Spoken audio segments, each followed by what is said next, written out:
Family, who would have thought? I jumped into the water and crossed into another world, only to be snatched by snake men who fought fiercely over me.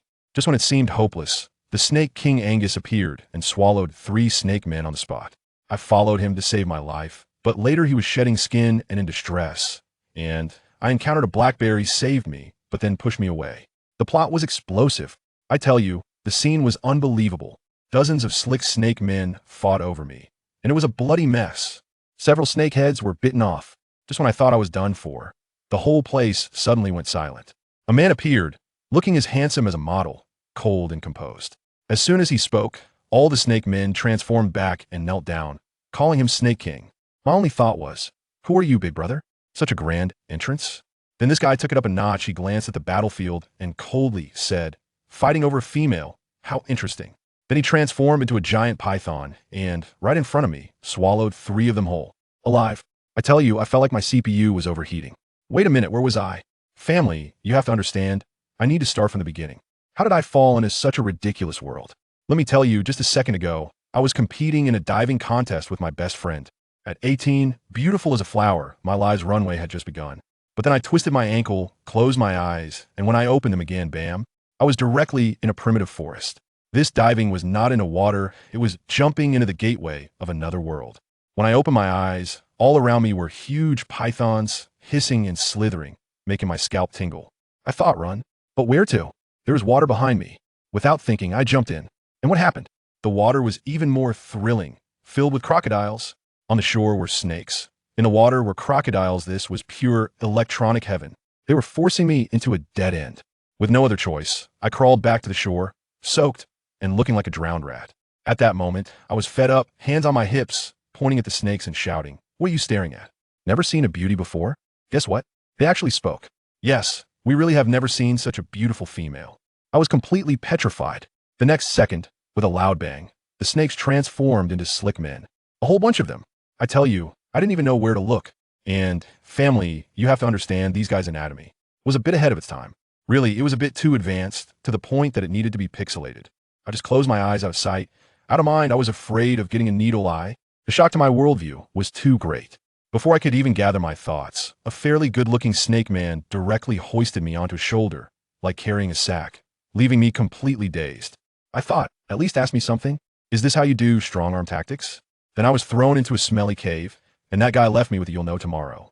The next morning, I was dragged out of the cave, literally dragged. Yesterday, I was at least carried. Today, I was downgraded to being dragged. Then I was thrown into a wooden circle. Goodness, looking inside, there were more than 10 other women. I thought I finally found my group, but when I looked at their faces, how to say, they were quite creative looking, like flowers. I instantly felt like I was the beauty standard here. I quickly grabbed a girl next to me, named Nora, to ask about the situation. She cried and told me that these snake men were called lonely beasts, cursed and never have wives, so they could only rely on snatching. If they couldn't have children, we would be eaten as snacks. When I heard this, I was like, wow, isn't this forced breeding with a last place elimination system? Too ruthless. Just as I was processing this, those snake men started fighting over me just like the scene I described at the beginning. I saw my chance and hurriedly told Nora and the others to escape through a gap. I thought I'd decover for them and be a hero. But then, the girls all transformed into wolves and dashed away without a trace. I was stunned, like, why didn't you tell me you could transform? You left me here alone. Then the Snake King, Angus, made his appearance. Handsome, but ruthless. Right in front of me, he snapped and devoured 3. My legs went weak. My mind was racing. If I followed these little brothers, I would be in trouble. But if I followed this Snake King, even though he just ate 3, he seemed disinterested in women.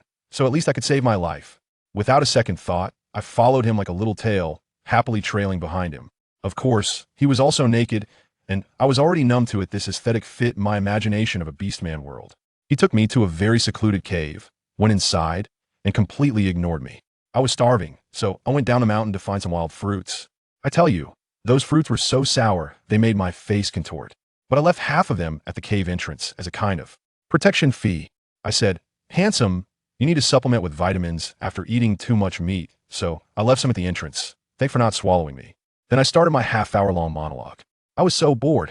I talked to myself at the cave entrance, from how I crossed over to being single for 18 years, to how my parents must be going crazy. The guy in the cave didn't say a word. Finally, I couldn't help but ask him his name. He finally replied, coldly, Angus. I was about to continue chatting when he added 3 more words. You are very noisy. Fine, I'll shut up. I was getting sunburned, so I leaned against the wall at the cave entrance and fell asleep. When I woke up, guess what? I was actually inside the cave, lying on a pile of hay, right next to that huge snake. I had slept straight until noon the next day. When I woke up, the big snake was also awake. I was about to say thank you, but he cut me off, saying, You're blocking my sunlight. I was like, What about the fruits I left for you? He said, Threw them away, because they were too sour. The little bit of goodwill I had built up towards him vanished instantly. This snake is pure latest-stage male chauvinism. Later, we awkwardly chatted a bit, but we just didn't click. He said my way of speaking was strange and asked what my attributes were. I said I was human. He said he was also human when he transformed. Goodness, we couldn't connect at all. Time flew by, and by evening, he went down the mountain to take a bath in the water. I was curious, so I went over to sneak a look. He had a habit of soaking in the water every evening as it got dark, saying the weather was too hot and he needed to cool down. I watched his massive snake body swimming in the water, but something was off. He wasn't swimming at all. It looked more like he was struggling and seemed very uncomfortable. Later, I learned he was about to shed his skin and was feeling weak. This guy was thrashing around in the water, splashing waves that nearly hit my face. I squatted by the riverbank to wash my dirty clothes, but with all his flailing, my already thin clothes got soaked through and turned into a see-through outfit. I was baffled. Was he taking a bath or electrocuted? Can he calm down for a moment? After washing my clothes, I quickly moved far away from the riverbank, watching him struggle. I thought, you take your time. Sister needs to find some fruits to fill her stomach. Self-sufficiency is key. While I was struggling to grab a branch and knock down some fruit, I felt a big guy coming up behind me. Without turning my head, I was happily thinking of shouting for Angus, but when I turned around, let me tell you, I nearly passed out. There was a bear the size of a small mountain. The fruit in my hand fell to the ground with a thud. My mind went blank, and I thought, that's it, I'm done for. My first reaction was, would Angus come to save me? But then I thought, given our plastic friendship, it would be a miracle if he didn't just hand me over to the bear as dinner. The best plan was to run. I took off running, and the bear chased after me. I felt a chill run down my neck. Just when I thought today was my last day, bang, I crashed into a hard embrace. Looking up, it was Angus. I had just started to breathe a sigh of relief when I heard his icy voice. Let go. I quickly released my grip on him, but he pushed me away with a slap, and I stumbled and fell onto a rock, cutting a big gash on my leg that started bleeding. But I didn't dare make a sound and hurriedly scrambled to hide behind him. What followed was a live demonstration from a top predator. Angus looked at that bear as if it were an inanimate object, and in the next second, he transformed back into his giant snake form. The bear let out a roar, and the two massive creatures tangled together. I'm telling you, the scene was more thrilling than any special effects blockbuster. Angus' snake body wrapped tightly around the bear, and despite the bear clawing desperately at his back, shedding a bunch of snake scales, it was useless. Angus opened his enormous mouth and bit down on the bear's neck. In less than a minute, the bear was done for, lying still on the ground. After the battle was over, Angus didn't even glance at me and dragged his injured body back. What could I do? I could only hobble after him. By the time we returned to the cave, it was completely dark. Angus looked at the bare patch on his back, his face dark enough to drip ink. I felt like a guilty elementary school student, looking down and quietly saying, I'm sorry for getting you hurt. And thank you for saving me. He didn't say a word, cold as an ice sculpture. Seeing the atmosphere, I figured I might as well roll out, so I leaned against the stone wall at the cave entrance to stay by myself. To be honest, I wanted to leave, but who could understand the situation with my family? This cursed place. I went out alone, and I probably won't survive the night. Just now, that bear, if it weren't for Angus, I'd be 6 feet under by now. Later, I found out that the bear wasn't actually trying to eat me. It just had its eyes on me and wanted to, well, you know. As a result, it met a tragic end at Angus's jaws. While I was thinking about this, I suddenly heard painful noises coming from the cave. I rushed inside, and to my surprise, his skin was starting to wrinkle, looking like old tree bark. When he saw me, his eyes turned red, and he shouted, Get out of here! In that moment, I understood. He was about to shed his skin. This was his most vulnerable time, and if I wanted to kill him, it would be incredibly easy. But even though he was shouting, could I really leave? Of course not. This was like stumbling upon a weakened, God-level being. If I didn't build up my favorability now, when would I? So I didn't leave. Instead, I quietly backed up to the cave entrance and squatted there, acting as his temporary bodyguard. I thought the shedding would last at most a few hours, but this guy took 5 days and nights to shed. During those 5 days, I lived in extreme caution, sneaking out to find fruits before dawn, fearing I'd run into other beastmen. I ate fruits every day, and I was almost skinny as a lightning bolt. After 5 days, the cave finally fell silent. I carefully walked in with the fruits and saw Angus had transformed into his human form. That figure, wow, absolutely stunning. As soon as he opened his eyes, those red vertical pupils locked onto me. Why are you still here? I quickly explained. I was afraid other beastmen would harm you while you were weak, so.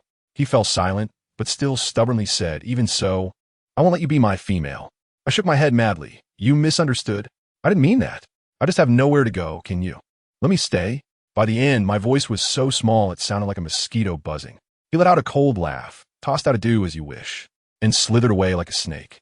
After a while, he came back, holding a rhino in his mouth. He slammed it down in front of me. I don't like being in debt to others. You kept me for 5 days. I'll hunt for you for a month. We're even. At that moment, I was so hungry I felt dizzy, my face pale, so I weakly said thank you and buried my head in my legs. As a result, he thought I was disgusted by the rhino blood and impatiently left. When he came back again, he had a bloody little white rabbit in his mouth, which he directly threw at my feet, saying one word, drink. I looked at the little white rabbit, and my eyes turned red instantly. He grew even more impatient, directly grabbed the rabbit and took a bite, then forcefully held my chin and poured the rabbit's blood into my mouth. I was completely stunned at that moment. A fishy sweetness rushed down my throat. Once I regained my senses, I raised my hand and slapped him. He pushed me to the ground and said fiercely, drink if you want, if not, starve to death. I lay on the ground, desperately trying to spit out the blood, but it was useless. Since I was a child, I had a strange problem. I would get a fever whenever I came into contact with rabbits, and now it was over. Sure enough, by nightfall, I started running a high fever, alternating between feeling hot and cold, completely confused. In my daze, I felt Angus come over, cursing, why are you such a hassle? You female. Then he actually took off my clothes and pressed his cold body against mine to cool me down. I was feeling miserable from the fever, and when I felt that coolness, I clung to him like an octopus. The next morning, I woke up to find myself naked in his arms, and I was sitting on his lap, clearly feeling something poking painfully against my backside. My mind went blank. What on earth happened last night? I wanted to get up quickly, but he held me down. Want to leave? I was about to cry. No, I just want to put on my clothes. Only then did he release me, tossed my clothes to me, and coiled up like a snake on the side. I hurriedly got dressed and weakly asked, are you hungry? He ignored me, so I talked to myself. If you don't speak, I'll assume you're hungry. Then I started worrying about that rhinoceros. How could I eat it without a knife? I was so hungry that I saw stars and couldn't help but sigh. As a result, he became impatient again. Can you be quiet? If you keep making noise, do you believe I'll throw you outside to feed the wolves? I was so scared that I quickly covered my mouth and cursed him in my heart 1,000 times.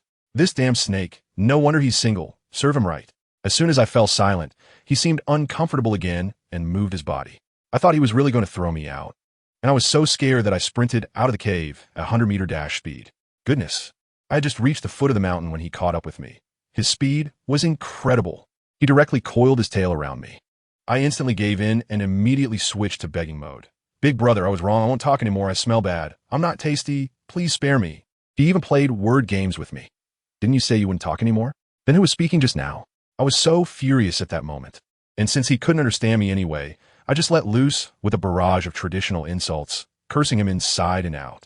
In the end, I arrogantly shouted, if you have the guts, bite me. Go ahead, bite me. After hearing that, he calmly replied, I didn't understand what you said earlier, but I understood that you wanted to bite you.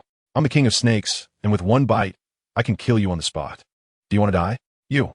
The smile on my face was so sycophantic. Oh my brother, I was just joking, just playing around. I backed down. I backed down in an instant. Please show mercy. He watched my expression change like flipping through a book, as if he found it particularly amusing. Suddenly, he reached out and touched my face. The gesture was so gentle that it sent chills down my spine. Would he really bite me, would he? I was so scared that I closed my eyes, looking like I was ready to sacrifice myself. In the end, a kiss landed on me. My eyes widened like copper bells, and the only thought in my mind was, he wants to bite my tongue. What kind of new execution method is this? Cyber poisoning 2025? The more I thought about it, the angrier I got, and I instinctively bit him. It seemed he completely misunderstood, thinking I was responding to him. And he picked me up and headed towards the cave. Back in the cave, he set me down on a pile of grass and pressed his entire body on top of me. I thought I was about to die from poison. Weakly asking him what he wanted to do, he gave a mischievous smile and uttered 2 words, mate. I was stunned. What kind of relationship do we have? Just mating? He said that once we mated, we would have a relationship. No way. When he saw that I was silent, he even asked me, "Is it comfortable sitting on me?" I was completely speechless. What kind of outrageous words are these? I quickly climbed down from him and sat to the side, trying to change the subject. "Are the females here good looking?" He replied, "If you mate with me, I'll tell you." I laughed in anger. "Then I'll go ask other orcs." He threatened me. "Aren't you afraid of being taken away by wolves?" I confidently replied, "Of course, but being taken by wolves is safer than staying with you. At least the wolves won't think about mating with me." He was left speechless by my retort and just stared at me in silence. I felt uneasy under his gaze and poked him. "Don't just sit there silent. I always feel like you're plotting how to force me." He suddenly asked, "Are you scared?" I rolled my eyes. "What do you think?" In this strange atmosphere, my stomach unfortunately growled. "Irab me belly, I'm hungry." He stood up, looking at me with disdain. "I really don't know what breed you are, always hungry all day." Saying this, he still honestly walked towards the cave entrance, ready to find me something to eat, of course, still completely naked. I have to say, when I was looking at his smooth, shiny back, I felt a mix of emotions. On one hand, this guy really has a great body, with abs and a V-line, but on the other hand, I really don't want to eat fruits every day until I ascend. And the worst part is he actually wants to, mate with me. Good grief, my mind instantly played out a moral drama. Me, a proper 21st century human, with a snake? What would our children be? Descendants of Nuwa, with a human head and a snake body? Oh my gosh, just thinking about it gives me goosebumps. What if one day I upset those little snake kids, and they all take a bite out of me? No way, absolutely not. My survival instinct suddenly kicked in. While he was out hunting, one word dominated my mind. Run. No time to waste. I immediately climbed up from the grass pile, dragging my weak body, just recovering from a serious illness, inching my way down the mountain. The slope was incredibly steep. I was moving slower than a snail, afraid that a misstep would send me tumbling down, and that wouldn't be running away, it would be falling to my death. After a hard struggle, I finally made it to the bottom of the mountain, leaning against a tree, panting like a broken bellows. After catching my breath, I plunged into the forest. My stamina was really poor. I could barely take 2 steps before needing to rest for 3, feeling like I could drop dead at any moment. Just then, I suddenly heard a woman scream, not far away. I froze in place. What the hell? My luck is unbelievable. Just escaped the tiger's mouth. And now I'm about to walk into the wolf's den? Plus, I could barely save myself right now, let alone rush to the rescue. Sorry, sister, but I'm not joining this commotion. At the fastest speed of my life, I dove into the grass beside me. I felt that the scream was coming straight towards me. I certainly didn't want to get accidentally hurt. Ever since I almost got caught up in a fight between 2 snakes last time, I realized that to survive in this hellish place, you either have to be strong yourself or find an incredibly powerful backing. I was lying in the grass, lost in thought, when I saw a woman rolling and crawling towards me. Behind her, her family, who understands them, was being chased by 4 male lions. I immediately thought of that advertisement that said, "Why are they chasing me?" But at least the female lead on TV was somewhat pretty, right? This sister in front of me, I really couldn't find the words to describe her. She had a face full of freckles, a flat nose, thick lips, and her big face looked like an Indian flatbread. I was thinking, could it be that these lions were so scared by her looks that they were chasing her to warn her not to scare people with her appearance? Then, after she was surrounded, she opened her mouth with a bombshell. "Please let me go. I have males." I was stunned in the grass. "Sister, are you showing off your love or ordering takeout?" Saying this to a group of single lions is just pure torture for them, right? It's bad enough to look unfortunate, but to have such emotional intelligence is truly something else. I was engrossed in what I was watching when suddenly I felt a chill down my back, a cold wave rushing from the soles of my feet straight to the crown of my head. I stiffly turned my head, and to my surprise, Angus's face, handsome enough to infuriate both humans and gods, was just beside mine. I almost let out a scream, but luckily I reacted quickly and covered my mouth tightly. Otherwise, we would have been done for today. I was feeling so frustrated at that moment. Why? Why does every escape I make end in failure? How'd he find me? He is a snake, not a dog. Can he really track me by scent? The only explanation is that he just happened to be hunting here and happened to see me. What a coincidence. I let go of my hand and lowered my voice to question him. "Aren't you supposed to be hunting? Why did you suddenly come here?" His voice was also cold. "I was worried you might get caught by those lonely beasts, so I came to keep watch over you." "Weren't you on the mountain? Why did you come down? Aren't you afraid of danger?" I thought to myself, my biggest danger is you, big brother. But can I say that? No. I quickly changed my expression, channeling an Oscar-winning actress, and pretended to look pitiful. I was so bored alone in the cave that I just wanted to come down and see if there were any fruits to eat. Who knew that as soon as I entered the forest, I saw a woman being chased by a lion. I was afraid they would hurt innocents, so I hid. Why are you so quiet when you walk? You almost scare me to death. Snakes are scary. They can kill people. His red-slit eyes fixed on me. Are you really just here to pick fruits? Not trying to run away? Oh no, I felt like he saw right through me. But I had to hold my ground. I shook my head frantically. Of course not. I wanted to go back to the snake den with you. Why would I run? Now only you can protect me, so I won't leave. You misunderstood me. He stared at my pale little face for a long time, then coldly threatened. You better not have any thoughts of escaping. Otherwise, I wouldn't mind swallowing you whole. I got cowardly again, really, cowardly once more. I forced out a smile that looked worse than crying. I'm not leaving. I'm not going anywhere. I'll stay here in the snake hole with you. Half an hour later, I sat on his snake tail, feeling utterly defeated as he dragged me back to the cave. My fourth escape plan was a complete failure. Back in the cave, looking at the dead wild boar on the ground, I felt even more disheartened. I poked the boar's back. How are we supposed to roast meat without a knife? Angus looked at me strangely. You want to eat cooked meat? I nodded vigorously and said, yeah. Are you really eating it raw? He naturally replied with a HM. I'm so confused. What does it mean? Eat raw food. Drink blood. Me? As expected, snakes are all cold-blooded animals. I pouted and started making demands. I don't care how you used to eat. Anyway now, I don't eat raw food or drink blood. I want cooked meat. I need a knife, a pile of firewood, and a flint. In response, he shot back at me. Cooked meat, doesn't tea taste good? You've never eaten it. How do you know it doesn't tea taste good? It looks bad. Well, you don't look like a good person either. If you have the ability, don't even think about mating with me. He was left speechless by my retort, but still stubbornly said, I don't like fire, so you can drink blood and eat raw meat with me. I don't want to. I'm in charge here. You have to want it even if you don't. He even started his illogical reasoning. You're a mermaid. You really don't need to eat anything except drink water. Look at this pig's blood. It's pretty much the same as the water in your ocean.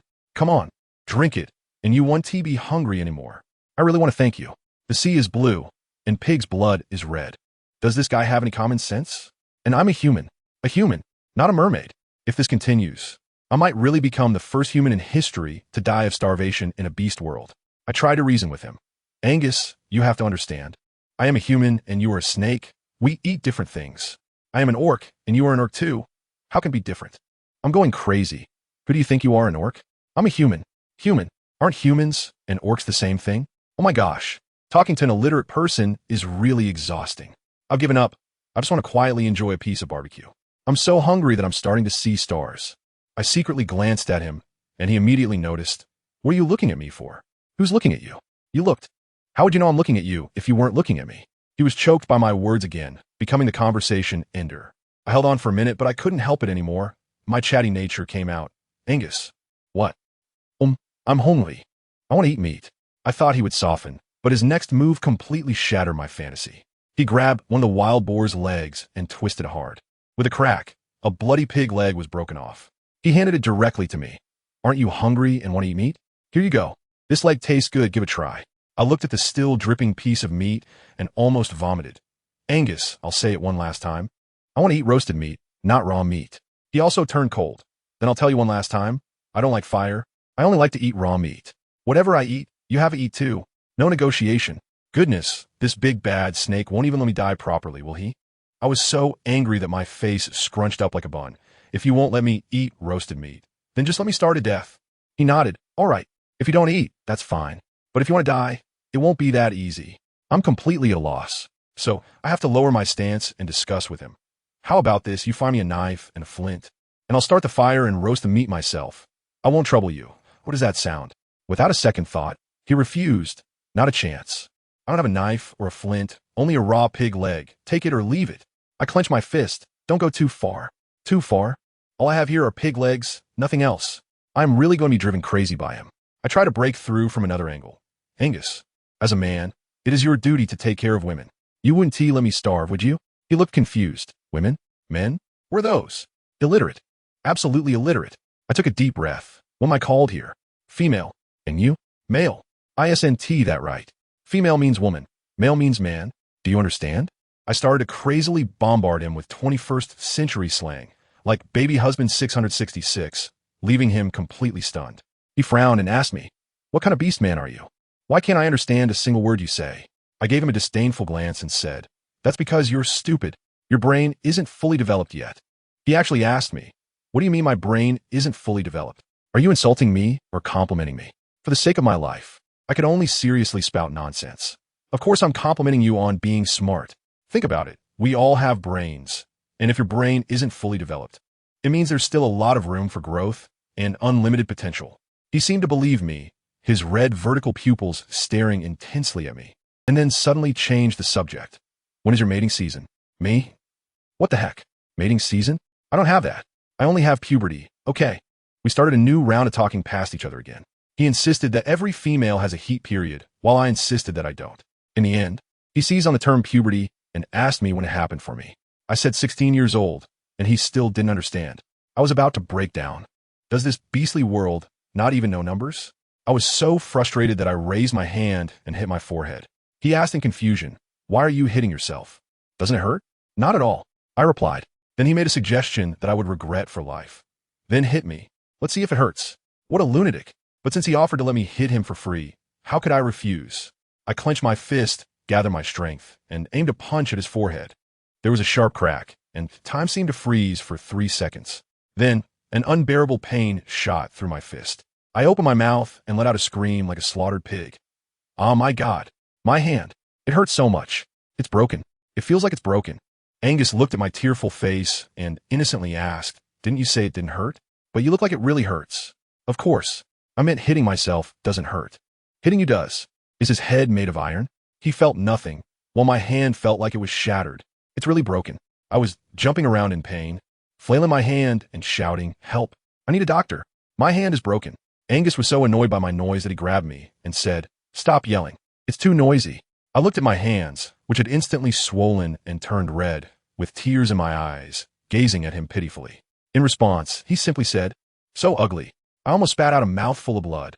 I held back my anger and said, "I need a doctor right now. My hand is injured." "What is a doctor?" "It's someone who treats you." "Oh, that's not called a doctor. That's called a veterinarian. Whatever kind of doctor, as long as they can treat the illness." I quickly said, "Take me to see him." "What do you want to see him for?" "To treat my injury." "Where are you injured?" I raised my hand, swollen like a carrot, in front of him. "Do you see it? My red, swollen hand. The bones might be injured. You and T just stand by and do nothing, would you?" To my surprise, he heartlessly replied, "Your hand is just a superficial injury. It will be fine after some rest. No need to see a vet." Superficial injury. Which of his eyes saw that it was just a superficial injury? I was furious at that moment. "Angus, doesn't your conscience hurt when you say that?" He looked confused. "What is a conscience?" "Fine, I admit defeat." I took a deep breath. "Let us not talk about conscience for now. Can we first discuss where the vet is?" "You need one. Can't you see?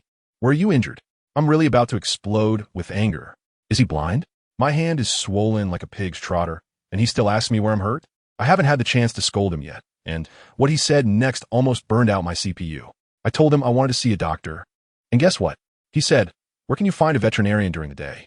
They only come out at night." Wow, I was just sitting on the subway, an old man looking at his phone. What kind of strange schedule is that? Are these veterinarians vampires or something? Sleeping during the day and working at night? My hand was almost numb, and he told me to wait until evening? By then, my hand could be displayed as an artifact. He even had the audacity to tell me that the creatures here are tough and don't need a veterinarian for minor injuries, so the profession is dispensable. I was just speechless. I really need this dispensable veterinarian to save my life right now. I pinched my swollen hand, which looked like a steamed bun, and I felt nothing at all. I was so scared I thought I was going to faint. And then Angus, that guy, actually reached over and said, "If you want to pinch me, my skin is thick." Does anyone understand? I was testing if my hand still had feeling, not indulging in any special hobby. I seriously told him that my hand might be ruined and asked if he wanted me to become a cute little disabled person. Finally, he responded with saying he didn't want that. I thought, finally this thick-headed guy gets it. So I hurriedly urged him to take me to find a veterinarian. I had it all planned out. There would definitely be many people where the veterinarian lives, and I could find a chance to slip away. With so many people, how could they stop a snake like him? But guess what? When I asked him to go, he told me, at night. Just those 2 words, at night.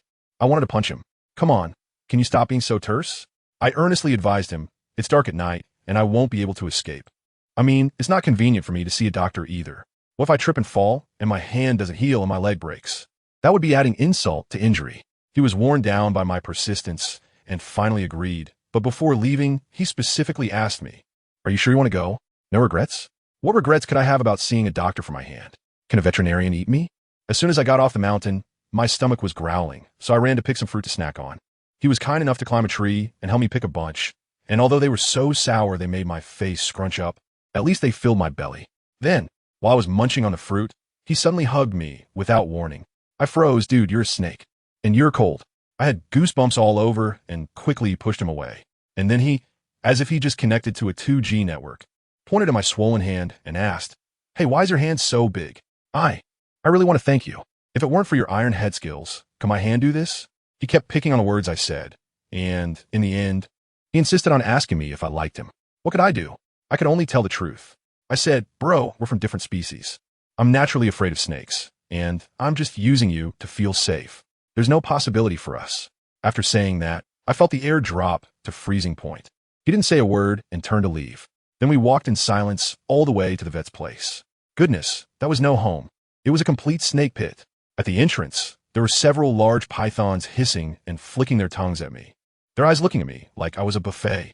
One of them was particularly hefty and, in front of Angus, said it wanted to have baby snakes with me.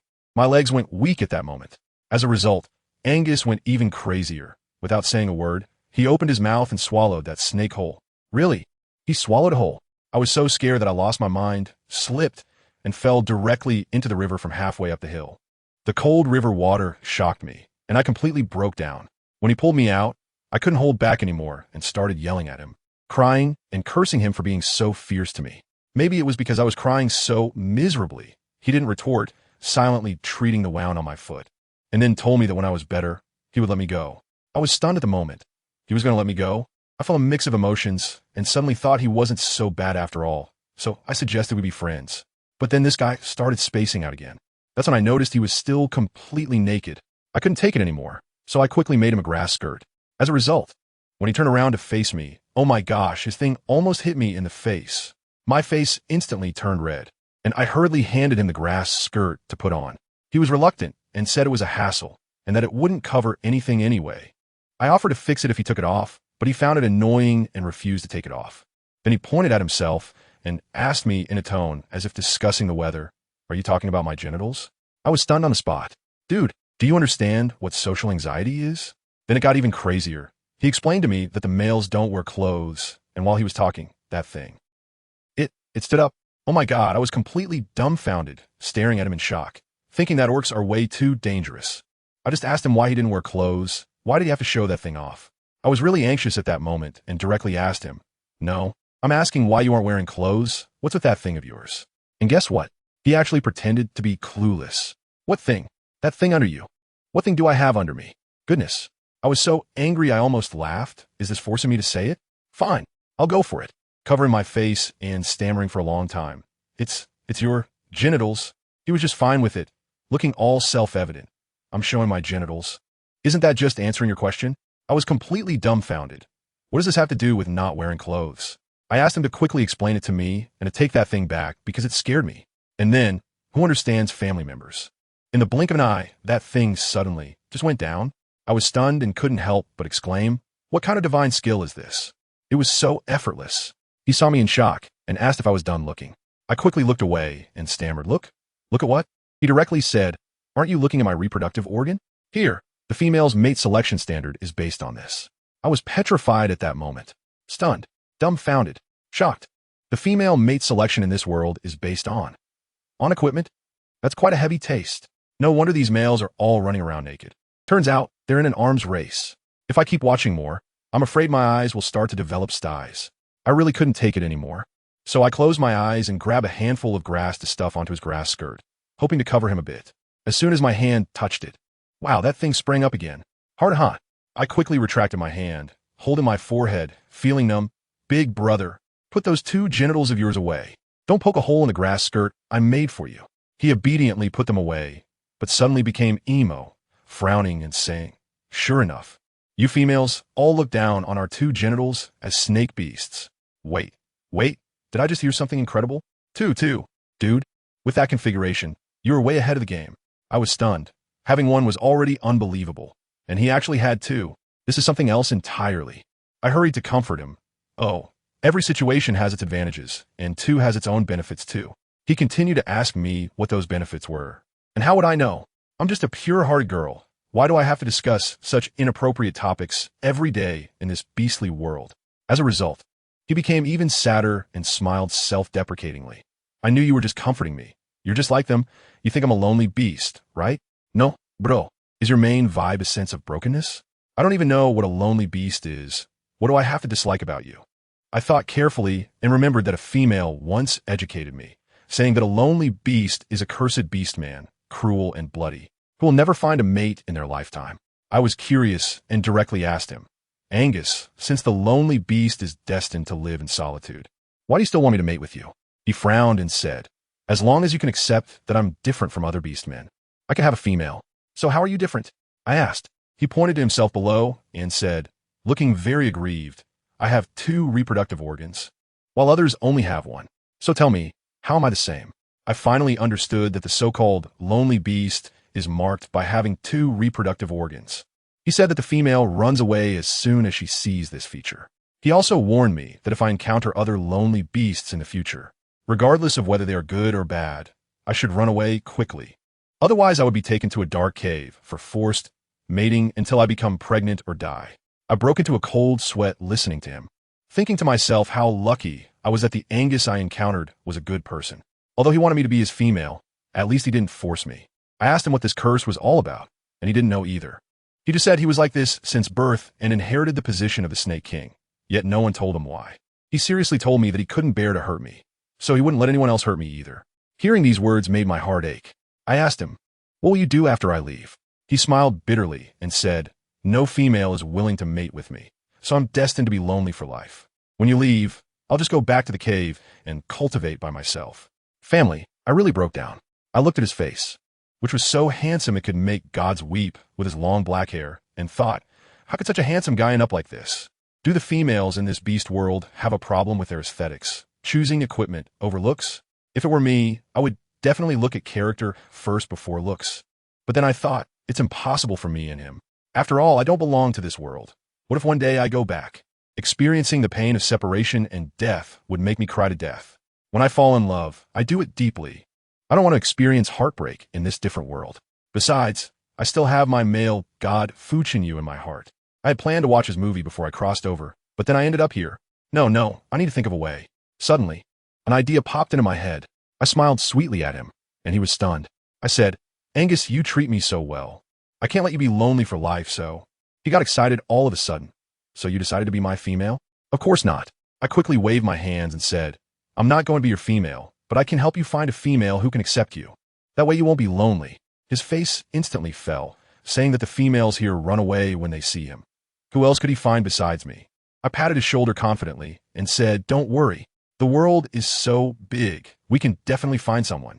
When he heard that he could stay by my side, his eyes lit up.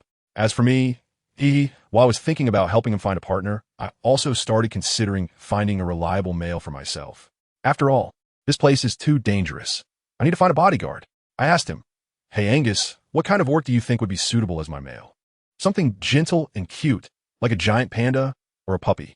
His face darkened, and he coldly replied, there are no giant pandas, only grizzly bears. There are no dogs, only wolves, inherently savage, capable of tearing you apart. I shivered in fear and quickly said, never mind, neither of these suits me. Can you recommend something gentle? That doesn't look threatening, but is actually very powerful? He fell silent. What I didn't know was that he was thinking to himself that he was a max-level orc, the strongest king, and there were very few who could match him in the entire orc world. In his eyes, other orcs were just weak little soldiers. The orc world is like ranking in a game, divided into 5 tiers: ordinary, low level, medium, high level, and the strongest king, determined by the white marks on their heads. He had the sun emblem at the top. He felt that no one was worthy of me except for him. After thinking for a long time, he finally couldn't hold back and asked me, with a hint of reluctance, can you really not consider me? What is wrong with me besides having 2 reproductive organs? Am I not good to you? Am I not gentle? Have I ever forced you to do something you didn't like? I was caught off guard and felt really uneasy. I have indeed thought about it, but just the thought of having baby snakes sends chills down my spine. I had to bite the bullet and say, Angus, the most important reason is not your genitalia. It's that I don't want to give birth to a snake baby He immediately replied, "If you don't want to give birth, we don't have to." I'm almost in tears from his naivety. "Big brother, there are no contraceptives in your world. How do you control it?" He looked confused and asked, "Control what?" I blushed and had to grit my teeth to explain to him, "Well, when you mate, the male delivers something into the female's body, and then a baby can be conceived." He became even more curious. "What thing?" I'm really going crazy. The sex education in this beast world is so backward. I asked him, "Isn't mating just inserting the reproductive organ into the female's body?" He nodded confidently. "That's right. Then we just wait for the female to get pregnant, and in 2 months, the baby is born." I'm completely at a loss for words. It's like talking to a brick wall. I raised my hand to cover his mouth. All right, stop talking. We're just not suitable for each other. But I'll help you find someone who is. It's settled. I'm tired. I'm going to take a nap." After saying that, I lay down on the haystack, letting the sun shine on me. It's warm and really comfortable. To be honest, I had thought about running away before, but now that I think about it, where would I even go? What if I really encountered a bad solitary beast that captured me and locked me in a little dark room? That would be terrible. Angus, though strange, seems to be the best choice for me right now. I was dumbfounded at that moment. This guy stole a kiss from me. And when he saw I was silent, he thought I was angry. He even leaned over and said, "Don't be mad if you don't like it. I'll wait until you're awake next time to kiss you." Not sneakily. Goodness, I had the expression of an old man on the subway looking at his phone. Seriously, is this even a human thing to say? So it's settled that he LL kissed me regardless of whether I like it or not, right? I was puzzled. As a male snake, where S your vigilance? Where are your morals? If you keep kissing me like this, what will your future wife think? Won't they say you're a player? What if I help you find a wife and she runs off with someone else? Who will take the blame for that?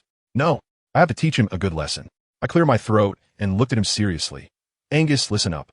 I'm a woman, you're a man. We're not a couple, let alone husband and wife, so you can't kiss me. Got it?" I counted on my fingers and told him, "If you keep doing this, your wife will think you are fickle and unfaithful, and she might run away with another man. Besides, I will also have a boyfriend in the future. And if you keep this up, my boyfriend will misunderstand. There shouldn't be any such kisses between friends." And guess what he asked me? With a completely innocent look. He asked, "What is a husband? What is a boyfriend?" I feel like my CPU is about to overheat. I can only explain to him with their logic. Husband, boyfriend, is what you guys call male. You're not my male. We haven't done that. So you can't kiss me. Do you understand? He, on the other hand, said with a look of grievance, "But I just want to kiss you. Even if you want to kiss, you can't. What to do if you can't help it?" I was so angry at that moment, pointing at his thick and long tail, and said, "If you can't help it, go kiss yourself. Your tail is so big, just hug it and nibble on it." He actually lowered his head to take a look, then made a disgusted face and said, "It hurts my mouth. I'm not kissing it." I couldn't hold it in and burst out laughing. Really, family, who understands? Every time I try to have a serious conversation with him, he either pretends to be wronged or acts like he doesn't understand, making it seem like I'm the bully picking on a good-natured guy. I was thinking when I first met him, he was so aloof, right? How did it suddenly change this much? This contrast is just too cute. Later, I figured out that this guy must have taken to heart what I said about him being a warm man and is now cosplaying. He thinks I like obedient and cute ones, so he's trying hard to act that way. Not to mention, he's doing pretty well. We can get close, sleep together, and even steal kisses. He probably feels quite pleased with himself, thinking that if he puts in more effort, I might agree to mate with him. I was lost in my thoughts when he reached out and wiped my face, saying, "Your face is dirty. Let me take you to wash it." I thought it made sense, and I could also go out to pick some fruit, so I said, "Sure, let's go together." But then he said, "Don't you want to eat barbecue? If I let you eat now, I'll go catch prey later." I was taken aback. This snake suddenly being so nice to me must have some scheme. But then I thought, as a beast man, what kind of tricks could he possibly have? I probably overthought it. All right, I'll remember his kindness, and I'll definitely find him the best female in the world to repay him. Yes, that's the plan. How would I know? If he knew what I was really thinking, he'd probably rather give me a cold shoulder every day than let me organize any blind date event for him. What he wants has always been just me. "Are you daydreaming again?" He poked me. I quickly snapped back to reality and said, It's nothing. By the way, what do you use to brush your teeth here? I see your teeth are quite white." He thought for a moment and replied, "I don't brush. They're naturally white. The females usually use willow branches, soften them up and chew them, sometimes dipping them in a bit of salt. Willow branches for brushing teeth. Wow, pure, natural, ancient method of dental hygiene. Huh? I thought to myself that since others use it without any issues, I might as well give it a try for the sake of my big white teeth. I can endure any strange taste. So I said to him, "Can you help me find some willow branches?"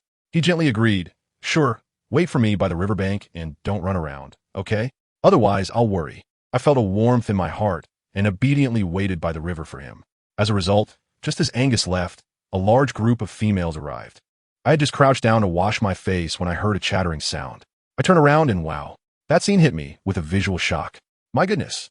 Those faces, the animal skins they're wearing, and the knotted hair. Their aesthetic is simply far ahead of the Stone Age. Although I was internally complaining, I still maintained a polite smile. After all, we are civilized people and shouldn't judge by appearances. Besides, if they got angry and turned to beat me up, I wouldn't stand a chance. I was feeling awkward, so I took the initiative to greet them. Hi, everyone, I'm Bai Yina, can we be friends? As a result, a girl with a face full of freckles looked me up and down and disdainfully said, You want to be friends with us? You're not qualified yet. First, tell us which tribe your male belongs to. I was speechless at that moment. Where would I get a male? I can only honestly answer, I don't have a male. As soon as the freckled girl heard this, she immediately laughed and loudly mocked her girlfriends. Did you hear that?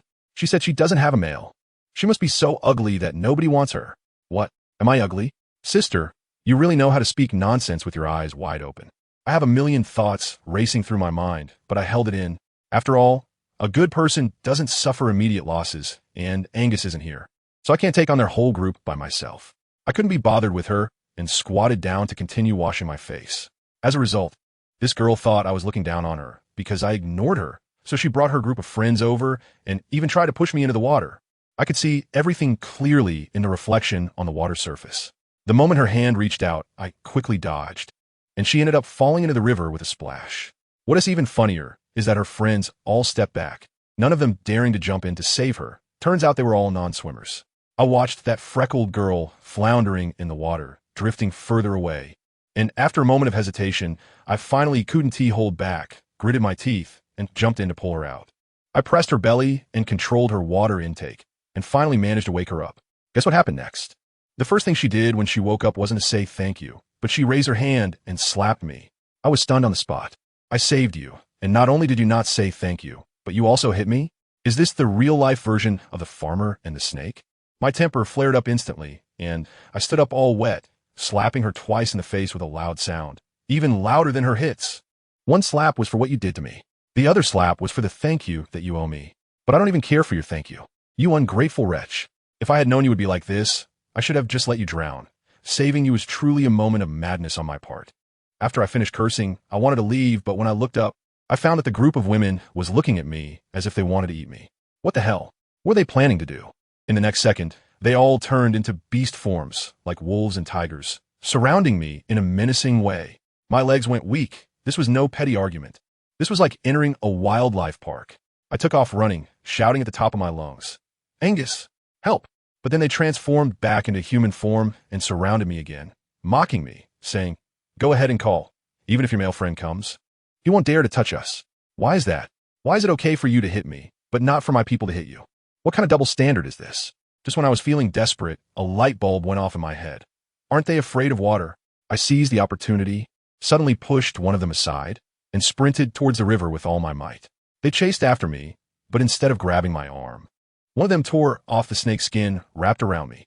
Damn it, I didn't have time to think. I jumped into the icy river, swimming desperately towards the middle. I was soaking in the water, feeling cold and aggrieved, constantly cursing Angus in my heart. Where the hell are you? Just then, the group of women on the shore picked up my snake's skin, and when the freckled girl touched it, her face turned pale in an instant. Scared, she threw the snake's skin away and stammered this. This is the skin of the solitary beast. She is the female of the solitary beast. All the females turned pale with fear and were about to run. Unfortunately, it was too late. A huge snake tail swept over from the forest, thumping and splashing like dumplings, sweeping them all into the river. I saw Angus appear on the shore, excitedly clapping in the water. Serves you right? Angus, I'm here. I shouted at him.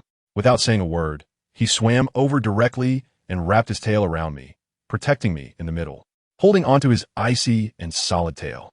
I felt an unprecedented sense of security. He patted my back, his voice laced with menace. Don't be afraid. Anyone who dares to touch my Angus's female won't live. Are you hurt? I shook my head. I'm fine, just a bit cold. My snake skin is still on the shore. He carried me to the shore, wrapped me up again with the snake skin, then held me in his arms, helped me wash my face, and brush my teeth with a willow branch. The way he did it was so careful that it softened my heart. On the way back to the cave, he held me tightly without saying a word. When we got to the cave, he placed me on a pile of grass and wrapped me up like a mummy with all the animal skins. I couldn't move and protested. "What are you doing? Hurry up and untie me." But he held me even tighter, his voice trembling. "I'm so glad you're okay. Otherwise, what would I do?" My heart skipped a beat. So he was this nervous just because he was afraid of losing me? The atmosphere suddenly became ambiguous. I felt a bit uncomfortable and said softly, "Angus, we agreed to just be friends." He interrupted me. "You know very well that I don't want just friends." He grabbed my arm, his eyes red. "I want to be your male." "No." I instinctively refused. He seemed to be provoked by my reaction and shouted out everything he had been holding back. "Why not? Just because I'm a lonely beast? Because I'm a snake? I've been alone in this cold cave for so many years. Finally, I have someone like you who isn't afraid of me and treats me well. I don't want to lose you. You said you like tenderness, so I will be gentle with you. You said you wanted to eat barbecue, so I went hunting for you." Looking at him like this, my mind went blank, and I directly leaned in to cover his mouth. Once he calmed down, I said, "Stop talking. I promise you, I'll give it a try. But you have to promise me that if I still can't accept you in the end, you will let me go and let me find you another female." After he heard this, he was as happy as a child, hugging me and kissing me fiercely again. Just when the atmosphere was just right, my stomach unexpectedly growled loudly. My face instantly turned red. He let go of me and asked with a smile, "Are you hungry?" I can only nod. "I'm hungry." "Wait, I'll go catch you some prey. What do I want to eat?" "Anything is fine, just not rabbits. I'm allergic." He looked puzzled. "What's an allergy?" I had to start my little science class again. Allergy means that eating it will make you sick. After listening, he said very seriously, "Then you can't eat it. So I won't eat it in the future either." I feel both helpless and amused. Then he asked me if I eat field mice. Field mice? Isn't that just a mouse? I definitely don't want to eat that. Seeing my look of refusal, he became curious about what kind of orc I am, wondering how I don't know anything. I sighed and said, "I've already told you. I'm a human, not an orc." "Aren't orcs just humans?" "There's a big difference. Orcs can transform into animals, but humans can't." He seemed to understand, and then suddenly realized, "Oh, so you're a human beast? You can only turn into a human and not into any other animal? Human beast? Why don't you just say I'm a beast?" "But it seems." "That's not entirely wrong." He saw me lost in thought again and shook me. "What are you thinking about now?" I quickly made up something. I was thinking, where are we going to find needles and thread to make clothes after dinner? He affectionately kissed my forehead and said, "You don't need to worry about these things. I'll take care of it. Just wait for me quietly." I pouted and pushed him. "Hey, you're still in the probation period. No touching. Do you still want to become a permanent employee?" He really didn't understand. What does becoming permanent mean? My heart is so tired. I have to explain again. Being confirmed means that you are currently a pursuer, and once confirmed, you will be my boyfriend, which means you're my male. Then we can kiss, but we can't mate yet. I'll observe a bit more, and if I feel it's suitable, you can be upgraded to my husband, and that's when we can mate. Got it? He nodded and then asked, "What if other males pursue you?" "Then I'll consider them together. I'll choose whoever is more suitable." I teased him on purpose. As soon as he heard this, his face darkened, and he became upset. I could feel the gears turning in his mind. He must be thinking, "No way. I have to quickly mark this little female as my own, or else some other dog will take her away." Sure enough, after a moment of silence, he suddenly looked at me with a very serious expression and said, "Female, what's wrong? Can you let me bite you, please?" At that moment, my mind went blank and I froze. "Bite me? Dude, you're a venomous snake. Are you sure I can still live? Are you chasing me? Or do you want to send me straight to the afterlife?" And guess what? After hearing my words, he not only didn't get angry, but actually laughed. Incredible. He was even able to laugh. He looked at me with the kind of gaze you give a silly girl and started to explain. "Let me tell you, his excuses are ridiculous." He said, "Little fool, why would I kill you? I'm here to protect you. You just came to this place and don't understand the rules. The males here are all ruthless, and to prevent you from being bullied, I have to mark you, leave my beast seal on you. That way, when they see my mark, they won't dare to touch you, got it?" It took me a minute to digest what he just said. What the hell? Is a bite from you a stamp? Is it to protect me? I thought about it, and this logic seems reasonable. After all, there was no mention of this before. And today I almost got taken away by someone. He is worried I might get into trouble again, so he wants to give me a permanent ownership buff. But that's the problem. Dude, you're a venomous snake. A highly poisonous one. If you bite me, I'm pretty sure I won't just drop dead on the spot, right? My heart was racing, and I couldn't shake the feeling that he was trying to PUA me, wanting me to willingly offer my neck. But looking at his handsome face, full of sincerity, With no trace of malice in his eyes, it seemed like he wouldn't harm me. I steel myself and thought, let's just go for it. As long as I don't die, a little pain won't hurt. So I took a deep breath and solemnly said to him, all right, if it's to protect me, go ahead and bite. Tell me, what do you want to bite? He didn't hold back and directly said, neck. I was completely frozen on the spot. My neck. Isn't that the carotid artery, bro?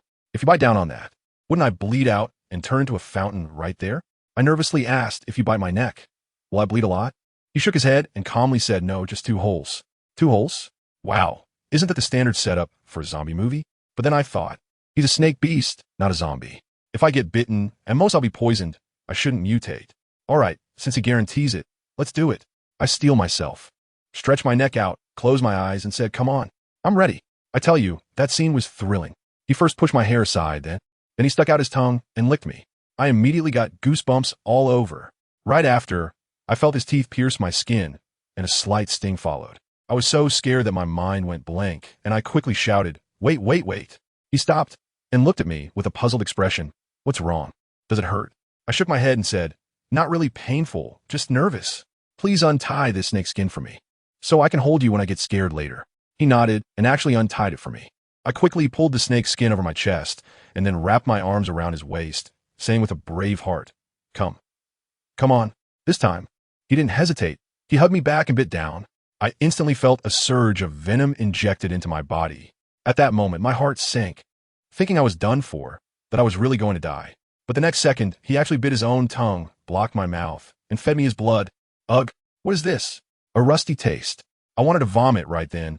Who understands it's 2025, and there's still this primitive operation of using poison to counter poison, and blood to detoxify? Seeing me frown, he domineeringly ordered me, swallow the blood. It's the antidote. Once you swallow it, you'll be fine. As soon as I heard it was the antidote, I didn't hesitate and gulped it down in one go. Wow, I learned something new. The antidote for snake venom is actually his own blood. He helped me wipe the blood off the corner of my mouth and gently asked, does it hurt? I touched my neck, and sure enough, there were 2 small holes like I'd been bitten by mosquitoes and had 2 big welts, but it didn't hurt much. I couldn't see, so I asked him, what does your beast mark look like? He replied, it's a little golden snake. I was puzzled at the time. Aren't you a black snake? How come the mark is golden? He patiently explained to me, saying that in this world of beastmen, only beastmen of the king level leave golden beast marks. The others are all black. When I heard this, my eyes lit up. So, you were a king level? He nodded yes. From now on, anyone who dares to mess with you has to think twice, or else they will end up dead. Wow. I just stumbled upon an SSR. I looked at him with admiration, and my sense of security instantly skyrocketed.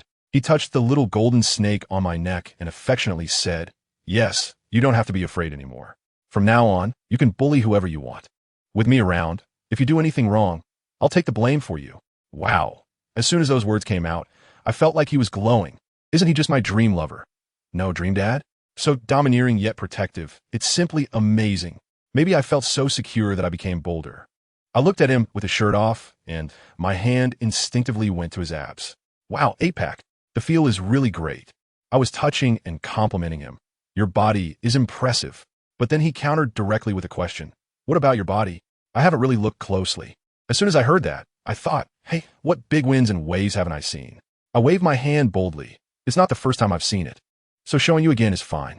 Saying that, I tossed aside the animal skin and stood in front of him completely naked. I proudly puffed out my chest. The part I'm most proud of all over my body is right here. Although I'm not very old, I've developed quite well. He gulped, his eyes wide open. I became bolder and even took his hand to place it on my chest muscles. I meant to put on his chest muscles, sliding back and forth, saying, yours is pretty good too. How did you train? But this rogue snake completely ignored my question, staring intently at my chest and said, I really want to touch yours. I'll just throw one of your emojis in his face. You rogue snake. When a woman touches a man, it's appreciation, but when a man touches a woman, it's being a rogue. He actually showed me a big white smile and said, then I won't touch. I'll pinch. All right. It's only fair to reciprocate. I scorn myself for becoming so open-minded since coming to this beast world, yet my heart raced. I straightened my chest. Go ahead and touch. He got permission and gently rubbed for a moment, then lightly pinched, his face beaming. This is so soft. No kidding. Hard ones are called pectoral muscles. But then his next sentence left me speechless. Can I take a bite? At that moment, I wanted to say, dude, are you a dog? Biting everything you see? You just bit my neck, and now you want to bite my chest? Are you trying to open a few branches on me? I hadn't even had the chance to refuse, and he directly came at me with a bite. My face instantly turned red. Angus, I didn't agree to you. Let go. He obediently released me, looking innocent as he said, it's so soft I wanted to bite. I was really going to thank him. I straightened my face and scolded him. No being so lewd. If you want to bite again, you have to hold back. Although he was reluctant, he nodded. Seeing him so obedient, I couldn't help but pinch his face. He then asked, do you like me as a male? At that moment, I blurted out without thinking. I like it. Oh no, I said it out loud. How did I just confess? I frantically tried to cover it up in my mind, telling myself it was just a little bit of like, not particularly like. As a result, he heard it and smiled brightly, directly wrapping his arms around my waist and kissing me. I then realized that kissing a handsome guy seems pretty thrilling. After the kiss, we both felt a bit lightheaded. I quickly interrupted the moment, casting a spell and picking up the animal skin to wrap around myself. All right. Let's find something to eat for breakfast first. After eating, we still have to find needle and thread to sew clothes. He had no objections, but he brought it up again. What do you want to eat? Field mice? Get lost. Who wants to eat mice? I pointed to the river not far away. Are there fish in that river? When he heard this, his brows furrowed. You want to eat fish? That fish is poisonous. Eating it will give you diarrhea and make you foam at the mouth. Poisonous? How can a modern person believe that? It's probably because they ate it wrong and consumed the toxic organs too. I insisted on going to take a look myself. He couldn't argue with me, but seeing my bare feet, which were red and swollen, he suddenly became very anxious and without saying a word, picked me up horizontally, muttering, I'll take you to see the veterinarian. Dude, it's just my feet that are swollen, not a terminal illness. Besides, the veterinarian is far away, and you're barefoot too. I quickly grabbed him and said pitifully, I'm hungry. As soon as he heard I was hungry, he immediately stopped. I took the opportunity to persuade him to find something to eat first, and I could just massage my feet myself. In the end, he reluctantly agreed, but insisted on carrying me, even throwing out a cheesy line. I'll carry you for a lifetime. I won't get tired. Damn, who can withstand this? When we got to the riverbank, I was dumbfounded. There was a row of muscular men standing by the river, all looking fierce and intimidating. I quickly buried my head in Angus's embrace. Suddenly, a blonde male shouted at us, Stop! Did you kill my female? Angus didn't even bother to lift his eyelids and directly admitted, I did. What? You want revenge? The blonde immediately exploded with rage and lunged at us. Angus set me down, and his lower body instantly transformed into a serpent tail. With a thud, that guy was swept into the river like a stone skipping across water. The remaining 6 saw this and immediately charged at us. Angus coiled his serpent tail and wrapped them all up like candy hawthorns. They transformed back into their beast forms and clawed at him, but Angus didn't even blink. He smashed them one by one against the rocks on the riverbank. Bang! Bang! With 2 loud thuds, 2 of them dropped dead on the spot. The remaining ones were scared out of their wits.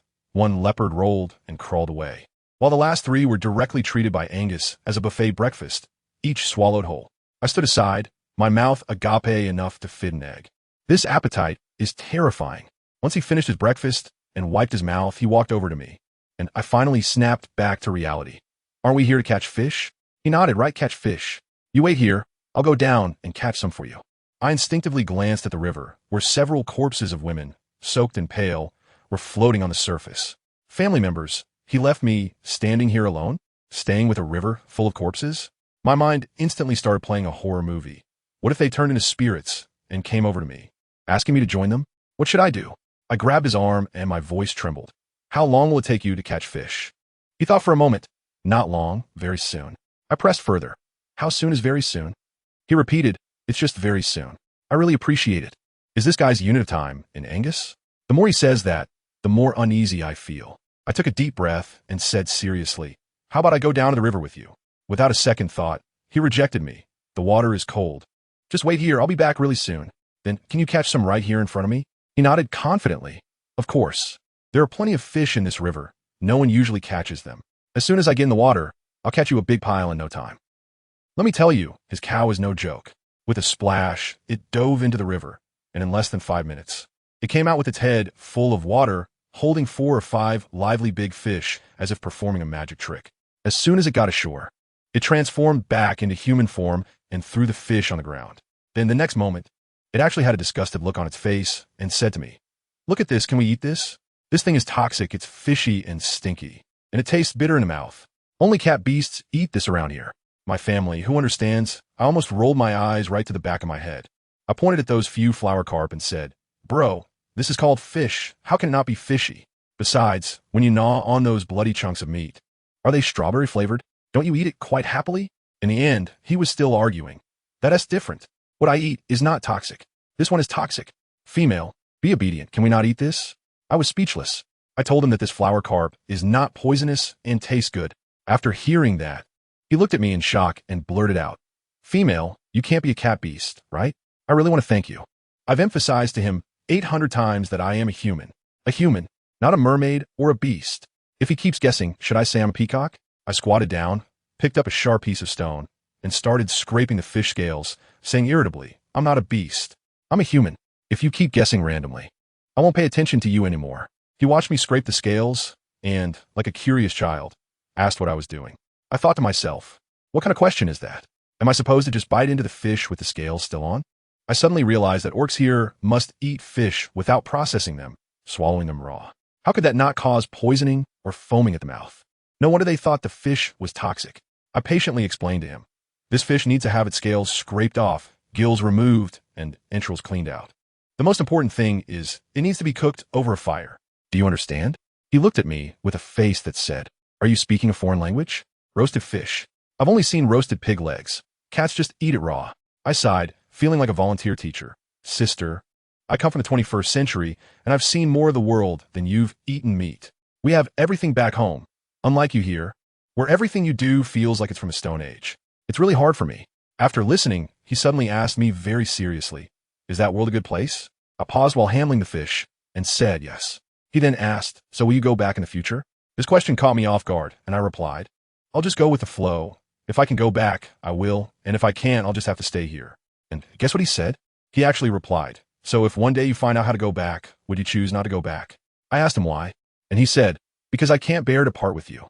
Let me tell you, just because of his words, I lost my focus, and the piece of stone in my hand suddenly cut a big gash on my finger. Blood started to ooze out immediately. He saw it, and without saying a word, he squatted down, grabbed my hand, and directly put it in his mouth to suck.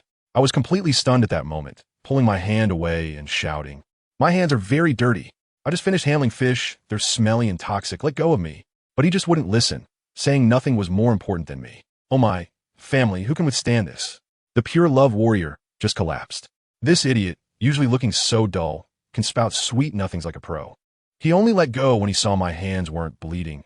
Then he domineeringly took the stone from my hand, insisting on helping me deal with the remaining fish. I taught him how to do it, and he actually learned pretty quickly, getting rid of the fish scales and gills in no time. Then I found a big stone to sharpen the piece of stone in my hand, demonstrated how to gut the fish and clean out the insides, then washed it by the river. He followed me like a little sidekick the whole time, just watching. I shook the clean fish in my hand and said to him, "Do you understand? This is how you should eat fish, so it won't be toxic." He sniffed it but still frowned, but it still smells fishy. While I was over here playing house with the innocent big snake in a nurturing game. On the other side, the leopard spirit Norco, who had been scared off by Angus, was not idle. To seek revenge, he actually went to find the leader of the Fox clan, a guy named Codino. I tell you, this Cretino is clearly a psychopath.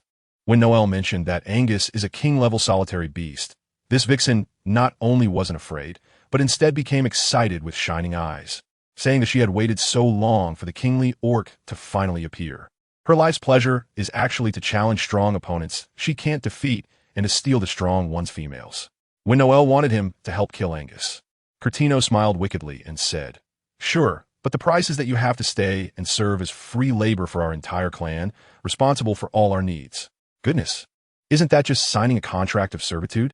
That leopard spirit was so desperate that he actually agreed immediately. But Cretino's intentions go beyond that. What he hates the most is seeing others show affection in front of him. His life creed is that solitary beasts should have the appearance of solitary beasts. He wants to personally break apart Angus and me, ensuring that all solitary beasts remain eternally lonely. You have to wonder what kind of grudge he holds to feel this way. His mindset is simply twisted to the extreme. The scene shifts back to our cave. The fire is ready, and I skewer the fish with branches and roast them over the fire. Angus, this big guy, is actually afraid of fire and hides far away. looking like a baby who has never seen the world, only able to watch me busying myself. The fish is quickly roasted and smells delicious. I'm afraid of burning him, so I deliberately place the first one on a large leaf to cool down before giving it to him. As he watches me roast the fish, he suddenly asks, "Female, what is your name?" I almost choked on my saliva. "Big brother, we've been together for so long, and you still don't know my name?" I told him my name is Bai Yina. He repeated it twice and then said, "Can I call you Nwana from now on?" This nickname sounds pretty nice, so I nodded. As a result, he just kept repeating it like a tape recorder, calling me Nwana, Nwana, endlessly, making my skin crawl. So I quickly asked him to stop and not to distract me from grilling the fish. Once the fish was grilled and cooled down, I tore off a piece of meat and fed it to him. To my surprise, he swallowed it whole without even chewing. I hurriedly told him, "Slow down. The fish has bones. It will get stuck in your throat." He looked innocent and said, "But I have a big throat. It never gets stuck." All right, I forgot. He's not human. He's a big python. I handed him the whole fish and told him to follow my example, spitting out the bones before eating the meat. He imitated me and finally started chewing. After finishing one fish, he was full, especially since he had just swallowed 3 leopards earlier. I looked at the remaining raw fish and thought about making a fish soup, nutritious and delicious.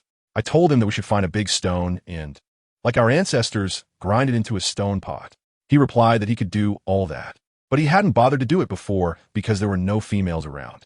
I am excited, and then he suddenly starts acting silly again, looking at me seriously. "Can I kiss you?" I really can't believe it. When there's delicious food, handsome guys have to stand aside. "Okay," I said angrily. "Why are you thinking about kissing me all day?" He replied confidently, "Because you're beautiful." We were there pulling each other to extremes, saying things like, "I like you, but you don't like me." In the end, just as I finished eating fish, he suddenly pounced on me like a hungry tiger, knocking me down onto the grass and kissing me right on the lips. I was kissed senseless, just as I was about to get angry after pushing him away. He kissed me again. After he finished kissing, I huffed and said, "I never agreed to let you kiss me." He then leaned in with his deep, husky voice and whispered in my ear, "Nwana, don't reject me." That was it. I completely lost my temper. This guy has a one-track mind. Once he kisses you, he thinks you're his, and the next step is figuring out how to mate. I quickly changed the subject, pulled him up, and said we needed to get serious and hurry out to find materials for sewing and a stone pot. But he wouldn't let me off that easily, hugging my waist and asking, "So, can I keep kissing you in the future? If you don't answer, I'll take it as a yes." I'm really too lazy to pay attention to this narcissist. I shook off his hand and walked out of the cave. As we walked, I asked him where to find needles and thread for making clothes. He said bone needles are easy to find, but the hemp thread grows in a very hidden place, and there are bugs inside that can make people itch all over. He described it, green, 8 legs with a bizarre shape, and we call it the... My DNA instantly reacted. "Family, isn't this just the foreign spicy pepper?" My childhood trauma. I was so scared at that moment that I grabbed Angus's arm and pressed myself against him, feeling a bit reassured only by the coldness of his body. I said nervously, "How about not going? It hurts and itches to get bitten by that thing. I don't want you to go." He looked at me like that and seemed quite pleased. "Are you worried about me?" I nodded vigorously and said that I was bitten when I was young and it was really painful. Guess what this guy said? He looked relaxed and said, "It's fine. I have thick skin. It can't bite me. Besides, if they looked a bit better, I would have eaten them long ago. How could they have the chance to bite me?" I'm both angry and amused. It's already this time, and he's still joking. I suggested, "Why don't we clear out the bugs before going in?" He asked, "How do we clear them?" I said, "Hit them with a stick. As many as we can." He thought about that scene for a moment and seemed to find it even less reliable. What if they fell on my feet when I hit them? Let me tell you, Angus really has a unique way of thinking.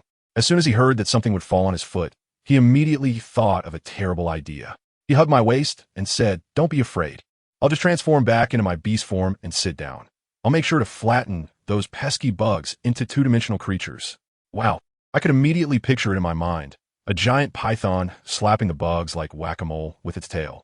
But I quickly caught on to the flaw in his plan. If you turn into a snake, who will handle the thread? He had a nice thought, though.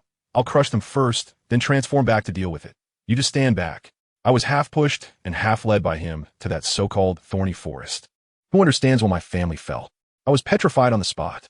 Those weren't trees. The whole tree was covered from top to bottom with green, wriggling, spiny, plump maggots. That scene was like a grand funeral for someone with a fear of clusters. I felt all the blood drain from my body, goosebumps all over, and suddenly everything itched. I grabbed Angus's arm, my voice trembling. "Angus," seeing how scared I was, He quickly pulled me into his arms and said in a manly way, "Don't be afraid.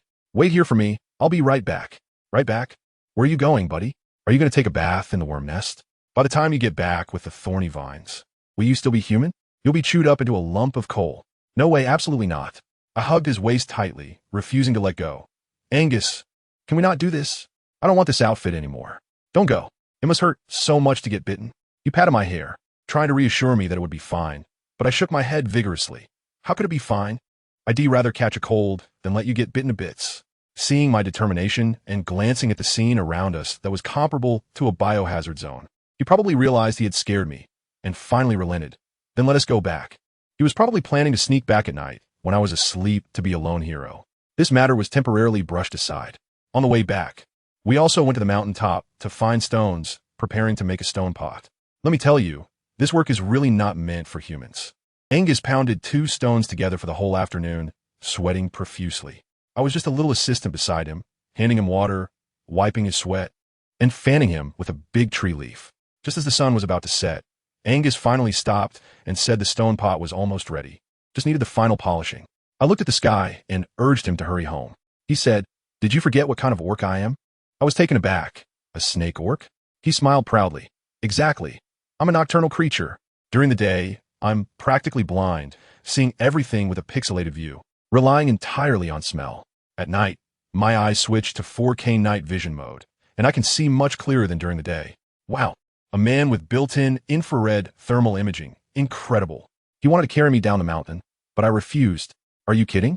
He had been pounding stones all afternoon, exhausted, and I felt too embarrassed to let him carry me. I have hands and feet, and I care about him. Besides, I still needed to hurry back to start a fire and grill fish for him. In the end, I rushed back to the cave, and guess what I saw?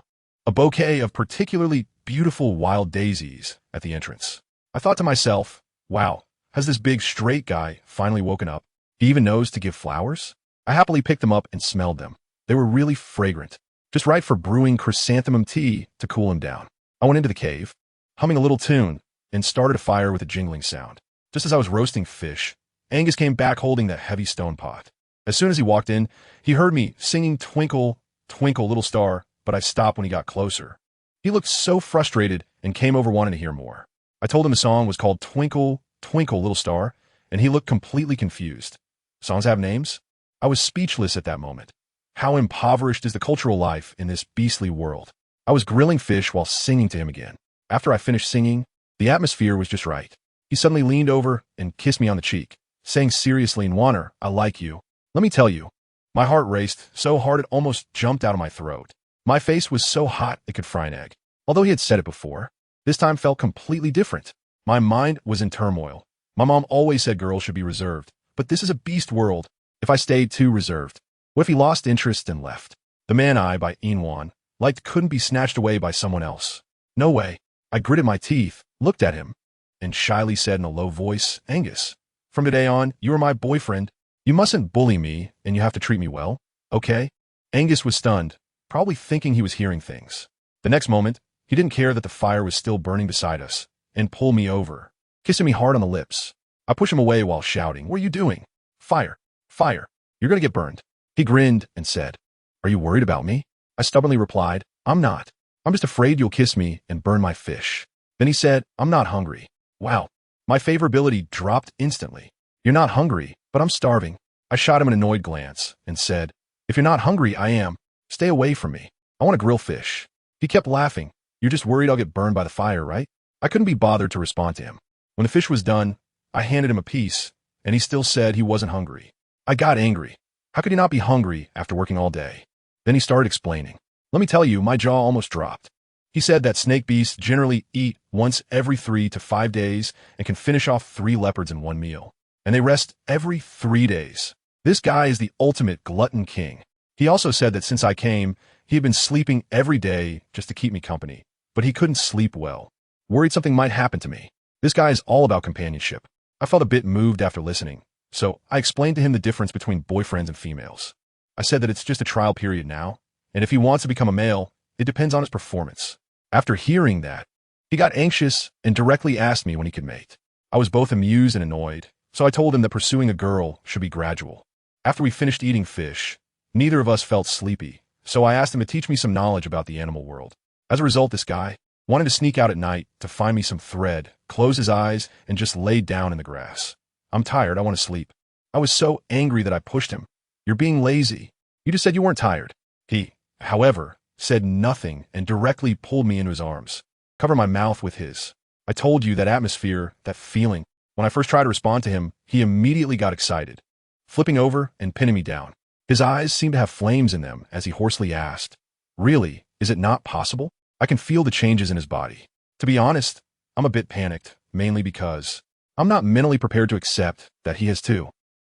Things. I could only shake my head in disbelief. He sighed and finally got off me, lying down beside me, and said, "Go to sleep." I turned to the side, hugged his waist proactively, and quietly said, "Give me a little more time, I'm just not ready yet." He kissed my forehead and covered me with the fur, especially gently. When I fell asleep, Angus indeed sneaked out.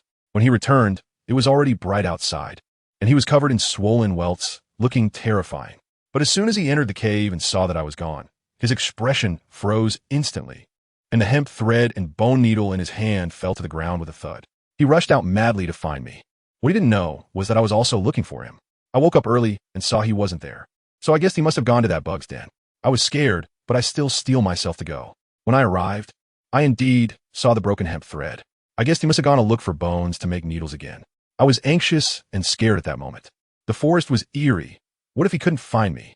To avoid being captured by other males, I even smeared a layer of mud on my face, making myself look like a little beggar. Just as I was on my way back, suddenly a huge white snowball rolled past me with a whoosh. I was shocked and thought, what the heck? That ball has legs? It was covered in countless legs and was running incredibly fast.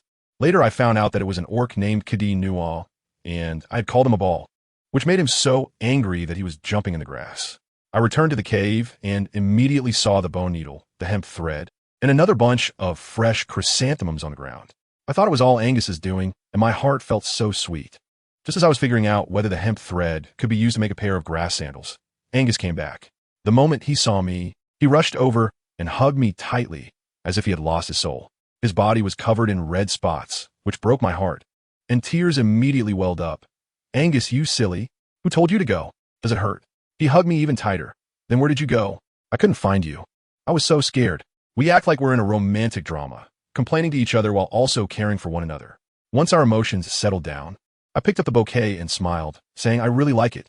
I like everything you give me." And guess what happened? Angus looked confused and said, "Didn't you pick those flowers yourself? I never gave them to you." We both stared at each other in shock. It wasn't him who brought the flowers, nor was it me who picked them. So did the flowers grow legs and run in by themselves? Angus's face darkened, and he asked me to hand him the flowers to smell. I was still a bit skeptical. Can your nose really work? Isn't this all the work of wolves? He was at a loss whether to laugh or cry, saying he relied on his snake tongue to identify scents. I handed over the flower with a hint of skepticism. I saw him stick out his tongue, swiftly licking the air like a snake, then squinting his eyes, he uttered 2 words. "It's a fox." I was so excited at that moment. "What fox? Where's the fox? Let me see it." I tell you, in the 21st century, I really love foxes. Fluffy and snow white, but the smell is a bit overwhelming. As soon as Angus heard that I liked foxes, his face instantly darkened. Wow. He was like a spilled jar of vinegar. He stared at me and said, "You really like him?" I didn't react at the time and foolishly said, "Yeah. Little foxes are so cute, so fluffy."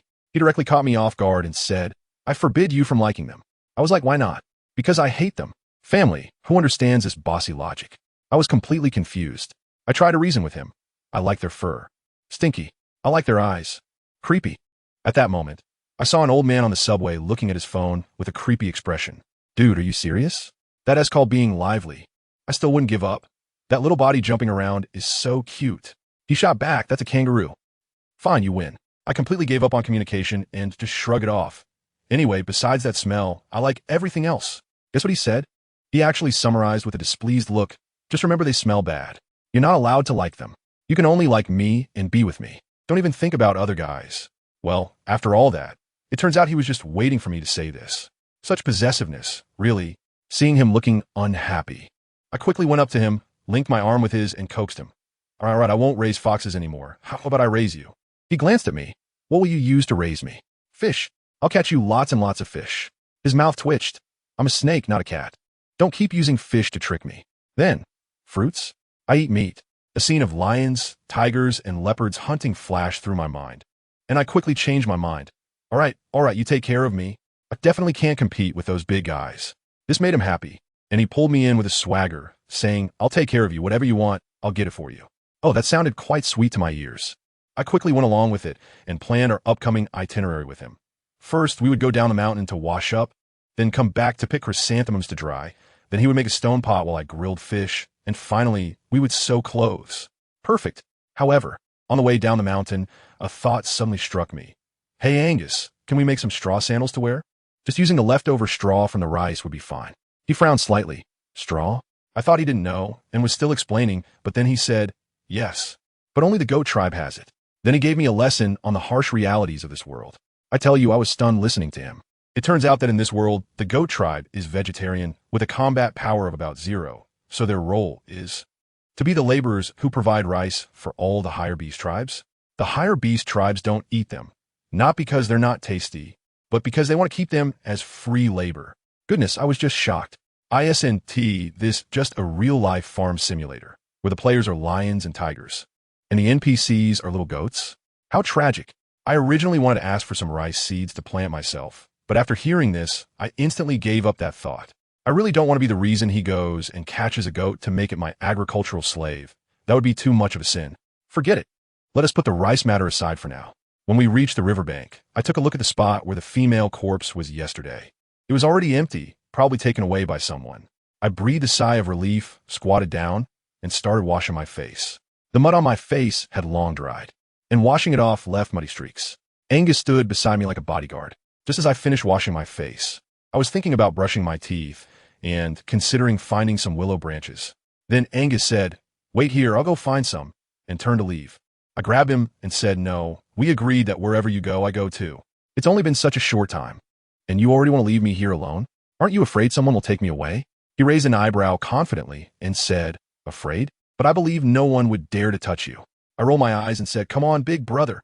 Didn't those girls just mess with me yesterday? If you hadn't come back so quickly, I would have had to experience the ice age in the river. As soon as he heard this, he immediately felt sorry for me and reached out to stroke my head. I quickly swatted his hand away and said, don't touch my head, I won't grow taller. As a result, he pulled me into his arms, making my heart race. I felt a bit shy and rubbed against his chest, saying, okay, let's hurry and find the willow branches. We should go together. Only then did he carry me into the forest. Guess what happened next? We found the willow tree, but right under it I spotted a patch of mint. My eyes lit up at that moment. This is a great find. I quickly squatted down, picked a leaf, and chewed on it. It was so refreshing. I immediately told Angus, this thing can cure the sores on your body. It's an anti-itch miracle drug. He looked at me with a face like, what are you talking about? But I didn't explain, just directed him. You get the willow branches, I'll pick the leaves. Teamwork. 10 minutes later, we returned fully loaded. Back in the cave, the atmosphere of life immediately filled the space. I spread the small chrysanthemums I had picked earlier on the leaves to dry at the entrance, then started a fire to grill fish. Meanwhile, Angus was beside me grunting as he polished his stone pot. I tell you, that feeling is particularly wonderful. Two people are each busy with their own things, but from time to time, they glance at each other and share a smile. That kind of understanding, where you understand me and I understand you, is truly sweeter than saying 1,000 love words. While I was grilling the fish, I thought to myself that it doesn't really matter where you live, as long as you get used to it.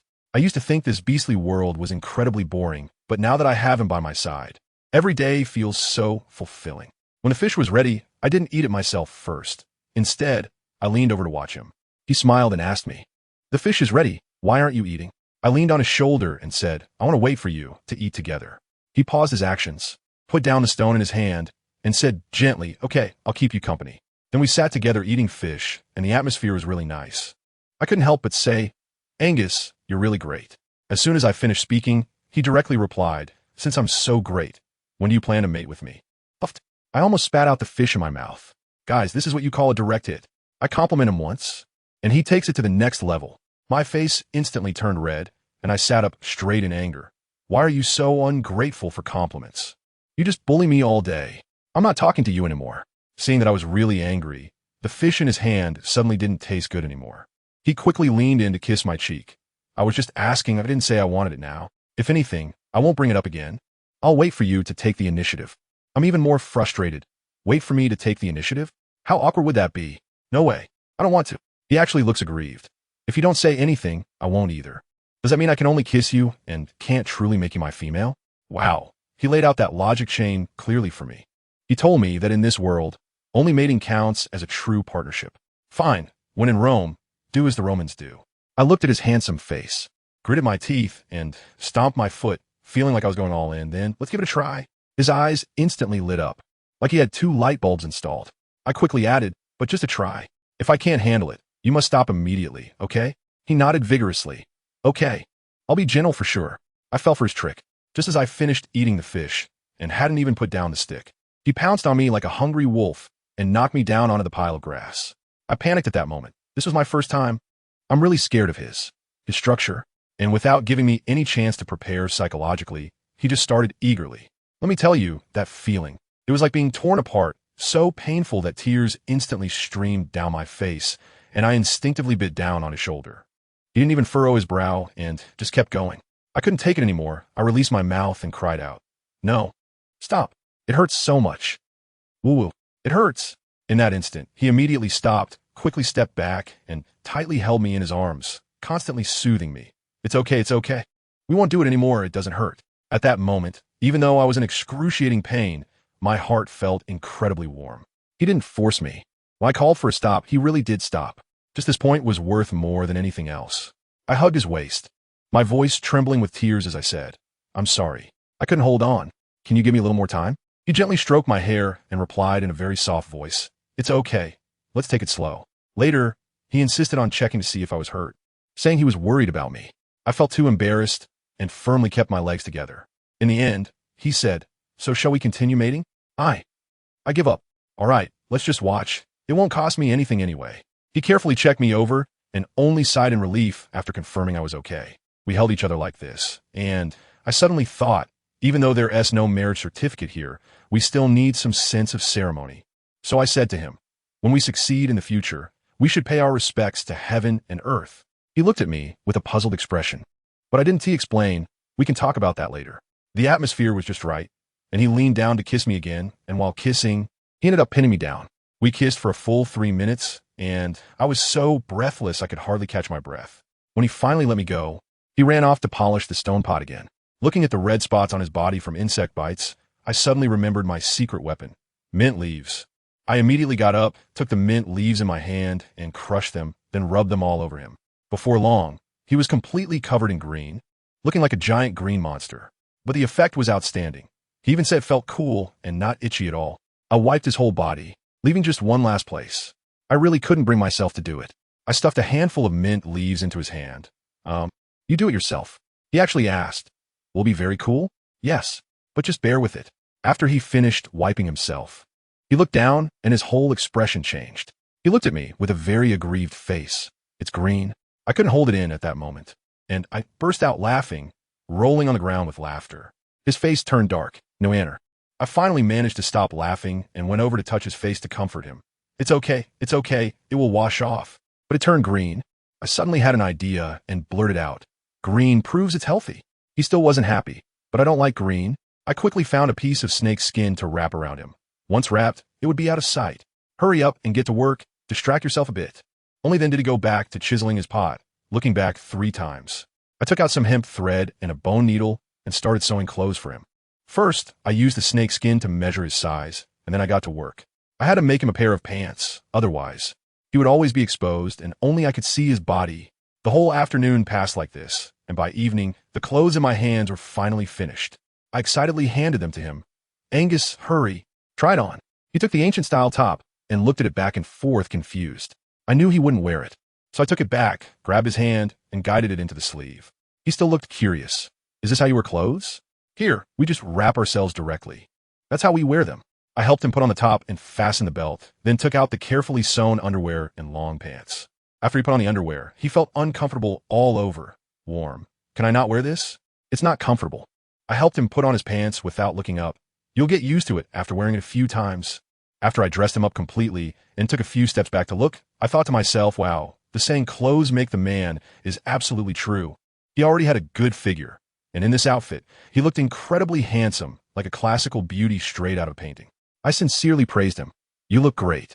He looked down at himself and asked me uncertainly, "Are you complimenting me?" "Of course I'm praising you. Let me tell you, our Angus looks like a handsome man straight out of an ancient painting when he wears this outfit. He's so handsome that my legs go weak." I hurried over to help him straighten his collar and gave him a firm order. "Listen, from now on, wear this outfit when there's nothing else going on, and you're not allowed to take it off. Weld it to your body." He looked completely bewildered, asking why. I put my hands on my hips and said confidently, "Nonsense. With your figure, who else is worthy of looking at you besides me? You said it yourself. I'm your female. So your body is, of course, my exclusive limited skin. Got it?" Goodness, he actually nodded without even thinking. In his mind, I bet he would believe me if I said the earth is flat. As long as I'm happy, he's willing to wear this outfit every day. He held my hand and said he had prepared the stone pot and would go to the river to wash it clean to make fish soup for me, telling me to wait for him obediently in the cave. What can I say? Of course it's good. If I went with him, he would be carrying the pot in one hand and me in the other. Wouldn't that be a hassle for him? Just right, while he's not here. I need to quickly put together a set of equipment for myself. I directly cut a piece of fabric from the snakeskin outfit I ruined of his and quickly sewed myself a set of underwear. I tell you, a craftsman is a craftsman. When I tried it on, hey, it was quite comfortable and fitted. But, well, it seemed a bit too big. But no worries. This is exactly the pure desire battle damage style that will be most popular in 2025, emphasizing effortless sexiness. After putting on the lingerie, I sewed myself a little pair of panties, simply perfect. Then I started using another piece of snakeskin to make myself a dress. Just when I was focused on creating my haute couture, I completely didn't notice that there was a guy outside the hole who had seen everything. It was that fox guy, Cordino. He was stunned, probably thinking, where did this stunning beauty come from? Great figure and pretty face. How come I've never seen her before? I tell you, he definitely reacted at that moment, but felt really creepy. He used to watch other females undress openly, but with me, he only dared to sneak a peek. He turned into a furry fox and lay at the entrance, his eyes almost popping out at me. He even got a little mischievous and quietly pushed a little flower into the hole with his paw. Just that little movement, and I immediately heard it. I looked up, and that guy whooshed away without a trace. Family, who understands? I was puzzled at that moment. Did I just see a big snowball rolling down the mountain? Why does this mountain keep dropping snowballs, and it hasn't even snowed? Cordino down the mountain must have been furious, roaring in his heart. I'm a fox. It was running down, not rolling down. Is your eyesight problematic? He must have been so mad, secretly swearing that once he figured out Angus's background, he would definitely come out and let me see if he was really a snowball. Before long, Angus came back. As soon as he entered, he saw me standing there in my homemade lingerie, and his eyes went wide, dumbfounded, asking what I was wearing. I proudly explained to him, "This is called lingerie. The outer dress isn't done yet." He stared intensely at my chest, his atoms apple bobbing, and blurted out, "Want to bite again?" My face turned red all of a sudden. "What's wrong with you, Snake?" Always thinking about this. As a result, he innocently replied, "It's very soft." I was completely out of patience, so I quickly changed the topic and pointed to the stove I built with small stones, asking him to take a look.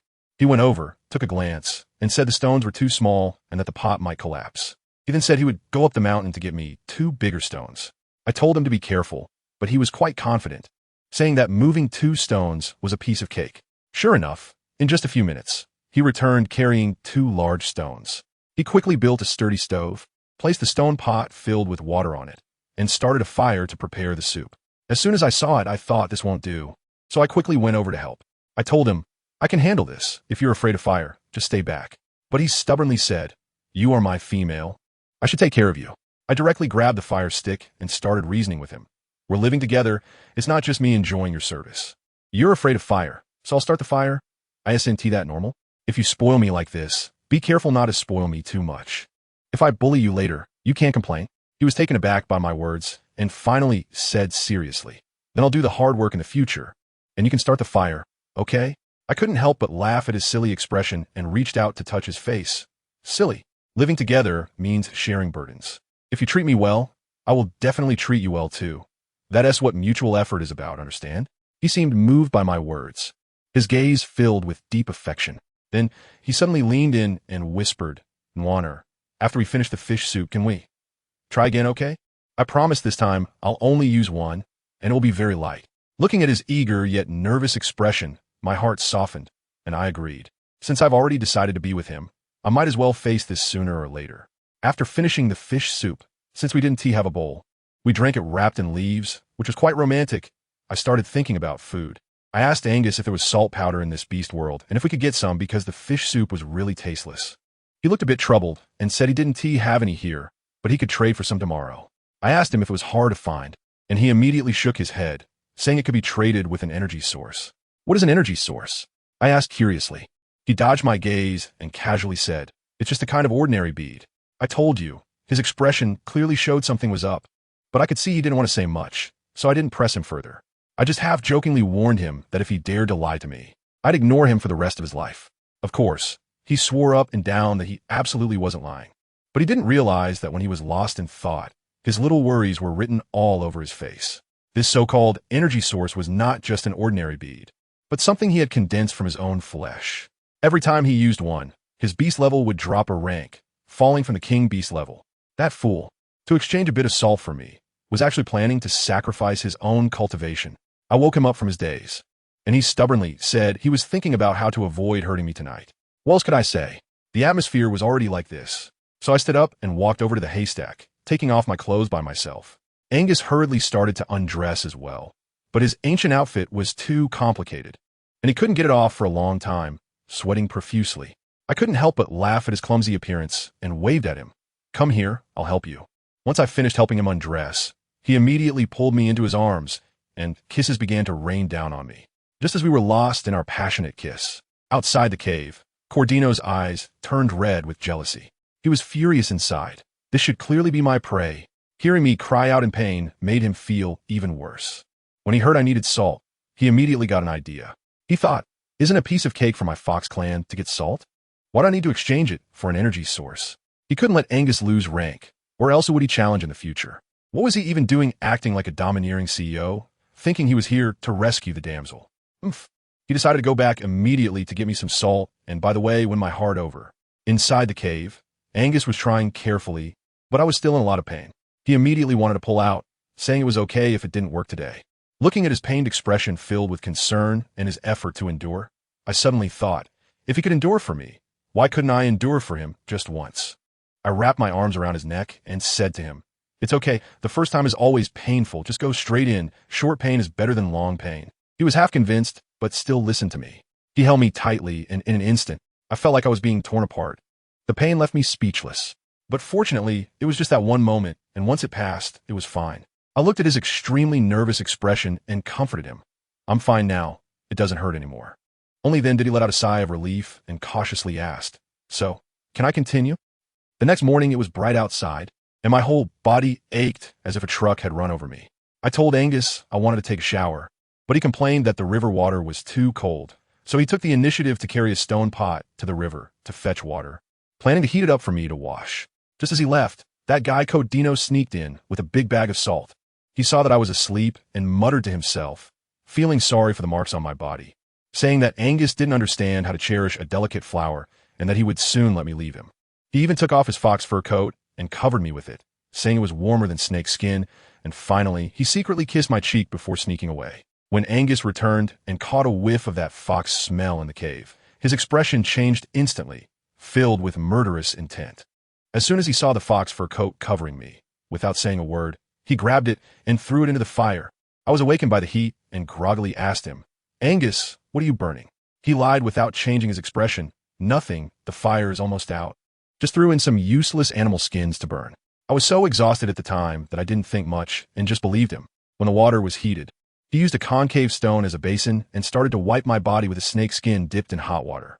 As soon as he wiped, he saw bloodstains. Goodness, his reaction was as if the sky had fallen. He held me and shouted, Nwaner, wake up. Why are you bleeding? Are you hurt? I was so scared by him that I lost all my drowsiness and explained to him with a mix of laughter and tears that it was my first time and bleeding was normal. As a result, I slipped up and casually mentioned that there would be more blood when I got my period. This really stirred up a hornet's nest. He had no idea what a period was and thought it was some kind of terminal illness, insisting on taking me to the vet right away. I exerted a tremendous amount of effort to hold him down and began to educate him on physiological knowledge. As a result, when I asked, I was stunned. In their world, females don't have periods at all. They only go into heat once a year, bleeding for just one day. which is the optimal time for conception. I was shocked at the time. Once a year? One day at a time? Is there any justice in this? Why do I have to endure 4 to 7 days of torment every month? But then I thought, I'm human, they are beastmen, so this difference is normal. After hearing my explanation, Angus's eyes lit up, and what he focused on was, warm, you go into heat every month? So don't we have a chance to have children every month? I quickly corrected him. That's called getting my period. Heat sounds so unpleasant. Only then did he understand. And he seriously warned me that this matter must not be known to other males, or I would be taken away as a breeding tool. I rolled my eyes at him and said I wasn't stupid, and with him around, I was not afraid of anything. Upon hearing this, his eyes were filled with affection as he took the snake's skin from my hand and gently said, I'll help you clean up. You just lie down and rest well. Anyway, he had seen every part of my body, so if he wanted to clean it, let him do it. I was too lazy to move. As a result, I ended up falling asleep deeply. When I opened my eyes again, it was completely dark outside. I jolted up, thinking, wow, I must be stupid. Had this cave been renovated? There were several stone bowls, stone basins, and even a giant stone vat that could fit me. At that moment, I could only think, is this guy in construction? While I was sleeping, he managed to complete so many big projects all by himself. Unbelievable. But where was he? I guessed he must be chiseling stones at the top of the mountain, so I climbed up in the dark, taking advantage of the moonlight. Sure enough, I heard the sound of clanging from a distance.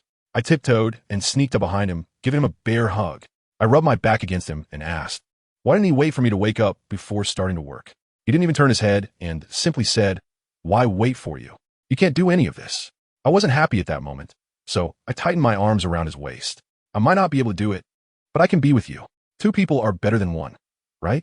Only then did he put down the stone in his hand, turn around, and hold my hand. His tone's so gentle. I don't want you to suffer with me. The sun is so strong. What if he gets sunburned? I rolled my eyes so hard they almost hit the back of my head. Am I that delicate? Besides, if the sun can burn me, it won't burn you. I'm not like you. I'm a male with tough skin. Family, who understands this?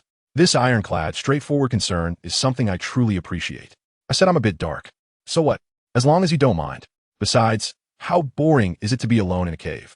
I don't want to stay by myself while you bask in the sun. Let me tell you, it's all about companionship. He probably got swayed by what I said and affectionately ruffled my hair, saying in a silly way, my warm child is really great. I looked at the sky and urged him to hurry down the mountain to eat. As a result, he suggested accompanying me to hunt, which I quickly refused. I joked that with my combat skills, I would only be a burden to him. Better to wait for food. On our way down, this guy started acting silly again, saying he wanted to carry that heavy stone tool and also carry me. I thought to myself, do you think you're a crane? In the end, I walked in front while he protected me from behind with the stone tool.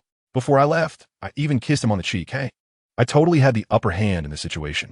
When we returned to the cave, I found the fire was burning brightly.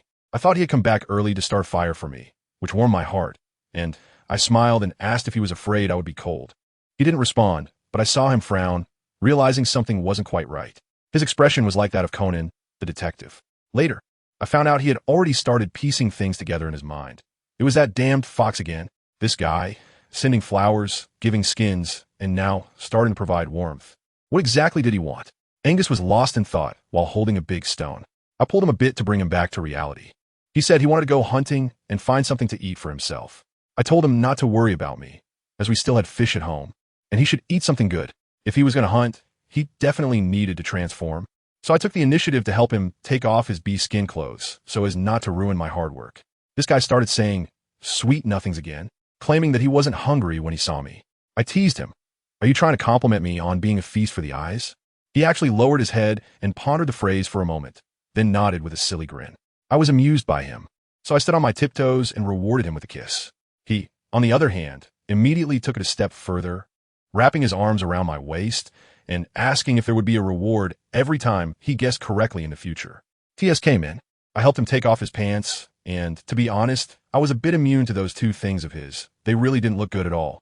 I quickly averted my gaze and urged him to hurry back.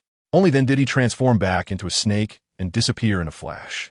After he left, I sat there sewing clothes by myself, and I accidentally kicked the leather bag with my foot. Curiously, I opened it to smell, and then I literally took off right there. It's salt. Family, it's salt. I pinched a bit to taste, and that long-lost salty flavor almost made me cry. At that moment, I thought it was Angus preparing a surprise for me, and I was foolishly feeling sorry for him. wondering how many precious beads he must have spent on such a large bag of salt. But what I didn't know was that outside the cave, there was an eavesdropper, an old sly fox named Cordino. Seeing that I attributed all the credit to Angus, he felt quite displeased and pondered whether to take the opportunity to show off, thinking that with his looks, he could easily charm me. Just as he was transforming into human form, fixing his hairstyle and getting ready to make a dazzling entrance, Angus returned. Let me tell you, that scene was like a duel between masters, completely silent. Just as Cordino was about to use a charm skill on me, Angus transformed back into his giant python form and lunged at him with his massive jaws. The frightened fox immediately leaped in a faith jump from halfway up the mountain. Luckily, he was fortunate enough to grab a branch in midair and perform an extreme soft landing. Otherwise, he would have been trending on social media in 2025. After Angus dealt with his rival, he adjusted his bloodthirsty mood outside the cave before coming in. I was completely unaware of everything happening outside as I was focused on sewing. As soon as he entered, without saying a word, he tightly embraced me from behind. His strength felt like that of an octopus that had come to life. I asked him, "Are you back? Are you full? What did you eat? A tiger. Did you get hurt?" He fell silent again, just holding me tightly. I struggled to check him over. Thankfully, there were no wounds. But something was off with this guy today. He only responded with like a broken record. Dude, your emotional value needs to be a bit stronger. He just wouldn't let go, and I guess he must have been stimulated by something outside, starting to feel insecure again. I could only comfort him quickly, patting his back and smoothing his fur, telling him I would always be your female, absolutely not looking at any other males, and that if I ever had the chance to go home, I would definitely take you with me. I swore everything I could promise. After a lot of coaxing, his mood finally stabilized a bit, and he let go of me.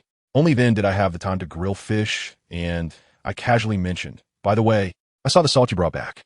How many beads did you exchange for it?" As soon as I said that, his face instantly darkened. Without saying a word, he walked over, snatched the bag of salt, and with a whoosh, dumped all the salt on the ground, then started stomping wildly on the pile of salt with his foot. I was really angry at that moment. "What are you doing? I already said it can't be used." He yelled at me.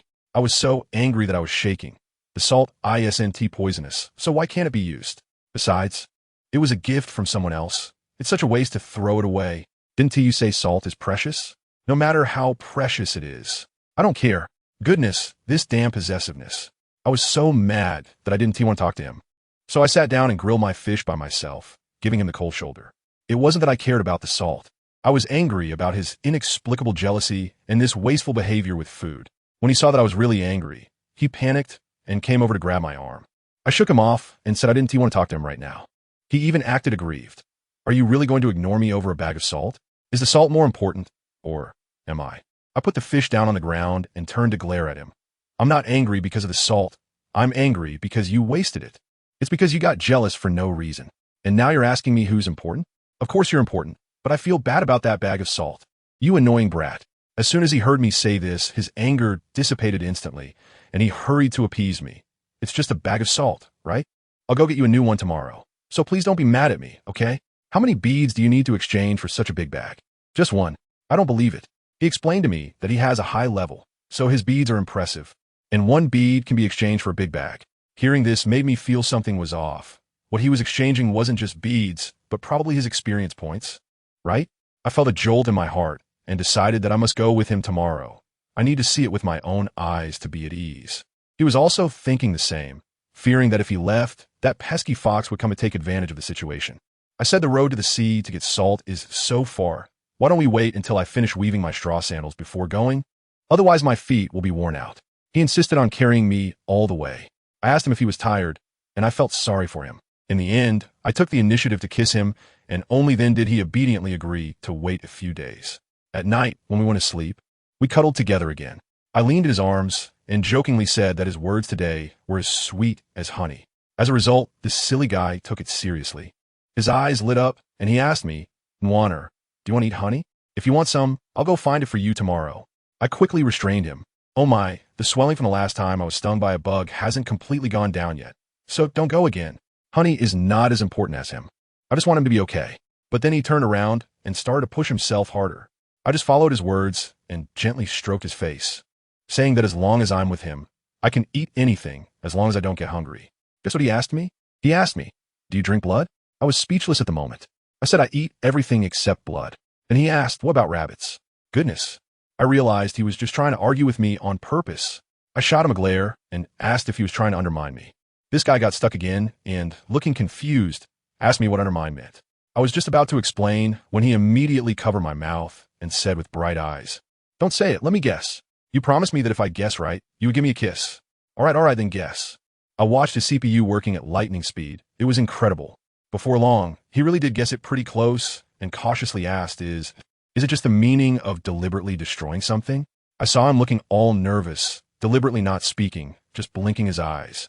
He immediately wilted, thinking he had guessed wrong. Just as he was about to say, "I don't know," I directly wrapped my arms around his neck and kissed him. Hee. You should have seen how happy that made him. As a result, this big bad wolf immediately became restless, and his hands and feet started moving. I quickly pushed him away and gave him a mischievous smile. "Time to sleep. You just interrupted me. Now it's your turn to experience what it's like to be interrupted. Enjoy." The next morning, we held hands and went to the river to wash up and catch fish. To be honest, we were about to be sick of fish. But there was no choice. Once we got the salt, I was ready to do something big and start my farming plan. I also needed to find time to weave straw sandals and make clothes. After all, we were going to the sea, and the journey would be long. So we had to be well prepared. I was squatting by the river, tidying up, when Angus, looking like a big toy, was splashing around in the water, his giant snake tail sending waves everywhere and soaking me. But he was having such a great time that I just let him be and waited for him on the shore. Before I knew it, in less than half an hour, he transformed back into his human form, carrying several big fish in his hands. He said he was afraid I would get bored waiting too long. My heart warmed, and I told him to go back and enjoy the water a bit longer. But he stubbornly refused, saying that being with me was the most important thing. "All right then, let's clean the fish together." I was struggling to scrape the fish scales off with a broken stone, my hands getting sore. Angus watched for a while, then suddenly grabbed my fishy hand and pressed it directly against his chest. I was shocked at that moment. My hands were so dirty. "What are you doing? Let go." Not only did he not let go, but he also tightened his grip, his voice deep and intense. "Nguyen, don't move, feel my heartbeat."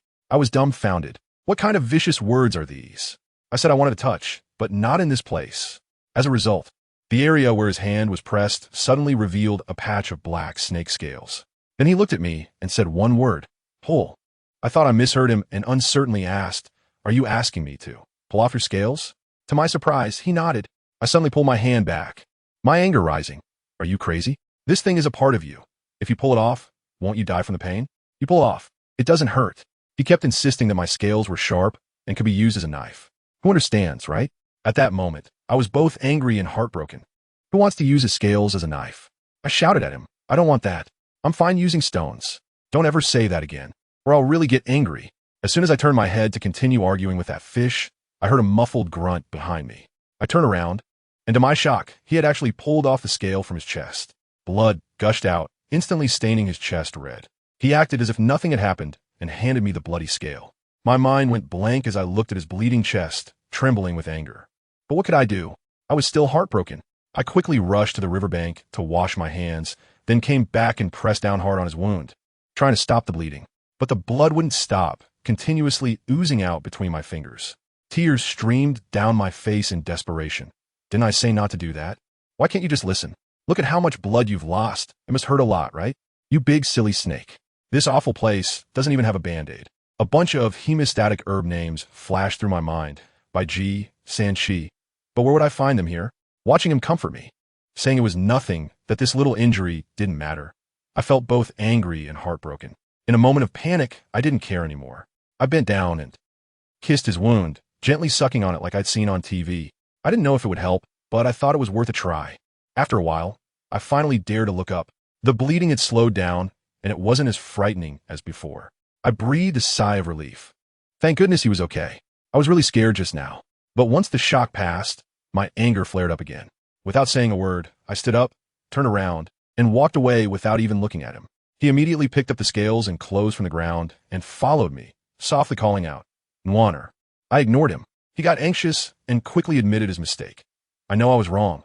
Please don't be mad at me, okay? I won't do it again next time." I still ignored him.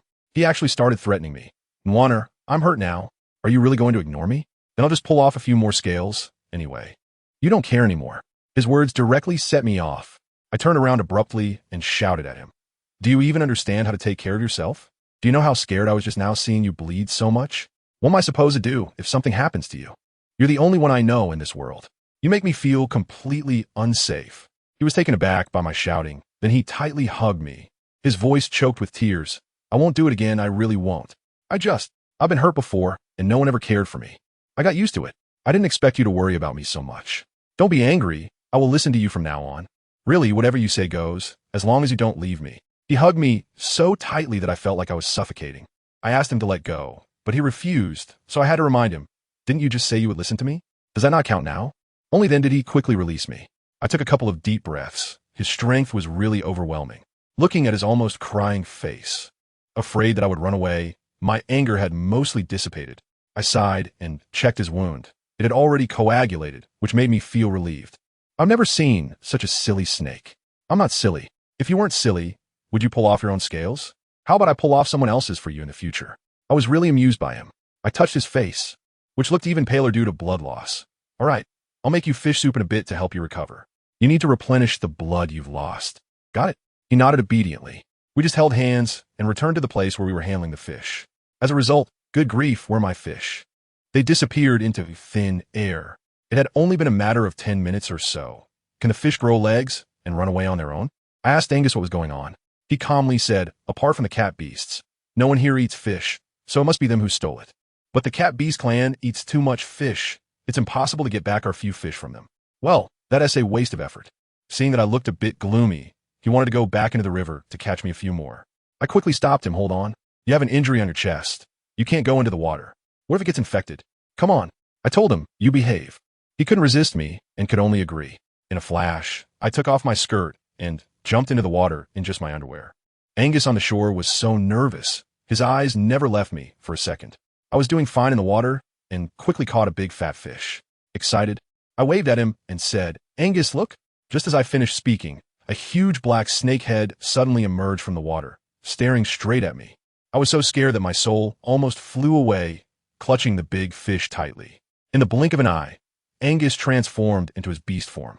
With his massive serpentine tail, he scooped me out of the water and safely placed me on the shore, using his body to shield me completely. He said to me, "Wanner, put on your clothes. This snake is mine to deal with." I dared not delay and quickly put on my clothes. When I turned back, he was already tangled up with that big snake in the river, and the scene was simply unbelievable. The river water was quickly stained red, and I stood on the shore with my heart in my throat, afraid that his chest wound would split open again. Before long, the battle was over. Angus dragged the corpse of the dead snake onto the shore, covered in blood, which scared me to death. I rushed over to check him and found that aside from his chest wound that had reopened, he hadn't sustained any new injuries. Most of the blood on him was from that unfortunate snake. I just sighed in relief, but he came over with a bloody face, rubbing against me proudly. "Wanner, a kiss and it won't bleed anymore." I am both angry and amused. He didn't even wait for me to react and just kissed me directly. After the kiss, he licked his lips and gave a charming smile. Reward my foot. This is just being a rogue." He actually had the audacity to say, "You are my female, and I can kiss you whenever I want. Moreover, you said that a boyfriend can only kiss and not mate. Now that I am your husband, of course I can do both." I'm speechless. This guy's learning ability is just too strong. I was too lazy to argue with him, so I resigned myself and lowered my head to help him tend to his wound. I deliberately kissed him while blowing air to tease him, and, as a result, he immediately reacted. Those two things obediently stood up, making me uncomfortable. I pretended not to know, looking up and touching his face. "Angus, what's wrong? You look so pale. Are you feeling unwell?" He directly grabbed my hand and placed it down on him, arching an eyebrow mischievously. "What's wrong with me? Haven't you felt it yet? Should I give you a demonstration?" "No." I quickly pull my hand back, huffing, "Who told you to be so bad? This is your punishment. If you want me, let's see how you perform." I squatted down, poked the corpse of the dead snake, and asked him if he had dragged it back for me to scale for making a knife. He nodded. I said, "What about your own piece?"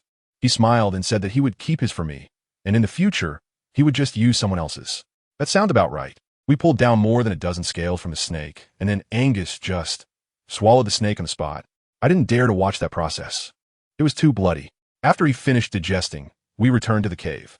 He said the fish in the river must have been scared away and that he needed to catch something else to supplement my meal. Then he started joking again. How about I catch a cat for you to roast and eat? I don't eat cats. What about a rabbit? I don't eat that either. Then how about drinking blood? Hey, are you doing this on purpose? I was really getting frustrated with him. I told him that I don't eat rabbits, cats, dogs, or snakes. It's a matter of principle. He saw that I was a bit upset and quickly apologized, saying he just wanted to make me laugh. I sighed and said I wasn't angry, just thinking about what to eat for lunch. I went through it in my mind and suddenly asked him, "Do you have chickens here? Wild chickens? Wild chickens?" He looked puzzled. I said, "It's that kind covered in colorful feathers." He suddenly realized and exclaimed, "Yes, there are a lot of those chickens. I'll go catch a couple for you in a bit. But how do you eat that thing? Pluck the feathers and roast it." "All right." He readily agreed and affectionately patted my head, saying, "You just wait for me in the cave. That thing bites, so I'll go alone." I know. He's just a jealous type, afraid that I might be seen by other males when I go out. He kissed my forehead, then transformed into his beast form and left in a hurry. From the looks of it, he's headed straight for the peacock tribe. Not only does he want to catch one, but he also has to bring back 2 female peacocks. Let me tell you, his way of thinking is simply extraordinary. The reason he wants to catch 2 horribly ugly female peacocks is that he's afraid I'll be charmed by the handsome guys in this world. He wants to show me with facts that, besides him, all males are either bad apples or worse, and the females are even more unappealing. Family. Who understands this kind of possessiveness? It's both infuriating and amusing. Angus had just left when I started to wrestle with that big fish. I squatted at the entrance, holding 2 broken stones, clinking them together for a long time. I saw a few sparks, but that pile of hay just wouldn't cooperate. It refused to catch fire no matter what. Just when I was about to give up and prepare to gnaw on it, a voice floated down from above that was cool to the bone. "Need help?" I looked up and wow, there was a man standing in the sunlight with that outline, those features, and that charming smile. The flint in my hand dropped with a clatter. Let me tell you, my mind went completely blank at that moment. Isn't that my brother Fu Chani? My idol from the 21st century, whom I've been a fan of for several years. How could he be here? I suddenly stood up, rubbed my eyes hard, and yes, it was that face. I was so excited that I couldn't speak properly and directly rushed over to grab his arm. "Idol? Am I dreaming?" He was taken aback by my sudden enthusiasm and, feeling a bit narcissistic, flipped his hair and said, "You're not dreaming. Are you happy?" I nodded like a garlic pounder. So happy. Happy to the point of taking off. You know, when you held a concert, you looked amazing. When you acted, I simply couldn't get enough. I went on, and it left him completely dumbfounded. The look on his face was like, is this person crazy? And it snapped me back to reality. Wait a minute. Concert? Acting? His expression was like he was listening to a foreign language. Alarm bells went off in my head. Oh no, something's not right. He has no idea what I'm talking about. He's not my brother. He's just an orc who looks exactly like him. This is bad. I'm in deep trouble. Could this be the lonely beast trying to catch me? The smile on my face instantly froze. Taking advantage of his distraction, I pushed him away and then used the fastest speed of my life to dash down the mountain without looking back. Behind me, I heard his bewildered shout. "Hey, why are you running?" "I just wanted to help you start a fire." "I can't believe you." I ran even faster, ignoring the cuts on my feet from the stones, with just one thought in my mind: run fast. As I was running, I suddenly plunged into the territory of the Tiger Clan. Just as I stopped to catch my breath, a big white snowball suddenly pounced out from the bushes next to me, knocking me straight into a big pit. Just as I was about to scream, a large hand covered my mouth. Then 3 or 4 big tigers leisurely passed by our hiding spot, chatting away. Once they were far enough away, that guy finally let me go. I was pinned under him, my whole body felt like it was about to fall apart, and the pain made me frown. "Get off me." I weakly pushed him away. As a result, this guy suddenly changed his approach, pinched my chin, and started teasing me. "This face of yours is the most beautiful I've seen among all the females. I really want to thank you. If it weren't for you chasing me, would I have ended up in this damn place? I'm so anxious. Angus will definitely go crazy if he can't find me." I rolled my eyes and immediately started acting. "It hurts." He really took the bait and quickly helped me sit up. When he saw the injuries on my foot and neck, his brows furrowed. He picked up my foot and was about to massage it, but I quickly pulled it back. "You don't need to worry about me. What do you really want? Do you want to take me back to have babies? Let me tell you, dream on." After hearing that, he laughed directly and leaned close to my ear, breathing softly. "Who said anything about you having them? But if you want, it's fine now." My ears turned red with a buzzing sound. That damn rogue even kissed my cheek. I exploded on the spot. "Who allowed you to touch me?" While cursing, I vigorously wiped my face and limped away. He grabbed me. "Do I look that disgusting to you?" "Your face isn't disgusting. But your behavior is. I told him I had a male partner now and told him to get lost, or I would drag him down with me, even in death. He was not afraid at all and even pinched my chin to threaten me. I couldn't break free, and in a moment of desperation, I delivered a kick right between his legs. He let go in pain, curling up like a shrimp. I put my hands on my hips and sneered. Didn't expect that. Did you? This move works in the beast world too. His face turned pale from the pain, and he asked me what a kick to sever descendants was. I gave him a wicked smile and raised my leg to kick again. This time he got smart and did a backflip, landing as a huge white fox. I was stunned. Wow, you're actually a fox. That fox is quite narcissistic, transforming into a human shape, hands on hips, and surprisingly starts to, display like a peacock? Does anyone understand this? The courtship methods here are really too abstract. He puffed out his, you know what, and asked me if it was big. I almost rolled my eyes to the sky and turned to leave. What a lunatic. But he relentlessly chased after me, blocking my way with his arms. Don't go. My name is Kadeen Nuwa, and I want to be your male.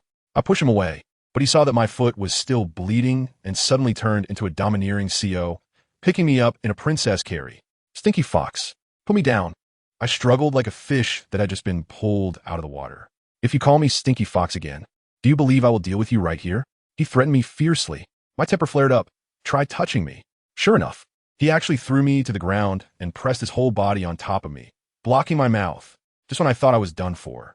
A sharp black shadow with a whooshing sound came sweeping in. It was Angus. He returned with a murderous aura. Cordino reacted extremely quickly, rolling on the ground with me to dodge that fatal blow. The massive snake tail slammed into the ground, creating a deep pit. That sly fox Cordino still had the nerve to taunt Angus with a grin. What's wrong? Are you angry?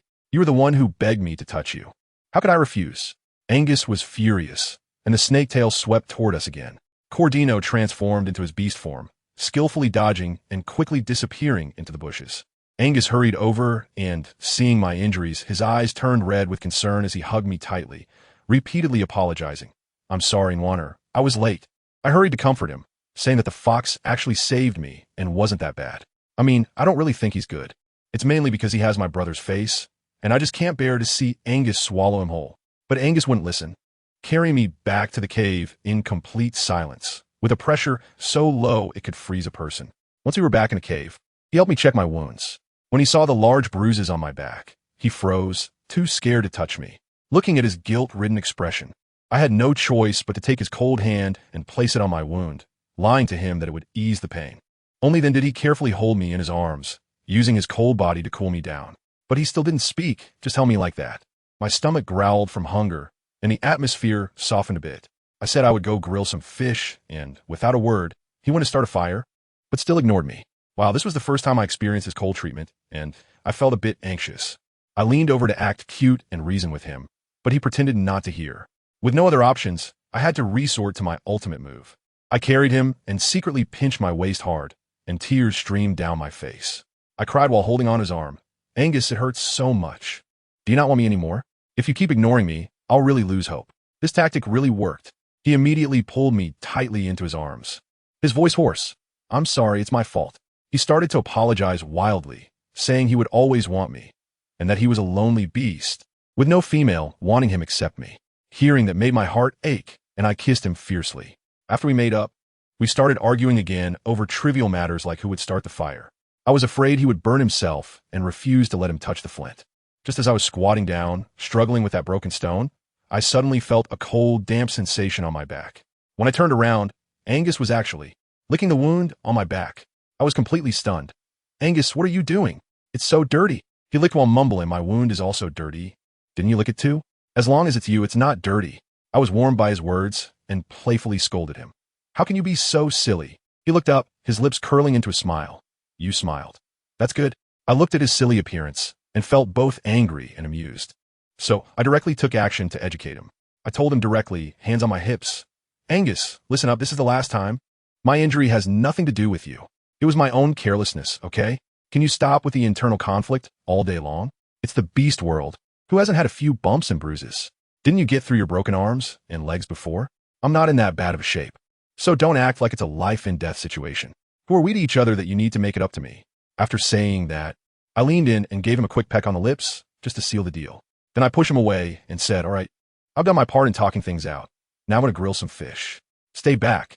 Don't let the fire scorch your precious snake skin. This guy just stood there, staring at me like he was frozen. Wow. That look made me feel all tingly. So I quickly turned away and pretended to be busy.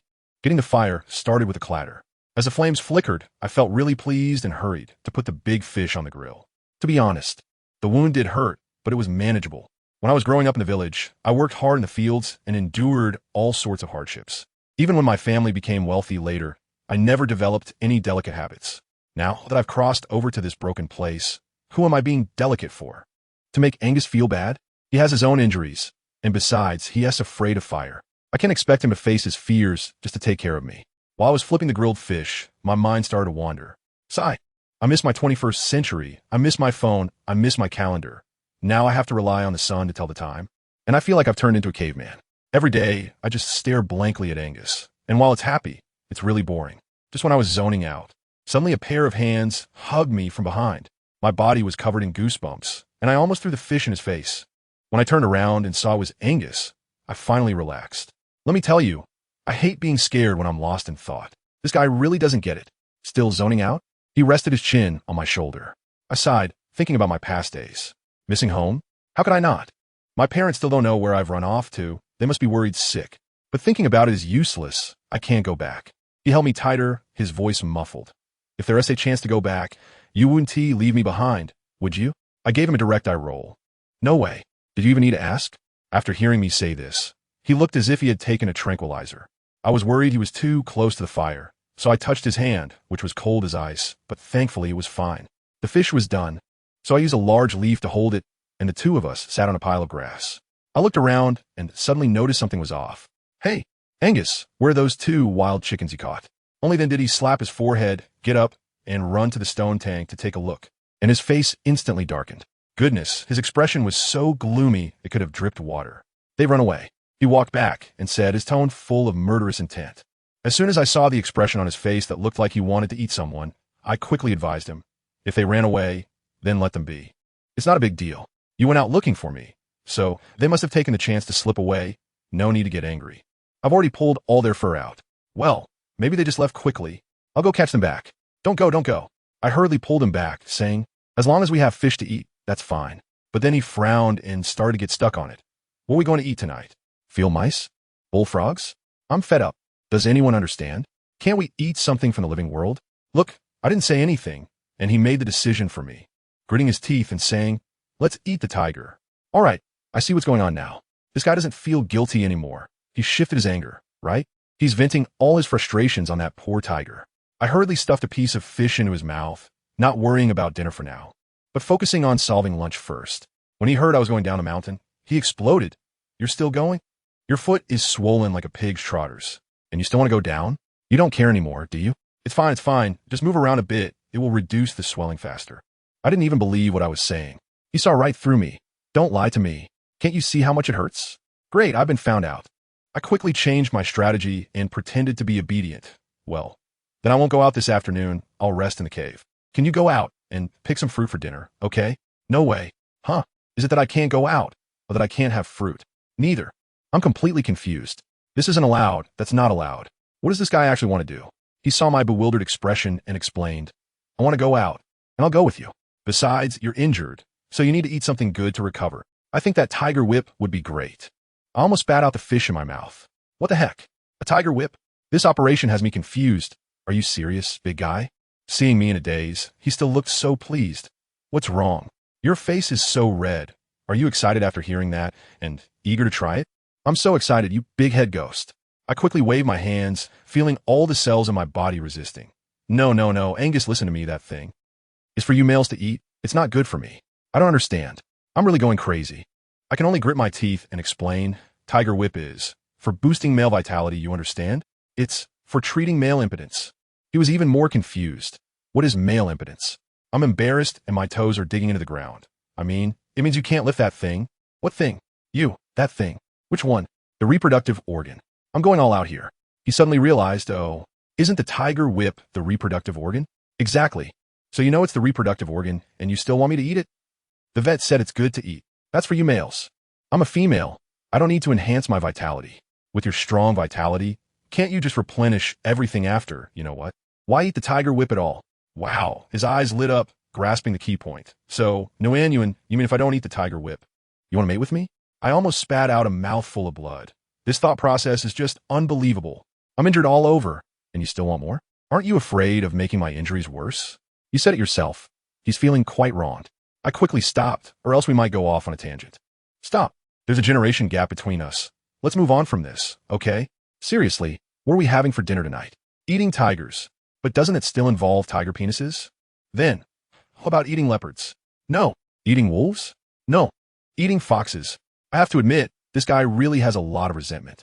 In the end, when he saw that I didn't want anything, he actually said, then you can eat me. I really don't know whether to laugh or cry. In the end, I could only settle on, let's eat fish. Only then did he calm down. I tore off a piece of fish and offered it to him. But he shook his head. I'm not hungry. You eat it. Come on. Give me your foot. I'll give you a massage.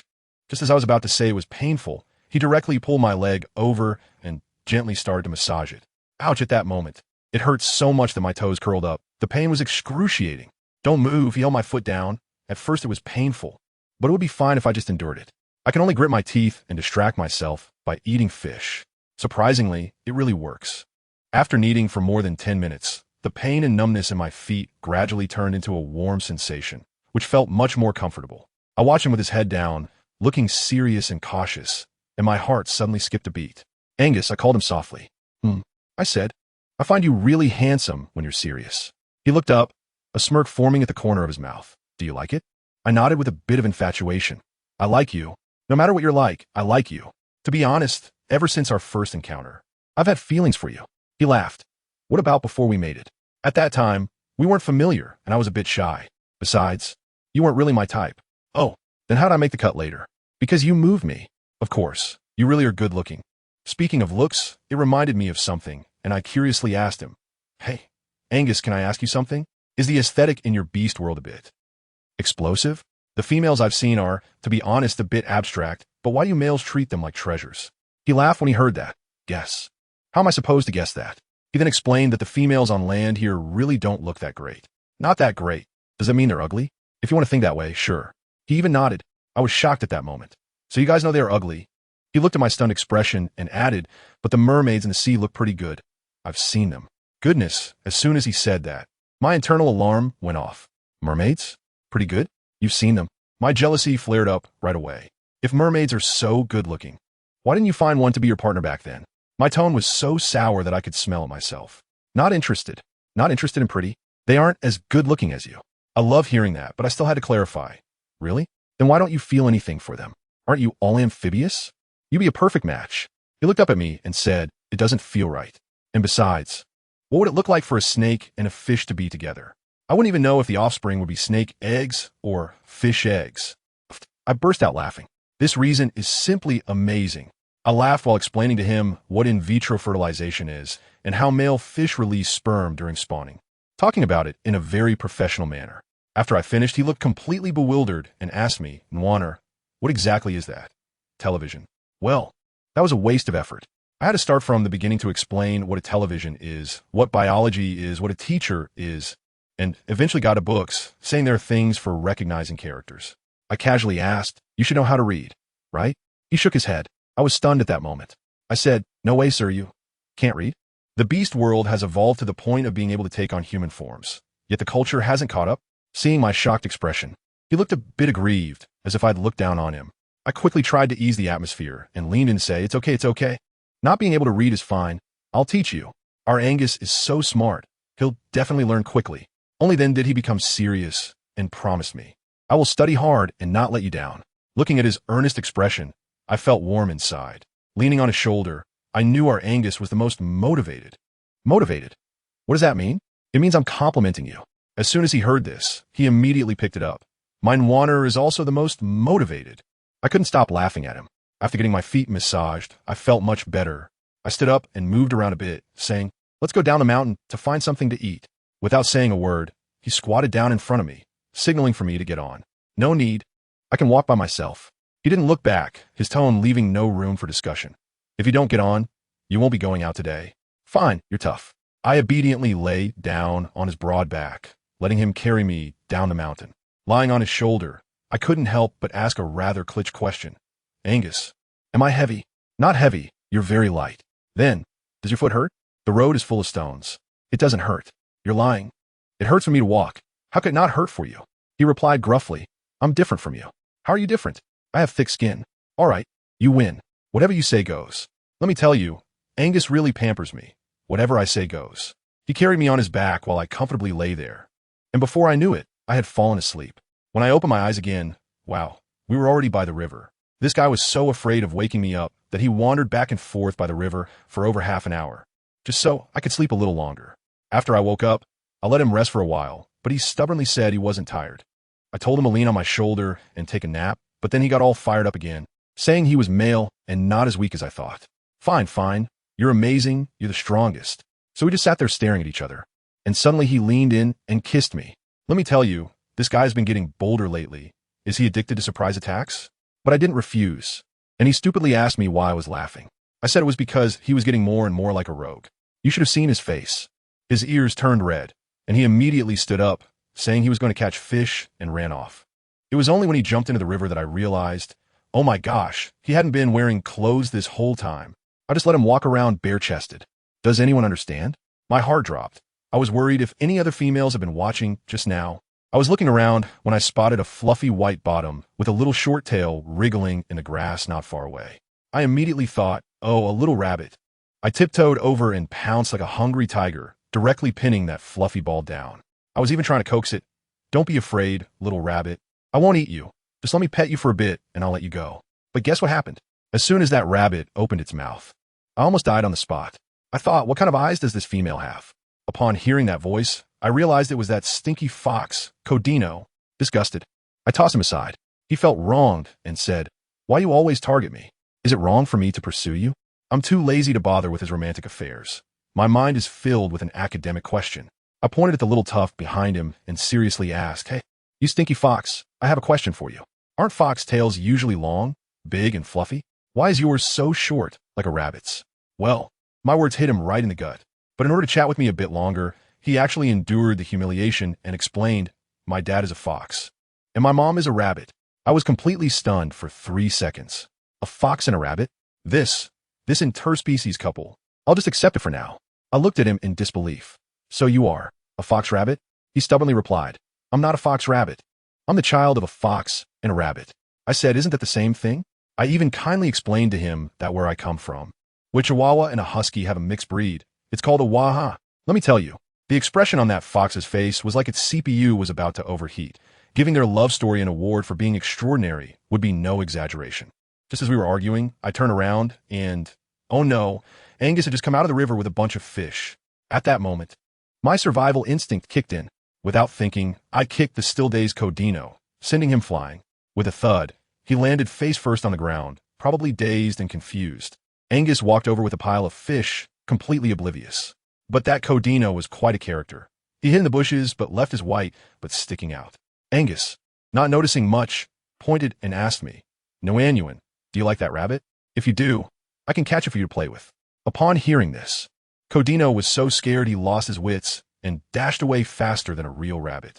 This incident passed, and after we finished cleaning the fish, we returned to the cave. He struggled for half a day to put on his animal skin clothes, looking like a performance artist.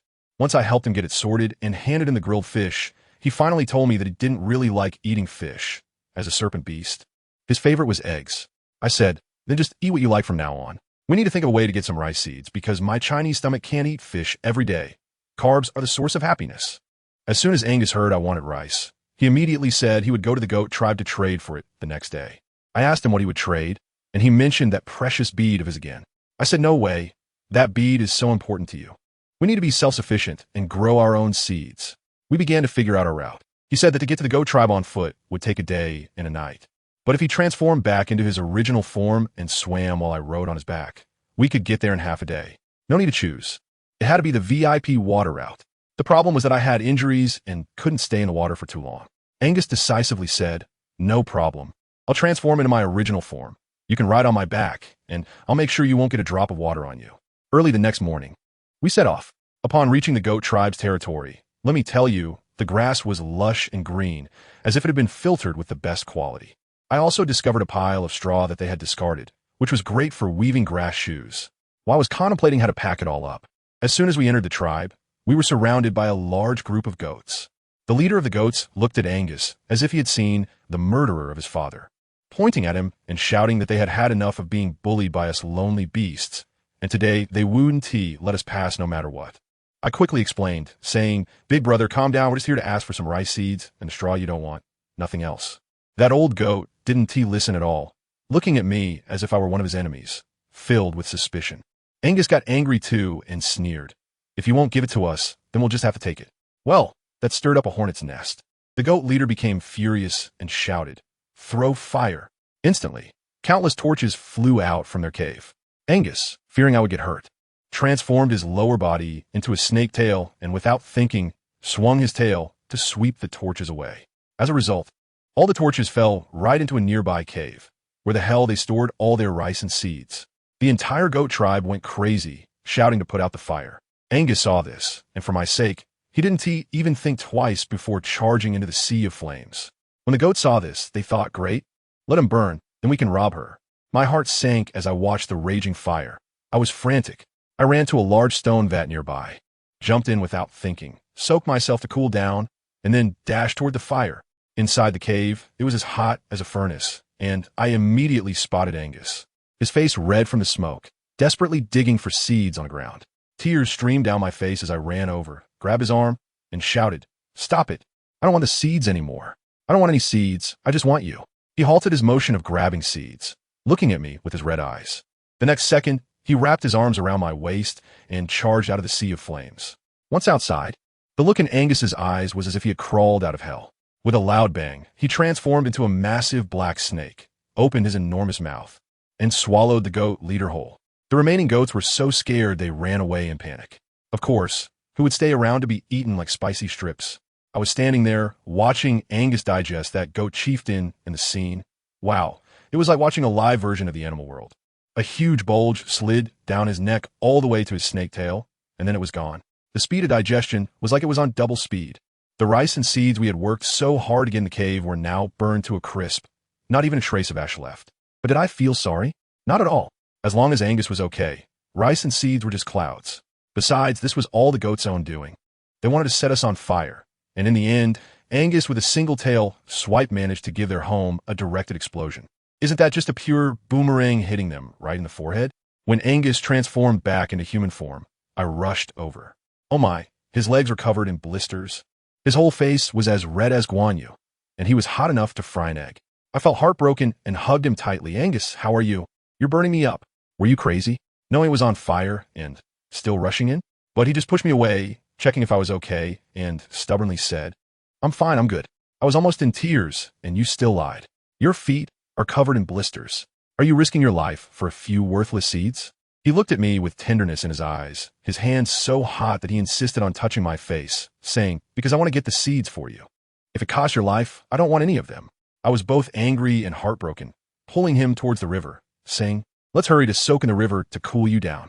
This guy, even in this state, still had the mood to joke with me. "I'm so warm right now. You want me to make a fire to sleep at night? Just hold on to me." I felt my heart tighten as I listened. Isn't this just like when I had high fever in my world? If it keeps going, don't let me become a fool. I quickly said, "I don't want that. I like your original cool and refreshing self. You can even be a mobile air conditioner in summer. Change back quickly." When we reached the riverbank, I pushed him into the water, saying, "Hurry up and soak in there. I'll wait for you here. Don't worry about me." He was still not at ease and said, "What if that group of goats comes back to attack? Don't worry, you just turned their leader into a buffet. They're probably hiding from you right now. Go on, go." As I spoke, I thought the seeds are gone, but the straw is still here. I might as well take some back to weave straw sandals. We can't go back empty-handed. Seeing my determination, Angus transformed into a large snake and slid into the river, reminding me, "Just don't run around. Call me if you need anything." I responded with a sound and started to focus on bundling the straw. Hey, I must say, my hands-on ability is quite strong. In no time, I had tied up a large bundle, just as I was wiping my sweat and preparing to continue. Suddenly, a bunch of dark shadows appeared around me and directly surrounded me. Before I could even shout Angus, someone covered my mouth. I struggled desperately and bit down hard on that dirty hand. The goat let out a yelp of pain and released me. Just as I was about to run, a group of males pounced on me and threw me onto a pile of straw. The leader, with a lewd expression, leaned in and said, "Your male killed our leader. So today I'll make you accompany him to the grave. But before you die, I want to see what you taste like. Family, who understands?" I was about to throw up my dinner. Taking advantage of his daze, I lifted my leg and delivered a brutal kick.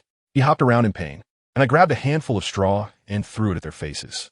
While they instinctively dodged, I rolled and crawled toward the river. I was running while looking back, and as a result, I bumped into a warm and sturdy embrace with a thud. As soon as I looked up, I saw a face so handsome it could make gods and men jealous. It was Cordino. He hugged me, not even glancing at me. His cold gaze fixed on the group of goats chasing after us, a smirk on his lips. In the next second, he dashed into the flock like a gust of wind, patting each of them on the shoulder and locking eyes with them. Then, as if possessed, the goats all froze in place. Cordino casually flicked his hair and snapped his fingers. "Fight for me." And guess what happened? The group of goats surged forward and knocked him down to the ground, giving him a good beating. Cordino instantly lost his composure, yelling at the top of his lungs, "I meant for you to hit yourselves. Get the hell away from me." This time the spell worked, and the goats immediately got up and started slapping themselves across the face. Cordino stood up, covered in dirt, with a bleeding forehead from where he had bumped it. I rushed over and looked at this group of magical self-harm scenes, sincerely saying to Kedian, "Thank you." He immediately put on that cheeky smile and replied, "You're welcome. It's nothing special." I raised my hand to cover the wound on his forehead. "You're bleeding. It's just a small injury." "What do you consider a big injury then? It has to be missing an arm or a leg, right?" I was amused by him, but also a bit guilty. It's all my fault. First I caused Angus to get hurt, and now I've caused you to get hurt. When Cordino heard that Angus was injured, his eyes lit up. He was probably plotting some crazy idea in his mind. I didn't notice and was still pondering whether I was a disaster magnet. I let go of my hand and saw that his wound wasn't serious and the bleeding had stopped, so I asked again, "But why are you here?" Kadi Nua's expression instantly froze, and his gaze became evasive, probably fearing that I would call him a creepy stalker. However, my thought process was quite unusual, and I directly said, "Aren't you here to get rice seeds from the Goat clan?"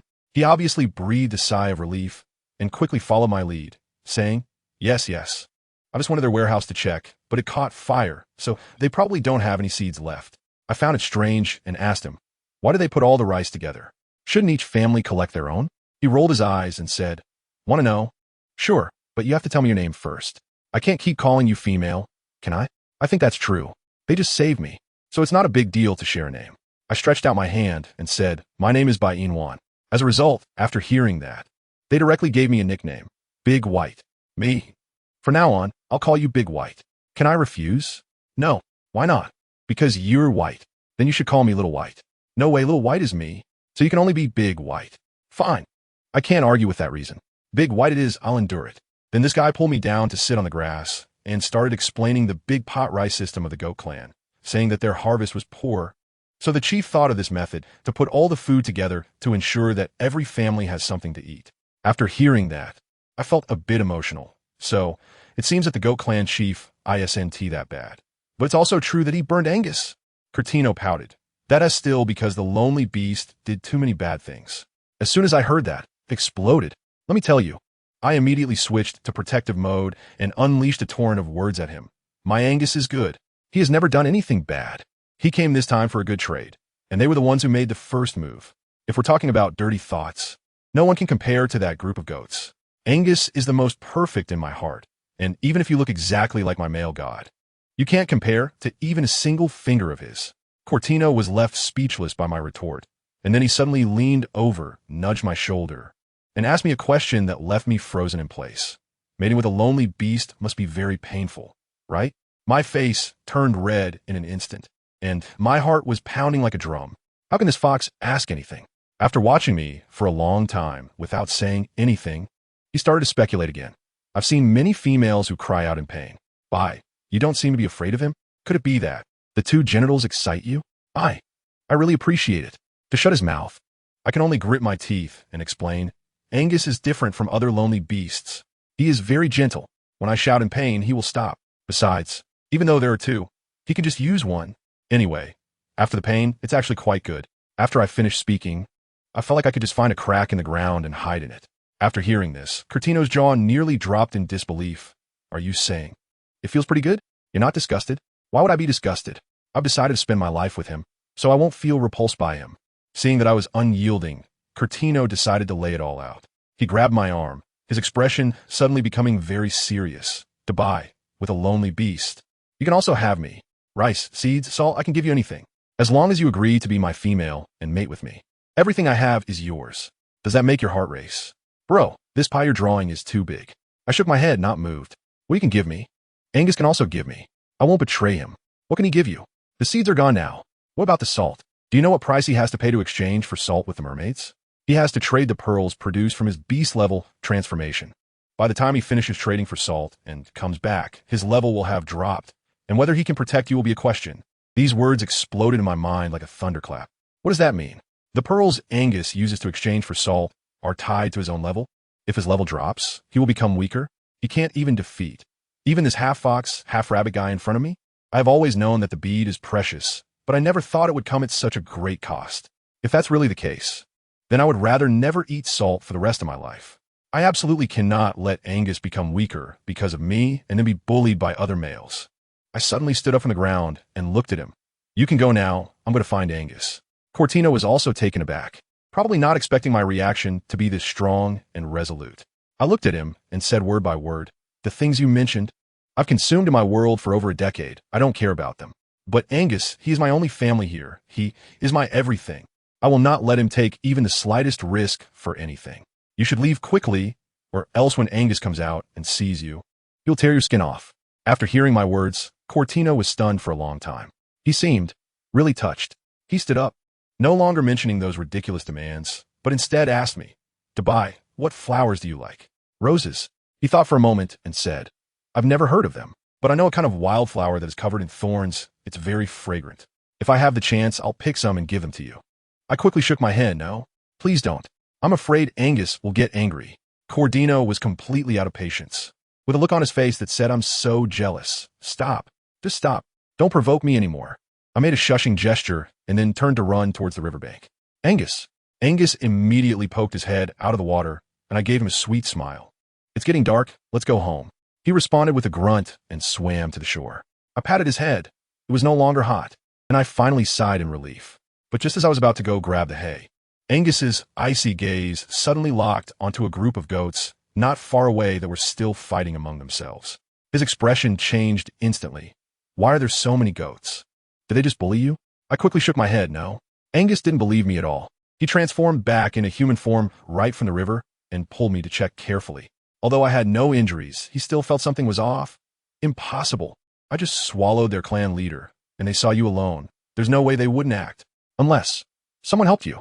As he spoke, he approached the group of goats, and then he discovered that those goats had vacant eyes, completely devoid of their own consciousness. Angus's pupils contracted, and he uttered two words, illusion magic. It's the illusion magic of the Fox clan. Didn't want her to see that, Fox. I watched as the pressure around Angus diminished, and he exuded an ominous aura that screamed, don't mess with me. He suppressed his anger, and his lower body instantly transformed into a massive serpent's tail, sweeping all the goats into the river with a loud crash. He flicked his tongue, detecting scent in the air, his voice as cold as ice shards. That stinky fox. Oh no, he found out. With his demeanor, it looked like he was ready to find Curtino and crush him to pieces. No way. Curtino just saved me. I can't let Angus hurt him. I rushed over and hugged Angus's icy serpent body. Angus, don't go. It was Curtino who saved me. You can't harm him. We have to repay kindness. Angus paused, a hint of dangerous sigh in his voice. I'm not human, so I don't need to repay kindness. Warmth, let go. I held on tighter. I won't let go. I am your female. He saved your female. Shouldn't you thank him? Angus turned his enormous snake head, his golden vertical pupils staring at me intently. Warner, have you ever thought about why that stinky fox appeared here out of the blue? I told you. When he asked that question, my mind buzzed instantly, and I foolishly spoke on behalf of that fox. I said, huh? Isn't he here to ask the goat clan for that rice seed?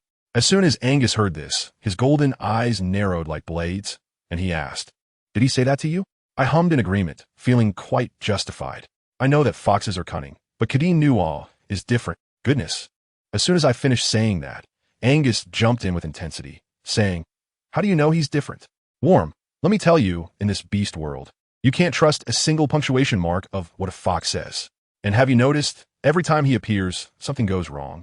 which makes it hard not to suspect that he's just a walking Conan, a walking disaster. I was just about to refute when I suddenly felt the pile of grass behind me shaking. Duong, duong, duong. Family, who understands?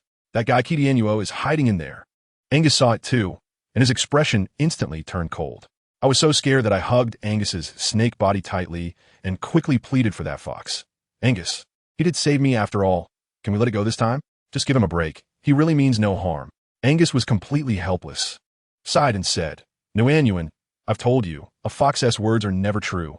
I tell you, the next second, that haystack just exploded like a nest. That guy Curtino stood up in a flash, and with a particularly flashy move, transformed back into human form. That face, TSK, it's indeed a bit too handsome, to the extent that it can make an electronic wallet open automatically. As soon as Angus saw him turn human, he immediately transformed into human form as well, then pressed my head into his chest with one hand and said in an unmistakable tone in my ear, Don't move. I understood at that moment. They were afraid I would see what I shouldn't, and were forcing a purification of my vision. That kid KingAngus is also quite stubborn, directly confronting Angus, shouting, What do you mean, lonely beast? Why do you say that our fox tribe doesn't speak a word of truth? And saying that Big White's incident is all my fault? You think too highly of me. If I had that capability, this forest would have long changed its surname to Ko. Angus sneered, his aura towering at 2 meters 8. He stroked my hair like petting a cat, but his eyes were fixed on KingAngus. All right, in front of Anyuan, you say it yourself. What are you really doing here? If it were just for a few grains of rice, would you need a clan leader to come in person? I was stunned his arms. The clan leader? KingAngus is the leader of the Fox clan. I suddenly broke free from Angus's embrace and stared intently at Curtino. Wow, it hit me like a bell. Everything clicked into place. An ordinary male hanging around me every day. Okay, I could understand that as him wanting to pursue me. But a chieftain of the Fox clan, running into me time and again and conveniently showing up on Angus's territory. This is not a coincidence, it's a damn script. I pointed at him, feeling like a famous detective. Cadino, your target wasn't me from the very beginning, was it? It was Angus, who understands the family dynamics. One moment I was an innocent little fox, and the next I was revealing myself as a top PUA master. Cadino couldn't hide it anymore. He confessed everything. He was in a panic. He said, Bai, let me explain. At first, I was indeed after Angus. You're his female, and I thought, if I could win you over, wouldn't I be able to control this king-level orc? I wanted to fight him. I wanted to use my illusion magic to take him down. Lonely beasts shouldn't exist. They're cold-blooded and ruthless. I thought you were forced by him, and I wanted to save you. Then he changed his tone and began a heartfelt confession. But Bai, later I realized how good you are to Angus, and I wanted a female for myself. I truly want to pursue you now. Can you give me a chance? I was so angry that I laughed. So I'm just a tool in your eyes, a stepping stone for you to challenge the strong? Just playing with me? Cardino, if you pulled this trick in 2025, it would be trending on social media, and people would be cursing you for 3 days and nights. I directly snapped back. I have Angus now. I don't need you. From today on, stay away from me. I get annoyed just seeing you. Really, the feeling of slapping myself in the face is too painful. Just a moment ago, I promised Angus he was a good fox, and then he admitted he came to scheme against us both. I couldn't be bothered to look at him again. I turned around, picked up the bundled straw, and said to Angus, Let's go home. Without saying a word, Angus took the straw and transformed into a giant snake as he led me to the riverbank. That guy, Curtino, wasn't giving up. He rushed up and grabbed my arm, saying to Bai, I didn't understand things before, but I've changed now. I really like you. Please don't be angry. Don't ignore me. I shook off his hand and said coldly, From the moment you wanted to deal with Angus, there was no possibility for us. He is my male, and I can't have a ticking time bomb by my side. That's it, don't follow me. After saying that, I directly jumped onto Angus's back. Angus, let's go. Angus flicked his tail and splashed him with a free face wash service. By the time that fox wiped the water off his face, we were almost at the other side of the river. I could hear him shouting to Bai, behind us, crying out heartbreakingly like some male lead from a Cheongyao drama. But he couldn't keep up with Angus. Soon, he was left far behind. By the time we returned to the cave, it was already dark. Angus caught 2 fish along the way. I squatted there to start a fire, and since he had just been burned in the afternoon, I made him stay away from the campfire. He obeyed and sat obediently on the grass pile. Although he said it was fine, I could still see a hint of fear in his eyes as he looked at the fire. While I was grilling fish, Angus asked me, Warmer, are you really not going to associate with that stinky fox anymore? I nodded. No more contact. For me? He immediately said, "All right, if he dares to come again next time, I'll swallow him whole." I felt a pang in my heart. Although that fox was quite despicable, did he really deserve to die? I was just about to plead for him, but the words got stuck in my throat. I had just drawn a line with him.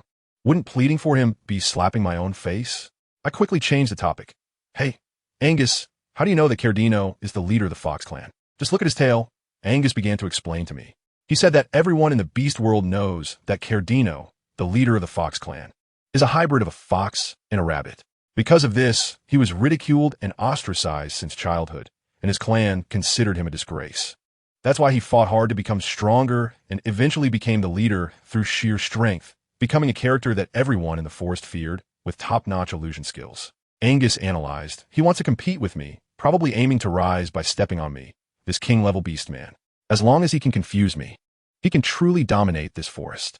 He knows he can't confront me head-on, so he wants to start from you. After listening, I suddenly realized, so this guy is a strong and tragic villain? I said, "Don't worry. I will definitely keep an eye on him and make sure he never has the chance to hurt you."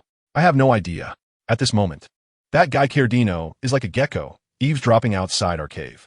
He feels really uncomfortable, thinking that we all misunderstand him. He admits that at first he wanted to use me, but now he is sincere. No one in his tribe cares about him. He is treated as an outcast. He wants to become stronger, just to prove himself and make those who look down on him shut up. Moreover, his parents were eaten by a bad, lonely beast. So he feels that all lonely beasts should die. Of course, that's all for later. Inside the cave, the atmosphere is a bit ambiguous. I handed the roasted fish to Angus, but he suddenly wrapped his arms around my waist and whispered in my ear, warming, "I miss you." I felt my face heat up. "I'm right in front of you. Want to eat fish?" He shook his head. "I don't want fish. I want to eat you." Goodness, who can withstand that? I whispered, "I have injuries on my back if you want to." "That's fine, but you have to be gentle. Don't make the wounds split open." He gently kissed my face. "Okay, I'll be gentle. You eat first, and we can talk after." As a result, after I finished eating the fish, he carried me to a pile of grass, kissed me a couple of times, and then we just chatted under the blanket. He patted me. "Go to sleep." I was stunned. Didn't we agree on this? I was already mentally prepared. I asked him, "Didn't you say you wanted that?" He actually said, "I know, I have no resistance for the sake of your wound. Let's just sleep today." I was quite touched at the time, thinking that Angus was really a considerate good man. However, the next morning I noticed something was off. This guy, who usually walks around bare-chested without a care, had dressed himself up tightly today, with his pants wrapped so snugly. I wanted to check the blisters on his legs, but when I tried to pull up his pants, he actually dodged me. It seemed like he was resisting my touch. He went down the mountain to fetch water and told me to stay obediently in the cave. I sat there alone, weaving straw sandals, and the more I thought about it, the more uneasy I felt. As a result, while he was fetching water, this guy actually started having a late-night emo moment by the river, even though it was broad daylight. He clenched his fists and shouted at the river, "Why? Why do you have to treat me like this?" He felt that heaven was unfair to him, and he was afraid that if something happened to his body, I would dislike him and run off with Cardino. The thought of me leaving him made his heart ache so much that, in the end, with a splash, he jumped into the river to calm down. When he returned with the stone pot, his eyes were red, and he emanated a vibe of "don't talk to me. I won't be alone." Worried, I asked him what was wrong, and after a long pause, he told me he was just afraid I would like Cardino and not want him anymore, saying he had no confidence in himself. I looked at his handsome face and believed him about 80%, and then I comforted him, saying that I would definitely not leave him. Then I pulled him to try on the grass shoes I had just made, and they fit perfectly. As he watched me put shoes on him, he suddenly asked, "What about yours?" I said, "First, you should get ready. You need to go out, right?" "I'm not going out today. I'll work on my own in the afternoon." He seemed a bit touched by this, but his gaze was still wandering. To cheer him up a bit, I linked my arm with his and said, "Angus, why don't you tell me about the beast world? There is so much I don't know." He thought for a moment and said, "Well, let me tell you about the females here. Not long ago, you asked me if the females here are all ugly, right? Actually, there are some pretty ones on land too." I blinked. "Mermaid, you said it before." He shook his head. "No, mermaids are in the sea. The most beautiful female on land is the fox spirit." As soon as I heard the words foxy lady, my DNA stirred. Just kidding, but this feeling of crisis is engraved in my bones. I tightened my grip on his arm and asked eagerly, "So, are there many foxy ladies in your beast world?" Angus didn't answer me directly. Instead, he said, "In this world, a female can have 5 or 6 males. Beautiful females have even more suitors. That's why I'm so worried." Wait, I feel like I've just heard something unbelievable. One woman with multiple husbands? Wow, This worldview is a bit explosive, but I quickly refocused on the main point, regardless of whether it's polyandry or polygyny. The most important thing right now is, have you seen a foxy lady? I asked cautiously. He responded with a hom. My heart tightened. Is it very beautiful? I tell you, Angus's desire to survive instantly skyrocketed, his head shaking like a rattle drum. She's pretty, but not as good looking as you. Not even a single hair can compare. I laughed at that moment and teased him while crossing my arms. Oh? So when I wasn't around before, how come you didn't like any of those vixens? He looked at me very seriously. Just because they're pretty doesn't mean I like them. I have no feelings for them, but I have feelings for you. Let me tell you, actually when I first saw you in Snake Clan, I felt something right away, but I was too silly back then to react. Think about it. Otherwise, would I have let you come back to my cave with me? You're the first female who can get close to me. Oh my, who understands? Family? Hearing this made my heart feel so comfortable. I leaned in directly and gave him a peck on the cheek, feeling a bit shy. Actually, when I followed you back, I just wanted to find a strong shoulder to lean on, thinking you could definitely protect me. Now it seems my judgment is indeed sharp. Not only can you protect me, but being with you truly makes me super happy. He held me even tighter. His voice, so gentle it could almost squeeze out water. I'm also very happy. We're just being affectionate like this, and I feel so emotional inside. When I first came to this damn place, I wanted to curse the heavens every day, thinking that they were making my life miserable. Now I understand that they closed one door for me and opened a beautifully decorated floor-to-ceiling window. This window, isn't it Angus? I looked down at the straw sandals on his feet, then lifted his pant leg to take a look. Goodness. The blisters on his leg from the burn were still red and looked painful. Does it still hurt? I asked him. He replied like a tough guy. Not anymore. I shot him a glance. Who would believe you? Just wait. I picked a lot of mint leaves earlier. I'll crush them for you to apply. It'll definitely be refreshing. No sooner said than done. I grabbed a big handful of mint leaves and quickly mashed them into a paste in a stone bowl, then applied it directly to his leg. He shivered from the cold, and I laughed. How's that? Is it refreshing? He nodded. Yeah, it's very cool. That's all that matters. I'll apply it again tonight, and I guarantee you'll be better in no time. While I was applying the medicine, I chatted with him, by the way. Are you still planning to soak in the river tonight? To which he replied, what about you if I go? I burst out laughing. Are you stupid? Of course I'm going to follow you to take a bath. I might as well wash up too. It's cold. Let's heat up some water to wash. He had a serious face, looking very stern. I'm really at a loss. I poked him. No. Can you not be so serious? You weren't like this before. How did you turn back into that iceberg? You say so little. Don't smile at all. You can't possibly. Not like me anymore, right? Are you fed up with me? I was just joking, but he got anxious and grabbed my hand, his eyes wide open. No, I didn't. I really like you. Really. I really like you. The seriousness of it was like a party membership pledge. I was just about to say I was joking, but he directly pulled me up and hugged me tightly, repeating, I really like you. Wow. This sudden declaration of deep feelings caught me off guard. I instinctively wrapped my arms around his neck and kissed him. But then, something strange happened. He didn't react at all. He was like a wooden post. My heart skipped a beat. Something was off. This was definitely not right. In the past, whenever I kissed him, he was more enthusiastic than anyone else. Is he planning to remain indifferent today? I instantly lost the mood to tease him, let go of him, and stared intently into his eyes. Tell me, are you hiding something from me? He opened his mouth slightly, then closed it again. Silence is tonight's conchiao. I felt my anger rise instantly. Speak up. What with your silence? What's going on? He opened his mouth again, but still no sound. I thought to myself, alarm bells were ringing in my head. And my first thought was, this is it. He wouldn't have someone else outside, would he? But then I thought, that's impossible. He with me every day. Where would he find the time? Besides, females are rarer than giant pandas in this world. Where would he find someone? If it's not infidelity, then what is it? I got anxious and held his face. Angus, what is wrong with you? If you have something to tell me, don't keep it to yourself. I'm scared like this. I'm afraid you might not want me anymore. He finally moved, covering my mouth with his hand. I'll stop wanting you. As long as you want me, I'll want you forever. Don't be afraid. Then tell me, why are you unhappy? He hugged me tightly, and after a long while, he finally squeezed out a few words. I don't want kids. You. I was stunned at that moment. Not a child. Come on, I don't want one either.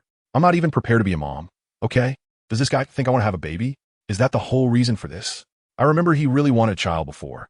So why did he suddenly change his mind? The males in this beast world are even more fickle than I am. He saw that I wasn't speaking and nervously asked, Warner, do you want children? I patted him with a mix of laughter and tears. I'm not ready to be a mom yet, so let's hold off for now. When I figure things out one day, I'll let you know, okay? Only then did he breathe a sigh of relief and nod. So, can you be a little happier now? Good. We finally talked things out, and the atmosphere eased up. But just as I leaned into his arms for a little while, my stomach growled. I patted my belly and said, I'm hungry. Let's go have some grilled fish. But then this guy started acting strangely again. I wanted to start a fire for the fish, and he insisted on coming over to help. I told him to rest his injured leg, and he agreed, saying he would go down the mountain to get water for me to bathe. Then he just started.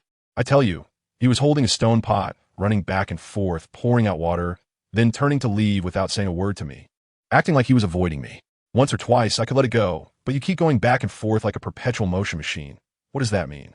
When he came back for the third time, I blocked the entrance, arms crossed. That's enough water. His eyes darted. Not enough. I said it's enough. Too little. I'm going to get more. He tried to squeeze past me, and I completely lost it, grabbing him. I said it's enough. No more going. Come inside. I dragged him into the cave, scanning him with a pair of eyes as if interrogating a prisoner. I was really fed up with this feeling. Just yesterday he was fine, and today he seemed like a different person. What kind of shock did he experience? Or was he injured somewhere and didn't want me to know? Thinking of this, I directly took action and started to strip off his clothes. He grabbed my hand. Warm. Don't take it off. It's hard to wear. What are you afraid of? No matter how difficult it is to wear, I can help you put on. Stand still. Today I must check you from top to bottom. I want to see what exactly you're up to. I shook off his hand and quickly stripped him down to nothing. I looked him over from top to bottom and didn't find any new wounds. Why is this guy avoiding me? I went around to his back, staring at his muscular back, and suddenly my eyes narrowed. There's a large bruise on his waist. Did you get this bruise at the goat tribe yesterday? He touched it himself, grimacing in pain. It should be. I was so angry. So you were just afraid of me seeing you hurt. That's why you kept avoiding me? He shook his head. I wasn't avoiding you. I just wanted to think some things through by myself. Don't worry. I'll figure out soon. Fine. Since you said that, what can I do? All right, you don't say. I won't ask. You have your secrets, and I respect that. Come here, lie down. I'll give you a massage. It helps with blood circulation and bruises heal faster. He obediently lay down on the grass pile, and I sat beside him, gently massaging his waist. Let me tell you, the atmosphere at that moment was all about companionship. Not long after, I noticed his breathing had become steady. He probably fell asleep. I was worried he might catch a cold, so I took a snake skin and covered him with it. Just as I moved his head onto my lap to make him more comfortable, he opened his eyes. Did I wake you up? I felt a bit embarrassed. He held my hand and placed it on his chest. No, I like your touch. Your warm hand is very comforting. He held my hand, feeling his strong heartbeat. Can you feel it? My heart races because of you. Now you believe me. I haven't changed my feelings, right? I nodded. I believe it. Then, with the atmosphere reaching this point, those who understand know what's happening. He slowly leaned in and kissed my lips. Just when it seemed we were about to take the most crucial step, he suddenly stopped, and then I felt a strong reaction from a certain part of his body. Wow, he was so thrilled, as if he had discovered a new continent, and then, let us skip 1,000 words. Afterward, I was exhausted like a pile of mud and fell asleep in a daze. I don't know how long it was, but I felt a cold hand moving on my body, and that sensation was so familiar that I couldn't even be bothered to open my eyes. Suddenly, I felt a sharp pain in my stomach, and with a bang, I sat up abruptly, colliding right into his forehead. Ouch, that hurt. We both exclaimed in unison. I rubbed my forehead, and he, as if nothing had happened, nervously asked me, "Warming, did it hurt you when we crashed?" I shook my head. It's nothing. It's just that I think I might need a sanitary pad. What is a sanitary pad? I looked at the red flowing beneath me, so awkward that I could dig my toes into a 3-bedroom apartment. I got my period. What you guys call the heat. Mwana, you're in heat. His eyes lit up. Help me, family. I could only force myself to nod. But that's not the point. I need sanitary pads. I explained to him for a long time, but this guy, after hearing me out, directly ran outside and brought back a bundle of straw, making me a nest. That's right, a bird's nest. Mwana, come sit here. Now that you're in heat, just sit in here and wait for your heat to be over. I was on the subway and saw an old man looking at his phone, and I was completely shocked. You want me to sit in this grass nest with but for a week? What kind of international joke is this? It could be deadly, you know? I stubbornly refused, and he directly picked me up and placed me in the nest. All right, what a load of crap. This straw is poking my butt. I looked at him pitifully.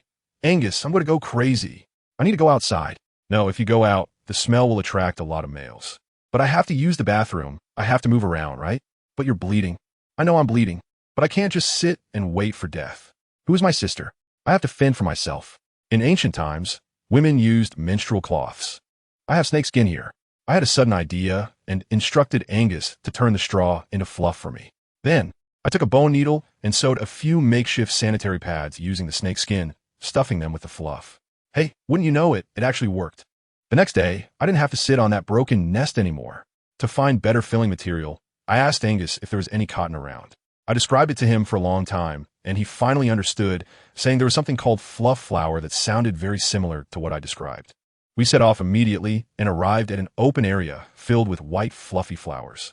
The sun made me sweat profusely, so I plunged into the thicket of flowers that were even taller than I was and began to pick them frantically. Angus stood outside as a lookout, occasionally calling out to me, worried that I might get lost. I was picking fruit vigorously when suddenly, whoosh, a white fur ball flashed past me. It was as fast as lightning. I rubbed my eyes, thinking I was seeing things.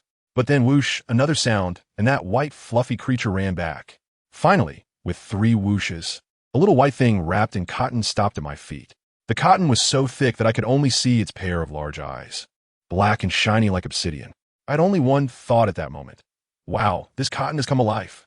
I crouched down and curiously asked, "Are you a cotton fairy?"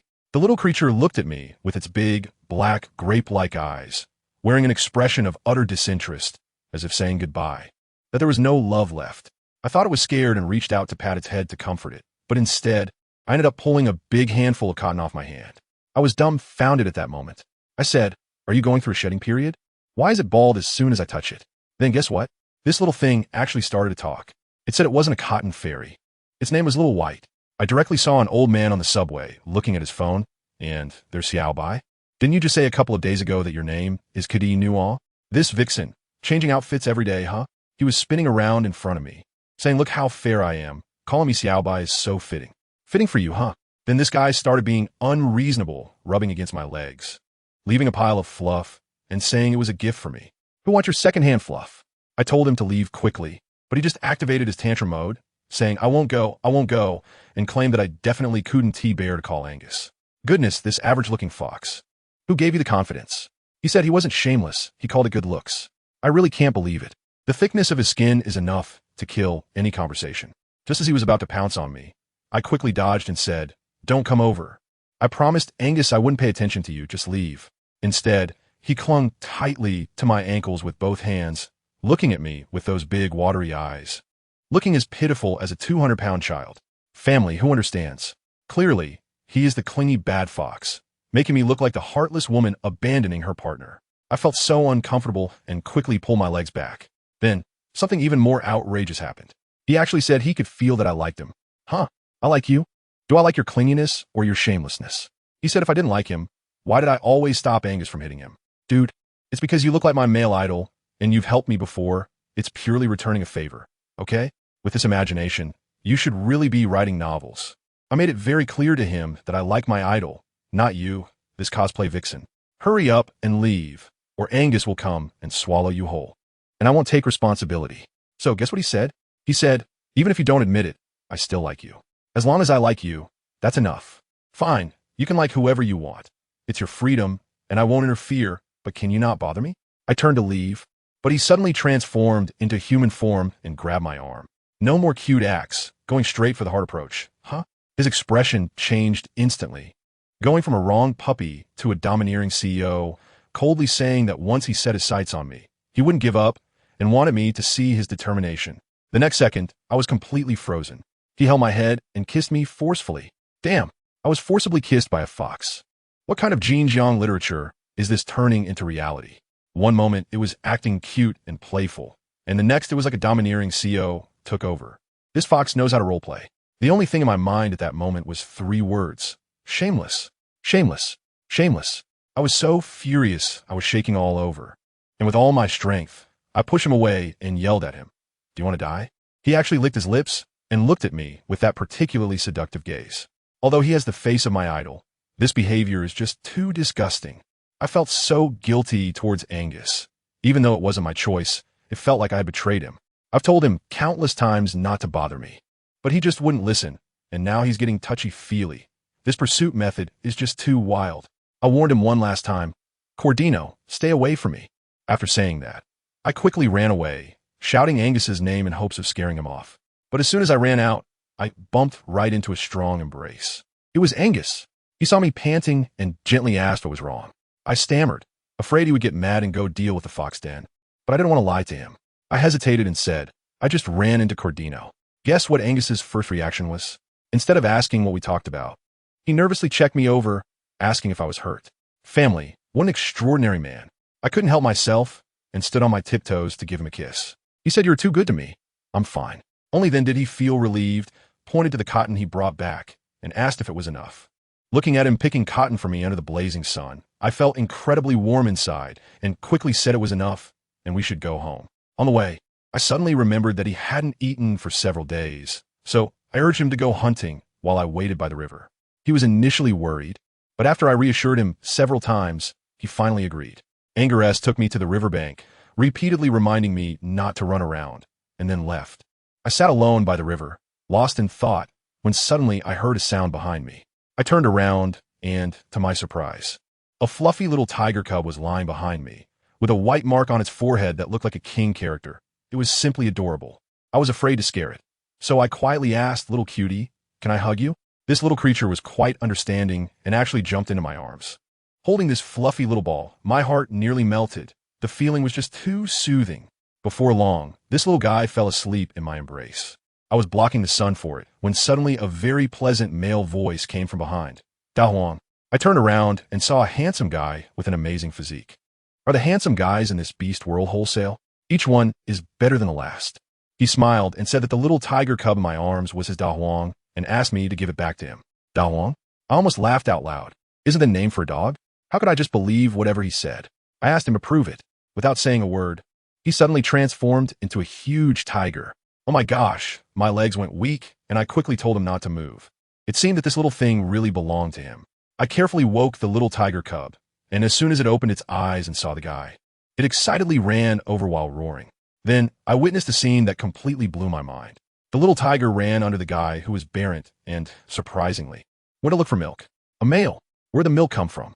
Barrett transformed back into human form, helplessly picked up the little tiger, and said, "Da Huang, stop messing around." He explained to me that this little guy was named Da Huang, and its mother didn't like it, always refusing to feed it. So the poor thing was starving. I was so shocked that my fists clenched. What kind of abstract parents are these? Don't even feed their own child? Barrett said that in this world, males have no say in front of females. If a female is unhappy, she can end the partnership at any time. So Big Yellow's dad doesn't dare to intervene. That's just too tragic. Looking at the pitiful Big Yellow, my maternal instincts kicked in. I said, since there's no milk to drink, we could try eating something else like grilled fish. Just make sure to pick out the bones. Barrett looked confused and said they don't eat fish because they think it's toxic. Great, another uncivilized one. I asked, can you catch fish? Catch one, and I'll teach you.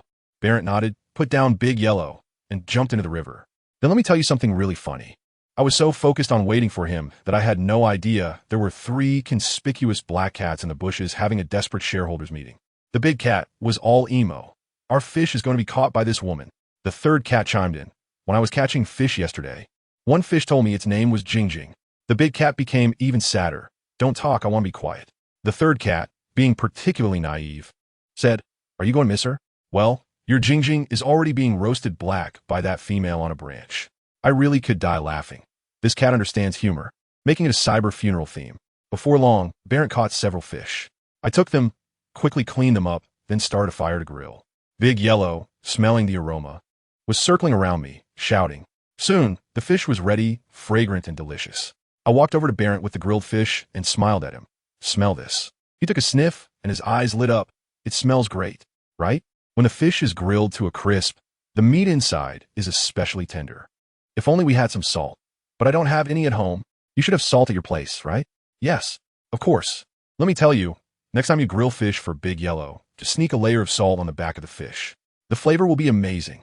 Come on, let me be your guinea pig first. If I finish eating and nothing happens to me, it proves that the fish is definitely safe. I took a big bite right on the spot, and oh no, I ate too eagerly and got a piece of black charcoal in the corner of my mouth. Wow, this guy Balint is quite the action-oriented person. Without a second thought, he raised his hand and wiped it for me. I was stunned at that moment, blinking my big eyes at him, and he looked a bit embarrassed, quickly explaining, their SA stain. Ha ha. I randomly wiped my mouth a couple of times and smiled at him. Thanks, buddy. Look, I'm all lively and jumping around. The fish isn't poisonous. Eat with confidence. Balin took a bite of the fish, and his expression clearly showed that he was amazed, like he had tasted some heavenly delicacy. However, he didn't keep it all to himself. He immediately tore off a small piece, carefully removed the bones, and fed it to the big tiger. That little tiger enjoyed it so much, roaring happily in satisfaction. I was curious and asked Balin, "What is it saying?" He replied, "It's very delicious." The little tiger called out a couple more times. "So what about now?" "I told you." This guy's face actually turned red, and he awkwardly blurted out. He said, "You are very beautiful. Family, who understands?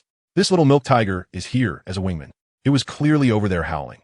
Does this beautiful sister have a partner? If not, why not pair up with my brother Barrett? But then the translator harmonized it himself. It's simply unbelievable.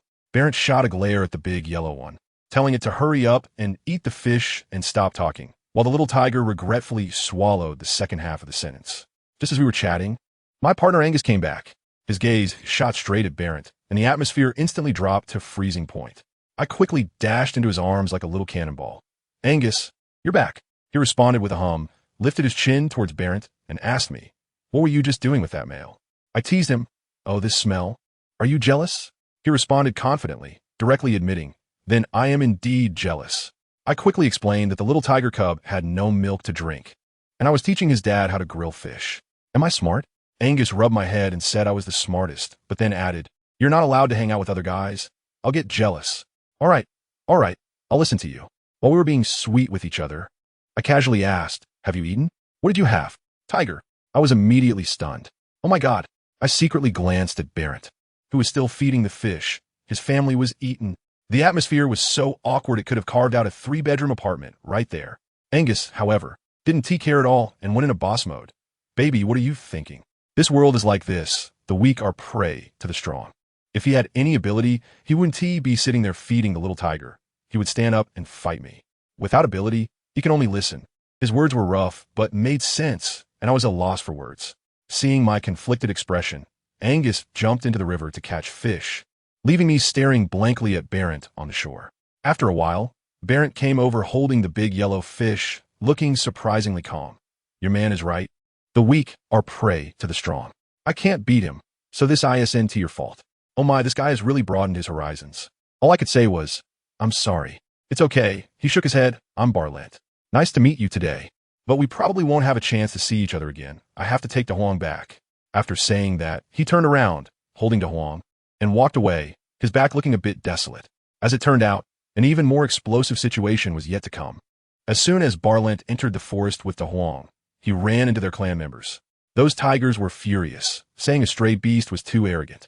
Not only had it eaten several males, but today it even ate females and cubs. Upon hearing this, Barlet turned pale and coldly said, "You are no match for him." The leader was unconvinced, saying, "Are we really afraid of just one?" Barlet poured cold water on them directly. "He is the king of the lonely beasts." The place fell silent. "A king-level beast? What does that mean?"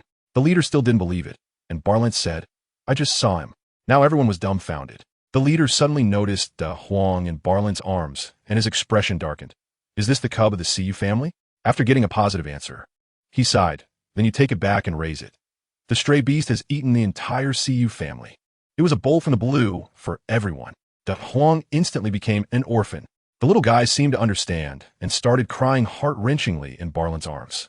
Barlet held him tightly, feeling heartbroken, and could only repeatedly comfort him. "Don't be afraid, De Huang. From now on, brother will raise you, treat you like my own child." That scene really hit me hard. It was so tragic.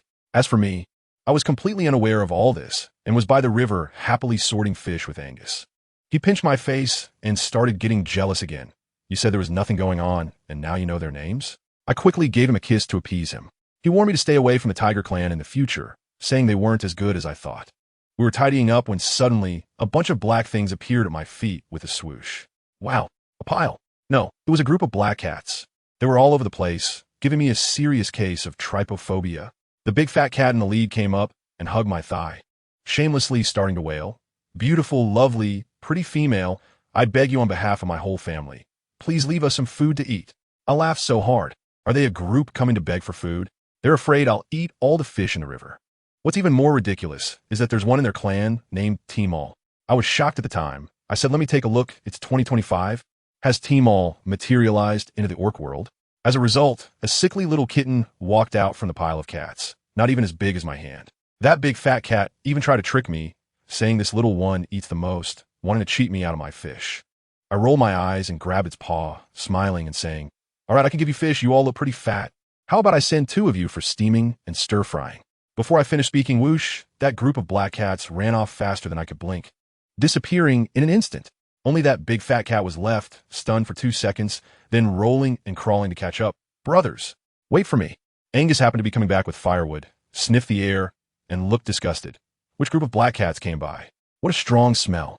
After I finished speaking, he sneered. Can't even catch fish themselves, yet dare to come steal yours? If they come again, I'll roast them all. On the other side, that fox spirit, Cordino, was still at the entrance of his cave, looking up at the sky at a 45-degree angle, mourning for our cave. One of his subordinates, named Noel, was quite the character. He actually wanted to chase me for him, but Cordino scolded him. With your looks? Not as strong as me. Not as handsome as me. You want to chase? I tell you, the big white one is mine. If you dare to have any thoughts, I'll package you up and send you to that snake as a snack. However, this little brother came up with a bad idea, saying it was about to rain, and Angus is a snake. He definitely likes water, so he would go out to have fun, which would be a good opportunity for Cordino to steal. Wow, this is going to be a sneak attack. It quickly got dark, and the wind in the cave picked up. Angus said he would turn back into a snake to block the wind at the cave entrance for me. Of course, I disagreed. It was so cold outside. I said, no, you have to hold me while I sleep. As a result, this guy played the game of saying one thing and doing another after I fell asleep.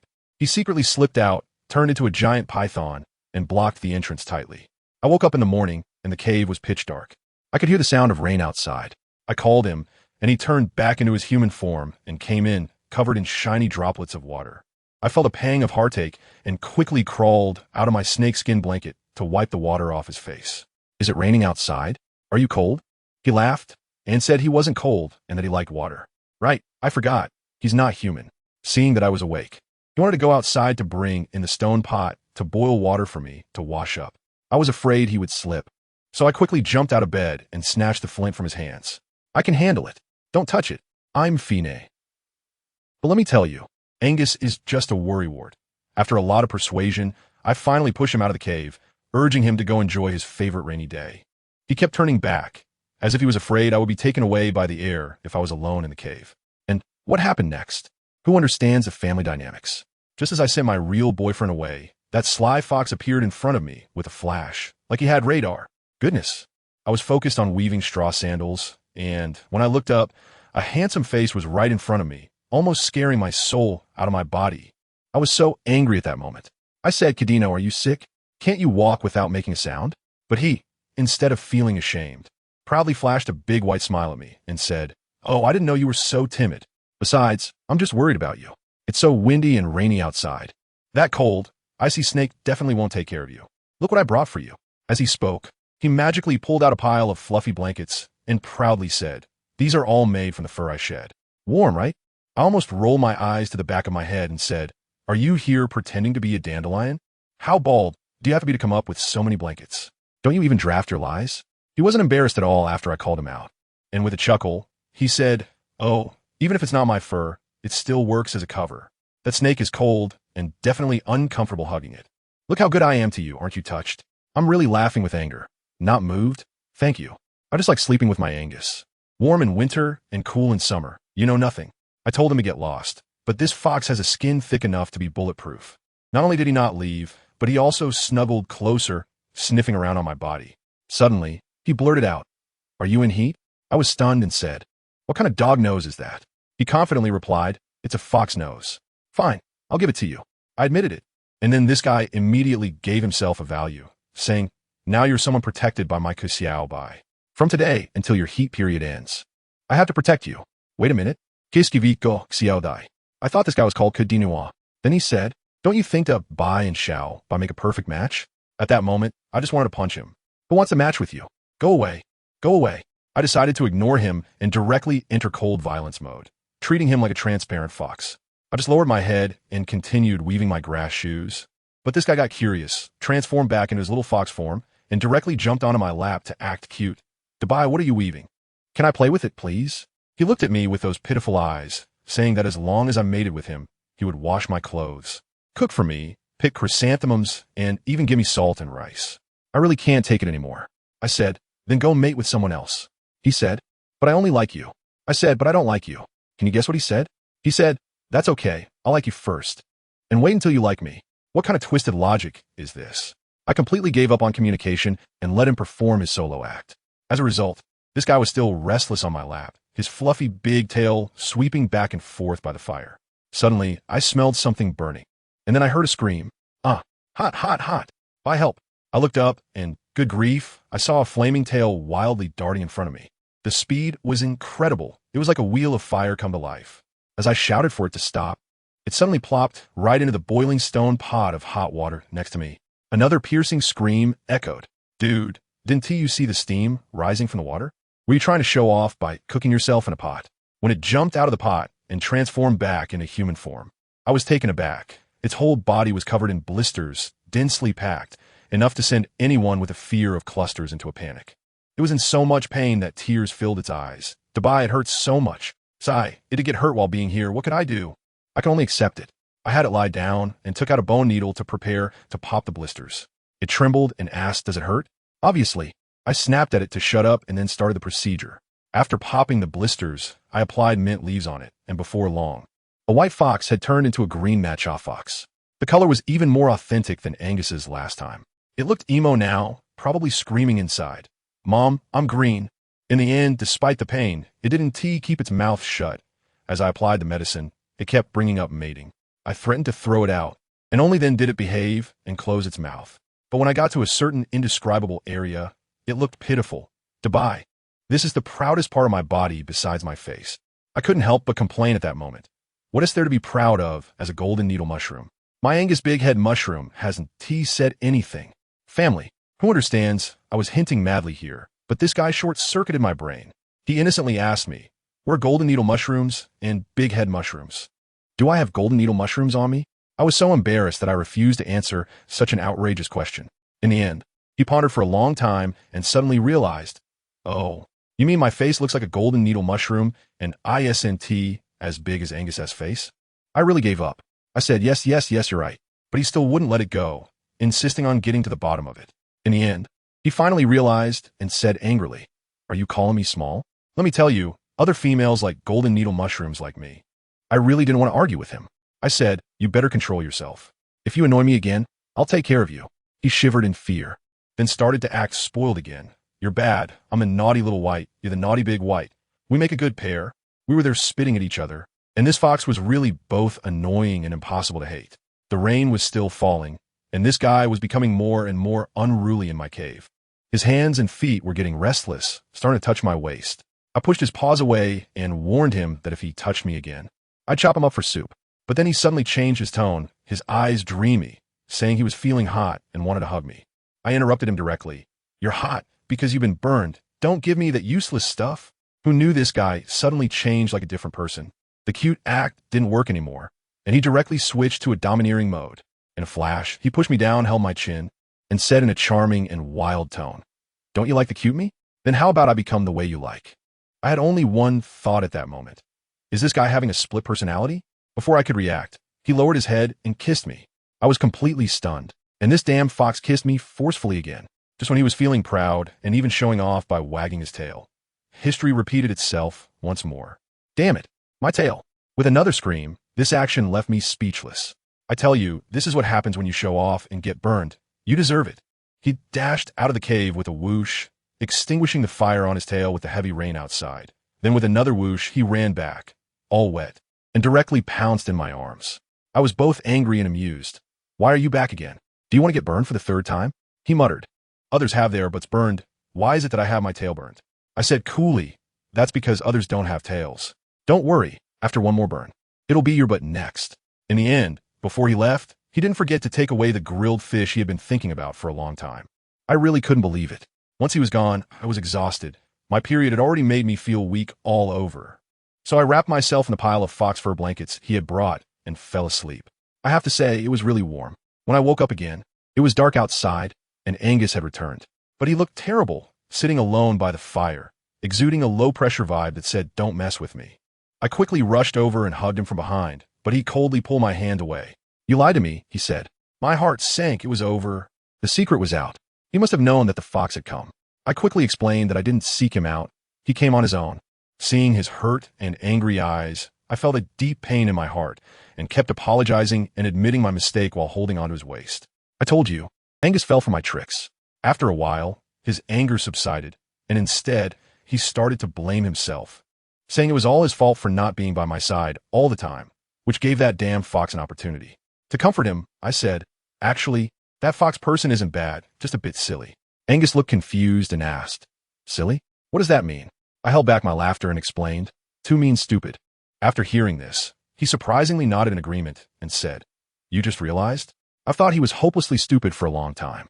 Seeing him smile, I finally relaxed and quickly changed the subject, asking if he was happy getting caught in the rain outside. Angus is usually quiet, but his voice is really pleasant to listen to, which I particularly enjoy. Then he said, "Without you here, I'm not happy at all." Oh my! My heart melted at that moment. Then I started to make grand promises, saying that next time it rains, I would get him a limited edition handmade bamboo umbrella from the Beast World and accompany him. Although he didn't understand, he still nodded obediently and said okay. Once we were chatting happily, he handed me a fish he had already grilled, which he had made while I was sleeping. I was worried he might get burned, so I insisted on lifting his shirt to check, and only felt at ease after confirming he was fine. I sat on his lap, munching on the fish while being affectionate with him, saying, "The fish you grilled is the best." He touched my waist and whispered, "Silly. I will always pamper you." "I believe it," I answered without hesitation. Then he suddenly laughed, looked down at me, and said, "Didn't you just say that what I say is the least trustworthy? Why do you believe it without any doubt now?" I told you. Can't be the same. The guys he knew back in our hometown are completely a different species. Okay. Moreover, we are already in the beast world. The environment has been reset, and I believe you will always be good to me. I am very clear about that feeling. After hearing this, Angus laughed, lowered his head, kissed my neck, and said I was the smartest, telling me to hurry up and eat the fish so I could sleep well after finishing. I quickly finished the dried fish and washed my face before diving into the grass pile with the two of them. Hey, I was still holding that fur given by the vixen. To be honest, I was a bit conflicted. In the end, Angus directly said, "Just use it." I was shocked at the time. "Aren't you angry?" He said, "I'm angry, but it's better than you freezing. Just cover it for now, and I'll get you a new one tomorrow. Then we can throw this dead fox thing away." I thought for a moment and said, "Don't throw it away. Just give it back to him." He didn't argue and nodded, saying he would listen to me, then hugged me and fell asleep. The next morning, when I got up, wow, the rain had stopped and there was a huge rainbow in the sky. Angus called me to look, and I got so excited that I hugged him and shouted, "A rainbow! I haven't seen one in a long time." He touched my nose and started his usual line, "No rainbow is more beautiful than you by a long shot." Family, who understands? This guy is smooth without even drafting. He just says it, but I just happen to fall for it. It's ridiculous. After watching the rainbow, we went down the mountain to get some bamboo from the bamboo forest. The road was muddy after the rain, and Angus insisted on carrying me. But I didn't let him, thinking with him around, there was no road we couldn't walk. As soon as we reached the bamboo forest, guess what I saw? A wolf covered in blood, lying there whimpering. When it opened its eyes, it looked completely confused. "Where am I?" The guy propped himself up, looked down at his legs, and 3 seconds later, let out a classic exclamation. "What the hell? Why are my legs dog legs? Wasn't I sleeping at home? Am I kidnapped?" He held his head, probably as his memories started to merge. His wolf face twisted. "Damn, have I crossed over? And turned into a mixed breed dog? What the hell? I can cross over just by sleeping. Are you kidding me?" I was standing by, stunned by what I heard. This guy's a time traveler. He was going off about how this beastly world has no beautiful women, just dinosaurs with bodies like squashes and personalities like witches. Yet they all have such a good self-image. I thought to myself, brother, your complaints are truly on point. Just as he was wallowing in despair, I walked over with Angus. When he looked up and saw me, his eyes almost popped out. He was stunned for a long time, then suddenly pointed at me and shouted, "What the hell? Bai Yina, my fiancé." At that moment, I saw an old man on the subway looking at his phone, thinking, what the heck? Fiancé? Where did I get a wolf of a fiancé?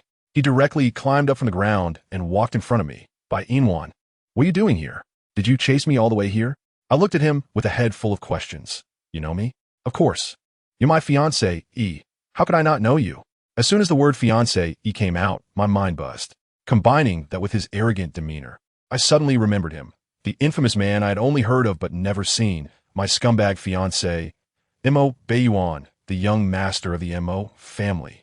Goodness, it really is him. The legendary playboy who changes women more frequently than he changes clothes. Before I could say anything, Angus became unhappy and pulled me behind him. Watching him warily, I quickly withdrew my hand from Angus's grip and walked in front of Bai Yina, asking a bit uncertainly, "Are you Montauk Bai Yina?" Damn, I finally recognized him. Who else could I be? I blurted out, "You really are a scumbag." His face darkened, but he still forced a smile and said, "That's not the point. The point is, why are we in this godforsaken place?" To be honest, it was quite exciting to suddenly run into a fellow townsman in this other world, but why did it have to be this obvious jerk? Angus saw that I was talking to him and looked so wronged, whispering to me from the side, "Nwaner." I quickly turn around and grab his hand, reassuring him, "Angus, don't worry. Even if he comes, he can't take me away.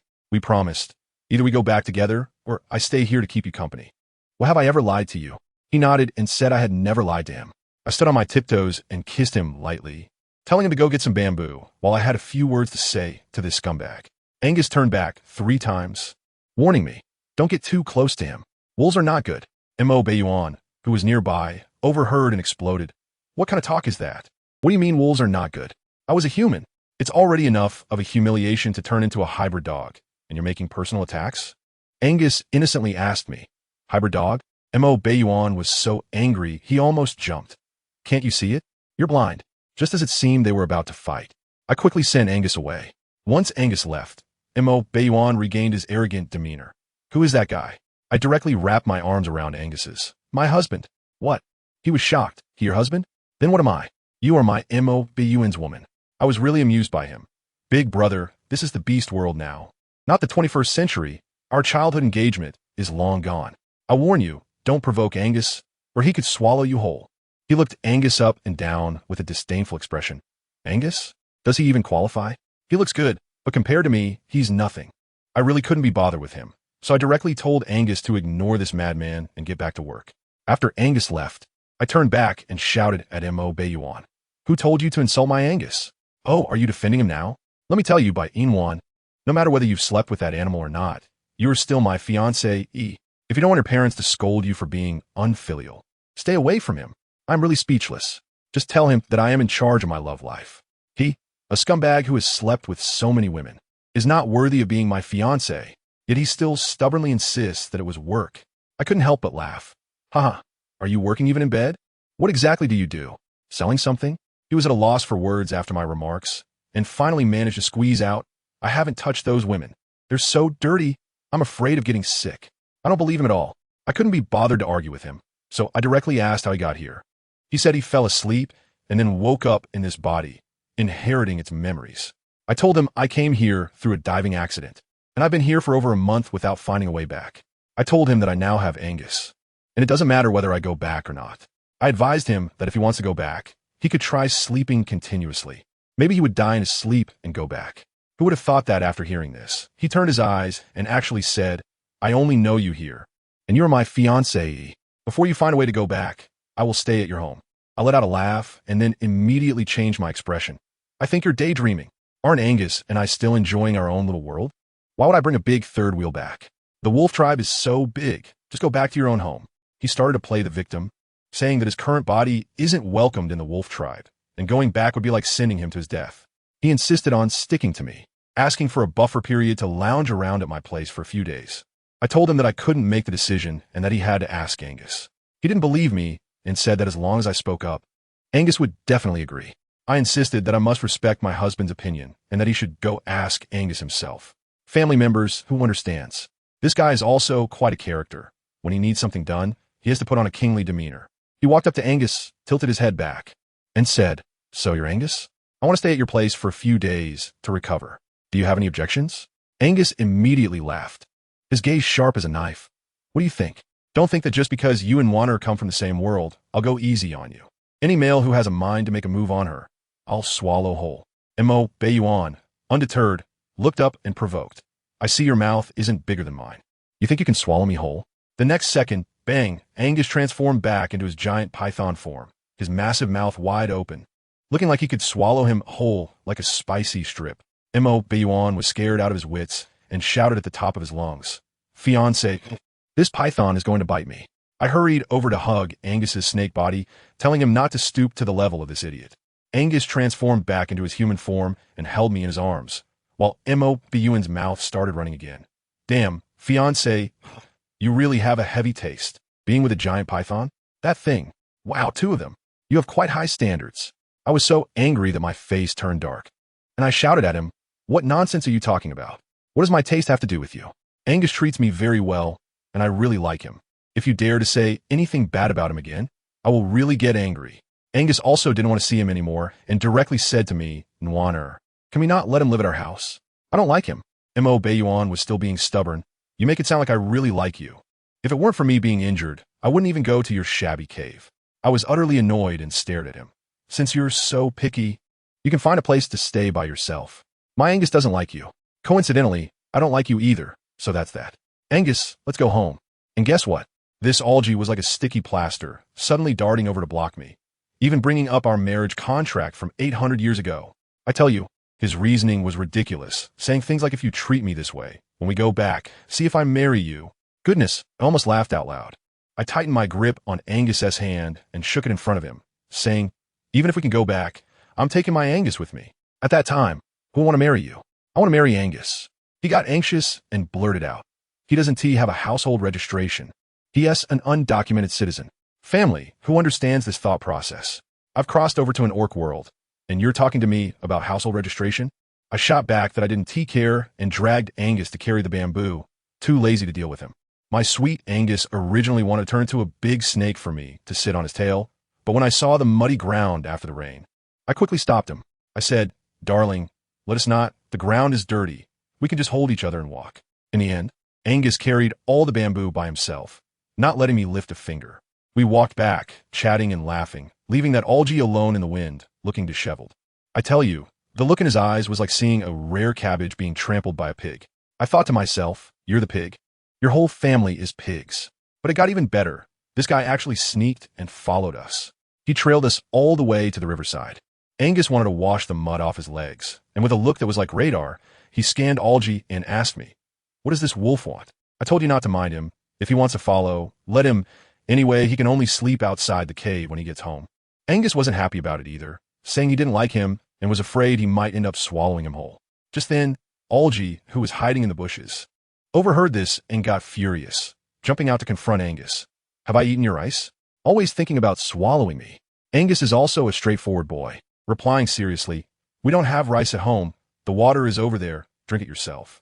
Also, I just met you. I'm not thinking about it all the time." I was really about to die laughing at those 2 clowns. I hurriedly pushed Angus into the river to let him have his bath first while I dealt with this troublemaker. As a result, Angus, with his possessiveness, immediately declared to Alge, "Noanu in his mind, you have no chance." Alge was not to be outdone either, bringing up the term fiancé again. Seeing the situation escalating, I quickly interrupted, saying I was hungry and told Angus to finish up and come home to grill fish. Only then did Angus reluctantly step into the water, looking back 3 times and reminded me not to talk to that wolf. As soon as Angus swam away, Alge started in on me. He stared at Angus's back in the river and lewdly asked, "Do the men here not wear clothes?"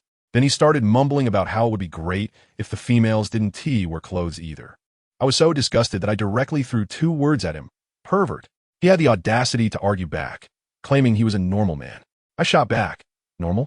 You're just a walking teddy bear. Don't take yourself too seriously." After I roasted him, he began to play the victim, with that haggard face. He said if I didn't take him in, I was pushing him to his death. He even tried to negotiate, saying as long as I took care of him. He promised not to compete for men with me and would chase other girls once he was healed. I tell you, his acting skills deserve an Oscar. I was so annoyed that I kicked the ball back to Angus. "You deal with him. I'll listen to whatever he says." Upon hearing this, he exploded, accusing me of being heartless. I said, "I've saved you twice already. That's more than enough. If it were anyone else, Angus would have turned you into a snack." Then we started arguing about the term ex-fiancé. He insisted he was a scumbag, and I directly interrogated him. "Then why should I trust you?" He rambled on about being from a wealthy family, and I cut him off. "You're almost 30. Who cares about you? I'm only 18, and you're a whole generation older than me. What do my parents think? That old men care for people? But all I see in you is one thing: shameless. Good heavens, he was left speechless by my retorts and then began to self-PUA. He was there imagining that when we returned to the modern world, I'd be ruined by a snake, and no one would want me except for him, the great fool. Folks, listen to this. Is this even human language? This guy has completely shattered the ceiling of mediocrity. Just when he was feeling good about himself, I suddenly heard a loud noise from the river. I turned around and, oh my gosh, there was a bright red snake tightly coiling around Angus. Alj saw it too, his mouth hanging open wide enough to fit an egg, and he started narrating. Holy crap, this is forced mating. Your Angus is about to be slept with. Aren't you going to do something? Do something? How could I? I was so anxious that my eyes were turning red, but I couldn't go into the water because I was on my period. I shot Alj a glare, hoping he would help, but he was so scared he kept backing away, saying he was seriously injured and would drown if he went in. He even said this proved my taste was good since the man I picked had market value. I had never seen someone so shameless. I could only anxiously watch from the shore, my eyes wide as Angus repeatedly shook off the red snake, only for it to wrap around him again like a mad thing. In the end, Angus was completely enraged. He opened his huge mouth and bit down hard on the snake's head. The river was instantly stained red. In less than a minute, the red snake sank down motionless. I couldn't think of anything else at that moment. I just rushed into the river and ran to his side. When I saw his mouth full of blood and several new wounds on his face, my heart ached so much that I was almost in tears. But Gus instead hugged me and brought me back to shore, scolding me for how I could go into the water during my heat. I held him tightly, feeling both angry and heartbroken. Next time a female dares to touch you, you mustn't use deadly force. Just knock her out. You're mine. Angus gently kissed my forehead and said, you're mine too. Back in the cave, I quickly wet a cloth to wipe the wounds on his face, my movements as gentle as if I were handling a treasure.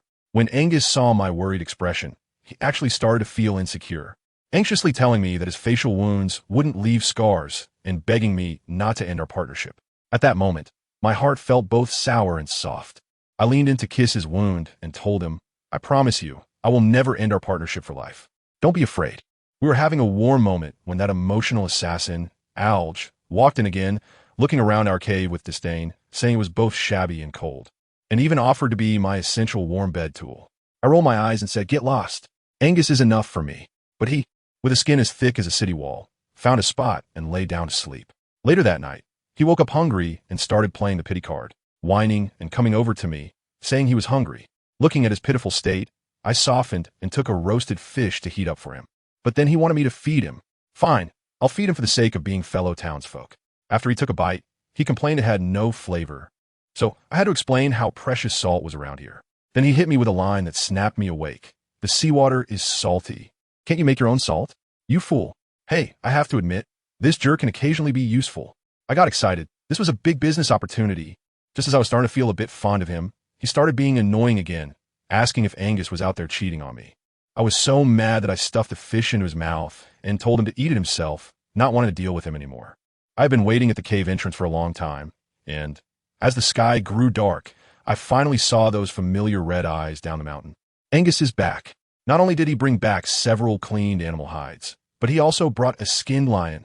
I could tell at a glance that he must have washed it clean by the river to avoid making me feel squeamish about the blood. I pulled him down to sit, but Angus said, I'm fine, Warner. You go in first, I'll watch you from behind. Just that one sentence melted my heart at the time. After Alj fell asleep, I treated Angus's wound again. His facial injury had improved a lot. After we lay down, he naturally buried his head in my arms, and I smiled at him and said good night. The next morning when I woke up, I saw Angus grilling meat by the fire. I got anxious and rushed over to snatch the meat from his hands. Didn't I tell you not to go near the fire? Snakes are most afraid of fire. He looked at me, innocent, and said, I just wanted to grill meat for you. I pushed him, feeling both heartbroken and angry. But I don't want to see you get hurt. Do you understand? It will break my heart. If you're bored, just take the animal skin you brought back yesterday and hang it out to dry. Angus whispered, I've already taken care of it. Is everything done? I heard her ask, and quickly replied with an aha. She even praised me for being quick and told me to sit down and take a break while she went to wash up and eat the barbecue. She specifically reminded me not to come over and touch anything. Let me tell you, I just sat there watching her busying around, but the more I watched, the more something fell off. That little white wolf, Alj, who was roaring and threatening to take me down yesterday. Why was it lying on the ground like a corpse today, completely motionless? I felt a jolt in my heart. holding the freshly grilled meat and waving it under his nose. Wow, he didn't react at all. I reached out and touched him, and I was shocked. This guy's like a little furnace. It was so hot it made me shiver. This guy is burning way too much. I quickly shook him. Alger, wake up. Alger. He opened his eyes groggily, and his family didn't understand, as he began to hoarsely call me his fiancé, saying how uncomfortable and hot he felt, asking for help. I felt like he was acting like me, but the temperature was indeed no joke. I hurriedly lifted him from the ground and moved him to a nearby pile of grass. As a result, this directly ignited Angus's jealousy. His face was as dark as the bottom of a pot, and he questioned me. Nguyen, why are you holding him? I hurriedly explained that the wolf had a fever, and we didn't have any medicine here. Since your body is cool, could you act as a physical cooling pad and hug him to help lower his temperature? Angus's expression was like he had swallowed a fly, and he firmly refused. Why should I hug him? Even if he's my child, I won't hug him. I hate this wolf. It's just ridiculous, this possessiveness. I had no choice but to get a wet cloth to put on the wolf's forehead, but it dried out immediately and was completely useless. I went to plead with Angus again. Angus, could you at least let him use your tail for cooling? He still replied with the same 2 words. No way. I got fired up and went out, saying, all right, you're not going to help, huh? I picked him up and headed out to find a veterinarian, believing there were plenty of males outside willing to help. After saying that, I really did carry Alge out of the cave. This was great. It directly burned out Angus's CPU.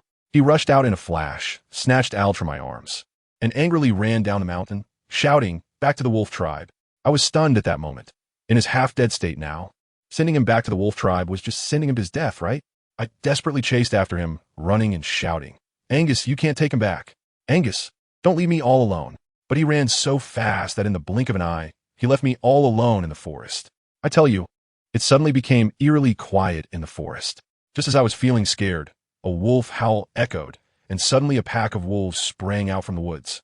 Surrounding me, they were drooling, their eyes glowing green, saying how beautiful the female was and that I was in heat and needed to be taken back for mating. My legs went weak, and I fell directly to the ground in fear, just when I thought I was going to be torn apart by this hungry pack. A huge snake tail swept through and knocked all the wolves up into the trees. Angus, my God, he descended from the sky. Tears streamed down my face at that moment. I got up and threw myself into his arms, crying and pounding his chest. Why did it take you so long to come? Do you know I thought I would never see you again? He was also startled, holding me tightly and comforting me, saying he was wrong and that he got jealous, promising he wouldn't dare do it again. I said my legs were weak and I couldn't walk. Without saying a word, he directly picked me up in a horizontal position. Just as he lifted me, I suddenly remembered, what about Alge? Where did you throw Alge? Angus's face immediately fell, and he said sourly, you're still worried about that wolf? I was truly speechless at his jealousy. I can only go all out and confront him. I'm not worried about him. I'm worried for him. Alge came from my world, and he's the only clue I have about my parents. If you throw him away now, what am I supposed to do? I have repeatedly assured you that I will never let him be my male. Only then did Angus, half convinced, mutter, he's thrown into a pit. Good grief. He really was thrown into a pit. By the time we found that pit, Alge was left with only his head above the mud, still putting on a show for himself, cursing Bai Yina as a heartless villain. I'll haunt you even in death. Then he started yelling for help. A ridiculously cute dog has fallen into the pit. Please hug me. Please comfort me. I couldn't help but laugh while listening from above. As soon as he saw me, he immediately changed his tone and began using information about my parents as leverage. He said my parents were doing quite well, but never mentioned me. I was stunned to hear that. It didn't make sense. I disappeared out of nowhere. How could they not be looking for me? I felt like he was lying. So I pulled him halfway out of the mud, and when he finished speaking, I deliberately let go a little so he slid down again, trying to bluff him. He panicked and swore he wasn't lying to me. I finally believed it and pulled him out of the mud with all my strength. As a result, with that effort, bang, he transformed back into human form and knocked me over in the process. This guy transformed back, but his face was covered in mud and his hair was a complete mess, looking like a non-mainstream person who just crawled out of a garbage heap. He was complaining, what is wrong with my hair? How dirty can this wolf be? Even more amusingly, he actually said, where's the river? I want to take a shower. I want to see what this guy looks like. If I'm not good looking, I'll just die. I noted it down at the time and said, all right, if you don't die, I'll have my Angus help you. His expression at that moment was one of utter despair. When we reached the riverbank, Angus and Alge jumped into the water to wash up. Let me tell you, Alge is a sly old fox. As soon as he got into the water, he started to puate Angus educating him on what a fiancé is, meaning that if the two of us returned to our original world, I would definitely marry him, and it had nothing to do with Angus. He even alarmingly warned that our time travel was random, and we could suddenly disappear together one day, leaving Angus to be a lonely beast. This directly hit Angus's nerve, and he panicked right there in the river, splashing water and shouting, "No, I don't want to be separated from Warner." Seeing that the moment was ripe, Algie threw out the bait, saying he had a way to make me stay in this world forever. The condition was that Angus must help him level up and keep him by my side. Of course, Angus disagreed with him staying by my side, but he was afraid I would really leave. In the end, the two bargained, and Angus made a huge concession. He could stay in the cave, but absolutely not allowed to mate with me. Algie, seeing the opportunity, agreed and said that once Angus helped him level up, he would tell him that method. After that, the two of them started washing. When Algie washed the mud off his face, wow, a face so handsome it could make gods and men angry emerged. That skin, those features, utterly stunning. It's just that his messy hair really ruined the image. When he saw the snake scales I was using to peel leaves, he treated it like a treasure and borrowed it, then ran to the side to start cutting his hair. Angus and I couldn't be bothered with him, so we just went home first. When he finally managed to tidy up his messy hair and ran to the riverbank to check out his new look, let me tell you, he was so stunned by his own reflection in the water. The guy went straight into a self-absorbed moment, muttering to himself, "Wow, this face. It's practically the golden ratio. I'm so handsome I could call the police on myself." I was thinking, how could someone so handsome end up in such a miserable situation? All right, the girls around here, their looks, well, it's hard to explain. Let's just say it's abstract. He was still lost in his own world, taking a bath in the river, and then when he turned around, what the heck? Where did everyone go? Seriously, who understands? They just left a sick person thrown into the forest. These two are really carefree. Alge was completely thrown off, standing there cursing. Damn it. They left without saying a word. I'm still a patient. Heartless bastards. After cursing, he tried to console himself. Spit, Bai Yina is heartless to begin with, and Angus. That snake is even less likely to have a heart. Forget it. He calmed down, thankful he remembered the way back. Otherwise, he would have had to survive in the wilderness today. Meanwhile, in the cave, Bai Yina was touching her head, looking confused. I seemed to have forgotten something I didn't bring back. Angus, who was nearby gathering leaves, didn't even look up. Besides leaves, what else is there? I want to give them both an award. One really dares to forget, and the other really dares to accept. It turns out that a living person is not as important as a piece of scale. Bai Yina slapped her thigh. I remembered. My snake's scale fell down the mountain. If Alge heard this, he would probably be so angry that his soul would return to the past. A top-tier handsome guy, and his presence is even less than a broken scale. These two are really blind. Angus remained calm. If it's lost, it's lost. There are plenty in the cave. It doesn't matter that one piece is gone. You sit here, I'll go boil water for you to bathe. Bai Yina then realized she was still dirty. Just as she was about to nod, her mind suddenly rang. Oh, right. There is something else that fell. Alge, he is still by the river. We forgot about him, miss. I senti good, right? Angus didn't even raise an eyebrow. Coldly spat out 3 words. He want to die? Bai Yina panicked. That is not certain. Think about it. His current combat power is just a level 5 loser. What if he encounters a high-level orc and gets torn apart like a snack? No way, we have to go find him. Just as she stood up and hadn't finished her sentence, she saw a person standing stiffly at the cave entrance. A smooth-skinned, well-built man. Bai Yina's eyes almost popped out, and she instinctively exclaimed, "Wow, what a handsome male." Alge raised an eyebrow upon hearing this, feeling quite smug. But in the next second, Bai Yina felt the pressure from Angus beside her drop to freezing point. The smell of jealousy could be detected from 800 meters away. Let me tell you, her survival instincts kicked in, and she quickly covered her mouth, turned her back to Alge, and frantically explained to Angus, I was wrong. I just purely appreciate beauty. Really, compared to you, he has nothing. You are my only male god." Alge at the entrance heard this, and his face darkened, squeezing out 2 words from between his teeth. Idiot. After saying that, he didn't care about the two and walked straight into the cave, squatting by the fire, adding firewood, and then picking up a skewer of meat to roast. Bai Yina saw this and immediately became unhappy, rushing over to snatch the meat back. Who told you to take meat that belongs to my male? Also, who are you? Why are you in my house? Alge looked up and rolled his eyes. I said, idiot, you really don't recognize me anymore? This voice. Bai Yina was stunned, Alge. Oh, so excited? Let me remind you, don't fall in love with me. I want to treat you as my male. Bai Yina was disgusted. Who would want that? If you want to eat, do it yourself. Don't touch what Angus prepared for me. Is it such a big deal to eat a bit of your meat? Alge said this, but still honestly went to the side to skewer meat. He didn't dare act like a big shot now. If he really got kicked out with his little frame, he would become a meal for a wild beast in no time. Bai Yina looked at his self-righteous appearance and felt angry. Angus was her male. Even raising her was a heartache for her. So why should she also take care of this idle pretty boy? No way. She had to think of a way to make him leave quickly. The only way was to have Angus help him level up quickly. Once he could protect himself, she would immediately let him pack up and leave. Alge had no idea of Bai Yina's little schemes. He was busy roasting meat while thinking about how to slap those who harmed the original owner in the face after his level increased. He was so lost in thought that he even chuckled, looking quite lewd. Bai Yina saw this and quickly pulled Angus aside, whispering, "You should stay away from this guy. He'll lead you astray, but I need to help him level up." Then just tell him the method. Let him practice on his own. Don't stay with him. Bai Yina was really afraid that Angus, being so pure, would get corrupted by the sly Alge. "I promised I wouldn't lie," Angus said, his gaze fixed on Alge. Alge felt a chill down his back from being stared at, but he still acted tough. "What are you looking at? Haven't you seen a handsome guy butcher meat before?" But he was thinking, this big python is not easy to fool. I need to level up quickly, or my life will be in danger. Angus withdrew his gaze and said to Bai Yina, "You sit here. I'll go boil water for you to bathe." Bai Yina's eyes turned, pointing at Alge. "You just need to set the stone pot. Let him do the rest." Alge was stunned. What? Let him boil water for this woman?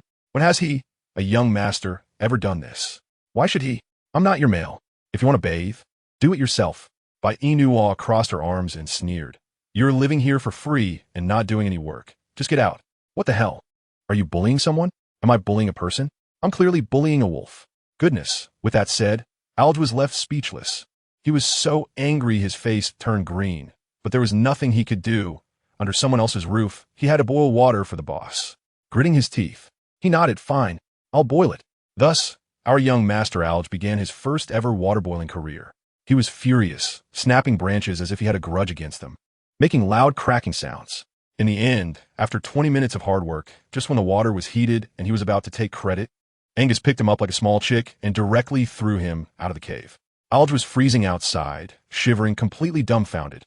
"Are you sick? Why did you throw me out? I'm still a patient." Angus transformed into his snake form, his huge body blocking the cave entrance. His voice icy. "No one wants to bathe. You can't look." Alge almost spewed blood. "Fine, you're tough." With her flat chest, who would be interested in looking? After Bai Yina finished bathing, Angus let him back in. As a result, the place where he was supposed to sleep was soaked. Alge exploded on the spot, pointing at Bai Yina and shouting, "Bai Yina, you did this on purpose, right? Where am I supposed to sleep?" Bai Yina looked innocent.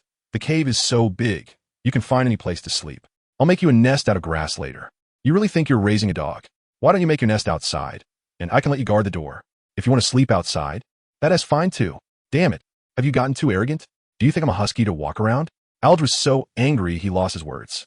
Bai Yina was stunned by his cursing and then realized that arrogant was modern slang for scolding a husky. This Alge was indirectly calling her a dog. She got angry.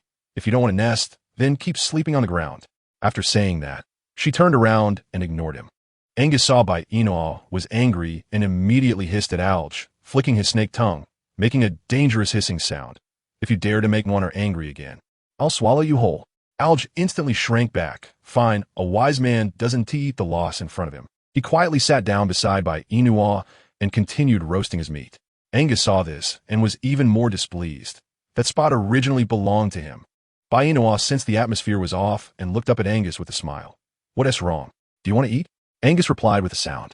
Bai Yina handed over the roasted meat, and Alge muttered beside them, "I say, why doesn't Angus roast meat for you to eat, but instead makes you serve him? They say female beasts are the most favored, but I see you're not favored at all." He leaned closer and started to flirt. When two people are together, they have to give and take.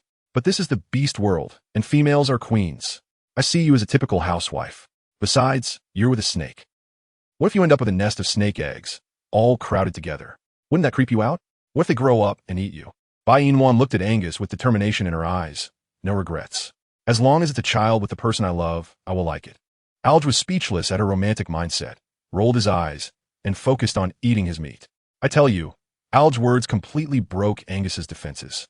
He hugged Bai Yina tightly. feeling extremely insecure, his voice trembling a bit. You honor, you won't leave me, right? What if? What if you have to go back and I can't go with you? What should I do? Upon hearing this, Alge broke into a sweat. Goodness, if this got out, wouldn't it expose the bragging he did earlier about being able to send her back? Wouldn't he be swallowed alive by this big snake on the spot?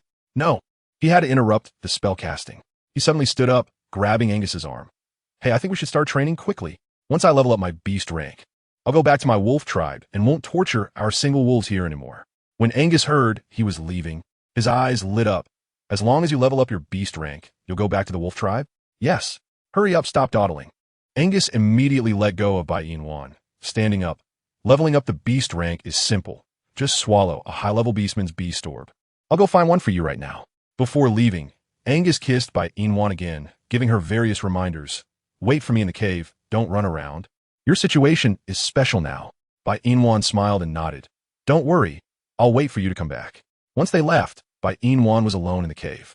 She was studying bamboo, thinking of making a bamboo umbrella, when suddenly a fluffy little head popped in from the cave entrance. Big Huang had arrived. The little tiger saw that only Bai Yina was there and happily pounced over, rubbing against her feet. Bai Yina put down what she was holding, picked him up, and patted his head. Big Huang, why are you here? Are you hungry again? Roar, roar, roar. Oh, what are you saying? I can't understand a word. Bai Yina smiled helplessly. There are no fish in the cave, and you can't bite meat, and I don't have any milk for you to drink. Roar, roar, roar. Bai Yina held him tightly. Be good. When Angus comes back, I'll let him catch fish for you to eat. Okay? Roar. Does one roar mean yes? What does two roars mean? I tell you, I was overwhelmed trying to communicate with this little tiger. It was even harder than taking an advanced beast language exam. Forget it, since I'm idle anyway. I sat on a pile of grass holding him, thinking I can't let you come here for nothing. So I'll make you something. I have no food or drink here, but I can offer companionship. So let's make a few little shoes for you to play with. I have to say, my hands-on skills are really impressive. In less than half an hour, I gathered a bunch of straw and made 4 pairs of limited edition mini grass shoes. Once I put them on, wow, this little guy was so happy it started dancing on the spot, crazily showing off its new shoes in front of me.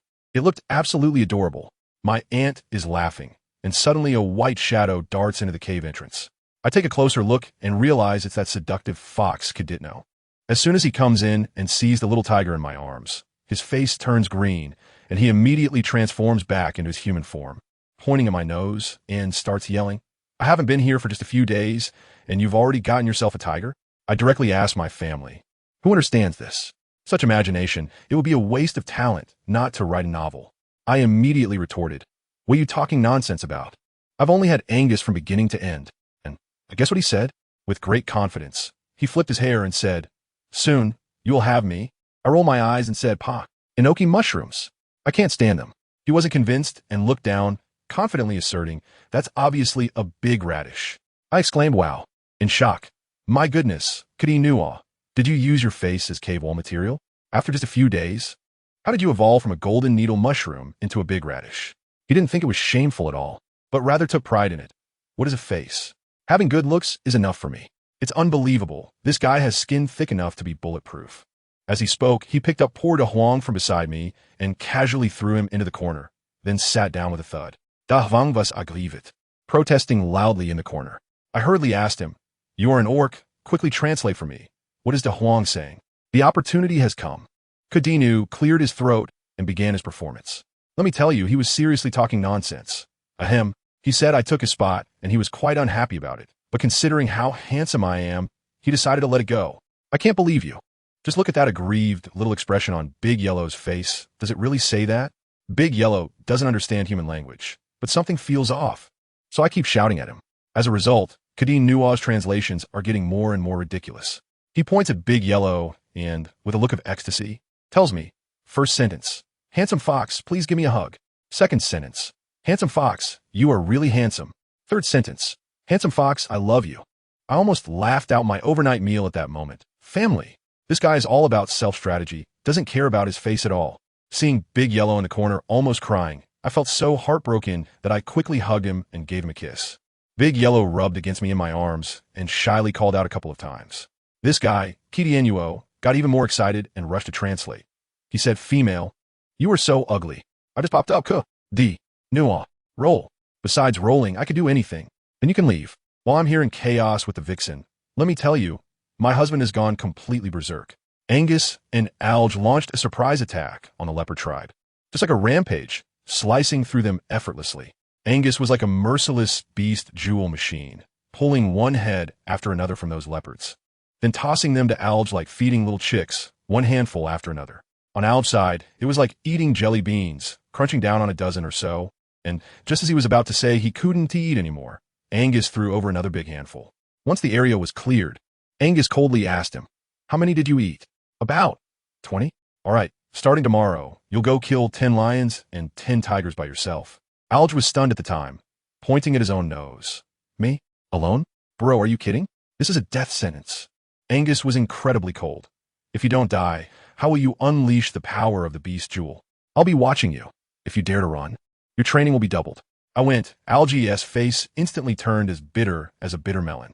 On the way back, Alge, this kid with sharp eyes, spotted a tree full of green fruits and quickly called out to Angus, saying that I must love eating them. As soon as Angus heard it was for me, he climbed the tree without a second thought. As a result, he picked a big bunch and hugged it like a treasure, not giving any to Alge. Alge was so angry that he jumped up and down, saying he would find a way to ask me for some. When Angus heard that, his face darkened immediately, and he split the fruit in half and shoved it to Alge, warning him fiercely, "Stay away from water." And then, when Alge took a bite of that fruit, wow, his face turned green, and he started twitching from the sourness. By the time the two of them came back, the farce with Kaditno was still not over. I was just about to return the fox fur he had given me earlier, saying that Angus would burn it. But this guy went straight into a performance. His eyes red, with a little expression that looked like he was in a Xiong drama. "You really don't want me anymore? As long as I take this fur away, you will completely lose me." I thought this was pretty good, saving me from having to waste my breath on him every day. So I simply replied, "You can go." He was instantly stunned, probably because the script didn't say it that way. He might have thought I would be crying and clinging to his leg. He held onto his pride. Looking back 3 times as he left, it was hilarious. He even lingered at the entrance for a while, and instead of waiting for me, he ended up encountering my husband and Alge, which scared him so much that he turned back into a fox and scurried down the mountain. As soon as Angus walked in and saw the big yellow dog in my arms, his face turned as dark as a pot bottom. "Throw it out." Family members, in critical moments, you still have to rely on me. I immediately clung to Angus and started to act cute, my voice so sweet it gave me goosebumps. Alge was next to us, almost gagging, with a look that said, "Can you two not gross me out?" In the end, Angus couldn't hold out and compromised. I noticed that De Huang has been trembling ever since Angus came in. Wow, it turns out it's afraid of the kingly aura my husband has. I felt sorry for it, so I asked Angus to catch a fish for it. Although Angus was reluctant, he still went. I hugged the shivering big yellow dog and followed Angus to the riverbank. The guy Alge said he wouldn't go, but his body was quite honest and he followed along. I tell you, this twist came out of nowhere. Angus had just jumped into the water when suddenly, from the forest behind me, a thunderous roar erupted, and a giant tiger, taller than me, pounced right at me. My mind went blank, and I thought I was done for. Guess who stood in front of me? Alge. Without a second thought, he spread his arms to protect me. But it turned out that the big tiger wasn't there to attack me. It was there to pick up its cub. A handsome guy transformed from tiger to human and took the big yellow cub from my arms. He was Barrett, the brother of the big yellow cub. Once the tiger left, Alge was still holding me, anxiously checking if I was hurt. I pushed him away. "Don't you hate me? Why would you risk your life to save me?" This guy was as stubborn as a rock. "I'm afraid if you die, Angus will kill me. I'm just protecting myself." Who believes that? Later, I found out that the big tiger Barrett didn't dare to touch me because Angus is a solitary beast, and their entire tiger clan is afraid to provoke him. On the other side, that heartbroken guy, Codino, to prove his charm was still intact, ran back to the Fox clan to find a bunch of vixens to test things out. In the end, he was almost poisoned on the spot by the smell of those vixens who didn't like to bathe. Man, I tell you, Codino's face turned green at that moment. A group of vixens surrounded him, and the smell was like a walking biological weapon. They even complained, "Leader, we're so beautiful. Why do you still dislike us?" I thought, "Lady, this isn't dislike. It's self-defense, okay?" One more second of that smell, and Codino would have to be carried away. He held back his churning stomach, leaned against the wall to stabilize himself, and tried to find an excuse to slip away. He asked, "Do you think with my looks, I could pursue the female I like?" The vixen's eyes lit up, and they nodded frantically, "Yes, yes, yes. Are you pursuing us, leader?" Codino's mouth twitched, and he hurriedly deceived them. Of course not. You are treasures of my clan. How could I harm you? I need to go harm those from other clans. Guess what? They got even more excited. Leader, we're not afraid of you harming us. Hurry up and harm us. Family, who understands this? Codino was probably roaring inside, because you all smell like foxes. No amount of beauty can cover that. But he still had to advise, don't give up, bathe every day, and roll around in the flower bushes. There will always be a male who wants you. I'm off now. After saying that, he tried to run, but suddenly, he was grabbed by that group of vixens, all hands on deck, and one said, Leader, smell me. I brought a little flower today. Ugh. At that point, he really couldn't hold it in anymore. Codino vomited all over them, his eyes rolling back. He no longer cared about his image. Instantly transformed back into his fox form, and shot out like a rocket. It felt like dozens of homeroom teachers were chasing him. All he could think about was bath. Must do it right now. He dashed to the riverbank and sprint, just about to jump in when he saw Bai Yina and Angus there. He was excited and shouted, Big Bai. But before he could finish, he felt a tremendous force hit him. Whoosh, Angus's big tail swept him away like a battering ram, and splash. He landed perfectly in the water. I tell you, Angus's jealousy was really off the charts. Even funnier was that little wolf cub named Alge beside him, innocently asking, Hey, what was that big snowball that just rolled past? Codino was so angry, bubbling in the water, probably thinking, You're the snowball. Your whole family is snowballs. On the other side, back in the cave, Angus went into mute mode, his face as dark as the bottom of a pot. Bai Yina saw the situation and hurriedly went to comfort him. Meanwhile, Alge was fanning the flames, saying her acting was terrible, just a pure light bulb. A mere energy-saving bulb, bright and long-lasting. Bai Yina felt overwhelmed by the two of them. She knew Angus was insecure, and then I tell you, she unleashed a big move. She hugged Angus and sincerely said, Angus, if you still don't trust me, how about I give you snake babies? Good heavens. That move was like filling the emotional value meter to the max. Angus's eyes lit up at once, and he threw down the fish, picked up Bai Yina, and was ready to get to it. But then Bai Yina weakly said, the relatives are still here. Can we wait a couple of days? The atmosphere instantly froze, and Angus could only endure, holding her in his arms, starting to settle the score. You were just worried about that fox. Bai Yina quickly swore her loyalty. I don't know if I like him, but I promise you, I absolutely won't mate with him. Poor Alge felt like he wasn't eating grilled fish, but was filled with dog food instead, silently going off to grill his own fish. The next morning, before dawn, Angus dragged Alge out of bed, kicking him out of the cave. Go kill 10 tigers and 10 lions and bring them back. If you can't finish, roll back to your wolf clan. Alge was dumbfounded, saying, Aren't you sending me to my death? Angus sneered. You have a cheat. You won't die. Don't talk back. Hurry up. Alge was also an unlucky guy. As soon as he went down the mountain, he stumbled into a lion-tiger den and was surrounded by a dozen big guys, resulting in a real-life group fight. It was like a scene from a game. Give me some strength. At first, he was getting beaten up, crying out. But once he saw blood, it seemed like the switch inside him flipped. He charged into the mob like a madman, scratching and biting, going berserk. And he fought his way from a low-level beastman to a mid-level beastman.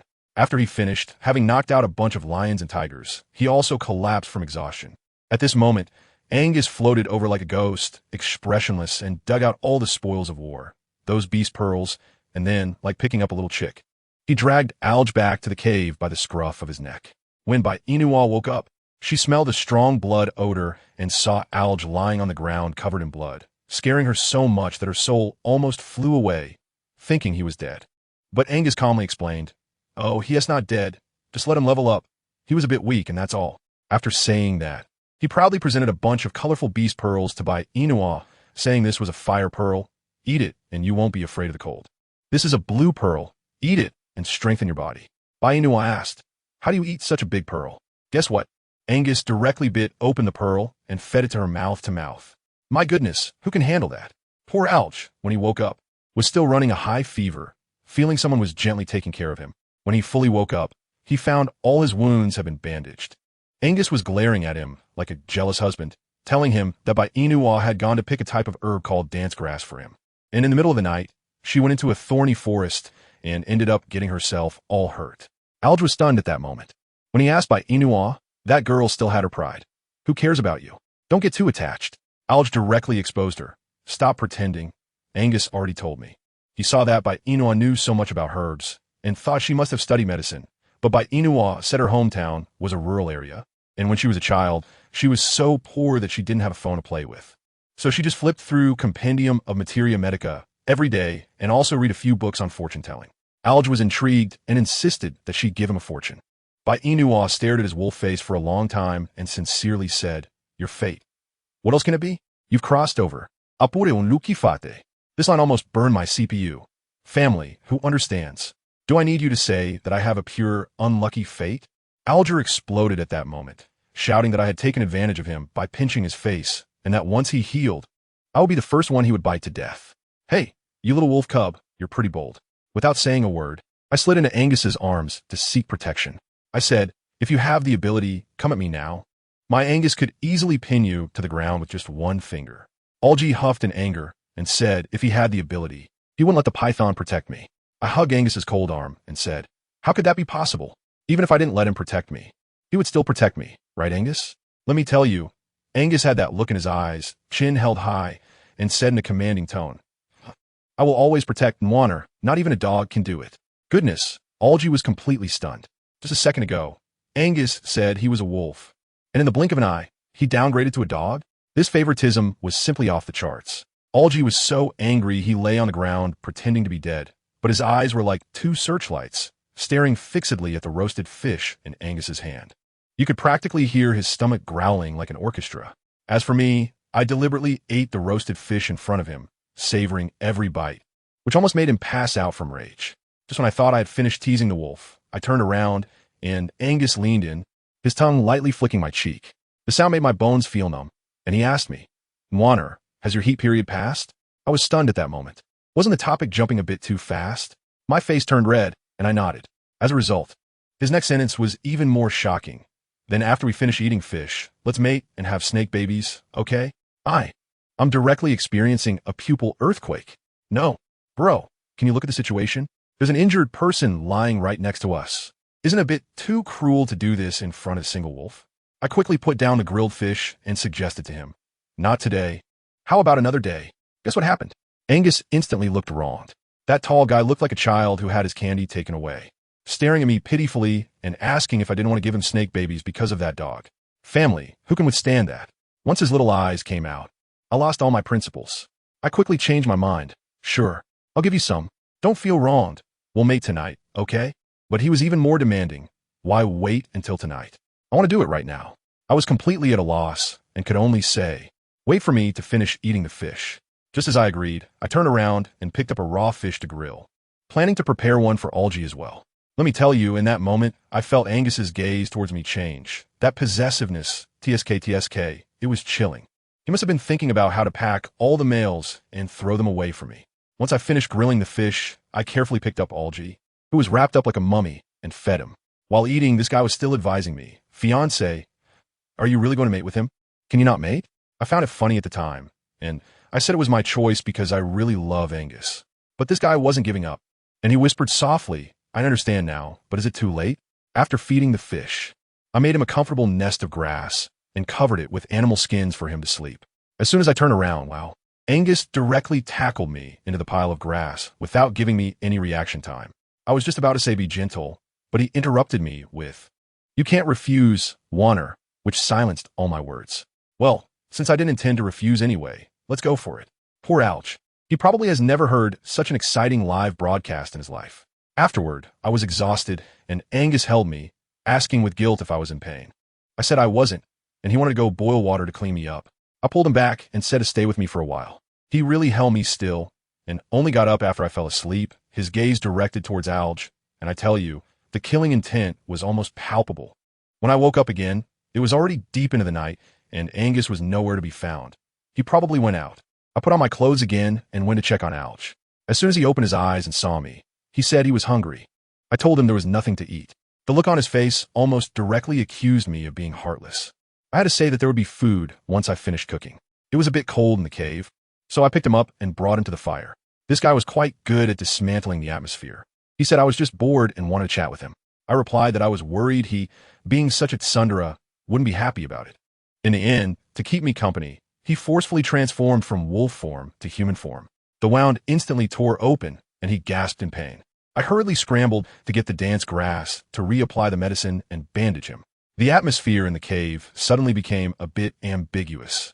And he suddenly asked me, "Did that big python hurt you?" My face turns red just from a brush, and I said Angus is very gentle. As a result, he directly replied, "From what you're saying, it seems you quite enjoy it." I was completely thrown off by him, starting to mumble nonsense about physiological needs and how kissing would be enough. He teased me for being off topic and even asked if I believed he was still a virgin. I burst out laughing and said, "How can you, a playboy, still call yourself a pure-hearted boy?" He seemed to be provoked by me, suddenly grabbing my hand and looking at me seriously. "Fiancé, how about I take you back to the 21st century? We can get married as soon as we return." Just then, with a bang, Angus came back, dropping the fruits he was holding all over the ground. He stared at the two of us intensely. I was so scared that I quickly stood in front of Alge, desperately explaining, "Angus, don't misunderstand, he was just joking." But Angus was already furious, his eyes turning red as he stepped closer, saying only one thing, "Get out of the way. I have to kill him today." Seeing him about to step into the fire, I panicked and jumped over the flames, throwing myself into his arms, clinging to him tightly and begging him not to do this. Alge was still stoking the fire, saying that snakes and beasts are cold-blooded and heartless. Angus was completely ignited, flinging me away. I lost my balance and hit the back of my head against the stone vat, blood immediately streaming down. In that moment, the whole world went silent. Angus froze, looking at me, his voice trembling, warming. I didn't mean to. I couldn't care less about the pain. I got up and rushed to his side to hug him. I told him, "You're not a cold and heartless person. It's just that I couldn't stand firm. So it's not your fault." At that moment, I thought this really can't be blamed on him. He's just a big baby lacking love and security. If I really made a fuss, wouldn't that push him onto the dead-end path that Alge said? I certainly didn't want my shy and spoiled Angus to turn into a truly cold-blooded creature. After hearing my words, he was trembling as he held my hands, repeatedly apologizing. I kissed him, and that was that. Alge, on the side, must have been dumbfounded, thinking about how we were just about to fight to the death. And now what kind of scene is this? Angus was now filled with guilt and insisted on helping me wash the blood off my face. Let me tell you, that scene was unbelievable. What could have been done in a minute took him a whole half hour. He just dabbed some water, touched my face again and again, wiped it a bit, looked at me for a long time, then wiped again, then looked for another long time. My legs went numb from squatting, and I felt like my cyber karma was about to run out. In the end, I couldn't take it anymore and snatched it away to clean my face in a few quick motions. As dawn approached, the sky outside turned a pale white. I pulled Angus to the mountaintop to watch the sunrise, and the scenery was breathtaking. However, Angus kept looking at me and said deeply, "No sunset can compare to you, even a fraction." Then he kissed me. Alge stood alone at the bottom of the mountain watching us, and his back looked so desolate.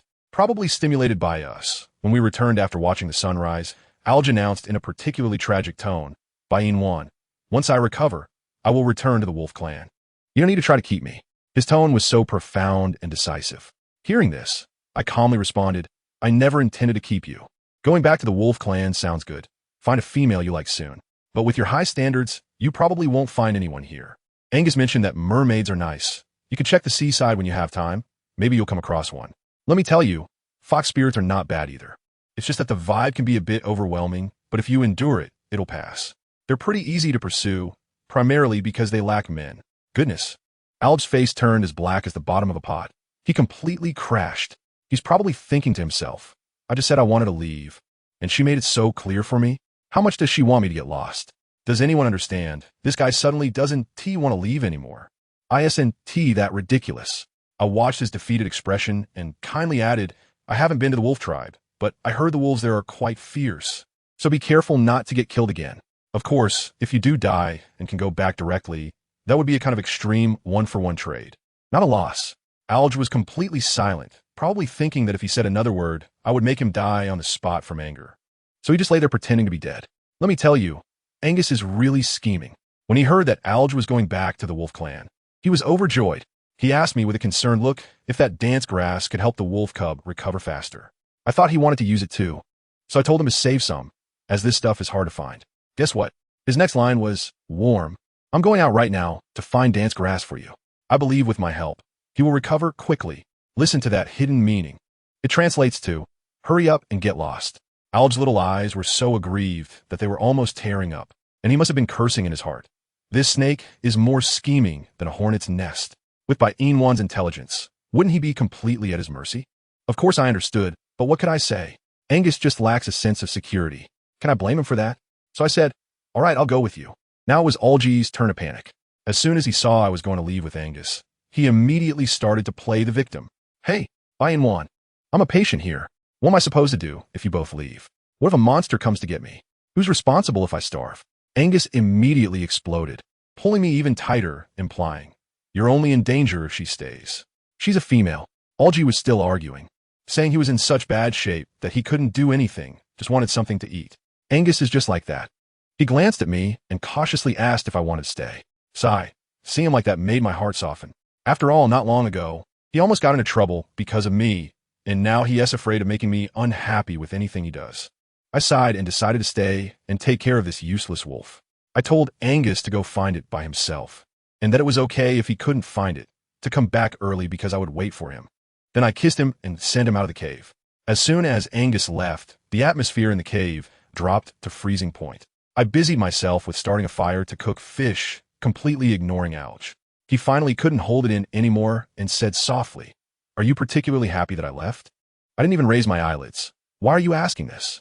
He said, "If I say I'm leaving, if you just say a word to keep me, you let me go find other females."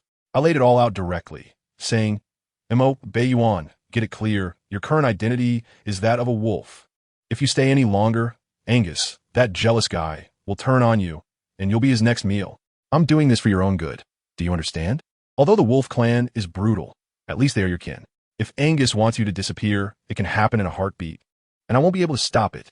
I looked at him and added, moreover, in this ghostly place, we're the only two from the same hometown, so we can be considered cyber relatives, right? How can I not worry about you? You're out there all alone. What if one day you really get eaten by your own kind?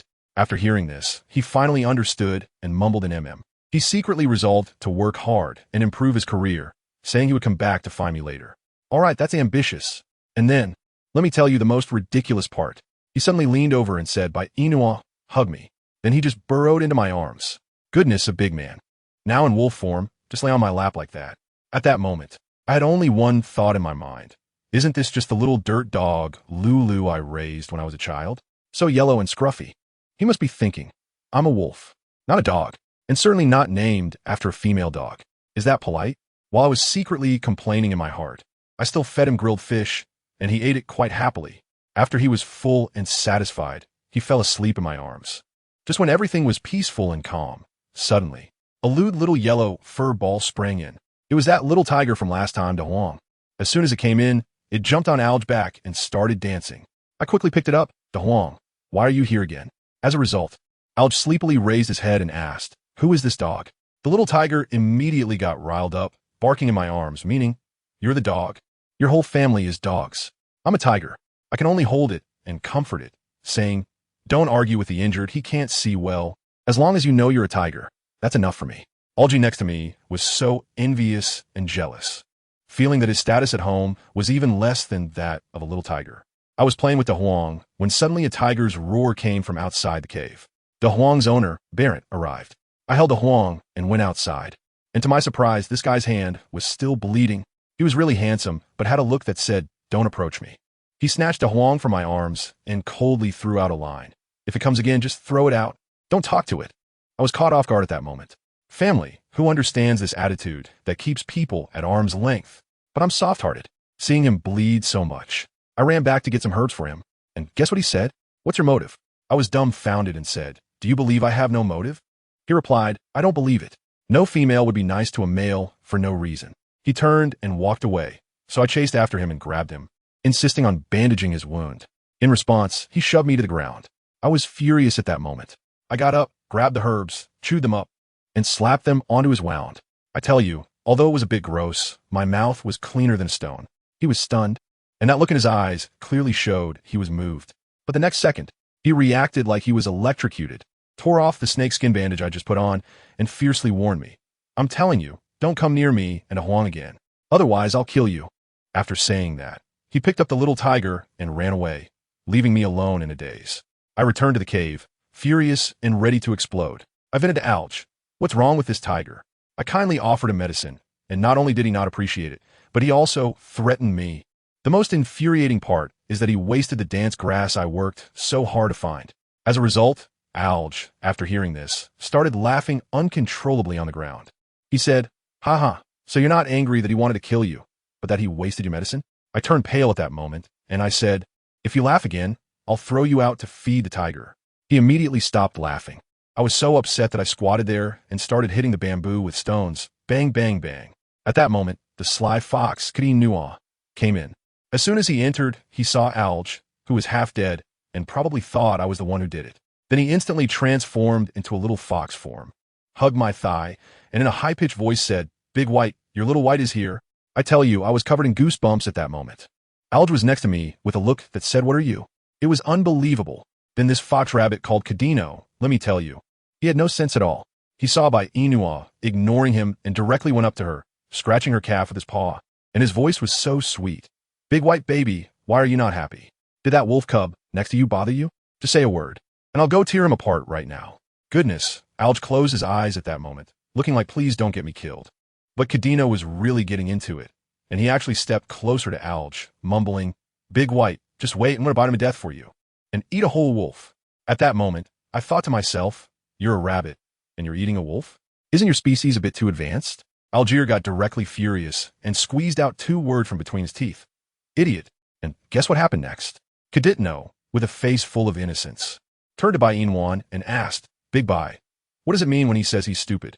Bai Yina, being quite the character, replied without changing her expression, "Yeah, that's what it means." I tell you, Algier's expression at that moment felt like his entire wolf life had collapsed. He doubted he'd found a fake fiancé.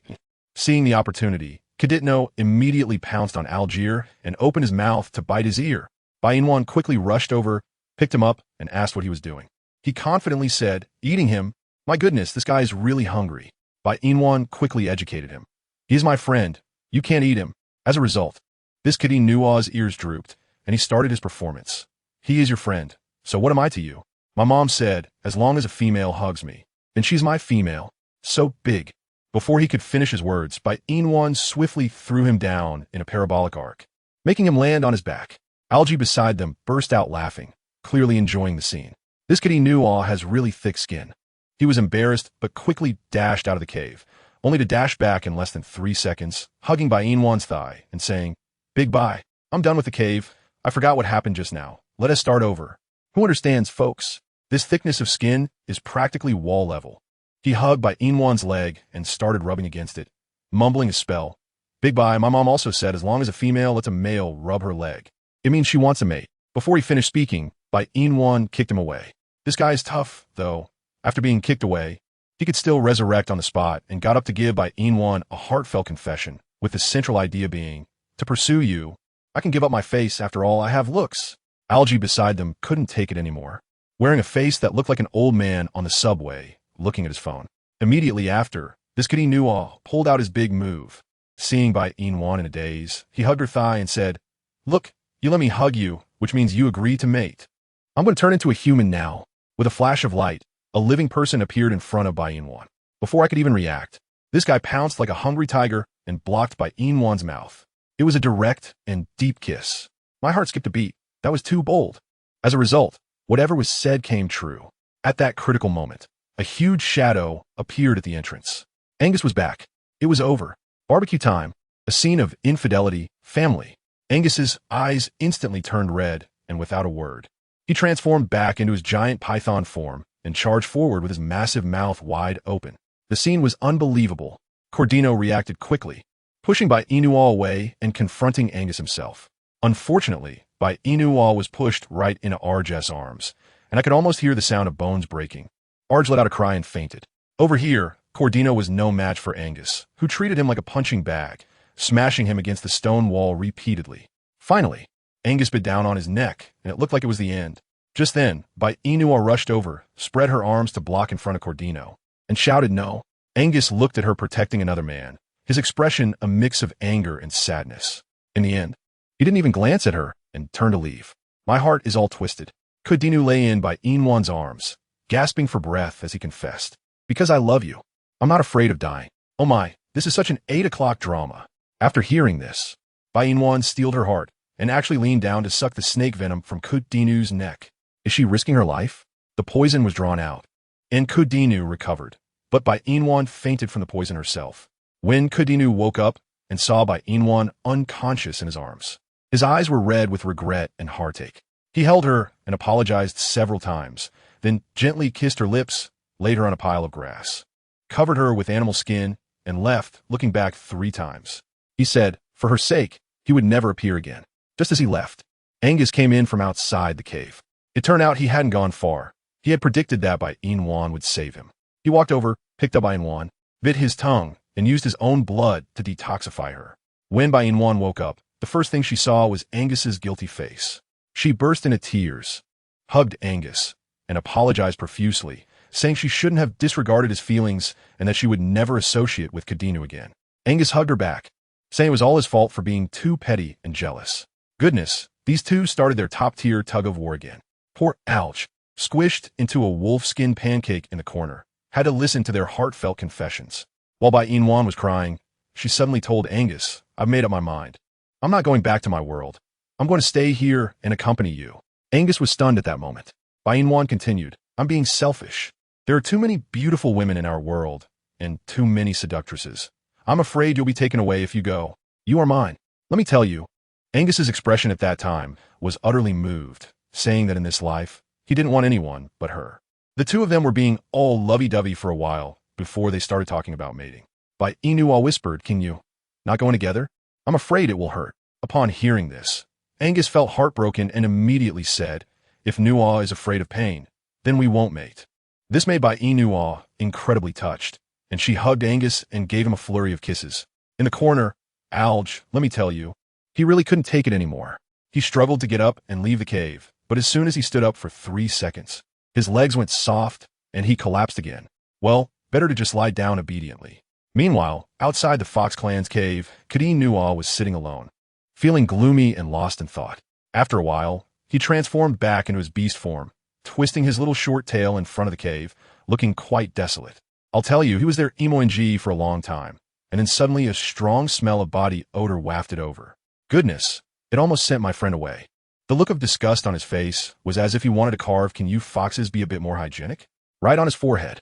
But then he thought to himself, Hey, I'm a fox-rabbit hybrid, perfectly inheriting the cleanliness of a rabbit, so I don't have that smell. Thinking of this, he felt pretty good about himself. Apart from being a bit short on the tail, he was practically perfect. Big White must definitely love his cute appearance, right? Just thinking about Big White made him feel down again. He started his solo emotional broadcast drama directed at the distant hillside. Big White, why don't you love me? I'm so cute. Fox spirits are lining up to have babies with me. Why don't you fancy me? What is wrong with me compared to that Angus? He has 2 of those things, but I'm the Fox clan leader, with my status and identity. What kind of 8-fold magnifying glass are you using to not choose me? He just kept talking to himself, feeling even more wronged. He sat from the afternoon until it got dark, and as the night went on, the image of Big White in his mind became clearer. The more he thought about it, the more pitiful he felt, like the most unfortunate male contestant of 2025. Suddenly, he burst into tears, shouting Big White, and transformed into his little beast form, sprinting to the riverbank, claiming he needed a bath to cool off. Guess what happened? He jumped into the river with a splash, transformed back into human form, and the first thing he did was splash water around, crying out, Big White, my Big White. I really can't with him. He soaked in the water for who knows how long, then climbed ashore and did something that shook my pupils. He actually lay by the riverbank to sunbathe. Family, who understands? He really thought the moon could dry him off. This operation completely defied the laws of physics. As expected, the cold wind in the middle of the night made him shiver, and he was still wet. Only then did he mutter pitifully, It can't possibly dry. Then he trudged back to the cave, drenched. After all this fuss, the next morning, good heavens, he successfully made himself sick. But his thought process is quite unique. His first reaction was, Great, now I can go find Big White to act cute, and ask for care. As for what he previously said about not appearing in front of her again, he simply stated, She didn't hear it, so it doesn't count. For the sake of chasing his wife, what does the face matter? Can it be eaten? Switching scenes to Big White. When she woke up, Angus had already thrown out all the spoiled meat from the cave, and they were now out of food. Without a word, Angus decided to carry Big White down the mountain to hunt. Big White initially wanted to walk on her own, But Angus immediately used his trump card, saying in a mournful tone, "Does Worm not love me anymore?" As soon as those words came out, Big White immediately caved in and obediently lay on his back. I'll tell you, that Angus has a firm grip on her heart. Upon reaching the riverbank, Big White said he could put her down, but Angus still wouldn't let go, saying he could carry her until they arrived.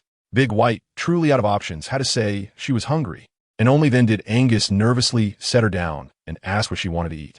Big White figured that eating fish would have the least guilt, so she told him to go catch fish. Angus was worried about her being alone, so Big White could only say she would sunbathe. Angus sincerely replied, "But the sun hasn't come out yet." Big White was choked and could only stubbornly say, "It will come out soon." After much difficulty getting Angus to leave, he caught 2 fish for Big White to grill and went off to hunt for himself. Just after Big White finished washing up and was feeling hot, she heard a group of women talking in the distance. She quickly took the fish and hid in the bushes, not out of fear, but mainly because she didn't want to cause trouble for Angus. While hiding, she ended up eating the grilled fish she originally planned to take back to Alge, and it was delicious. However, the topic those women were discussing outside the bushes instantly made her explode. A woman named Eliza disdainfully said that a tiger beast named Barrent had been pursuing her recently. Upon hearing that name, Barrent, ISNT, that the tiger dad of the big yellow one, Eliza was wildly complaining, saying Barrent looked okay, talked big, but was too stupid. He once hurt himself trying to pick a flower, and the most crucial part was that he brought along a burden, so she didn't fancy him at all. Her friend next to her asked, "Then why don't you just say it directly?" Eliza, with a hint of green tea flavor, replied, "Aren't we supposed to plant rice recently? Just in time to have free labor delivered to the door. Why not make use of it?" Damn. Big White was furious in the bushes. So that's how Barrent got hurt. Turns out this woman was using him like a donkey. Just as she was getting angry, a little black cat suddenly sprang out from the side, reaching its paws towards the leftover fish. Big White grabbed the cat by the scruff of its neck. "What are you doing?" The little black cat pitifully said it wanted to eat fish. Big White's eyes twinkled with a plan. She beckoned to the black cat. "If you want to eat fish, help me with something." She leaned close to the cat's ear and whispered a few words. The little black cat hesitated. What if she got swatted away? Big White remained calm. "You won't die." "But I can't swim." "I won't die." The little black cat bargained, saying that if it succeeded, it would need 2 grilled fish. Big White agreed without hesitation. The next second, the little black cat shot out like a black lightning bolt, taking advantage of Alyssa washing her face, and with a swift swipe of its sharp claws, it slashed across her face. Blood immediately spurted out. Alyssa screamed in pain, covering her face, and the black cat quickly clawed her arm before bolting away. By the time Alyssa reacted, the wound on her face was so deep that you could see the bone, completely disfigured. Let me tell you, Big White watched this scene from the bushes, feeling incredibly satisfied. Serves her right. That's what you get for using honest people. Afterward, Big White tossed the uncooked fish to the black cat. The cat complained, "What about the 2 grilled fish you promised?" Big White feigned innocence. "Did I say they had to be grilled? No, right?" She even gave the cat the leftover half of her fish and sent this adorable tool cat on its way. While Angus hadn't returned yet, Big White sat alone by the river, lost in thought. Meanwhile, in the cave, chaos had erupted. Cordino, dragging his injured body over, couldn't find Big White, only seeing the injured Alge. His anger flared up instantly, and he charged at Alge, shouting, "You little wolf cub, where have you hidden Big White?" Alge, already hurt, was infuriated by his scratching and retorted, "You dead rabbit." That stirred up a hornet's nest, as Cordino hated being called a rabbit the most, and he retaliated even harder. Alge could no longer tolerate it, seizing the opportunity to counterattack, transforming back into human form, and firmly pinned Cordino's beast form down. One hand gripped his throat, while the other caught Cordino's signature little short tail. At that moment, Cordino completely lost his composure, howling in pain. "Ah, don't grab little White's tail. If you keep squeezing, it'll be gone. Big White, help. My tail is going to be lost to this wolf cub." It was a dramatic scene. Anyone who didn't know would think someone was about to yank his tail off. Alge, feeling softened, released him. But the next second, Cordino, who had just been crying out, suddenly had a sly glint in his eyes and was about to swipe at Alge's face again. Just then, he heard Angus's footsteps returning. Goodness, Oscar owed him a little golden figurine. He instantly retracted his claws, lay on the ground, forced out 2 drops of tears, and began to feign pitifully, "Don't pull little White's tail. Little White's tail is already too short to see." Alge was so amused he was almost laughing, thinking to himself, You little actor, who can't do that? He immediately put on a wronged expression. Who pulled your tail? Look at this wound. It opened up again because of you. The two started a dramatic exchange. Just as Cordino was about to shout for Big White again, Angus's icy face appeared at the cave entrance. Cordino, upon seeing this, was so scared his soul almost left his body, and with a whoosh, he shot out of the cave like a white snowball, flashing past Big White, who had just arrived at the entrance. Big White walked into the cave and saw Alge covered in blood. His wound opened up again. Her anger flared instantly, and she shouted at Alge. How many times have I told you not to transform during your recovery? Why don't you listen? Do you have to wait until you are dead to be satisfied? Alge was taken aback by her yelling. He had been injured for so long, and Big White had never been this angry at him before. He stared at her blankly and instinctively asked, Are you worried about me? I tell you, I almost rolled my eyes back into my head. Worry about him? What a joke. I just threw half of the herbs into his arms. My mouth harder than a rock. What nonsense are you talking? You don't even care about your own life? Why should I worry about you? Stop being so self-indulgent. Hurry up, treat your own wounds in front. I'll handle the ones in the back. If you've gotten addicted to acting like a big shot and don't want to move, fine. I'll call Angus over to help you. As soon as I mentioned Angus, that guy Alge jumped up like he was resurrected, shaking his head wildly. He grabbed the herbs in his arms and started slapping them on his chest. That will to survive was something else. And Angus on the side just gave him a cold glance, as if looking at something filthy, then silently turned around and continued cooking fish for me. Family, who understands? Angus was clearly jealous. I saw through his little tricks. He was silently thinking, hurry up and get better. Hurry up and roll back to your wolf tribe. As long as this male wolf leaves, Nwan's eyes will only have me in them again. But the more he thought about it, the angrier he got. The more frustrated he felt. He was clearly terrified of fire, yet he insisted on getting close to the fire to cook fish for me. When the flames shot up, my heart tightened, and I rushed over. Angus, what are you doing? Didn't I say I'd cook the fish? Why are you messing with the fire again? He lowered his head, his voice muffled. Nwan is hungry. I pulled him away from the fire pit and snatched the fish from his hands. Who asked you to roast it? I can do it myself. You go rest over there. But as soon as I finished speaking, I saw Angus's gaze fixed intently on the pile of grass where he usually sleeps, and now there was algae lying on top of it. Where else could he sit? At the cave entrance, drinking the northwest wind? Or watching me interact with another man? That would just be torturing himself. I think I've completely understood now. This big guy is upset because algae has taken over his spot. I can't help but feel both amused and exasperated. I squatted down and held his face. Are you unhappy? Is it because algae sat on her haystack? He avoided my gaze and didn't say anything, but his little expression had already given everything away. I let out a laugh. My silly Angus, you are just too cute. That pile of grass is so big. Adding one more won't make a difference. Besides, you're injured now. We should have a bit of humanitarian spirit, right? Come on, let's sit together. But he, being stubborn, kept his head down, staring at the fish in his hands. The fish is almost done. I'll keep watch here. You can eat it once you're done with the medicine. Why are you so stubborn? I'm really at my wit's end. I snatched the grilled fish from him and simply gave him an order. All right, I'll handle the grilling. You go. Go give Algie his medicine. As soon as I spoke, Angus suddenly looked up. I tell you, I saw 4 big characters in his eyes. Just what I wanted. He had been displeased with that wolf for a long time. And now he finally had the chance to take revenge. As he stood up, an icy sense of oppression instantly enveloped the room. Algie's face turned pale in an instant. It was over. He was doomed. He shouted at the top of his lungs, Bai Yina, you irresponsible woman. How can you leave me with this snake halfway through your work? Do you know he will kill me? I strongly protest. I demand that you personally take care of this. I didn't even turn my head, flipping the grilled fish while saying, Angus is afraid of fire, but he would rather be roasted by the fire than let me go hungry. I felt sorry for him, so I could only let him do something far from the fire, like applying medicine to you. Don't worry, Alge. Our Angus is very gentle with people. Alge fell silent immediately. I guess he was internally mocking. Gentle? Is that what you call gentle? He hasn't even laid a hand on me, and the hairs on the back of my neck are already standing up. Do those 2 words have anything to do with a giant python? The next moment, Angus sat behind Alge, grabbed the remaining herbs, crushed them, and then, with all his might, pressed them hard onto Alge's bloody back. Alge was in so much pain that he almost died on the spot, letting out a muffled groan instead of scream. Angus leaned close to his ear and coldly provoked in a voice only the 2 of them could hear. Females don't like weak males. If you can't even handle this little pain, who do you think you can pursue? Alge was also tough, his face twisted in pain, but he didn't lose to Angus in words. Haha, that's just a thought for simple-minded beasts like you. In our place, what good is just being strong? You need to have brains. With your phony gentleness, you can only fool someone as innocent as Bai Yina.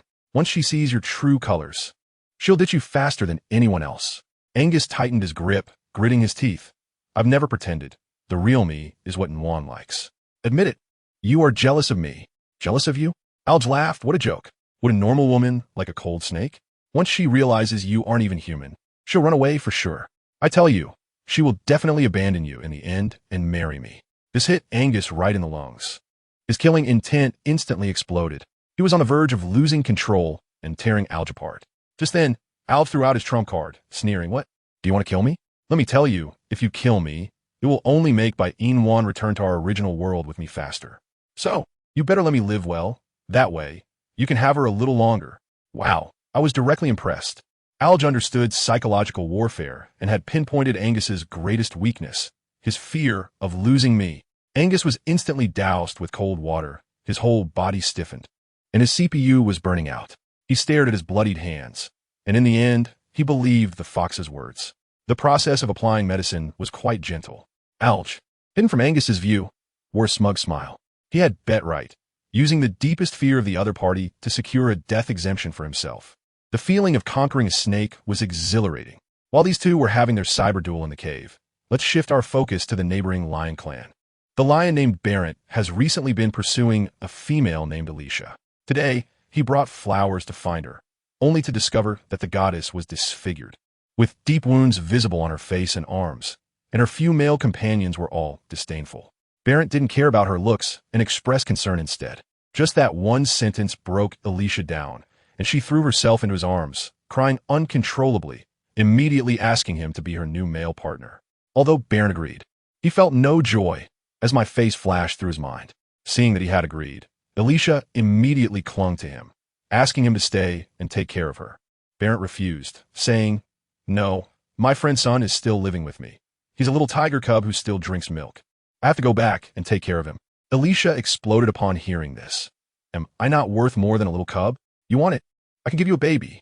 But in Barrett's heart, that little tiger named Da Huang was like his own son. He completely ignored Elisha's unreasonable outburst and just left. Watching his back, Elisha's gaze turned sinister, and she began plotting how to get rid of that troublesome little tiger. Meanwhile, our little cutie Da Huang had run away from home again. He stomped his little legs angrily toward our cave. He wasn't happy at all. Barrett was actually going to mate with an ugly female, ignoring such a beautiful me. Once that ugly woman comes in, she will definitely bully my Da Huang. So, he decided to come find me and ask for support. He stealthily hid in the grass at the cave entrance and saw me and Angus happily discussing how to split bamboo into thin strips to make umbrellas. Da Huang got even angrier. This beautiful female clearly should belong to Brother Barrett, and he had been there for so long, yet I hadn't noticed him. Bad female, I'm not loving you anymore. Just as he was feeling wronged, his body honestly moved into the cave. Just when one of his feet was about to step in, a pair of big hands suddenly descended from above, grabbing the skin on the back of his neck and turning to run. Da Huang cried out in panic, Pretty female, save me. Look here, look here. Unfortunately, he had already been whisked away by Barrett at a sprinting speed. Back at his own territory, Da Huang was so wrong that he cried on the spot. Barrett looked at his little feet that had been scraped and felt heartbroken, soothing and apologizing to him. He originally wanted to educate Da Huang, saying that Angus was the enemy who killed his parents and that he shouldn't come looking for me. But seeing Da Huang cry so sadly, he finally compromised. All right, stop crying. In the future, if you want to come find her, Brother won't stop you, as long as she doesn't harm you. You can go. Only then did Da Huang stop sobbing, rubbing his little head against Barrett's and letting out a milky voice, as if sharing some earth-shattering secret. Barrett was stunned for a moment, then smiled. So her name is Bai Yina.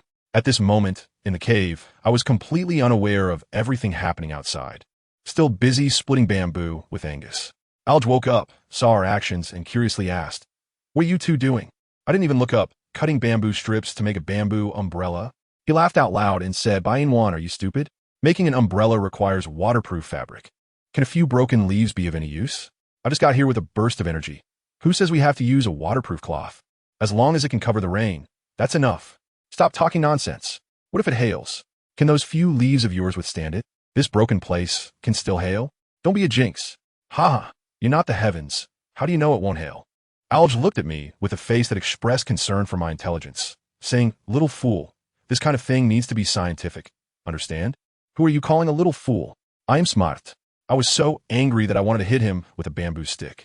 As a result, he leisurely leaned against the grass pile and casually threw out a line that was the epitome of her sigh. Oh, but in my eyes, your IQ is seriously lacking. You know, Bai Yina, am famous for having an IQ of 180 in the 21st century. That left me speechless. I told him. Bai Yina frowned in disdain and directly picked up a bamboo stick to throw it in front of him, saying, all right, IQ 180, huh? Then perform for me. Other than using snake scales, what else can you do to split this bamboo? Goodness, this directly left Alge silent. After holding it in for a long time, he blurted out, what kind of stupid question is this? No snake scales? Use a knife. Bai Yina immediately rolled her eyes. Bro, look clearly this is the beast world. Primitive forest. Where are you going to get a knife from? This guy got stuck again, stammering for a long time, saying, no, there are ways to make one. Bai Yina was so amused she laughed. How do you make one? Tell me, what do you use? Air? Alge. I found that you're truly a giant in theory, but a dwarf in action. He was completely out of words, almost forgetting that this cursed place couldn't even find a piece of iron. What knife could he make? What a dream. In the end, he simply gave up and grinned slyly. All right, I admit, without tools I'm just a waste. IQ 180 is useless. Go ahead and mock me. I'm used to it. It doesn't matter. Family, who understands the skill of turning the tables? Bai Yina was speechless, too lazy to pay him any mind. Turned her head and continued to work on the bamboo with Angus, preparing to make a bamboo umbrella. As a result, Angus, seeing her sweating profusely, raised his hand to help wipe her sweat. Let me tell you, that scene was originally quite sweet, but just as Angus finished touching the bamboo, his hand was covered in black mud, and with one swipe, he left a black mark right on Bai Yina's forehead. Angus himself was stunned. Wanna, I made you dirty. Bai Yina laughed. She wiped her face with the back of her hand and said, it's fine. I'll just wash my face later. Look at you. Your own face is also dirty, like a little calico cat. Now it was Angus's turn to be confused. He innocently asked, Nwaner, what is a little calico cat? Is it a cat? But my beast form is a snake. I think I'm much cuter than a cat. Let me tell you, Alge, who was pretending to be dead nearby, burst out laughing, rolling on the ground. Huh? You're killing me. A big python saying it's cuter than a cat. What kind of average snake is this? Ha ha. Bai Yina's face turned dark, glaring at him. Her eyes seemed to want to swallow him whole. She immediately turned to comfort her big python. Angus, don't listen to him. Cute is for describing girls. You should be described as handsome. My Angus is the most handsome. After saying that, she kissed him. The two of them were their sweet-talking, crazily spreading dog food, almost blinding Alge's wolf eyes. He could only bury his head in his legs, pretending to be deaf and blind. Just then, new guest arrived outside the cave. The little tiger Dahu, full and satisfied, wearing the little grass shoes Bai Yina made for him, swayed as he walked up the mountain. As soon as he reached the intersection, a white fox suddenly sprang out from the grass. It was Kadino. Dahu was immediately stunned, staring wide-eyed at Kadino, and then squeaked out a cry in a babyish voice. I tell you, this beast language is generally incomprehensible to most people, but Cordino feels that this little cub is cursing him. He squats down and asks, little tiger cub, what are you saying? Can you speak human language? Big Yellow roars again, which means, hello, little rabbit, you're so cute, haven't we met before? Cordino is completely speechless. He always feels that this little cub calling him a rabbit is a jab at him. He raises his paw and strokes Big Yellow's head, little cub. Where's your big tiger at home? Big Yellow is unhappy.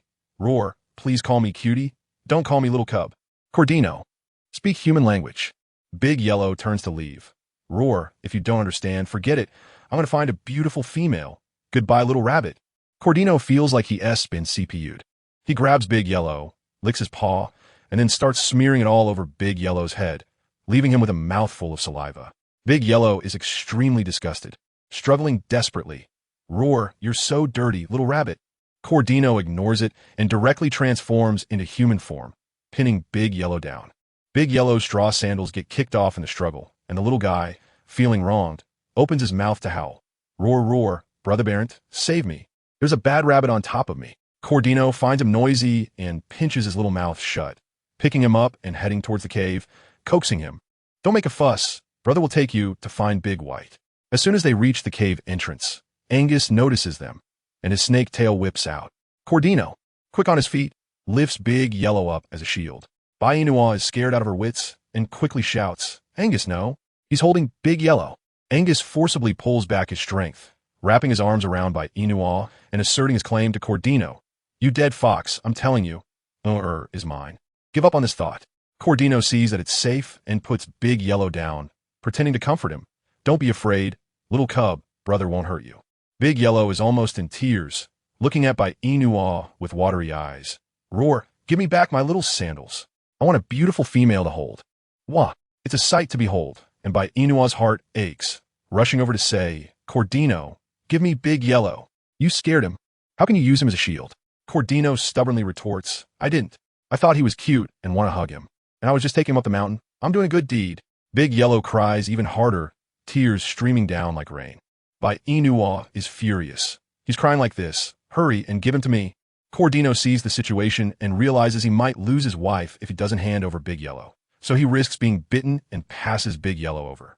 As soon as Bai Yina takes him, she immediately kisses and hugs him high, soothing him, "Don't cry, Big Yellow, sister will cook fish for you." She sees the skin on Big Yellow's feet is worn out, and maternal love floods her heart. She looks up coldly at Cordino. "You should leave, don't come again. I don't want to see you." After saying that, she hugs Big Yellow and goes back into the cave. Cordino is petrified on the spot, and in the end, he can only turn into a fox and run away in disgrace. Inside the cave, Bai Yina also feels a bit uncomfortable, but seeing Angus's concerned eyes, she feels better and comforts him instead. She hugs Big Yellow and says, "Look how cute Big Yellow is. Our baby will definitely be just as cute in the future." Nearby, Alge hears this and silently complains, "What is so cute about a litter of snake eggs? But I wonder what they taste like." As he thinks this, he instinctively licks his paw, his eyes unconsciously glancing at Big Yellow in Bai Yina's arms, wondering if that little tiger cub is tasty. Big Yellow suddenly feels a chill and clings tightly to Bai Yina. Bai Yina curiously asks, "What's wrong, Big Yellow?" She then looks at Angus. "Can you understand what he's saying?" Angus furrows his brow. If I'm not mistaken, he's saying, "Someone wants to eat him." Alge is stunned. What the heck? This little cub has mind-reading abilities? I was just thinking it. Bai Yina is also surprised. "Angus, how can you understand?" Angus smirks coolly. "Because I'm a king beast man, I can understand all beast language." Wow. Only now does Bai Yina realize that Angus actually has simultaneous translation abilities. Her eyes light up, and she quickly lets Big Yellow report his grievances. Big Yellow roars out a storm, and Angus translates beside him. He says that Rabbit just now bullied him, broke his sandals, smeared his head with saliva, and pinched his mouth to stop him from talking. He really doesn't tea like that Rabbit. Angus pauses, adding some personal touch. He also said you shouldn't interact with that Rabbit anymore. Big Yellow is stunned, looking at Angus in confusion. "I didn't say the last sentence."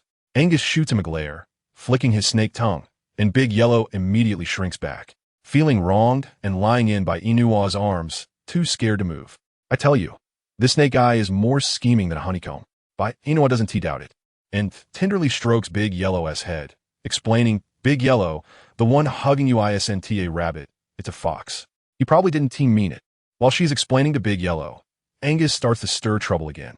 After hearing Big Yellow's roar, he turns to Bai Yina and says, "This little tiger cub says Barent has a new female now, so he won't come after you.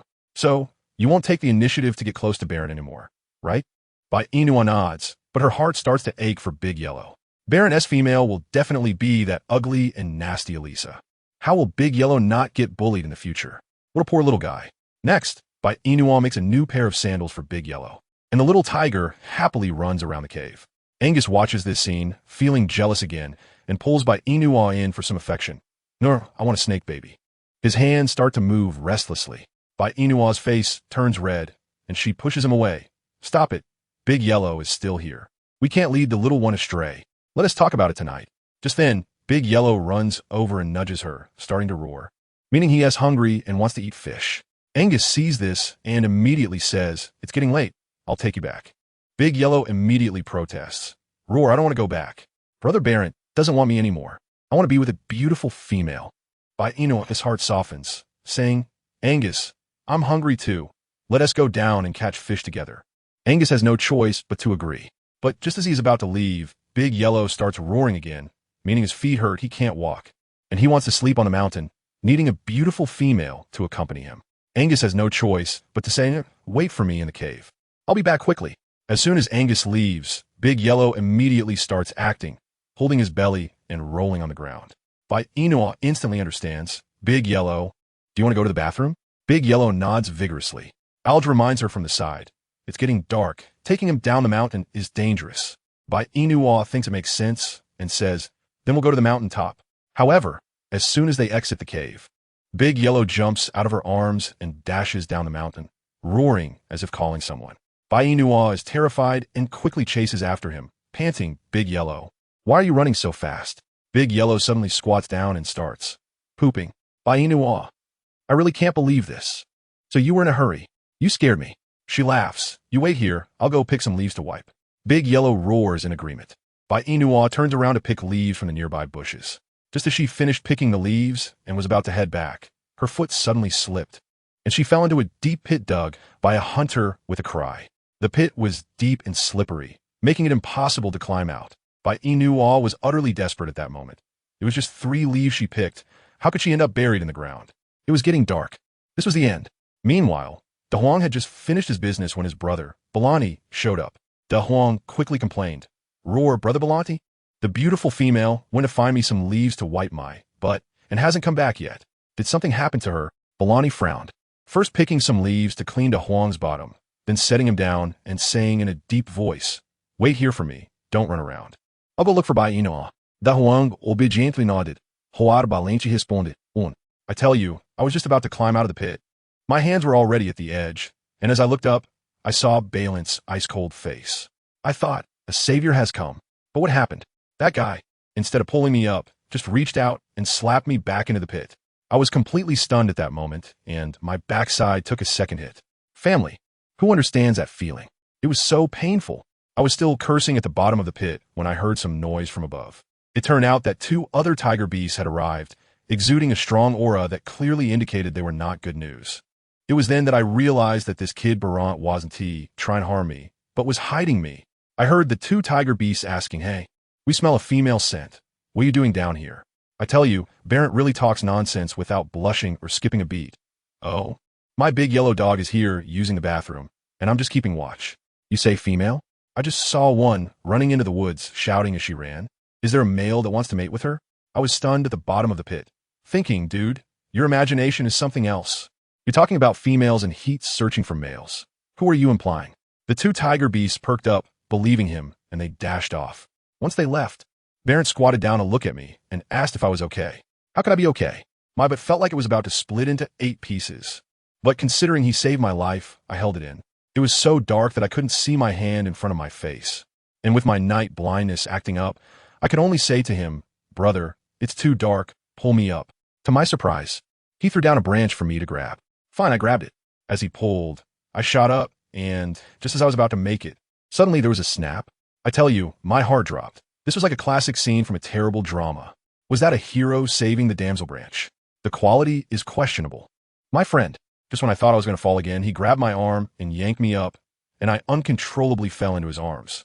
Wow, my heart was pounding like a drum. My face was definitely red, but sadly it was too dark for anyone to see. At that moment, I naively thought he was just pulling too hard and didn't think of anything else. I quickly broke free from his embrace and officially thanked him. To my surprise, he shifted the topic to De Huang, asking me to take care of that little guy.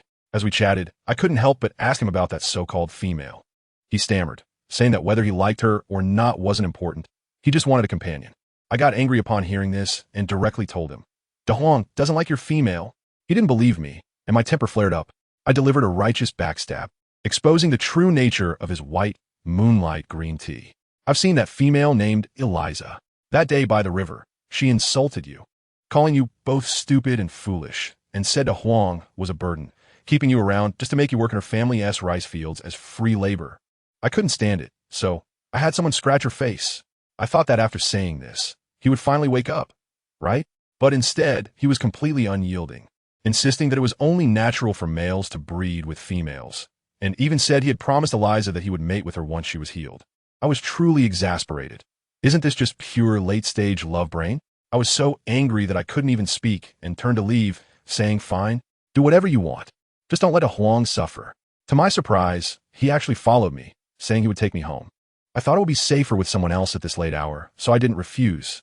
All the way, his mouth was like a clam, answering every question with a simple making him the ultimate conversation ender.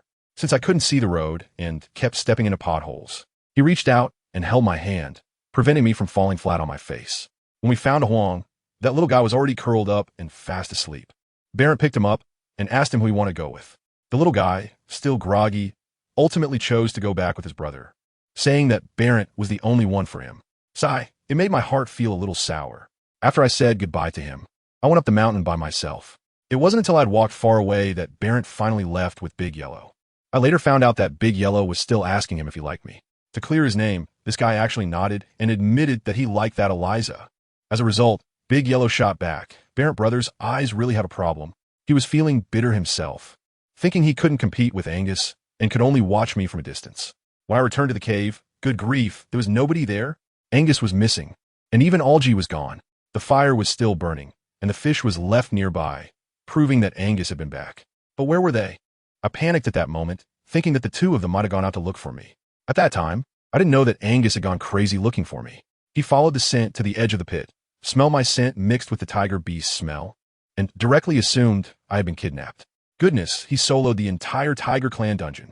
He transformed into beast form, swallowed two in one bite, and, with a flick of his snake tail, sent a bunch flying, his eyes red as if he were about to eat someone, and he shouted, "Give me back my Nwaner." The orcs of the Tiger Clan were stunned, saying they had never seen any Nwaner. But Angus had already lost it, completely ignoring them and going on a rampage. At that moment, Barrett returned with De Huang, and upon seeing the scene of carnage, he exploded with anger and rushed to question Angus. Angus didn't care, convinced that they were responsible, and directly threatened to annihilate their clan if they didn't hand over the person.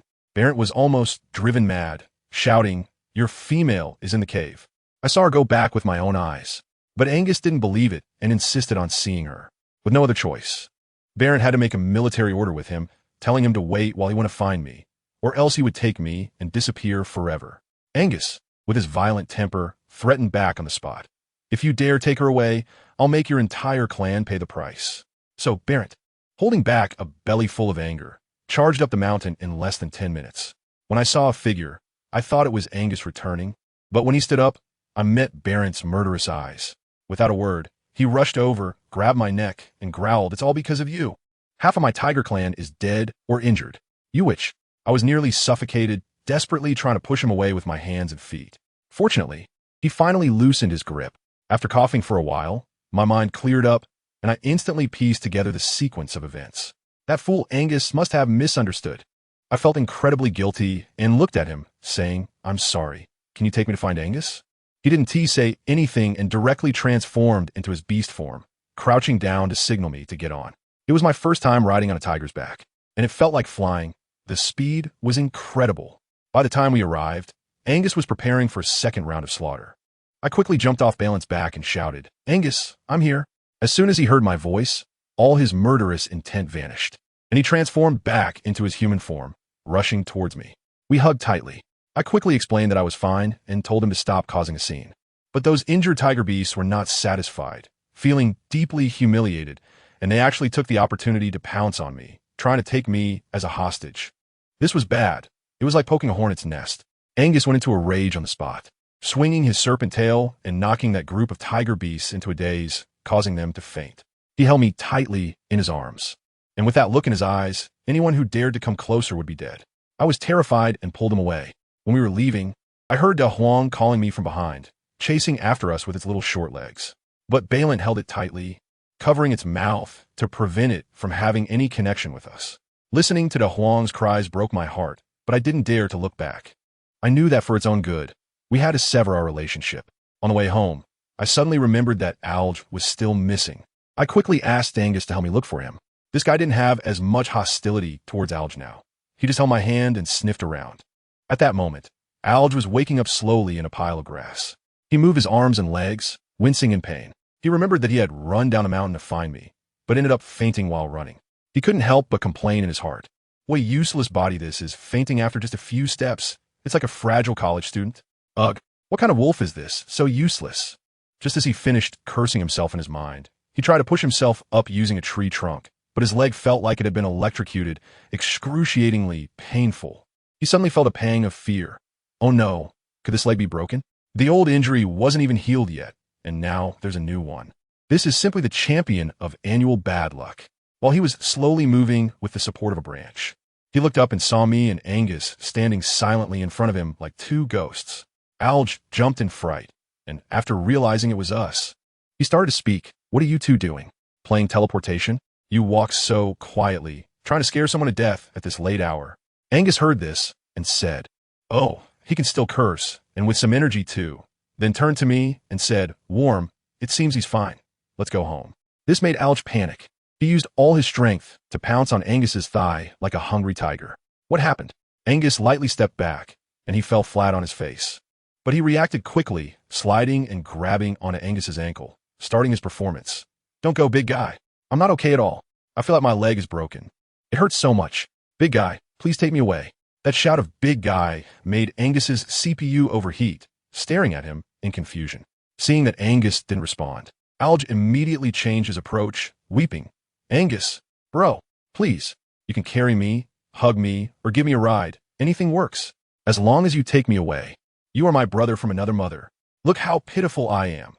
Can you bear to leave an injured person out here in the wilderness?"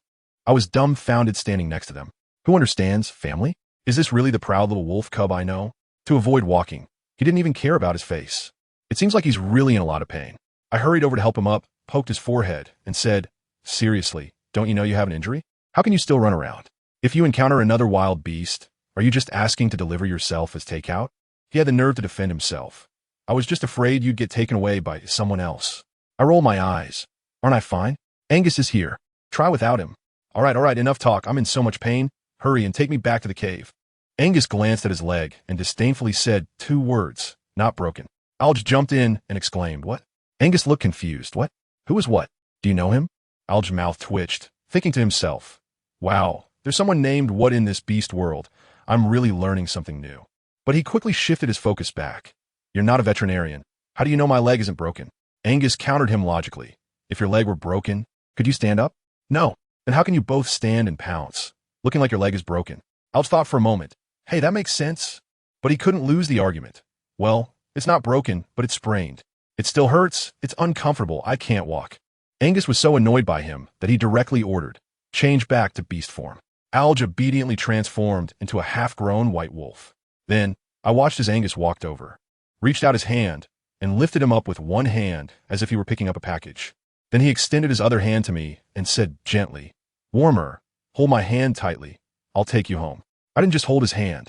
I directly hooked my arm around his, and the sense of security was simply incredible. After about 10 minutes, we brought the wolf back to the cave. The fire in the cave was almost out, so I quickly went to add some wood. As for Angus, he casually tossed Alge aside, squatted down, grabbed his injured leg, first pinched it, and then suddenly twisted it. With a crisp crack, Alge let out a scream like a slaughtered pig. Ah, it was absolutely horrific. At that moment, I thought Angus was going to break his leg. But then once the pain subsided, Alge tried to move a bit. And hey, it didn't hurt anymore. He looked at Angus in shock. "What the hell? You can set bones?" Angus calmly replied, "I used to get injured off and broke my leg before. And with no one to help, I had to do it myself. Over time, I got the hang of it. Your foot is fine now. Just stay put and rest." Saying that, he produced a shiny blue bead out of thin air. "This is for you." Alge's eyes widened. Angus explained, "This is a beast bead. It can heal and strengthen you. There are only a few in the entire beast world. I have 3 in total. I gave one in Wanner. This one is for you, and I'll keep the last one from Wanner."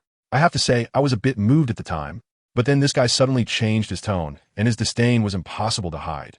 "You weren't originally part of this, but your injury is taking too long to heal.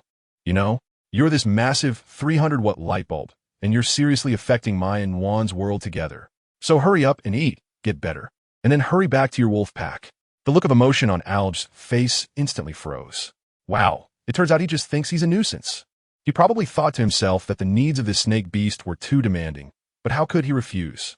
However, he didn't dare say anything under someone else's roof. He had to bow his head and obediently open his mouth to eat that beast orb. I heard Angus's wild words, and my face instantly turned red. How can this person say anything? But I didn't have time to be shy.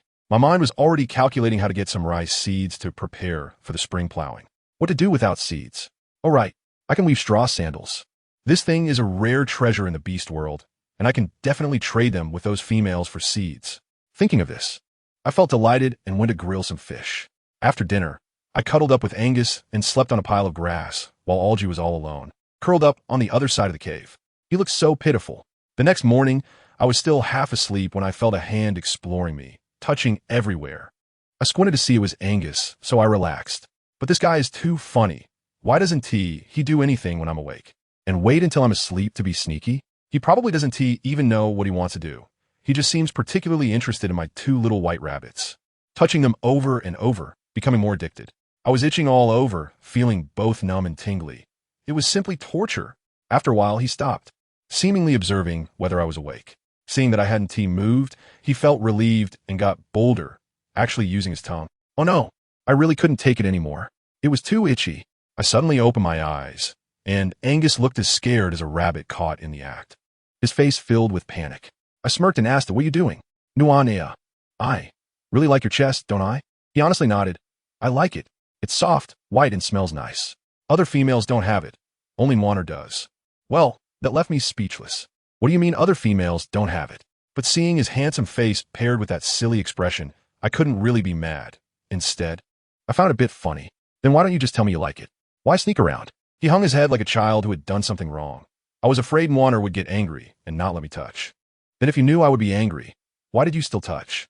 "I did it secretly and Moiner didn't know." I am both angry and amused. "Now I know. What do you suggest I do?" His red eyes were still staring at my chest. "Then I'll let Moiner touch. And then Moiner will touch me." As he spoke, he even took off his clothes, revealing his 8-pack abs. To be honest, I was a little tempted. I stretched out my hand and pressed it on his heart, deliberately asking, "Is there a place for me here?" He replied, "This place doesn't have you, because you're too big to fit. Family, who understands?" I wanted to give him a big slap right then. What do you mean I'm too big to fit? This straight man's comment is simply incredible. Seeing his serious expression, I couldn't get mad. Why should I argue about sweet talk with a snake? So I fell silent, and he started poking my little bunny again. I couldn't take it anymore. "Can you stop talking while you're being handsy? That's very rude." "What does rude mean?" "It means very bad." He responded with an "oh," surprisingly serious. "I used to be bad, but I'm not bad anymore. So you can't say I'm rude. If you don't want to be rude, then take your hand away." He then shifted his thinking. "If I want to be rude, will you let me keep touching? If so, then I'm a rude person right now." I am completely speechless. Fine, if he wants to touch, let him. But I noticed another problem. "Angus, why do you have no reaction at all when you see me without clothes?" He frowned and looked innocent. "What kind of reaction does Nwaner want me to give you? Are you even a man? I'm such a beautiful woman with a great figure in front of you, letting you touch and look, and you have no reaction?" He seemed to really not understand and threw the question back at me. "Well, Nwaner, I'm not wearing anything either. Why do you have no reaction?" "I do. Isn't it you who has no reaction? If you have no reaction, what use is my reaction?" My eyes kept glancing down at him. He seemed to finally understand. Is this the reaction Nwaner wants? As soon as he said that, wow, those two big guys of his stood up proudly. I was startled at that moment. Really so big and long, it was too scary. I quickly tried to find an excuse to escape. Well, it's getting late. Let's go wash up. I was just about to put on my clothes when I saw Angus looking at me with a face full of grievance. With those little eyes, who can resist? "It was Nwaner who asked me to give you feedback, and now I have it." "Why doesn't Nwaner give me your feedback anymore? I'm really in a difficult position. I can only brace myself and say, I've always had a reaction to you, but we can't go in together." As soon as he heard this, his eyes lit up and he nodded eagerly. "Not together. I'll go in slowly, one at a time. But isn't it still the same in the end?" I sighed and whispered, "Keep it down, don't wake up Algie." He responded with a heavy and then we both collapsed onto the pile of grass. At first, it was quite gentle, but before long, he lost control and both came in. I felt like I was going to split apart and wanted him to stop, but seeing how happy he was, I softened and thought it would just pass if I endured a bit longer. In the end, I was too naive. This struggle went on from morning until dark. I was already exhausted to the point of fainting. When Angus finally withdrew, a stream of bright red blood followed, deeply piercing his eyes.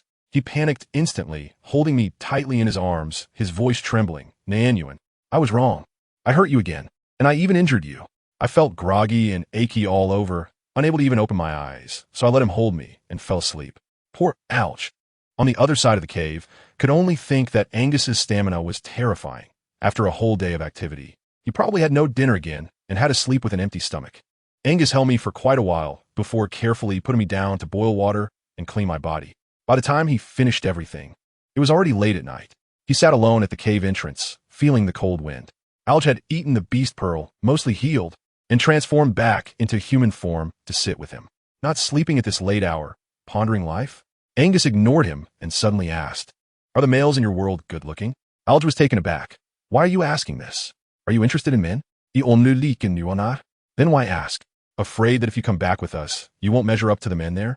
Angus's expression darkened, his voice low. "If I can't go back with Nwaner, can you promise me to take good care of her?" Alj was confused. "Wait, buddy, what kind of act is this? Just a couple of days ago, you were determined to go, and now you're saying you can't?" Angus looked bitter and guilty. "My existence will only hurt her. I just hurt her again." Alj, being a straightforward guy, didn't know how to comfort him and blurted out, "Isn't it normal to get hurt during mating? Just rest for a few days. Don't overthink it. It's not your fault." "Is it Nwaner's fault?" "Of course, it's not her fault. Then it's my fault." Alj got tangled up in his logic. "No, it's not your fault." "Is it Nwaner's fault?" "Of course not." Angus frowned. "Since neither of us is at fault, then is it your fault?" Alj almost jumped up. "I'm not taking the blame for this." In the end, he could only give in. Fine. It's your fault. Just your fault. You should know to be more careful with yourself. Now you've hurt her. Feeling sorry, right? Guilty, right? Serves you right. Angus nodded gloomily. "I knew it was my fault. I won't do it again. If I hurt her again, I won't mate with her." Alj twitched at the corners of his mouth, wondering how much a man has to love a woman to say something like that. He began to suspect that this snake truly had feelings for Bai Yina. They spent the whole night at the cave entrance in the cold wind. When I woke up the next day, Alj was too exhausted and transformed back into a wolf to find a place to catch up on sleep. Angus, however, was full of energy. When he saw me awake, he immediately came over and asked, "Does it still hurt?" I moved my leg and felt nothing wrong. It didn't hurt. "I'm fine, but you bled yesterday." He lowered his head, looking like he had done something wrong again. I smiled and comforted him. "Is there any mating that doesn't involve getting hurt? Besides, I'm fine now. It's none of your business. It's just that my constitution is too weak. Come on, let's go down the mountain and wash up." When we got to the riverside, Alj, who had stayed up all night yesterday, simply couldn't hold on anymore and collapsed on the ground, fast asleep with a thud. I couldn't help but want to laugh at the sight. I said to Angus, "Go find some willow branches. I'm going to wash my hair here. It's so greasy." As soon as he heard I was going to wash my hair with cold water, he immediately stopped me. "The water is cold. I'll boil some water for you to wash with. The weather is nice today, not cold, so hurry up." Once he left, I squatted down and started washing my hair.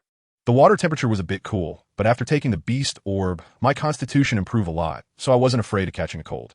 It's just that without shampoo, no matter how I wash it, it doesn't feel clean. I suddenly remembered that there's something called soap pods that can be used to wash hair. This should be quite common. So I need to have Angus help me find some later.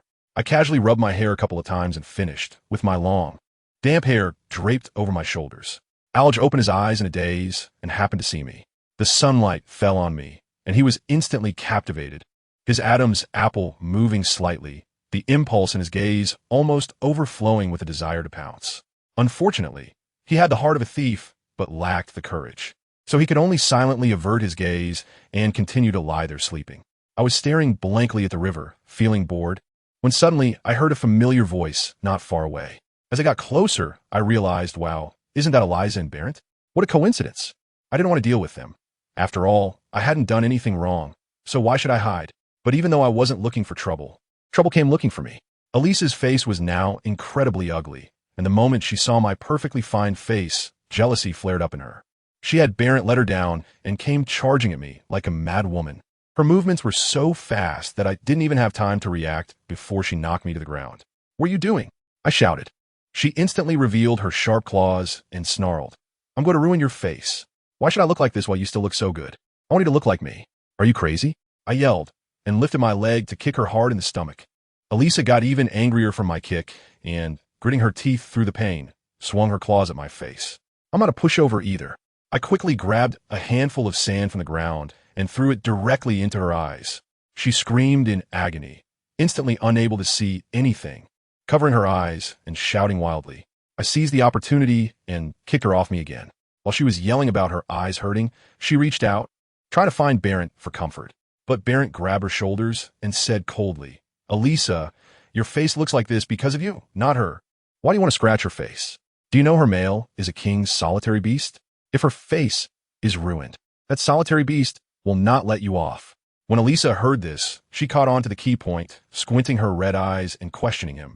How do you know her male is a king's solitary beast? Do you know her? Barrett frowned. I don't know her. You don't know her? If you don't know her, why didn't you help me when I bullied her, but instead helped her? Barrett looked helpless. When did I help her? I just told you not to provoke her. My strength is nothing compared to that king's solitary beast. If it comes to a fight, I only have one way out, death. Do you want to see me dead? Elisa was left speechless by his retort, but a grudge was formed. She pushed Barrett away, pointed at me, and threatened, Barrett, you really make me look down on you.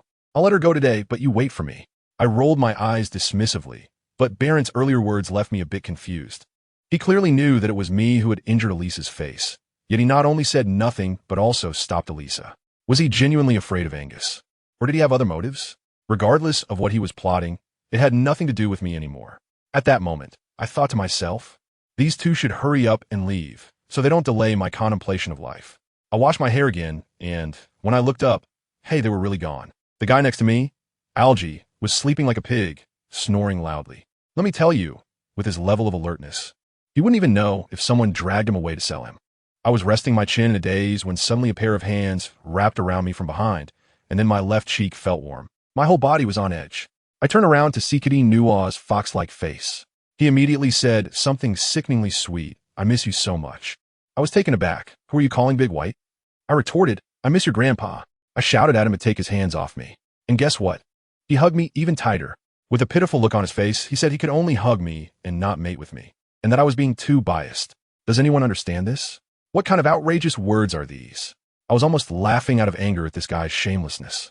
I said to him, Cordino, I warn you. I've told you 800 times, I can't be your female. If you don't let go, do you believe that Angus will come back and bite you to death?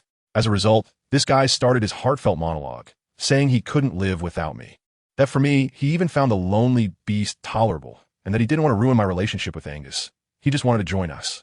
I was so annoyed I could dig a 3-bedroom apartment with my toes. Isn't this just trying to open a silver party? And he said it so refreshingly. He even claimed that as long as I nodded, Angus would agree. What does he take Angus for? I said, Cordino, Angus feels insecure. You know better than anyone that I can't let him be sad. So let him go. Guess what he said? He said, no way. Even calling you little Bai won't work. And he was being so tsundere. While saying that, he was also nibbling on my neck, making me all drooly. It was so annoying. I tried to twist his hand, but I couldn't move it. This fox is incredibly strong. At that moment, I had one thought. Angus, come back and take care of this monster. I got anxious and bit down on the hand he had on my waist. Crunch. What happened? Blood came out, and he didn't even flinch, just wouldn't let go. He even said that he was afraid if he let go, I would disappear. And that little Bai really likes Big Bai. I really can't believe it. Does this guy think of anything other than mating? I can only scare him. Codino, I can feel Angus's presence. He's coming back soon. If you don't let go, and you get poisoned again, don't expect me to save you. He actually laughed. Big Bai loves Little Bai the most. How could he not care for Little Bai? Love his grandpa. I was getting ready to battle him for another 300 rounds when he suddenly let go. Just as I breathed a sigh of relief, the next second, he grabbed the back of my head and kissed me directly. At that moment, my mind went blank, and I thought, it's over. Out of the corner of my eye, I caught a glimpse of Angus standing not far away. This is bad. Now, there's no way to clear my name. From Angus's perspective, it must look like I was the one who threw myself at him. Then, the more outrageous thing happened. That bastard Cordino also saw Angus. Not only did he not stop, but he also yanked off the snakeskin skirt from my lower half. Suddenly, both my legs were completely exposed. Then he pushed me back onto him and kissed me even more passionately. I struggled, watching Angus's face go pale in an instant, his eyes filled with hurt and disappointment, not saying a word and turning to leave. At that moment, my heart felt like it was being twisted. It hurt so much. I used all my strength to push Cordino away, and he actually said with a smug look on his face, Big White, Angus is gone. We can mate now. I flipped my hand and delivered a powerful slap. The sound echoed through the valley. He was completely stunned. My eyes turned red as I shouted at him, Cordino, I never want to see you again in my life. After saying that, I couldn't care less about Alge, and I rushed to chase after Angus. I chased after him as fast as I could, grabbing his arm and nearly wearing my lips raw. Angus, it's not what you think. It was Cordino who forced me. I have nothing to do with him. But Angus shook my hand off, his voice as cold as ice. I hate deception the most. You said you wouldn't associate with him. Yet the moment I leave, you go right back to him. What do you really think I am? I'm really at a loss for words. I didn't deceive you. If I really wanted to be with him, why would I pursue you? Can you please listen to my explanation? I won't listen. I have eyes I can see. He turned to leave again. I panicked and tightly grabbed his arm. Angus, you said you would never leave me no matter what happens. Are you going to go back on your word? He stiffened, gritted his teeth, and said, You were the one who deceived me first. I'm about to cry. I can only hold him tightly around the waist from behind. I didn't tee. He came onto me himself. He kissed me forcefully. My heart only belongs to you. How can I mate with him? If you don't believe me, let us go back now and confront him. I said I was going to pull him back, but he stood there motionless, his gaze fixated on my bare long legs. It was only then that I realized my skirt had long been torn to shreds by KingAngus, and my current appearance was simply embarrassing. But at that moment, I couldn't care less about that. I saw him with that same icy expression, feeling both anxious and angry. I decided to just let it all go. Fine, you don't want to talk to me, right? If you keep this up, I'm leaving. I don't need you anymore. I'm going back to the Wolf Clan with Alge, and I won't come back. I said this, but inside I was panicking, afraid he might actually say, Go ahead. I secretly observed his expression, and to my surprise, there was not a hint of change. My heart sank. Could it really be true what Alge said? That men throw you away once they're bored? I gritted my teeth, turned around, and walked away, my footsteps hesitant as I looked back 3 times. Almost wanted to write come pull me back on my face. After walking a few steps, there was no sound behind me at all. I felt so wrong that tears were about to fall, thinking to myself that it was really over this time, that this bad man didn't want me anymore. Just when I was completely desperate and ready to speed up to find Alge, a gust of wind came from behind, and, in the next second, I was lifted off the ground. Angus, what are you doing? I was startled. His voice was both angry and domineering. Who allowed you to go back to the Wolf Clan with Alge? I pouted in grievance. Isn't it you? You don't want me anymore. Where else can I go? Without my permission, you're not allowed to go anywhere. Go back to the cave. He tightened his hold on me and walked back quickly.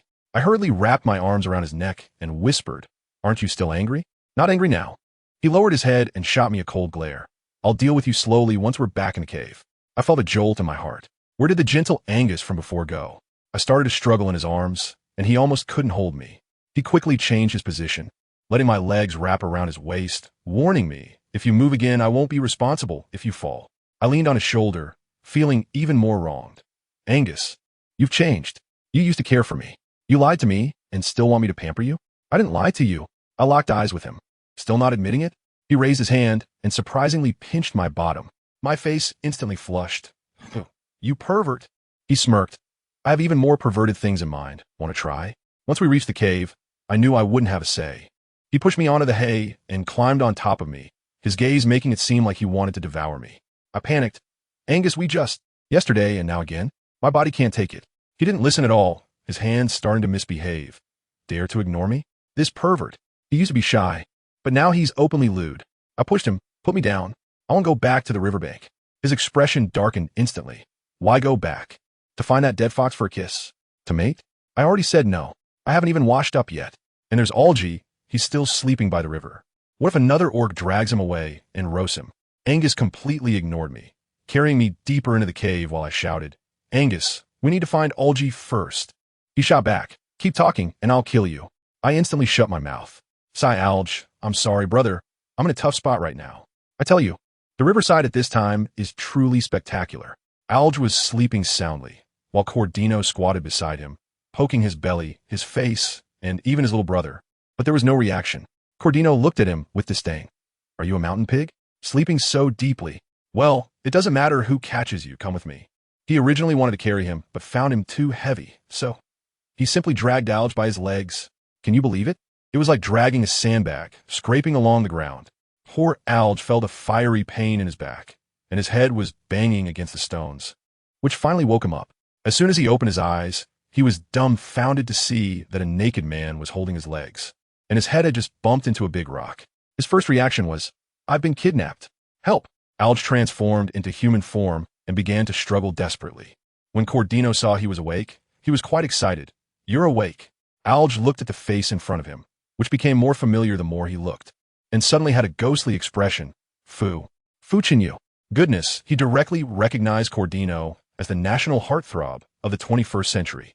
He couldn't believe it, so he reached out to pinch Cordino's face and asked, "Does it hurt?" Cordino slapped his hand away. "Are you sick? Why are you calling me fooching you like a big white guy?" Alj then realized that as a grown man, he was staring at another man and even found him good-looking. He was instantly mesmerized, but thinking of the pain in his back and the bump on his head, anger surged in his heart, and he reached out to grab Cordino's neck. Cordino was nearly rolling his eyes from being choked, about to pass out, when suddenly his eyes widened and his pupils turned red. He stared at Alj and simply said 2 words, "Let go." A miraculous scene unfolded. Alj seemed hypnotized and really released his grip. Cordino, this rascal actually had charm.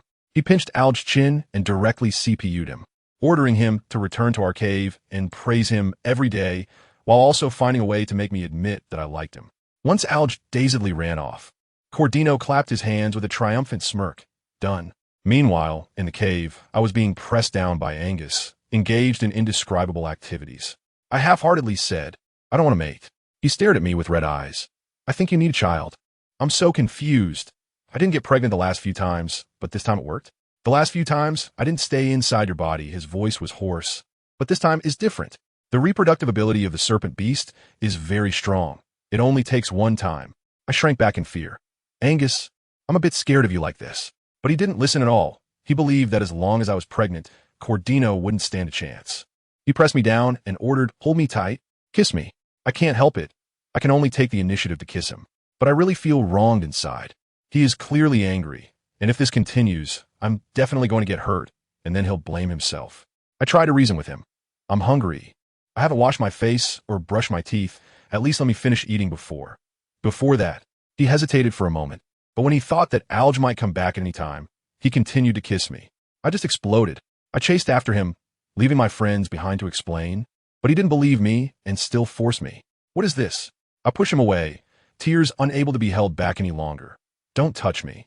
I don't want to mate with you. You don't care about my feelings at all. I don't want to have your children either. You don't care about me anymore. So what's the point of having them?" Angus's brows were furrowed so tightly they could crush a fly. "If you have the guts, say it again." I was also enraged at the time and shouted back. I said, "I don't want to. Do you think I won't dare? You've been forcing me since you brought me back. You don't love me at all. You just want a female to satisfy your needs. Now I don't want to do it anymore. I'm leaving." I was really provoked by him and rushed out of the cave. The sun was shining brightly outside, and when I looked down at my tattered clothes, I thought that if I walked out like this, I would probably be captured by another male within a few steps. But Angus didn't even chase after me, which made me feel even worse. I was angry, but my life was still important. I sat down on a pile of grass nearby, thinking I would wait for him to come out and find me. However, as I waited, I eventually fell asleep, and he still hadn't come out. I slept very soundly, and when I woke up, I found myself back in the cave, being held in Angus's arms. I thought I was dreaming, so I pinched my thigh hard. "Ouch, that hurts." "It's real." I quickly broke free from his embrace, stood up and asked him, "What are you doing here?" Angus looked at me, his eyes showing a hint of fatigue. "Warm, this is our home. If I'm not here, where else would I be? I'm still sulking. This is not my home. You don't care about me anymore." Angus stood up, reached out to touch my sunburned face, and his voice softened as he gently comforted me. "Wherever I am, that is your home. I'm sorry, Nwaner. I didn't mean to doubt you. I just get too easily anxious about losing things." I tell you, at that moment, he looked like he was about to hug my thigh and cry. Then he started blabbering, saying that he had been out of his mind before, actually thinking of having me bear a child to bind me to him. Looking back now, he finds it ridiculous. I feel a bit less angry after listening, but I'm still not happy. I directly gave him a piece of my mind, saying, "Angus, listen to me. Just because you apologize, does that mean I have to forgive you? If you love me, you have to trust me. The thing I hate the most is being doubted by someone I care about. Does anyone understand that feeling? It's really suffocating." I held his face, making him look at me. "I know you feel insecure, always thinking you're a lonely beast unworthy of me. But when have I ever looked down on you? I love you for who you are, not for your status. Do you understand?" He was like a little puppy, very obedient, rubbing against my palm. "I understand." "Understand? Then will you dare to do it again in the future?" He shook his head frantically. No, never again." "All right, you said it.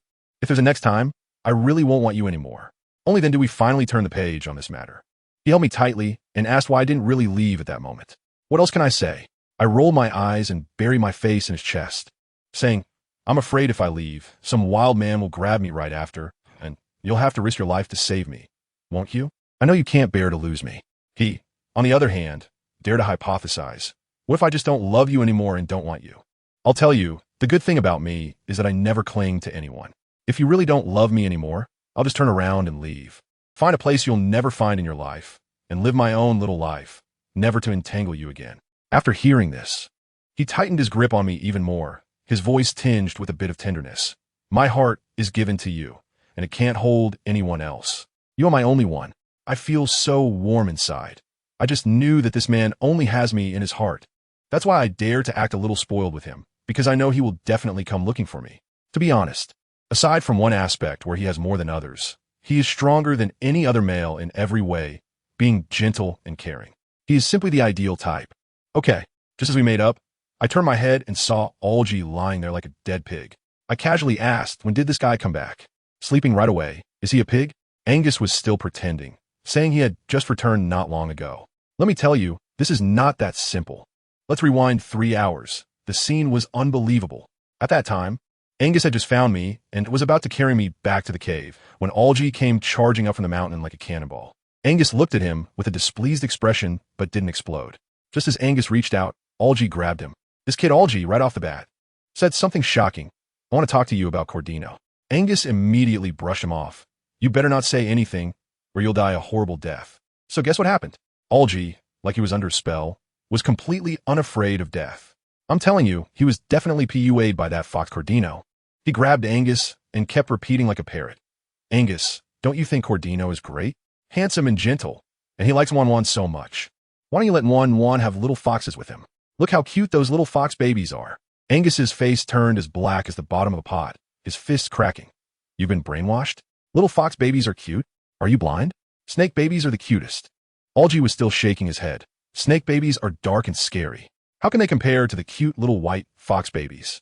If Wan has a litter of little foxes, she will definitely love them to death. I tell you, Angus was so furious at that moment that his anger level went off the charts.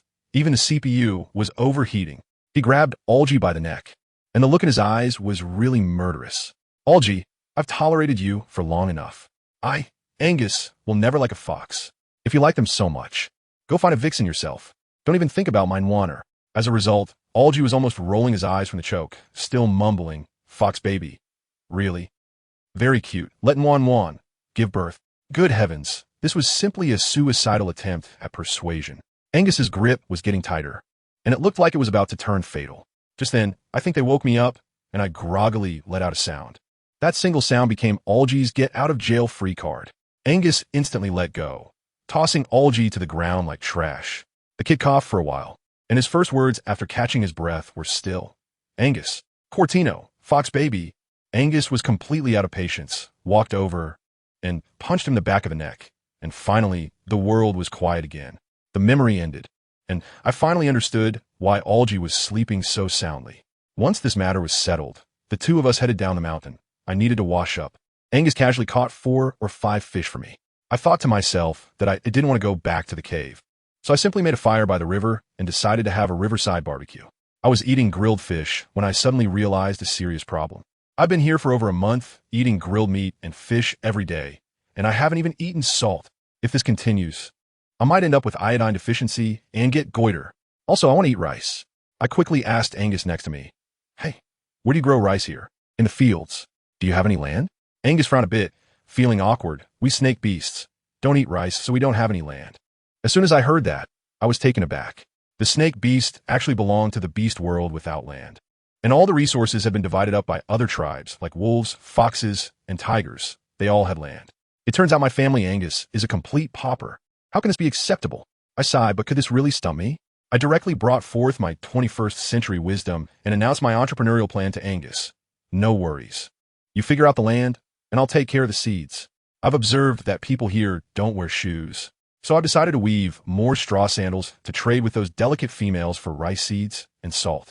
Angus's eyes lit up, and he leaned in close to whisper in my ear, My dear, you're so clever. Who do you want to trade with? I had long been planning. Of course, I would look for those who were both delicate and easy to deal with. Lions and tigers are too fierce, and although wolf packs are strong, they're easy to bully when alone. So I decided to go to the wolf clan for a change. Angus wanted to accompany me, but I flatly refused. No way. If you go, they'll see the mark on my neck and know I'm yours. It will be good enough if they don't capture me as a hostage. Let Algi come with me. Isn't he just about to return to the wolf clan? Angus thought for a moment and agreed. But he would only wait for me outside the wolf clan and shout his name as soon as I came out. The next morning, while we were still being affectionate, Algi woke up. This guy, touching his painfully sore neck, looked completely dazed. When he saw the cold roasted fish beside him, he grabbed it and started gnawing on it. While munching, he said to us, "I say, you too, can you consider the feelings of this single wolf?" I shot him a glance and said, "If you think we're mistreating you, why don't you find someone else?" He scoffed, and I retorted, "Since you know our bond is unbreakable, don't blame us for mistreating you." After that, I got down to business. "When are you going back to the wolf tribe?" He seemed displeased. "What? Are you trying to kick me out?" "Take me with you when you leave tomorrow." "I want to go back with you," I said casually. Alg's eyes lit up instantly, happiness hitting him too suddenly. "You want to go back to the wolf tribe with me? You want to be my woman?" I really can't understand this guy's train of thought. "You're overthinking it. I'm just going there to exchange some rice and salt. Don't get too carried away." He was instantly hurt, but still stubbornly replied, "I'm just testing how loyal you are to Angus." I hugged Angus and gave him a critical hit. "If I'm not loyal to my Angus, how can I be loyal to you?" For the next period, I started frantically weaving straw sandals. Angus was right next to me, handing me straw, primarily providing companionship. I worked nonstop until dark. My shoulders were sore, and Angus hurried over to give me a massage. I let him rest and asked Algi to start fire. That guy, good lord, was wandering around the cave bare-bottomed. Those long legs, those abs and that. I quickly buried my head in Angus's arms. Out of sight, out of mind, family. Angus's face turned dark, and he coldly ordered him, "Put on the animal skin." Algi wrapped himself in the animal skin, still unconvinced, came over and said something like, "What are you afraid of with just one of my genitals?" He even said Angus wasn't afraid of two of them. I'll just say it directly. Who cares about your little thing that's smaller than an enoki mushroom? Algi was amused by my anger. Enoki mushroom? Is it that in your eyes? Besides Angus, all other males are enoki mushrooms? My skills are no worse than his. We directly got into a fight over that trivial matter of the 21st century. In the end, Angus was holding me, and although he was smiling, I felt that he actually understood everything and was just pretending to be clueless. During dinner, when we were having fish, Algi rarely got serious. He looked at me with a serious face and said, "Are you really going to the wolf clan with me tomorrow? With your looks, you'd be like a meat bun thrown to a dog, going in with no way back. Why don't you give me your straw sandals, and I'll go in your place?" Although I find him annoying, his words were sincere. I thought about it. As a lone female beast, it was indeed dangerous to go to the wolf clan. But I was even more afraid that he, a low-level beast man, would get robbed just for carrying around such a rare item as straw sandals. I shook my head. "I'll go by myself. Don't worry, I will find a way." Seeing my determination, Alg's eyes turned, and he suddenly laughed. "If you want to enter and exit the wolf clan safely, that's fine, but you need to disguise yourself." "Disguise? Do you want to put on makeup?" "Smart. But we don't have any cosmetics, do we?" As soon as I finished speaking, I saw him staring at the black charcoal in the fire pit. I instantly understood, looking at him with disdain. "Use charcoal? Dude, this stuff smudges when it gets wet. Won't that make things worse for me?" Alg gave me a look that said, "You're so stupid. Who said you could only use one thing? In this beast world, there's something called dye fruit that you can apply to your face. It won't wash off even with water, and it's hard to clean up. With it, you'll be safe." As soon as I heard, "There's such a good thing," I quickly turned to Angus and asked, "Angus, is this really true?" Angus nodded yes. Bai Yina looked at Algi in surprise. Angus said, "It's true. So how did you know there are dye fruits in this beast world?" Algi put his hand to his forehead. "Are you a pig? My current body is a wolf beast, and I have the memories of a wolf beast. Moreover, this wolf beast often smeared dye fruits on its face. That's why it looks so ugly." Bai Yina suddenly understood. If you hadn't mentioned it, I would have almost forgotten. But why did Algi smear dye fruits on his own face? Algi searched his memories for why he would do that, and finally said, "According to my memories, Algi smeared dye fruits on his face to see if he would still attract females after becoming ugly. If he did, he would wholeheartedly pursue that female. Furthermore, I also found in the memories that Algi's identity is the son of the Wolf King of the Wolf Tribe. However, because his beast level was too low, he wasn't favored at home. Thus, he developed a reclusive personality and didn't interact much with other wolf beasts. As for how he died, he was completely deceived by other wolf beasts in the tribe, and while chasing a female into a bamboo forest, he was pushed off a slope and died. Then I came, ending his suffering while I bore his pain. Bai Yina couldn't imagine how desperate Algi must have felt when he died. How could that pack of wolf beasts be so despicable? I wonder what will happen now that Bai Yina has returned to the wolf tribe as Algi. Sigh. So what are your plans for returning to the wolf tribe this time? Algi sneered. What else can I do? Treat them as they treated me, and I will return the favor double. The reason Algi wasn't favored in the wolf tribe was entirely because he couldn't flatter others, dared not lift his head to face people, was gloomy all day, and made himself look like an ugly ghost. So this time, when I return to the wolf tribe, I will change and ensure that all those wolf beasts who harmed Algi receive their punishment, and I will make those females who belittled Algi regret it. After all, Algi's true appearance is quite handsome, isn't it? Bai Yina glanced at Algi's face, which looked like it was sculpted by a god. Yes, very handsome. Right?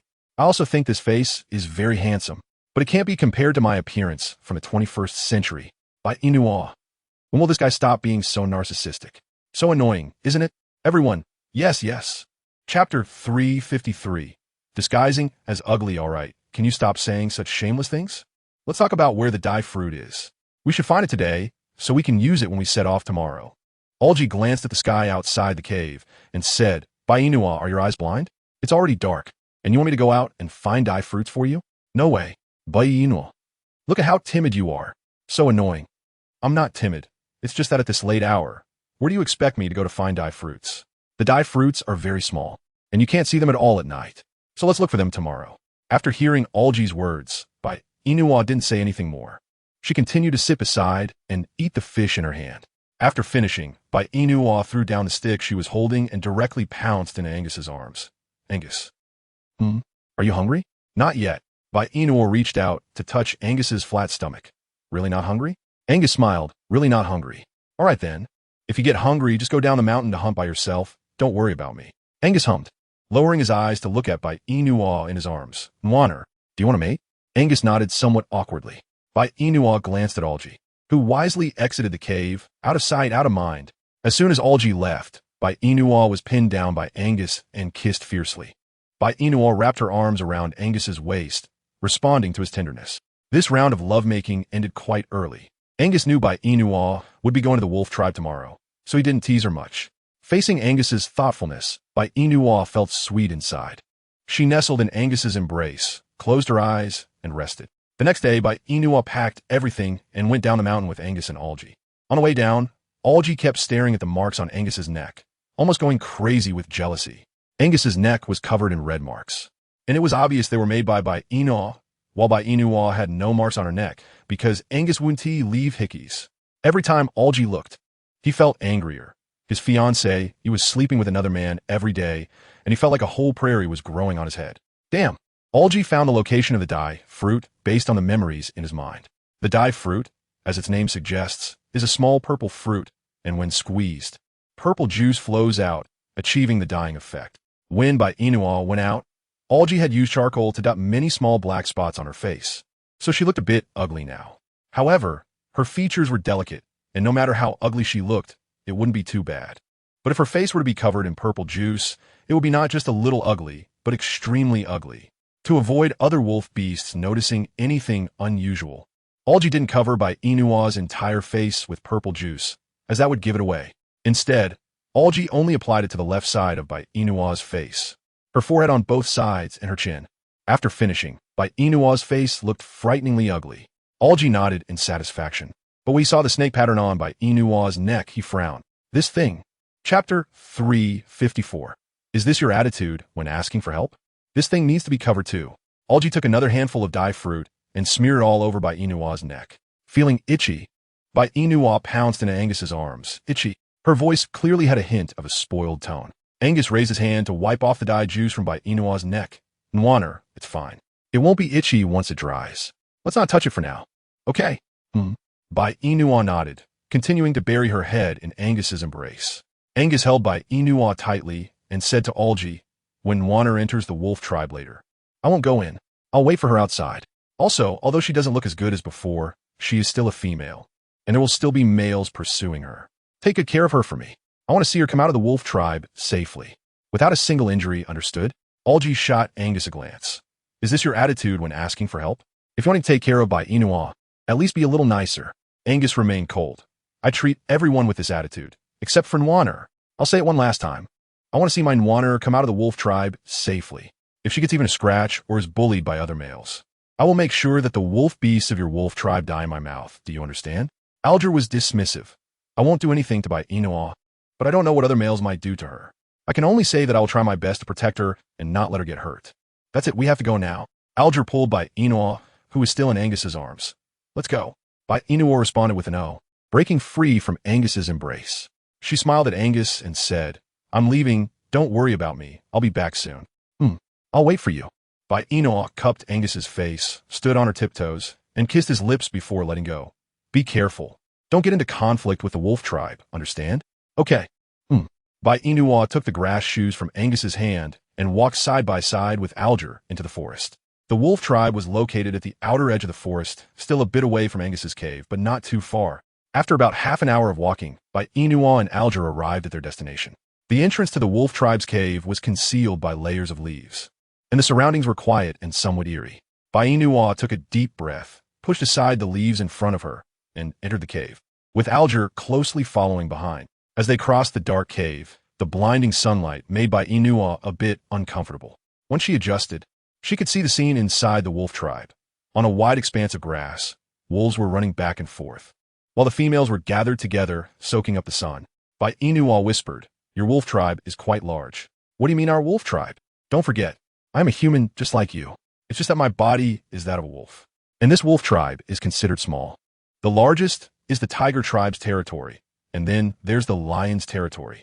Bai Yina clicked her tongue. The tiger beast territory being large is to be expected. After all, they are the kings of the forest. But what about the snake beast territory? Alger replied disdainfully. Whether they have territory is a big question mark. Okay? Chapter 355, Wolf Tribe Betty Bai Yina. Is he that honest? Does his mother know? How long have you been in the beast world? How do you know that snake beasts don't have their own territory? Although snake beasts are solitary beasts, they're still quite capable. Okay? So I guess Angus's snake tribe should be quite large.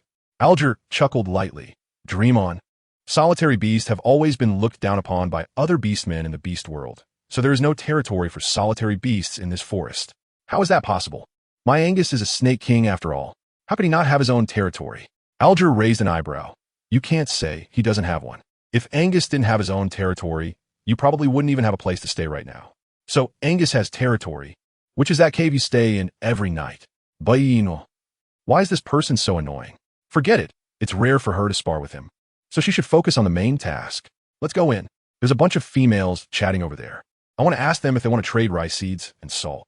Alger followed Bai Yina's gaze and saw that there indeed was a group of females chatting, one of whom seemed to be a female that Alger had pursued before.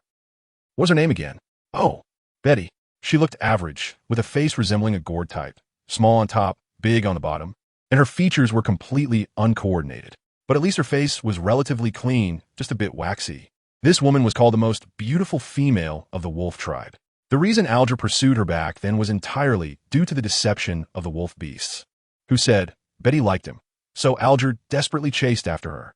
But in the end, he died in the bamboo forest because of Betty. In short, during his lifetime, Alger was bullied by that group of wolf beasts. Even his father, the Wolf King, didn't like him very much. He hadn't returned to the wolf tribe for so long, and the Wolf King hadn't sent anyone to look for him.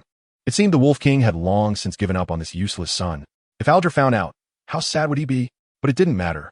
Now that Mo Bai Yuan was here, he wouldn't let those males who bullied him have it easy. Bai Yina noticed Alger was in a daze, and she tugged at his arm. What are you thinking? I said, let's go in. Alger came back to his senses, reining in his emotions, and nodded. Okay, let's go in, but I must remind you that the males and females of the wolf tribe are not so easy to deal with, so be careful. Remember to speak cautiously, understand? Bai Yina nodded. Understood. Don't worry about me. You should worry about yourself. Once I trade for the rice seeds and salt, I'll leave the wolf tribe, but you will have to stay here with those fierce wolf beasts, so I think you should be the one being careful. I'm Yufine. Angus is here, so what is there to be afraid of? Alger teased. Then I'm fine too. You have Angus, and I have you. If something happens to me, I could just ask you for help, right? Bai Yina smiled. As long as it's not something dangerous, I'm more than happy to help you. So what you're saying is that you won't help me with dangerous things? Bai Yina didn't reply, but her expression let Alger know the answer. Chapter 356. A different Alger. Dangerous things she wouldn't help. This ungrateful fiancé. What does he want to do? Always throwing grass on his head. Only she would do that. Alger huffed in a spoiled manner. Let's go in. I'll take you in. Bai Yina nodded and obediently followed Alger into the wolf tribe. As soon as they entered, the wolves noticed Bai Yina and Alger. They all transformed into their beast forms. Alger protected Bai Yina behind him and sneered. What are you being fierce for? Do you think only you could transform? As soon as Alger finished speaking, he transformed into a giant wolf, glaring fiercely at the beastmen in front of him. We are of the same kind. No need to be so wary of me. After saying that, Alger transformed back into his human form, as if the giant wolf just now wasn't him at all. Bai Yina, protected behind Alger, didn't say a word since it wasn't her time to speak. She only heard Alger say, "You all can disperse. What's there to look at?" Bai Yina indeed didn't look that interesting, but the group of wolves was clearly looking at Alger, not Bai Yina. At this moment, Alger looked even better than Bai Yina, almost like a woman. But one could say that Alger had a face that was difficult to distinguish between male and female.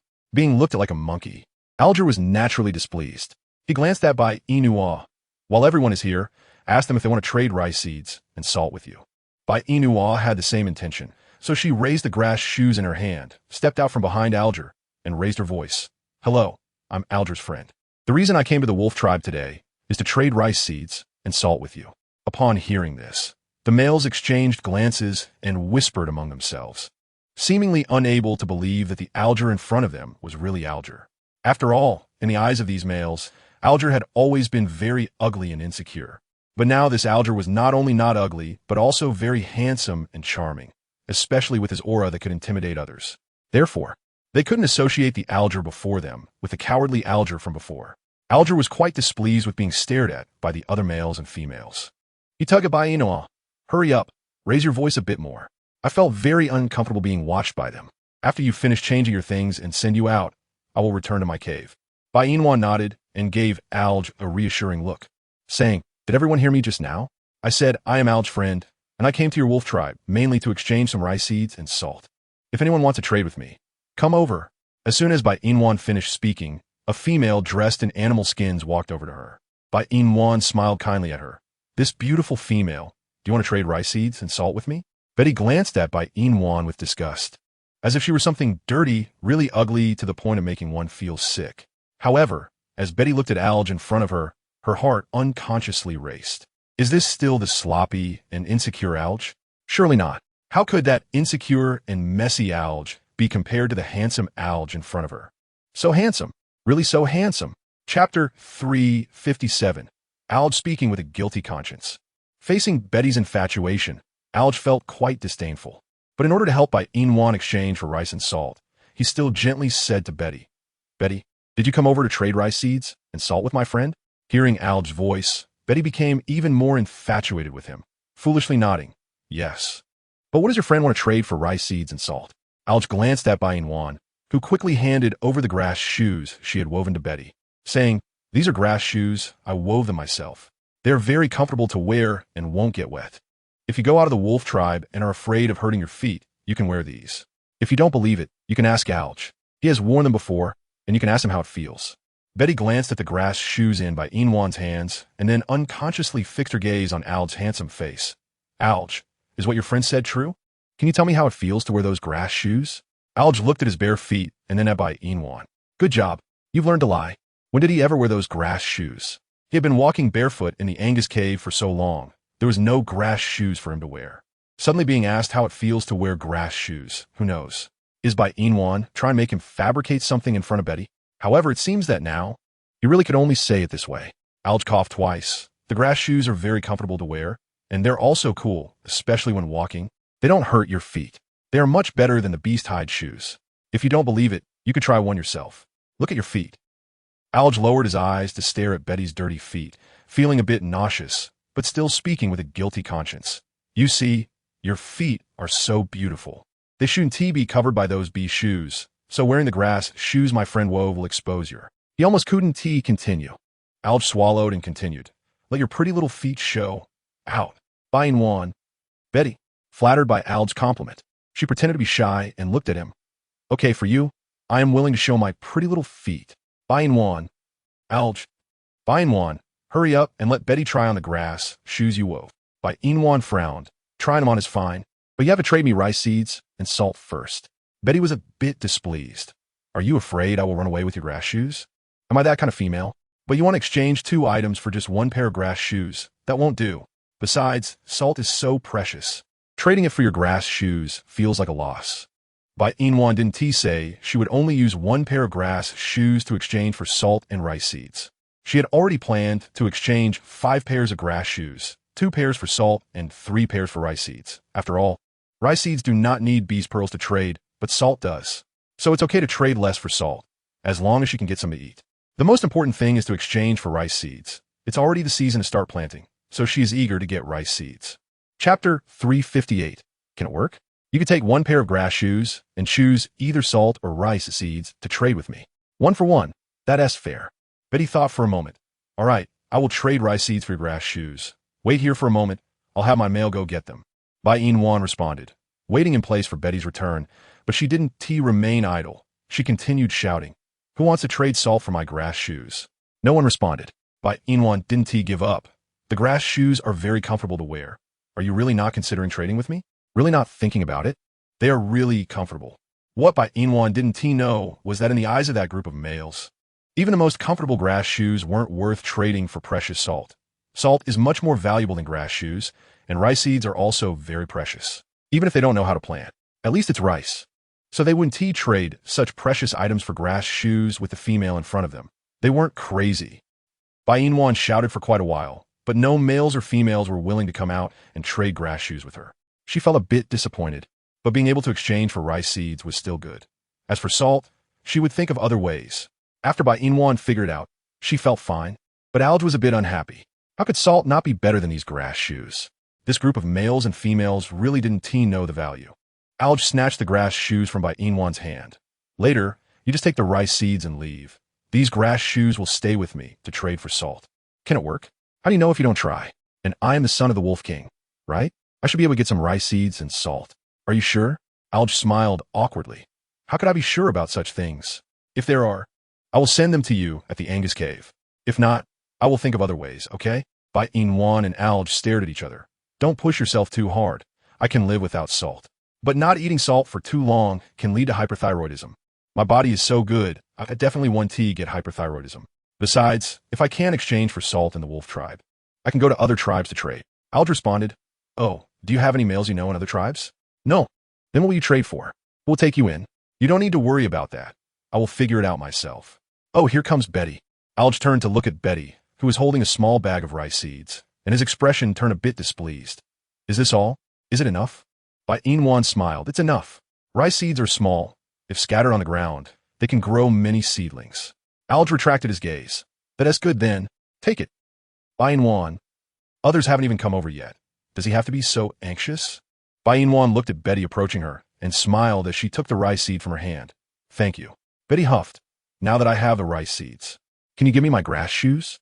Bai Yina nodded. "Of course, you sit down first. I'll help you put them on." Betty hummed in agreement, sitting on the ground like a princess, waiting for Bai Yina to serve her. Bai Yina found a suitable pair of straw sandals for Betty from Alge's hands and squatted down to take off her animal skin shoes. Chapter 359. Why don't you let her male change salt for you? At the moment Bai Yina removed the animal skin shoes, she felt like throwing up because Betty's feet were dirty, black, and stinky. The soles, tops, and even the insides of her toes were covered in filth. And the worst part was, they smelled. They smelled so bad that it was nauseating. To put it bluntly, they smelled worse than SHI. How long had it been since she last washed her feet for them to look like this? Bai Yina restrained her emotions, quickly helped Betty put on the straw sandals, then stood up and said, "All right, if you want to take them off in the future, just do it the way I just showed you." Betty lifted her foot to admire it, then got up and walked back and forth on the grass. They were indeed comfortable. Not bad. Trading a small bag of rice seeds for a pair of shoes was worth it. Betty proudly went to show off to the other females. When the other females saw this, they felt competitive and approached Bai Yina. "Hey female, can we exchange one of those straw sandals for either salt or rice seeds?" Bai Yina nodded. "Yes, but right now only 2 pairs can be exchanged for rice seeds. The other 2 pairs can only be exchanged for salt if you want them." The females were reluctant to exchange for salt. After all, salt was so precious. While they had plenty of rice seeds at home, they wouldn't plant them anyway. So trading for a pair of straw sandals was a good deal. A dark-skinned female said, "I'll trade a pair with rice seeds to wear." Bai Yina nodded. "All right." Seeing this, the other females chimed in. "I'll trade with rice seeds too." "Me too." In an instant, 3 or 4 females surrounded Bai Yina. Bai Yina glanced at the female who had just said she wanted to trade rice seeds for sandals. You go get the rice seeds first. The female nodded and turned back to her cave, while the other few females said, we also want to trade rice seeds for sandals. Yes. Let us trade rice seeds with you. We have very little salt and can't trade it. Yeah, Bai Yina replied. Sorry everyone. I can only choose one of you to trade with rice seeds. The remaining 2 pairs can only be traded for salt. 3 or 4 females expressed their displeasure, glancing at each other. If you want salt, can't you let your male go to the sea to trade for you? Why do you want to eat the salt that our males have traded back? Bai Yina smiled. To me, trading the straw sandals I made for your salt is still a trade. Besides, the sea is so far away. I don't want my male to go to the sea. So whether you want to trade is up to you. I will leave soon. And there is only one chance. If you don't want it, there are other females who are willing. The females snorted coldly. What's so great about that? Either let us trade with rice seeds, or don't trade at all. In any case, salt is too precious. We want tea trade with you. Bai Yina shrugged. Then it's up to you. The females, in less than 5 minutes. The female who had just said she wanted to trade rice seeds for sandals returned, holding a large bag made of animal skin, and handed the rice seeds to Bai Yina. Here, Bai Yina happily accepted it. What a large bag. How many rice seeds could be inside? Chapter 360. When the Wolf King calls you over, I'll accompany you. This female was generous, giving her so many rice seeds. The other females looked at Betty with disdain.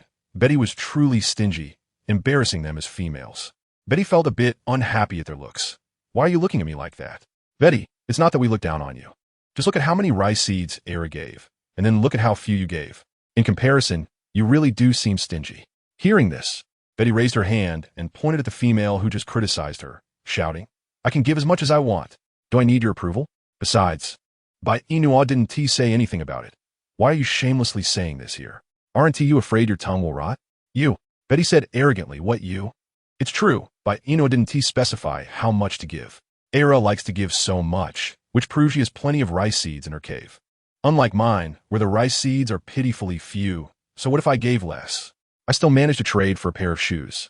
And you, who didn't manage to trade, are just jealous that I have new shoes to wear. Shameless. Bai Yina. Ouch. The females turned back to focus on Bai Yina, not wanting to argue too much with Betty, who was notoriously arrogant in the wolf tribe, thinking that being pretty gave her the right to do whatever she wanted. They rarely paid her any attention. Bai Yina had just finished putting straw sandals on Era when she noticed the other females looking at her. Bai Yina smiled. There is still 1 pair of straw sandals available for rice seeds. Who else wants to trade? The female who had just argued with Betty said, I want it. I'll trade with you. Bai Yina thought for a moment and nodded. Then you go get the rice seeds. I'll wait for you here. Okay. After the female left, the remaining few females were still eyeing the straw sandals in Alge's hands that hadn't been traded. Alge smirked. If you want to wear them, trade salt with my friend. The females were somewhat displeased. Alge, you are our wolf tribe male. How can you be so biased? You should know how precious salt is to us. Those are exchanged with rank animal beads by our males. How can we trade them for sandals? So just tell your friend to trade the remaining 2 pairs for rice seeds instead. After all, she can't wear them herself. Alge sarcastically replied. Who says she can't wear them? If you don't want to trade, stop wasting your breath here. Just leave. The females frowned. Alge, how can you talk to us like that? Do you believe we'll tell the Wolf King that you bullied us? The Wolf King will punish you. Alge raised an eyebrow, unafraid. If you want to report, go ahead. I'm not afraid. Just wait for us, Alge. After saying that, the females left in defeat. Remaining were Betty, Bai Yina, and Alge standing aside. When Betty saw Alge's face, she had some thoughts about him. Now hearing the group of females say they would tell the Wolf King that Alge bullied them, she was somewhat worried. After all, the Wolf King was fierce and never showed mercy when punishing. Thinking this, Betty spoke up. Alge, if the Wolf King calls you over later, let me accompany you, okay? Chapter 361. Sorry, I'm not willing. Alge refused without a second thought. No need. I think I can handle my own matters without your help. For some reason, Betty felt that this Alge was devilishly charming, and she wanted him to be her male. Not only did she think this, but she also acted on it. Alge, would you be my male? Alge. Bai Yina. Sorry, I'm not willing. Betty didn't expect Alger to refuse so decisively. She felt somewhat embarrassed. You were pursuing me not long ago. How come you suddenly don't want to be my male anymore? Because I have a favorite female. And of course that female isn't you. As for my pursuit not long ago, it was just a joke. Why take it seriously? Huh, Betty. Alger, How can you joke about mating? Alger sarcastically said, I have never joked about mating. It's you who treated me as a joke not long ago. Now that you see I've changed, you want to mate with me again. Betty, tell me, what face do you have to say such things to me? Who are you trying to disgust? Bitty, furious, Alger. Don't speak so harshly. If you don't do things that embarrass yourself, why should I speak so harshly? Huh? Betty clenched her fists. Alger, enough, Betty. Don't roar at me here. I'm not interested in listening. You can leave. Don't scare my friends. Betty stomped her foot and angrily ran away. Once she left, Bai Yina said with some worry, You just returned to the wolf clan. How did you provoke this female? Aren't you afraid of being resented? Alger laughed. Is anyone here? Am I not? You are, but you're not one of the wolf clan. So aside from you resenting me, no one else will. Bai Yina said disdainfully, Stop nitpicking my words. You should understand what I mean. Alger raised an eyebrow. You're worried about me? Bai Yina said somewhat uncomfortably. Who has worried about you? Can't you be less shameless? Alger nodded in agreement. Okay. You're not worried about me. You're worried about your fiancé, Bai Yina, not the wolf beast, Alger. Bai Yina. Damn, Alger, this shameless man. I rarely bother with you. Every time you can't argue with me, you just say this. What should I do with you? Huh? Bai Yina rolled her eyes at Alger and turned to ignore him.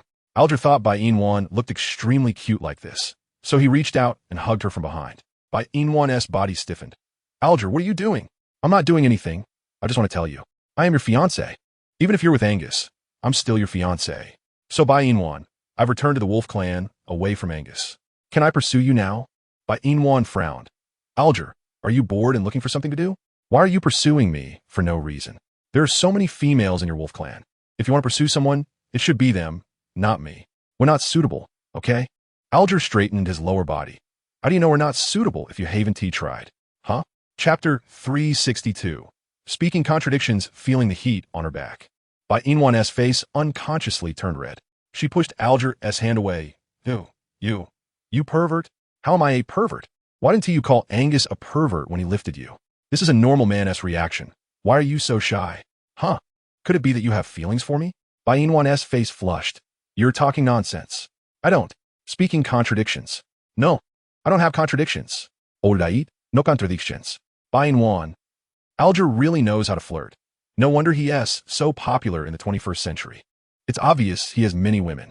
Bai Yina thought to herself, feeling somewhat uncomfortable.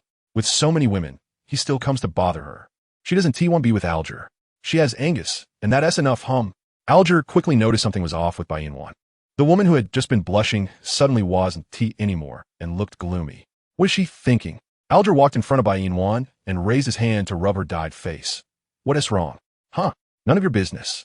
Alger smiled. Really none of my business? Huh? Really none of your business. What is wrong? You were fine just a moment ago. Bai Yina coldly snorted. Don't touch me, scumbag. Alger paused his action of rubbing Bai Yina's face, his golden eyes fixed on her. In your heart. Am I such a person? A scumbag?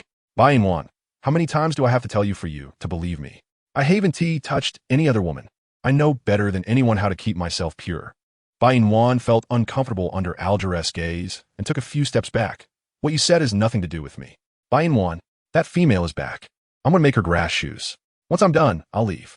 Alger wanted to say something else, but he saw Bai Yina take the grass shoes from the side and go to that female, squatting down to help her put on the shoes.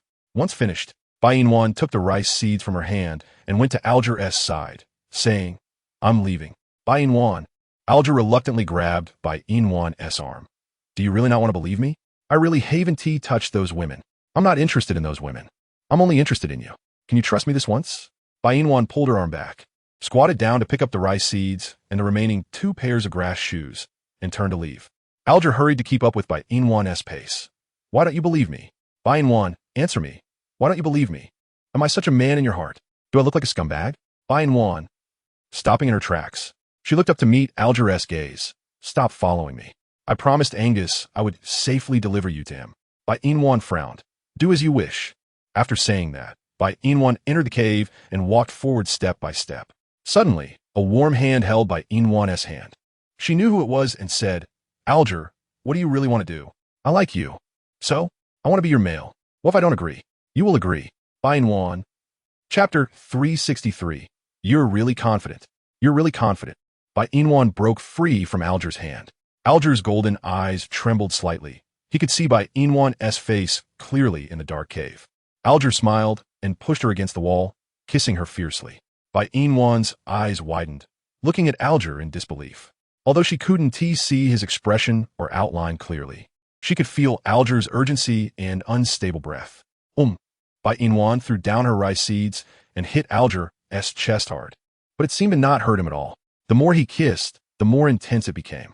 Feeling the head in his mouth, Bai Yina was extremely shy, and Alger's hand kept sliding down until it touched her most sensitive spot, then stopped. He tore off Bai Yina's snakeskin skirt and was about to take her right there when suddenly a sharp pain shot through his tongue. He released Bai Yina, crying out in pain, "Why did you bite me? Who allowed you to mess with me? You clearly have feelings for me, so why not admit it?" Bai Yina raised her hand to wipe her soft, pink lips. "Who has feelings for you? Don't be so self-righteous. You clearly do, yet you won't admit it." Bai Yina bent down to pick up the skirt that had just been pulled off by Alge, quickly tying it back. "If you touch me again, I'll bite your tongue off. Do you believe it?" Alge laughed. "I believe it, but what if I just want to touch you? Get lost. I'm going to find my Angus. Don't follow me. I don't need you to take me. Angus is waiting for me outside the wolf tribe." Alge raised an eyebrow. "What? Afraid Angus will find out I kissed you and hurt me?" Bai Yina, "Admit it. You have feelings for me. You care about me. You like me. Bai Yina, you really have no shame. If I still had shame while pursuing you, would I be able to succeed?" Bai Yina glared at Alge, picked up the rice seeds and straw shoes she had just thrown on the ground, and continued walking forward. Alge followed her again, and Bai Yina said, "I told you not to follow me. No way. I have to make sure you get to Angus safely." Bai Yina paused, said nothing, and allowed Alge to follow her. Alge was in a good mood because he had kissed Bai Yina, even feeling like he was floating while walking, happy. However, happiness is always short-lived, as he saw Angus as soon as he sent Bai Yina to the cave entrance. Alge suppressed the reluctance in his eyes and said to Bai Yina, "Since Angus is here, you should go back with him. After I finish dealing with the wolf tribe's matters, I'll come find you." Bai Yina didn't reply. She glanced at Alge and turned to throw herself into Angus's arms. Seeing Bai Yina come out safely, Angus's worries were completely eased. "It's great that my Nwaner is safe." Bai Yina smiled. "Not only did I come out safely, but I also brought back a lot of rice seeds. Look, Angus, we can plant rice now. But for the land issue, we still need to think of a way." "Leave that to me. Nwaner doesn't need to worry. Let us go back, okay?" Bai Yina nodded. "Okay, let us go back." Chapter 364. Aki gets beaten up by Yina was holding Angus's hand, just about to leave when she saw Alge standing still beside her. She waved at Alge. "You can go back now. Angus and I are going back." Alge responded with an but didn't turn to leave. Bai Yina's heart tightened. She didn't say anything more and left the wolf tribe village hand in hand with Angus. After Bai Yina and Angus's figures disappeared from Alge's sight, Alge finally snapped back to reality and walked heavily into the wolf tribe. There's a saying that goes, "The one closest to the water tower gets the moon first." Originally, he could have lived with Bai Yina, but now that he is back with the wolf tribe, not to mention living together, even seeing her is difficult. As soon as Alge entered the wolf tribe, the Wolf King's son, Adalo, approached him. "Fifth brother. Long time no see. Father wants you to come over." Alge is the fifth in the wolf tribe, so they all call him Fifth Brother. This male in front of him is Alge's younger brother, ranked 6th, cunning in his actions. When Alge was around, he was often tricked by this 6th brother and had been beaten by the Wolf King because of him. However, Alge has a particularly innocent younger brother who treats him well. Every time he gets hurt, he secretly brings him medicine and food. His name is Aki, ranked 7th, and Alge usually calls him Little 7. Why hasn't this kid appeared yet, seeing that his favorite 5th brother is back? Where did he run off to? Alge collected his thoughts and went with Adalo to where the Wolf King resides. As for Little 7, he can look for him after meeting with the Wolf King. The Wolf King's residence is naturally the largest place in the wolf tribe, surrounded by trees, quiet, and the cave is much larger than usual. On the way there, Alge saw some wild vegetables. Bai Yina should like to eat them. After meeting the Wolf King, he would take these wild vegetables and give them to Bai Yina. In a good mood, Alge arrived at the Wolf King's cave. Adalo stopped about a meter away from the cave. "Fifth brother, go in. Father and Little 7 are waiting for you inside." "Why is Little 7 inside?" Adalo replied, "Because, 5th brother." Alge sensed something was off. Didn't he glance at Adalo and turned to run into the cave. As soon as he entered, he saw Little 7 covered in blood. Instinctively, Alge rushed forward to catch the whip that the Wolf King had struck down. "Hiss! What the hell is this? It hurts." The Wolf King saw Alj suddenly rush in and angrily said, "Who let you in? Alj, have you forgotten the rules of the wolf tribe?" Alj sneered, "In my eyes, rules are dead and people are alive." "Father, why are you so angry? Also, what did little Seven do wrong? He is your son. How can you beat him so brutally and still call yourself a father?" "Alj, what I do doesn't require your teaching." The Wolf King exuded an oppressive aura. But Alj fearlessly said, "You are the Wolf King. You certainly don't need me to teach you how to do things. However, soon you won't be the Wolf King anymore. And at that time, I will teach you how to be an obedient wolf dog." "Alj, what do you mean by that? Do you want to take my place as Wolf King?" "Father, isn't stupid. I actually do have this idea. Historically, the Wolf King is the one with the greatest ability. So when I surpass you." Chapter 365. Do you hurt? "So when my abilities surpass yours, this Wolf King position will be handed over to someone else." The Wolf King was so angry that he couldn't speak. He swung the whip in his hand, wanting to teach Alj a lesson, but Alj forcibly blocked the whip. He stood up, his eyes revealing a cold glint. "Do you think I'm still the Alj you bullied back then?" "Father, I advise you to save some energy and watch me take your position. At that time, it will drive you mad." "Alj, why is father so easily angered? I haven't done anything yet. Wait until I do something, and then father can get angry." The Wolf King tried to pull the whip back from Alj's hand, but Alj held on tightly. "Does father want to use this thing to beat me and little Seven again? Do you think I'll give you that chance? Although I can't beat you now, one day I will surpass you, and then kill you. When you kill me, I'll kill you, the ingrate, first." The Wolf King was furious. Alj withdrew his hand and said to little Seven, "Little Seven, you go out first." Little Seven looked at Alj worriedly, but to avoid causing trouble for Alj, he still exited the cave. Not long after little Seven went out, sounds of fighting came from inside the cave. Recently, Alj had consumed quite a few beast beads, and at this moment, he was fighting against the Wolf King, who was 2 levels higher than him. He was indeed somewhat strained, but it was precisely because of this strain that his beast level was increasing at the fastest speed. 1 white bar. Low-level beast man, 2 white bars. Primary beast man, 3 white bars. Intermediate beast man, 4 white bars. Advanced beast man, 4.5 white bars.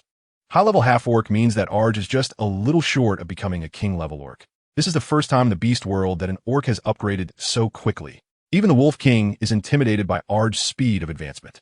Arj reaches out and grabs the Wolf King's neck. "I told you, father, when I surpass you, I will kill you." "You? What do you mean by you?" The father was fierce just a moment ago. Wasn't he trying to tear me apart? So how about I tear you apart now? I haven't tasted wolf meat yet. It should be quite good, right? "My dear father." At this moment, Arj looks like a demon, and the Wolf King is also frightened by this version of Arj. However, he cannot beg for mercy. He is the Wolf King after all. How could he be scared by his own son? The Wolf King maintains his composure, remaining silent as he stares at Arj. Suddenly, Arj releases the Wolf King's neck and says, "Father, I just returned to the Wolf Clan today, so I won't kill anyone. But please, don't touch my people. Of course, don't recklessly offend me either, because I am not a kind person. If you obey, I can let you keep your position as Wolf King. But if you don't listen, I can kill you and replace you at any time. But right now, I have more important things to do, so I don't have time to be the Wolf King. So you can sit here and enjoy your last days of commanding others, or you might not get the chance again." After saying this, Arj picks up the thorn whip from the ground and strikes himself. "Does it hurt?" The Wolf King frowns, but doesn't respond. Arj strikes the Wolf King 3 or 4 more times. "I ask you, does it hurt?" Chapter 366. Chili and Ginger. The Wolf King fears that if he doesn't answer Arj, he might be beaten to death, so he trembles and nods. "It hurts. It hurts a lot." Arj smirks and strikes the Wolf King again. "I hurt too. Little Seven hurts too. So please remember this pain. Don't bully me and little Seven in the future, otherwise I will make you experience this pain every day with the thorn whip." The Wolf King. After saying this, Arj throws down the thorn whip and turns to leave the cave. The Wolf King remains lying on the ground, motionless. Vowing to return the pain Arj inflicted on him, he'll definitely do it. As soon as Arj exits the cave, Aki rushes up. "Big brother, how are you? Did father hit you again?" Arj moves his back. It still hurts, and with his hands full of thorns, he needs to deal with it quickly. Little Seven. "Big brother is fine, don't worry. But how come you were hit by him for no reason?" Aki says pitifully, "I was resting in the cave today, but suddenly I heard a group of females say Big brother is back, so I wanted to find you. But then I heard that group of females saying they would go to father and tell him that you bullied them. At that moment, I lost my cool. I thought if they told father, Big brother, you would be beaten again. So to prevent you from being beaten, I went to Father's cave first, letting him vent his anger on me. Only by doing this would you not get beaten so severely when you came. Big brother, am I useless? That's why I couldn't protect you. After hearing Aki's words, Arj feels a bit heartbroken. Little Seven is very capable. You protected Big Brother well. But don't do this again in the future. Big Brother has become strong now and can protect you and himself. Let us go. Big Brother will take you to find a veterinarian to treat your wounds. Aki nods foolishly. Okay. Arj reaches out to pat Aki's head and takes him to the veterinarian's residence. Little Seven is now an 18-year-old wolf beast. With a not too high beast level, just a middle-level orc, often bullied in the wolf clan, but he is better off than Arj, who was bullied terribly. Arj is really miserable. Being bullied by males in the beast world is one thing, but when the Wolf King gets angry, he vents his anger on him, beating him nearly to death each time. Therefore, Arj's back is covered with shocking wounds. While Arj is lost in thought, Aki's voice reaches his ears. Big brother. We're here. Let us go in. Arj comes back to his senses, nods, and walks into the veterinarian's cave with Aki. The veterinarian is an elderly man with a head full of white hair, looking quite like a doctor. However, when Arj sees countless pieces of ginger and chili on the ground, he feels something is off. Is this guy a veterinarian or a seller of chili and ginger? There are no herbs in this cave, only chili and ginger. But if these are given to Bai Yina, she would definitely be very happy. These ingredients would make the fish taste even better. What the veterinarian doesn't know is that the chili and ginger he painstakingly picked are now coveted by Arj. He looks at his regular customer, Aki, and asks, Little Seven, what's wrong? Did Arj get beaten by your father again? And what's with all this blood on you? Chapter 367. Anyway, you can find it. Little Seven replies, Veterinarian uncle, I'm in so much pain right now. Please take a look at me. Also, my big brother's hands and back are injured. Please check on him too. Your big brother? Where is he? Arj. So this veterinarian hasn't recognized me as Arj yet? But that makes sense.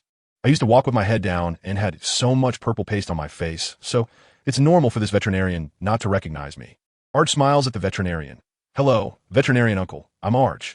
The veterinarian is surprised. You are Arj? How could you?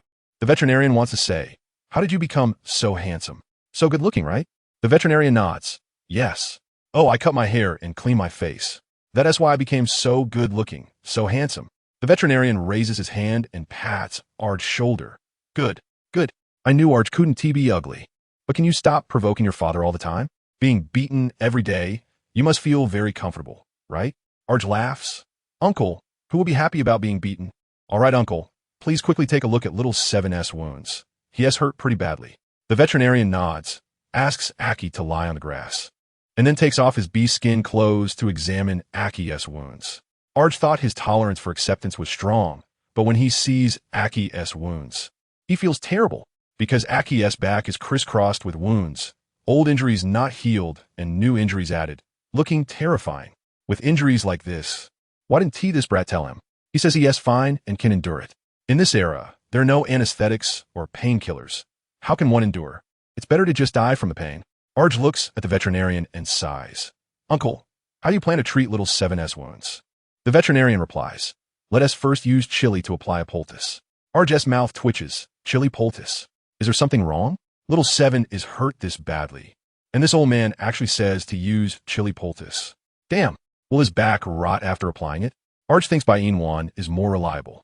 So he decides to take little Seven to find Bai Yina for herbs, or if that doesn't work, find Angus for healing beast pearls. In any case, he has to save little Seven. And about this chili and ginger. Arj picks up a bee skin bag made by the veterinarian and packs a small bag of chili and ginger into it. The veterinarian asks in confusion, Arj, what are you doing with my chili and ginger? Useful, but you're too much. Anyway, there's plenty here, but it's hard to find. I believe you can find it. But, all right, uncle, no more buts. I'm taking Xiao Qi to my friend's place. That's it. Veterinarian. Urji, Xiao Qi is injured, and I haven't treated his wound yet. Taking him away like this will worsen his injury. Jia thought to himself, if Xiao Qi stays here, his wound will only continue to worsen. Okay? Jia picked up Xiao Qi and rushed to Angus's cave at his fastest speed. At this time, in Angus's cave, Bai Yina had just finished washing her face outside with Angus and was heading home. Chapter 368, but that was for you, At this moment, the purple paste on Bai Yina's face was not completely washed off, but had faded significantly. looking like a little calico cat. However, Angus didn't mind at all. He affectionately patted Bai Yinua's head and sat with her on a pile of grass. Looking at the rice seeds they had exchanged from the wolf tribe today, Bai Yinua said, "There are quite a few rice seeds. We won't use them all, so we can save some for next year. But where should we plant them? Angus, have you thought of a place to plant them?" Angus nodded. "Yes. We will plant them in the snake tribe." "The snake tribe? Didn't they say the snake beasts have no land? So where will I plant them?" Angus smiled. "Although the snake tribe has no land, they have plenty of water, and there's mud in the water. We can plant rice there." If she understood correctly, Angus meant for her to throw the rice seeds into the water to plant, but there are fish in the water, and the rice seeds would be eaten by the fish before they are even planted. So Angus's method wouldn't work. She needed a piece of land. Even if it was small, "Angus, I need a piece of land to plant the rice seeds, not a river. You probably don't know, but some fish like to eat rice seeds. If I throw a handful of rice seeds into the river, they will be gone. Then let's find land to plant. Does the snake tribe have any?" "There's a piece of land in the back mountain, but that's the residence of the snake beasts. I'll go talk to them and ask them to clear that land." Bai Yinua hesitated a bit. "Will they listen to you?" "They will. In the snake tribe, I am the snake king, and they will listen to me. Don't think too much. Let me grill some fish for Noor." Bai Yinua shook her head. "No need. I can grill it myself. You just sit here, and if you're really bored, you can cut some bamboo strips." Angus knew that no matter what he said, Bai Yinua wouldn't let him near the fire, so he obediently sat aside, carefully cutting bamboo strips. Just like that, the two of them were busy with their own things. 10 minutes later, just as Bai Yinua finished grilling the fish, Algia and Achi appeared outside Bai Yinua's cave. Bai Yinua looked at Algia. "Why are you here? Hurry, check on my brother." "Brother?" Bai Yinua put down the grilled fish and went to Algia's side. Algia had a boy covered in blood on his back, looking seriously injured. Bai Yinua asked Algia to lay Achi on the pile of grass and frowned at the wound on Achi's back. "What hit him?" "It's so serious." "The thorn whip." "Thorn whip? It's a whip made of thorns. Please check on my brother first, and then you can help me pick out the thorns later." Seeing Achi in such a serious condition, Bai Yinua didn't say anything to Algia. "You go get a basin of water and heat it over the fire. I need to clean his wound and apply medicine." Algia did as told, while Bai Yinua sat beside, grinding the dance grass. Angus said, "Noor, his injury is very serious. Your herbs probably won't save him." Bai Yinua stopped grinding the dance grass. "What should we do? He is already on the verge of death and needs a blue pearl to heal him." Bai Yinua looked at Angus and said, "Don't you have one? Take it out and let him eat it." "But that was saved for you." Chapter 369, "The female is sitting on my hand, but that was saved for you." "He can't eat it. If he eats it, Noor will be gone."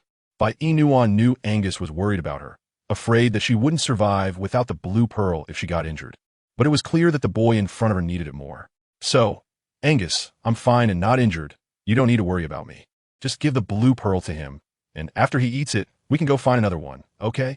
The blue pearl is precious, but his life is also very precious." "Noir, Angus, please, please." Bai Yinua looked at Angus pleadingly. "I'm begging you, Angus, give him the blue pearl. At worst, after he eats it, you can let Algia go find one to return to you, okay?" "Algia." Can he refuse? But now Xiaoqi's life is more important. "Angus, give the blue pearl to my brother. Once he is better, I will go find a blue pearl to return to you." Angus frowned. "Do you think that thing is easy to find? Even if it's hard to find, I will come back to return it to you first. Then, I'll look forward to it." Angus's meaning was clearly in agreement. Bai Yinua leaned closer to Angus and kissed the corner of his lips as a reward. "My Angus is the best." Angus helplessly raised his hand and rubbed Bai Yinua's hair. "It's not that I'm good, but you're too kind. Don't you like me being kind?" "I do. But being too kind is not good. You'll be bullied, so don't do that in the future, okay?" Bai Yinua responded. "Okay, let's give him the blue pearl to eat first." Angus, a blue beast pearl, appeared in his hand. He pried open Achi's mouth and directly fed the beast pearl into Achi's mouth. Achi looked pitifully at Algia, not far away. "Fifth brother. What's wrong? It hurts. You little brat, didn't you just say it didn't hurt? Now you know it hurts? Just bear with it." Achi pouted, "But that female is sitting on my hand." Algia. Angus. Bai Yinua. Quickly getting up to apologize. I'm sorry, I didn't mean to." "How do you feel now? Is it any better?" Achi glanced at Bai Yinua, a bit embarrassed, and nodded. "I'm much better. Thank you, female." "You're welcome. Just take a nap, and you'll be fine when you wake up." Achi was indeed tired. He lay on the pile of grass and gradually fell asleep. After Achi fell asleep, Algia handed Bai Yinua the chili and ginger he brought her. Bai Yinua took it, opened it, and exclaimed with joy, It's chili and ginger. Where did you get this? Gia proudly snorted. Anyway, I got it with my cleverness. Just smear this chili and ginger on the fish while grilling. It will definitely taste good. I love eating chili. I knew you would like it. Try it and see how it goes. Bai Yina nodded, took out 2 chilies, washed them, then broke them and smeared them on her grilled fish. Bai Yina held it to her nose and sniffed. It feels more fragrant with chili. Do you want to try it? Gia nodded, sure. I also really like eating chili, but can you eat it raw? Bai Yina raised an eyebrow. Just kidding. When I was back home, I often ate chili raw, okay? Chapter 370. Angus eats chili. Should we give it a try? This chili is a small millet chili. Do you think it's okay? Bai Yina responded with an Sure. This one is for you. Let us eat it together. When Alj saw Bai Yina so excited and happy, he felt happy too. It turns out this girl is so easily satisfied. Just a chili, and she treats it like a treasure. Plus, her attitude towards him has improved. It seems he will have to bring Bai Yina chili often in the future. Alj took the chili from Bai Yina's hand and took a bite. Then took a bite of the fish she had grilled. The taste was really stimulating. Delicious. Bai Yina's mouth curled up, and she took a bite of the chili in her hand. Then they both gnawed on the same fish. Angus watched with a bit of jealousy and walked over to sit beside Bai Yina, saying, Mwaner, I want to eat too. Bai Yina, can you eat spicy food? Angus didn't care about whether it was spicy or not. He just wanted to eat. Mwaner, I want to eat. This chili is very spicy. I'm afraid it will be too much for you, so let's not eat it, okay? Angus looked at Alj, eating so happily. If he can eat, I can too. Bai Yina finally compromised. All right, but you can only eat a little. Nuania. Feed me. Alj. How old are you to still need to be fed? Are you a 3-year-old child? Angus ignored Alj every time he showed up. Angus felt particularly uncomfortable. Nwaner, feed me. Bai Yina smiled and nodded. Okay, I'll feed you.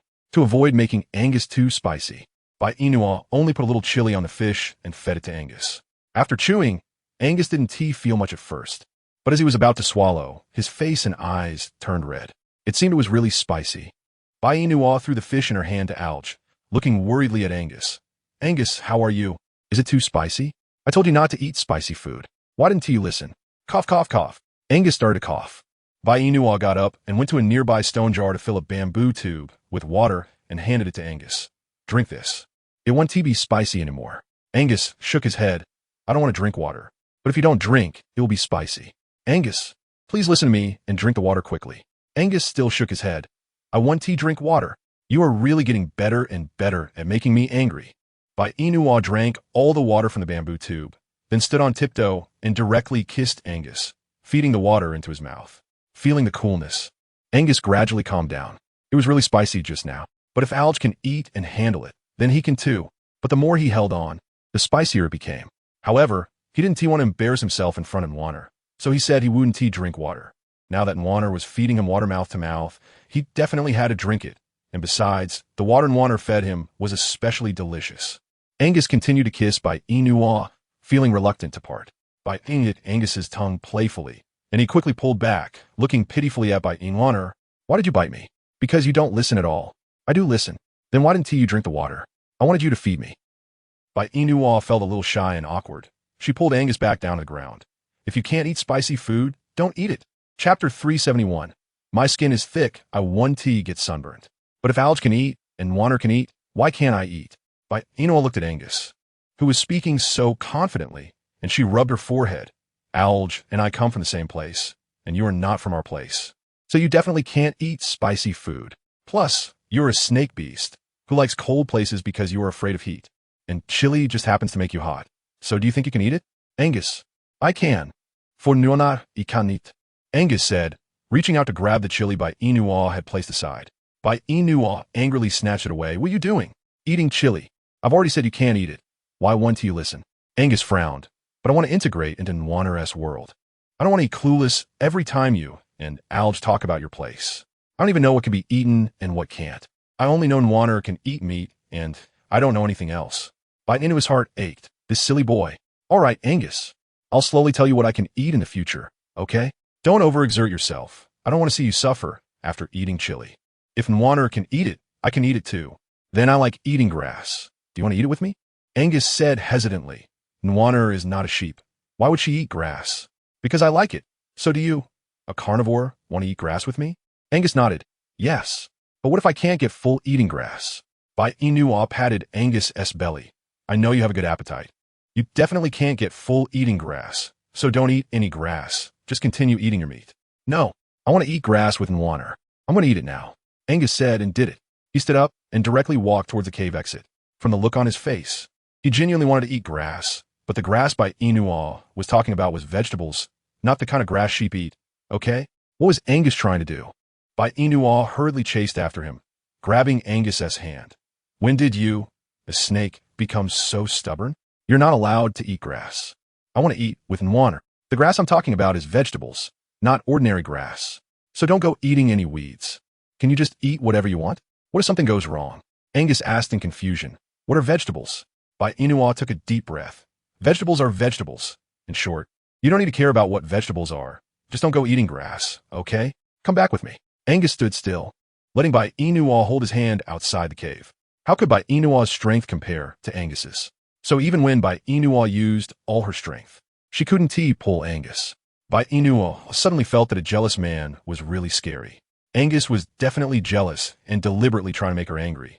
But she and Alge didn't have anything going on. They just ate a chili together. So why was Angus acting like this?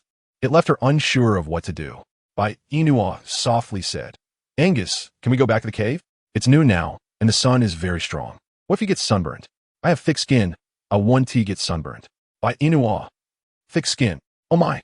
Chapter 372. How old is Angus anyway? Although Angus's skin is indeed thick, she would still feel heartbroken if he got sunburned. Bai Yina directly jumped into Angus's arms, tightly wrapping her legs around his body. You're not allowed to go. You can't go anywhere. Water, are you not listening to me again? Angus shook his head. No. Then come home with me. You're not allowed to go anywhere. Angus's expression turned serious, and he finally nodded in agreement. Okay, I want to go anywhere. Let us go back. Bai Yina hummed softly and continued to hang on Angus. Angus supported her with one hand and returned to the cave together. Alge looked at Angus with disdain. Angus, can you stop being so childish? How old are you? And you still need someone to coax you? Is that grass something your snake can eat? Alge, don't speak when it's not your turn. Alge looked at Bai Yina, who was so protective of Angus, and his anger flared up. Bai Yina, do you find it interesting to treat Angus like a child all day? How old is he?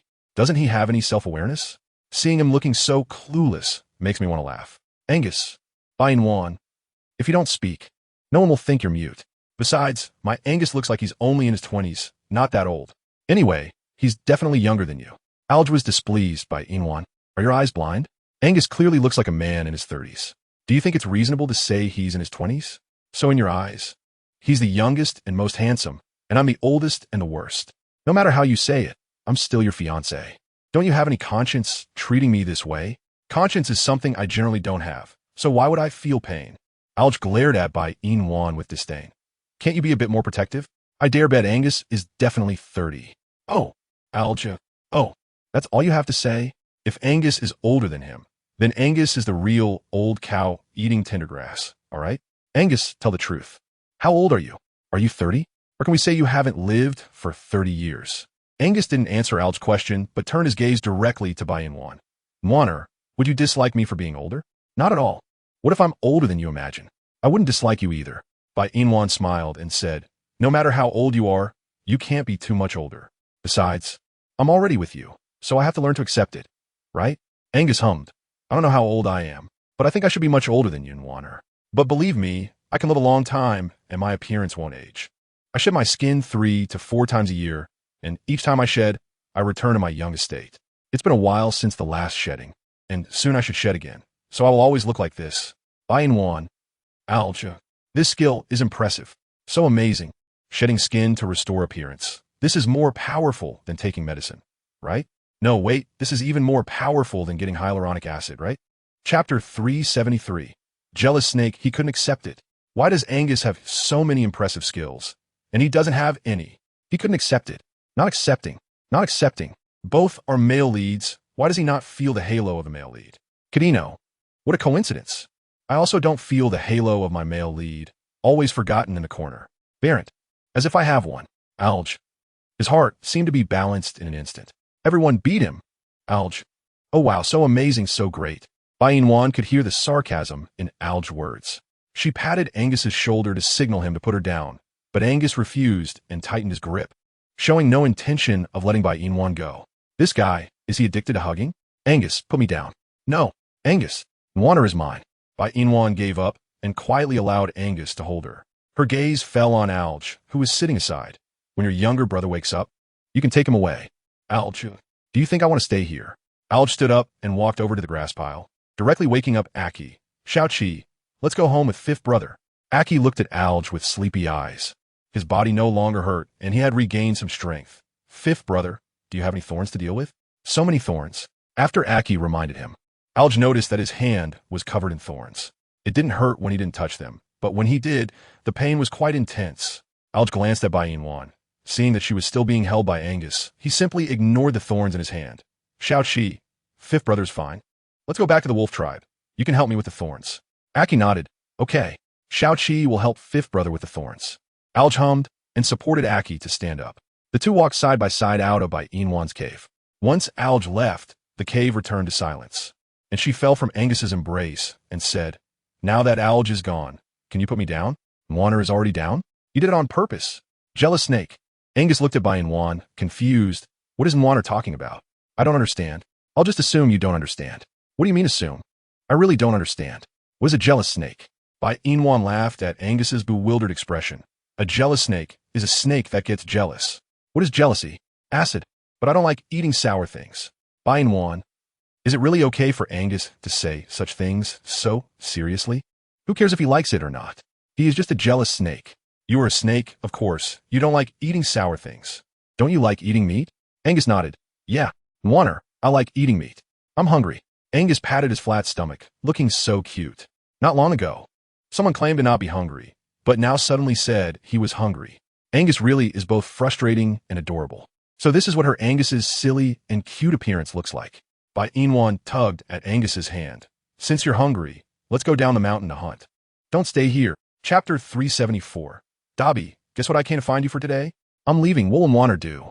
You should have let Alge stay a little longer so he could protect Water. Bai Yina smiled. I don't need anyone to protect me. Angus, you go hunt. I'll wait for you in the cave. Angus hesitated. Leaving Water alone in the cave? What if other males come? Recently, Angus has been worried that Bai Yina will be taken away by other males. In the past, he could leave Bai Yina alone in the cave. But now he didn't dare to do that because he was afraid she would be taken away by other males. Those males pursue females fiercely. They are more articulate than him, and they are not solitary beasts. Most importantly, he has recently felt that something big is about to happen, so he is scared. Water, come with me. Bai Yina frowned. If you go hunting, won't it distract you if I go with you? If those beastmen see that I am your female, they will definitely come to attack me. So you go alone, I won't go. Nuania. I'm doing this for your own good. Go on. The sooner you go, the sooner you'll be back. I'll wait for you here. After listening to Bai Yina's words, Angus found them reasonable and did not insist on having her accompany him to hunt. However, he was still worried about leaving her alone in the cave. Water, can you take care of yourself in the cave? Of course. Didn't you used to go hunting while I waited for you in the cave? Bai Yina replied. But why are you so worried about me now? Because I feel like something bad is going to happen. Bai Yina didn't know what to say. What big thing is going to happen? There's nothing major. Just go hunting. But when did you become so nagging? Didn't you say you were hungry? Since you're hungry, go hunt. I promise I'll stay in the cave and wait for you to come back. Okay? Okay. Before Angus left, he insisted on getting a kiss for Bai Yina. She gave him a quick peck and said, all right, I've kissed you. Now hurry and go hunt. And don't worry about me. Angus said it was a lie that he wasn't worried about Bai Yina. As soon as he reached the bottom of the mountain, he wanted to return to the cave to keep her company.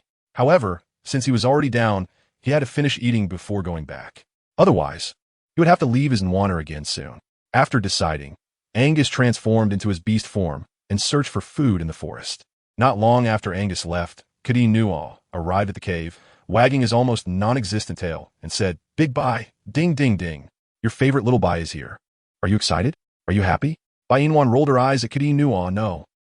Big Bai's words always hurt little Bai. But that's okay. Hurting is happier. Big Bai, guess why I came to find you today? Bai Yina frowned. Don't beat around the bush, just say it.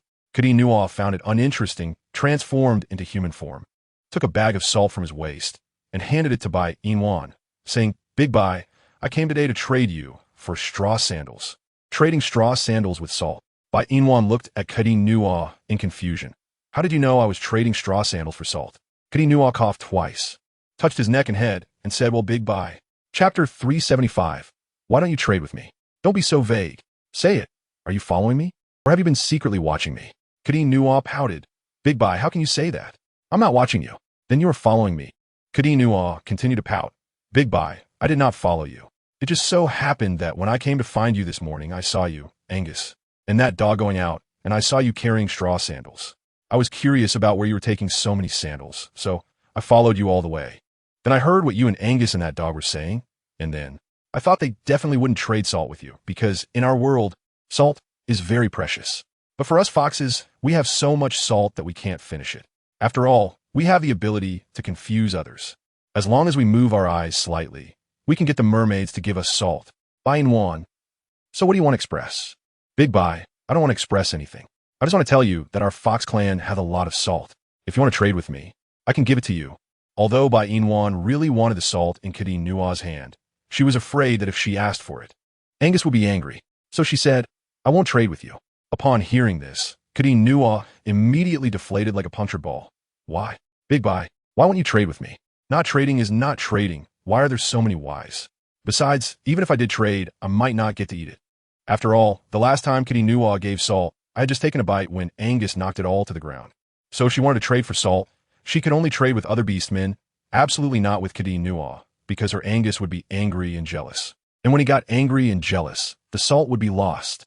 Compared to wasting it after trading back, it was better not to trade. Seeing Bai Yina in a daze, Kadinua walked over and sat next to her, saying, Big Bai, tell me honestly, is it because Angus doesn't want you to trade salt with me? If so, I can talk to Angus myself. Aren't you afraid of being eaten by Angus? What is there to be afraid of? Aren't you here? Bai Yina. So she's just a shield? But can she refuse to be a shield? Angus has been hard to deal with recently. If she couldn't handle him, Kadinua would definitely be finished. Don't place too much hope in me. Angus has been sensitive and hard to deal with lately. So aside from not harming me, he will harm other beastmen. The key is that he just said he was hungry and is hunting at the foot of the mountain, but snakes love to eat things like rabbits and field mice. Bai Yina said, while looking at Kadinua in front of her, do you know the most important point? Kadinua raised his hand to cover his backside. You look like a rabbit. Kadinua. I refuse. Just because I look like a rabbit doesn't mean he can eat me. And I'm not a rabbit, okay? I'm a fox. So Angus shouldn't like to eat foxes, right? After all, foxes smell bad. Bai Yina smirked. But you don't smell bad, do you? In fact, I feel like you smell good. Chapter 376. Big Bai, please don't treat me like this. Good. Kadinua raised his arm and sniffed his body. No smell at all. Not a bit of smell. So how did Big Bai smell that he was fragrant? Big Bai, I don't smell. I know. Since you know, then why do you say I smell good? For Angus, you do smell good, but for me, you don't smell. And just because you don't smell, Angus wants to eat you more. Kadinua was confused. Why? Because you don't stink. Kadinua. Just because I don't stink, Angus wants to eat me? Bai Yina nodded. Yes. Just because you don't stink, Angus wants to eat you. Think about it. As a fox, you have no smell.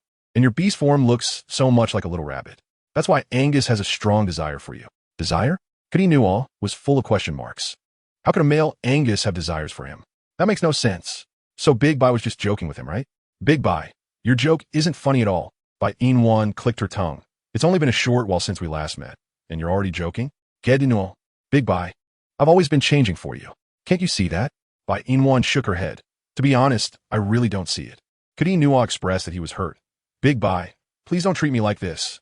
Bai Yina didn't want to treat Kadinua this way. But sometimes she had to be cold and cruel to him.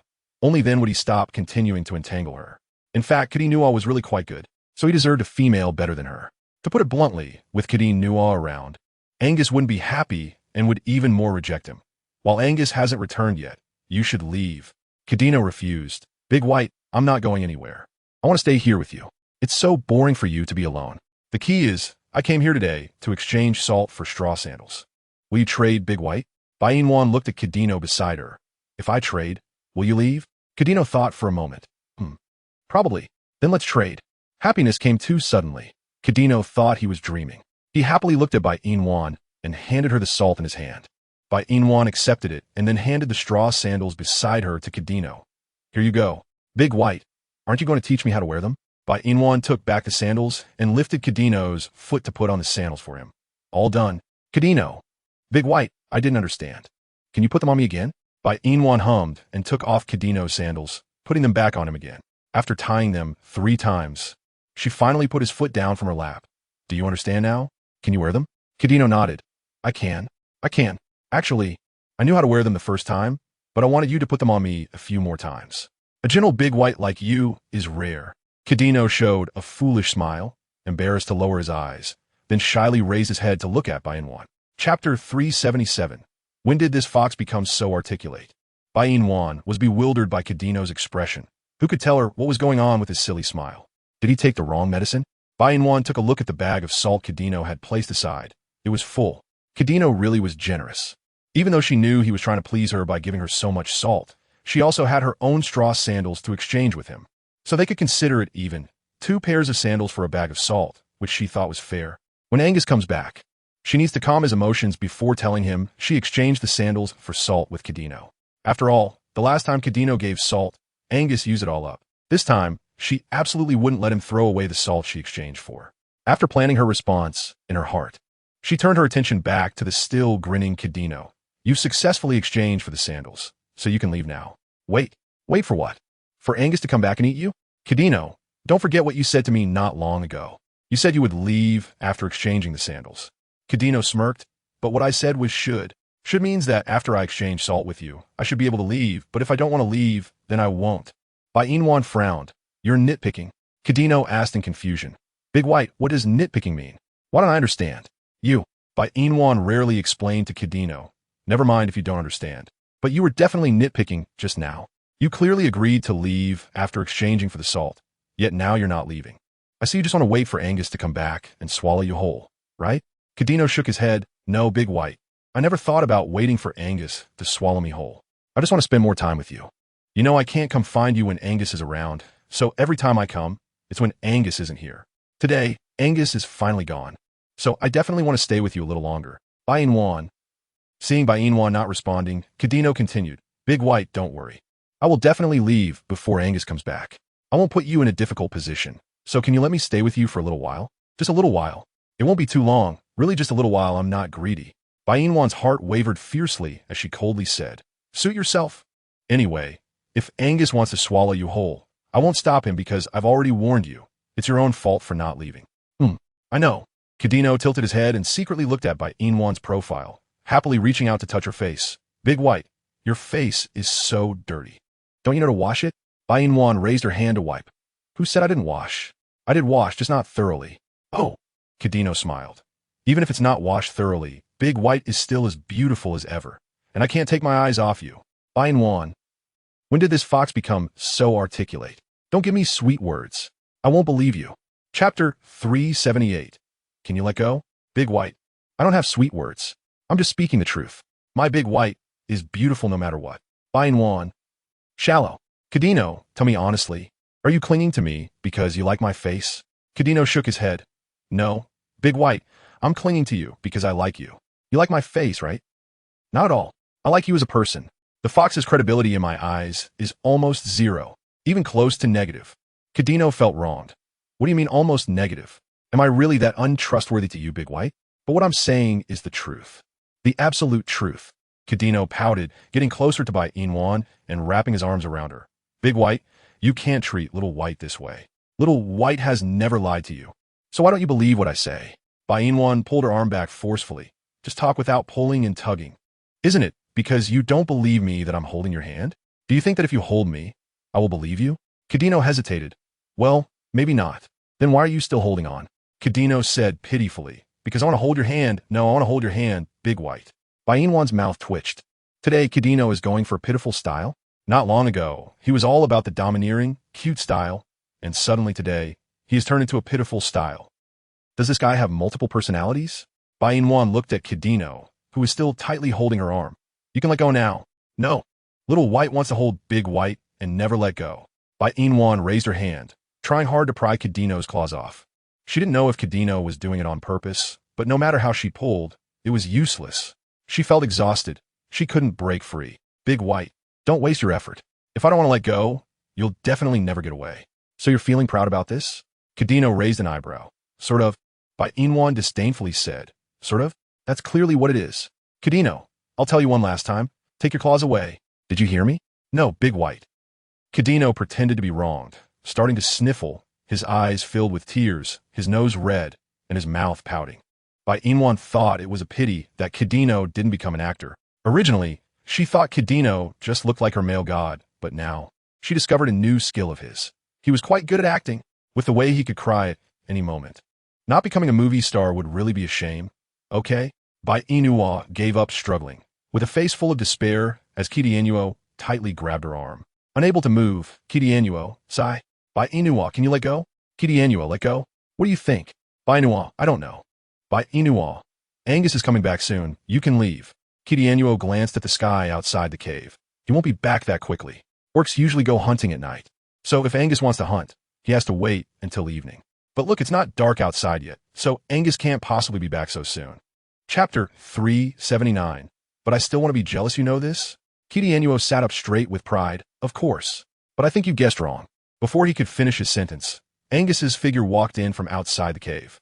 He glared dangerously at KingAngus, opened his snake mouth, and lunged at KingAngus without asking anything, directly biting him. Bai Yina was already used to such things, so she wasn't frightened. As Angus attacked KingAngus pushed Bai Yina away and transformed into his beast form, running out of the cave at his fastest speed. Angus chased after him, attacking KingAngus all the way. KingAngus dodged left and right, his speed comparable to the wind. By the time Angus caught up, KingAngus had already vanished without a trace. Angus angrily hissed. Damn it! He got away again. Angus flicked his snake tail and transformed back into human form, returning to the cave. When Bai Yina saw Angus, she quickly stood up from the pile of grass and went to his side. You didn't catch him again, did you? Angus frowned. No. Are you angry again? Angus gazed deeply at Bai Yina. I'm jealous. Bai Yina. Puffed. Bai Yina's lips curled up. What is there to be jealous about? He just held my arm for a moment. He hasn't done anything else to me. So, Angus, you don't need to be jealous. Only I can touch and want her. No other males can. So why can't I be jealous? Bai Yina looked at Angus's sulking expression and quickly nodded. Okay, if you want to be jealous, be jealous. But being jealous doesn't feel good, you know? Sis Nwana knows. Why do you keep making me jealous? Angus began to express his dissatisfaction. Before Nwana met that dead fox, you never made me jealous. Even after you met Alge, you didn't make me jealous, but now, because of that dead fox, you make me jealous every so often. I'm not happy. Bai Yina raised her hand and touched Angus's handsome cheek. Angus, please don't be unhappy, okay? If you keep being jealous like this, I won't call you Jealous Snake anymore, but Petty Snake instead. Always being jealous. Isn't it tiring? Tiring. After a pause, Angus continued. But I still want to be jealous. Bai Yina. All right, let us not be jealous anymore. Did you catch anything when you went down the mountain just now? Angus nodded. Yes. Did you eat enough? That's good. Bai Yina took Angus's hand and touched it. I have something to tell you. What? I just traded salt for grass shoes.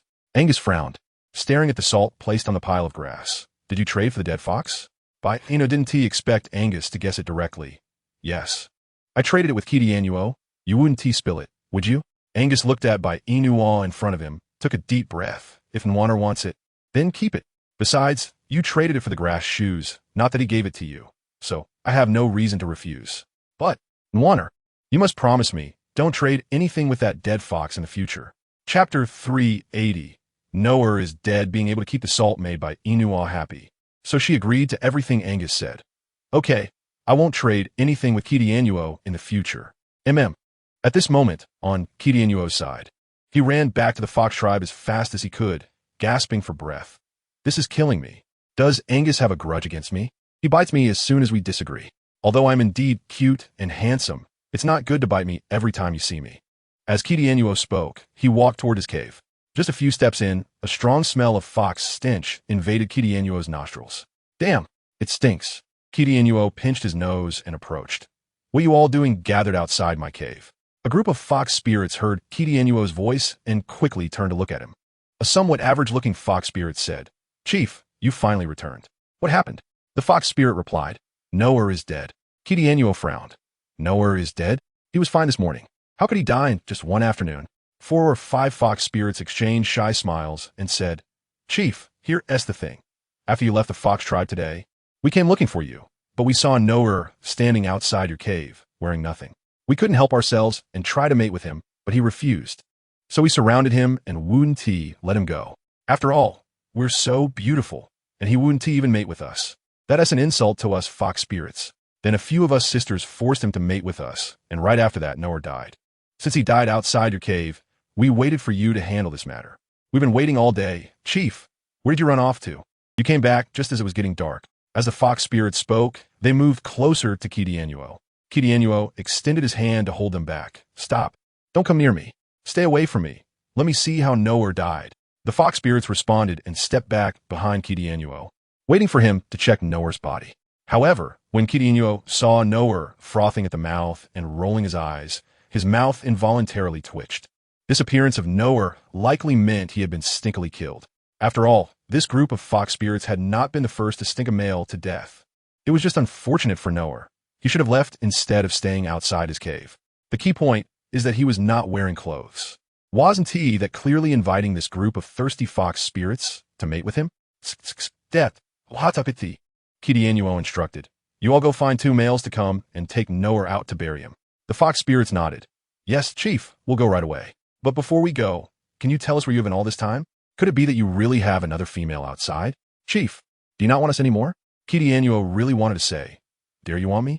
If you do, you'll know for sure that you'll be the next Noer. The smell of this group of fox spirits was really nauseating. Haven't you all bathed in a long time? The fox spirits. Chapter 381. Can we still come back alive? The fox spirits said aggrievedly, Elder, it's not that we don't wash, but the other females and males won't let us go to the river to wash. The reason? They say we smell too strong. Not only do we scare the fish away, but the water also turns black and stinks. So every time we go, we're blocked by a group of males and can't wash at all. You all. KingAngus felt a headache coming on. Fine. If they won't let you go to the river to bathe, then just get water and wash in your cave. They say fox spirits are very smart and good at seducing people, but from what I see of you all, it's hard to explain. The fox spirits lowered their heads, starting their aggrieved mode. KingAngus rubbed his face, feeling a churn in his stomach. Leave. Elder, we want to stay with you tonight. For the sake of our fox clan's reproduction, we feel it's our responsibility. KingAngus looked at the gleaming fox spirits before him and really wanted to kill them. They had already scared Noel to death and still didn't know to restrain themselves. Now, they even had the audacity to target him. Did they think they could make him die from their smell and then replace him as the leader? Damn. KingAngus lazily yawned. What you just said is right, but as your leader, I can't bear your torment. If you want to mate with other males, I actually have someone in mind to recommend. Do you want to hear? The fox spirits nodded vigorously, all expressing their desire to listen. KingAngus's mouth curled into a calculating smile. The lonely beasts. The snake clan. The fox spirits unhappily said, Elder, how can you let us go find the lonely beasts to mate with? You know how cold and cruel they are towards females. If we go, can we even come back alive? KingAngus, shouldn't that warning be directed at the lonely beasts? If this group of fox spirits goes, the real issue is whether the lonely beasts will be scared to death. Don't worry, look at your beauty. You all are much prettier than the females of other clans. And with your fox spirit skills, isn't it easy to confuse a group of lonely beasts? The key point is mating. Reproduction. As long as you have your own babies with the lonely beasts, I believe they will treat you well. The fox spirits hesitated, looking at KingAngus, but Elder, don't you hate the lonely beast the most?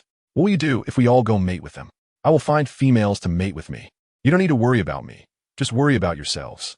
The fox spirits still wanted to mate with KingAngus more, but their leader didn't seem interested in them. So, all right, Elder, we will go to the lonely beast dwelling tomorrow.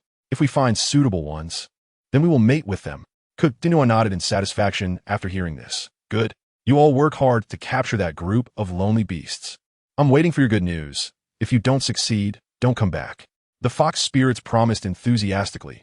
Elder, don't worry. We will definitely capture that group of lonely beasts. After all, we are the prettiest group of females in the forest. KingAngus. Chapter 382. What did you say to them? After the pretty part, shouldn't there be a sentence? Still the smelliest fox spirits. What good is being pretty? They smell so bad. Who knows if the lonely beast will even let them into the snake clan? After all, where there are fox spirits, there are viruses. Isn't he lucky? Because he hasn't been killed by this group of fox spirits. TSK, surviving is really not easy. The next morning, a group of fox spirits tidied themselves up and went to the snake clan. This time, They went with a determined attitude. After all, they had their advantages. Everyone, but they smell. The fox spirits. Bai Yina and Angus carried a small bag of rice seeds to the snake clan. They had decided last night that today they would first check the land in the snake clan, and if it was suitable, they would start planting the rice seeds. Bai Yina and Angus held hands as they entered the forest, then crossed through it to reach the area by the river to enter the snake clan. The place where the snake clan was located was very close to the river, and their living area was also cold and damp, either in the river, in caves, or in a pit. In short, they lived wherever it was humid, and the place Bai Yina and Angus were going to today was the only piece of land in the snake clan. The journey wasn't too far. Bai Yina and Angus arrived in about half an hour, and what greeted them was a barren piece of land. Soon, black little snakes began to emerge from the soil, not appearing very cute, but all their eyes were red. Suddenly being stared at by so many little snakes, Bai Yina felt uncomfortable all over. She had a phobia of clusters. Bai Yina instinctively hid behind Angus, who wrapped his arms around her waist and hissed at the little snakes in the ground. All the little snakes returned to the soil, too scared to come out. Bai Yina, what did you say to them? Didn't say much. Just threaten them a bit. Bai Yina exclaimed. Are you sure you just threatened them? Yes. All right. Bai Yina looked around. The land was very damp and wide, definitely suitable for planting rice. But if she occupied this land, what would happen to the little snakes in the soil? Where they sleep? That is a problem. Angus didn't care about the little snakes hiding in the soil. His gentle gaze fell on Bai Yina as he asked, is this land suitable for planting rice? If not, should we find another? No need to look for other land. This place is very suitable. But I was just thinking, if I use this land to plant rice, where will those little snakes live? Angus smiled. Isn't that simple? This land is so big. You can plant on one side, and the remaining side can be for the little snakes to live in. The important thing is that if you plant rice here, no birds or beasts will dare to eat your rice seeds, because these little snakes will be guarding it. If they come, they will surely be eaten by the little snakes. This land can be said to be very good in the beast world. It has water, is damp, and with so many little snakes guarding it, it should be very easy to grow rice. What do you think, Chapter 383, feeling like I've raised a giant baby. Hearing you say this, it does sound good, but will these little snakes agree? Angus bit Bai Yina's ear. With me here, they won't dare to disagree. Just use it without worrying about their feelings. Anyone who doesn't listen to me will be eaten. Bai Yina, why do you always talk about eating snakes? They're your kind. If you eat them, won't those big snakes come after you? Angus smiled. Snakes reproduce very prolifically. Losing one or two won't raise any eyebrows. Plus, I am the Snake King. They all have to listen to me, and those who don't listen will only end up dead. The snake beasts are cold and ruthless. To save their own lives, they can abandon their own offspring, so it's nothing. You should understand the law of the jungle. Whoever is strong must be obeyed. And in the snake tribe, I am the strongest one. Since that's the case, even if they are not satisfied with me, they have to listen to me. Bai Yina certainly understands the survival rule of the weak being preyed upon by the strong. But she doesn't want Angus to eat his own kind. That scene would be so bloody. Bai Yina squeezed Angus's hand. Angus, promise me, don't eat your own kind, okay? Why? Because I don't like it. Then I won't eat. If he kills them directly, it would be the same, no difference. If Bai Yina knew Angus's thoughts, she would probably be furious. If he doesn't eat but just bites them, they would still die, right? Bai Yina pulled Angus's hand and kissed it. Reward. Angus said unhappily, but the rewards you gave me before were all kisses. Why now that we're in the snake tribe, you only kissed my hand? Bai Yina rolled her eyes at Angus. What's the difference where I kiss? It's all part of your body anyway. No difference. I want to keep kissing my mouth, not other places. To let Bai Yina kiss his mouth, Angus leaned in, waiting for her kiss. Bai Yina couldn't help but chuckle as she got closer to Angus's face and kissed his lips. After the kiss, Bai Yina rubbed Angus's face. Why do you look like a child? Doesn't like it? I do. It feels like I've raised a giant baby. Angus looked at Bai Yina in confusion, and she smiled. It's okay if you don't understand. I understand, and that's enough. Always says things I don't understand. Bai Yina leaned closer to Angus. Then let me say something you can understand, okay? What? I love you. Angus. I know. Angus was as happy as a 280-pound man, and Bai Yina smiled. Then do you know how to say I love you in English? English? Is that a foreign language? Foreign? For means other places. Oh, I don't know. Then how about I teach you? Angus nodded. Okay. Bai Yina cleared her throat and said seriously, I love you in English as I love you. Angus repeated, Ai la fu yo, Bai Yina. La fu. This can't be the name of a female in this beast world, right? Angus, it's I love you. Not I la fu yo. Angus frowned. Iesinitit I la fu yo. Nwaner clearly said it was Ai la fu yo. Isn't that right? Tiepsitrai huno fia fias. No. You want a kiss. But why does Nwaner want me to love La Fu? I don't like her, and I don't even know who La Fu is. Looking at Angus's serious expression, Bai Yina ultimately couldn't help but laugh. That's enough. I said it's I love you, not I la fu yo. I lao hu zu. Does Nwaner like to eat tiger oil? Is it delicious? Bai Yina pinched Angus's ear. Forget it. If you can't learn it, then forget it. But Nwaner doesn't seem very happy. Bai Yina smiled. Why would I be unhappy? I'm very happy. It's indeed a bit difficult to ask you to speak English. So let me teach you something simple, okay? What? Mu. Bai Yina nodded yes. What does that mean? Bai Yina's cheeks turned slightly red. It means a kiss. A look of joy appeared in Angus's eyes as he leaned close to Bai Yina. Nwaner, I want to mua. Bai Yina. You learn pretty fast. No kiss. We should plant rice. It will get hot once the sun comes out. Angus responded with an O, and as he prepared to stand up straight, Bai Yina quickly kissed his face. Are you ready? Angus nodded. Ready. Then you go cut down all the big leaves over there. I will use them later. Angus nodded and obediently went to cut the big leaves. After Angus left, Bai Yina began to squat down and dig holes to plant rice. The holes didn't need to be too big or deep, just generally fine. The key was that there were many holes made by little snakes here, and she really wanted those little snakes to go live somewhere else, but they definitely wouldn't listen to her, so she decided to dig the holes herself. Bai Yina dug holes at a moderate speed, and by the time Angus returned, she had already dug a dozen holes. Angus looked at Bai Yina, whose hands were covered in dirt, walked up to her, grabbed her hand, and said unhappily, Who told you to dig holes with your hands? If you don't use your hands to dig holes, what else can you use? There are so many little snakes here. You could let them help you. Isn't it just loosening the soil? They can do it well. Look at how dirty your hands are. Does it hurt? Bai Yina shook her head. It doesn't hurt, I'm fine. Even like this, it doesn't hurt. From now on, you are not allowed to dig holes. I will do this kind of thing. Bai Yina felt that Angus was overreacting. She was just digging a hole. It was nothing, and it wasn't tiring. She could manage it, and Angus didn't have to treat her like a princess. There were no princesses in this world. Besides, she wasn't a princess in their world either. Bai Yina pulled her hand back from Angus's cold hand. Angus, I'm really fine. I've said it before. I'm different from other females. I don't need to have you do everything for me. I can do what I can do. I'm not that delicate. And my hands aren't treasures. If they get hurt or damaged, it's fine. Angus said seriously. Who said it's fine? It's not fine. If your beautiful little hands get hurt, it will break my heart. So Nwaner, let me handle these things. You just sit and rest. I can do it alone. Chapter 385. Nwaner, stop messing around. Watching you do it alone. How is that possible? How about this? Let us do it together. Angus frowned. No. I say it's okay, so it's okay. I say it's not okay, so it's not okay. Angus. Nwaner, go sit over there and play. Angus pulled Bai Yina to the side of the leaves he had just brought back, and he let Bai Yina sit there and watch him.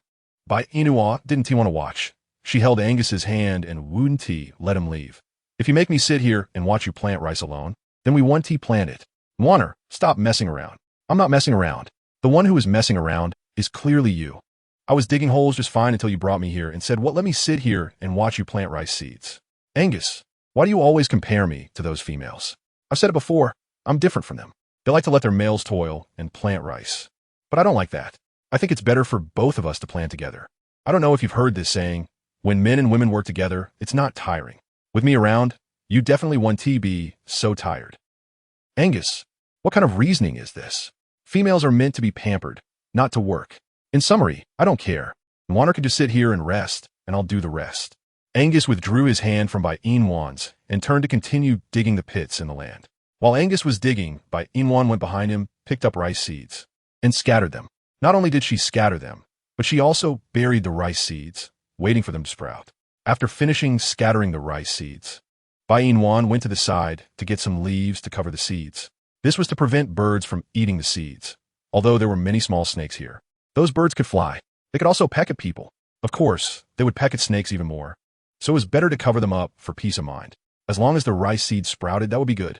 Bai Yina was happily scattering seeds while thinking Angus hadn't noticed her. However, Angus had seen her sneak behind him when she did it.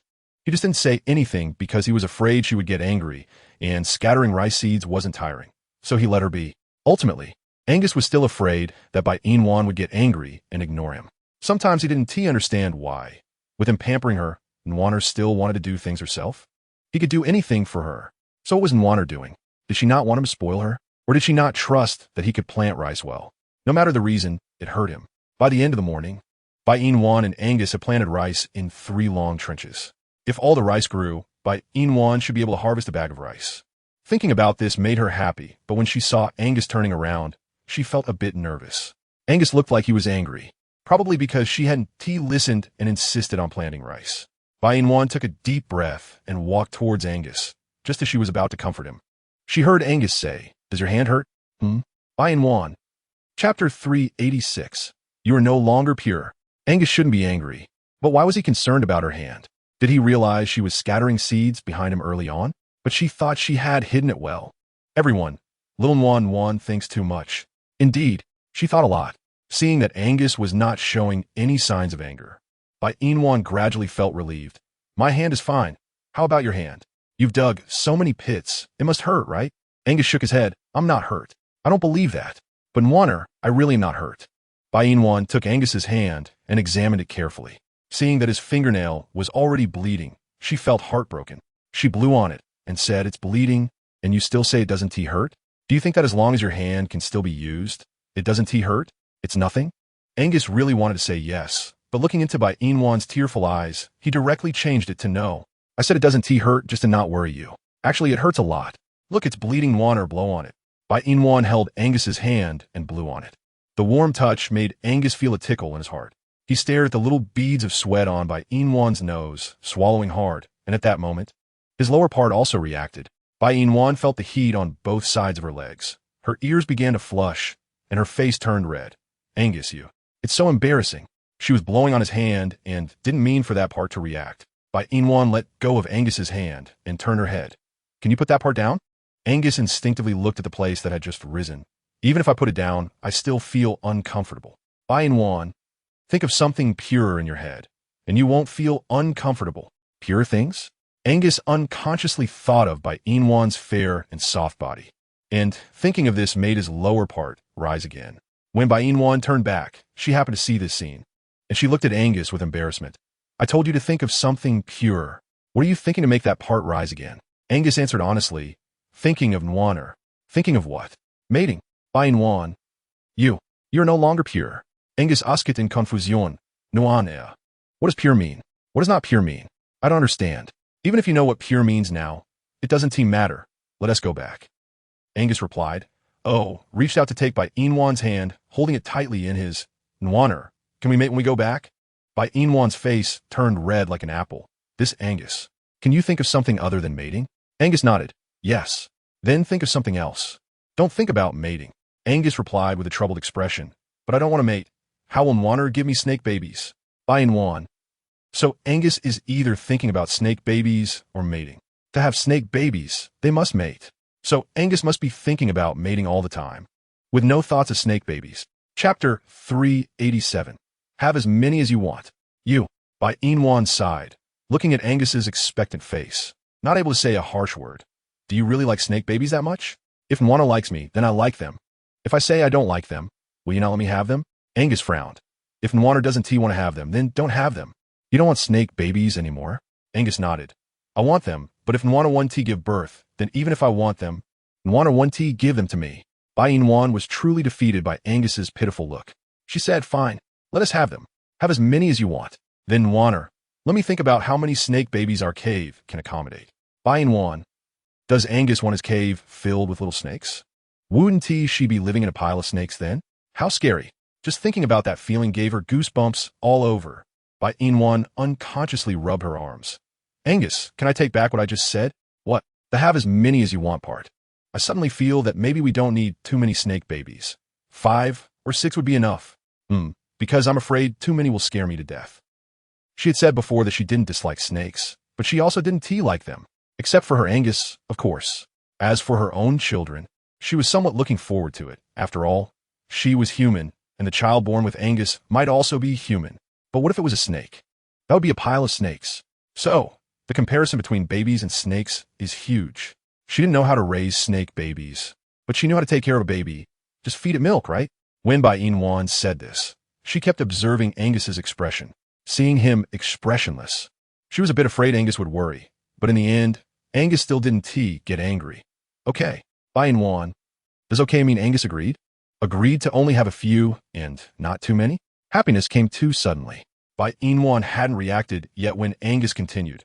When the children grow up, they will be independent. They don't need to stay by my side, so you don't have to be afraid, Bai Yina. Will the children leave us?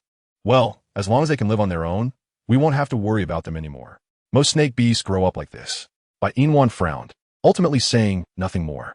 He and Angus held hands and left the field, returning to the riverbank. Bai Yina and Angus squatted down to wash their hands. Just halfway through, a foul smell wafted from not far away. Bai Yina's face changed slightly. Angus, why does it smell so bad all of a sudden? It's fox odor. Huh? Bai Yina realized. You mean its smell is fox odor? But isn't fox odor supposed to be smelled up close? I haven't even seen a fox yet. How can I smell the odor first? Angus held Bai Yina's hand and continued to wash it clean. Let's not get hung up on why the fox odor can reach us. We should hurry up and leave. If we get surrounded by a bunch of fox spirits, I'm afraid you won't be able to handle it.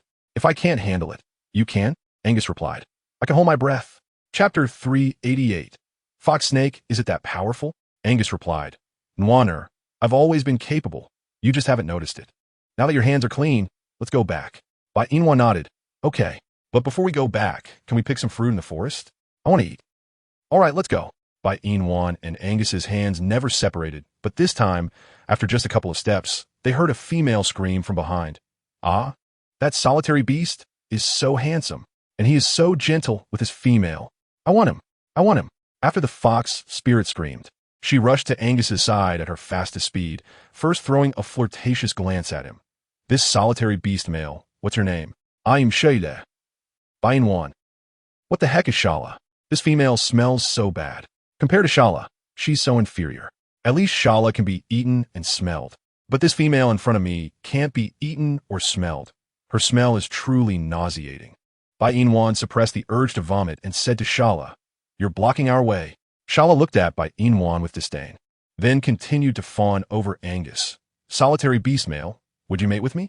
You're really so handsome. I like you so much. After saying this, the fox spirit even drooled at Angus. Bai Yina tugged at Angus. Let's go. Angus hummed in agreement, holding Bai Yina's hand and walking around Shala, continuing forward. Shala followed closely behind, and her other sisters were not to be outdone, trailing along. The foul smell became increasingly unbearable, and Bai Yina retched. Angus, they smell so bad. Be good. Hold your breath. But I might suffocate. You won't. Bai Yina thought for a moment, but ultimately obeyed and held her breath.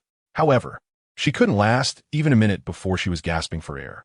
Seeing this, Angus leaned down to cover her lips and gave her air. Bai Yina. She isn't drowning. Why is Angus kissing her? Bai Yina was about to explode from the stench. She pushed Angus away and ran aside, vomiting continuously. This fox's fox odor was truly unbearable. Angus worriedly walked to Bai Yina's side and gently patted her back. Nwaner, how do you feel? Bai Yina continued to vomit, feeling like everything in her stomach had come out, but she couldn't stop. It was so smelly, really so smelly. Bai Yina raised her hand to wipe her mouth. Angus, make them leave. They really smell so bad. Angus held Bai Yina tightly, his gaze coldly landing on the fox spirits nearby. I'll give you one last chance. Leave my side immediately, or you won't have a chance to leave. Upon hearing this, Shala reached out to hug Angus's arm. Solitary beast male. I've decided on you today. You can make me leave, but you have to be with me. Let's mate. The babies born from a snake and a fox will definitely be very, very cute. Bai Yina. A snake and a fox? Is she sure? What if they end up looking like KingAngus? KingAngus has a face like a fox and a tail like a rabbit. And if you add Angus's looks, wouldn't that be a fox snake? Chapter 389. Do you want to die? Maybe with a face like a snake and a body like a fox. Or a face like a fox and a body like a snake. No matter what they look like, it would be horrifying. So how did this fox spirit come to the conclusion that the babies born from her mating with a snake would be cute? Come on. Cute? Are you kidding? Bai Yina couldn't believe the horrifying image. And with KingAngus as a comparison, she thought this group of fox spirits should mate with rabbits. After all, Foxes and rabbits are quite cute. Wait, what is she thinking? Why is she thinking KingAngus is cute? She must not have been resting well lately. That's it. Bai Yina came back to her senses, her expressionless gaze fixed on Shala. If you want to find a male to mate with, fine. But please don't have designs on my male. He is mine, and no one can take him away, including you. Upon hearing this, Shala looked at Bai Yina with disdain. You're not as pretty as I am, not as good looking. Your figure isn't as good as mine. So where do you get the confidence to think I can't take your male? Shala, we'll make it clear today. Your male is mine. Slap. Bai Yina could no longer bear it, and slapped Shala. Are all fox spirits like you so shameless? He already has a female, and you still want to insert yourself. What kind of thing is that? Just because you're a fox spirit, doesn't mean you have to act like one. But in our place, fox spirits have their own assets, yet you have none here. You say you have a good figure? You think you're prettier than me? I really want to ask you, have you ever gone to the river to see what you look like? Your face looks like a big sesame-filled pancake, big and full of spots, in your figure, with sagging breasts and O-shaped legs. Is that what you call a good figure? And most importantly, do you know how bad you smell? Can't you see I'm vomiting from the smell? So where do you get the confidence that my male would like a fox spirit like you? Huh? His eyes are perfectly normal, not blind. After saying this long string of words, Bai Yina took a while to recover from the fox odor before continuing to stare at Shala. Shala was already furious after hearing Bai Yina's insults, raising her hand to slap Bai Yina, but Angus was faster. Do you want to die? Angus's red vertical pupils burned with fierce flames. He angrily threw Shala a meter away, causing her to hurt all over. Unwilling to accept this, she said, I clearly look better than you, female. Why do you treat me like this? Because you smell, but I'm pretty, good looking. The smell can be washed away. You're pretty, good looking? It seems you really have no self-awareness, just like Nwaner said, and you haven't even looked at your disgusting face by the river. Salad, you. How can you say that about me? Angus retorted, why can't I say that about you? If you really had a bit of self-awareness, you'd hurry up and leave. Stop swaying in front of my eyes. I won't mate with you. And you all. Angus's gaze fell on the other vixens. All of you get away from me. Do you really not know how disgusting your scent is, how unbearable it is? Go away. Don't stay here and dirty my eyes. Chapter 390. Becoming too strong isn't good. Every word Angus said struck deep. The vixens radiated anger, exchanging glances before they all lunged at Angus like mad. Angus transformed into his beast form, flicking his tail, sending all the vixens into the river. After dealing with the vixens in front of him, Angus wrapped his arm around Bai Yina's waist and left the riverbank, heading into the forest to pick fruits. He didn't want to waste time talking with this group of vixens. If it weren't for their awful smell, he would have swallowed them whole long ago. Entering the forest, Bai Yina waited under the fruit trees for Angus to come down with the fruits. Angus threw them down, and Bai Yina picked them up. When Bai Yina had collected a good amount, Angus jumped down from the tree and looked at the green fruit in her arms. Nwaner, this thing is very sour, and it looks like it isn't ripe yet. Why do you like eating it so much? Bai Yina smiled and said, you get used to it after a while, and besides, this is the only fruit tree I've seen. If I don't eat this fruit, then I won't have anything to eat. Recently, the weather started to get hot. You should drink more water. Bai Yina replied, if I'm thirsty, I'll boil water myself. But you, with it being so hot recently, why aren't you soaking in the river? What do you think? Bai Yina. Because of her, I will work hard to become strong, so I can protect myself. Then I won't need you to protect me. Angus affectionately rubbed Bai Yina's head. Nwaner doesn't need to become strong. Having me is enough.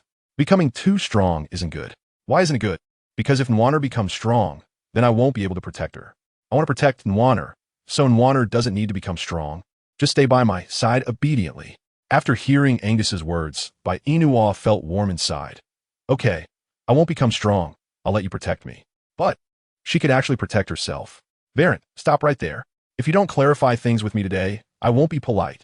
Do you really think I, Elisa, am a female you can take or leave as you please? Bai Yina and Angus were happily talking when they heard a roar not far away. Especially when Bai Yina heard the name Elisa. Her face showed clear disdain. This white lotus again, and Barent is here too. Bai Yina had no interest in listening to their argument, so when Barent approached, she turned to leave with Angus. Barent's eyes revealed a murky emotion. She left. But why did he feel so uncomfortable inside? Barent stood under the fruit tree, watching Bai Yina and Angus leave, and at that moment, Elisa came to Barent's side. Barent, why don't you just keep walking? Keep avoiding me. This time I've caught you. Let's see how long you can keep avoiding me. Barent withdrew his gaze, coldly looking at the clawing Elisa. What do you want? Don't you know what I want? Barent frowned. What should I know? Elisa, I remember I made it very clear not long ago. I don't want to mate with you. As a female, why are you always following me? A male? Chapter 391. Sharpening hands. Do you think you can just say no to mating? You clearly said we agreed that as long as my injuries healed, we would mate. And now you suddenly say no. What do you think I, Elisa, am to you? Do you think that because I've been disfigured, I don't deserve to command other males? Barrett was at a loss for words. That's not what I meant. I don't want to mate because I simply don't want to.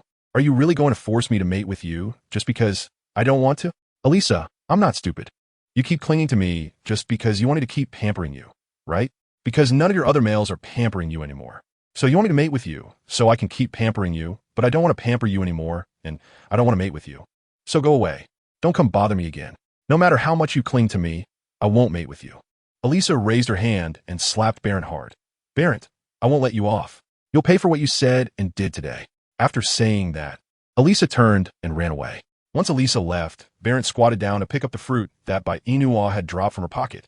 He wiped it off, took a bite, and bitterly smiled. So sour. Fifth brother. Achi looked at the gloomy Algae sitting in the cave. What's wrong? You look like you're in a bad mood. Algae looked at his palm, which had nearly been peeled raw by Achi, and thought, damn it, my hand is practically skinned because of you, and you have the nerve to ask me what's wrong? Can't you see what's wrong with me? Algae swore he would never trust Achi again, because this guy was truly toxic. Yesterday, he made him pick out a thorn, but instead, he seized his hand and rubbed it on the stone, and after that, he used a needle bigger than his pinky to poke his palm, and now a large chunk of skin was gone. Yet he pulled out a single thorn, and they had even gone into his flesh. Now, the bleeding had stopped, but the thorns were directly embedded in his flesh, and he was really in a bad mood. His hand hurt so much it was numb, and his heart felt cold. Ultimately, why did he believe this Achi in front of him? When he resisted yesterday, Achi just cried, and, after getting annoyed, Algae thought maybe it would really work as Achi said it would, so he let him keep going. Sure enough, the veterinarians in the beast world are all quacks. The males in the beast world are all fools. He really had too high expectations of them. Now that his hand had turned out like this, he really didn't know what to do. Algae continued to sit in a daze on the pile of grass, while Achi sat beside him, taking his injured hand and blowing on it. Fifth brother, Xiao Qi knows he was wrong. Please don't be mad at Xiao Qi. I didn't mean it, fifth brother. Algae refused to talk to Achi. He couldn't hear anything. He couldn't hear anything at all. Achi looked at Algae's dazed expression and suddenly cried out, wow. Fifth brother, don't scare Xiao Qi. I really thought I could get the thorns out of your palm. Chapter 392. Damn it, do they think I'm a guinea pig? But why did I rub fifth brother's hand raw and still couldn't get the thorns out? Xiao Qi doesn't understand. Xiao Qi just wanted to try. There was no malice. Fifth brother. Algae. Try? Damn it, do they think I'm a guinea pig? Now that his hand is in this state, he should just say what should be done. All the thorns have pierced into his flesh. To say it doesn't hurt, to say it's fine, is absolutely impossible. If it weren't for his beast level being high, he might have passed out from the pain long ago. Alge took his injured hand back from Xiao Qi's grasp. All right, stop crying, go out. I want to be alone for a while. Xiao Qi refused, continuing to cling to Alge's arm, sobbing. Fifth brother, don't be like this. Xiao Qi really knows he was wrong. Don't chase Xiao Qi away. If even fifth brother doesn't want Xiao Qi, what should Xiao Qi do? Xiao Qi will be beaten to death by the other brothers. Alge. Damn it, he had wanted to beat this brat to death a long time ago. Who hurts him like this? Otherwise, considering he's still young, he wouldn't even have to lay a hand on him. But forget it. This brat is doing it for his own good, so he won't hold it against him. However, if he dares to think of peeling his skin again, he really will beat this brat to death. All right, I forgive you. Stop your crying. Look at how old you are, crying like a child. Xiao Qi replied seriously. Fifth brother, Xiao Qi is a child. Alge. Yes, you're a child. You're a child. So why am I arguing with a child like you? Go out. I'm going to find a female who gave you the beast pearl yesterday. Xiao Qi, with his head down and a shy expression, asked, Fifth brother, can Xiao Qi go with you to find that female? Alge realized something was off with Xiao Qi and asked, what are you doing? Looking for females. Alge, are you having a crush? Xiao Qi. Fifth brother, what does having a crush mean? Why doesn't Xiao Qi understand? Alge took a deep breath, raised his uninjured hand, and patted Xiao Qi's head. Xiao Qi, you're still young. Don't rush into finding females for mating. Look, your fifth brother is already this old and hasn't found female. Why are you in such a hurry? Fifth brother, I remember you started chasing females when you were about my age, but look, you've chased for so long and still haven't caught one. So, fifth brother, I should learn from you. Maybe I'll catch one before you do. Alge. Is this brat looking down on him? When he was being pursued by women, this brat was probably still somewhere else. Don't say these things to me.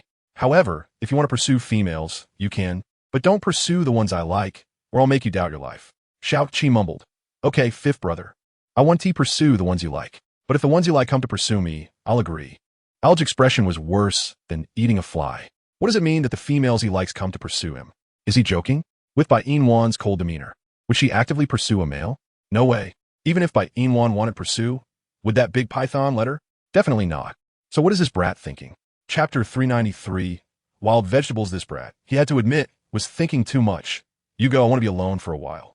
But fifth brother, didn't you just say you were going to find a female? Why aren't you going now? Alge. I'll go in a bit. You go first. Is fifth brother feeling pressured about pursuing the female with me? It's understandable. Fifth brother is already so old. Females generally like younger ones, so it's normal for fifth brother to feel a bit of pressure. Alge. Damn it. Is this brat addicted to belittling him? Is he really that old? He is not old. He is only 28, which is the most suitable age.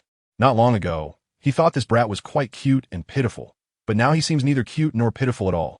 With a mouth like that, it's no wonder the other brothers want to beat him up. He didn't know why before, but now he understands it's because he has a loose mouth. Just asking for a beating. Shao-Chi, fifth brother's patience is limited. You should leave while I haven't taken action against you yet. Stop disturbing me. Shao-Chi replied. All right. Fifth brother, I'll go out first. You rest well. Bye, fifth brother. After saying that, Shao-Chi left Alge's cave. As soon as Shao-Chi left, Alge also left the cave to find Bai Yina. After all, he wanted Bai Yina to help him remove the thorns. So he couldn't go empty-handed. He had seen wild vegetables at the Wolf King's place not long ago. If he brought her wild vegetables, Bai Yina would definitely be very happy. It's decided. When Alge arrived at Bai Yina's cave, she was sitting to the side eating fruit and weaving a bamboo umbrella. She looked quite adept at it. Could she really weave? It seemed to be going quite well. Alge coughed lightly, successfully drawing Bai Yina's attention. She looked up at Alge standing outside the cave. Why are you here again? Alge. Why again? This is his first time here today. My hand is quite injured, and I hope you can help me take a look. Of course, as compensation, I'll bring you wild vegetables. As soon as Bai Yina heard the words wild vegetables, her eyes lit up. You found wild vegetables? Alge nodded. Yes, I found them. So will you take a look at my hand? Bai Yina looked at Alge suspiciously. Didn't you have your brother help you remove the thorns yesterday? Why are you looking for me today? Is it that your brother couldn't help you, so you came to find me? Well, not only could he not help, but he even took a chunk of my flesh off. So I completely lost confidence in him. Now, you can help me. Bai Yina waved at Alge. Bring your hand over for me to take a look. Alge stepped forward and presented his injured hand to Bai Yina. Look, Bai Yina's pupils tightened. Alge's hand was far more severely injured than she thought. It was a bloody mess, and there were dense black thorns in his palm. It must be very painful. Your hand is too severely injured. If I remove the thorns directly now, it will bleed a lot. Then what should I do? You're not planning to leave these thorns in my hand, right? It's very painful. Bai Yina, so don't mess around. Chapter 394. That fox rabbit men, don't look at the number 1B. B, said the man, not looking at the pier. And he didn't want to say anything more. Can you let me finish? Why are you so excited? I didn't say I wouldn't let you pick at it. I'm just saying your hand is hurt too badly. If you pick at it now, you will bleed, and a lot. There is nothing here to stop the bleeding. So let's wait until your palm heals before I help you pick at it. How long will that take? Do you know how painful the wound is? Bai Yina nodded. I know. Since you know, why wait until my skin heals to pick at it? Picking at it now is the same. I can endure it. It's just a little blood. What is there to be afraid of? I have plenty of blood. I'm not afraid of bleeding. So Bai Yina, please help me pick at it. Bai Yina, are you trying to kill yourself? If I let you pick at it, how is that trying to kill myself? Your hand is very seriously injured. Picking at it will make you bleed. I've said that before. Alge nodded. I know it will bleed, but I'm not afraid of bleeding. As long as it doesn't hurt after it's done, that is fine. The process isn't important. The result is what matters. Bai Yina, the process is important, okay? All right, listen to me. Wait until your wound is a little better before picking at it. You don't have to wait too long, just a week at most. Alge was a bit unhappy, but in the end, he didn't say anything.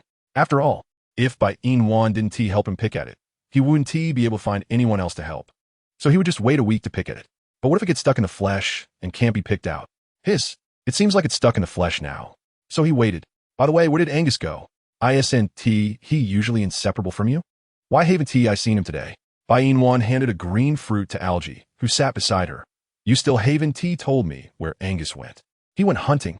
Oh, but doesn't he usually eat at night? Bai Yina replied. Angus eats at night, but I eat in the morning, noon, and evening. Also, Angus said the temperature has been rising lately, and those animals won't come out much, so he thought he would go hunt for me first, so that when he can't find animals, I won't starve. It makes sense, but don't you only eat fish? Are you going to eat other animals now? To be honest, Bai Yina, the fish is much better than those animals. Those meats don't have salt. They don't taste good when roasted. Bai Yina smirked. Who said I don't have salt? I do. I just traded for salt yesterday, and it's a full bag. Who did you trade with? Cadino. Cadino? That fox rabbit? Algae searched his memory of Cadino, and in the end, his brow furrowed tightly. That fox rabbit looks exactly like Fuchinyu, right? Have you seen him transform? Yeah. Isn't he handsome? Algae frowned in disgust. Yes, just like that. How handsome can he be? Bai Yina snorted. I think he looks pretty good, especially his eyes. They're very beautiful. I really like them. Algae smiled. Since you like his fox eyes so much, how about I dig them out and give them to you? Chapter 395. If you don't want it, then forget it, men. Don't look at the number 1B. B, said the man, not looking at the pier, and he didn't want to say anything more. Cadino is asking who he offended? Just because he has pretty eyes. He deserves to have them dug out? So tiring. But he believes that Dubai definitely want his eyes. Don't ask him why he is so confident. He is just that confident. Algae waited for a long time, but didn't get a response from Bai Yina. So he shook her. What are you thinking about? Why aren't you talking? Do you want Cadino's eyes or not? What do I want his eyes for? To collect them. Don't you like them? I'm not a pervert. Why would I collect someone else's eyes? Crazy. And Algae, you have to remember, foxes have the ability to confuse people. When you go to dig out Cadino's eyes, he might completely confuse you, okay? By the time you don't get Cadino's eyes back, you might end up losing your own eyes, and that would be a huge loss. Algae's mouth twitched. Bai Yina just wouldn't wish him well. What does it mean that he would lose his own eyes? Is he that stupid? If you don't want it, then forget it. I didn't plan to have it. Alge. Bai Yina saw that Alge was not speaking, so she didn't take the initiative to engage with him either. She just sat aside, continuing to weave the bamboo umbrella she had just started. Although it wasn't very well made and the tools were incomplete, overall, it was still an umbrella. As long as it could be used, that was enough. Even if it rained in the future, she could accompany Angus to get wet in the rain. Oh no, it would be Angus getting wet, not her. She wouldn't be afraid of anything with an umbrella. Just thinking about it made her so happy. Bai Yina was happily weaving in the cave, but things weren't going so well for Cadino as he was currently surrounded by a group of vixens. He really felt annoyed and sometimes really wanted to strangle them. Why were they always circling around him? No matter how much they surrounded him, he wouldn't compromise. He absolutely wouldn't mate with them. In his heart, there was only his big white. No one else. Cadino sighed. Didn't you say you were going to find a lonely beast? Why do you all look like this now? Did you go for a swim in the river? When Sarah heard Cadino's question, she was the first to cry out. Chief, where are we going to wash ourselves in the river? We were clearly thrown into the river by the lonely beast. Chief, you don't know how cruel that lonely beast is. Not only did he scare us, but he also hit us and complained that we were ugly and stinky. Chief, we feel so wronged. You must help us seek justice. Cadino, so how useless is this group of vixens? They went out for a day and ended up like this. And those low-level lonely beasts could have been bewitched by them when they saw them. But instead of enchanting those lonely beasts, they got bullied by them, which is embarrassing for him. No, to be precise, it's embarrassing for the Fox clan. He really didn't know how to talk to them anymore, and they still wanted him to help.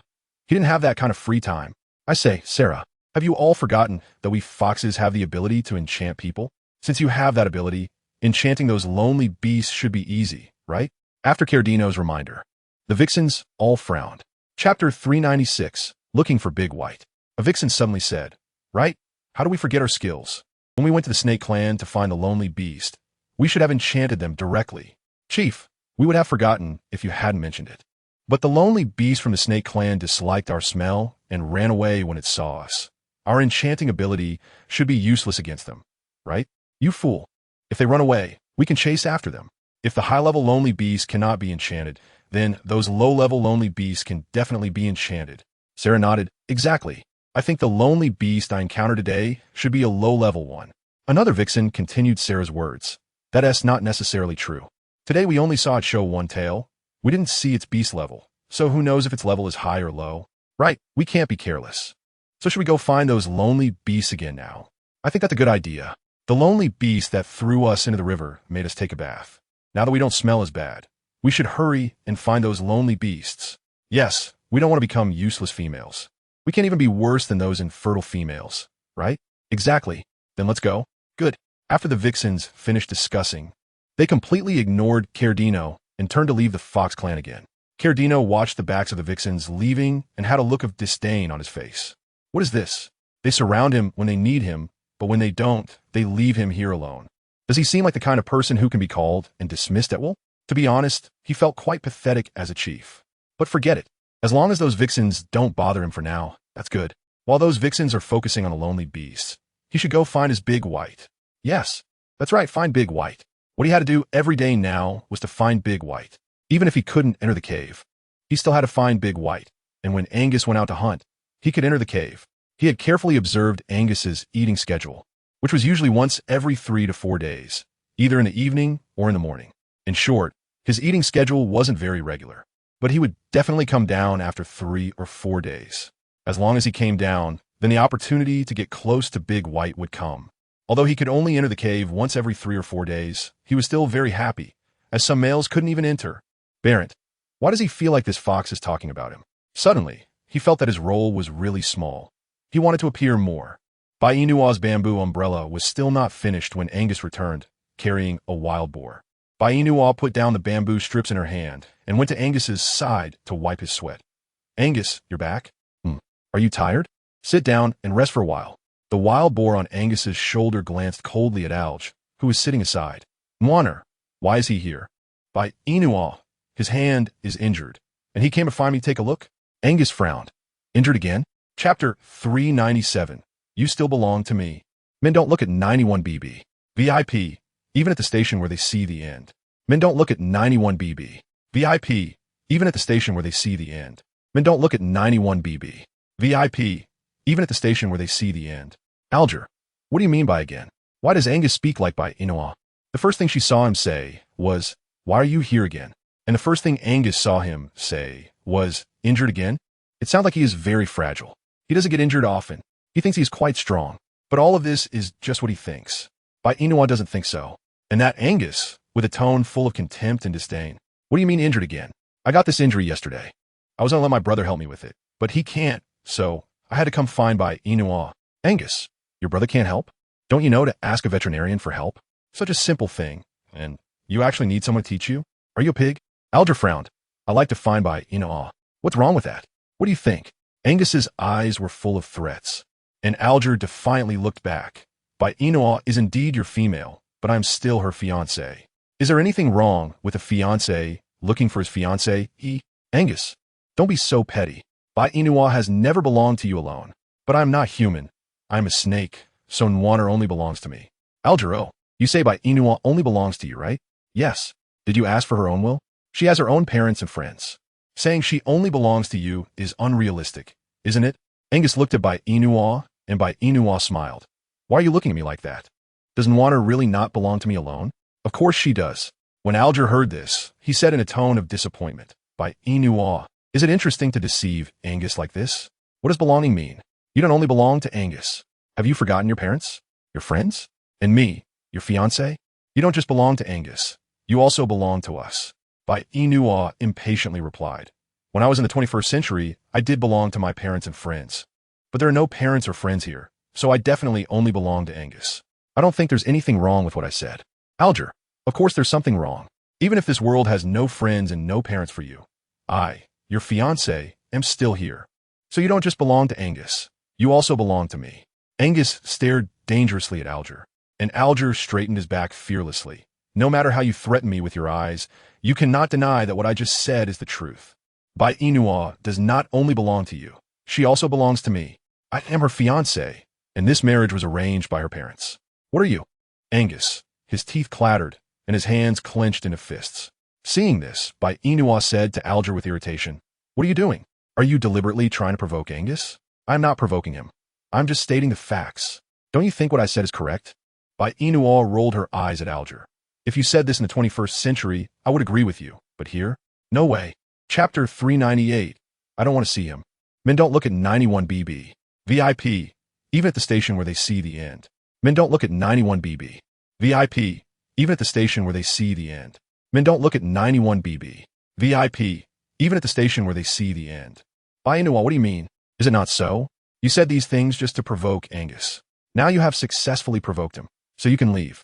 Alger's heart ached slightly. So no matter what he said, as long as it was related to Angus, it was wrong, right?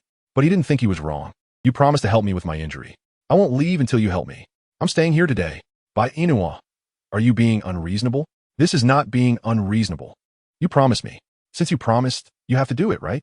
Bai Yina was at a loss for words at Alger's demeanor. She took a deep breath. You can stay if you want, but I won't take care of you. For food, and even for things you use. You can find it yourself. All right. Alger agreed very readily, but Angus felt particularly displeased. Why? Why does Nwanner have to agree to let him stay? He doesn't want to see him. Nwanner, Bai Yina pulled Angus's arm. It's okay if he wants to stay, let him stay. We can treat him as a transparent person, but I can't treat him like a transparent person. I know you don't want to see him, but he's very unreasonable. Even if you try to chase him away, you can't get rid of him, so you might as well let him stay. At least this way he won't annoy us too much. After listening to Bai Yina's words, Angus felt gloomy inside. Nwanner, even if he doesn't speak, just sitting there bothers me. Bai Yina replied. Angus, I don't want to see him. She glanced at Alge sitting nearby. Can you leave? Why should I? Didn't you promise to let me stay? Alge argued.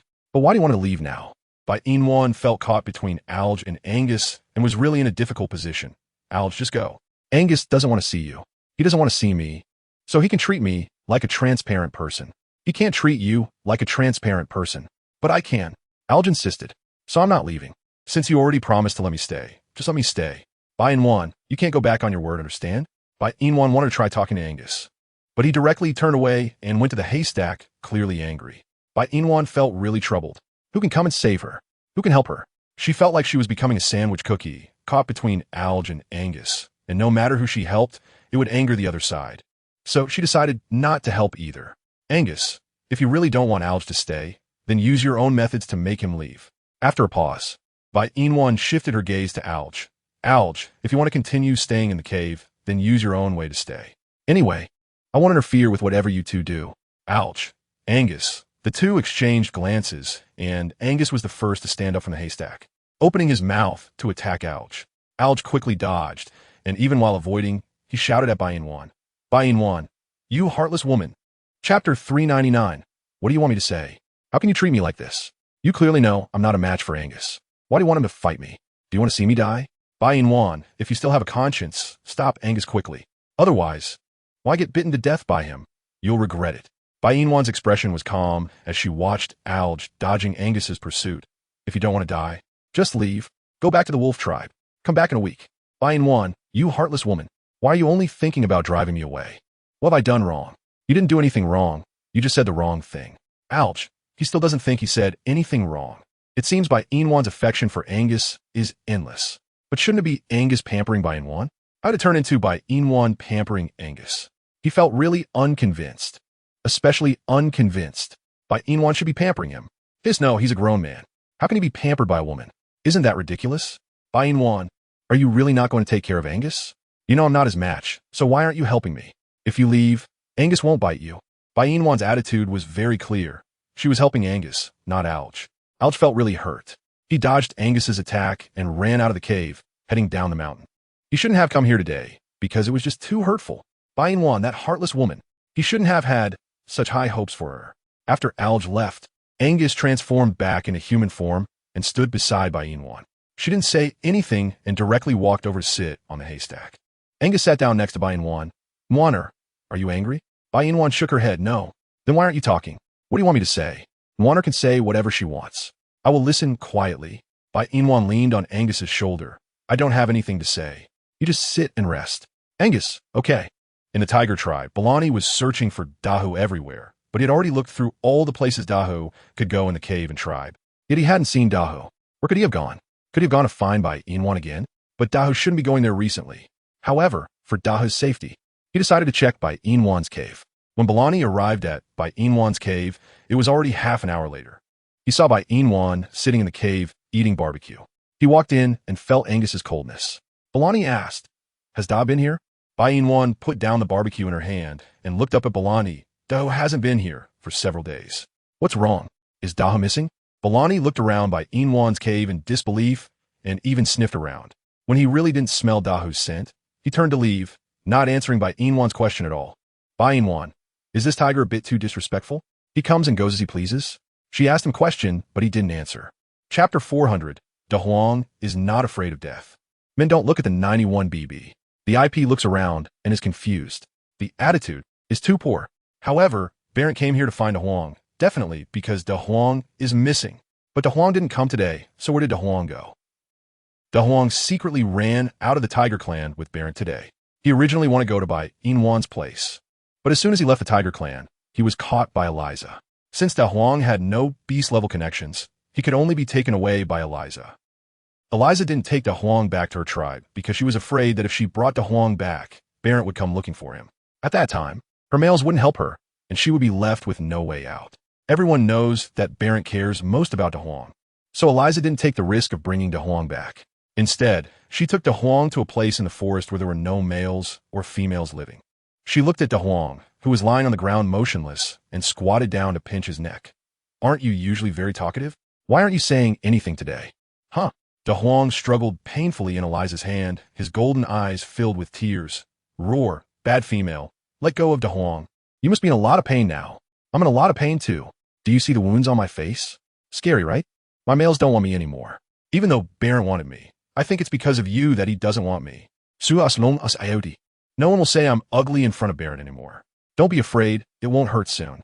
Roar, even if Dahuang dies. Brother Baron won't want you. Brother Baron likes beautiful females, not you. Is this a cry for help? Roar, Dahuang is not afraid of death. Huh. Eliza raised her hand and lifted Dahuang off the ground. Go die. Roar, bad female. Bad female. Eliza's eyes showed a vicious expression, and Dahuang gradually gave up struggling in her hands and closed his eyes. Eliza coldly curled her lips. This is you seeking death. You can't blame me. After Eliza saw that Dahuang was completely motionless, she threw him on the ground. Your corpse will stay here to feed the wolves. After saying that, Eliza left the depths of the forest at her fastest speed, while Dahuang's small body was left on the ground motionless, looking as if he was indeed dead. Bai Yina and Angus held hands and went to the deepest part of the forest to dig ginger. Angus said that there was a lot of ginger in a certain area, and veterinarians basically went there to dig, to avoid the ginger being dug up. Bai Yina and Angus planned to sneakily dig a little. Anyway, ginger has many uses, and she can dig some back to plant. Bai Yina and Angus went to the place where the ginger grows, chatting and laughing, because there were no beastmen living there. It looked a bit eerie and a little cold. Bai Yina unconsciously tightened her grip on Angus's hand. Angus, this place looks so gloomy. Basically no beastmen come here, so it's relatively cool. Bai Yina said, I think this place is quite good except for being a bit desolate. So why don't beastmen live here? Because. Angus smiled and leaned closer to Bai Yina's ear. I'm not really sure, but it is said that beastmen who generally move in here will die. Chapter 401. The Land of Death. Bai Yina. Why do beastmen who live here die? Angus shook his head. I don't know. I only heard the older beastmen say these things. As for whether it's true or not, I'm not very sure. But because no beastmen live here, they've given this place a name called the Land of Death. Any beastman who lives here will die within a day. After hearing Angus's words, Bai Yina couldn't help but rub her arms. After you say that, I feel very scared. Wanner, don't be afraid. I'm here, and I won't let anything happen to you. Besides, we're just here to dig ginger. We won't be staying here. Once we're done, we'll leave. Nothing will happen. Bai Yina nodded, looking around at the desolate landscape, which indeed matched the title of the Land of Death. She withdrew her gaze and walked with Angus to the area where the ginger grew. As they approached, she spotted a small figure lying motionless on the ground. Bai Yina hesitantly called out Dahuang. Angus, Wana, where is Dahuang?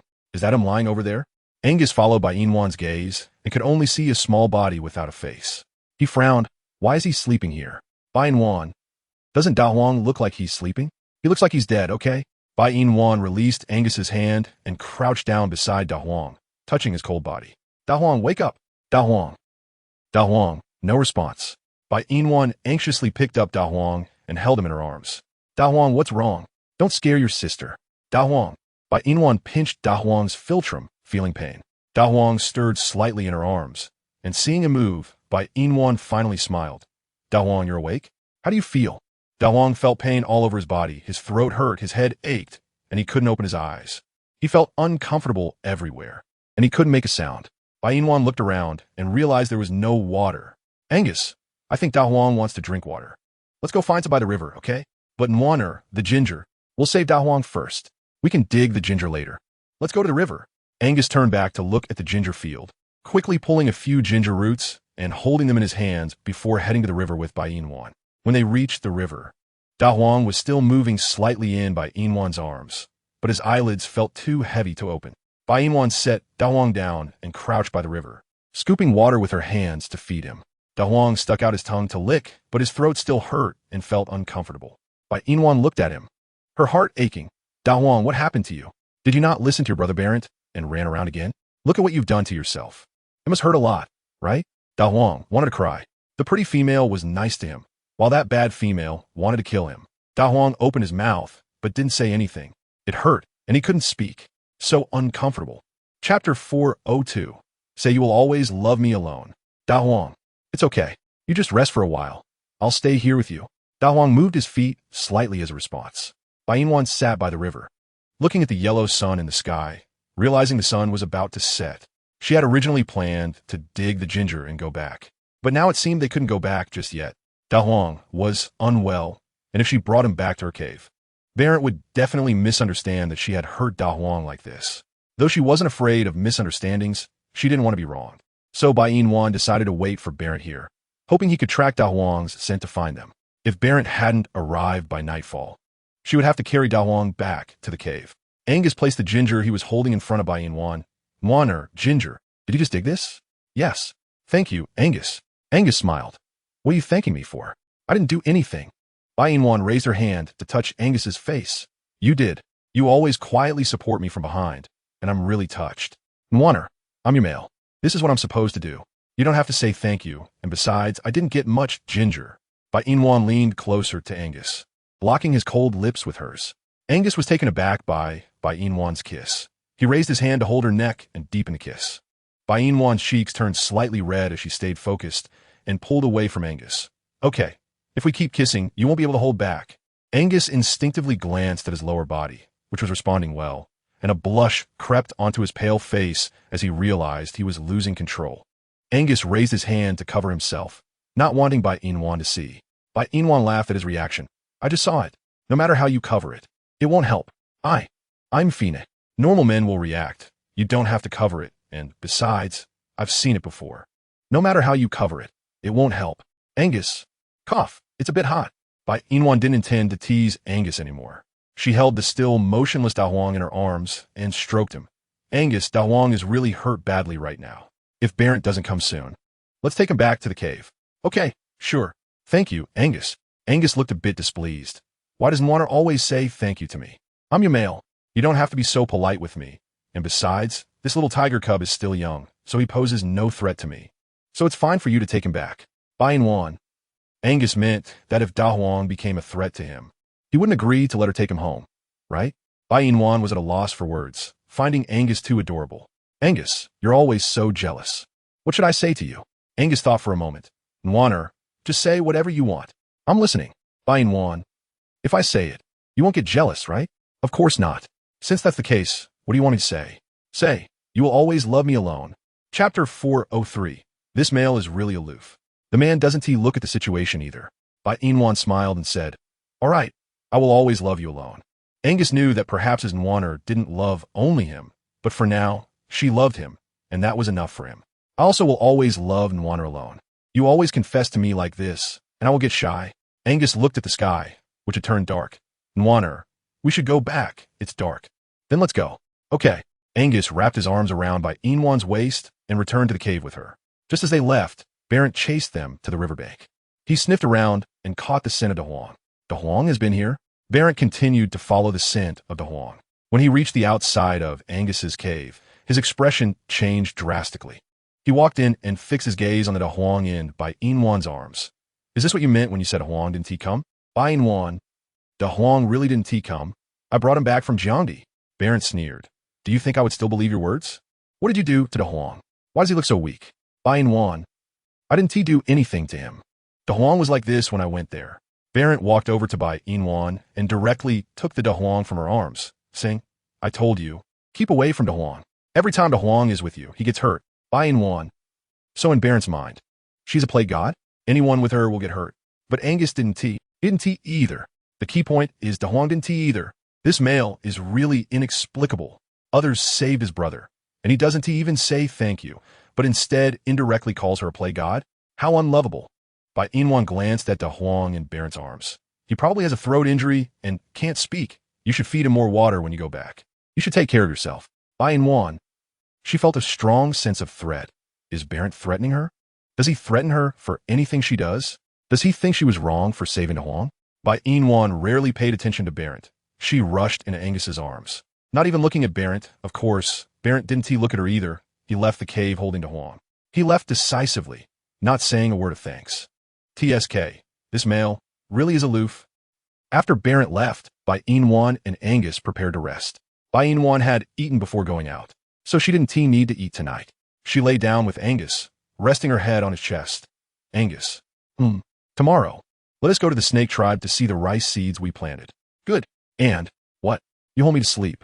Angus smiled, raised his hand to wrap around Bai Yina's waist, took a bee skin from the side, and covered Bai Yina with it, and they both fell asleep. In the morning, with the mist rising, Bai Yina felt a bit cold, rubbing her arms. Shouldn't it be summer? Why is it so cold in the morning? As soon as Angus heard this, he quickly hugged Bai Yina. Are you cold, Nwana? Bai Yina really wanted to say that she was just a bit cold, but after Angus hugged her, she felt very cold. Ugh, Angus's body really is cool. Chapter 404. She said she likes you. The man doesn't look at the situation either. The man doesn't look at the situation either. The man doesn't look at the situation either. However, in order not to make Angus sad, Bai Yina ultimately said nothing. She rubbed her face against Angus's chest. I'm fine, Angus, when the sun comes out at noon. I won't be cold anymore.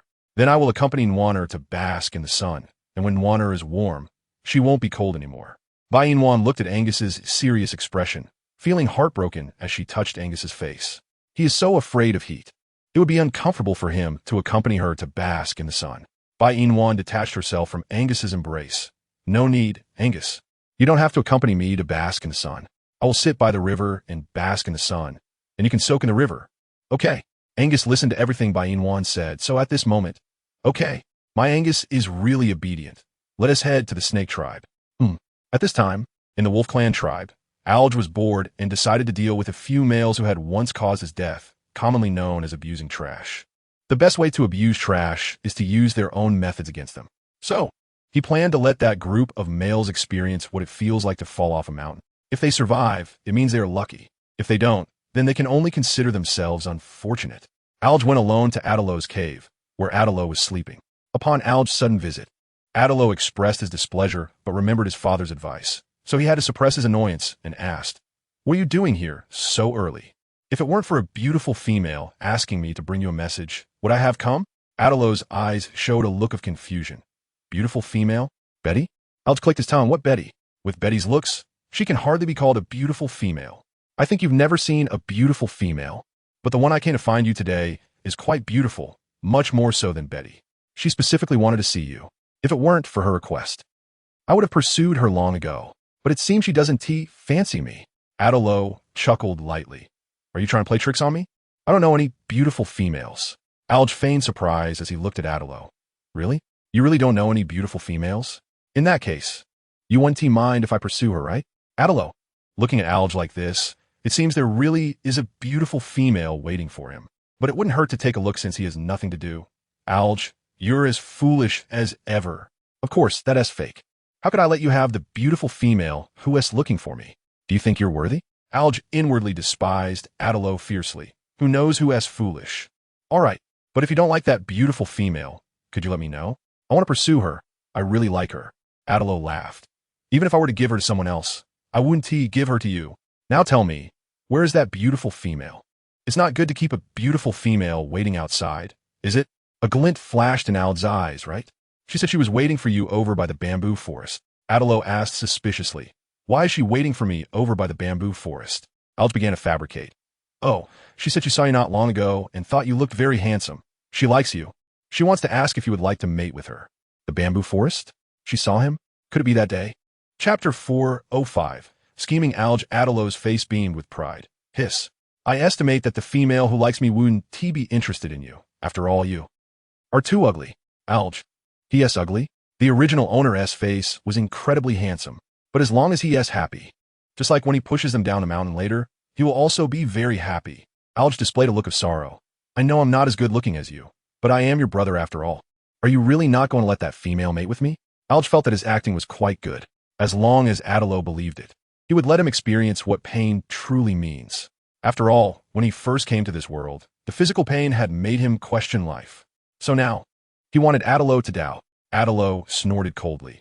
If you stood in front of that female like this, she wouldn't even glance at you. With disdain and contempt, if it were the old Alge, he would definitely think Adalo made a good point. But now that he had changed Bai Yina, what good point? In his eyes, he is the point. Alge pretended to be hurt and left Adalo's cave. He was not just targeting Adalo. He also had to deal with several other wolf beasts. If they hadn't died, he would continue to find ways to make them suffer. If they had died, then so be it. After all, he wasn't someone who held grudges, right? Everyone. No one believes that. Alge. In the next half hour, Alge tricked all the wolf beasts that bullied the original owner to the same place, a steep and slippery slope. If they went there, they would definitely fall, or else he wouldn't have the surname Mo. After all, he was mysteriously confident in himself. Of course, he would also secretly follow them. If they didn't go down, he would have to give them a push. Adalo was the first to reach the small stone slope above the bamboo forest. He looked around, but there was no sign of the female. He frowned. Could it be that he was deceived by that fool Alge? But how could he be so foolish? So the female must be here. She was hiding, probably wanting him to find her. Adalo smirked and began to search for the non-existent female's figure on the small stone slope. Alge spotted Adalo standing aside, and with the mist, Adalo's figure had already blended into it. Alge raised an eyebrow. The opportunity had come. He looked at the 4 or 5 wolf beasts behind him and said, "The female is down that small stone slope. I saw her. So beautiful. I'm going over." Alge pretended to move forward, and the other wolf beasts exchanged glances before they pushed Alge aside and rushed towards where Adalo was. And there was a loud bang. 5 or 6 males rolled down the mountain. Alge wore a wicked smile. Even the heavens are helping me. They must be crazy about that female. While the fog is still present, they can freely caress Adalo's body. Chapter 406. If Nwaner doesn't look, then I won't look. Men don't look at the male beast don't look at the male beast don't look at the male beast don't look at the disgusting. How does it feel to be under 5 or 6 men? Arj hummed a song proudly as he left the small hill. Meanwhile, at the foot of the mountain, all the wolf beasts were piled on top of Adalo, who was the one injured the most among them. He was covered in blood and pinned down, coughing a few times while the other males were still arguing. I'm closest to the female, so I'll go first. But she clearly likes me. I should go first. Me first. Me first. Stop fighting. Whoever is stronger goes first. The fog was still thick, so the wolf beasts didn't realize that what was beneath them was Adalo, and not a female, and Adalo was too weak to speak, only able to endure the touches of the wolf beasts on him. He felt humiliated. Adalo wanted to speak, but no words came out. It must have been Arj's doing. It had to be him.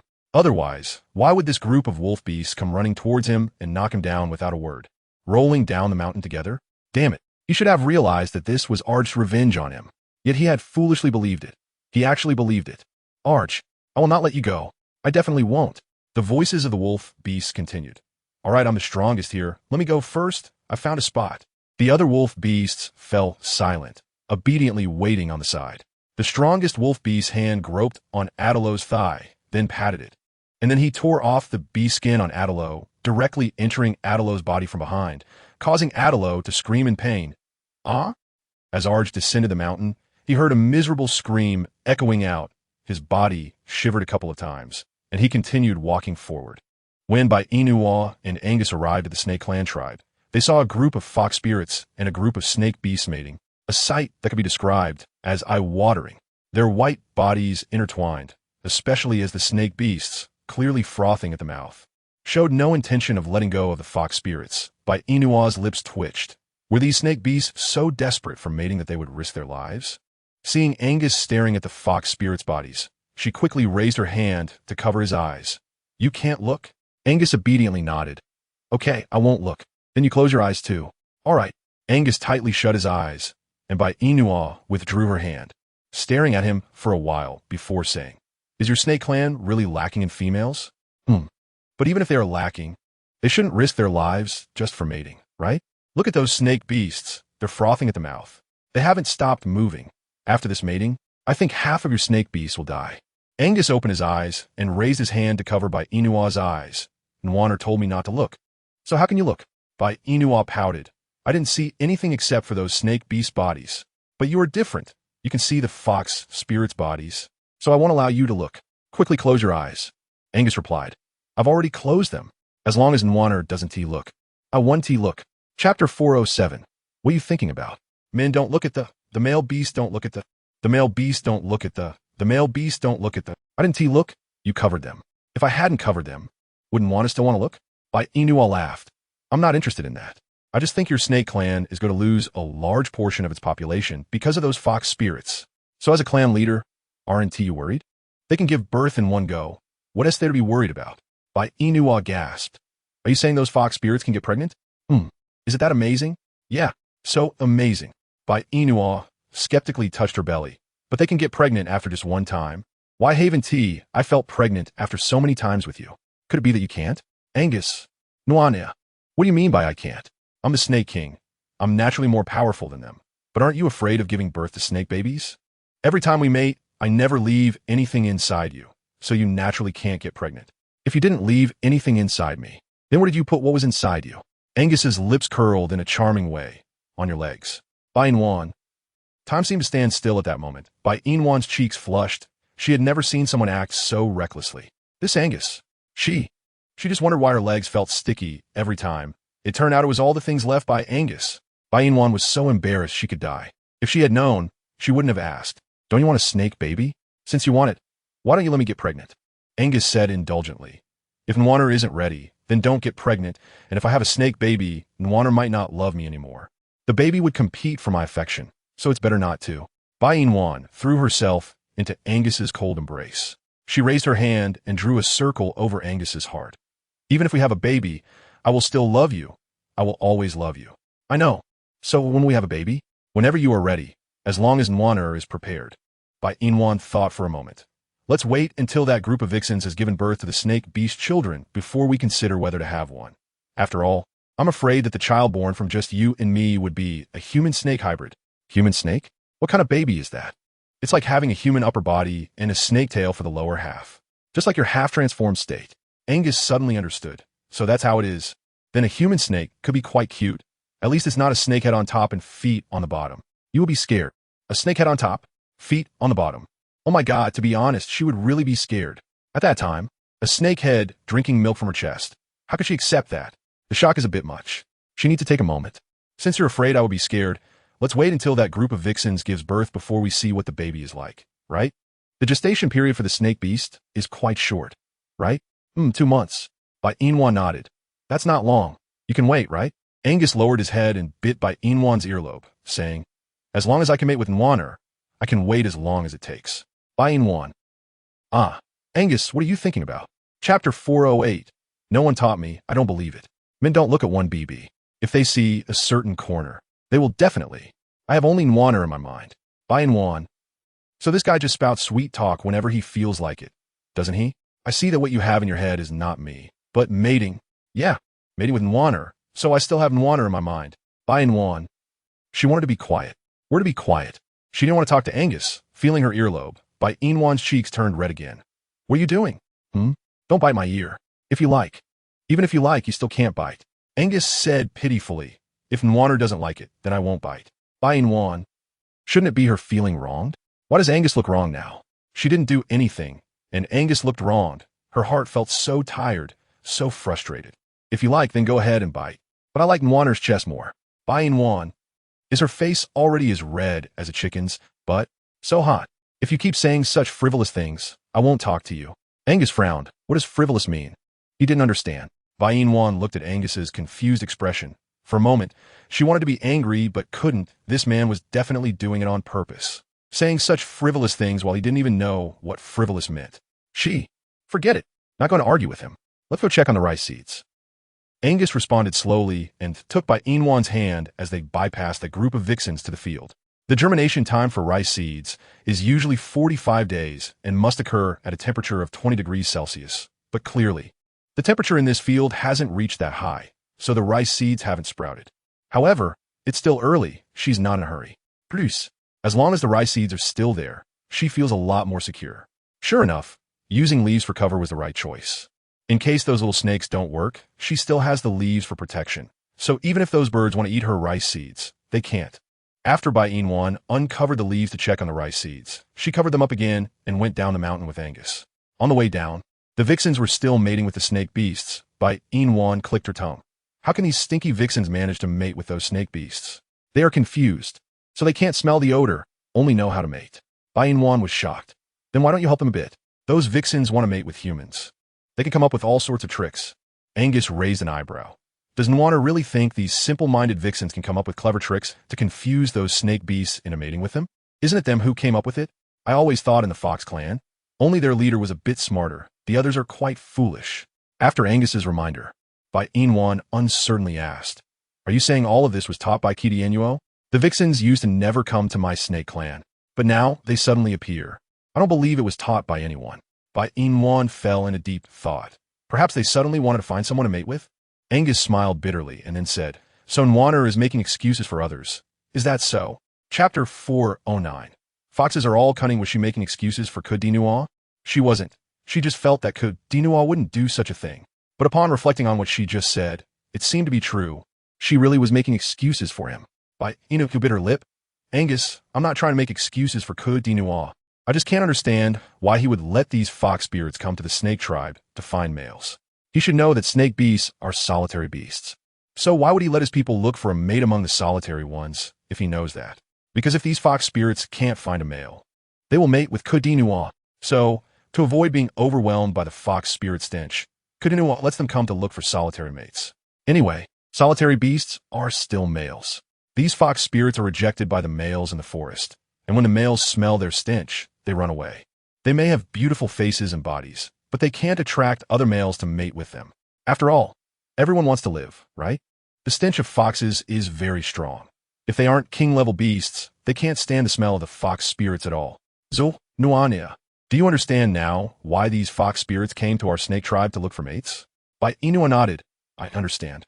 But do you still think this isn't KingAngus's doing? Bai Yina frowned. I don't think so. So Nwana, foxes are all cunning. As a leader of the fox tribe, KingAngus must have his own strengths. Otherwise, how could he possibly sit in that position in front of so many foxes? Just like me, the reason I can sit on the throne of the Snake King is that I am strong. But before I became strong, I was always trying to become stronger. Therefore, every tribe's leader or king needs to have enough intelligence and ability to hold that position. I think KingAngus is no exception, right? His beast form looks harmless, but who knows what he's really thinking, right? Nwana, while you're being good to him, he might be thinking of ways to hurt you. So Nwana, listen to me and stay away from KingAngus, okay? Bai Yina pressed her lips into a straight line and then nodded. Okay, I promise to stay away from him. When KingAngus, hiding in the bushes, heard Bai Yina's words, it was like a thunderbolt on a clear day. This damned solitary beast was ruining his reputation. Although he let these fox spirits come to look for solitary mates to escape their entanglement, he never intended to deceive Bai Yina, although he had deceived her before. He wasn't deceiving her now. Boo-hoo. He wanted to explain to Bai Yina, but he was afraid that as soon as he stepped out, Angus would chase him away before he even got close to Bai Yina. What should he do? KingAngus hid in the grass and began to think of a way to approach Bai Yina. He definitely couldn't win against Angus in a direct confrontation, but if he stayed hidden here, he wouldn't be able to see Bai Yina either. So what should he do? What should he do? Wait. Based on his understanding of Bai Yina, she would definitely be sunbathing by the river. As long as Angus left, he would have a chance to get close to Bai Yina. So now all he could do was wait. He just had to wait for Angus to leave. But when would Angus leave? Chapter 410. What did Angus accuse you of?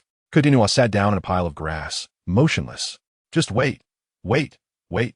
He had to explain to Bai Yina, otherwise she would really not want him anymore.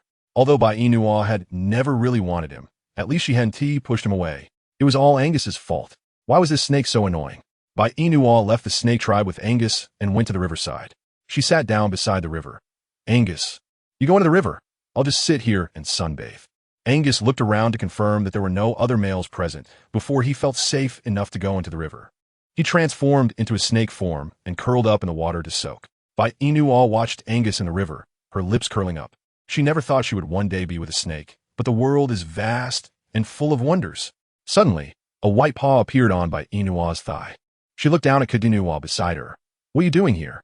Kadino looked at Bai Yina with a pitiful expression and said, "Big Bai, please don't be so fierce. The reason I came here today is entirely because I just heard Angus speaking ill of me in front of you. I'm here to explain myself, so please don't shout, otherwise Angus will definitely swallow me whole. Although I'm not afraid of death, I really don't want to be swallowed by Angus like this." After hearing Kadino's words, Bai Yina said, unpleased, "If you're afraid of death, then stay away from me." Kadino cautiously glanced at Angus, who was still bathing in the river, and seeing that he was unresponsive, he hid behind Bai Yina and said, "Big Bai, actually I wasn't afraid of death at first, but ever since I met you, I've become afraid of death. Do you know why? Because I'm afraid that if I die, you will be sad, so I have to live to avoid making you sad. However, Big Bai, let's not talk about death right now. Let's talk about what Angus said to slander me. What did Angus slander you about?" Kadino sat down on the ground, looking wronged, and said, "Just now in the Snake Clan, I heard Angus say that I'm cunning and that I deceived you. I admit that at first I did deceive you, but later I was truly sincere towards you. Those vixens kept bothering me, but in my heart there was only your existence. So I let those vixens find the solitary beast to mate with, because the solitary beasts lack females and the vixens lack males. Isn't it a happy thing to bring them together? I don't think my arrangement is wrong. The important thing is that our clan's vixens can have babies for those solitary beasts. They should be happy." Bai Yina disdainfully said, "No matter how they can't find females, they won't go looking for your clan's vixens. Kadino, don't you know how smelly your clan's vixens are? You can't stand it yourself. So how can you expect those solitary beasts to accept them? Or did you not get to see how the solitary beasts were frothing at the mouth just now? In such mating, the vixens did indeed get pregnant with the solitary beast children, but those solitary beasts that mated with them definitely won't survive. After all, you know how smelly the vixens are, right?"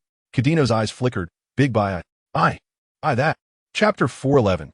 You have to take responsibility for me, Big Bai. I that.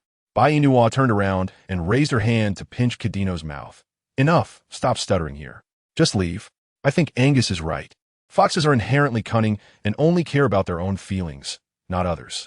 Your clan's vixens have males now, but that's all been forcibly given to the solitary beasts. Those solitary beasts don't want them at all. It's you who made those vixens confuse them, which is why they risk their lives to mate with those vixens. This was all you're doing, right? Don't argue, Kadino. I want to hear the truth. Was this all your instruction?" Kadino lowered his head. "Yes, Big Bai. So you still say you're not cunning?" Leave. Big Bai, don't do this. I know I was wrong. I shouldn't have let those vixens confuse the solitary beasts. Please don't be angry, okay? Big Bai." In fact, Bai Yina wasn't angry. After all, the Snake Clan snake beasts had nothing to do with her.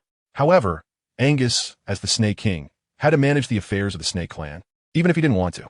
Therefore, Kadino's underhanded tricks to cause half of the Snake Clan snake beasts to perish indeed made her feel somewhat uncomfortable.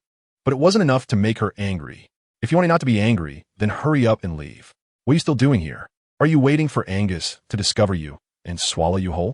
Kadino, what a situation to feel so wronged. That big bad snake Angus. How could he say such things in front of his Big Bai? Now if it's good, his Big Bai is angry and doesn't plan to pay attention to him anymore. What should he do? Kadino always thought that his simple and crude methods were the most effective, so he directly transformed in a human form, straddled Bai Yina, and then reached out to confine her in his arms. "Big Bai, we've already kissed and hugged, and we're just missing mating. But why are you still so cold to me? Do you want to kiss and then not take responsibility for me? How about this? If you don't take responsibility for me, then I will take responsibility for you, okay?" Kadino spoke in a carefree manner, making Bai Yina feel like she was being bullied by a ruffian. But this was Kadino, not a ruffian. The key point was that he was still wearing the face of her idol. Bai Yina tried to calm her emotions. "Kadino, what exactly do you want? Angus is still soaking in the water. Can you guess what will happen when he sees you later? What can happen? It's obvious that I will be bitten to death by Angus. Since you know you will be bitten to death by Angus, why don't you hurry up and get off me?" Kadino smiled wickedly. "You don't take responsibility for me, so why should I get off you? Big Bai, you probably don't know, but my body and mind are very clean. Moreover, I have always felt that since you have kissed me, hugged me, and even touched me, you must take responsibility for me. Otherwise, I will have no one to want in the future." Bai Yina shot back. "Weren't you unwanted before? So your being unwanted has nothing to do with me? Get off. Hurry up. Chapter 412. Big Bai, drink my blood. So you're not responsible for me. How is that reasonable? Bai Yina. You're a grown man. How can you expect a woman to be responsible for you? KingAngus nodded. It is reasonable. Besides, didn't I say that as long as you want to buy, I can be responsible for you? But I don't want to. Then I will still be responsible for you. Bai Yina. Get away from me. I don't want to discuss this right now. But to buy, I want to. KingAngus's affectionate peach blossom eyes stared intently at Bai Yina, making her uncomfortable. So she turned her head away. Even if you look at me like that, I want to agree to you. Some things don't actually need your agreement to buy. I can do them on my own. KingAngus leaned closer and closer to Bai Yina. Suddenly, bang. Bai Yina raised her foot and kicked KingAngus's private part without hesitation, causing him to bend over in pain, trying not to make a sound. To buy. What are you doing? It hurts. It should hurt. Otherwise, you wouldn't know how powerful I am. KingAngus rubbed his private part, took a deep breath, forcibly clamped Bai Yina's thigh, then reached out and lifted her chin. No matter how powerful you are, you're still just a female. Do you think you could defeat me? KingAngus, you. Look into my eyes. Bai Yina closed her eyes. She didn't want to look into KingAngus's eyes. What if he enchanted her? Seeing Bai Yina like this, KingAngus made a deep cut on his chest. Bright red blood flowed out, drip, drip. Bai Yina felt the wetness on her clothes. She opened her eyes to look at the wound on KingAngus's chest. Are you crazy? I'm crazy. Don't die in front of me. Bai, do you care about me? Bai Yina said insincerely. Who cares about you? You did this to yourself. You deserve it. After saying that, Bai Yina reached out to cover KingAngus's chest to stop his blood from flowing down, but KingAngus pulled her hand away. Bai, drink my blood. I'm not a zombie. Why would I drink your blood? KingAngus's lips turned pale. Bai, please drink. Just one sip, okay? Bai Yina. But I don't drink blood. Just one sip. Just one. Seeing KingAngus's strong insistence for her to drink his blood, Bai Yina felt something was off. But looking at the blood flowing more and more from KingAngus's chest, she still leaned closer to him and took a sip of his blood. After drinking, the blood on KingAngus's chest coagulated and healed at the fastest speed. Bai Yina's brain couldn't process it. How did your wound suddenly heal? KingAngus answered, because you drank my heart's blood. If you're fine, I'm fine. If you're in trouble, I'm in trouble. From today on, Bai, your life is tied to mine. Chapter 413. Are you threatening me? Why does she have a sense of being deceived? No, this is clearly being deceived. What does it mean that her life is tied to his? If she gets hurt, he gets hurt? How can this be? If her life is really tied to KingAngus's, then if Angus wants to kill KingAngus, wouldn't she die too? Bai Yina felt she fell into KingAngus's trap. Looking at him with intense disgust. You actually deceived me. Bai, I didn't deceive you. You wanted to drink. But you made me drink. But you still drank. Didn't you? Now our lives are tied together. You can't leave me. Bai Yina raised her hand and slapped KingAngus hard. Bastard. KingAngus's cheeks flushed red. He just sat there dazed, letting Bai Yina hit and scold him. After Bai Yina got tired of hitting and scolding, she ignored KingAngus. I don't want to be tied to your life. Break this damn contract. Unless you mate with me. There's no way to break it. Are you threatening me? You said, let me break the contract, right? I can break it. But the way to break it is for you to mate with me. If you don't want to break it, then that is how it is. I want to lose anything anyway. Bai Yina's anger flared up. KingAngus is definitely doing this on purpose. Absolutely on purpose. How would he treat her like this? The feeling of having her life in someone else's hands is terrible. KingAngus, I'm telling you today, I will never mate with you. Never. I hate being deceived the most, and you've touched my bottom line. From now on, whether you die or I die, I don't want to be with you anymore. After saying that, Bai Yina didn't even look at KingAngus and walked toward the river, raising her hand to wipe the blood from the corner of her mouth. KingAngus, that big liar. Big liar. Foxes are not good people. They are all cunning. They're all cunning. If one day she suddenly dies, what should her Angus do? What should he do? Bai Yina was soaked through. She looked at Angus in front of her and tightly embraced his body. Angus. Angus heard Bai Yina's voice and raised his head out of the water, flicking his snake tongue at her. What is wrong, one? Hug me. Angus transformed into human form. He reached out to hold the wet Bai Yina in his arms and kissed her. Why didn't want her come down here? The water is cold. Should I take you back up? I don't want to go up. I want to be with you. Angus smiled. Then I'll go up with you. Bai Yina shook her head. No, let us just soak in the water like this. I also want to bathe and wash my hair. Angus, you protect me. Don't let other beastmen see. Angus replied. Okay, I'll protect you, Nguyen, but do you really not think this water is cold? If not, when we get back to the cave, I'll boil water for you to wash. I'm afraid you'll get sick. Bai Yina shook her head. No need, I'll wash here, I'm fine. Seeing Bai Yina so stubborn, Angus had no choice but to nod. All right, Nguyen can wash here, and I'll surround you. Angus transformed back into beast form and surrounded Bai Yina. Chapter 414, Nguyen one T die. Bai Yina touched Angus's snake tail and said, Angus, I like you the most. I know. Then do you like me? I like you. Then if one day I suddenly die, what will you do? Bai Yina felt a bit down. After all, in this beast world, countless males die every day. Perhaps KingAngus is one of them. If she suddenly dies, Angus would certainly be very sad, right? Angus firmly said, Nguyen one T die. You know this? Yes, because I will protect Nguyen, take good care of you, and no one can harm you. Not even me. Bai Yina's heart softened, and her eyes turned red. Angus. Nuanad, I am here. You big fool.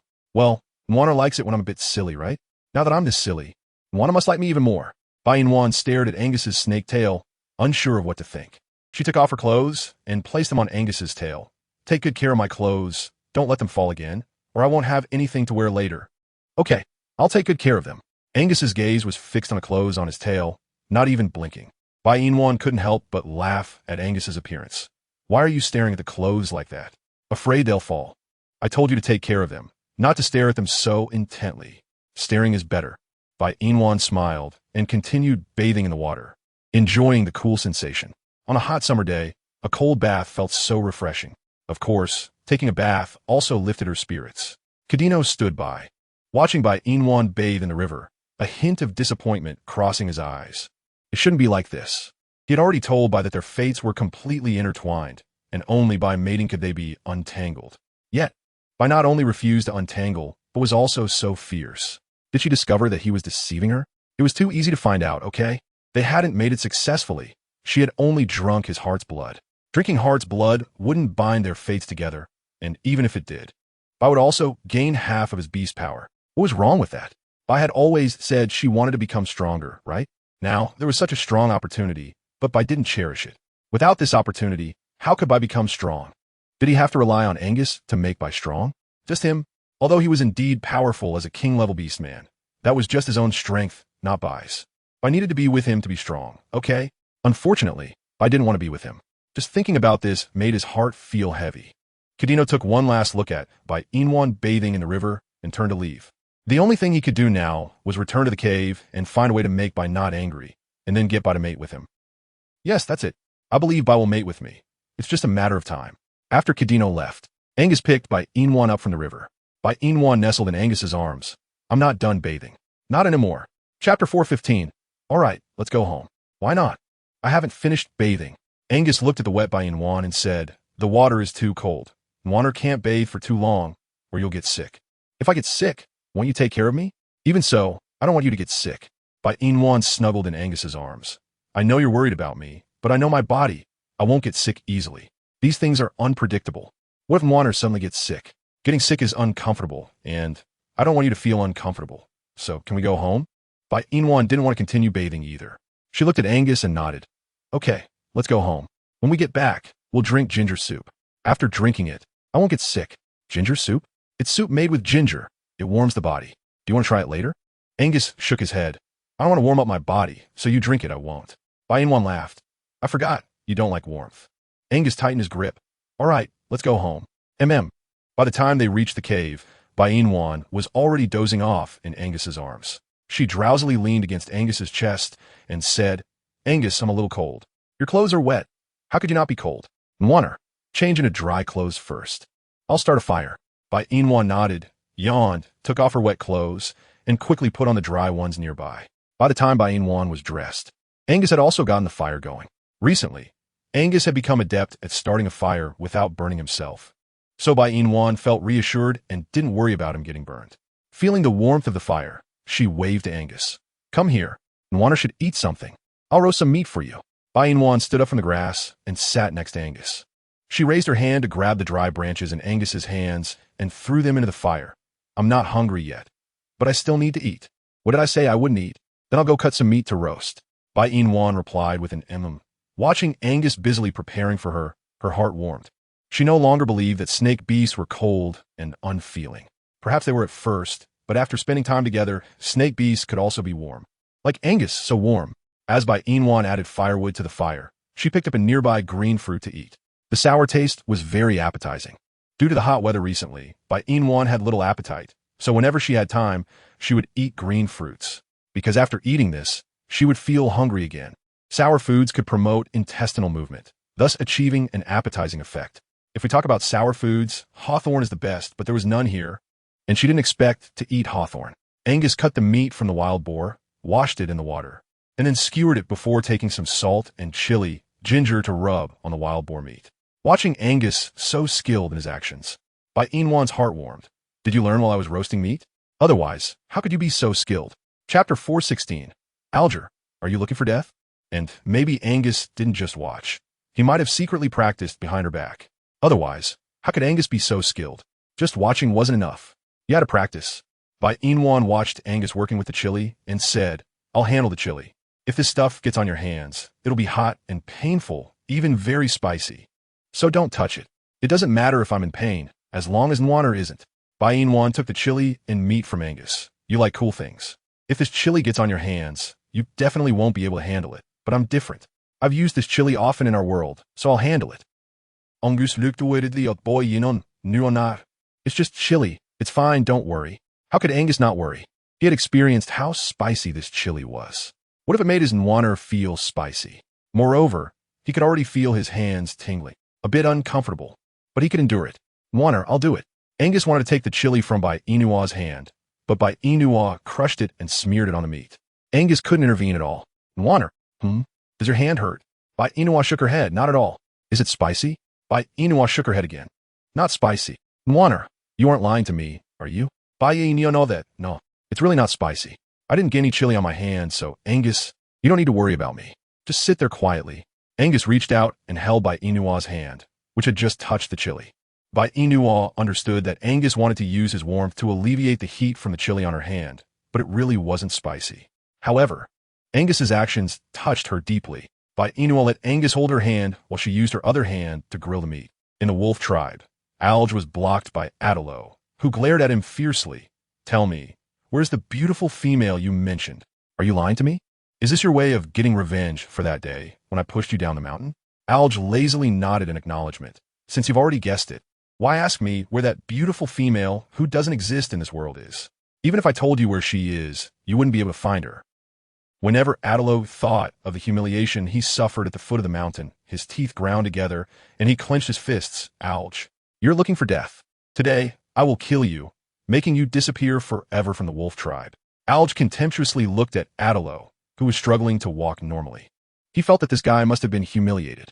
TSK, that feeling must not be pleasant, right? Hiss. He felt no guilt at all. On the contrary, he was quite pleased. Compared to the pain Alge had endured in the past, what he gave Adelo was actually light.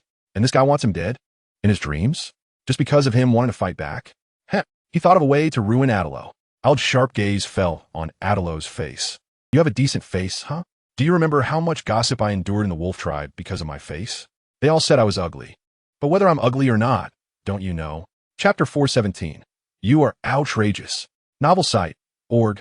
The fastest updates of cute pet beast husband. Traveling to the beast world to pursue my man. Latest chapter. Even if you know, you still have to slander me. So today, I will let you taste what it feels like to be called ugly. Of course, I was pretending to be ugly before, but as for you, I will really make you ugly.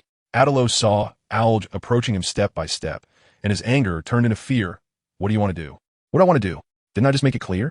I want to make you ugly, to turn you into a hideous monster, so that everyone will avoid your ugliness. Alge, I warn you, don't do anything reckless, otherwise my father won't let you go. Alge raised an eyebrow. Do you think I would be afraid of that useless wolf king?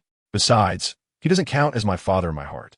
After all, my father shouldn't hit or abuse me. Adelo excitedly said, you deserved it. What's wrong with your father hitting you? You should be beaten. Who told you to be ugly and useless? Not even a beast level. You deserve to be bullied by us and beaten by your father. In the end, you just don't deserve to be the son of your father. Alge's hands had already turned into fists, and he coldly looked at Adelo, curling his lips. I never thought of being that person's son. You say I don't deserve to be his son? Heh, I think he doesn't deserve to be my father. Ouch. You are outrageous. Well, I am being outrageous, and I still haven't done anything more outrageous. How about I do it now? Alge reached out and directly grabbed Adelo's neck. Adelo wanted to resist, but he was no match for Alge and could only struggle in Alge's grip. Adelo struggled to say, Alge, let go. I am your brother. With a treacherous brother like you, I feel ashamed. But it's okay. Soon I will sever all ties with you. Alge's left hand transformed into a wolf claw, gently sliding across Adelo's pale face. TSK, I really like your face more and more, but because I like it, I want to ruin it. Alge, what? What do you want to do? Is your ear malfunctioning? How many times have I said it? I said I want to ruin you. Can't you understand human language? When Adelo saw Alge was serious, his fear reached its peak. Fifth brother, you can't do this to me. I am your brother. I am your brother. Then let me remind you. When you ruined me, hit me, and scolded me, did you think I was your brother? Adelo. Fifth brother. Now calling me dad is useless. Today, if I don't ruin your face, I won't let you go. Alge looked like a devil, just crawled out of hell. He raised his hand and heavily scratched Adelo's face. Adelo's face instantly bled profusely, and even the white bones on his face could be seen. Adelo screamed in pain. Alge found the noise annoying and covered his ears, screaming like a pig being slaughtered. Others might think I did something to you. Everyone, didn't you do something to him? Alge, sorry, I don't remember. Everyone, you ruined his looks. Deserved it. Chapter 418. What if it gets worse? Novel site. Org, the fastest updates of cute pet beast husband, traveling to the beast world to pursue my man. Latest chapter. He deserves it. This is his deserved retribution. Alge looked at Adelo, who was still rolling on the ground, and said happily, your face is probably completely ruined by my hands. I know you hate me now, but remember, your beast level is lower than mine. Even if you hate me, you can't beat me, so I advise you not to act rashly, understand? Otherwise, it won't just be about ruining your looks. Adelo covered his face with one hand and pointed at Alge with the other. Alge, I won't let you have it easy. I won't. Hopefully, you can keep your word. Adelo. Alge, what? Is there something else? Adelo clenched his fists, not looking at Alge again, and turned to leave. Adelo unwillingly glared at Alge's back, vowing that one day he would kill him with his own hands and ruin him. If Alge wouldn't let him have it easy, he wouldn't let Alge have it easy either. Recently, Baron had been taking care of De Huang in the tiger tribe. De Huang could now speak, but he couldn't say much, and Baron didn't allow him to talk too much, as his throat was still swollen. What if it gets worse? So De Huang lay beside Baron, watching him walk back and forth in the cave. Roar, Baron, brother. Baron paused in his movements. Didn't I tell you not to talk? Why don't you listen? Roar, I have something to tell Baron, brother. If I don't say it now, it will be too late. Whatever it is, wait until you feel better to say it. Now lie down and rest. I'll go catch some fish for you to make soup. Seeing that Balint was about to leave, De Huang quickly spoke up. Roar, brother Balint, don't go. What De Huang wants to say is very important. Can you listen before you leave? Balint helplessly sat down beside De Huang. De Huang, you've been getting more and more disobedient lately. Brother Balint told you to rest well. Why don't you listen? Roar, De Huang has something to say. After Brother Balint listens, De Huang won't say anything anymore. Seeing De Huang's serious appearance, Balint finally nodded. Okay, De Huang, you say, what do you want to tell Brother Balint? Brother Balint will listen quietly. Roar, what De Huang wants to tell Brother Balint is that De Huang was hurt by Alicia. It has nothing to do with the pretty female. Brother Balint, you misunderstood the pretty female. It was the pretty female who saved me. Balint was stunned, unable to believe his ears. You mean the injuries on you were caused by Alicia? Why? Roar, Alicia thought De Huang was saying something nonsense in front of Brother Balint. So she hit and scolded De Huang again, and finally tried to strangle De Huang. If it weren't for the pretty female saving De Huang would have been dead long ago. So, Brother Balint, you misunderstood the pretty female. Balint, since it wasn't Bai Yina who did it, why didn't you say it earlier? Now you only say it after I'm misunderstood Bai Yina. De Huang, you're making Brother Balint completely sever all ties with Bai Yina. De Huang cried out aggrievedly. Roar, De Huang never thought like this. De Huang always wanted Brother Balint to be with the pretty female. But Brother Balint insists on being with Alicia. Now look, Alicia wants to kill De Huang, and the pretty female misunderstood too. Chapter 419. Have you seen kangaroos? Novel website. Org, fastest update of cute pet beast husband, crossing beast world to chase the male god. Latest chapter. And the pretty female misunderstood because of me. Brother Balint, now you really have become a male no one wants. What to do? De Huang wants the pretty female. Wants the pretty female. Balin. He couldn't bring himself to blame De Huang. After all, it was all his fault. If it weren't for him misunderstanding Bai Yina, he might still be able to get close to her at this moment. But now, let alone getting close, even seeing her from a mountain is difficult. Balin and De Huang exchange glances. De Huang, Brother Balin actually really likes Bai Yina. Roar, since you like her, why doesn't Brother Balin go after her? Because she's the female of the solitary beast. Even if Brother Balin wants to pursue her, he can't. Roar, Brother Balin, you're better looking than the solitary beast. The solitary beast can't compare to you. If you go after the pretty female, you can definitely win her over, and De Huang will help you. Don't be afraid. Brother Balin. Balin sighed. Chasing her? It's not that easy. And even if I catch her, can I bring her back to the Tiger Clan? After all, the solitary beast is already an enemy of the Tiger Clan. If I bring Bai Yina to the Tiger Clan, the solitary beast will definitely follow. At this moment, De Huang really wanted to say, can we think about these things after you manage to pursue her? Right now, you haven't even pursued the pretty female. And Brother Balin is already thinking about these things. Isn't that overthinking? Roar, Brother Balin. I support you in pursuing the pretty female, and if you catch her, you don't have to come back to the Tiger Clan. We can live together with the pretty female. How great that would be. Balin shook his head. No matter how you put it, the Tiger Clan is my home. How could I abandon the Tiger Clan's people just because I have a female? Roar, Brother Balin. You're thinking too much. This won't work. That won't work. So, does Brother Balin really want to pursue the pretty female or not? Balin fell into deep thought, and after a moment, he resolutely said, pursue. I'm very sure I like her. Even if she doesn't like me, I will still pursue her. Roar, Brother Balin is great. Go for it. De Huang will always support Brother Balin. All right, stop talking, De Huang. You rest well in the cave. Brother Balin will go out to catch fish for you to eat. De Huang nodded and stopped talking. At this moment, Bai Yina, who was being stared at by 3 males, was making a bag out of Angus's bee skin. This bag was meant to hold things like fruits, chili peppers, ginger, and various vegetables. Since it needed to hold a lot of things, Bai Yina made the bag somewhat large, or rather gigantic. This bag could probably completely cover Angus's long legs. Angus looked at Bai Yina measuring on him, confusedly asking, Nwaner, why are you measuring the bag on me? I feel like this bag is meant for me to wear. Bai Yina blinked her eyes, excitedly hugging Angus. Yes. How did I not think of that? If I make a pair of overalls, I can hold a lot of things. Overalls? Have you seen kangaroos? Angus nodded. I've seen. Since you've seen it, you should know that kangaroo mothers have a pouch in front, right? It's specifically for holding their babies. You've seen it, right? Chapter 420. As long as Nwaner likes it, Angus nodded. Yeah, kangaroos usually carry their little ones in their pouches. Bai Yina smiled. So if we have this pouch, we can hold a lot of things, right? Yeah, then let's make it. Angus. Nwaner. The pouch on a kangaroo's belly is natural. How are you going to make it? Bai Yina raised her eyebrows. Make overalls.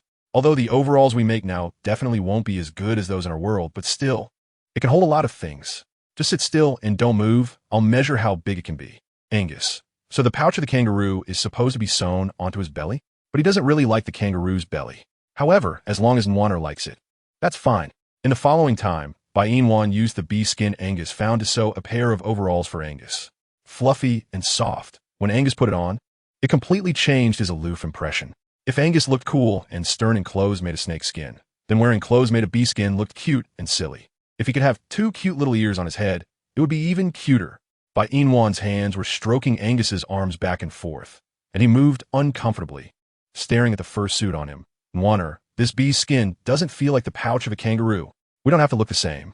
As long as we can make overalls, even if it's not perfect, as long as it can be worn. You don't know how cute you are right now, and how much I like you. Angus's face flushed slightly at Bai Yina's praise. Does Nwaner really like my current appearance? Bai Yina nodded. Of course. After all, your appearance now is really cute. Come, give me a hug. Angus, why do I feel like I'm a giant baby asking for a hug? Bai Yina rubbed Angus's soft hair, pinched his handsome face, then reached out to tightly hug Angus's waist and nuzzled against him. Angus enjoyed Bai Yina's closeness, so when she hugged him, he also held her tightly. Feeling the grip on his waist a bit too tight, Bai Yina moved in Angus's embrace. Angus, you're hugging too tightly. Loosen up a bit. Angus obediently released Bai Yina, who then said, Angus, how can you be so cute? It turns out that clothes can change a person. You probably don't know how much I like you right now. All furry and adorable. I just want Nwaner to like you. I will always like Angus. Let's get up and go for a walk. Angus glanced outside. Nwaner, it's getting dark soon. Please don't go out, okay? Bai Yina realized that it was already getting dark. Indeed, She had spent too much time on those overalls. And while admiring her handiwork, she lost track of time. Bai Yina dove back into Angus's arms. Then let's go out tomorrow, okay? I'm okay. I'll listen to Nwaner. Bai Yina leaned in closer to Angus, preparing to kiss his cheek, but Angus turned his head and kissed her mouth instead. Bai Yina held Angus's head and gave him 2 firm kisses before letting go. So cute. Just the way I like it. Chapter 421. Angus, what's wrong? I know. Bai Yina smiled. How do you know everything? Nwaner's eyes can't lie, so I know Nwaner likes me. After hearing Angus's words, Bai Yina happily snuggled closer in his embrace. My Angus is the smartest. It's late, let's rest. Aren't you going to eat? I'm not hungry yet. Let's sleep. Okay. Late at night, Angus, wearing animal skin, couldn't sleep because he was too hot. He wanted to tear it off. But thinking of how hard Bai Yina worked on it, he could only endure it. Used to the cold, it was really uncomfortable for Angus to sleep in animal skin. He even felt like he couldn't breathe. Hearing the noise, Bai Yina slowly opened her eyes, reached out to touch Angus's body, which was burning hot. Angus, why are you so hot? Are you sick? Bai Yina could see Angus's face was red and his body was hot by the moonlight. She held Angus's hand and helped him take off the animal skin overalls. But even after removing them, Angus's body was still very hot. Bai Yina worriedly shook Angus. Angus, wake up, don't sleep, Angus. Angus. With Bai Yina's voice, Angus opened his eyes in discomfort. Seeing this, Bai Yina quickly pulled him up from the pile of grass, hugging his waist. Angus, you scared me. I thought you didn't want me anymore. Come on, let's soak in the river for a while. Bai Yina helped the burning Angus down the hill to the river to bathe. She asked worriedly, Angus, are you feeling very uncomfortable now? Not bad, I'm okay. But your body is so hot. Is it because of the animal skin overalls I put on you? If it's uncomfortable, why not take them off? Angus hugged Bai Yina's waist, because I'm afraid they'll get torn. You worked so hard on them. How can I tear them? Bai Yina felt warmth inside. But compared to your body, the overalls aren't important. If they get ruined, so be it, as long as you're okay. Angus affectionately patted Bai Yina's head. I'm fine. Nwaner, you don't need to worry. But your body is so hot. How can I not worry about you? They reached the riverbank. You go soak in the river. I'll stay here and watch over you. Angus looked at the dark surroundings. What will you do if I leave? Nwaner? I'll wait for you here. But you'll be scared. Bai Yina shook her head. I'm not scared at all. I'm very brave. So, Angus, you don't need to worry. Just go soak in the river. I'll stay here and watch over you. I won't go anywhere. For the first time, Angus felt that his Nwaner couldn't be just his male. Otherwise, what would happen if he left? How would his Nwaner live alone? What should he do? Moreover, he also needed to hibernate. Angus frowned, tightly hugging Bai Yina and unwilling to let go. In fact, he quite liked living alone with Nwaner, without any disturbances. And his Nwaner only liked him. But now, even though he liked her so much, he couldn't be so selfish anymore. He had to consider his Nwaner. Nwaner, if you like any other males, remember to tell me. I will try to accept them. As long as you're happy, that's all that matters. Chapter 422. Because I like you. Angus, why are you suddenly telling me this? I don't like any other males. I only like you. All right, soak in the river. I'll wait for you to come back. Angus really wasn't feeling well. He nodded and let go of Bai Yina to soak in the river, while Bai Yina sat nearby, guarding Angus. However, Bai Yina didn't guard Angus for long before she dozed off. So tired, so sleepy. But because she was worried about Angus, she didn't sleep very soundly, waking up at the slightest noise. Like now, Bai Yina felt an extra piece of animal skin on her body. She suddenly opened her eyes, and Cardino was startled by Bai Yina quickly retracting his hand, big white eye. Why aren't you sleeping in your cave at night, but here? Cardino, seeing that Bai Yina wasn't angry, gathered his courage to say, I couldn't sleep in my cave, so I found a place near Angus's cave to sleep. Not long ago, I saw you helping Angus down the hill, so I secretly followed. Although I can't help Angus much, I can take care of you. It's dangerous for a female to be outside alone at night. Bai Yina didn't speak, just looked at Cardino, as if evaluating whether his words were trustworthy. In the end, Bai Yina believed Cardino. Thank you, Cardino. Your animal skin is very warm. As long as Big White doesn't refuse, it's fine. Although you did something that moved me tonight, I still won't forgive you. I hate being deceived and played with. Cardino certainly knew that Bai Yina was talking about that incident. He didn't mean to. He just liked Big White too much. Big White, about that incident, it wasn't true. Bai Yina frowned. What do you mean? It was fake. I lied to you. Although you drank my heart's blood, we didn't mate. So the heart's blood doesn't work. That means if I die, you won't die. And if you die, I won't die. Bai Yina, Cardino. Do you think this is funny? Do you know that because of you, I almost got scared to death? Cardino nodded. I know, Big White. Since you know, why did you still do it? Because I like you. Bai Yina. Because you like me? You deceive me in this way? Because you like me? You use such crooked means to force me to submit?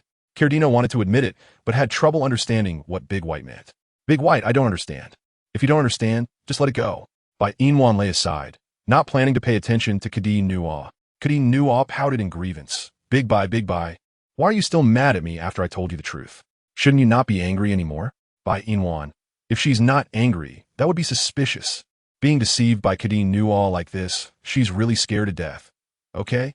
She thought she could die at any moment. But now she realizes it was just a joke Cardino played on her, a joke. Cardino really dares to joke about anything with her. Chapter 423. Get your dirty hands off. The key point is that this joke is just fear, not funny. Bai Yina took a deep breath and ignored Cardino. Cardino, feeling upset, grabbed Bai Yina's arm. Big Bai, please forgive Little Bai. Little Bai knows she was wrong. Little Bai shouldn't have lied to you, Big Bai. Bai Yina, feeling dizzy from Cardino's shaking, raised her hand to swat Cardino's hand away. What are you doing? Big Bai, please forgive Little Bai. Cardino's peach blossom eyes showed a pitiful expression. Bai Yina finally softened her heart. All right, I'll forgive you this time, but next time, I won't forgive you. Hearing this, Cardino was overjoyed. I swear, Big Bai, I won't lie to you again in the future. Please trust me. Bai Yina softly hummed in agreement, which meant she believed Cardino. Cardino's ears transformed into fox ears, and he nuzzled Bai Yina's body adorably. Big Bai, do you think Little Bai looks cute like this? Bai Yina nodded. Cute. Then does Big Bai like it? It's okay. It's okay means you like it. Bai Yina wanted to shake her head, but upon meeting Cardino's pitiful and aggrieved gaze, she ultimately changed her head shake into a nod. You're very cute. Big Bai's also very cute. Bai Yina smiled and shifted her gaze to Angus in the river. Angus was quietly floating in the water, not moving. Bai Yina worriedly asked Cardino, what do you think Angus is doing now? Cardino followed Bai Yina's gaze and said, you should be fine, right? But I'm really worried about him. Then Little Bai will go take a look for you. Bai Yina was afraid that Cardino would be swallowed by Angus before he even got close, so she reached out to grab Cardino's arm. Don't go. I'll go myself. Cardino said worriedly, but Big Bai, the water is cold. Don't go. I have to check. I can't feel at ease. But, all right, I'm fine. My body is much better than you think. Don't worry. After saying that, Bai Yina released Cardino's arm and stood up to walk towards the riverbank. At that moment, a white object zoomed past Bai Yina and quickly rushed towards Angus in the river. Splash! The white object fell into the water, and Cardino's fluffy ears emerged from the surface first. He raised his hand and touched Angus's cold body, then shouted to Bai Yina, Big Bai, Angus is fine. He's not hot anymore. Upon hearing this, Bai Yina felt relieved, but just as Cardino touched Angus, Angus glared angrily at Cardino. Cardino turned to face Angus's crimson eyes, looking confused, and he forced a smile. Good evening, Angus. I mean you no harm. I just came to check on you. So could you not bite me? Angus dangerously flicked his tongue at Cardino. His red vertical pupils moved, but in the end, he did nothing to Cardino. You can go. Cardino. Happiness comes too quickly. He suddenly found sick Angus particularly cute, and he didn't bite him. TSK. This guy's actually not bad.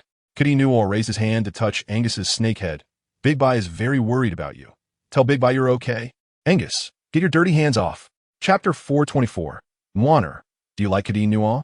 Nwaner, I'm fine. After Angus said this, he transformed in a human form and walked towards Bai Yina.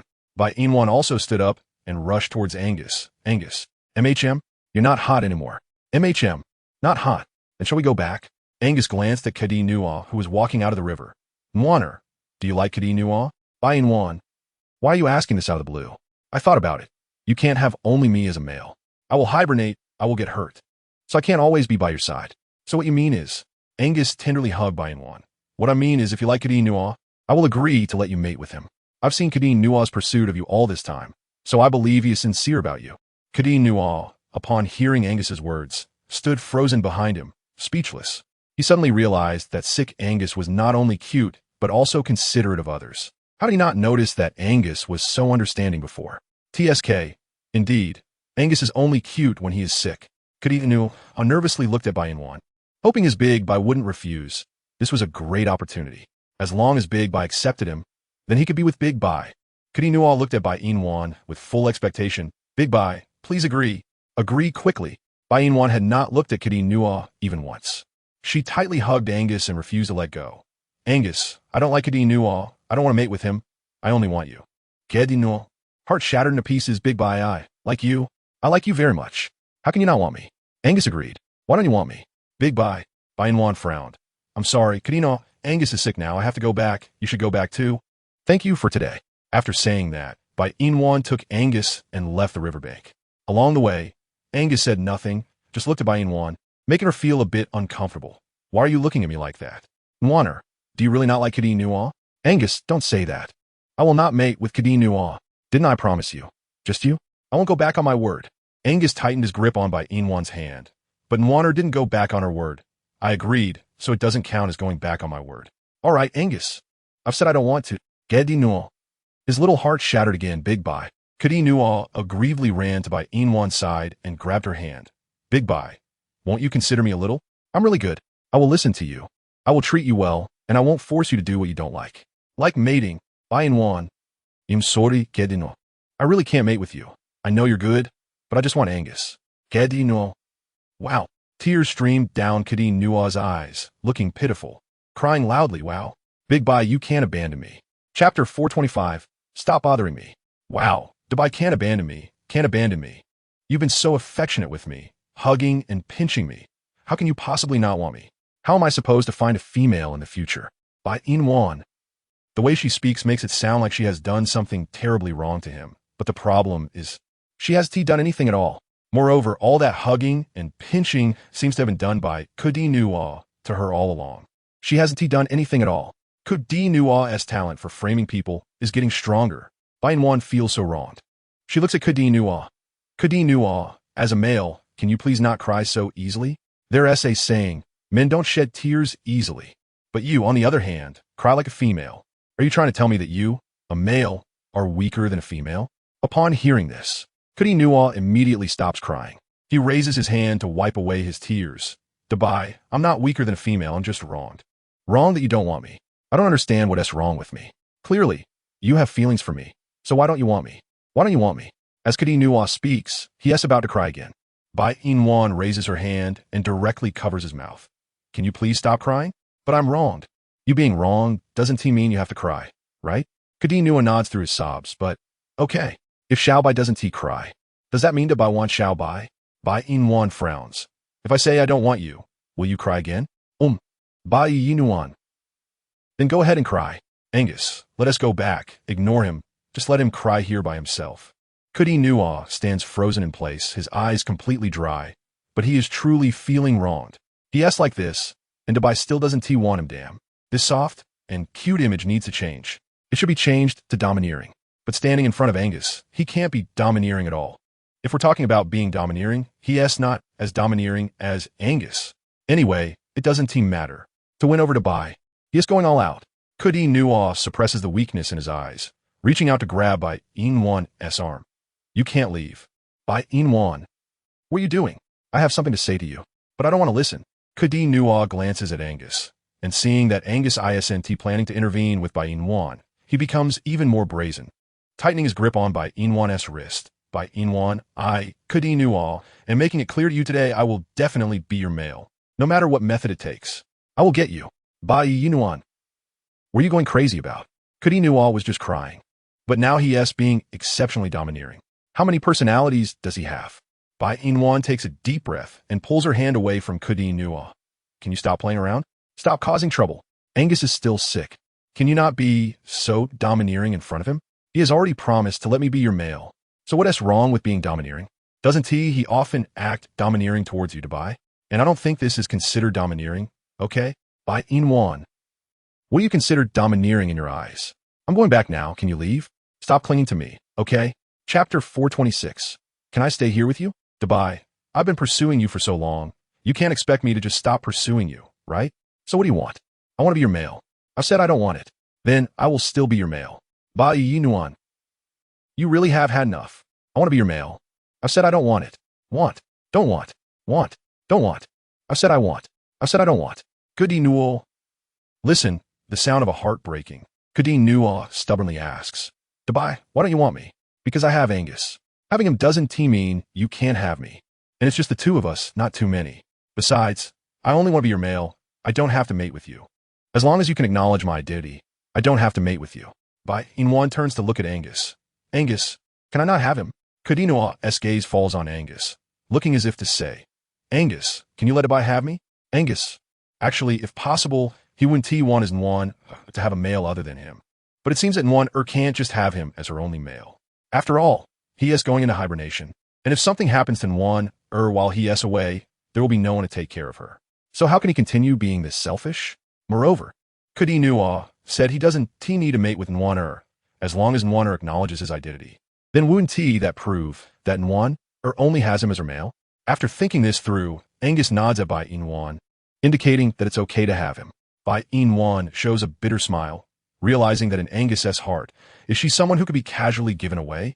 Even though she has clearly stated her determination, Angus still wants her to accept Kadinoa. So how much space does she occupy in Angus's heart? Bai Yina feels a pang in her heart and doesn't reject Kadinoa, walking alone towards Angus's cave. Kadinoa happily chases after her, while Angus stands still, not moving. Sorry, Nguyen, I didn't mean to. I love you very much. But I hope you could be well and have someone to protect you when I'm not around. Sorry. Bai Yina returns to the cave, sitting alone on the pile of grass. She raises her hand to hold Angus's snake shed, tightly hugging it to her chest, her eyes moistening, tears falling drop by drop onto the snake shed. When Kadinoa enters, he happens to see Bai Yina crying. He approaches and transforms into a fox. Lying beside Bai Yina, Bai, don't cry. Xiao Bai's here to keep you company, okay? And Angus is just doing this to keep you from getting hurt. I know you don't want me, but I'm really good. I could do anything. I'll wait for you to discover my good qualities and then accept me, okay? Bai Yina. In Angus's heart, what kind of existence am I? How can he casually give me away to you? Kadinoa pouts. Bai, you can't say that. Angus didn't personally give you to me. Chapter 427. I'll accompany Nguyen to watch the sunset. Clearly, I handed myself over to you. Look, I don't have to mate with you, just having an identity, and I can do anything for you. When you think about it, it's obvious that you're the one who profits, Bai. Congratulations, you've successfully acquired Ku Xiao Bai. Bai Yina. The feeling of frustration has dissipated quite a bit, but Angus still hasn't returned, and Bai Yina is a bit worried. After all, Angus is still sick, and she shouldn't just leave him outside alone. Bai Yina bites her lip, raises her hand to wipe away the tears on her face, and stands up to walk out of the cave. Kadinoa follows. Bai, it's late. Where are we going now? You should stay in the cave and sleep. I'll go look for Angus. Kadinoa. But you just said you hated him? Why do you suddenly want to find him? It's hard to guess the minds of females. One moment you say to ignore Angus, and the next you say you want to find him. So annoying. Bai Yina. If you don't want to go, then stay in the cave and sleep. I didn't ask you to accompany me. I can manage on my own. With that, Bai Yina turns and runs down the mountain, going to the place where she stood with Angus not long ago to look for him. As expected, Angus is still there. Bai Yina approaches and asks, why haven't you returned to the cave? Angus lowers his eyes. I'm afraid Nguyen will see me angry. Bai Yina. Her heart aches. Since you know I'll be angry, why do you want me to accept Kadinoa? Because I'm afraid Nguyen will be hurt if no one takes care of her. Bai Yina. Now that I have Kadinoa to take care of me, are you happy? Angus shakes his head. Not happy. Nguyen, I'm not happy at all. On the contrary, my heart hurts. I don't want to see Nguyen with Kadinoa, but I have to force myself to accept Kadinoa. Only then can Nguyen wait for me to come back in the cave without worries after my hibernation. Bai Yina's tears, which she had just held back, flow down again. She raises her hand and hits Angus's chest hard. Angus, you're a big bad guy. How can you treat me like this? You clearly know I like you, yet you still push me towards Kadinoa. You say your heart hurts, but does my heart not hurt? I really want to tell you that I can live well in the beast world on my own, but I know you won't believe it. You have thought everything through. So tell me, did you ask for my opinion? Do you think I would be happy? No. Since you know I wouldn't be, why make me accept other males? Angus lets Bai Yina hit his chest, because he said he wouldn't mate with you. Just having an identity is enough. Bai Yina. So can she think that Angus is using Kadinoa? This bad guy. All right, let's go back to the cave. You're still sick and can't continue to be out in the cold. Angus nods and holds Bai Yina's hand as they return to the cave. The sunset slowly rises in the sky. Angus picks up Bai Yina and runs to the top of the mountain. Bai Yina frowns. Angus, what are you doing? Nguyen said she likes to watch the sunset, so I'm accompanying you to watch the sunset. Bai Yina. Is this supposed to be an apology? Chapter 428. Jealousy makes you ugly currently being typed. Dear guest, please wait a moment. After the content updates, you need to refresh the page to get the latest updates. Chapter 429. Having one error is enough currently being typed. Dear guest, please wait a moment. After the content updates, you need to refresh the page to get the latest updates. Chapter 430. Let go of my tail currently being typed. Dear guest, please wait a moment. After the content updates, you need to refresh the page to get the latest updates. Chapter 431. Don't laugh, I'm a little scared currently being typed. Dear guest, please wait a moment. After the content updates, you need to refresh the page to get the latest updates. Chapter 432. Why does she feel like Kitty Nua's tail is getting longer currently being typed? Dear guest, please wait a moment. After the content updates, you need to refresh the page to get the latest updates. Chapter 433. The tail turned red currently being typed. Dear guest, please wait a moment. After the content updates, you need to refresh the page to get the latest updates. Chapter 434. Nwana is sure she want me to sleep with Kitty Nua currently being typed. Dear guest, please wait a moment. After the content updates, you need to refresh the page to get the latest updates. Chapter 435. I'm here to accompany you currently being typed. Dear guest, please wait a moment. After the content updates, you need to refresh the page to get the latest updates. Chapter 436. No, there's nothing. Nwana, don't lie to me. Bai Yina leans close to Angus, kisses his handsome face. I'm not lying to you, sleep. Gedinul. Like hail. The dog food unexpectedly hits a poor fox's face. Ow. Why does he feel like he is the extra one? Why does he feel this way? Clearly, he is also Dubai's male, but why does he feel particularly suffocated as a male? No, this is exhausting, so mentally exhausting. Everyone, here, essay song for you. Gedinul. Angus hasn't been sleeping well lately. So soon, he falls asleep. While Kadi Nua keeps rolling around in the grass, making noises that annoy Bai Yina. Stop rolling. Angus just fell asleep. If you keep rolling around, you'll wake Angus up. Gedinul. Ow. You didn't rest well last night either, so you should take a nap. After you wake up, I'll roast something for you to eat. Kadi Nua's unhappy face finally shows a smile. Really? Really? But roasting should be something I, as the male, do, so to buy. Let me roast something for you to eat later. I make delicious food. Bai Yina smiles and quietly replies, Today, I'll roast for you. Tomorrow, you can roast for me. Now go to sleep. Kadi Nua blinks cutely and then transforms into a fox shape, obediently falling asleep in the grass. After Bai Yina sees that both Angus and Kadi Nua are asleep, she withdraws her hand and takes some grass outside the cave to weave grass shoes. While weaving, she looks at Angus and Kadi Nua in the cave, her lips curling into a smile. In fact, if Kadi Nua and Angus could coexist peacefully, having one more male like Kadi Nua wouldn't be bad. After all, Kadi Nua doesn't require her to mate with him. He just wants to stay by her side. Just as Bai Yina is lost in thought, a pair of red, swollen paws appear in front of her eyes, startling Bai Yina. However, she is afraid of waking Kadi Nua and Angus, so she doesn't shout. She looks up and meets Alge's gaze. What are you doing here? Her voice is very small, but Alge can still hear it. He glances at Angus and Kadi Nua asleep in the cave and suddenly feels like the grassland has grown on his head. I just haven't been gone for 2 days, and you're already with that dead rabbit? Kadino drowsily replied in the cave. I'm not a rabbit. I'm not a rabbit. I'm a fox, a big white fox. I'm a fox, not a rabbit. Looking at Kadino like this, it seemed he was dreaming that someone said he was a rabbit. Bai Yina smiled and pulled Kadino down the mountain a bit. Kadino is a fox, not a rabbit. Don't say random things. Algie frowned. TSK, still defending that dead fox? What the heck? I'm just speaking the truth, not defending. Algie, you're overthinking. Algie snorted coldly. Did you see what's on top of my head? Bai Yina looked up, I saw it. What did you see? Hair. And then? What else? Nothing. There's nothing left. Algie had a dark face. Chapter 437. Has he ever been an idiot before? Are you sure there's nothing? Bai Yina nodded. I'm sure, only hair, no dandruff, and your hair is very clean. The quality is quite good. So what do you want me to see? Your hair quality? Algie frowned. What hair quality? I want you to see if there's already a green pasture on top of my head. Because of you. Bai Yina. I turned you into a green pasture? Algie's mouth twitched. Isn't it? And why are you laughing? What's wrong with me laughing? And when did I turn you into a green pasture? If we're talking about green, it should be you who turned me into a green pasture. Mo Bayuan. Don't forget what kind of person you were in the 21st century. And don't think that just because you're called Algie now, it changes the fact that you were once Mo Bayuan. Algie, did I say I wanted to change anything? Besides, in the 21st century, I didn't turn you green. I didn't even touch those women, okay? Not even holding hands? Does them taking the initiative to hold my hand count? Bai Yina chuckled and retorted, what do you think? If they took the initiative to hold you, weren't they holding you? They were, but I quickly pushed them away. I didn't even kiss them. So those women didn't take the initiative to kiss you? Algie honestly admitted. Of course some took the initiative to kiss me, but I didn't let them.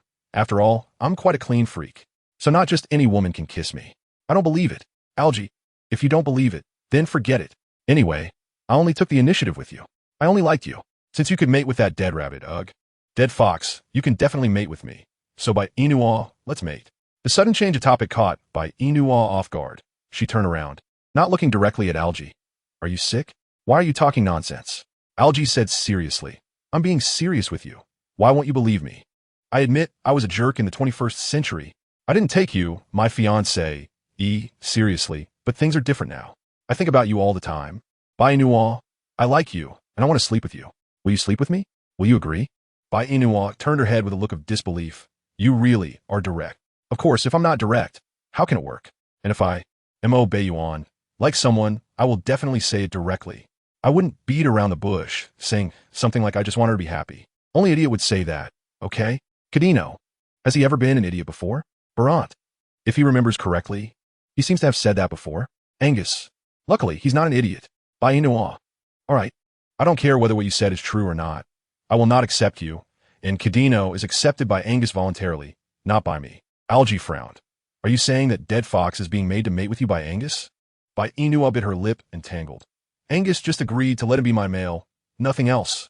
Chapter 438. An unfair deal? No mating, but eventually there will be mating. Ugh. But how did Angus suddenly become so easy to talk to? Bai Yina, tell me honestly, did you make some unfair deal with Angus, which is why Angus agreed to let that Dead Fox be your male? Bai Yina, an unfair deal? Like what? Like an unfair deal.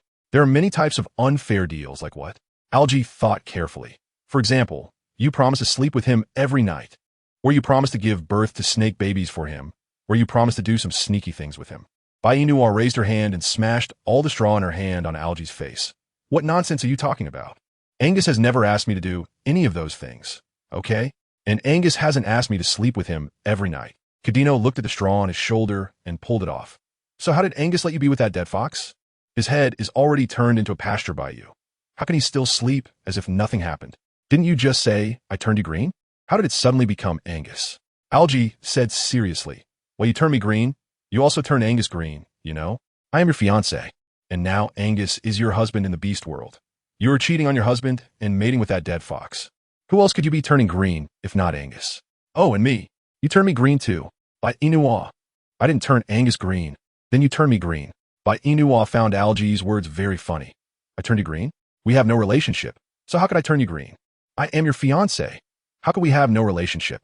Let me tell you, Bai Yina, don't think that pretending not to recognize me allows you to deny that I am your fiancé. Bai Yina raised her hand and hit Algie's forehead twice. Shut up. This is the beast world. There is no such thing as a fiancé. So, Algie, don't use your fiancé status to stop me from finding a male. For what you're saying, you plan to turn me green until the end, right? Bai Yina, how about this? Let us negotiate. I won't stop you from finding other males, but you must mate with me first before you look for other males. How does that sound? If you agree, then I won't stop you from finding other males. Bai Yina responded flatly. I do not want you. Bai Yina, what do you mean? You'd rather find other males to be your male than find me. Your fiancé?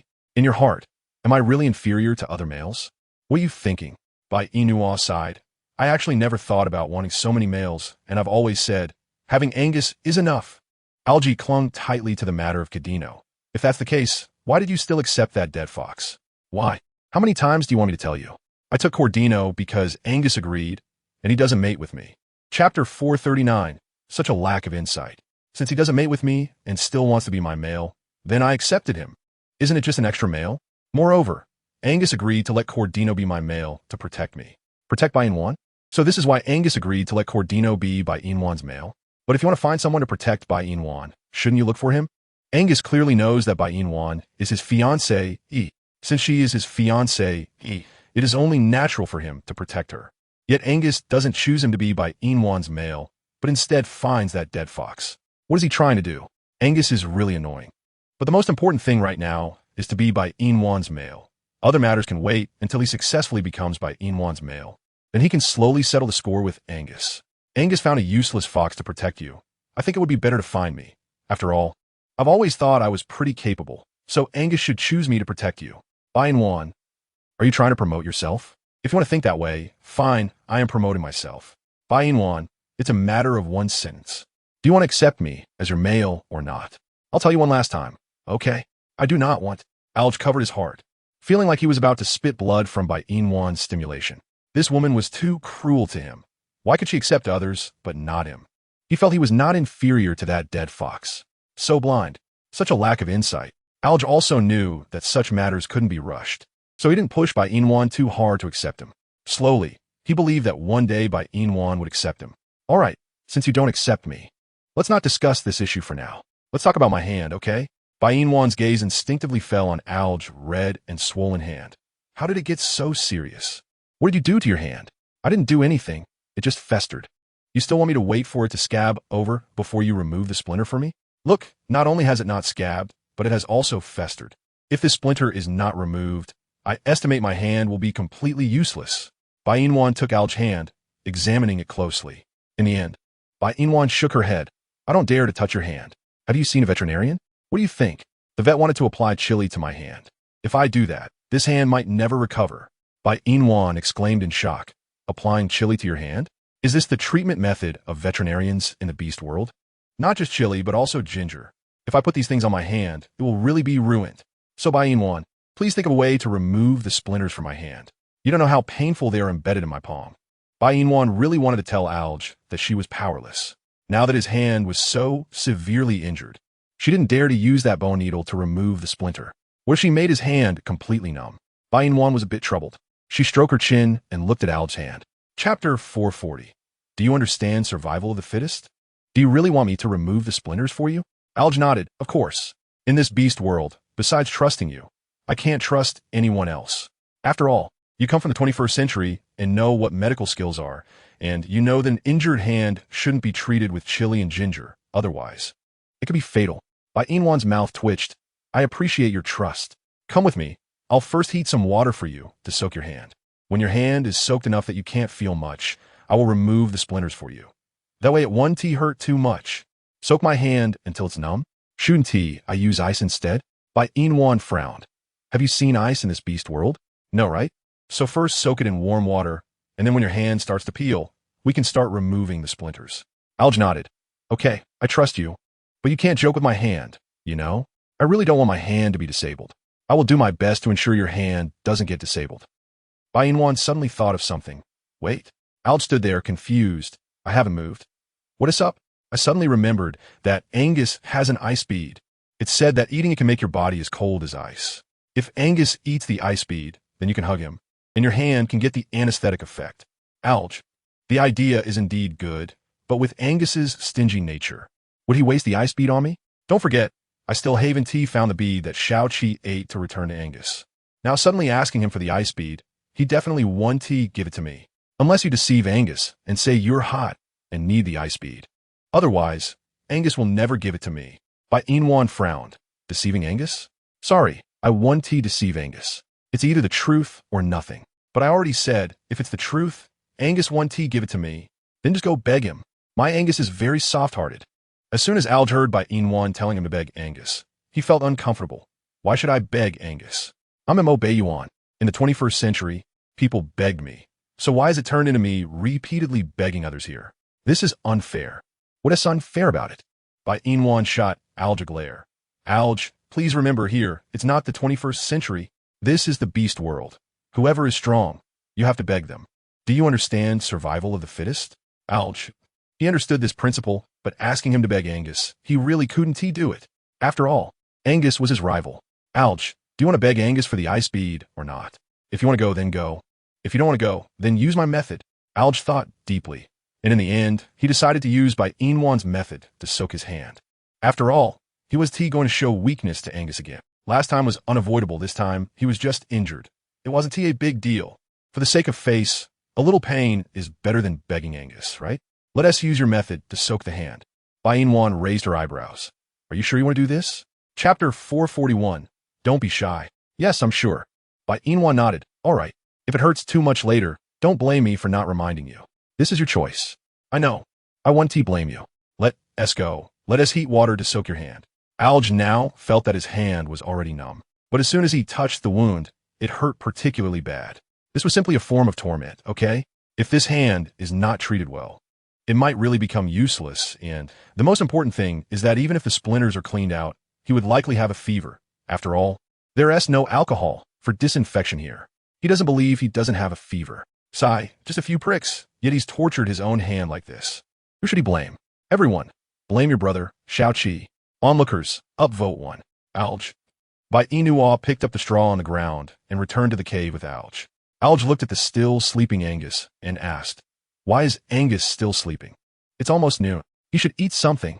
Bai Yina carefully went to the side to gather dry wood to start fire, answering Alj's question as she did. Angus wasn't feeling well last night. He got sick and soaked in the river for a long time to recover. Plus, he hasn't been sleeping well recently because of me, so he's catching up on sleep now. I told him to sleep. As for lunch, isn't there still meat in this cave? I can roast it myself later, can't I? You're really different from other females. Other females need their males to roast food. They wouldn't do it themselves. But you always do it yourself. It feels like your male is useless. Bai Yina frowned at Alj's words. What nonsense are you talking about? My Angus is very useful. He's already starting to control the fire for me now. He used to be very afraid of fire, but because of me, he often squats by the fire to warm himself or makes a fire for me. And he's also roasting meat for me because of me. Angus has done enough and done well. So, Alj, I won't allow you to say my male is useless. My Angus is very impressive. Impressive in bed, right? Bai Yina. Her face turned bright red, and she stammered, pointing at Alj. You, how can you say such things? Did I guess right? So you're shy? Angus has 2 reproductive organs, which is indeed impressive, I admit. But, Bai Yina, don't you feel pain when he enters your body? Bai Yina's face reddened even more than before. She had never thought that Alj could say such things without blushing or his heart racing, claiming he had no experience with women. Who would believe that? Big liar. Bai Yina squatted on the ground, starting to use flint to make a fire. Alj stepped forward and bit Bai Yina's earlobe. What's wrong? Are you angry? Or are you shy? Do you want to see how you look right now? Like a cooked shrimp, all red. Hiss, logically speaking, you and Angus have mated before? Why are you blushing? Huh? Bai Yina. If you keep talking this nonsense, just get lost. Alj laughed fearlessly. TSK, are you angry out of embarrassment? But aren't I just stating the facts? Don't be shy. Chapter 442. You understand me? What facts? Alj, what are you thinking with that wolf brain of yours? So vulgar and disgusting. I don't even want to talk to you. Do you know that? Alj glanced at Bai Yina. What do you think you're not talking to me? You're clearly blushing, embarrassed. Bai Yina, others may not understand you, but do you think I don't understand you? Bai Yina asked skeptically. You understand me? Alj nodded, of course. After all, you're my fiancé. If I don't understand you, who will? Bai Yina. Can you stop flattering yourself? Just stop talking. Angus and KingAngus need a rest, be quiet. Alj unhappily asked. Angus is sleeping because he was sick last night and didn't rest well. Why is that dead fox sleeping? Don't call KingAngus a dead fox. He's clearly alive. Alj looked at Bai Yina in disbelief. So you're defending that dead fox now? Bai Yina. I said not to call KingAngus a dead fox. He is alive. All right, I won't call him a dead fox. Then tell me, were you just defending that fox? The word fox was bitten particularly hard by Alj, as if gritting his teeth. Bai Yina rubbed her forehead. KingAngus is now my male. I think I should defend him, but I'm still your fiancé. How come I don't see you defending me? Fiancé doesn't exist in this beast world, and besides, you're Alj now, not Mo Baiyuan, so it doesn't exist even more. Alj, in the end, you're just biased. Think however you want. Be quiet. I'm starting to boil water now. Soon you can soak your hands. Alj wanted to be quiet, but when he saw KingAngus sleeping so soundly, he couldn't calm down. He really wanted to wake him up, and it would be best to wake Angus up too. He really wanted to ask Angus why he chose KingAngus to be Bai Yina's second male. He was Bai Yina's fiancé, and more than enough to be her second male, but why did Angus disagree with him being Bai Yina's male? He was unhappy, especially unhappy. Why? What was the reason? Bai Yina, anyway, I don't care. Since you accepted KingAngus as your male, then I want to be your male too. You can't be biased. After all, I'm the fiancé your parents chose for you. To be fair, starting today, I am also your male. Bai Yina. She already couldn't handle 2 males, and if Alj came in, she felt they would definitely fight.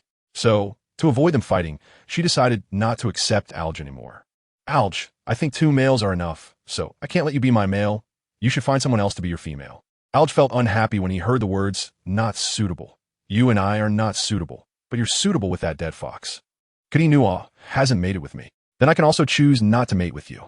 Bai Yina, can you stop making a fuss? Do you think it's possible for you not to mate with me? Besides, I respect Angus's opinion. Do you understand? Chapter 443. Different roasting meat again, Angus. Bai Yina, why do you keep mentioning Angus? How much do you like Angus to talk about him all the time? Accepting males is your freedom. I still don't believe that one male can manage so much. Bai Yina, he can represent me fully, so when I accept a male, he must agree. If he doesn't agree, then I won't accept you. Alj felt full of disdain from Bai Yinua's words. This woman actually looked down on him. What was wrong with him? What was so good about Angus and that dead fox? Unhappy, feeling gloomy. In the following time, Angus sat silently on the side, feeling gloomy and not speaking or moving. After Bai Yinua prepared hot water for Alj, she let him soak his hands in the stone pot, and he couldn't take his hands out until his skin was wrinkled. Alj made no sound and quietly sat to soak his hands. Time passed in the blink of an eye. An hour later, Bai Yinua looked at Alj's wrinkled hands from soaking and pinched them. Do you feel anything? It's okay. Does it hurt? Not now. Then let's start removing the thorns. You stay here and don't move.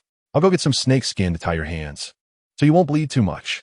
Alj remained silent throughout, only nodding to show he understood. Bai Yinua could tell that Alj was sulking. She smiled helplessly, stood up, and went to Angus's side to take a piece of snake skin of just the right length.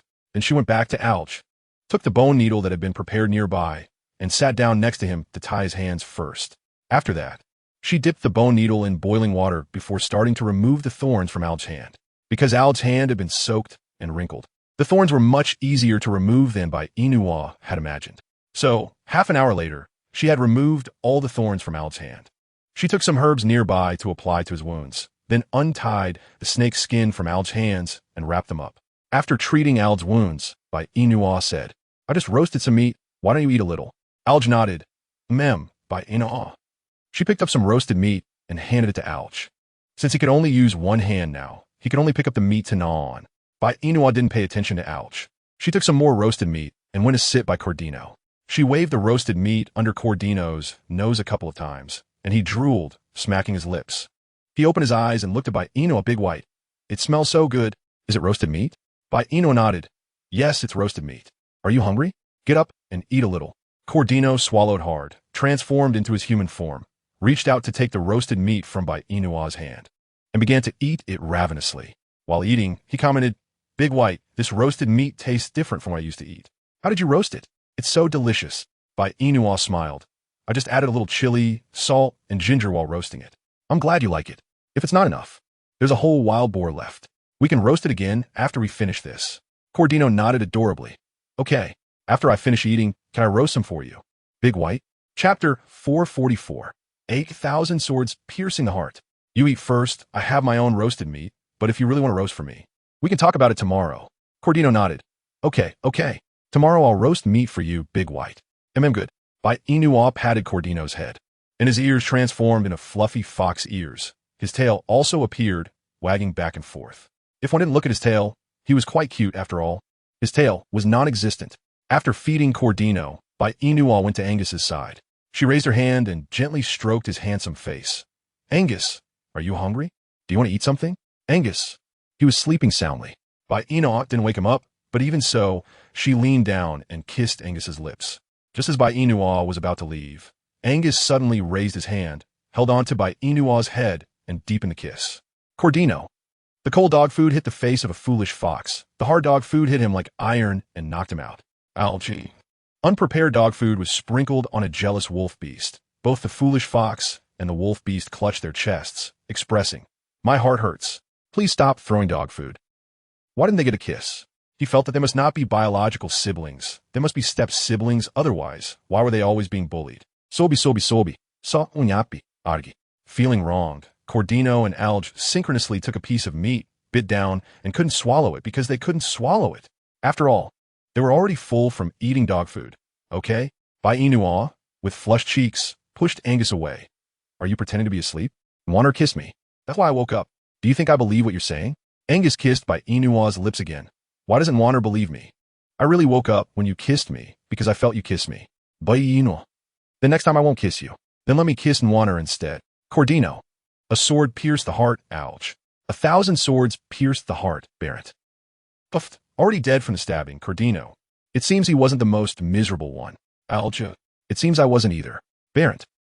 Because I am. Bai Yina. Angus. Bai Yina tightly held Angus's hand and asked, Are you hungry? Not very hungry. So you're a little hungry? Do you want to eat something? Angus unconsciously glanced at the wild boar meat in Cordino's hand. I can't eat spicy food. I have roasted meat without chili. Shall we eat together? Bai Yina picked up 2 pieces of meat that were set aside, handed one to Angus, and ate one herself. Because it had already cooled down, Angus didn't refuse Bai Yina's kindness. He finished 1 piece of meat in just a few bites. After finishing, Angus instinctively rubbed his belly. Nwana, I'm not full. Bai Yina offered her piece of meat to Angus. Then eat mine. No, I'll go hunt for myself. Bai Yina nodded. All right. Just be careful, okay? Chapter 445, The Lazy Fox. Angus nodded. I'll come back safely. But what's up with Alj? Why is he here again? Alj. Why say again? He clearly comes only once every 2 days. So why does Angus say again? Does he know that speaking like this makes it easy to lose his? But he never had it to begin with. So losing it doesn't matter, right? Alj glanced at Angus. Angus, I want to ask you why you found Cordino to be Bai Yina's male partner. I'm clearly much better than Cordino. So why didn't you choose me, but chose him instead? I don't accept this. Cordino is truly sincere to Nwana. Cordino, praised by Angus, puffed out his chest proudly. That's right, he is absolutely sincere to Big White, unlike this wolf who is not sincere to Big White at all. Ouch. You bastard. Are you implying that I'm not sincere to Bai Yina? She is my fiancée. If I'm not sincere to her, then tell me, who is? Ouch. Fine, you are. But what about that dead fox? If we really compare sincerity, my heart is much more sincere than that dead fox. After all, I never lie. Cordino, upon hearing this, immediately became unhappy. How could this wolf claim to be sincere to Big White? Why didn't he believe what he said? Angus, don't talk too much with that wolf beast. My feelings for Bai are truly moving to the heavens, so you go hunt, and I will take care of Bai. Don't worry, I will take good care of Bai. Angus didn't even spare a glance at Cordino, but he still responded with a grunt. Take good care of Nwana, I'll be back soon. After saying that, Angus shifted his focus back to Bai Yina, leaned down, and kissed her red lips. Wait for me to come back, okay? Bai Yina shyly nodded. Okay. After receiving Bai Yina's response, Angus left. Once Angus was gone, Alj approached Bai Yina. Do you really think that dead fox is sincere about you? Bai Yina, let me analyze this for you. According to 21st century psychology, I think this dead fox only likes your face, not you as a person. So you should give up on him and choose me. Understand? Bai Yina, when did you learn psychology? Oh, psychology doesn't need to be learned, okay? I'm deducing this based on my clever brain. You must not know that truly liking someone means being willing to do anything impossible for them. But I see none of that from this dead fox. Just look at how he eats meat. That says it all, doesn't it? Bai Yina looked confused and asked, What does it say? It says he is a lazy fox. The food he eats is roasted by you. And if you roast it for him once, there will be a second time. And with a second time, there will be a third. So why would you want such a lazy fox? Cordino. Lazy? How am I lazy? Cordino looked at the roasted meat in his hand, unsure whether to eat it or not. If he ate it, Bai would think he was lazy. But if he didn't eat it, it would waste food. Chapter 446. Come on, let's have a fight. What should he do?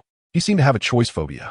Cordino realized he was becoming more like the people in Bai's world, even speaking with such flair. But now didn't seem like a time for flair. It was time for him to explain to Bai, I'm not what Alj says. I'm not lazy. I eat your roasted meat because it's your cooking. I promise, starting tomorrow, no, starting today, I will roast meat for you, Bai. I'm not lazy. You can't abandon me. You can't abandon me. Xiao Bai really can do everything. Washing clothes, cooking, hunting, picking fruits and flowers. Xiao Bai can do it all. So please don't dislike me, Bai. Bai Yina. When did I ever dislike this fox? He's overthinking it, right? Don't think too much. I haven't abandoned you. Nor do I dislike you. Eat your roasted meat. Don't mind what Alj said. Even though Bai Yina said this, Cordino still felt very scared. It must be said that Cordino was an extremely insecure fox. Being abandoned is the scariest thing.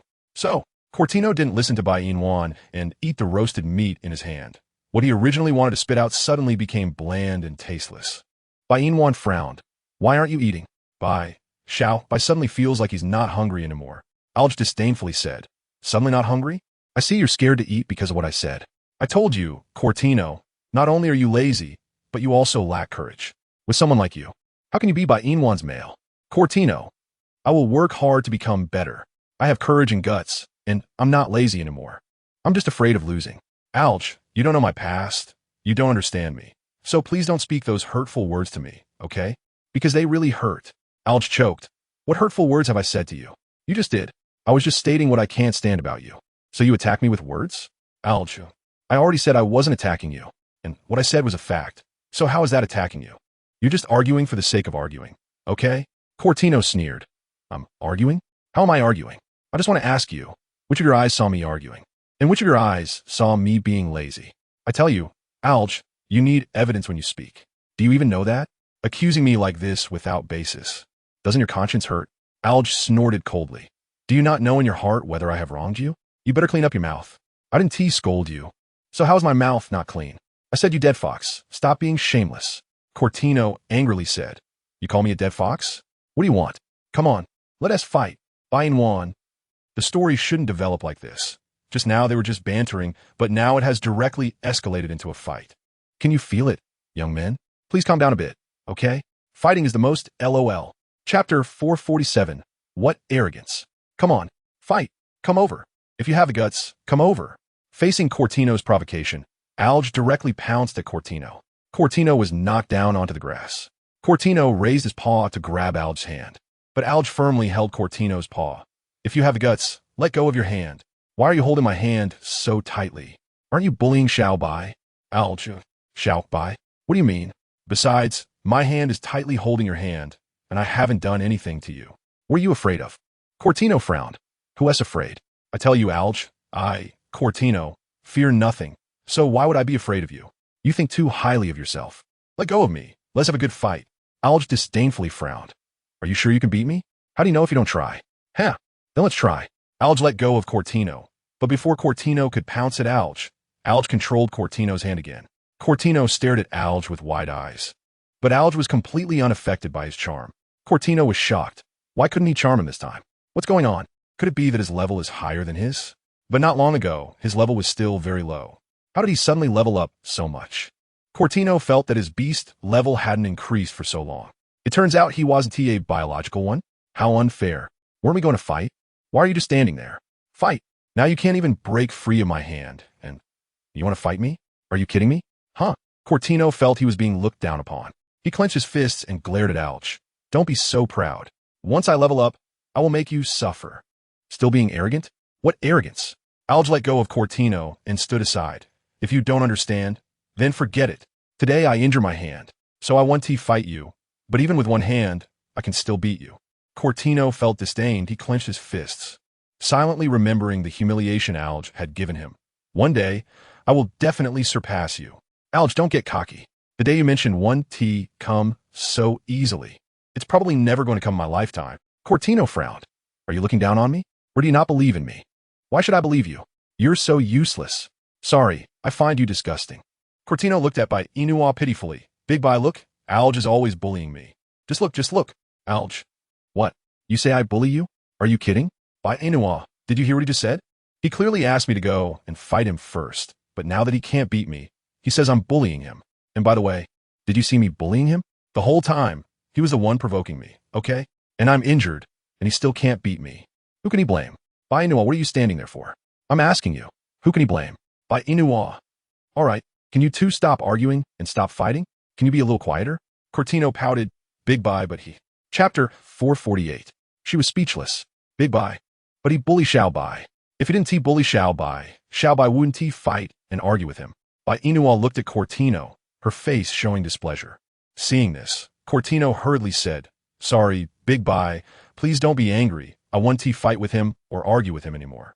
Bai Yina nodded in satisfaction. That's right. You two sit down. Don't mess around anymore. I prefer quiet people. If you want to stay here, don't argue or fight, understood? Alj and Cortino exchanged glances, and in the end, didn't say anything. Both sat down on either side of Bai Yina. Bai Yina swayed her head left and right a couple of times, then picked up the grilled meat and started eating slowly. Cortino. Alj. Why is she still eating so deliciously? Can't she consider how he and that dead fox feel? Bai Yina. can you be a little more heartless? I just finished fighting with this dead fox. Shouldn't you care about whether we're hurt? Bai Yina lifted her eyelids and glanced at Cortino. You're full of energy. How could you possibly be hurt? Then Big Bai, look at me. I'm not full of energy. Bai Yina stared at Cortino up and down. Although you're not lively. But you're not hurt either. Big Bai, even though my body isn't hurt, my heart is hurt. Aren't you going to comfort Xiao Bai?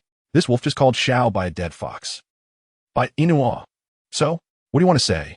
Do you really think that because Alj called you a few names, you're a dead fox? Cortino shook his head. That's not it. Bai Yina sat up straight, looking seriously at Cortino beside her. Then that settles it? Don't care about what Alj says. He always speaks unpleasantly. So in the future, you can ignore what he says. Or if you do listen, you can pretend you don't understand, got it? Cortino nodded innocently. Okay, Big Bai, from now on, I want to listen to what this wolf says. That's right. Let us continue eating grilled meat.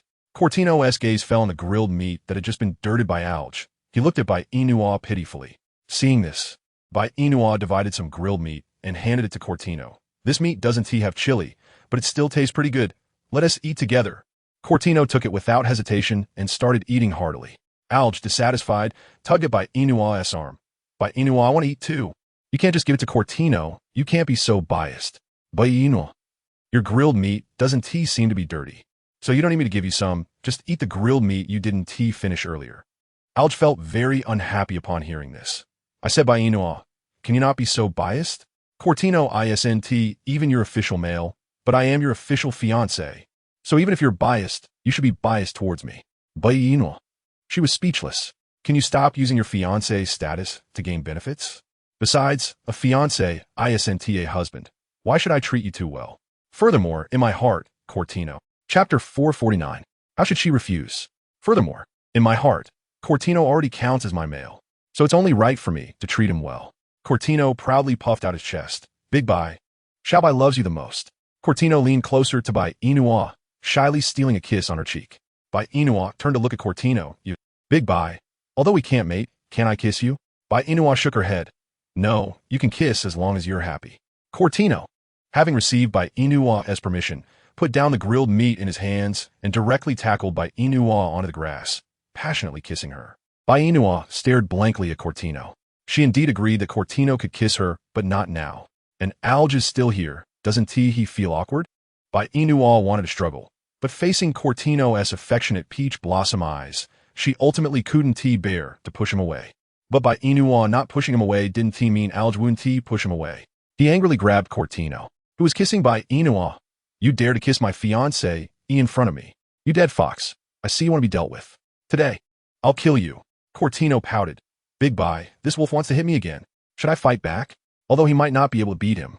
Fighting back is better than being beaten by Alj continuously. Although he can't beat him now, if he fights back, at least he can hit Alj once, right? He can't be the only one getting hit, right? Everyone, what a profound reasoning. Bai Yina sat up from the grass pile, biting her lip. Can you two be a little quiet for a while? Every time we meet, it's either arguing or fighting. This makes it very difficult for me. After all, being the sandwich in the middle feels very bad.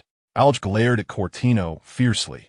This time, I'll let you go, but next time, you want to be so lucky, and you better not let me meet you alone. Otherwise, I will definitely beat you to death. Cortino. Big Bai, look. He is threatening me. Bai Yina facepalmed. I said, Alj, can you not be so childish? I have nothing to do with you. Why are you doing this? And Cortino is quite cute. Why do you want to threaten him? Cortino nodded in agreement. Yeah, why do you want to threaten me? Alj. So now I'm stuck in the middle? You two are really enough. Bai Yina, I'm now officially notifying you. I want to be your male, no discussion. You can't refuse. If you refuse, it's unfilial. Bai Yina's mouth twitched. Why is it unfilial if I refuse? Alger smiled and said, our marriage was arranged by our parents, so if you refuse me, it would be unfilial. Bai Yina was left speechless by Alger's words. Is he serious? Alger is now even bringing their parents into this just to be her male. How should she refuse him? Bai Yina glanced at KingAngus. Speak up. What should I do now? Bai, it's time for you to use your wisdom. How should I refuse him? Alji. KingAngus. Bai, did you just call me Xiao Bai? Is that the point? Yes. Chapter 450 Alger, don't be like this. KingAngus was called out, and he looked at Bai Yina with a silly smile. Bai, is this your first time calling someone Xiao Bai? This nickname is very affectionate, and I really like it. Bai Yina. KingAngus, can you please focus on the main point? KingAngus nodded. Bai, I've grasped the main point. You want to tell me that our relationship has progressed, right? Bai Yina. Ugh, headache. This guy's thought process is not on the same level as hers. She should just rely on herself. Bai Yina looked at Alger. Regarding what you just said, I think I would still be unfilial. After all, even if I am unfilial to my parents, they wouldn't know. Alger, please remember, this is the beast world, not the 21st century, so I'm sorry. I will not accept you. Alger. This method is useless. It seems Bai Yina is determined not to have him. Is he really not as good as that dead fox? He feels he is much better than that dead fox. Even if Angus can't compare to that dead fox, can't he at least be better? The male lead clearly has a share, but why does he never have the male lead halo? KingAngus. It sounds like he does have one. Valent. It sounds like he has always had one. Since his appearance, he hasn't even touched Bai Yina's hand. So he seriously doubts that he has anything to do with the male lead. He is the most wronged one here, asking for an appearance. Appearance. Alger picked up some roasted meat from the side and started eating it voraciously, glaring fiercely at Bai Yina while eating. Bai Yina felt uncomfortable under his glare and retreated to KingAngus' side. KingAngus took the opportunity to raise his hand and wrap it around Bai Yina's waist. Bai Yina smiled at Alger. Can you stop glaring at me? I know that not wanting you is against the agreement between my parents and your parents. But you have to understand me. I already have Angus and KingAngus, so I really don't need a male. You, go find another female to be your mate. Okay. Is there any other female in this beast world that can compare to you? Bai Yina frowned. So you're not interested in me as a person, but just my face? If there's a female in this beast world who looks better than me, wouldn't you stop bothering me? Who said that? Alger shifted his position closer to Bai Yina, holding her hand that was resting on his thigh. Bai Yina, listen to me. I like you. I'm not just attracted to your face, but to you as a person. So even if I meet a female more beautiful than you in the future, I won't be moved because my heart belongs to you. Bai Yina shivered all over and withdrew her hand. Alger, you. Don't do this.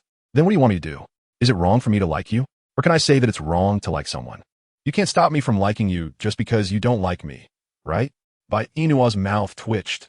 Well, since that's the case, you can continue to like me. But let me remind you, don't force me to like you, understand? Alger smiled wickedly. All right, I won't force you to like me, but I believe that one day you will fall in love with me completely. I believe I have that charm, Bai Yina. Sometimes, falling in love is just a matter of an instant. And I believe that soon you will have feelings for me. It won't be long, Bai Yina. Just wait and see. Bai Yina. Can she say she doesn't look forward to it? But forget it. Since Alger is finally being reasonable, she will pretend to look forward to it. Roar, just as Bai Yina was talking to Alger, Da Huang ran into the cave. He looked around and, seeing that there was no Angus, shouted outside the cave. Roar, brother Valent, there's no Angus in the cave. Hurry in, hurry in. As soon as Da Huang's shout fell, Valent walked in from outside the cave holding a large bunch of yellow chrysanthemums, sweat dripping from his bronze face. Bai Yina looked up at Valent standing in the cave, confusedly asking, how did you come here? Roar, beautiful female. Today Valent came to apologize to you. Bai Yina continued to look at Valent. What is Da Huang talking about? Valent replied. Da Huang said he came with me today to apologize to you. Bai Yina. Apologize? Did you do anything wrong to me? Valent scratched his head awkwardly. Well, last time, I wrongly accused you of saving Da Huang, and I feel very guilty and sorry for you. So today I brought Da Huang here specifically to apologize to you. This bouquet of flowers is something I picked for you early this morning on the hillside, and I hope you like it. Valent raised his hand, walked to Bai Yina's side, and offered her the yellow chrysanthemums in his hand. Bai Yina did not take it and just looked at Valent. Actually, you don't need to apologize, I don't blame you. It's just that you were worried about Da Huang. So this bouquet, cough, you can take it back. I don't need it, but thank you for picking yellow chrysanthemums for me so early in the morning. And your hand should still not have healed, right? Since it isn't healed yet, you should stay in your cave to recuperate. Valent saw that Bai Yina didn't accept his flowers, and his mood became a bit low. Bai Yina, you really won't accept it? I'm really here sincerely to apologize to you. If you don't accept this bouquet of flowers, it means you don't want to forgive me, right? Bai Yina raised her eyebrows and stood up from the grass pile. I already said I don't blame you. Why are you so stubborn? Oh, wait. Why is this male still so stubborn? Valent looked at Bai Yina with expectation. Will you accept it? Da Huang didn't he know when he came to Bai Yina's feet, and he raised his paw to grab Bai Yina's foot. Roar, beautiful female, Brother Valent really put a lot of effort into picking flowers for you. So, can you please accept the flowers in Brother Valent's hand? Otherwise, Brother Balin will be very sad. Bai Yina. What did Da Huang just say? Balin answered truthfully. Da Huang said that this bouquet of flowers in my hand was picked for you with great care, and if you don't accept it, I will be very sad. So will you please accept it? Aji. What the heck is will you? KingAngus. Will you? Chapter 452 Will you? I like you. By Yina. 1-1. When did she get another nickname? Angus's warm child. KingAngus's big white. Baron's 1-1. Algie's full name. Looking at it this way, Algie seems a bit more normal, but she quite likes Angus calling her warm child. It sounds nice. Bai Yina pulled back her thoughts and took the yellow chrysanthemum from Baron's hand. Thank you for the flower. I accept it. Now you can leave, right? 1-1. Do you really want me to leave? I came today not only to deliver flowers, but also to tell you something else. Bai Yina raised her eyebrows. Something else? Yes. So, can you come out with me for a moment? Bai Yina blinked, lowering her eyes to meet Big White's expectant gaze, and finally did not refuse Baron. Okay. Algie, seeing Bai Yina about to leave, quickly shouted, Hey, Bai Yina, are you really going out with this tiger? What if he does something to hurt you? KingAngus rarely disagreed with Algie. He nodded in agreement. Yeah, Big White, don't go out with this tiger. If he hurts you, Angus will blame me for not protecting you. If Angus gets angry, he'd probably kill me with one swipe of his tail. In fact, the reason he and Algie were worried was that they were afraid Big White would go out and bring back a male. By then, Angus would not just want to slap him. He might even want to dismember him. So Big White can't go out. Even if not for Algie, for him, she shouldn't go. Bai Yina rolled her eyes at Algie and KingAngus fussing. I'm just outside the cave, not going anywhere. Why are you two so excited? Besides, if he hurts me, won't you hear me scream? Algie smacked his lips. It does seem to make sense. KingAngus nodded. Since you're outside the cave, then Big White, you can go. We will protect you inside the cave. Bai Yina replied and went out of the cave with Baron. As soon as they exited, Baron took Bai Yina's hand, startling her. Baron, what are you doing? 1-1. I have something to say to you. Whatever it is, just say it. Don't do this, okay? Bai Yina wanted to pull back, but Baron completely didn't give her that chance. He held her hand tightly. 1-1. Please don't refuse me, okay? Bai Yina. It seems he hasn't said what he wanted to say to her yet. So what did she refuse him? Bai Yina looked at Baron with confusion. What do you want to say to me? I am sorry. So that's it. I accept your apology. You don't need to keep saying sorry to me. So can you let go of my hand now? Baron shook his head. 1-1. Besides wanting to say I'm sorry, I also want to tell you something else. Bai Yina. Like what? I like you. Boom. Bai Yina's head exploded. What did Baron just say? He said he liked her? Is he kidding? This is not scientific. Wasn't Baron supposed to mate with Eliza? If so, why did he suddenly say he liked her? Is this a prank? If it is, then she admits she was scared by Baron's prank. If not, Chapter 453, but I like you. If not, then she also admits she has no feelings for Baron at all. So even if he confesses to her, it's just like that. Bai Yina withdrew her hand and smiled at Baron. Baron, I really appreciate that you like me, but I'm sorry. I don't like you. Baron smiled bitterly. I know. Bai Yina raised her eyebrows. You know? Yes, I know. Since you know, why do you want to confess to me? You know very well that there is no possibility between us. So, Bai Yina hesitated. She knew Baron could understand her meaning. Baron did understand, but he just liked Bai Yina now, so he wouldn't let go. 1-1. I haven't finished speaking. What I want to say is, I know you don't like me, but it's enough that I like you. So from now on, I will pursue you, whether you agree or not. I will pursue you. Bai Yina seemed to see Algie's shadow in Baron, because talking to him really felt similar. Moreover, the tactics used were basically the same. It was all about being persistent. Bai Yina could foresee what her future days being pursued by Baron would be like. She raised her hand to rub her forehead. Baron, actually I think we're not very compatible. Have you noticed? 1-1. I think we are very compatible. What do you see that? Baron answered seriously. In the time I've known you, I think you're great, so I decided to pursue you. I liked you from the moment I met you, but at that time, I didn't dare to like you. But now it's different. I've decided to bravely pursue you, whether you agree or not. What does it mean to have liked her from the beginning? What does it mean that he didn't dare to pursue her at first, but now decided to pursue her bravely? What is this? What does it mean? Does Baron mean he has liked her for a long time, but she didn't know? And the reason he didn't pursue her should be related to Angus. Now that Baron is no longer afraid of Angus, he decided to pursue her. Is that the case? Is it just as she analyzed? If that's the case, then she really has no words to say. Bai Yina rubbed her forehead. Baron, I remember you were supposed to mate with Eliza, right? I like you. But you're supposed to mate with her. But I like you. You like me. But you can't run away while mating with her. I understand your feelings for me now. So can you go back and mate with Eliza? Although she has many flaws, at least she is a female. But I like you. Bai Yina. Can you say something else? Can you say something else? She just asked, can you say something else? I know you like me, Barant. You don't have to keep repeating it. I understand. Barant said seriously. Since 1-1 you understand my feelings. Please don't make me mate with other females, okay? Bai Yina. But Eliza is the one you chose. Since you chose her, you should be responsible for her. Barant smiled bitterly. 1-1. Do you really want me to mate with Eliza? Bai Yina.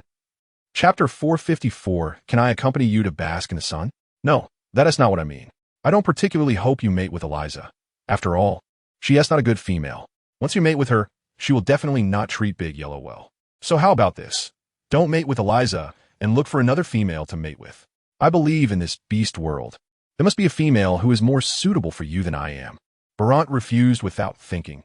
Even if there is a better female than you in this beast world, I don't want her. I've already decided, 1-1, I only want you. If you don't want to mate with me, then I will accompany you for a lifetime. I will protect you for a lifetime. Why are you so stubborn? Because I like you. Bai Yina. So, in the end, it's all because he likes her. That's why he's so stubborn. Since that's the case, what else can she say? Barant, if you're trying to convince me not to like you anymore, then don't bother. I won't change my feelings for you. After all, he has made a great decision to pursue her, and since he has already decided, he won't easily change his mind. Bai Yina nodded and raised her hand to her mouth, making a gesture to indicate silence. Can't she just not speak? Suddenly, the surroundings fell silent, and a cool breeze brushed against Bai Yina. She enjoyed looking up at the sky. The weather is really nice today, very warm. At this moment, Barant spoke up. Do you like sunbathing? Bai Yina nodded. Yes, I really like it because it feels warm on my skin. Barant said with longing. I also like sunbathing, so how about I accompany you to sunbathe every day from now on? Bai Yina was about to agree when she suddenly thought of something and retracted her smile. No need. If I want to sunbathe, I can have Angus accompany me. Barant frowned. But Angus is a snake beast. He doesn't like sunbathing. He only likes cool and damp places. You seem to know quite a bit. It's not that I know a lot. It's just the habit of snake beasts. Don't you know? Bai Yina wanted to ask if she could say she knew. Oh, even if Angus can't accompany me to sunbathe, KingAngus can. He's a fox and should also like sunbathing. Kedino. Bai Yina nodded yes. KingAngus is now my male, so it's only right for him to accompany me. Barant was shocked. What did you get together with KingAngus? How come I don't know anything? Just recently. Recently? Isn't that wolf over there your new male too? Bai Yina shook her head. Alger is not my male. He just came to me for a hand check. Hand check. Yes, his hand is injured, so he came to me to take care of it. As soon as Barant heard this, he raised his arm in front of Bai Yina. I got injured this morning while picking flowers for you. So can you take care of my wound too? Bai Yina realized for the first time that her mouth was particularly reckless. Why did she just say that Alger came to her for a hand check? Now, great. She has to continue interacting with Barant. Although she doesn't dislike it, but... Chapter 455. Bai Yina, this fairy. But to avoid making Angus misunderstand, she still tried to keep her distance from Barant. Bai Yina held Barant's hand and took a look. It's not a serious injury. I'll apply some herbs for you.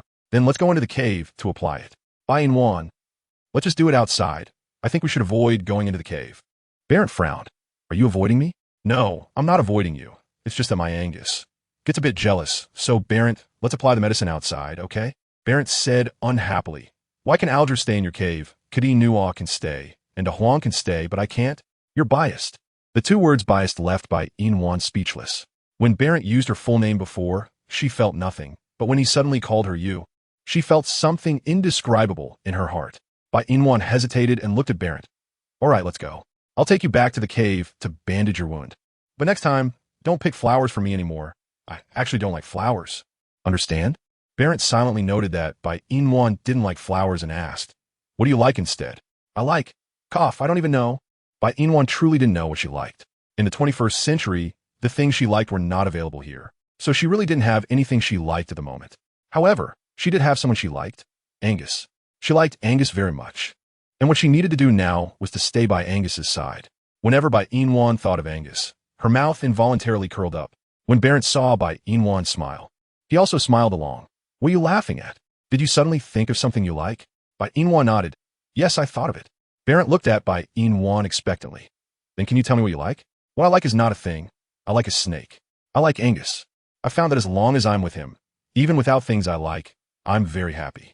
So, Barrett, please don't like me anymore, okay? I think we're not suited for each other. Barrett stared at his injured arm and hand, his mouth forming a straight line. Am I really that unlikable? Besides, I said, if you don't accept me, I can always stay by your side, protect you, and take care of you. I really don't ask for much. I just want to stay by your side and watch over you. Bai Yina sighed, pulling Barrett into the cave. Can we not talk about this for now? Let me bandage you first. Barrett gloomily replied with an "oh," following Bai Yina into the cave. Alger and Karin looked at Barrett behind Bai Yina with expressions as if they were looking at an enemy. They had heard everything Barrett and Bai Yina said outside. Another male competing for their female. Bai Yina, this fairy. How many males does she want to satisfy herself? Alger glared at Barrett and then at Bai Yina. Chapter 456. I don't want to hurt you. Fairy. Bai Yina, this fairy. Can't she see that her actions have turned him into a green pasture? Angus is one thing. He can tolerate Kadin, but what's up with this tiger? Are they familiar? Not really, right? Since they aren't familiar, why did he suddenly come out to pursue Bai Yina? This guy must be toxic. Bai Yina, don't you plan to explain who this guy is? Upon hearing Alger's words, Bai Yina turned back to look at Barrett standing behind her. His hand is injured. I'm taking him back to bandage it. What's wrong? Is there a problem? Is there a problem? Alger suddenly laughed. You dare to ask me if there's a problem. Bai Yina, can you be a little more aware? He said he wants to pursue you, but not only do you not keep your distance, you even brought him back to the cave. What are you thinking? Do you want to collect Barrett too? Bai Yina, you can't be this greedy. Having me, Kadin, and Angus is enough. Why do you want to bring this tiger back? I just want to ask you, can your body handle this many males? Bai Yina, what the heck? Is Alger now considering himself as her male? Feeling good about himself? She never said she wanted to take Barrett as her male. Angus hadn't even spoken yet. So why was Alge babbling on? Bai Yina didn't want to pay attention to Alge. She waved at Barrett. Come here, I'll bandage you up. Wolf Big Yellow nuzzled against Bai Yina's leg, and she picked him up and gently patted him. Big Yellow, how's your health recently? Wolf beautiful female. Big Yellow is much better now.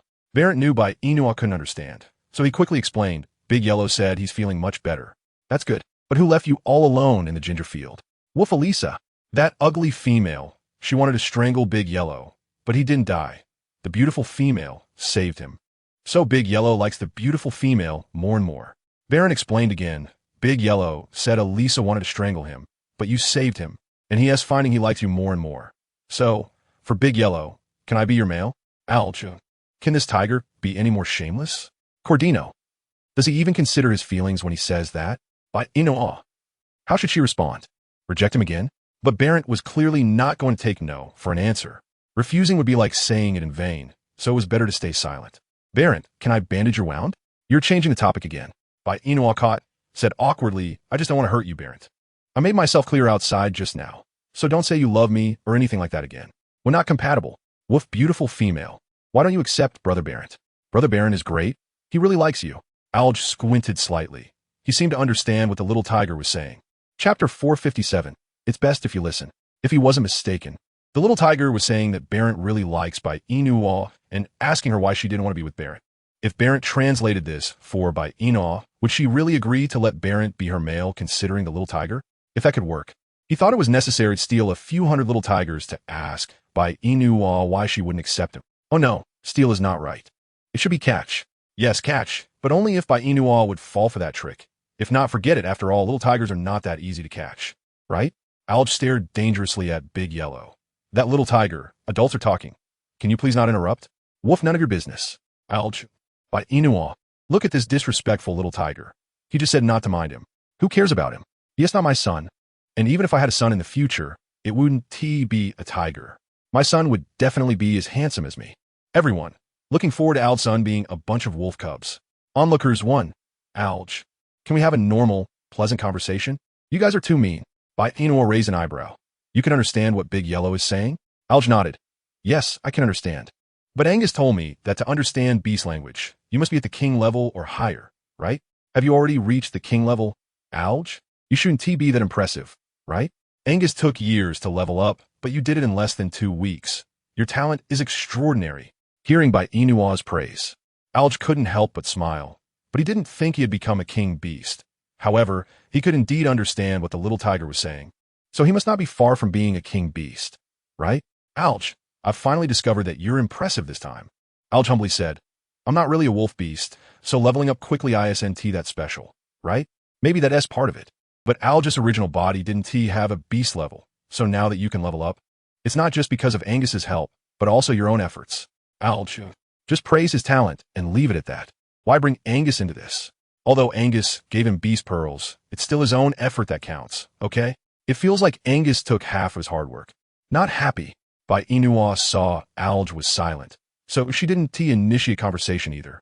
She took some grass nearby and chewed it up to bandage Barent's wound.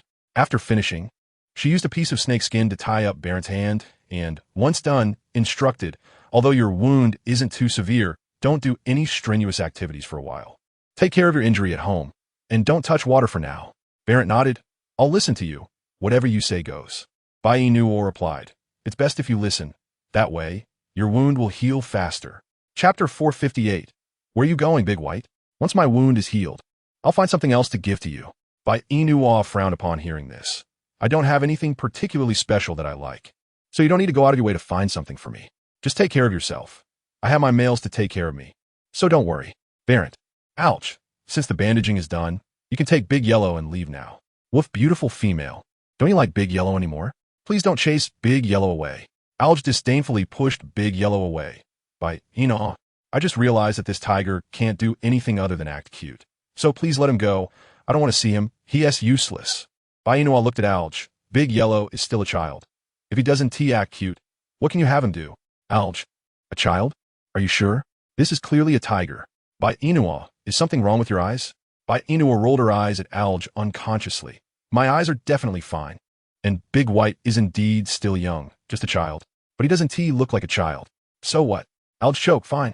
I'll pretend I didn't say anything. As long as you're happy. But can Barent leave now? Bai Yina turned her head to meet Barent's gaze. Barent, you. I understand. I want to make things difficult for you.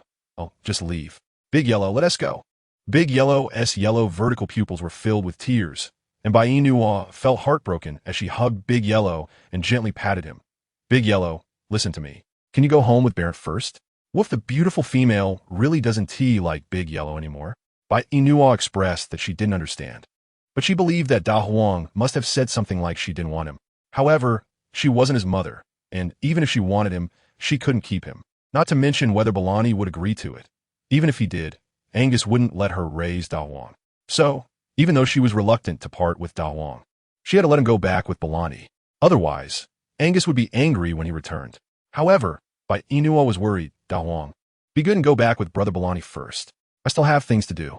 Once you're better, you can come back and play with me. Okay?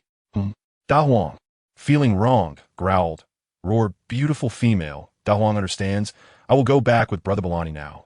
As soon as Da Huang finished speaking, he left Bai Yina's embrace and went to Balani's side, raising his paw to scratch Balani's leg. Balani squatted down and picked Da Huang up into his arms. So, I'm leaving. When I have time, I will come back to see you, okay? Bai Yina wanted to refuse, but in the end, she nodded. Because if she refused, Balani might not leave on his own, so if he wanted to come, let him come.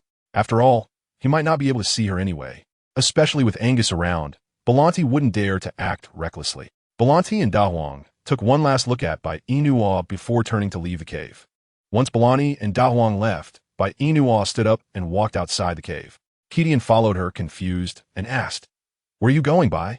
I'm going to find Angus. Chapter 459. Angus, where are you? Angus is hunting. Why are you going to find him, Bai? I'm worried about him. But it's dangerous for Angus when he is hunting. If you go, you'll just be a nuisance.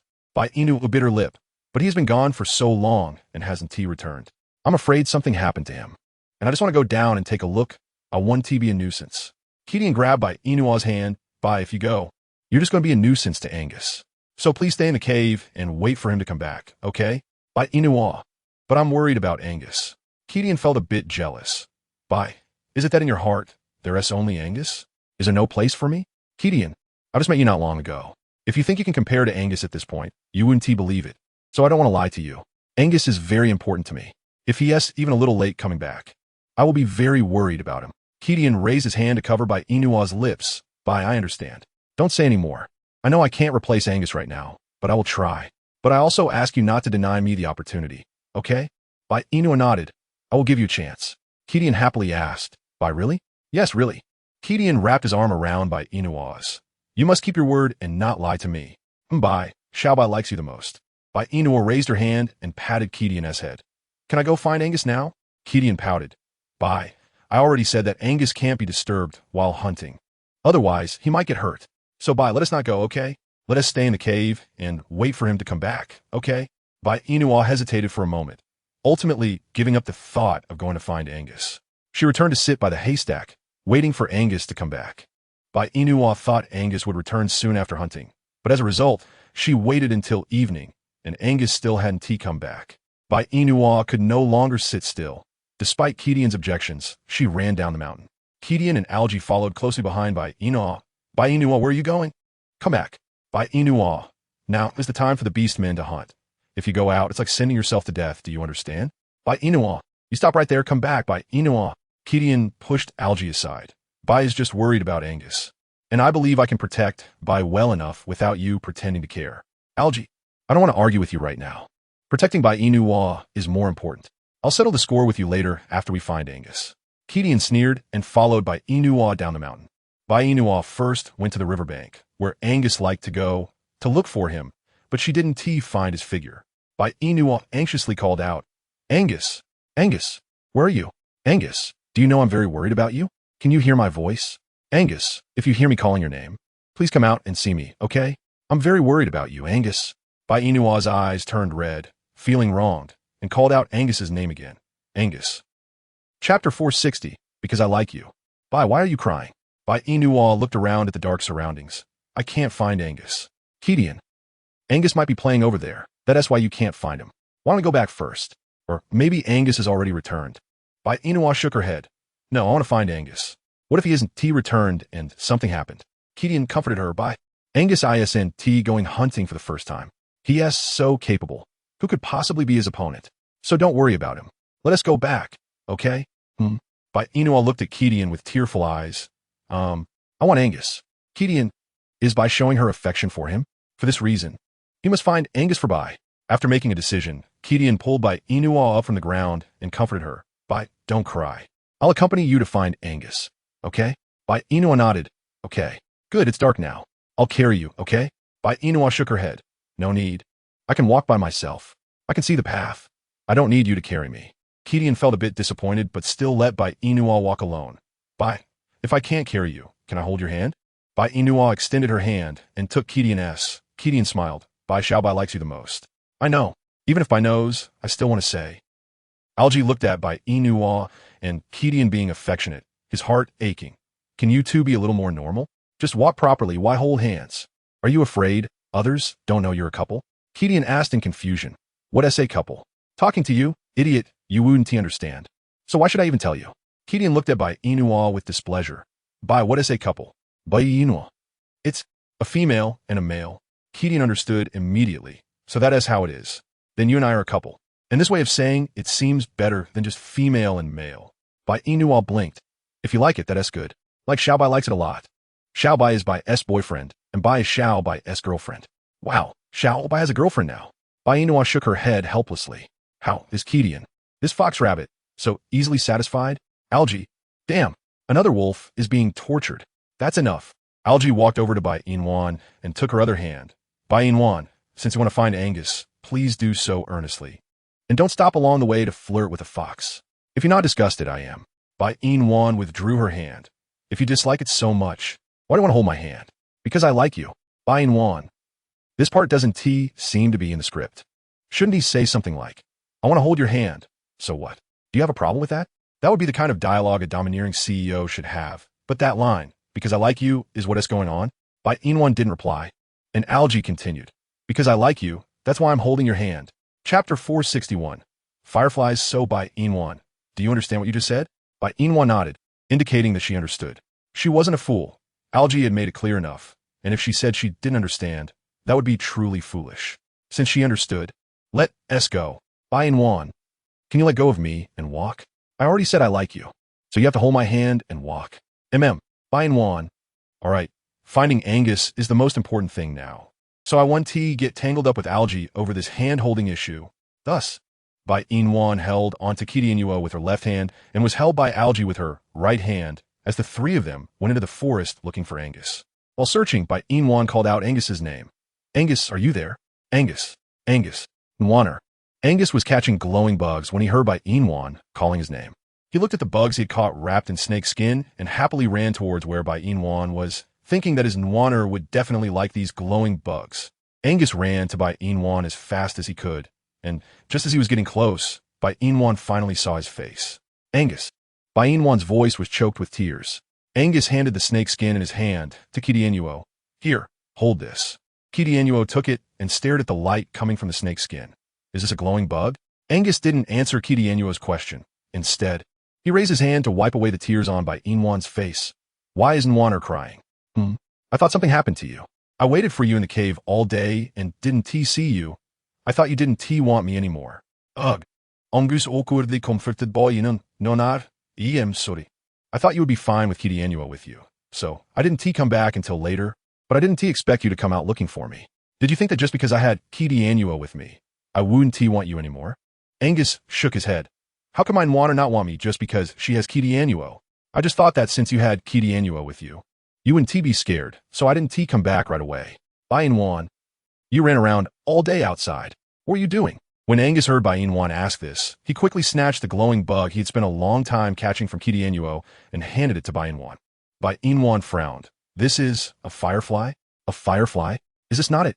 Angus shook his head. No, this is a glowing bug. A kind of bug that glows. Nwaner, I ran around all day outside just to catch these glowing bugs for you. They glow at night. And I think they're beautiful. So, I wanted to catch some and give them to you. I planned to catch more, but then I heard you call my name. So I gave up catching them and came to find you. Bai Yina looked at Angus's face, which was smeared and messy, and felt a pang of pain. She raised her hand to wipe his face. I don't like these bugs, so don't catch them for me in the future, because they're hard to catch. They can fly, and you can't. So it must be very difficult for Angus to catch these glowing bugs. Moreover, she used to see fireflies often, and they weren't that pretty. Chapter 462.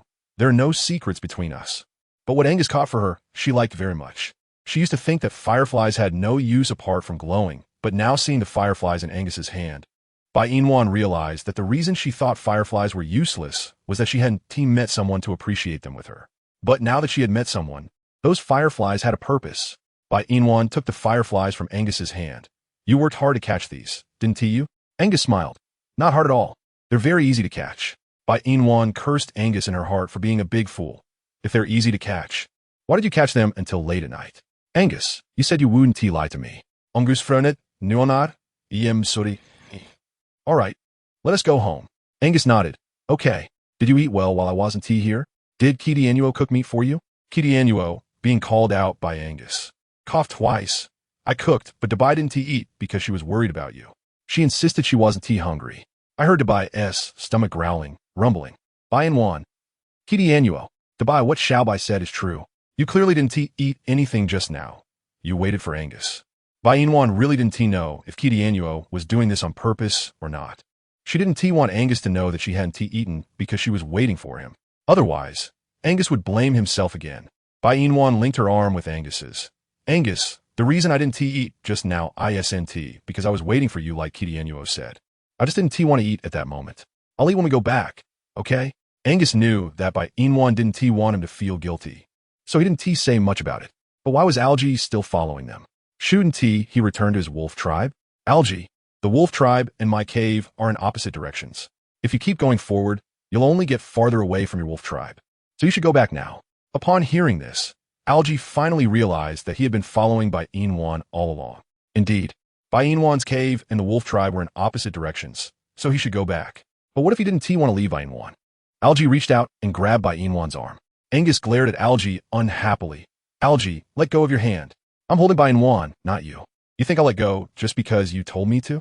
Angus clenched his fists, and just as he was about to take action against Algae, Bai Yina grabbed his hand.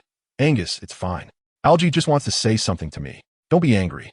How about you and Kidianua go ahead and wait for me? Can I talk to Algae alone for a bit? What is there that Nwaner can't say in front of me and Kidianua? Do we have secrets? Kidianua nodded in agreement. Yeah, Dabai shouldn't we have secrets? We shouldn't. So what do you want to say to Algae? Angus and I want to listen. We're not leaving. What if after Angus and I leave, Algae bullies you? Bai Yina. KingAngus. The Bai, what is wrong? Bai Yina facepalmed. Angus, we have no secrets between us. Chapter 463. Leaving me, only benefits. No harm so. Nuanuan, does this mean you agree to let me and KingAngus stay and listen to you and Algae talk? Bai Yina's mouth twitched. Could she still refuse? And would refusing be useful? Not at all, so why refuse? If they want to listen, let them listen. Anyway, she wouldn't say much to Algae. It's just a matter of a few words. Bai Yina pulled her arm away from Algae's hand. Algae, if you have something to say to me, go ahead. Algae asked humbly. Can I go back to your cave with you? Why do you want to return to my cave? My hand is injured, and in the wolf tribe, I might be bullied by other males, so I want to go to your cave to recover for a while. Is that okay? Upon hearing this, Bai Yina found it hard to refuse him, but even if she agreed to let Algae return to Angus' cave with her, Angus would never agree. After all, Angus was notoriously jealous. Algae, the cave I'm currently living in belongs to Angus. If you want to stay in the cave with me, I think you should talk to Angus instead.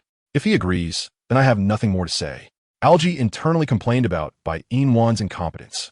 Clearly, she was the female, and in the beast world, she was the most powerful, but why was she so submissive to Angus? Truly useless. It was simply a disgrace to their 21st century women. However, in order to stay with Bai Yina in the cave, he would reluctantly discuss it with Angus. Algae shifted his gaze from Bai Yina to Angus. And before Algae could say anything, Angus directly stated, I disagree. Algae, he hadn't even spoken yet, and Angus had already said he disagreed. Angus was really. Algae took a deep breath. Angus, no matter how you put it, Bai Yina and I are from the same place. Is it really okay for you to reject my request so directly? Angus frowned. What's the problem? Algae, the problem is huge. This unkind fellow, Angus, letting me stay in your cave would only benefit you, not harm you. Angus raised an eyebrow. Like what? For example, I can protect Bai Yina for you when you're not around. You should know that, right? KingAngus has no fighting ability at all. If Bai Yina encounters danger, and you're not there, I can still protect her for you. Besides, she and I are from the same place, so I definitely won't abandon her in danger. Unlike KingAngus, he has no fighting ability at all, and if there is real danger, he will undoubtedly abandon Bai Yina without hesitation. So I think, letting me live in your cave is only beneficial and not harmful. Angus, if you don't want to be Nuanuan's male, I might agree to you, but since you want to be her male, I will not agree. I won't let a male who constantly has thoughts about my female stay in my cave. So sorry, Algae. I won't let you go. You'd better return to your wolf tribe. Algae. Angus you. Chapter 464. Not maybe, definitely. Angus you. Don't go too far. Bai Yina is still my fiancé, no matter how you put it. Why can you accept KingAngus, but not me? I don't think I'm worse than KingAngus, okay? Angus blandly responded. So, do I have to accept you? Shouldn't you? Angus sneered. Should? Algae, do you know why I chose KingAngus and not you? Because you only have endless possessiveness over Nuanuan, not affection. And I don't feel your affection for Nuanuan. That's why I chose KingAngus over you, Algae. After all, KingAngus truly likes Nuanuan. Algae continued to argue with Angus. Angus, some things cannot just be seen on the surface. You have to genuinely experience them. I feel that I like Bai Yina. Angus found it somewhat ridiculous. Algae, you think you like Nuanuan, but that's just your perception. You've never asked Nuanuan if she feels your affection. Algae, shifting his gaze. Bai Yina was being stared at deeply by Algae. Bai Yina, answer me. Do you feel my affection for you? Or is it really as Angus said, that you have never felt that I like you? Bai Yina, Bai Yina, you just need to answer me whether you feel my affection. You don't need to say anything else. Bai Yina looked at Angus for help, as she truly didn't know how to answer Algae's question. Did she feel it? Did she not feel it? She didn't know. But to be honest, apart from hearing Algae say he liked her, she hadn't felt anything else. So she must not have felt Algae's affection for her, right? Bai Yina thought to herself, distressed. I'm sorry, Algae, I really don't feel that you like me. After all, every time you say you like me, it's directly confessing, but I haven't heard your confession convey that you like me. Or maybe you don't even know whether you like me. Or maybe you just think I look good among the females in this beast world. And that's why you want to be my male? Algae, Bai Yina, are you serious? Bai Yina nodded. Yes, I'm serious. You really don't feel my affection for you? Bai Yina continued to nod. Yes, I really don't feel your affection for me. I see. With that, Algae turned around dejectedly and left Bai Yina's side. Bai Yina blinked and turned to Angus. Did I hurt Algae too much? Then Nuanuan, did you feel Algae's affection for you? Bai Yina shook her head. No. Then Nuanyuan. Did you feel Kadin Nua's affection for you? Bai Yina looked at Kadin Nua, who was playing with his fingers with his head down. Bai Yina nodded. I felt it. So, Nuanyuan, do you still think your previous words were hurting Algie? Bai Yina frowned. It seems I don't feel that way anymore. Of course you don't feel that way, because what you said is the truth. Bai Yina bit her lip. Maybe Algie really doesn't like me? Not maybe, definitely. Chapter 465. What did you eat? How can you be so sure? Angus smiled. Because I'm observing those males who say they like you on behalf of Nuanyuan. What Nuanyuan needs is a male who truly likes her. Not just one who likes her face. Bai Yina nodded. You're right. What do you mean I'm right? What I said is clearly correct. Bai Yina didn't intend to argue with Angus. She raised her hand and linked it with Angus' arm. All right, you're right. Shall we go back? Angus nodded. Okay, we're going back. Bai Yina looked at the firefly she was holding and said, this firefly is still somewhat useful. At least it can be used as a light in the pitch-black night. Firefly? Is that what you call it? Angus said, so, firefly is the term used in your place. Yes. It seems to sound better than what we call it here. Bai Yina raised her eyebrows, of course, after all. Our place is more advanced than yours. Advanced? Bai Yina hesitated. Let us not talk about our world. Let us talk about something else, okay? What else? Have you eaten? Yeah, I have. What did you eat? A leopard. Bai Yina. A leopard. Bai Yina imagined that scene in her mind, and her body shivered involuntarily. When Kadino saw this, he quickly moved closer to Bai Yina and held her hand to warm her up. Big Bai, are you cold? Bai Yina shook her head. No. But I just saw you shiver. Big Bai, you must be cold, right? A little. Then Big Bai, hold on to Little Bai's hand tightly. Little Bai will give you warmth. Bai Yina was warmed by Kadino's small gesture. Had he been observing her from behind all along? When he saw her shivering, he came over to warm her when she wasn't cold. He obediently followed behind her and Angus to reduce his presence. This silly guy, how could he be so foolish? Bai Yina tightly grasped Kadino's hand. Thank you, Kadino. I'm Big Bai's male. Big Bai doesn't need to thank me unless Big Bai, you have never considered me as your male. Otherwise, why do you keep thanking me? Bai Yina. Big Bai said you would accept me. Bai Yina nodded, I know. So I'm slowly accepting you, Kadino. I just realized that after spending some time with you, you have such a warm side. Kadino scratched his head foolishly, and Angus unhappily pulled Bai Yina into his arms.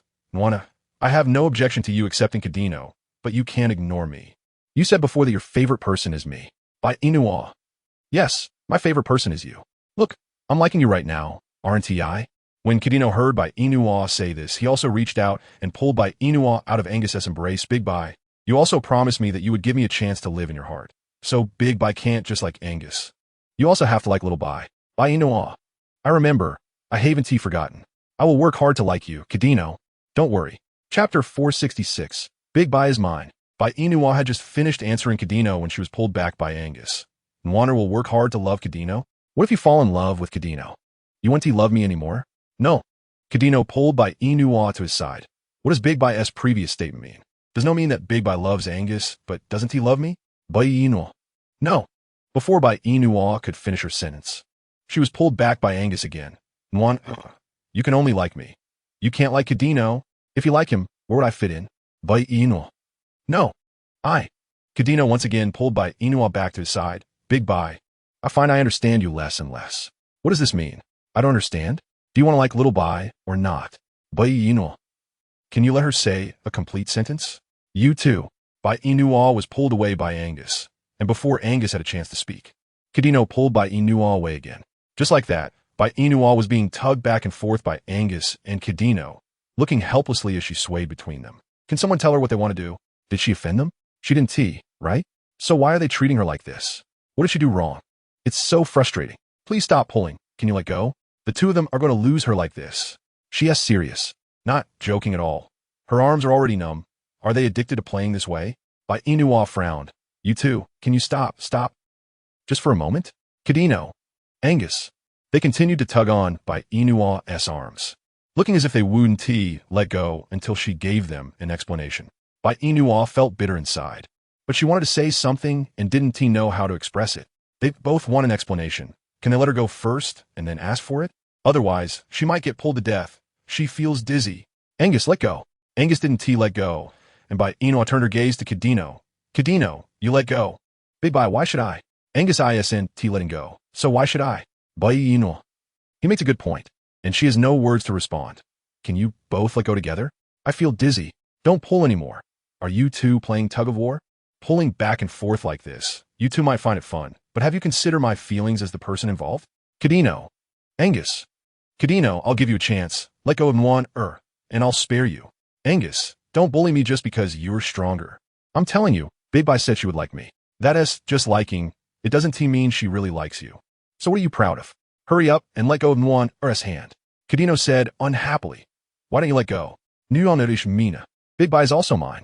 One is my female. Big Bai is also my female. You and Waner have never mated. So Waner doesn't count as your female. You're at most a rescued fox. Kadino. Chapter 467. Can you two stop arguing? Angus, what you said is too much. Too much. What I said is the truth, so I don't understand how I'm being excessive. Kadino tightened his grip, holding onto Bai Yina's arm tightly. Even though I haven't mated with Big Bai in Big Bai's heart, I've already been considered her male, so mating with Big Bai is only a matter of time. Angus frowned. You want to mate with mine one Kadino, are you dreaming? Do you think I will let you touch mine one I'm mating with Big Bai, not with you. So it's fine as long as Big Bai lets me. Bai Yina. Why does she feel like a fight is about to break out? Is this an illusion? Just a moment ago, they were only competing for her, but now it has escalated to the point of wanting to fight. Are Angus and Kadino jealous of each other? Even if you want to be jealous, is it really necessary to do it late at night in this forest? Don't they feel the eeriness? Bai Yina interrupted Angus and Kadino. You two stop arguing. Can we talk about it back in the cave? Let's not make a fuss in this forest, okay? But Bai, I didn't intend to argue with Angus. He is the one who wants to fight with me. It has nothing to do with me. Angus clenched his fists, angrily looking at Kadino. Arguing with you? It has nothing to do with you? Kadino, don't you feel guilty when you say that? Who took my warm girl from my arms and put her in yours? It's all your fault. If it weren't for you stealing her from me, would I be arguing with you in this forest? Would I be wasting my breath here? I warn you, Kadino, I can make her accept you or make her give you up. So you better not provoke me, or I can do anything. Bai Yina. Kiskiviko Dinuo. Bai, did you hear that? Angus is threatening me. He said for you to not want me, Bai. Will you really listen to Angus and not want me? Xiao Bai is very obedient. And besides, Xiao Bai is already yours, Bai. If you don't want Xiao Bai anymore, what should Xiao Bai do? Bai Yina looked lifeless, glancing at Angus. Then at Kadino. Are you two going to continue arguing here? Fine, you keep arguing, I'm going back. Come back when you're done arguing, okay? Seeing Bai Yina about to leave, Angus hurriedly followed her. Warm girl, we're not arguing, we're just chatting. Bai Yina twitched her lips. In Angus's eyes, is chatting equivalent to killing someone over a disagreement? If Angus's way of chatting is followed, how many people would die? No, it should be how many animals would die. Bai Yina looked at Angus unhappily and said, I thought you understood my feelings for you. And Kadino is the male you found for me. Since you've agreed to let him be my male, please don't argue with him anymore or say things like kicking him out of the cave, okay? Angus, my request isn't high. I just hope to get along well with Kadino. Can you do that? Angus nodded with difficulty. I will try my best. Chapter 468. Unfortunately, there are no ifs that s more like it. Bai Yina smiled at Angus, then turned her attention to Kadino. And you Kadino, from now on, if Angus doesn't provoke you, you're not allowed to provoke him either, understand? Kadino nodded aggrievedly. I got it, Bai. I won't provoke Angus anymore. I will listen to you, Bai. As long as you don't kick me out, I'm happy to do whatever you want. Okay, let us go back to the cave. All right, Bai. 10 minutes later, Bai Yina, Angus, and Kadino returned to the cave.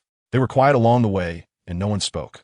Bai Yina didn't find the atmosphere strange. On the contrary, she thought it was nice that they weren't arguing, and she didn't have to mediate. Due to it being too late, Bai Yina didn't bother Kadino to help her roast meat. She took the meat Kadino had roasted earlier and cooked it over the fire again, and it was deliciously crispy on the outside and tender on the inside. After Bai Yina finished eating, she went to sleep on the grass pile. Angus lay beside her, while Kadino lay on the new grass pile Bai Yina made. He unhappily asked, Bai, why don't you come over and sleep with me? Bai Yina, it's too late tonight. Can we not discuss this topic? Let us talk about it tomorrow morning. Kadino covered himself with animal skins, grumbling, oh, and didn't say anything else. Bai Yina knew that Kadino was feeling wronged. If she could, she really wished she could split herself in two, giving one half to Angus and the other half to Kadino, so they wouldn't have to argue. Unfortunately, there are no ifs, so she might as well go to sleep. The next morning, the first thing Kadino did after waking up was to fetch water for Bai Yina to wash her face and brush her teeth. By the time he finished everything, Bai Yina also woke up in Angus's arms. She yawned and looked at KingAngus, who was running back and forth in the cave. What are you doing? Hearing Bai Yina's voice, KingAngus stopped his movements. Bai, I'm boiling water for you to wash your face. And I also found willow branches for you to brush your teeth. The water is ready now. Come wash your face and brush your teeth. Once you're done, we can eat. Bai Yina. When did you start preparing these things? It must have been very early, right? KingAngus grinned foolishly. I couldn't sleep, so I went down the mountain to fetch water for you. KingAngus, you don't have to wake up so early to do these things for me. You can sleep a bit longer. Bai, if I sleep, you'll have nothing to eat when you wake up. Besides, I can't sleep well without you beside me. Bai Yina's lips twitched. KingAngus had done all this preparation, and now this was the key point? He can't sleep well without her. How did he sleep well before he had her? She really wanted to know, but since she had said last night that they would talk about sleeping in the morning, she indeed should give KingAngus a satisfactory answer. Bai Yina looked at Angus, who was sitting nearby. Angus, starting today, can I sleep with you one night and then sleep with KingAngus one night? Angus's face darkened. Of course not. I don't agree. Chapter 469. What are you two doing again? Angus, since KingAngus has become my male, I can't let him sleep alone. Right? Warm girl. Please remember, the reason KingAngus can become your male is that he promised me not to mate with you. That's why I agreed to let him be your male. So why should you sleep with a male who can't mate with you? You are mine, and no one can take you away from me. So, I don't agree. No need to say more. No matter what you say, I want to agree. If you insist on ignoring my feelings to sleep with KingAngus, then don't come near me anymore. Bai Yina. Why does she feel like she is being unfaithful? But she clearly hasn't done anything. Moreover, Angus's words really scared her. How could he say not to touch him? She likes to snuggle in Angus's arms, especially since it's cool. Bai Yina look at apologetically at KingAngus, em soda. Why don't you sleep alone for now? Seeing Bai Yina so troubled, KingAngus ultimately didn't say anything further. All right, I can sleep alone. It's hot now anyway. Bai, you can stay with Angus. He is cooler than I am. Angus. This fox means that Bai prefers to stay with him because he is cooler, not because she likes him. Huh. Is he jealous that he can have Bai while he cannot? But who told him he was the first to arrive, and Angus was the later one? So naturally, the one who came first would be more favored. Angus stood up. Nwan, it's hot now, and I'm quite cool. So you should just stay by my side and not get too close to Curtino. After all, he has too much fur and it's very hot. I'm afraid that if you get too close to him, you might get too warm. Curtino. Angus, I'm not a fireball. How can I make Bai hot? You clearly just want to keep Bai to yourself and not let him get close to me, right? Angus nodded without hesitation. You guessed right. That's exactly what I mean. So you stay away from Nwaner because she's very afraid of heat. But in the evening, it will be much cooler and Bai will need me even more. Angus chuckled. Need you? My Nwaner only needs me, Curtino. Please always remember your own identity. You're not officially Nwaner's male yet, so don't keep challenging me. Otherwise, you'll regret it and cry. Bai Yina. If I'm not mistaken, Angus and Curtino are starting to fight over jealousy again, right? They just managed to be quiet for one night, and now they're arguing again so early in the morning. Don't they find it annoying? Even if they don't, could they at least consider my feelings? Bai Yina stood beside Angus and Curtino. Do you both remember what you promised me last night? To coexist peacefully without arguing or fighting. But it's only the morning after, and what are you both doing? Is it uncomfortable for you to not fight, argue, or be jealous for even one day? Angus. Curtino. Bye. Chapter 470. If you have the ability, swallow me whole. Bye, it's not what you think. Angus and I are not arguing or fighting, and we certainly aren't competing for jealousy. We're just having a quiet and beautiful chat. Bai Yina. Do you think I'm stupid? Is there such a thing as you two having a friendly chat? If I weren't here, would you two still end up fighting? Angus wrapped his arms around Bai Yina's waist and said indulgently, Nwaner, how could I fight with Curtino? He's your male now. How could I bully him? Curtino, seeing how quickly Angus's expression changed, immediately added, Bye. Angus is right. I'm your male now. How could he bully me? If he bullied me, you would get angry. So Angus wouldn't dare to bully me. Since that's the case, could you both just stop arguing? Angus bit down on Bai Yina's neck and teasingly licked it, saying, Where did you see me and Curtino arguing, Nwaner? We're clearly just chatting, not arguing.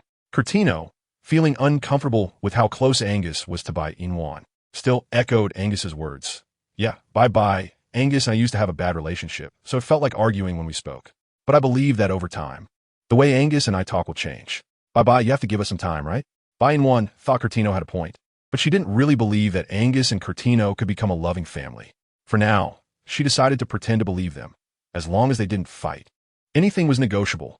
All right, I'll temporarily believe you both. But if I catch you two arguing, debating, or fighting behind my back, I absolutely won't pay attention to either of you again. Do you hear me? Curtino and Angus replied in unison. Nwaner, bye-bye. We heard you. We won't fight. And we definitely won't argue. After all, I always listen to you, Nwana, bye-bye, right? Bai Yina was satisfied with the response she wanted and nodded, then went to wash her face and brush her teeth. Meanwhile, Curtino and Angus were exchanging glances of dissatisfaction with each other. Angus, Curtino, I'll let you off this time. But if there's a next time, do you believe I will swallow you whole? Curtino's eyes widened, unwilling to back down. He responded with his gaze. You keep saying you'll swallow me whole, but when have you actually done it? If you want to prove you're tough, then go ahead and swallow me whole right now. Angus sneered. Don't think I don't know what you're planning. You want me to harm you in front of Nwaner, so you can gain sympathy, right? Curtino rolled his eyes at Angus and withdrew his gaze, not planning to engage with him anymore. Sometimes Angus was too clever, and other times he was too foolish. But if he had to choose, he would definitely pick the foolish Angus, because only then could other males have the opportunity to get close to the female. Unfortunately, Angus was too clever, making it hard for him to get close to the female, which was exhausting and frustrating. Chapter 471. Are you sure your Fox Clan's land could grow rice? After Bai Yina finished washing up, she turned her attention to Angus and Curtino. Why have you both suddenly stopped talking? Curtino, I already told Angus what I wanted to say with my eyes. It seems there's nothing left to say now. Angus, didn't Nwaner tell me and Curtino not to argue? So now I'm just listening to Nwaner, right? Curtino silently complained in his heart. Angus really has no shame. He can actually say such shameless things. He remembers not long ago this guy was threatening to swallow him whole. But now he actually says such things to Bai. Really good at pretending. Does he really think he's the only one who can pretend? Curtino extended his hand to grab Bai Yina's arm and said, Bye. Angus is right. To avoid arguing with him. It's better for me to communicate less with him. Only then will you not get angry because of Angus and me. Now let's not talk about Angus. Let's go eat barbecue. I prepared it early this morning. It's so fragrant. Make sure you eat a lot, Bye. Angus, what do you mean? Don't mention him? What's wrong with mentioning him? That damn Curtino. Is he deliberately trying to provoke me? How could I have agreed to let Curtino be Nwaner's male in the first place? This cunning fox, I really fell for his tricks. If I could regret it now, I would definitely choose Alge, not this cunning fox. At least Alge says whatever he wants, but this cunning fox says one thing and thinks another. As expected, all foxes are cunning, but if he wants to compete with me, he's still far from it. Angus looped his arm through Bai Yina's other arm. Nwaner, after we finish eating barbecue, let's go check on the rice seeds we planted in the Snake Clan, okay? Bai Yina was just thinking the same. Sure, I was just about to mention that. Angus, I suddenly realized that we really have a connection, but the rice seeds probably haven't sprouted yet, right? After all, the temperature in your field isn't very high. As soon as Curtino heard, he quickly flattered her. Bye. Did you and Angus plant rice seeds? Are there enough seeds? If not, I have some left. How many do you want? I'll give you as many as you want. Are you happy, Bai? Bai Yina smiled and said, I have enough rice seeds. No need for more. You keep them. Curtino said sadly. But keeping them is useless for me. How about this, Bai? Let's find a piece of land to plant the rice seeds. After all, if we plant more, we'll have more rice seeds when it's harvest time. And you can eat some too. Isn't that great? Bai Yina had thought about finding a piece of land to plant rice seeds, but there wasn't any available. Was there? If there was, she would definitely plant. Your idea is similar to mine, but Angus only has one piece of land, so we can only plant one piece of rice seeds. Curtino pouted. Bai, Angus only has one piece of land, but our Fox clan has a lot of land. Now that I am your male, it's only natural for me to give you land to plant rice. So why doesn't Bai come to me? Angus laughed upon hearing this. Are you sure the land of your Fox clan can grow rice? How can our Fox clan not grow rice? Angus, our Fox clan has much more land than your Snake clan, and besides, neither our female nor male foxes plant rice. So if our Fox clan were to plant rice, we could plant a lot. Angus nodded. Yes, I admit your Fox clan has a lot of land. But are you sure the rice you plant can grow? After all, your foxes are quite smelly. Curtino frowned. Angus, even though our Fox clan is smelly, how does that conflict with planting rice? Isn't that nonsense? Whatever you plant on your Fox clan's land won't survive. You should know the reason, right? Curtino asked unhappily. Are you implying that the reason our Fox clan's plants can't grow is that our males and females are too smelly? You're not too dumb. Curtino. Angus, how can you say that? I admit our fox clan's males and females are particularly smelly, but that wouldn't make the seeds unable to sprout, right? Angus asked, have the big trees around your fox clan all died? Kudinua thought for a moment and asked, yes, they have died, so what? So what? The trees could be killed by the smell of your fox clan's males and females, so what else can I say? Kudinua said in disbelief. The trees around our fox clan were not killed by the smell of foxes. They died on their own, okay? So it has nothing to do with us. Seeing that Kudinua refused to face reality, Angus said helplessly, believe what you want. What do you mean by believe what I want? That has nothing to do with our fox clan. Angus, I'm telling you, we won't take the blame for this. Angus nodded. What does your mean? Think whatever you want. Nwaner, let's go. Bai Yina nodded, walked to Angus's side, and stood with him. Kudinua, do you want to come with us? Kudinua shook his head. No need, Bai. I plan to go back to the fox clan to plant some rice seeds. I believe the rice seeds I plant will definitely grow. Bai Yina. Okay then, you go back to the fox clan. Angus and I will go to the snake clan to check on the rice we planted. You take care of yourself. Angus and I should be back by noon. If we don't return by noon, you can cook something for yourself. Kudinua replied with an watching Bai Yina and Angus leave. Once they were gone, Kudinua exited the cave and ran toward the fox clan. At this moment, in the wolf clan, Alge sat alone on a large rock, looking at the little seven beside him and asking, Little Seven, do you know what it feels like to like someone? Little Seven, bored, was pulling grass from the ground and replied while pulling, Fifth brother, Little Seven has never liked anyone, so I don't know what it feels like. Alge said to himself after hearing this, right? You're still young. You haven't liked anyone. How can you answer my question? But I really want to know what it feels like to like someone and what it feels like for a woman to like you. A pleasant female voice came from behind Alge. Hello, my name is Guran. Alge turned to look at the woman behind him and saw a delicate, fair face with a playful smile. The moonlight shone in her bright eyes, resembling two shining stars. Alge returned to his senses and asked, You are? Hello, my name is Guran. Alge. Guran? Yes, my name is Guran. What's wrong? Do you know me? Alge shook his head. I don't know you, but I think it's rare to meet such a beautiful female in this beast world. Guran understood Alge's meaning. Pointing to the spot next to him, Can I sit? Alge nodded, of course. Alge made room for Guran to sit down. Guran looked at Alge's nervous appearance and couldn't help but laugh, sitting beside him and asking, Were you just asking about what it feels like for your brother to love someone? Yes, I know. Do you want me to tell you? Alge asked uncertainly, You know? Guran nodded. Yes, I know. Perhaps in the past, I didn't understand what love was, but after he left, I understood because he made me realize what love feels like. What does it feel like? Guran's eyes turned slightly red as she said, When you fall in love with someone, you will give up your own freedom to gain theirs, and love is when you fall in love with someone. You will change your life to fulfill her wishes. Love is when you are willing to let go and leave the best memories and blessings. Love is when she cries. You feel heartache. Love is when she is helpless and lonely and needs you. You will show up by her side without hesitation. Love is when she is happy. You're also happy. When she is sad, you will also feel sad. Love is like a cigarette. Once addicted, it is hard to quit. Alge. Cigarette? This beast world shouldn't have that, right? Guran laughed. Of course not. Then you. I like you. Come from the 21st century. You also crossed over? Yes. I also crossed over. But I never told you I came from 21st century, so how did you know? Guran raised an eyebrow. Isn't that simple? Because males in this beast world would never say I love you to females, nor would they refer to females as people or women, but you just did, so I think you must come from the same world as me. Otherwise, I wouldn't bother with you. Alge, how did you cross over? Guran blinked. I ran away from a marriage. Is that even possible?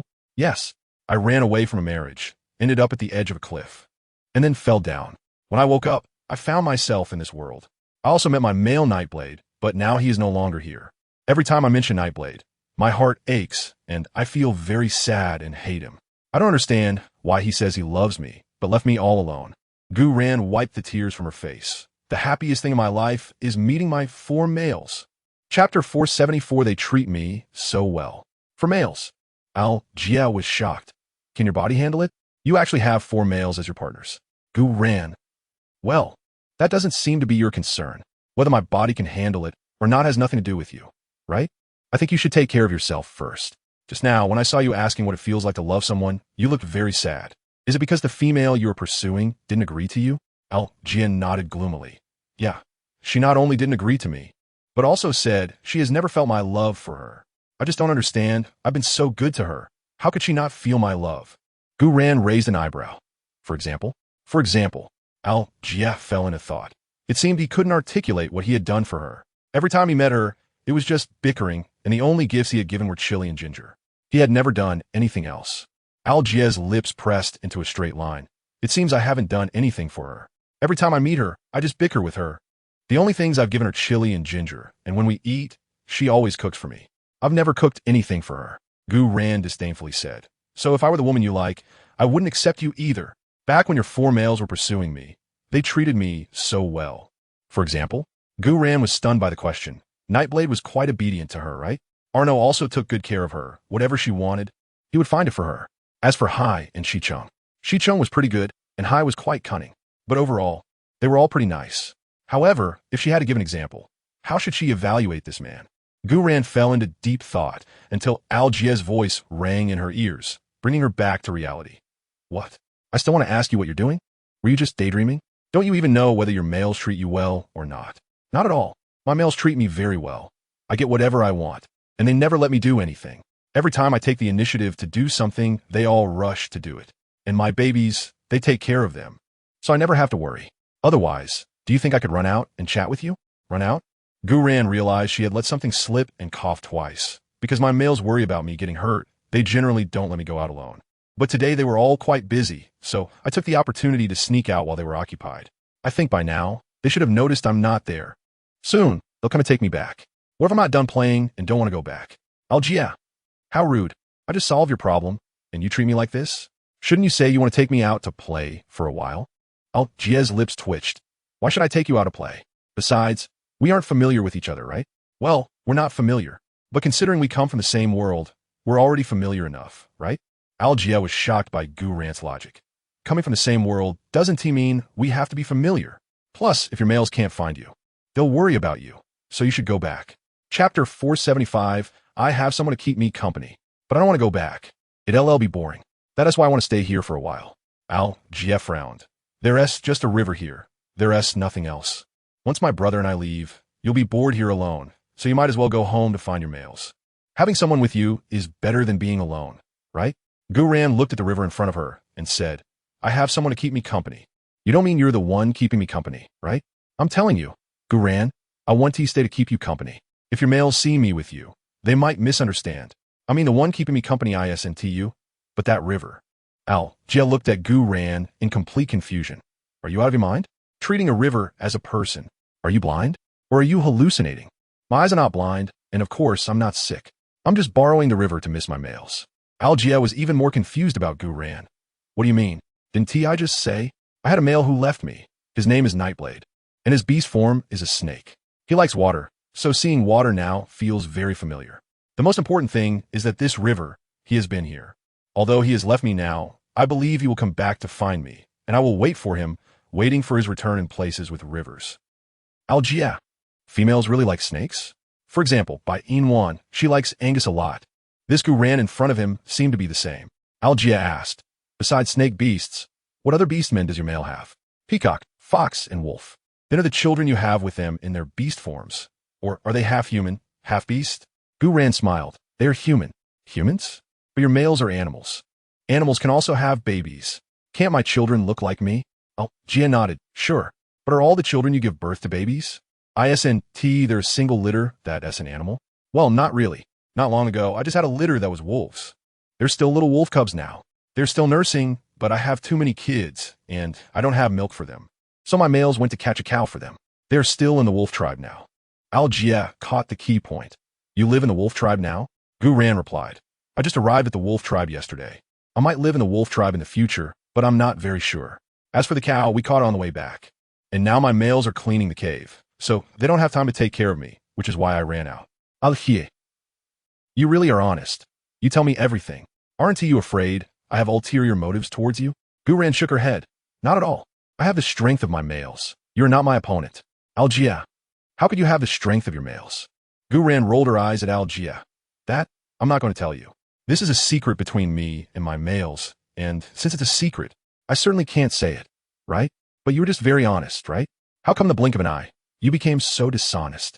Come on. I want to know. Tell me why you have the strength of your males, okay? Chapter 476 No. Shao-Chi wants a female. No, I refuse. Algia.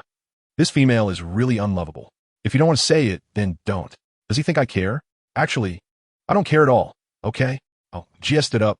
Shao-Chi, let us go. Aki's gaze fell on Gu Ran, and he looked at Algie with a silly expression, saying, Fifth brother, Shao-Chi seems to have a female he likes. Algie, he seemed to have an ominous premonition. He only heard Aki say, Fifth brother, the female Shao-Chi likes is Gu Ran. Gu Ran. Algie. Shao-Chi, Gu Ran already has a male, and not just one, so you won't be happy liking her. But Shao-Chi thinks he will be happy. But fifth brother thinks he won't. But this is Shao-Chi looking for a female, not you looking for a female. So if Shao-Chi thinks he will be happy, he will be happy. Algie was actually speechless. This silly child. Shao-Chi, Gu Ran is not suitable for you. Go back with fifth brother. I don't want to go back. Shao-Chi wants to chase the female. Algie, Gu Ran. Please don't look at me like that, okay? Just because he likes me doesn't mean I will like him, and I don't want a male anyway. So you should take your brother away. I will never like him in my life. Algie hummed and looked at Aki again. Aki said unhappily, Fifth brother. This female said she will never like Shao-Chi. So you can give up, come back with me, okay? Aki pouted. Fifth brother. Is it because Shao-Chi is not cute that this female doesn't like Shao-Chi? No, Shao-Chi is very cute. Then if that's the case, why doesn't this female like Shao-Chi? Because she doesn't need a male. Aki continued to ask. Why doesn't she need a male?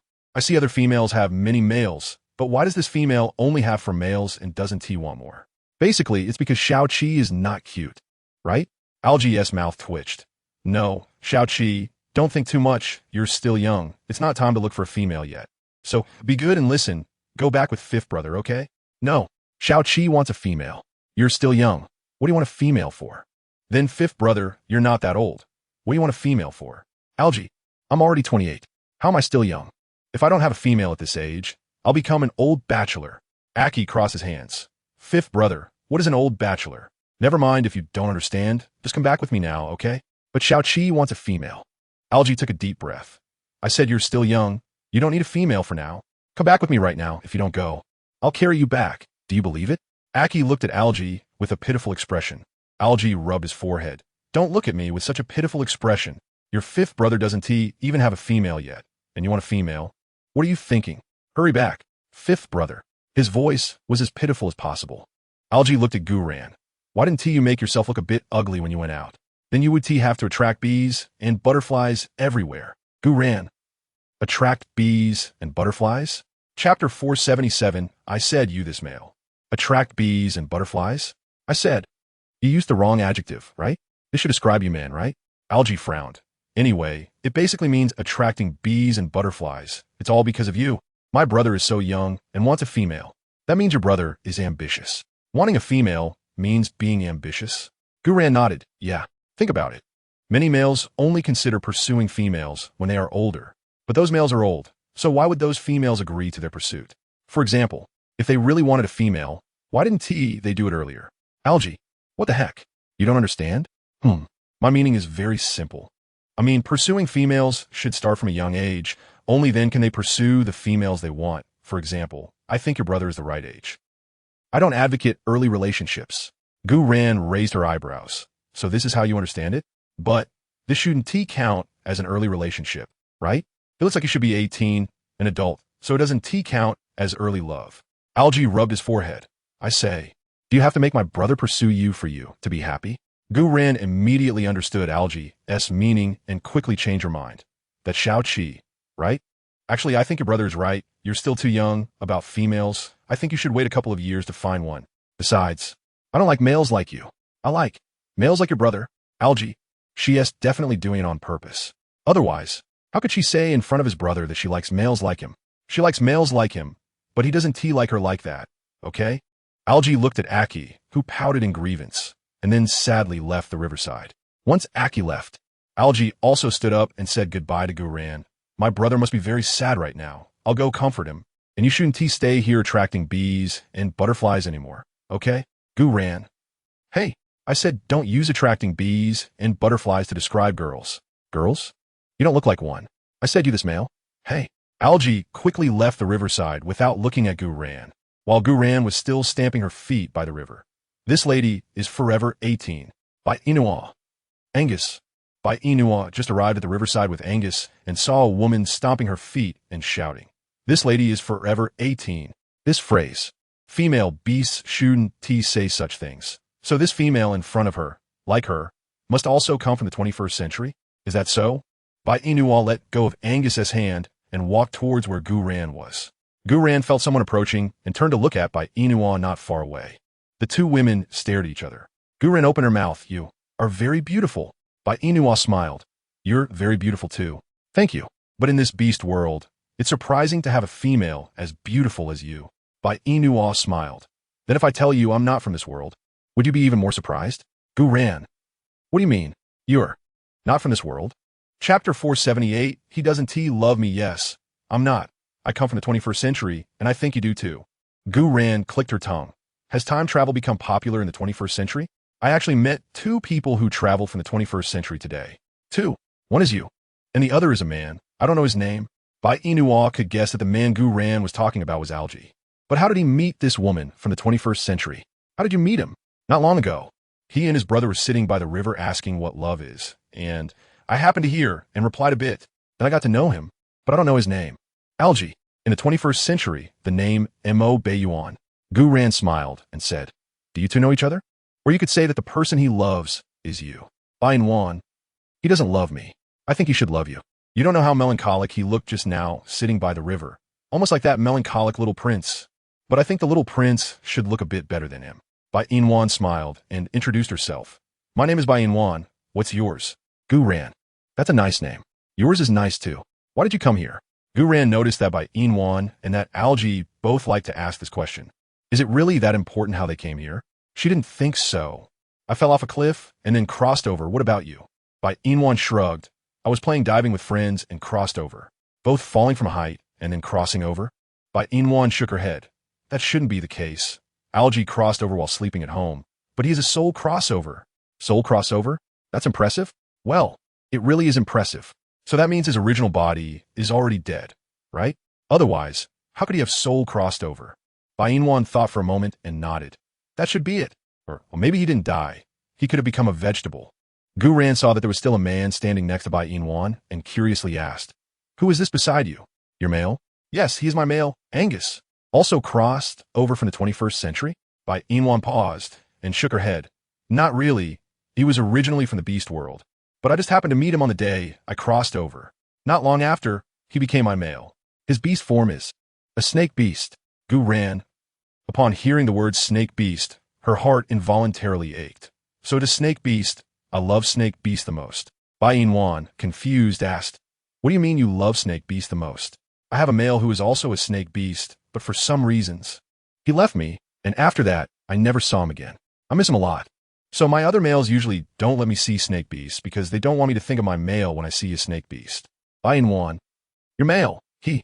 Gu Ran's eyes turned red, and she looked at Bai Yina pitifully. He went to the sea.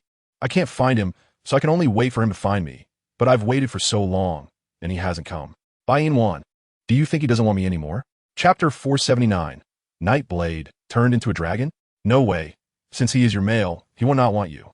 And maybe he'll come back to find you after he finishes his business? Gu Ran nodded. Yeah, after he finishes his business, he will come back to find me. He will not want me. My Nightblade is the best to me and loves me the most. Bai Yina. His name is Nightblade? Yes. His name is Nightblade. Is he a snake beast? M.H.M. Bai Yina felt a bit unsure about what to say next. She snuggled into Angus's arms. Angus, have you heard of Nightblade's name in the snake tribe? Angus thought carefully. I think I have heard of it. Isn't he the male who turned into a dragon? Turned into a dragon? Bai Yina looked at Gu Ran in shock. Nightblade turned into a dragon? Gu Ran nodded. Yes, he turned into a dragon. What is the problem? Bai Yina opened her mouth wide, incredulously saying, there are really dragons in this world. And it's a snake that turned into one. My goodness, Angus. Did you hear that? Gu Ran's male is really a dragon. He turned into a dragon. Angus, it's Gu Ran's male who turned into a dragon. Not me. Why are you so excited, Nwaner? Bai Yina realized she had been rude and awkwardly smiled at Gu Ran. Sorry, Gu Ran, I've only seen dragons on TV. I've never seen a real dragon, so I got so excited when I heard your male turn into a dragon. Gu Ran shook her head. It's okay. But if your male has turned into a dragon, why did he leave you? Did he go to the heavens? Guran shook her head again. Didn't I just say? Nightblade is in the sea. He didn't go to the heavens. He just went to complete his mission. So his return date is uncertain? No. Guran, you, don't be too sad. I believe Nightblade will come back to find you. As long as you wait patiently, he will definitely come. Guran raised a bitter smile at the corners of her mouth. Yeah, I also believe he will come back. Okay, let's not discuss this topic anymore. Where are you and your mail going? Bai Yina linked her arm with Angus. Angus and I are going to the snake tribe to check if the rice seeds we planted a few days ago have sprouted. Guran glanced at Angus. Can I go? Angus frowned. I think you shouldn't go, because I'm afraid my snake tribe's people will go crazy if they see you. So you should stay here. Guran. I can disguise myself. I can dress up as a particularly ugly female. Angus continued. Even so, my people would still go crazy if they saw a female entering the snake tribe, so you can't go. Guran unhappily pointed at Bai Yina. Then why could Bai Yina go? Because she is my female. I will protect her well. Guran frowned. When you are protecting Bai Yina, you can also protect me along the way. Angus said unhappily. You are not my female. So why should I protect you? I only protect my Nwaner, and I promise my Nwaner to keep a distance from other females, otherwise my Nwaner will get jealous. Bai Yina. Although what Angus said was very touching, but showing off their affection in front of Guran like this isn't very good, right? Chapter 480. Little night, after all, Guran's mail is still out in the sea and hasn't returned. So it's really not good for Angus to show off their affection like this. However, Angus not being moved by Guran made her feel very happy. Bai Yina tightly hugged Angus's waist. Guran, I think for the sake of your safety, you should listen to Angus and not go to the snake tribe. What if you get hurt? Guran. But it's boring for me to stay here alone. Take me with you, okay? I can take care of myself. But, please, okay? Bai Yina. What does it feel like to be begged by a female who is older than you? It feels like if you refuse, you're letting her down, but for her safety, she really has to let her down. Sorry, Guran, I can't agree. Guran's eyes glimmered with tears as she pitifully squatted down, hugging her legs. I understand, I won't go then. I'll just stay by the river and miss my Nightblade. Bai Yina. Nwana, let's go. Guran. Go. Shouldn't they take her with them? The stories are all lies. Otherwise, why is nobody taking her away when she pretends to be pitiful? You shouldn't believe in things from stories. It's so frustrating. Mommy. A little boy with a QQ face ran over to Guran from distance. When Guran heard the voice, she quickly got up and hugged the little boy, saying, Xiao Yi, didn't you promise Mommy not to run around? But Mommy, didn't you also promise Xiao Yi not to run around? But Mommy, you didn't do it, so Xiao Yi naturally can't do it either. Guran. Feeling embarrassed, she actually lied to a 2-year-old child. Just thinking about it makes her feel awkward and embarrassed. Xiao Yi, Mommy is an adult, and you are a child, so you're different from Mommy. Besides, there are many animals in the forest that want to eat children, so Xiao Yi should always follow your 3 daddies and not go anywhere. But the 3 daddies want to take the little brother. Follow them and see how they take the little brother, right? Guran rubbed her forehead. Her son was too mature for his age. She couldn't even trick him anymore. Xiao Yi, the little brothers are still small and need you as their big brother to be by their side. So how can you sneak out by yourself? Aren't you afraid your 3 daddies can't find you and get worried? Xiao Yi cutely said, Mommy, who said Xiao Yi came out alone? Could it be? Not. Of course not. Mommy, look to your left. The 3 daddies are right there staring at you. Guran. A chill ran down her back. She let go of Xiao Yi and turned to look at Hei Yi, Arno, and Shi Chung standing behind her, even holding the children in their arms. Guran smiled and said, How did you guys come here? Arno was the first to walk to Guran's side, using a parental tone to admonish her. Xiao Guai. How can you run out on your own without telling us? Do you know how dangerous it is? What if something happens to you? How are we supposed to explain it to the kids? And how do we explain it to Yiran? Guran pouted. I was just bored. I came out for a walk, and besides, Yiran isn't here, so what do you need to explain to him? Even if you have to explain, it's him who should explain to me. Chapter 481. Xiao Guai, it's not like that. Xiao Guai, stop messing around, or I'm going to get angry. Hurry up and come back with us. Are you going to feed your son or not? Guran blinked. There are cows. Why do I need to feed them? Arno. Although there are cows, our kids have a big appetite. 3 kids, plus our little wolf cub, that's a total of 7 kids. And 1 cow is not enough for them to drink. But I think that cow is very big and has a lot of milk, Arno replied. But Xiao Yi's appetite is the biggest. He can drink half of the cow's milk by himself otherwise. Why do you think he's getting whiter and more handsome and cute? Xiao Yi. Arno daddy, you make it sound like I'm a pig. Actually, my appetite is very small. I usually only drink 1 sip. okay? Arno facepalmed. I said, Xiao Yi, you can drink half of the cow's milk in one gulp. If you drink a second gulp, your little brothers won't have anything to drink. Xiao Yi. Arno daddy, if you say that, you will lose Xiao Yi. I actually have a really small appetite. Arno stopped talking. Yes, this little ancestor's appetite is indeed small, but after drinking half of the milk, he still eats a dozen fish. He just doesn't understand. Where does Xiao Yi put all this food? His height hasn't changed much, and his belly doesn't look any different after eating. The only change is that his face is getting whiter, more handsome, and cuter. Indeed, Yi Ren's son is different from their sons. The key is that Xiao Guai's children are all children. Only his is a little wolf cub, not in human form. It's a pity that his genes don't seem to be very good, making it impossible for Xiao Guai to give birth to human-shaped children. He also wants to hold a little baby to feed milk, but now he is indeed holding a baby, but it's a wolf baby and without anything to eat. It can only howl, while Heiye's children all cry loudly. Every time he thinks about this, Arno feels very depressed and frustrated. Indeed, genes are very important. Xiao Yi saw that Gu Ran was silent. He reached out to hug Gu Ran's leg. Mommy, Xiao Yi wants you to hug. Gu Ran squatted down and picked Xiao Yi up, who buried his face in Gu Ran's arms and asked, Mommy, when will Daddy come back? Xiao Yi is grown up. Daddy hasn't seen what Xiao Yi looks like when he grows up.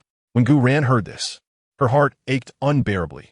Yes, your daddy hasn't seen what you look like when you grow up, but I think Daddy will be back soon. Let's wait for his return. Okay. Xiao Yi wiped the tears from his face, but Xiao Yi really wants Daddy. Only Daddy will love Xiao Yi. No matter how much milk Xiao Yi wants, there will be, but Arno Daddy won't let Xiao Yi drink. Is it because I'm not his biological child that he doesn't love me? Arno, he won't take the blame for this. He didn't stop him from drinking milk. He just saw him drinking so eagerly, afraid he would overeat. After all, he is just a 2-year-old child. So now, is he being blamed for not letting him drink milk? He feels wronged. Chapter 482. Warm Sun, I'm doing this for your own good. Nothing? Arno replied. I'm not stopping Xiao Yi from drinking milk. I'm just worried about his stomach. Every time he drinks so much milk, he still has to eat a dozen fish after that. My appetite as an adult isn't as big as his, but he can eat so much food. What if he overeats? There are no doctors here, and if something happens to him, it would be scary. Gu Ran heard this and looked displeased at the little Xiao Yi in her arms.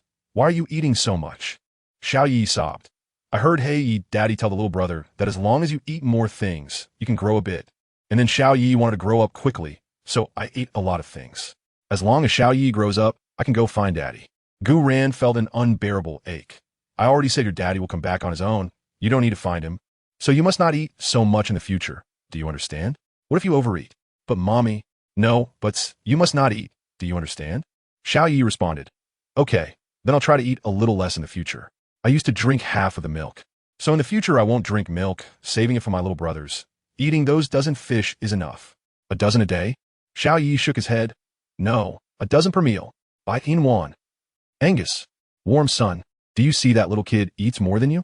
Don't you feel full if you only eat one fish each time? How about this from today on?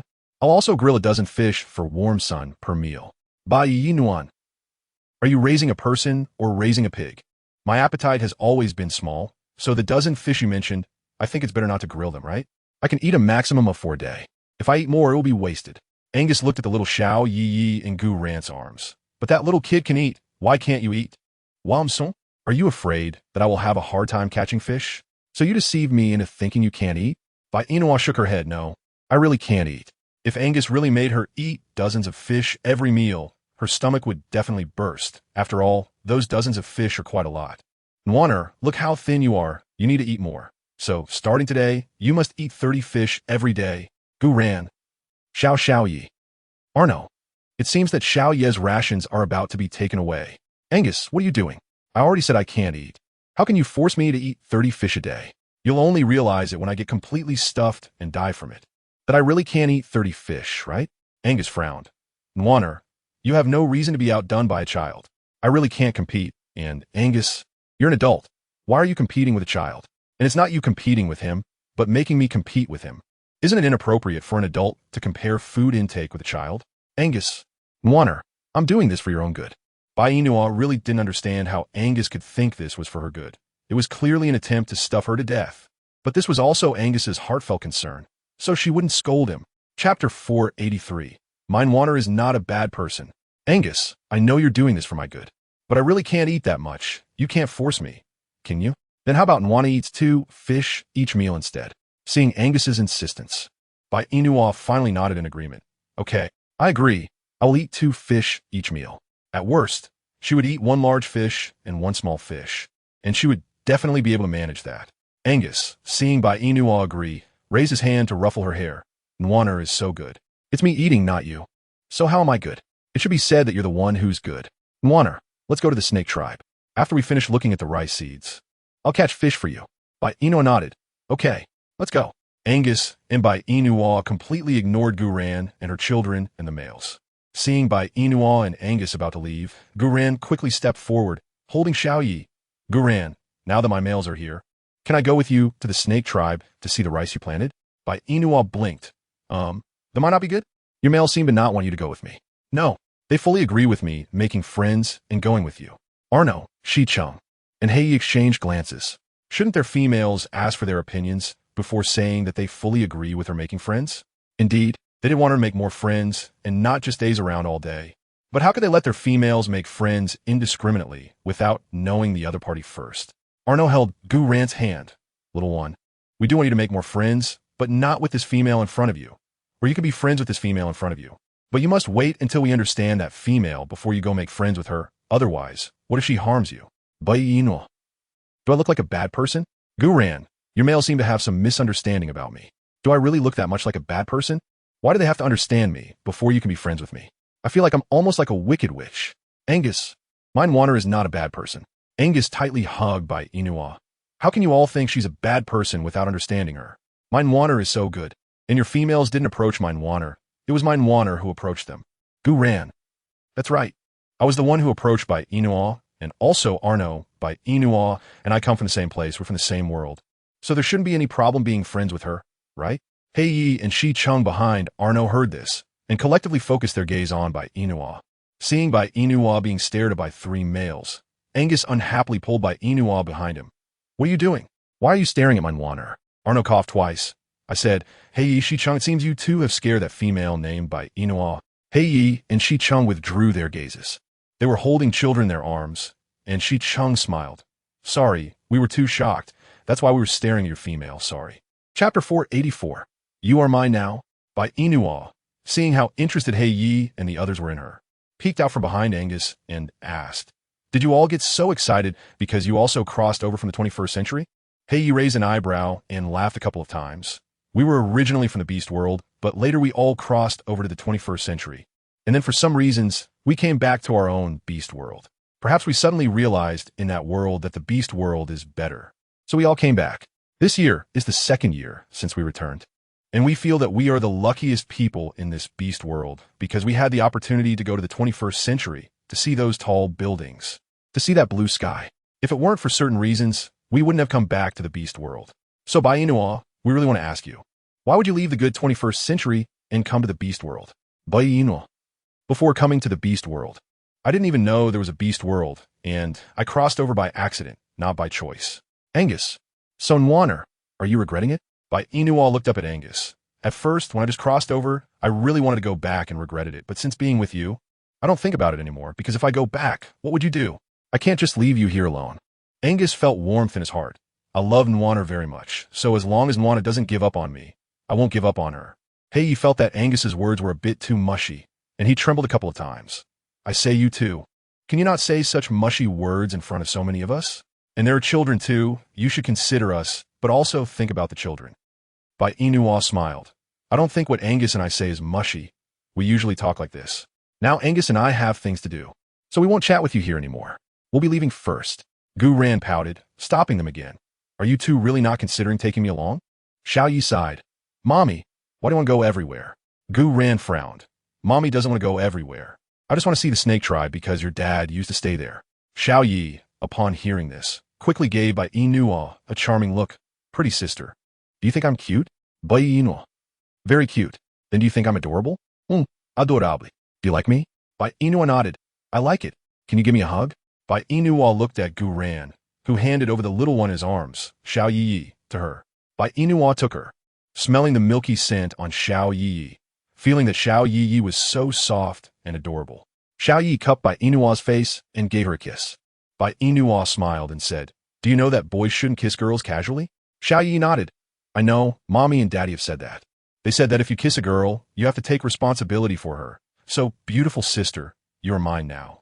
Chapter 485. How can you grow up without milk? I am yours. Xiao Yi kissed Bai Yinua's forehead again.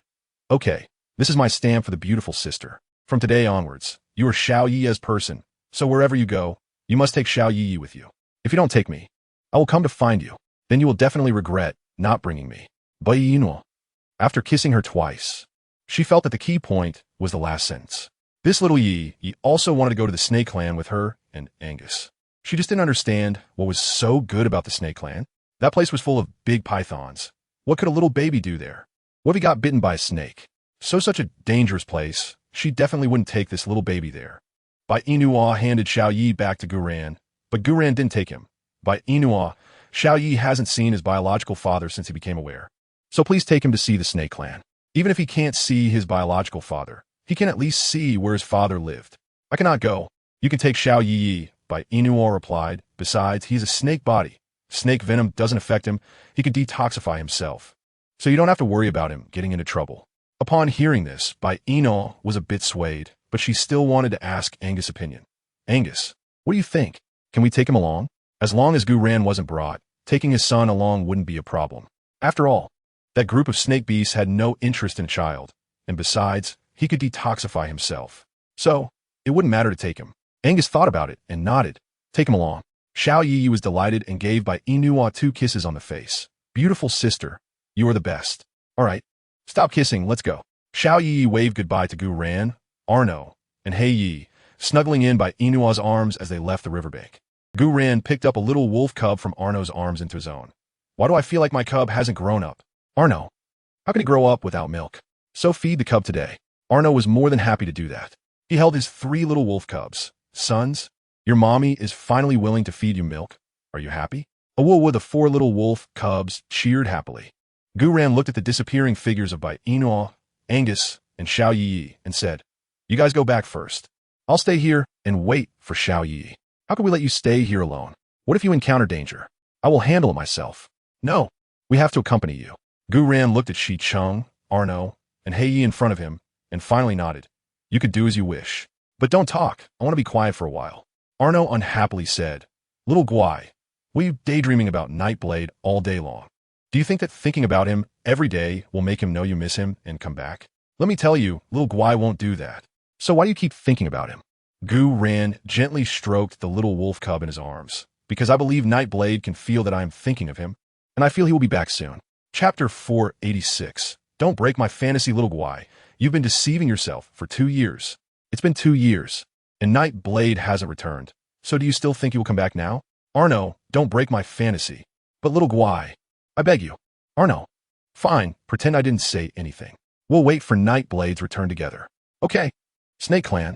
Xiao Yi looked at the big pythons hanging outside the cave, expressionless, and said, "I think my dad is definitely not as lewd as these snake beasts used to be. He must have been very handsome." Bai Yinua looked at the big python hanging beside them. "They haven't transformed. How do you know they're lewd?"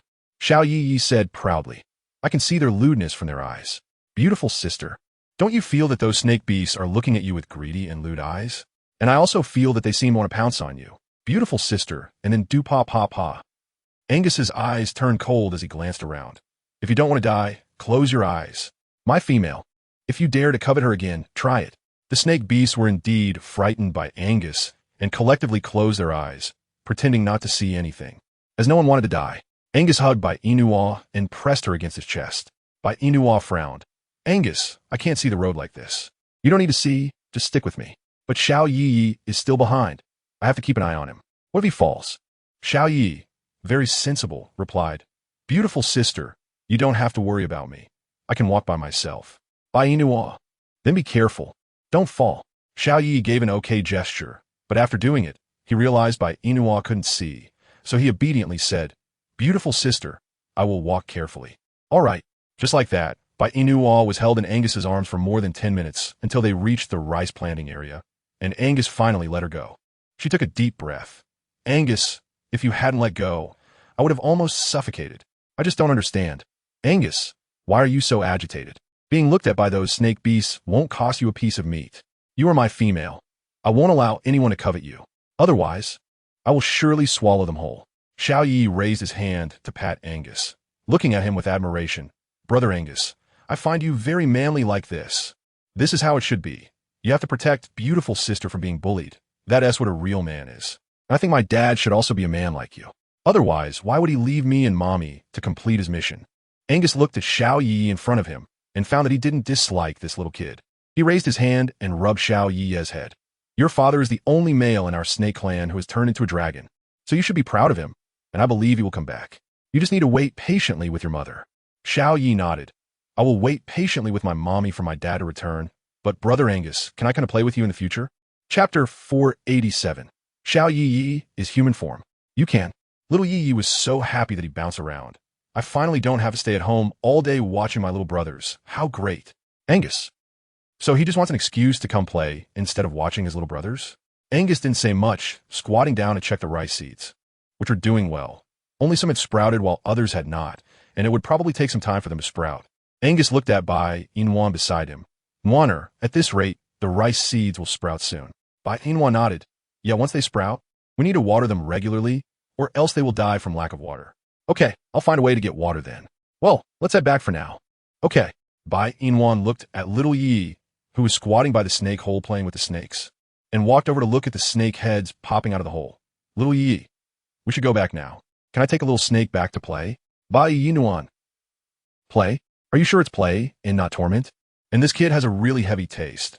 While others play with puppies or bunnies, he wants to play with snakes. Is it because he is part snake? Bai Yina pulled little Yi up from the ground. Little Yi, you can't take the little snake home to play. Your mommy will get mad. And if the little snake goes missing, their daddy will look for it everywhere. If they can't find it, they will be worried.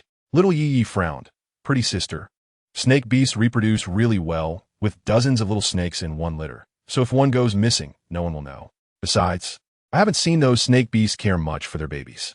If they really cared, why would they let them all live in the ground? Little Yi had a point. She was speechless. But what kind of situation is it to have dozens of snakes in one litter? How big would that belly have to be? Huge? Or can we say it's like a ball? Bai Yina looked at Angus and asked, can every litter of your snake beast have dozens of snakes? Angus nodded. Yes, but that's only for female snakes. They are large in beast form, so their bellies can hold many snake babies. If Nwaner were to give birth, she could only have 5 or 6 at most. Bai Yina felt a bit scared. Having 5 or 6 in her belly was also a frightening thing. Little Yi saw Bai Yina and Angus discussing the issue of snake babies and asked, does the pretty sister want to have snake babies with Brother Angus? Not right now, because I'm not ready yet. Little Yi blinked. Why isn't the pretty sister ready? Does the pretty sister not like kids? But just now, didn't the pretty sister praise little Yi for being cute? Little Yi is a child, of course, he is cute. But can snake babies turn into little kids when they are 2 years old? Angus shook his head, no. Snake babies must reach adulthood and have levels before they can change into human form. If they don't have levels, they will spend their whole life in snake form. But little Yi is in human form, and he doesn't have levels. So how did little Yi become human? Chapter 488. You're not pure anymore, because little Yi has been in human form since birth. I look like my mommy. My mommy is human, so little Yi is human too. Bai Yina. Are you saying that you're a hybrid of a human and a snake? You can turn into a snake, and also into your current form? Little Yi nodded. Yes, pretty sister. Don't you think little Yi is amazing? Yes, very much so. So little Yi, can you show me your transformation? Little Yi made an okay gesture, spun around vigorously, and when Bai Yina and Angus were dazzled, a small black snake appeared before them. Little Yi flicked his tongue. Pretty sister, this is little Yi's original form. Mommy says I am a smaller version of my daddy. Usually, she doesn't let me transform because every time I do, she hugs me and cries for a long time. I guess my mommy sees me as my daddy, and sometimes when she gets emotional, she even hits me. So, I usually don't transform into beast form. And even when I do, it's sneakily. Bai Yina's mouth twitched. Little Yi, you are really pitiful. Your mommy probably doesn't hit you on purpose, right? Yeah, my mommy doesn't do it on purpose. She does it intentionally. If she were doing it on purpose, it would be better, but my mommy does it intentionally. How do you know your mommy does it intentionally? Little Yi sighed and replied, because every time before my mommy hits me, she always asks, can I hit you? If that doesn't count as intentional, I don't believe it. Bai Yina. Angus, little Yi, Do you think if I had a child with Angus, would it look like this? Depends on the person. So it would be half and half. Yeah. How long did it take to conceive you? Little Yi thought seriously. 10 months. So it takes 10 months for a human and 3 months for a snake fetus? Little Yi transformed into human form. You can think of it that way. After hearing Little Yi's words, Bai Yina grabbed Angus's arm. Angus, shall we give it a try? Angus, what does Mwana want to try? Having a baby? Let's give it a try. Maybe the baby I have will be as cute as Little Yi. And since I'm human, it's very likely that it won't be a snake. So Angus, let us try. Angus, but if Mwana really carries for 10 months, then by the time the child is born, I will already be hibernating. Bai Yina said unhappily. Even if you hibernate, isn't there still Kadi Nua to take care of me? So what are you afraid of? Let's try. I also want to have a baby. But what if it's a snake fetus? Still have it. Angus. Mwana, are you really decided? Bai Yina nodded vigorously. I'm really decided. So let's go back and mate. Little Ye. Please don't forget, there's still a cute little child here. So please don't talk about mating in front of me. This cute little child. It could easily corrupt me. Bai Yina added. Anyway, you already have the intelligence that a 2-year-old child shouldn't have. So you've already become bad and not pure. Chapter 489. Little Yi, don't scare your sister. Pretty sister, goodbye. You've successfully lost me. Little Yi angrily ran down the mountain, and Bai Yina hurried to follow. Little Yi, I was just joking with you, don't run. Little Yi, Little Yi fell to the ground and rolled down the mountain. Bai Yina's eyes widened with worry as she shouted. Little Yi, bang. Little Yi transformed into beast form, with a snake tail hanging onto a branch. By the time Bai Yina arrived, Little Yi was tightly coiling his tail around the branch, trying not to fall. Bai Yina couldn't help but laugh at Little Yi's appearance. Are you okay? Little Yi felt like stars were still spinning above his head. What do you think? After rolling down from such a high place, I've turned into a beast form. Do you think I'm okay? I see you can still talk, and you look quite energetic. It seems like you're not in any trouble. Little Yi struggled on the branch. I said, pretty sister, could you please stop making sarcastic remarks? Can you save me? I'm having a hard time. My tail is all soft. Bai Yina reached out her hand and rescued Little Yi from the branch. Little Yi wrapped his snake tail around Bai Yina's wrist. Pretty sister, I have a secret to tell you. What? I'm a poisonous snake. I know. So guess what would happen if you got bitten by a poisonous snake? Would you die from the poison? Then die? Bai Yina. You want to bite me? Yeah, I want to bite you. Can I, pretty sister? Bai Yina looked at Little Yi tightly wrapped around her wrist. She thought she could shake him off her wrist, but Bai Yina said sadly, Little Yi, I like you so much. How can you bite me? Then how can you take pleasure in my misfortune? Bai Yina swallowed. What did I take pleasure in your misfortune? You clearly did. I didn't tea. You did. I didn't tea. You did. Bai Yina bit her lip. Okay, if asking you if you're okay was taking pleasure in your misfortune, then fine. Also, if you want to bite me, go ahead. After you bite me, I won't care about you anymore. And since you bit me first, when Guran asks about your whereabouts, I can honestly answer. By then, Guran definitely won't want you anymore. Who told you to bite people everywhere, right? Little Yi, you're actually threatening me? Yeah. What is wrong with threatening you? Little Yi opened his mouth wide, preparing to bite Bai Yina. But Bai Yina suddenly shook her hand quickly. Little Yi shook rapidly in Bai Yina's hand. Stop. Pretty sister, hurry and stop. I'm dizzy. Pretty sister, stop. Bang. Little Yi was thrown back by Bai Yina and transformed back into human form. His head hit heavily against a nearby rock, instantly bleeding profusely. Bai Yina looked at Little Yi lying on the ground, motionless in confusion. Little Ye, don't scare me, little Ye, wake up, Little Ye. Blood was still dripping. Bai Yina helplessly shouted. Angus. Chapter 490. It's my fault. Angus, come quickly. I threw Little Yi away. He is bleeding a lot. What should I do? What should I do? Angus. Hearing Bai Yina's cries from the mountain, he rushed to Bai Yina's side as fast as he could. He looked at Little Yi lying on the ground and asked, Nwaner, what happened to him? Little Yi just said he wanted to bite me, and I definitely couldn't let him bite me. Then I followed his transformation movements, raised my hand and swung hard, and, as I expected, Little Yi would spin before transforming. Then he suddenly transformed. What happened next? After he transformed, I threw him against the rock. Angus, what should we do now? Little Yi is bleeding a lot. Do you think he will? And if Guran finds out I did this to her son, I think she will kill me. Angus walked to Little Yi's side. pressed his hand against the wound on his head, and soon his palm was soaked with blood. Angus frowned. Nuanea. Little Yi needs a blue pearl to heal his wound, but unfortunately I don't have one, so we need to take him back to Guran. Maybe she will have some. But don't worry, Nwaner, it will be fine. Let us go find Guran. Bai Yina nodded and followed Angus to the riverbank. When they arrived, Guran and his males were indeed by the river. Bai Yina quickly ran to Guran and asked, "Do you have a blue pearl?" Guran was startled by Bai Yina's sudden appearance, but she still nodded. "Yes, Mini, why? If you have it, that's good. Little Yi is in trouble. Quickly take out a blue pearl to stop his bleeding." Guran. Little Yi is in trouble? What happened? Angus held the pale little Yi in front of Guran, and upon seeing this, Guran's body trembled. How can my son end up like this? What happened? Who did this? Bai Yina frowned.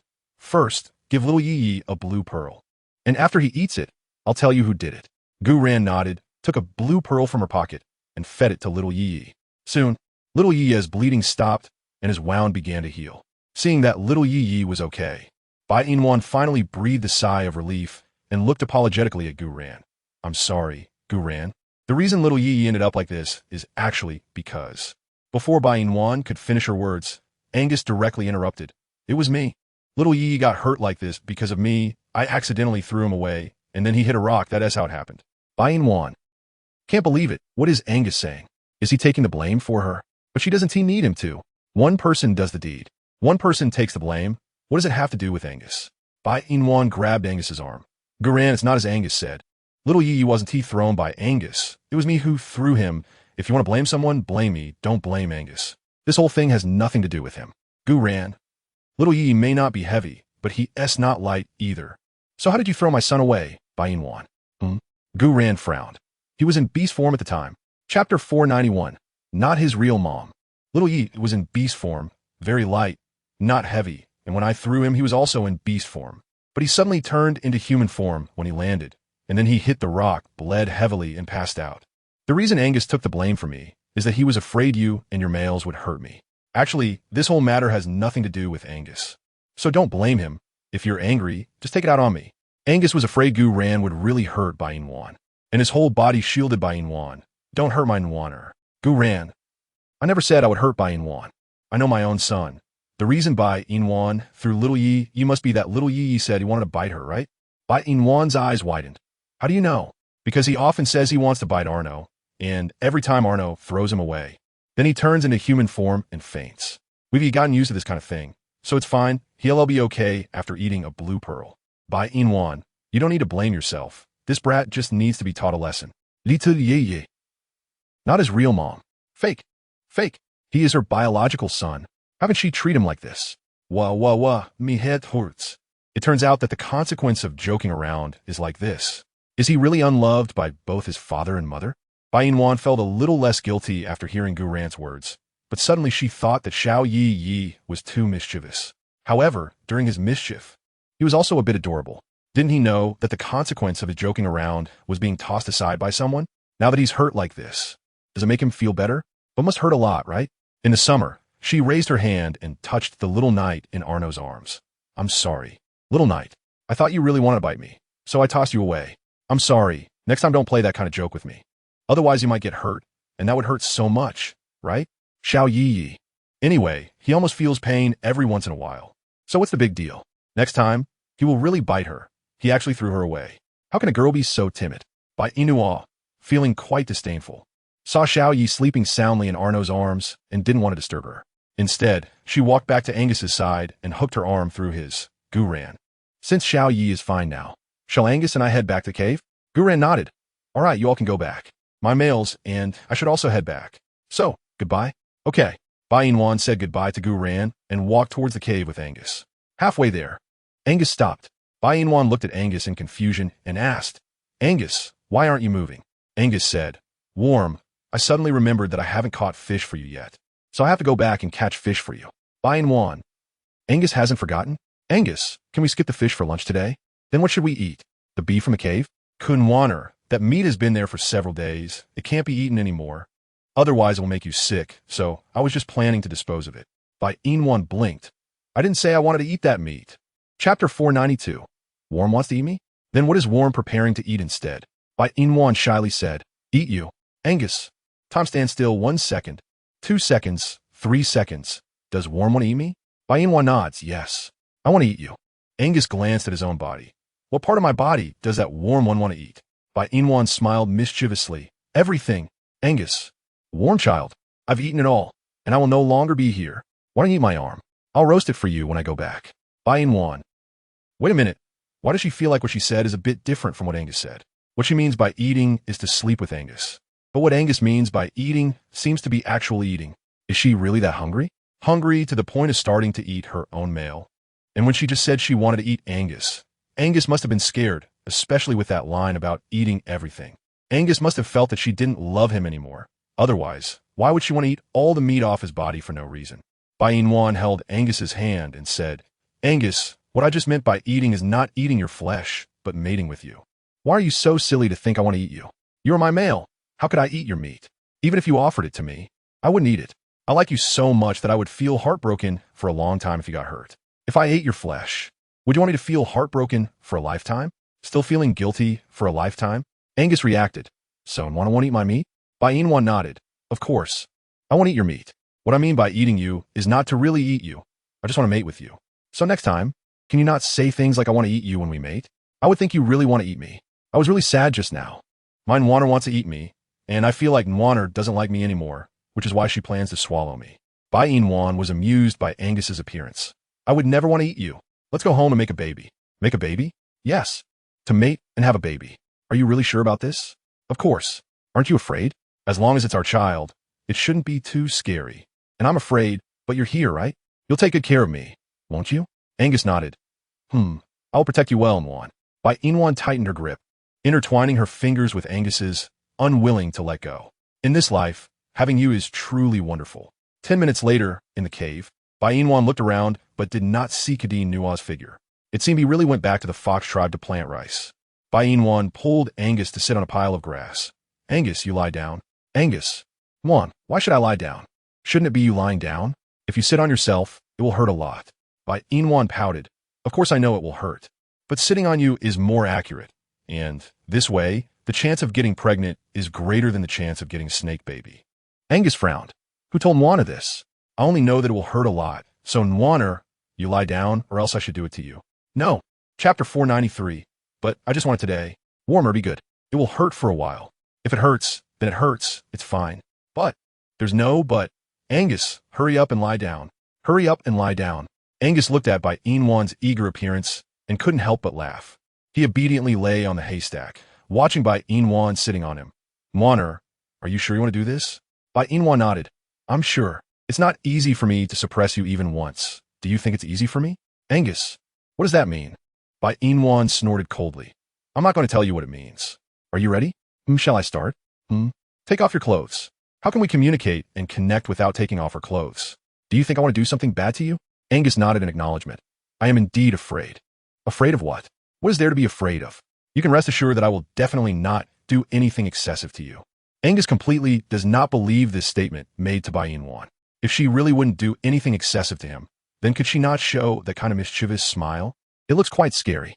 Angus is lying on the haystack, watching Bai Yina moving around on him. Nwana, what are you doing? Move. Move what? Don't need to explain, mating. But I haven't gone in yet. What are you doing? What the hell? Bai Yina felt embarrassed. She said, why doesn't it hurt? Bai Yina sat on Angus. Go in. I'm afraid it will hurt, Nwana. Oh, come on. I already said it won't hurt. What are you afraid of? Hurry up. Kadeen Nua should be back soon. Nwana, are you afraid of Kadeen Nua? He's not really your male. What are you afraid of? Bai Yina rubbed her forehead. Although I'm not really male, we're all living together now. If he comes back and sees us, want to be awkward? What's so awkward about it? Besides, if he comes back and sees me mating with you, he won't come in. He'll just stand outside to guard for us. Why? Because when a female mates with a male, if there's an attack, she has no resistance, so someone needs to guard outside. In the past, it was just me and you, so I was usually quite vigilant. But now that we have Kaditno, we don't need to be so vigilant. Bai Yina, why does it feel like Kaditno is a doormat? Is this just my imagination? Bai Yina yawned. All right, Kaditno isn't here now. Let's not mention him. Let's hurry and mate. I want to have a baby that's even cuter than Xiao Yi Yi. Angus, it will happen. I'll try harder. Angus sat up from the haystack and wrapped his arms around Bai Yina. Nwaner, do you feel anything? What feeling? The swelling pain in her lower body made Bai Yina understand what Angus meant. She gave him a glance, and the swelling pain intensified. She hugged Angus tightly around the waist. Angus, does it hurt? It's okay, not very painful. If Nwana isn't ready, we won't mate today. We can have a baby anytime. It doesn't have to be today, right? Bai Yina pouted, but I want it today. Chapter 494. Spicy fish. Why does Nwana want it today? You weren't in a hurry before. Of course, she wasn't in a hurry before. She hadn't remembered that Angus was going into hibernation. Now that Angus mentioned it, she had to be a little anxious. At the very least, she wanted Angus to be by her side when she gave birth. Angus, I'm anxious now because before you hibernate, I want to have a baby with you. And I want you to be by my side when I give birth. Nwana, I know you want to say you love me, and I love you too, but can you focus a bit during mating? I'm really trying to distract you, Nwana. Only by doing this can you not feel pain, right? To be honest, she really didn't feel pain when she was talking to Angus just now. Angus, did you go in? You really went in. I didn't even feel pain. It seems your distraction method worked. Angus, to avoid me feeling pain later, keep distracting me. Angus nodded. Okay, so what should we talk about? What does Nwana like to eat? Let's talk about what you like to eat in the beast world. No, I want to hear what Nwana likes to eat in your world.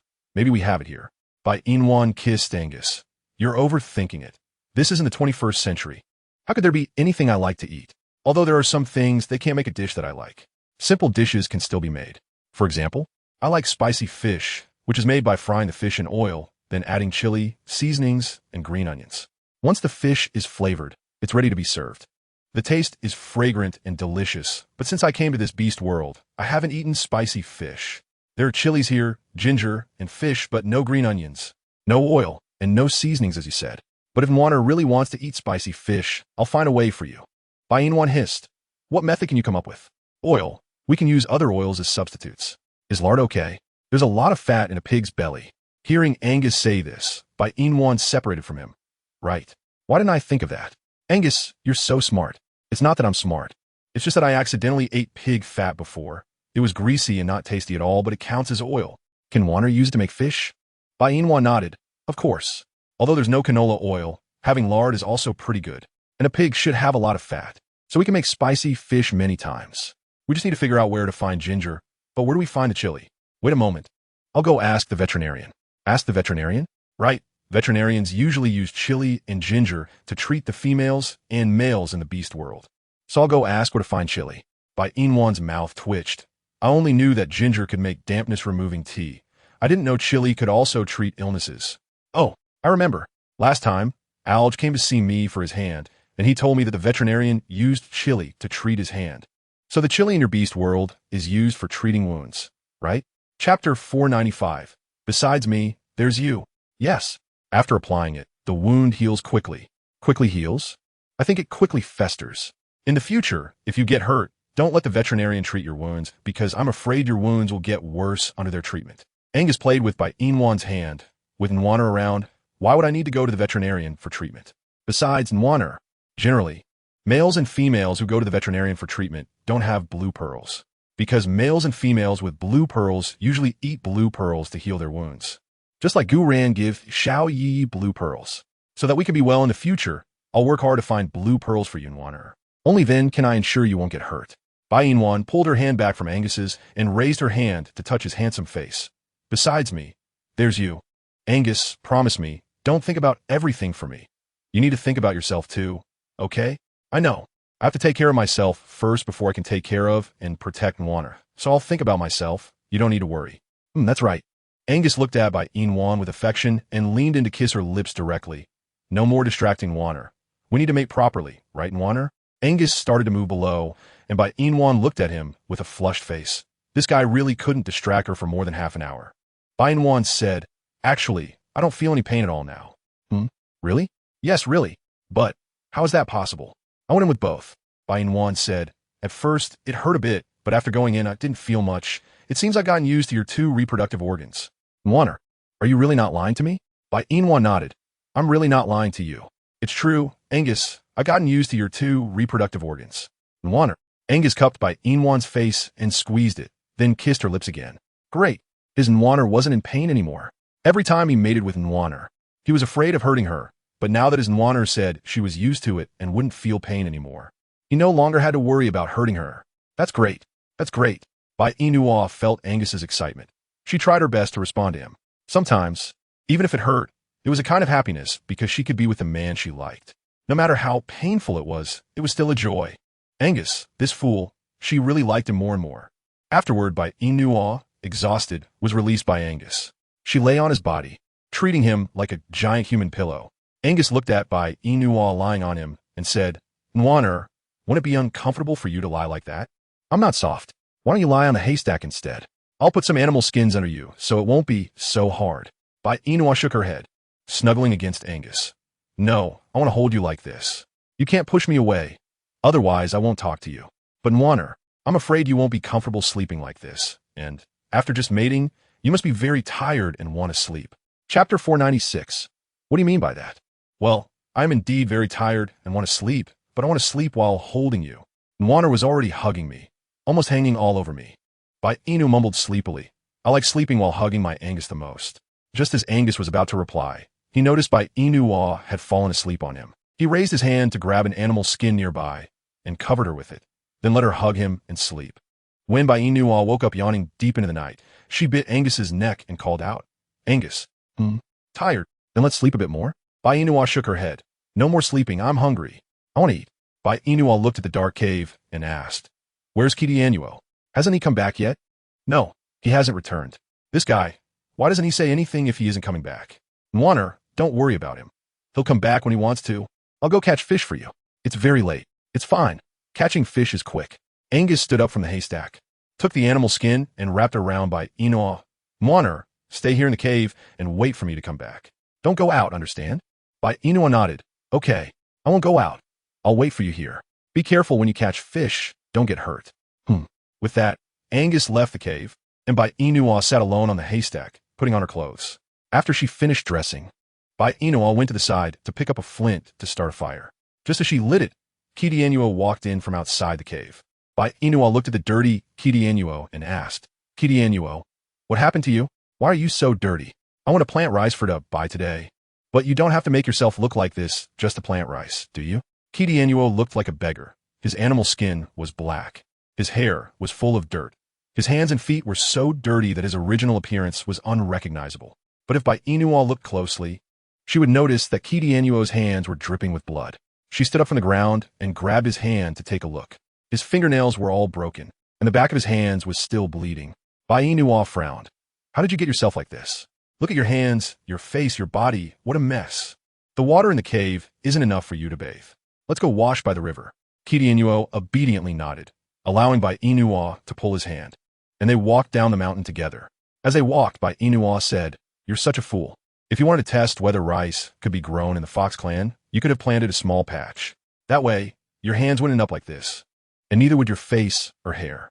If others didn't know, they'd think you fell into a mud pit." KingAngus asked with a silly smile, "Bai, are you worried about me? What do you think? If I weren't worried about you, why would I say these things? I'm not sick." KingAngus stopped in his tracks and reached out to grab Bai Yina's wrist.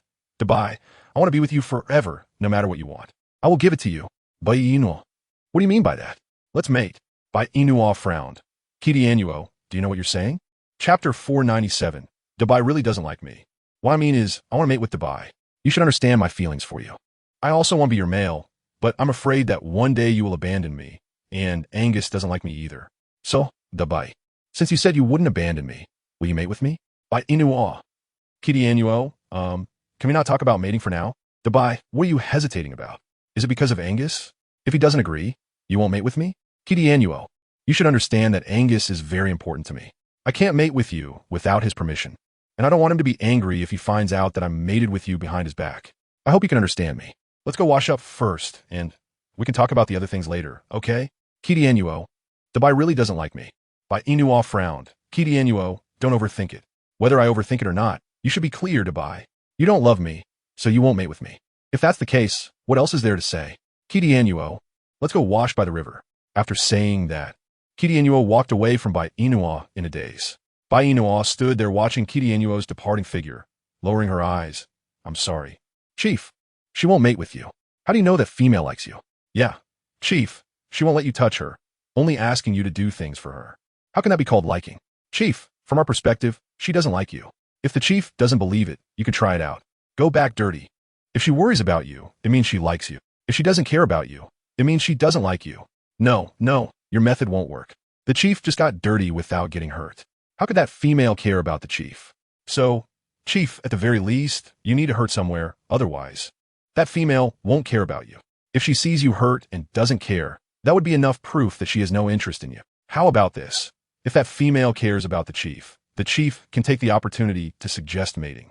If that female feels sorry for the chief, she won't refuse. But if she does refuse, that would be enough proof that she really doesn't like the chief at all. She only wants the chief to stay by her side, to do things for her. KingAngus sat by the river, the words of that group of vixens lingering in his mind. Bai is worried about him, yet she is unwilling to mate with him and let him be her male forever. So what does this mean? Not liking? Or liking? Or maybe she herself doesn't even know? KingAngus sighed. What was I just saying? Forcing Bai to mate with me. Saying she likes me? But it seems that Bai doesn't like me. So does she actually like me? Yes, I don't know. Forget it. It doesn't matter whether Bai likes him or not.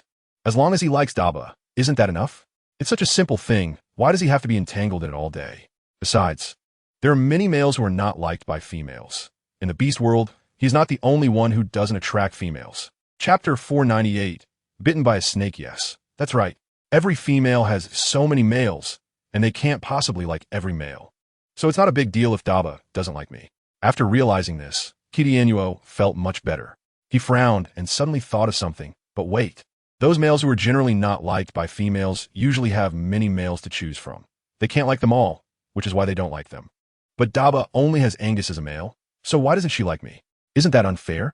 The key point is that those males can still mate with females, even if those females don't like them. But in my case, Bai doesn't like me and won't mate with me. It's like I can never mate with Bai. Ugh. So wrong. KingAngus transformed into his beast form and jumped directly into the river, quickly washing his fur clean.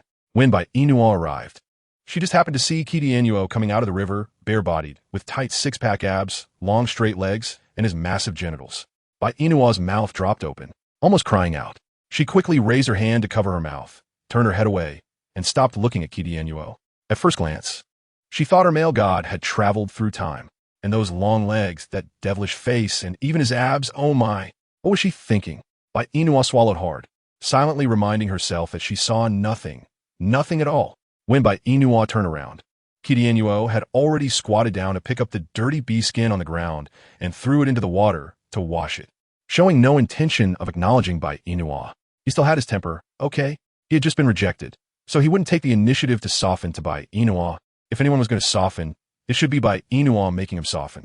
Yes, that's right, after all. He thought he looked pretty good. Bai Yina stood by and saw that KingAngus had no reaction. She turned to look at KingAngus, who was squatting by the river washing the bee skin, his butt raised as he twisted around. Suddenly, a small black snake lunged at KingAngus's butt. Bai Yina shouted, KingAngus, quick dodge. KingAngus frowned, confused. Why should he dodge? With a yelp, the small black snake bit KingAngus's butt, and he jumped up from the ground, turning to look at the small black snake on his butt. Damn, a snake bit my butt, a snake bit my butt, it bit my butt. Bai Yina. KingAngus reached out his hand and directly threw the snake into the river. While it was white, but had already turned black in one spot and was swelling up. Seeing this, Bai Yina quickly went to KingAngus's side and asked, that small black snake is venomous. How do you feel now? KingAngus's lips were purple, clearly a sign of poisoning. Bai Yina looked around helplessly. Angus wasn't there. He wasn't there, so there was no antidote. What should KingAngus do? Just let her wait to die? Bai Yina stared at KingAngus's butt, closed her eyes, took a deep breath. KingAngus, don't move. I'll help you suck out the snake venom. Don't be afraid. It's okay. KingAngus was stunned. Bai, are you kidding me? You want to suck out the snake venom? Chapter 499. Everything hurts. Slap. Bai Yina raised her hand and gave KingAngus a hard slap on the butt. KingAngus felt numb from the pain. Bai, why did you hit my butt? I thought your butt was asymmetrical, so I hit it. KingAngus. But Bai, the other half of my butt wasn't bitten by the snake. So how could it be asymmetrical? Stop messing around. I feel so dizzy, like I'm dying. Bai Yina realized that KingAngus was really very unlucky. He had been bitten by Angus once, and now he had been bitten by a small black snake again.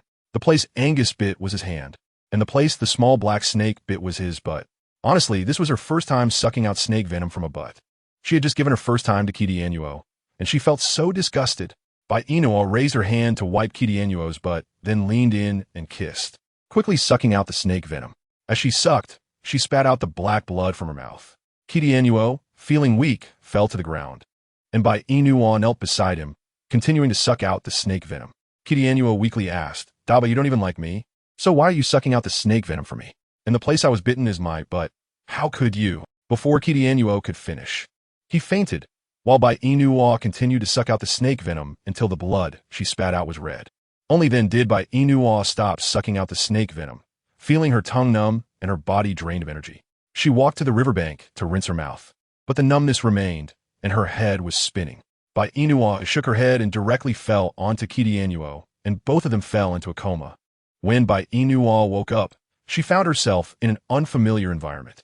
She looked around weakly and shouted, Angus! Angus! KingAngus! No one answered. Bai Yina stood up from the pile of grass, and as she took 2 steps, a pair of claws grabbed her foot. Without hesitation, Bai Yina raised her other foot and kicked the claws off her ankle. Don't grab me. Get away. Get away. KingAngus! Daba, don't kick me, it's me. Bai Yina heard KingAngus' voice and stopped kicking. She looked at KingAngus, who was lying nearby, and apologized. Sorry, KingAngus, I thought it was a ghost. So I kicked you. Are you okay? KingAngus felt pain in his face, chest, and butt. Can he say he has a problem? Daba, my whole body hurts. It feels like I've been beaten. Bai Yina, I just kicked you, I didn't. Hit you? No. What I mean is that my back still hurts. You didn't kick my back just now. Bai Yina recalled the scene before she fainted. If she remembered correctly, she had directly fallen onto KingAngus' back when she fainted, right? So if he wasn't hurting, it would really be like there was a ghost. Bai Yina awkwardly coughed twice. It's okay, KingAngus, just take care of yourself, and you'll be fine. But where is this? It's not Angus's cave, right? So where are we now? KingAngus said in horror. Could it be that we've been captured? Chapter 500. How do you feel now? It's not impossible. But where did the people who captured us go?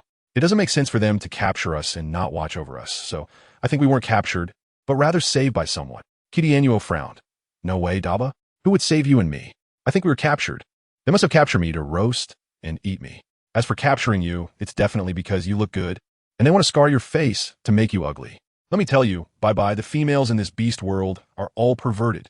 They hate other females who are prettier than them, so whenever they see a beautiful female, they will find a way to scar their faces and make them ugly. Bai Yina. She felt an inexplicable chill down her back. Bai Yina raised her hand to touch her face, and seeing that it was still smooth, she felt a lot more at ease. Fortunately, she hadn't been disfigured. Otherwise, she would definitely collapse. Although being disfigured wouldn't be too ugly, having a big scar on her face is something no one can accept. Bai Yina squatted down to help KingAngus up from the ground. How do you feel now? My whole body hurts. Can you endure it? KingAngus nodded. I can. Since you can, then bear with it. Let's leave here first. KingAngus hummed in response, supported by Bai Yina as they slowly made their way out of the cave. Once they saw the light again, both Bai Yina and KingAngus felt a bit unaccustomed. They both raised their hands to shield their eyes. Bai Yina blinked and said, the sunlight here is so strong. Is it already noon? Angus must be going crazy looking for me since last night, so we need to hurry back. He also wanted to go back quickly, but his body hurt. Moreover, his legs were weak and lacked strength. This was probably the after effect of being bitten by the snake. So tired, no strength left. KingAngus leaned his whole body against Bai Yina's shoulder, and Bai Yina was almost toppled over by his weight. It was the first time she realized how heavy KingAngus was. If possible, could she just leave him here and run away by herself? Bai Yina took a deep breath. Running away alone wasn't realistic, so she decided to take KingAngus with her. Bai Yina grabbed KingAngus' hand with one hand and supported his waist with the other, leading him away from the cave. But just as they left, they were targeted by a group of tigers. Bai Yina swallowed hard and pinched KingAngus' waist. Wake up, we are being watched by tigers. What should we do? KingAngus lifted his eyelids and saw a dozen tigers suddenly appear around them. He suddenly became alert. My God, so many tigers. Could this be the Tiger Clan? Tiger Clan? An unbelievable thought flashed through his mind. Could it be that the person who brought her and KingAngus back last night was Barrett? Did he save them? But why wasn't he in the cave? And where was De Huang? Why wasn't he there either? If either of them were in the cave, she and KingAngus wouldn't have to be surrounded by so many tigers. Bai Yina hugged KingAngus and stepped back. KingAngus, what should we do now? Run. We definitely can't outrun them because we have no strength. Fight. We definitely can't fight them either because neither of us has any combat power. Chapter 5. Oh, and I don't want to be shut out by you. So the question arises, we can't fight them, we can't run away. Are we just supposed to wait here to die? Kedi pulled Bai Yina behind him and said, don't be afraid, Bai. I will protect you. Bai Yina. But you're poisoned. Didn't you suck away a large part of it? So it's okay. I will protect you. Don't be afraid. I will definitely not let this group of tigers capture you. Bai, you believe in me, right? Bai Yina nodded. I believe in you. As long as you believe in me. Kedi pinched his thigh to keep himself awake. He waved at the 4 or 5 tiger beasts not far away, and they all lunged toward him. Bai Yina exclaimed, be careful. Kedi's eyes turned dark red. He swept across the eyes of several tiger beasts, taking control of their consciousness. Once he had control, Kedi commanded, block them. The 4 or 5 tiger beasts nodded mechanically, blocking the 7 or 8 tigers not far away. Kedi weakly grabbed Bai Yina's wrist and led her toward Baron's cave. As soon as they entered the cave, Kedi collapsed on the ground. He weakly said to Bai Yina, Bye, this cave is much safer than outside. Let's hide here for a while before going out. I'm so tired. I can't do it anymore. You hide well. Bai Yina. I'm hiding well, but what about you? If we're going to hide, we hide together. If we're going to die, we die together. Get up, we need to hide over there. Kedi smiled. It's so nice that you won't abandon me, Bai. Of course I won't abandon you. Just like when we faced danger, you didn't abandon me either. Kedi, thank you. Kedi's lips were dry, and he smiled bitterly. Bai knows that what I want isn't your thanks. I know what you want. Then why won't you agree, Bai? I don't understand. What makes me less than Angus? I also don't understand. How does my love for you compare to Angus's? I admit that Angus is stronger and more powerful than me. But for you, I will also become stronger and more powerful. So Bai, why can't you give me a chance? Even just once would be good, right? At least Bai would have tried to accept me. I don't want to be shut out by you. Bai Yina. Kedi, don't talk anymore. Your body is very weak right now. Rest for a while. I'll guard you here. Kedi's eyelids were heavy, and at the moment he closed his eyes. He was still asking Bai Yina why she was unwilling to accept him. What was wrong with him? Bai Yina felt a pang in her heart. She raised her hand to touch Kedi's face. You're not worse than anyone. You're very capable. But it's precisely because you're so capable that I can't accept you. Because I can't be sure if I can love you while still loving Angus. The love I give may not be fair. It would also be very unfair to you. So Kedi, I can only say I'm sorry. I thought you would voluntarily give up on me after seeing me with Angus, but I never imagined that even at this point, you would still ask me why I was unwilling to accept you, unwilling to love you. It seems I really don't understand you well enough. Because if I truly understood you, I wouldn't watch you become this way, would I? Chapter 5:02. Can you give me one? For the next while, Bai Yina sat beside Kedi, always keeping him company and never leaving his side. Before long, Baron returned with Dahuan. He looked at Bai Yina sitting on the grass and asked, You're awake? Bai Yina. It really is you, Baron. I knew you saved me and Kedi, but why didn't you send us back to Angus's cave? Why bring us here? Because I wanted to spend some time alone with you. Also, Angus went to find the blue pearl. He was worried about you and Kedi of being alone in his cave. So he entrusted you and Kedi to me for the time being. Looking for the blue pearl? Yes, he wants to help you recover quickly. So he went to find the blue pearl for you. Bai Yina felt warm inside. But Angus said the blue pearl is hard to find. Yes. So why is he still going? Because he is worried about your health. Bai Yina. This fool. Mifine. Just a bit weak because of Cardino. Also, where can we find the blue pearl? Balin sat down next to Bai Yina and replied, The blue pearl needs to be taken from the orc's crown. Each orc has a beast pearl in their crown, but the colors are all different, and some high-ranking male orcs may have 3 or 4.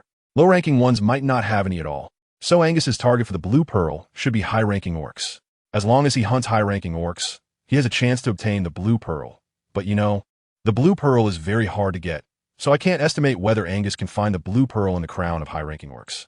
If he can't find it, I don't think he will come back. Bai Yina. Are they all high-ranking orcs? How dangerous is it for Angus? Will he be okay? Balin shook his head. He should be fine. After all, Angus's beast rank has not been surpassed by anyone in the beast world. This kind of thing is not certain. You're right. Bai Yina looked at the quietly lying Big Yellow. Since you promised Angus to take care of me and Cardino, where did you just go? We didn't see you and Big Yellow when we woke up. Balin answered. I want to look for the blue pearl for you. But I didn't find it. I only found a few ice pearls and some ordinary pearls. Ice pearls? Balin nodded. Yes. Bai Yina's eyes sparkled. Can you give me one? Balin took out 5 or 6 ice pearls from his bee skin pouch and handed them to Bai Yina. You can have them all, anyway. I can't use them. If you like them, take them. Bai Yina waved her hand. No need. I only want one. After all, you worked hard to find them. If you give them all to me, then you would be hunting for nothing. It's okay, as long as it's something you want, I will find it for you. After hearing Balin's words, Bai Yina felt that she didn't dare to take even one ice pearl because she was afraid that accepting it would mean owing Balin a favor. Since she didn't intend to accept him, she decided not to take Balin's ice pearls. Bai Yina withdrew her hand. I suddenly remembered that Angus has ice pearls. So I don't need yours. You keep it, and when it gets hot, you can eat one. It's very refreshing. Chapter 503, Can you give up on me like you gave up on Elisa? Angus's ice pearl is his. This ice pearl is mine, so it's different. You can keep it.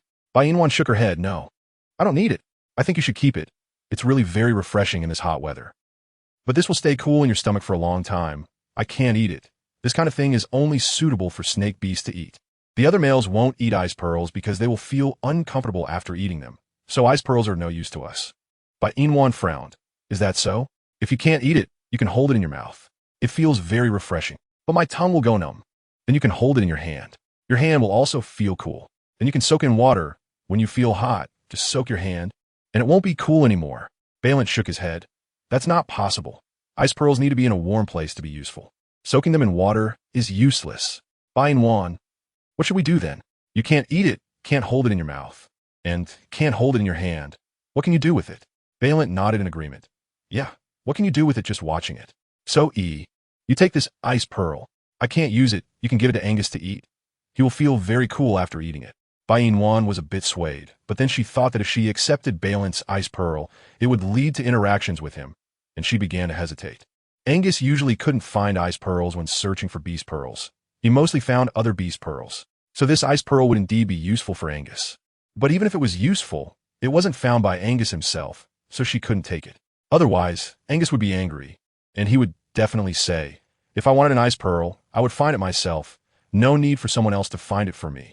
Therefore, it would be better for her not to take this ice pearl. Bai Yina pushed Balin's hand back. This ice pearl my Angus has, so you can take these back. Balin, it seems he really doesn't want it. Since that's the case, then let's not have it. It's okay. One day I will find something you like. When that time comes, I will definitely bring it back and give it to you. Bai Yina remained silent. Took a deep breath. Balin, you really don't have to do this. I told you before, I already have a male. I don't need another one, so please don't like me anymore. Okay? No way. Why? Since I pursued you, I won't give up easily. Bai Yina pouted. Since that's the case, then how did you easily give up on Elisa when you pursued her? You forgot? It was you who told me to think it through and not to pursue Elisa. So have you forgotten? I was listening to your advice to give up on Elisa. Bai Yina looked at Balin in confusion. Did I say that? Everyone, we witness, you did. Bai Yina. But I don't remember. So now she has to pay for what she said wrong in the past. It's so frustrating. Bai Yina took a deep breath. Balin, since you listened to me and gave up on Elisa, can you listen to me one more time? What do you want me to listen to? Can you give up on me like you gave up on Elisa? Chapter 504 Thank you, Big Yellow. No. Balin rejected very decisively, without a second thought, directly refusing. Bai Yina could see. Balin, do you have to be like this? If you don't pursue me, we can still be friends. I don't want to be friends with you. I just want to be your male. Bai Yina. Can't we have a good conversation? Bai Yina changed the subject. Can we not talk about this for now? Let's talk about something else. What do you want to talk about? Bai Yina didn't know what she wanted to talk about, and right now, the best thing to do was to say nothing. The more she talked, the more mistakes she made. Bai Yina's gaze fell on Big Yellow. Big Yellow, come here. Let me hug you. Big Yellow obediently stood up from the side, went to Bai Yina's side, jumped directly into her arms, found a comfortable position, and closed his eyes to sleep. Bai Yina. Why does she feel like Big Yellow doesn't have much energy today? Is he sick? Balin, is Big Yellow sick? Why does he look so tired? Balin shook his head. Big Yellow stayed up all night watching over you yesterday, so he's very sleepy now. Bai Yina felt pity and rubbed Big Yellow's head. Why didn't you let him sleep? He is still so young. How can he stay up late? Big Yellow is worried about you, so he didn't sleep. Bai Yina's heart softened. Actually, thinking about it now, having a child is quite nice. At least he cares about you, takes care of you, and watches over you when you are sick. Bai Yina subconsciously placed her hand on her abdomen, not knowing if she was pregnant with Angus's baby. If she was, would it be a human or an egg? But laying eggs seemed easier. Giving birth to a baby would surely be painful, right? It didn't matter. She would give birth despite the pain because this was her baby. She would definitely have it. Bai Yina repeatedly stroked the head of De Huang. What time is it now? Why hasn't Angus come back yet? Is he hungry? Bai Yina nodded. Yes, I'm very hungry. Think I got to find something for ye to eat? Bai Yina didn't want to trouble Balint, but with Cordino being poisoned by snake venom, she couldn't go out, and with Angus not around, Balint was the only one who could go out. His health was fine, so sorry to trouble you. It's not a trouble, E, but what do you want to eat? Whatever you catch, I'll eat it. I'm not picky. Balint nodded. All right, E, I'll go hunt for you. You stay here in the cave and don't go out, okay? Just now, she and Cordino had been surrounded by dozens of tigers when they went out. So how could she dare to go out again? She would obediently stay in the cave and wait to be fed. Fortunately, Angus's place wasn't in the snake tribe. Otherwise, if she went out, wouldn't she be surrounded by countless snakes? She could imagine that scene. Bai Yina watched Balint's departing figure, lowering her eyes to look at De Huang in her arms. Thank you, De Huang, for guarding me all night. Oh, no need to thank me, the beautiful female. De Huang likes guarding the beautiful female and enjoys seeing you in the morning. If only you were a male of Brother Balint, that would be great. Bai Yina. De Huang, I can't understand beast language, sorry. Oh, it's okay. Chapter 505. Angus, you are really foolish. Oh, beautiful female, De Huang is going to sleep now. You stay here obediently and don't go anywhere, be good. Like De Huang. Bai Yina watched De Huang close his eyes, quietly holding De Huang while sitting aside, not speaking or moving because she was thinking about Angus. She wondered if he had found the blue pearl. As long as he found the blue pearl, he would come back. If he didn't find it, he wouldn't come back. If that were the case, would she have to stay in Balint's cave forever? No way. She was still waiting for Angus to take her home. At this moment, Angus was here, his red vertical pupils fixed on the cheetah in front of him. He attacked with his fastest speed, knocking the cheetah to the ground, then biting its neck. Soon, the cheetah lost consciousness and lay on the ground without struggling. Seeing this, Angus raised his hand to break open its skull and took out the beast pearl. It was an ice pearl, not a blue pearl. He had killed no less than 20 high-level beastmen, but why was there not a single blue pearl among them? He looked at the various pearls in his pocket and decided to find Gu Ran to exchange for a blue pearl. He remembered she said she had many, so he would take these pearls to exchange for blue pearls. She should be willing, right? After making his decision, Angus returned to the riverbank. Watching Gu Ran sitting by the river enjoying the scenery and walked over, Gu Ran. Gu Ran heard the voice and turned back. Angus, it's you. Where's Bai Yina? Didn't you say you were going to pick her up? Angus frowned. Nwaner is not feeling well, so she didn't come out. Since that's the case, why are you out here? Go back to the cave and take care of her. I will take care of her, but before I go back, can I exchange other pearls with you for a blue pearl? Gu Ran raised an eyebrow. Why do you want a blue pearl all of a sudden? Are you going to exchange it to give Bai Yina to eat? Angus replied. Yes, Nwaner's health is too poor, and I want her to eat more blue pearls to improve her health. So, can you give me one? It was the first time Gu Ran saw Angus asking for help, and she found it interesting. Gu Ran stood up and approached Angus. What pearls do you want to exchange for a blue pearl? Angus handed over all the beast pearls he had collected from the 20 high-level beastmen. There are many pearls here, but I don't know what you need, so I'll give you all of them. Just give me 3 blue pearls. Gu Ran took a look at the beast skin bag in Angus's hand, which contained all sorts of pearls, probably around 30. You want to trade so many beast pearls for 3 blue pearls? Angus nodded. Yes. But isn't this a bit unfair to you? After all, you have more than 30 beast pearls. Although your level is high, hunting requires strength and your energy. So using 30 beast pearls to exchange for 3 blue pearls is really a loss. Are you sure you want to exchange? Angus nodded. Yes, I'm sure. I hope Nwaner's health can improve, so I want to exchange with you. Besides, blue pearls are not easy to hunt. So trading 30 beast pearls for 3 blue pearls is actually not a loss. On the contrary, I feel like I made a profit. Gu Ran smirked. Angus, you're really foolish. Chapter 506. The origin of the blue pearl. Actually, blue pearls are not as hard to hunt as you think. I'll tell you a secret. Do you want to hear it? Angus frowned. Since it's your secret, I think you should share it with your males. Not with me, but they all know. So, I'm telling you this because Bai Yina and I come from the same world. What? You want to know why I have an endless supply of blue pearls? Angus nodded. I want to know. Since you want to know, come sit down with me and enjoy the scenery for a while, and after we finish looking, I'll tell you why I have so many blue pearls. Angus hesitated. Looking at the scenery is a waste of time. My Nwaner is waiting for me. So you don't want to accompany me to enjoy the scenery? Angus frowned. Why do you insist on having me accompany you to enjoy the scenery? Because you're a snake beast. What do you mean? It means I want a snake beast to accompany me to enjoy the scenery. Angus, are you thinking of Nightblade again? Ah, you saw through me? It's obvious. All right, next time I'll disguise it a bit better, at least this way.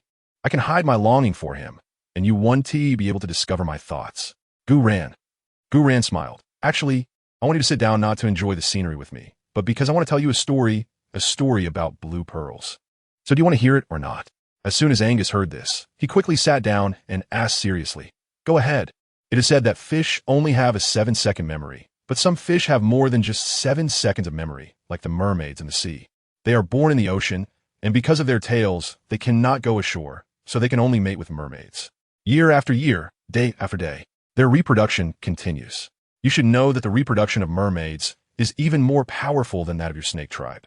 They give birth to hundreds of mermaids at a time, and these hundreds of mermaids continue to lay eggs for their offspring, repeating the same cycle until one day, the mermaids begin to yearn for life on land. They want to go ashore and have a pair of legs to walk on. Later, they thought of a way to use the beast pearls from the beastmen on land to transform their tails into legs. When the energy of the beast pearls is exhausted, their legs will turn back into tails. However, one day, a mermaid fell in love with a beastman on land, and that male beastman and the mermaid had their own baby together. From that moment on, the mermaid completely transformed into a human. She no longer needed the beast pearls and could live on land. But there was one condition.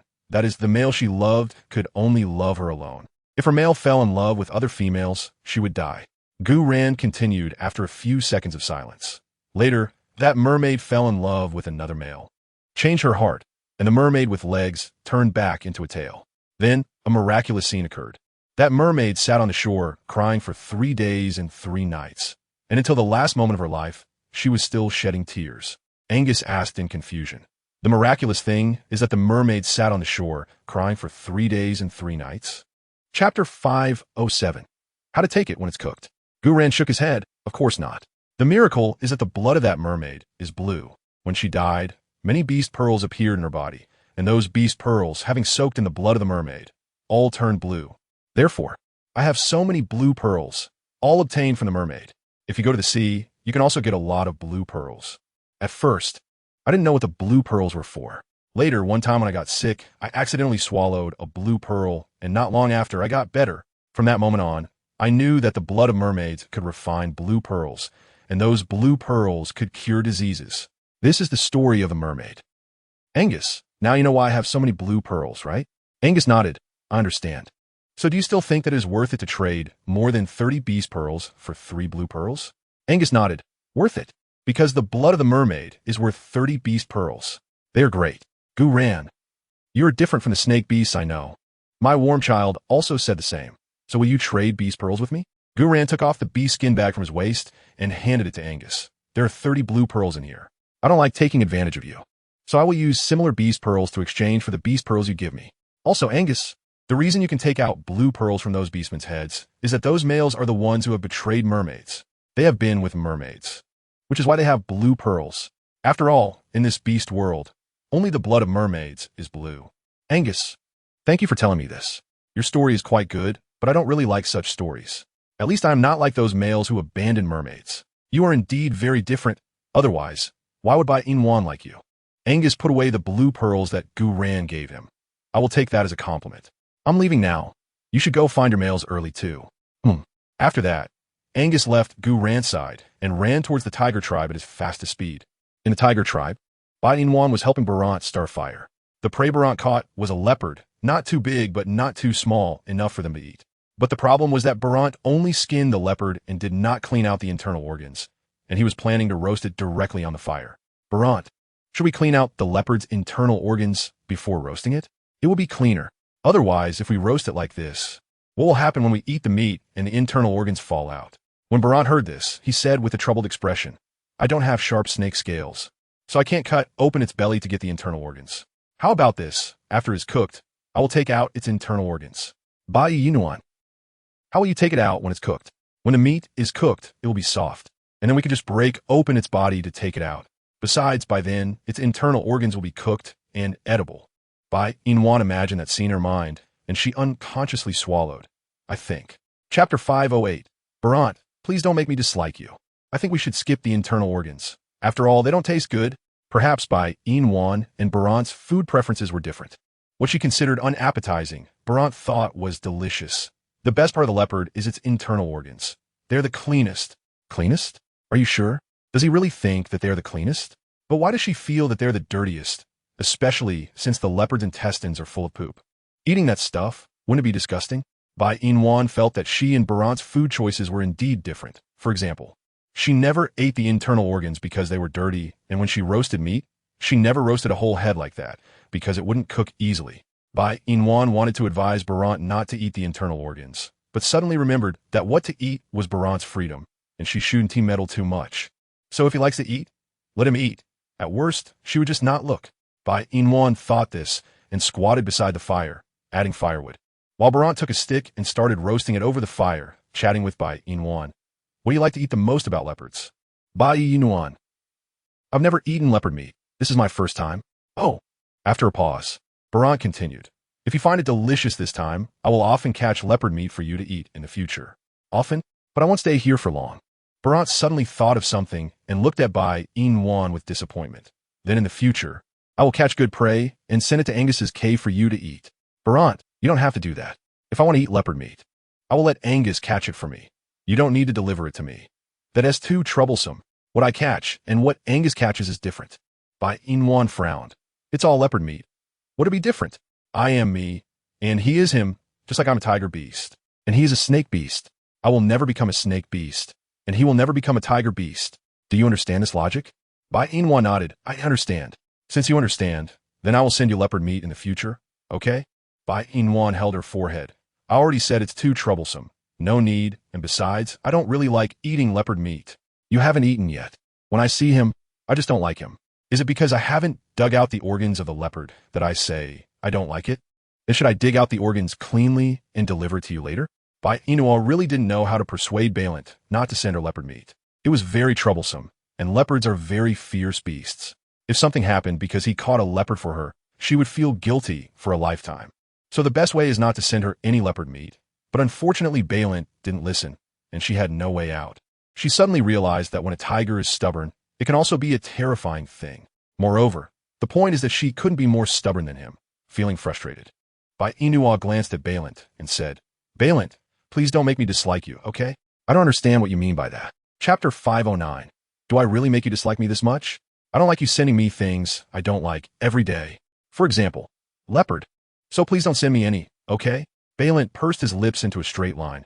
I understand. You don't like it. I want to send it. Bai Yina nodded. Balant. No one knows how hurt he is, but it's okay. He will keep trying. He will not give up on you. When Angus arrived at Balant's cave, he just saw Bai Yina squatting by the fire roasting meat. He walked over, pulled Bai Yina up from the ground, and then turned his gaze to Balant. I asked you to take care of my Yina, and this is how you take care of her? It's such a hot day. How could you let her start a fire? What if she gets too hot? Bai Yina. Angus, it's not what you think. Balant didn't make me start the fire. It was my own choice. Yina, don't speak. Bai Yina. Angus, really, Balant didn't make me start the fire? He took care of me all night last night without rest, and then went out to find blue pearls and hunt meat for me, while I did nothing, just stayed in the cave, waiting for him to come back and take care of me. So I felt very sorry and took responsibility for starting the fire. Otherwise, I would feel very embarrassed. Don't misunderstand him. He is really very good, really, really good, and takes care of me. Angus looked at Bai Yina. Doesn't he want to be your male? Shouldn't he do these things for you? What? Yina didn't know that Balant wanted to be her male? Bai Yina nodded. I know. Since you know, you should give him a chance to perform well. I want to see what he can do for you. Bai Yina really didn't understand what Angus was doing. She wouldn't agree to Balant, so what kind of opportunity was he preparing for Balant? And even if she wanted to find a male, it should be her own choice. Why was Angus interfering here? Bai Yina looked at Angus unhappily. I never wanted Balant to be my male, so what kind of opportunity are you preparing for him to perform? Don't bully him anymore. Let's go back. As soon as Balant heard Bai Yina was leaving, he looked at the meat that was not yet roasted and said, didn't you just say you were hungry? Since you're hungry, why not stay and finish the roasted meat before leaving? Bai Yina couldn't bring herself to refuse Balant's expectant gaze, and she said distressfully, no need, Balant, you and Huang can eat this roasted meat. Angus is here. I have to go back with him. By the way, thank you for taking care of me and Kadinua last night. I want more than just to thank you. And if you want to thank me, you should stay and have a meal with me. My request, isn't high. Bai Yina bit her lip, but Angus is here now. Eating roasted meat doesn't waste time. Bai Yina. But, can't you even agree to this small request? Do I really make you dislike me this much? Bai Yina shook her head. It's not like that, Balin, don't think too much. You don't make me dislike you. I dislike myself. Don't get excited. And since I'm hungry, I'll finish eating before leaving. Chapter 5:10. You suck snake venom for him? When Angus saw Bai Yina agree, he didn't say anything more.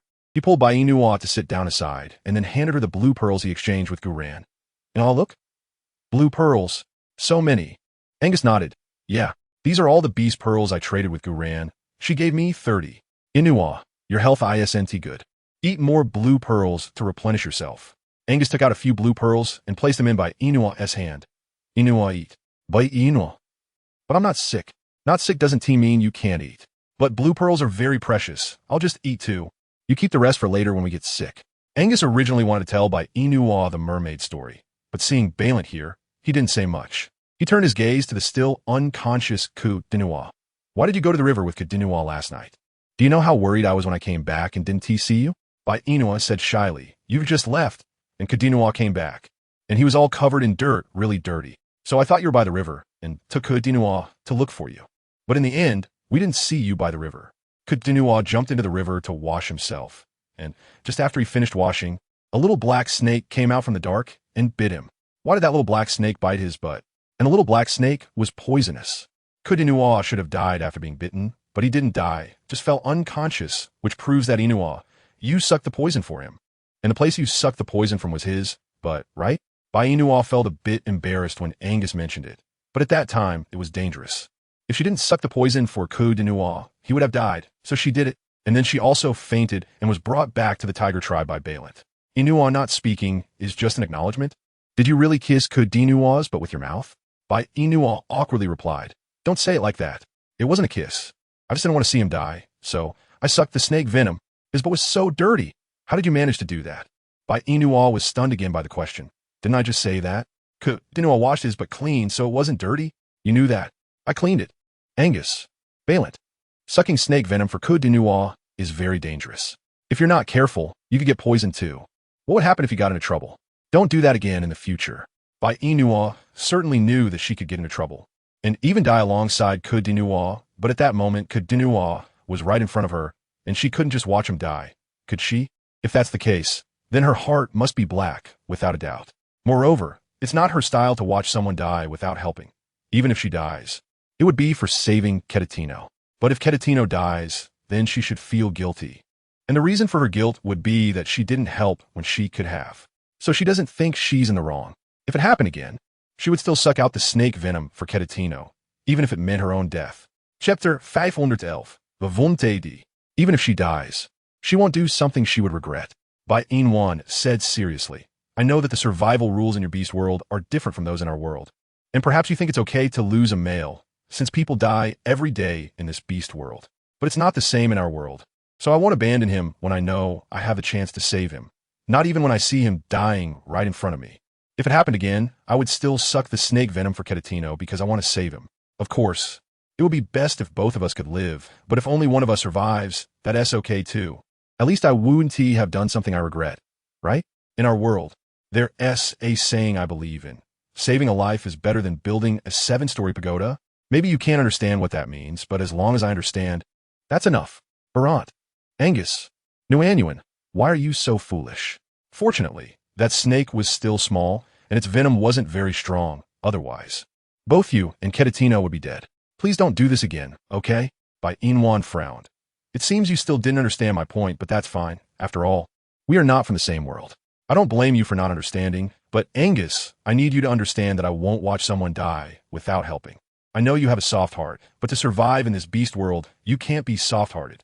Because it's either him dying or you dying. Survival of the fittest. You should understand this. Bai Yina nodded. I understand, I do. But the person I saved is my male. Is that wrong? Perhaps Ketatino didn't want you to save him at that moment? Bai Yina shook her head. That's impossible. No one wants to die. Angus nodded. Yes, indeed. No one wants to die. But if Ketatino truly loves you, he wouldn't let you suck the snake venom. Because he knows that once you do, you will die. So if he really loves you, he wouldn't let you die. Do you understand, Noanyuan? Bai Yina. I understand, but survival is our human instinct. But we are not humans. We are beast men. Therefore, we don't have the survival instinct you mentioned. We only know that when death comes, it comes, and nothing will change. Bai Yina felt gloomy inside. Yes, Angus exists in the beast world. He has seen too much death and has killed too many beast men. So he can't guarantee that he won't be the next beast man killed by another powerful male. It seems that her and his understanding of life is really different, and she can't always apply the rules of the 21st century in the beast world. Bai Yina ate the blue pearl in her hand. Angus, we'll be together for a long time. The male and female leads in TV dramas always end up together, no matter what happens between them. They will definitely be together in the end. And I believe that we can also be together forever in the future, because we're the male and female leads in the drama. You and Keditino are both male leads. What does it mean to be the male lead in a TV drama? Bai Yina hesitated and explained. It means people who can live forever. Is that so? Bai Yina nodded. Of course. Chapter 512. Why are you always so polite to me? Since that's the case, then I will be the male lead Noanyuan mentioned, and I will live well for her. Live well. Bai Yina added, not just for me, but also for yourself. Good. In the future, when we have children, we must also live well for them. Angus nodded. Good. Don't just say good. You need to say it clearly. Angus raised his hand and rubbed Bai Yina's head. Clearly. Good girl. Bai Yina ate the second blue pearl in her hand, and after finishing it, she took a blue pearl from the bee skin bag and fed it to the unconscious Keditino. After eating this blue pearl, Keditino should wake up. Ahem. The meat is ready. Baran's voice came from the side, and Bai Yina responded, you eat first. What about you? I'll be there soon. Then you come over. Bai Yina nodded, separated from Angus, and went to sit beside Barat. She took the roasted meat that Angus handed over. Thank you. You're welcome. Ahem. You should try it and see if it's good. Bai Yina replied with a sound and took a bite. It was crispy on the outside and tender on the inside. Overall quite good. It's delicious. You should eat more. My appetite is small. I can't eat much. You eat. This little bit is enough for me. Barat looked at the small piece of meat in Bai Yina's hand, thinking to himself, Noanyuan's appetite is really small. She only ate this little. Barat suddenly thought of something and turned his gaze to Angus. Do you want to eat a little? I don't eat cooked meat, right? You're a snake beast. You usually don't eat cooked meat. I forgot. Angus said coldly. You also don't need to remember what I like to eat. Angus meant, Barat couldn't possibly misunderstand. He didn't need to remember what Angus liked to eat because he wouldn't give him a chance to get close to him, nor would he let him get close to Bai Yina. So in terms of food, he couldn't tempt Angus, as long as Angus didn't agree. He couldn't get close to Bai Yina at all, so let alone pursue her. It was difficult to even get close to her. Barat knew that once he chose Bai Yina, the road to pursue females would be a long one because he didn't know when he would be able to pursue Bai Yina. But it doesn't matter. As long as he was still alive, he believed that he would eventually be able to pursue Noanyuan. He was quite confident in himself. 10 minutes later, Bai Yina finished eating the roasted meat and thanked Barat. Thank you, Barat. Ahem. Why do you always thank me? Bai Yina didn't know why she always thanked Barat, but was never wrong to say thank you. Thank you for giving me roasted meat. I ate very well today, so thank you. Ahem. Can we not be so polite with each other? Bai Yina nodded. I'll try. I'll do my best. Barat. Ahem. Are you leaving now? Bai Yina glanced at Angus and the slowly waking Keditino and said, Keditino is awake, and I've eaten the roasted meat, so Angus and I really should go back. After all, we've disturbed you in your cave for a whole night. If I stay any longer, I'll feel embarrassed. Ahem, you can consider this place your home. Chapter 513, Big White, Little Whites, but Hurts. After hearing Baran's words, Bai Yina felt directly awkward and didn't know what to say, so she could only keep smiling. Feeling like a fool. We're leaving. Bai Yina finished speaking and quickly turned her gaze to Angus. Angus, let's go home. Keditino was groggily carried by Angus from the pile of grass. He frowned. Angus, what are you doing? I'm dizzy. Hurry up and put me down, Angus. Shut up. But I'm dizzy. Shut up. But I'm dizzy. I said shut up. Damn it, I'm dizzy. Put me down, I can walk by myself. Angus impatiently dropped Keditino on the ground, and Keditino let out a yelp. Angus, I meant for you to let me down, not throw me down. Do you have any idea how much it hurt when you dropped me just now? What does that have to do with me? Keditino, you threw a sick person on the ground, and you still have the nerve to say it has nothing to do with you. My God, do you have no shame? You snake? Angus glared at Keditino. Shut your mouth. Keditino swallowed. I'm not going to argue with you right now. Once I get better, I'll slowly calculate how you threw me. Do as you wish. Kadi Nua looked at Bai Yina with grievance, and Bai Yina quickly walked over to help him up from the ground. Kadi Nua, are you okay? Big Bai, little Bai's, but hurts. Okay, let's go back and apply some medicine. Can you still walk? Kadi Nua replied with an and leaned against Bai Yina's embrace, rubbing against her. Bai Yina rubbed Kadi Nua's head. Let's go. Okay. Balant? Bai Yina stopped and turned back. What's wrong? Nothing. I just wanted to tell you to be careful on the way back. Don't get hurt. Bai Yina knew that Balani wanted to say something else, but she still nodded. I won't get hurt. Thank you for your concern. Balanti, why does HM always say thank you to him?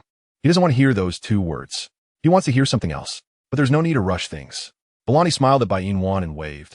HM, goodbye. Goodbye. After saying that, Bai Yina helped Kadi Nua leave Balani's cave. Angus looked at Kadi Nua's self-destructive appearance and directly pulled him out of Bai Yina's embrace. Didn't you say you could walk by yourself? If you can walk by yourself, then do it. Don't trouble Mwaner. Do you hear me? Kadi Nua. Angus, can you be a bit kinder to me? No matter how you say it, I'm still a person poisoned by a snake. If you yell at me like this, I will be scared. Not long ago, Mwana already made you eat the blue pearl, so the snake poison in your body should be gone. As for your butt, the wound has already scabbed over. So are you joking when you say your butt hurts? Seeing through Kadi Nua, Angus instantly revealed a look of grievance. Angus, how can you be like this? Although I ate the blue pearl, it's a fact that my butt was bitten by a snake. It also hurts, that is a fact.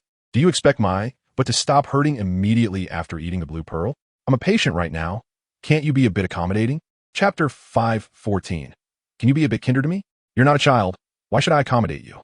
And Kadi Nua, stop pretending to be aggrieved in front of me. I'm not falling for your tricks. Also, don't think you can deceive Nwaner with that act. Otherwise, I'll strangle you. Kadi Nua gulped. Big Bai, did you hear what the snake said?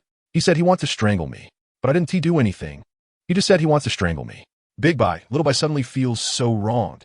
Bai Yina was caught in the middle of Kadi Nua and Angus, wondering when they would be able to coexist peacefully. They argued all day. It gave her a headache. Bai Yina pulled Kadi Nua's arm and then pulled Angus's arm. Didn't you both promise me not to argue? If you say that, then you have to do it. Do you know that hearing you two argue every day really puts me in a difficult position? Because I have no idea who to help. If I help Kadi Nua, Angus, you'll get angry. If I help Angus, Kadi Nua will also get angry. So how do you both want me to act to coexist peacefully? Angus, Nwaner, I didn't mean to. I just can't stand this fox pretending to be unwell to deceive you. Didn't you say you hate being deceived the most? What a coincidence. I also hate being deceived, so I just wanted to teach Kadi Nua a lesson for you. Besides, I didn't even hit him. I just had a slight verbal argument with him. I didn't do anything else. A slight verbal argument? Is he sure it was slight? Kadi Nua snorted. Big Bai, don't listen to Angus. Every time he argues with me, it's not an ordinary debate. He always resorts to personal attacks. For example, every time he can't win against me, he just says, shut up, keep talking, and I'll strangle you. And every time Angus says that to me, I feel like he is so cruel, bullying me because he can kill me with one hand. Big Bai, little Bai feels scared of Angus. So I'm asking for protection. Big Bai, please protect little Bai. Don't let Angus bully me. Bai Nwaner. It's not like what Kadi Nua said. Every time I say I'll strangle him, I never actually do it. I'm just scaring him. Scaring me is not enough. Do you still want to lay hands on me? Kadi Nua, don't take advantage of me. Shut up. What if I don't shut up? I'll strangle you. Kadi Nua looked pitifully at Bai Yina to complain. Big Bai, did you hear? Angus said he wants to strangle me again. Bai Yina. Enough. Can you both be quiet for a moment? We're going home, and if you want to argue, do it when we get home. Why argue outside Belanti's door? Aren't you both ashamed? Kadi Nua shook his head. No, Big Bai, I don't think it's embarrassing. That is because you have no face. That is why you don't feel embarrassed. Don't think I don't know what you're thinking. Kadi Nua. I'm asking you, Angus, can you be a bit kinder to me? No, you. Shut up. Big Bai. Enough. What are you arguing about? Both of you shut up. No one is allowed to speak. Chapter 5:15. You want to admit defeat? Kadi Nua and Angus were silenced by Yina's shout, and the three of them quietly left Balani's cave and returned to Angus's cave. Once back, Kadi Nua began to pick a fight. Angus, I feel like if this continues, I'll be bullied to death by you. So let's have a fight. Angus didn't reply to Kadi Nua. He turned his gaze to Bai Yina, as if saying, as long as Nwaner agrees, I'll fight with you. At this point, Bai Yina had no time to care about Kadi Nua and Angus. She waved her hands at them. You two can fight however you want. I'm not getting involved, but I have one request. Don't let me see it. I want to sleep. Don't bother me. Angus and Cordino nodded in agreement. All right. As soon as the words fell, Angus and Cordino left the cave and headed towards the mountaintop. 5 minutes later, Angus and Cordino reached the summit. Cordino spoke up. Since I don't have any combat power, let's fight in our human forms. You can't change into your beast form, okay? Trouble. Are you agreeing or not? You're talking too much. If you agree, I won't bother you with nonsense. So, Angus, do you agree to my condition? Got it. Knowing means you agree, right? All right, let's go. Cordino moved his shoulders, and Angus coldly stared at Cordino in front of him. The two men were of the same height, and if they really fought, it was hard to tell who would win and who would lose. Cordino attacked Angus first, and Angus raised his arm to block Cordino's attack, then launched his own offensive with his leg. Throughout the process, Cordino was pinned down by Angus's leg, and even his hand was held by Angus. After that, Cordino was completely beaten up by Angus, as he had no chance to fight back. Cordino cried out in pain, it hurts. Angus, enough, enough. Didn't you say you wanted to fight me? How could I stop before I beat you to death? Cordino, what did you say? You want to kill me? What do you mean? What grievances do I have with you? You actually want to kill me? Angus, you're a bad snake. Angus smirked. I never told you I was a good snake.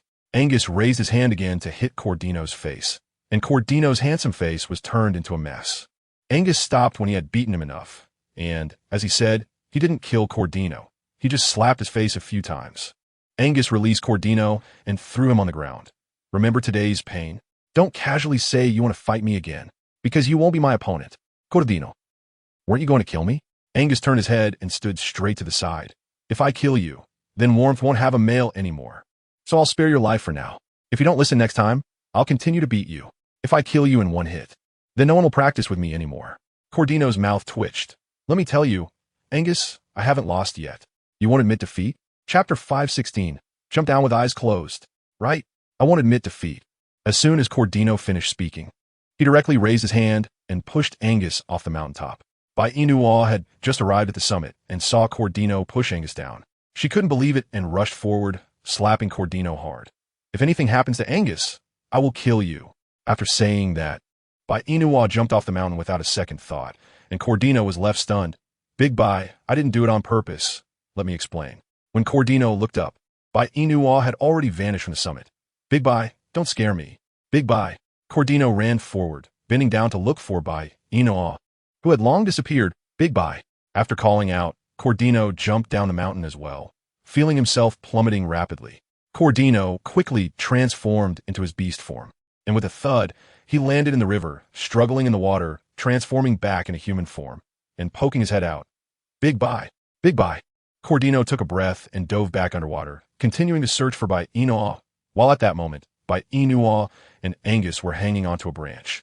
Observing the scene below, Warmth, I just saw a snowball fall down, and shortly after, I heard a splash. So, beneath us is a river. As long as we jump down, we will be saved. Bai Yina tightly clung to Angus's tail. Otherwise, if there were a tree blocking the way halfway down the mountain, Angus might have been turned into mush. Angus's tail wrapped tightly around the tree, preventing both him and Bai Yina from falling, and he held Bai Yina's waist. Warmth, don't be afraid. We'll be fine if we jump. But what if it's not a river below? And it looks really high. I'm afraid of heights. Bai Yina said while snuggling closer to Angus. Angus kissed Bai Yina's forehead. Warmth, don't be afraid, it's fine. How about this? I'll wrap you with my tail. And when we jump, you won't get hurt. I won't get hurt, but you will, if you take all the damage on your tail. What will happen if your legs get injured? Angus had never thought of this problem. He only knew that he hoped she wouldn't be harmed. Warmth, we will both be fine. We won't be hurt. Then shall we jump? Bai Yina nodded. Okay. After all, I've jumped into water before.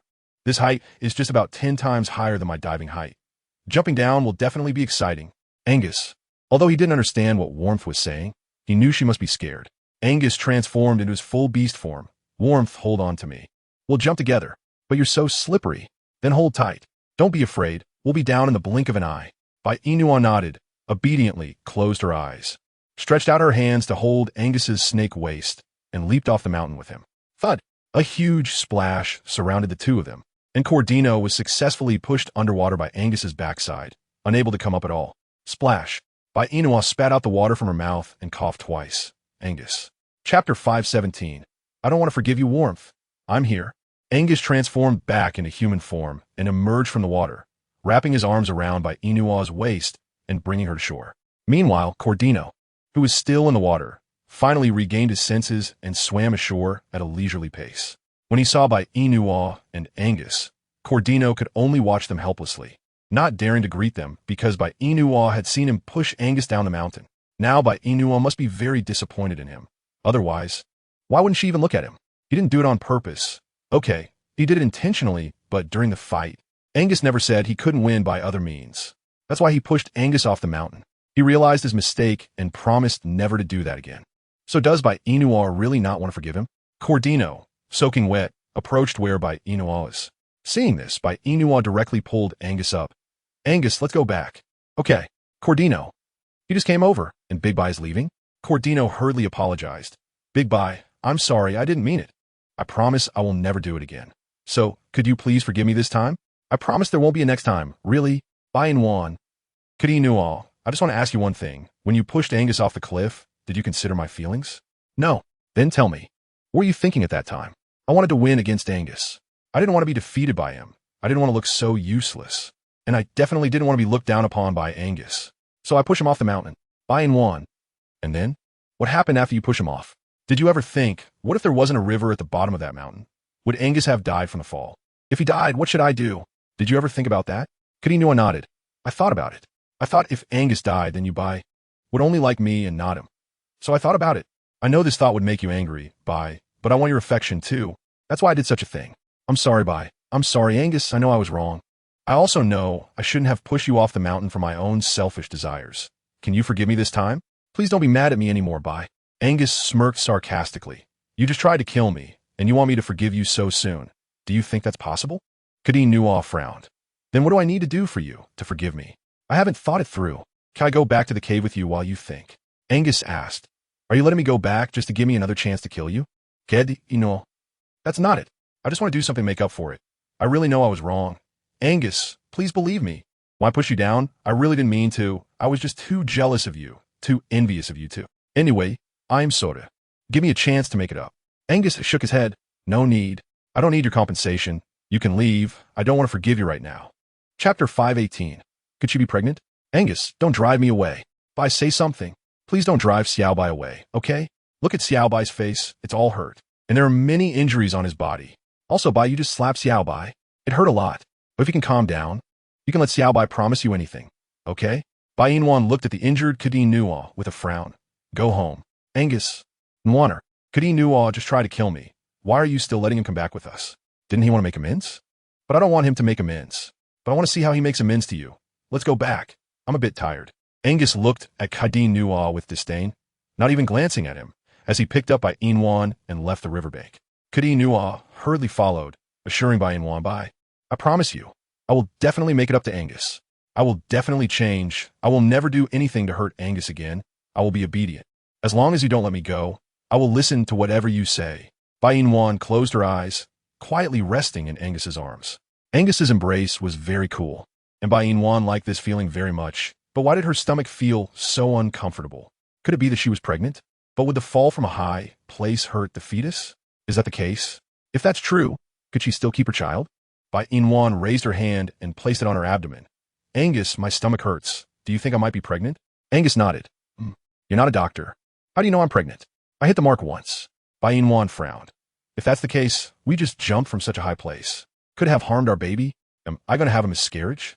I use my tail to protect your belly, so it's fine. Maybe it's just because of the cold. If you rest well when we go back, it will be fine. Besides, don't you remember? Snakes love water. Bai Yina gently stroked her flat belly. But I feel like the baby in my belly doesn't like water, otherwise why would I feel so uncomfortable? Angus, I always feel like I might have a miscarriage. I'm so scared. What if our child is lost? Pregnant? How can you say that? If your child is lost. You just say you're pregnant? Angus nodded. Then what does Nwaner want me to say? At least comfort me a little. This is our child. If the child is gone, won't you be sad? Angus flicked his tongue and licked Bai Yina's face. If you are gone, I will be sad. Why does this sound so wrong? If she is gone, Angus will be sad. But if their child is gone, won't he be sad? What's wrong with this snake? Bai Yina asked unhappily. If I'm gone, you'll be sad. What about the child? If it's gone, won't you be sad? Angus nodded. I will be sad, but it definitely won't be as sad as losing you. Besides, we can have children whenever we want. So Nwaner, don't be afraid. The child is not as important to me as you are. As long as you're still here, we'll have many children. Chapter 519. Being pregnant makes you hungry. I don't want to talk to you. Bai Yina closed her eyes and fell asleep quietly. Angus didn't disturb Bai Yina. He carried her towards the cave, while KingAngus carefully followed behind Bai Yina and Angus, neither moving forward nor backward, just following at a distance. KingAngus sighed. Why did he push Angus off the cliff for his own selfish desires at that time? If he hadn't pushed, maybe he could still have a chance to mate with Bai, but now that he pushed, he has lost that opportunity. What should he do next? Make amends to Angus? But that guy said he didn't need him to make amends. Then what? Make amends to Bai? But how could he make amends to Bai? Plant rice for her? But he has already planted rice in the fox tribe. Give her salt? But Bai already is salt. So what should he do? KingAngus fell into deep thought. Upon reaching Angus's cave, Bai Yina was placed on a pile of grass by Angus. The snake's skin on her body had already dried, so there was no need to change it. Bai Yina lay on the pile of grass. Angus, I think this time I must be pregnant with a baby. Angus nodded. Aren't you happy that I'm pregnant? Happy. Bai Yina pouted. But I see you don't seem happy at all. Angus raised his hand and placed it on Bai Yina's abdomen. How can I not be happy? I'm very happy. As long as it's your baby, Nwaner, I'm happy. But right now your belly is flat, so we can't see anything. And what if it's a snake baby? You should be disappointed. Bai Yina found that Angus really had a knack for bringing up the wrong topics. Although a snake baby is also her child, compared to a snake baby, she prefers a baby that is in human form at birth. At least it would be easier to breastfeed. What would she feed a snake baby? Would she also breastfeed it? Just imagining the scene of feeding a snake baby, with 2 snakes hanging from her chest, drinking milk, sounds so scary, doesn't it? Yes, it's best to feed the baby, and they're the cutest. Bai Yina sat up from the haystack. I'm very sure that the baby I give birth to will definitely not be a snake baby. Hopefully. Bai Yina. What do you mean, hopefully? You should say yes. Angus frowned. All right, yes. You're so reluctant. No, I'm not. Angus, do you not believe I can give birth to a baby like Xiao Yi? Angus shook his head. No, you can. Nwaner, don't think nonsense. No, you rest well. And I'll roast fish for you. Bai Yina successfully had her attention diverted by Angus, and she nodded.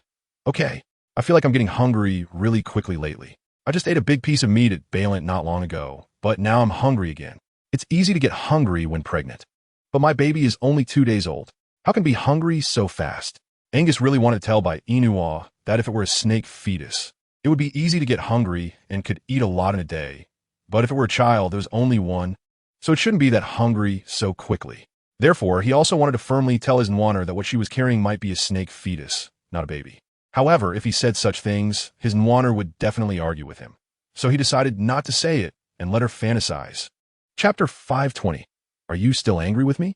At least while Nwaner was fantasizing, she was still happy. Since she was so happy, he naturally wouldn't say anything she didn't like to make her unhappy. Angus thought this way, glanced at Bai Yina's belly side, and went to the side to roast fish for Bai Yina. Meanwhile, KingAngus was still standing outside the cave, looking at Bai Yina pitifully. Daba didn't let him in, and he didn't dare to go in.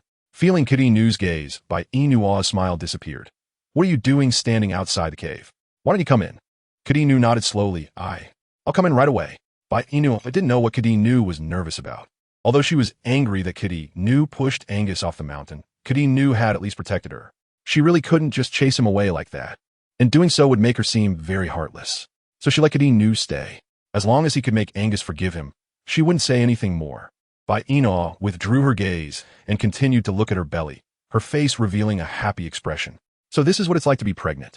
In a few months, she would be a mother. That's great. KingAngus saw that Bai Yina was ignoring him and walked in from outside the cave. Going to Angus's side. Let me roast. Angus didn't even look at KingAngus, continuing to roast the fish in his hand. KingAngus scratched his head. Angus, I'm sorry. I didn't mean to. Can you forgive me this time? Angus, completely ignoring KingAngus persisted. Are you afraid of fire? So let me roast the fish. Angus sneered. I don't need you to pretend to be nice here. Although I'm afraid of fire, I can't control it. Are you still angry with me? You almost killed me. What do you think? KingAngus pursed his lips. Angus, I've apologized to you. What more do you want? Apologize?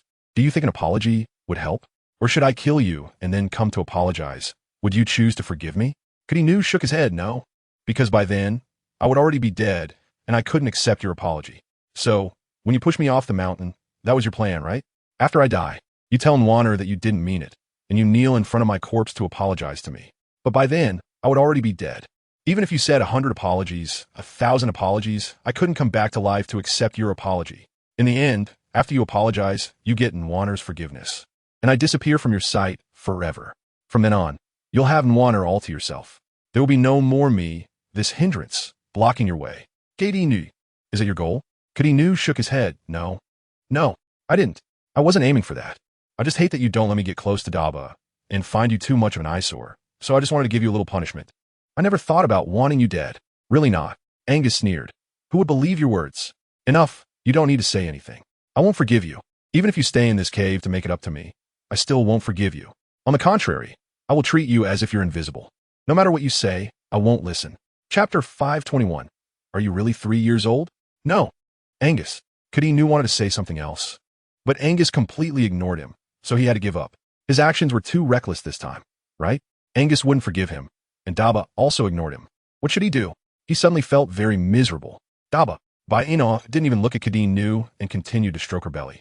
Kadinu realized today that pregnant women are the most terrifying, because in their eyes, there was only the child, not him. He suddenly felt that he was the most pitiful one. Wolf tribe. Algae looked at the little Yi swaying in front of him. What are you doing? Little Yi sat next to Algae. I wanted to ask you the same thing. Sitting here without moving. What are you thinking? Are you bored? Algae nodded. Bored. Since you're bored, why are you still sitting here? Go play. Algae looked at little Yi with disdain. What fun is there with a little kid like you? Don't call me a little kid. Although I'm not old, I understand things. So how can you say I'm a little kid? If I'm not mistaken, you're thinking about that pretty young lady, right? Algae nodded without hiding. Yes, I am thinking about her. For no reason. I miss her. But Bai Yina said she doesn't like me, and I don't like her either. But I don't think so. I feel like I really like her. Little Yi. You want to prove whether she likes you or not? I actually have a way. Algae looked at little Yi curiously. What way? You stretch your ear over here. Algae leaned his ear closer to little Yi, who whispered his method in Algae's ear. After hearing it, Algae couldn't believe that the little Yi in front of him was a 3-year-old child. Is this method something a 3-year-old child could come up with? Little Yi revealed a scheming smile. Do you think my method is particularly good? Are you sure you're 3 years old? Yes, I'm 3 years old. But what you just said doesn't sound like something a 3-year-old would say. Little Yi raised his hand and patted Algae's body with an adult-like tone. Go try it. But won't that be too inappropriate? And if I really force Bai Yina, will she strangle me? Little Yi stroked his chin. If that pretty young lady likes you, then if you force her, she will accept you. But if she doesn't like you, brother, you might be strangled by her. But handsome brother, didn't you say that you think that pretty young lady likes you just like you like her? If that's the case, you shouldn't be afraid. I think my method, just now, is very straightforward and useful. Algae. This little brat has really become clever, huh? He actually thought of such a method. But it's worth a try. Algae patted little Yi's head. Thanks, little one. I'm going to give it a try now. Little Yi grabbed Algae. Don't go yet. That beautiful lady has a big black snake brother by her side. If you go like this, you definitely won't succeed. So I'll go help you bring the beautiful lady over. You don't need to go anywhere. Algae.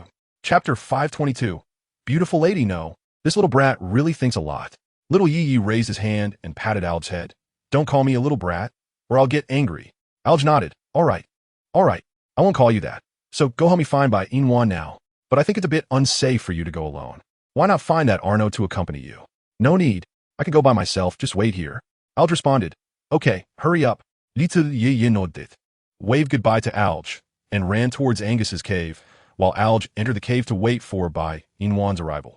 Half an hour later, little Yi reached Angus's cave. He first peeked his head into the cave and, upon seeing Bai Yina, waved at her. Beautiful lady. Bai Yina heard little Yi's call and looked up. Little Yi, what are you doing here? Bai Yina stood up and walked over to little Yi. Did you come find me for something? Little Yi nodded. You're so smart, beautiful lady. I came here to apologize for wanting to bite you before. My mommy taught me a lesson on the way back to the cave. I know I was wrong. So beautiful lady, I'm sorry. You will forgive me, right? Bai Yina looked at little Yi's guilty expression and rubbed his hair. Of course I will forgive you. After all, you're so cute and you've apologized. So how could I stay mad at you? It's okay. Don't blame yourself. Come in and sit down. Little Yi hadn't forgotten his real mission for coming over. He glanced at Angus, who was grilling meat in the cave, and Cardino, who was standing by doing nothing. Miss, are you busy right now? Bai Yina shook her head. Not busy. Then have you eaten anything? Bai Yina looked at the fish Angus was grilling. Angus hasn't finished grilling yet, so I haven't eaten. Why? Are you hungry? If you are, stay and eat with me. Little Yi quickly waved his hand. No. It's fine, beautiful lady. I came here today, not only to apologize, but also to invite you to dinner. You know, I scared you last time. So, my mommy wants to treat you to dinner. She has already prepared the food at home. So, beautiful lady, let's go home and eat together, okay? Bai Yina. That's not too good, is it? What is wrong with that? Beautiful lady, my mommy has already prepared the food. If you don't go, my mommy will be sad. So please go with me, okay? Bai Yina met little Yi's expectant gaze and found it hard to refuse for a moment. But walking so far just for a meal made her reluctant, especially since she was pregnant and should be careful in the first 3 months. But since Guran invited her to dinner, it wouldn't be good to refuse. Especially since Guran had given Angus 30 blue beads, so she decided to go. Bai Yina called out Angus's name. Angus, Guran is inviting us to dinner. Let us go eat with her. Little Yi quickly stopped her. Beautiful lady, no? You can't. Huh? What? Chapter 523. I won't be in trouble. I mean, my mommy only invited you to dinner. Brother Angus can't go. Bai Yina looked at little Yi in confusion. Why can't Angus go? And why did Guran only invite me to dinner? Are we going just you and me, leaving Angus and Cardino here? But why? My Angus doesn't eat much. And Cardino doesn't either. Let us bring them along. Little Yi frowned and said distressfully, actually, it's like this, beautiful lady. My mommy has some important things she wants to say to you alone, so Brother Angus and that Cardino can't go. Only you can go. Important things to say to me? What is it? Little Yi grabbed Bai Yina's hand. I don't know, but you'll find out once you go. So let's go, okay? Bai Yina. But Angus. Angus handed the grilled fish in his hand to Bai Yina, wrapping his arms around her waist. Are you going to see Guran, Wanner? Yeah. Then Wanner. Finish this fish first, and I'll take you. Bai Yina nodded. Okay. But you can't go in with me when you take me. Wouldn't that be inappropriate? It's fine.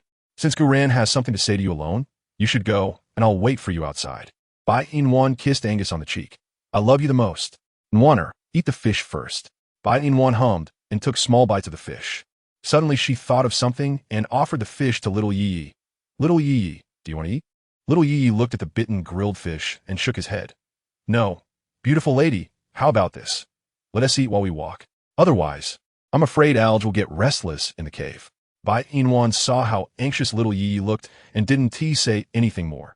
Then let us go. We can eat while we walk. Seeing Bai Yina willing to leave, little Yi quickly took her hand and walked down mountain, with Angus following behind Bai Yina and Cardino trailing behind Angus. Beautiful lady, I now live in the wolf tribe, so we have to go to the wolf tribe. Bai Yina nodded. I know. If we go in through the main entrance of the wolf tribe, it will cause a commotion. So let us go in through the small path, okay? Bai Yina had no objections. Okay. You're so considerate, beautiful lady. But since we're taking the small path, I think Brother Angus doesn't need to follow us. Bai Yina hesitated a bit. This, little lady, my mommy really has something important to say to you. So Brother Angus can't follow us into the wolf tribe. Angus looked at Bai Yina's hesitant expression and smiled. Wanner, don't worry about me. You and little Yi go into the wolf tribe, and I'll wait for you here, okay? But can you really stay here alone? Angus looked at Cardino, who had been following him. Who says I'm alone? Cardino is here, right? But you and Cardino have conflicts. You probably want to talk to him, right? Angus chuckled lightly. Indeed. I want to take the initiative to talk to him, but I know he will take the initiative to talk to me, so Wanner, you don't need to worry. You and little Yi go in and find Guran. Remember to eat more. You're pregnant now. Chapter 524. Where are you going? Little Yi's eyes widened at the word pregnant. The beautiful lady is pregnant? Bai Yina nodded, yes. I'm pregnant. What is the matter? Are you saying that now that you've heard I'm pregnant, you won't let me go to your house for dinner? Xiao Yi smiled awkwardly and said, how could that be? Beautiful miss, you can't eat much anyway, so let's go. Bai Yina responded with an waved goodbye to Angus, and entered the wolf clan tribe with Xiao Yi. Along the way, Xiao Yi was thinking about how to prevent Alge from harming Bai Yina. After all, she was pregnant now. If he forced a mating, it could lead to a tragedy. Although he wanted to help Alge, he certainly didn't want to see a life lost. Xiao Yi kept reminding Bai Yina like a little gentleman to walk slowly and not to hurt the baby in her belly. Bai Yina smiled and replied, the baby is still small, not fully formed. But we still need to be careful. By the way, miss, you and Brother Angus sure got pregnant quickly. How long has it been since you conceived? 2 days. Brother Angus showed me what it means to be impressive again. The reproduction of snake beasts is inherently powerful. So there's nothing impressive about it. They're just born that way. Xiao Yi nodded. You're right. The reproduction of snake beasts is indeed remarkable. They come with it. I just wonder if I will be as impressive as them in the future. Bai Yina. Xiao Yi is so young. Why is he already thinking about reproduction? This little guy is really precocious. Bai Yina looked up at the cave, not far away, and asked Xiao Yi, is the cave ahead where Gu Ran lives? Xiao Yi came back to his senses and looked at Alge's cave, saying with distress, no, it's where Alge lives. Alge? So he lives here. Then where does Gu Ran live? Could he say that their place was far from where Alge lived? Xiao Yi bit his finger and said, Miss, my mommy and I live quite far away, so you might need to walk a bit longer. But when we pass by Alge's cave, let's be quiet and sneak past, so we won't be discovered by Alge. Otherwise, we're toast. What if Alge comes and forcefully takes you? So they had to sneak by. Otherwise, if something happened to the baby in the Mrs. Belly, he would definitely be in big trouble. Although Bai Yina didn't understand why Xiao Yi wanted to do this, she still followed his instructions and quietly left Alge's cave, thinking they could avoid being discovered. But in the end, they couldn't escape Alge's eyes. When Alge saw Bai Yina and Xiao Yi, he quickly came out of the cave and shouted, Bai Yina, Xiao Yi, where are you two sneaking off to? Xiao Yi. Oh no, we've been found. We need to escape. Xiao Yi's small body stood in front of Bai Yina, locking eyes with Alge. Alge, my mommy invited the miss to the cave for dinner. So we're going to my mommy's cave now. If you're fine, you should leave quickly. If we take too long, my mommy will worry. As he spoke, Xiao Yi rubbed his belly to remind Alge that Bai Yina was pregnant. Chapter 525. What? Pregnant? Alge looked at Xiao Yi rubbing his belly and thought he was hungry, completely overlooking the fact that Bai Yina was pregnant. Seeing Alge gaze still on Bai Yina, Xiao Yi coughed to redirect his attention back to himself. Xiao Yi straightened his waist, rubbed his belly, and even gestured how big his belly was, hoping Alge would understand his hint. But in the end, Alge only looked at Xiao Yi with a face that said he had eaten too much. Xiao Yi face-palmed. This wolf's intelligence was frighteningly low. Who ate too much? He hadn't eaten yet. Xiao Yi smiled at Alge. Brother Alge, how about I tell you some good news about the miss? Alge raised an eyebrow. What? Before Xiao Yi could say the word she is pregnant, Alge directly grabbed Bai Yina's wrist and kissed her lips. Xiao Yi's mouth dropped open. Oh no. What should he do now? Bai Yina raised her hand to hit Alge's body, and Alge released Bai Yina. Bai Yina, I can tell you for sure that I like you. So will you be with me? Bai Yina. Sorry, I can't be with you. Before Bai Yina could finish her sentence, Alge kissed her lips again. Seeing this, Xiao Yi lifted his leg and kicked Alge's calf. Brother Alge, calm down. The miss is pregnant now. She can't do anything strenuous. Alge. What? Pregnant? Alge released Bai Yina and focused his gaze on her belly. You're pregnant? Bai Yina raised her hand to wipe her lips. Yes. I'm pregnant. When did this happen? 2 days ago. What? Alge was shocked. Did you get pregnant 2 days ago? Or did you only find out 2 days ago? Bai Yina frowned. Does it matter to you? Of course it does. I'm your fiancé. How can I not know that my fiancé is pregnant? Bai Yina unhappily said, I told you, Alge. This isn't the 21st century. There's no such thing as a fiancé. So don't keep saying I'm your fiancé. Also, I'm pregnant, and it's not yours.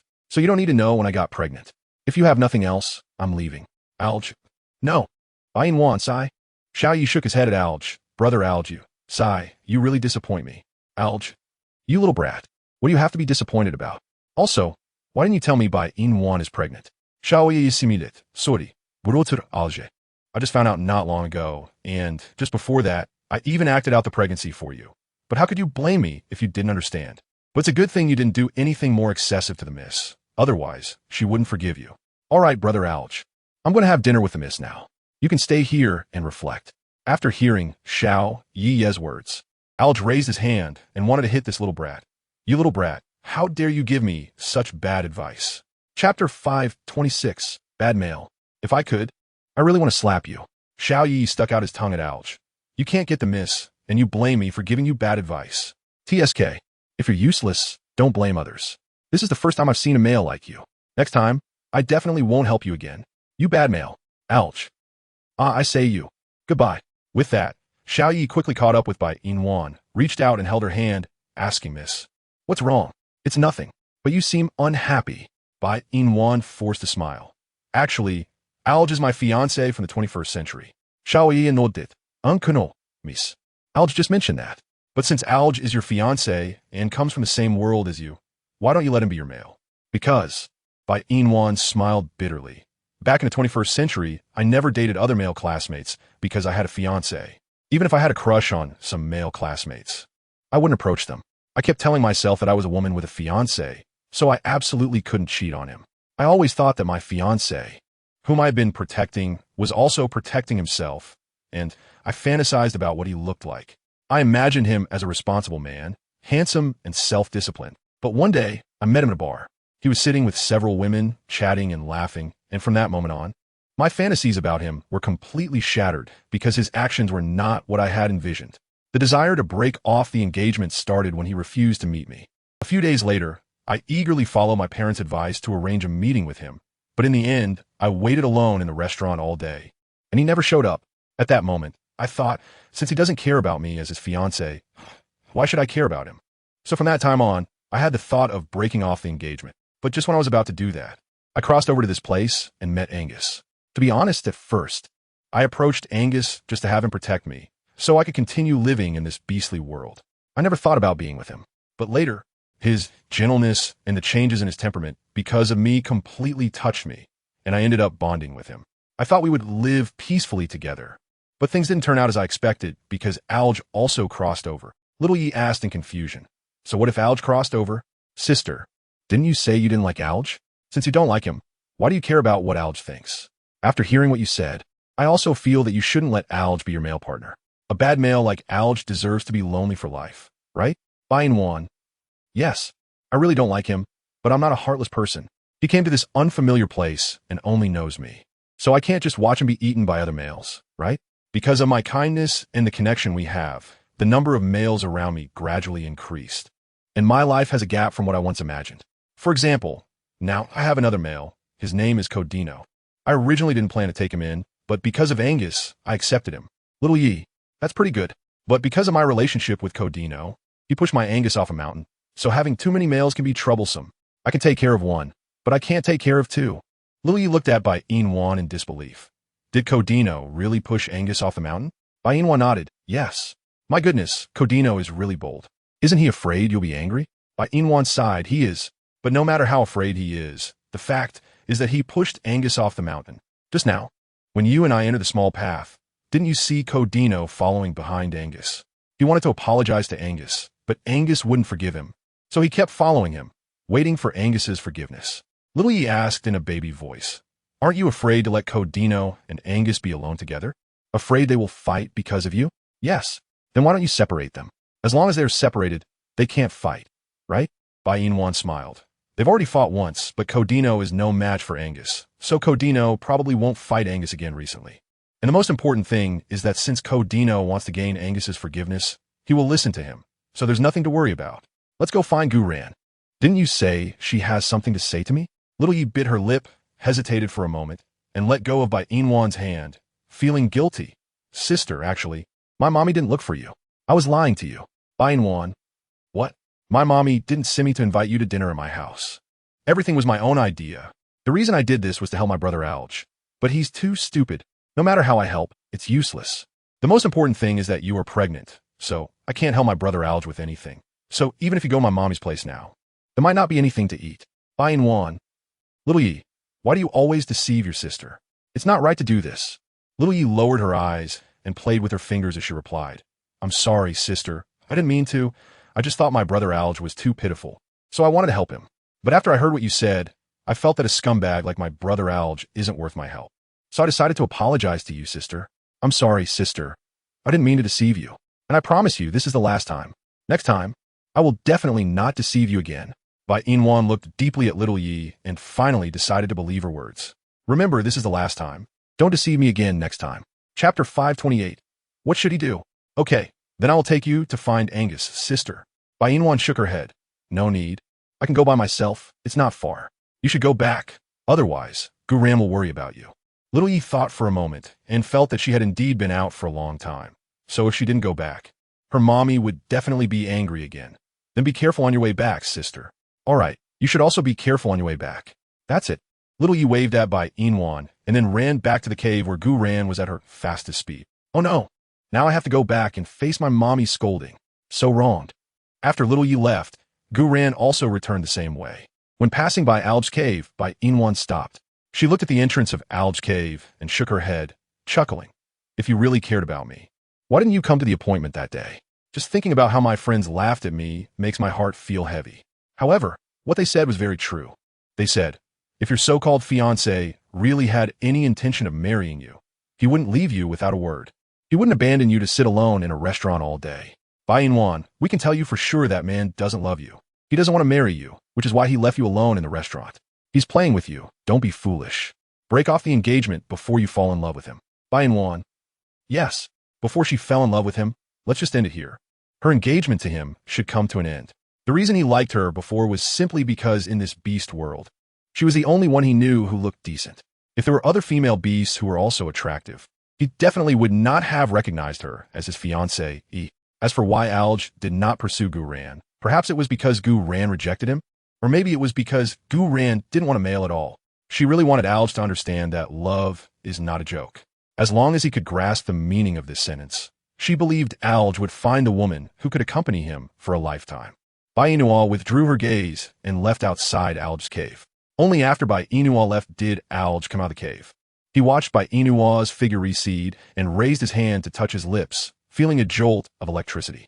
He really had feelings for her, but now he and Bai Yina were like children herding sheep. He had told too many lies, and in the end, no one believed him. So what should he do now? Should he continue to entangle with Bai Yina or let her go free? If he gave her freedom, he would disappear from her sight. But if he continued to entangle with her, Bai Yina would only come to despise him. He didn't want to be hated by Bai Yina, nor did he want to disappear from her sight. So in the future, when he thought of her, would he have to secretly meet her? Alge raised his hand and slapped himself hard. If he could have been with Bai Yina properly in the 21st century, they wouldn't have ended up in this situation. Ultimately, it was his fault that he and Bai Yina had turned into this. It was because he didn't cherish her when he had the chance. Chapter 529. He regretted it. If he could do it all over again, he would definitely go to that appointment that day and would never let her wait for him all day. Perhaps by that day, she had already given up on him. I'm sorry. He regretted it. In the forest, Angus and Codino stood together, collectively gazing at the wolf tribe. Angus didn't look at Codino even once throughout, while Codino looked at Angus many times and tried to talk to him several times. But Angus ignored him completely, treating Codino as if he were an invisible fox. Codino, unhappy, bumped Angus's arm. Angus, you dislike me and don't like me just because I pushed you down from the mountaintop. Since that's the case, why don't I let you push me once? And we can call it even? Angus, why don't you just say you should jump down yourself? Seeing that Angus was responding to him, Codino replied, when Big White jumped down, I want to jump too. Moreover, at that time, I was thinking that if I died from the fall, I would still be with Big White, so I have no complaints. So Angus, to make it up to you, I plan to let you push me down once. Angus sarcastically said, I was pushed down when I didn't know what was down there. Now that I know what it's like down there, what good would it do to let you jump again? So what do you want? How about this? You said you want to make it up to me, right? In my snake tribe, there's a mountain. If you can jump off from there, I will forgive you. Codino frowned. Do you really want me to die? Angus raised an eyebrow. You said you wanted to make it up to me, so I'm not sending you to your death. You're the one who wants to jump. Besides, maybe you won't die when you jump. That's true. Codino stroked his chin. But if I really jump, will you forgive me? As long as I don't die, you won't drive me away, right? Angus met Codino's hopeful gaze, right? Okay, I'll jump. Once Big White comes out of the wolf tribe, I'll go back to the snake tribe and jump off the mountain with you. Angus smirked. Sure, just don't be scared then. Also, if you don't dare to jump, then just disappear from Wanner's side forever and don't let me see you. What if I jump? Then you jump. After all, this is what you owe me. Codino. All right, I will repay you. Repay what? Bai Yina walked out of the wolf tribe. What were you just talking about repaying? Codino replied, Big White. I just agreed with Angus that as long as I dare to jump off from a snake tribe's mountain, he will forgive me, letting me stay by your side. But that mountain is very high. It's okay. As long as Angus is willing to forgive me, I can jump anywhere. Bai Yina cautiously glanced at Angus. Are you really going to let him jump off the mountain? I remember that the snake tribe's mountain is very high. What if Codino jumps and dies? Wanner, don't worry, he won't die.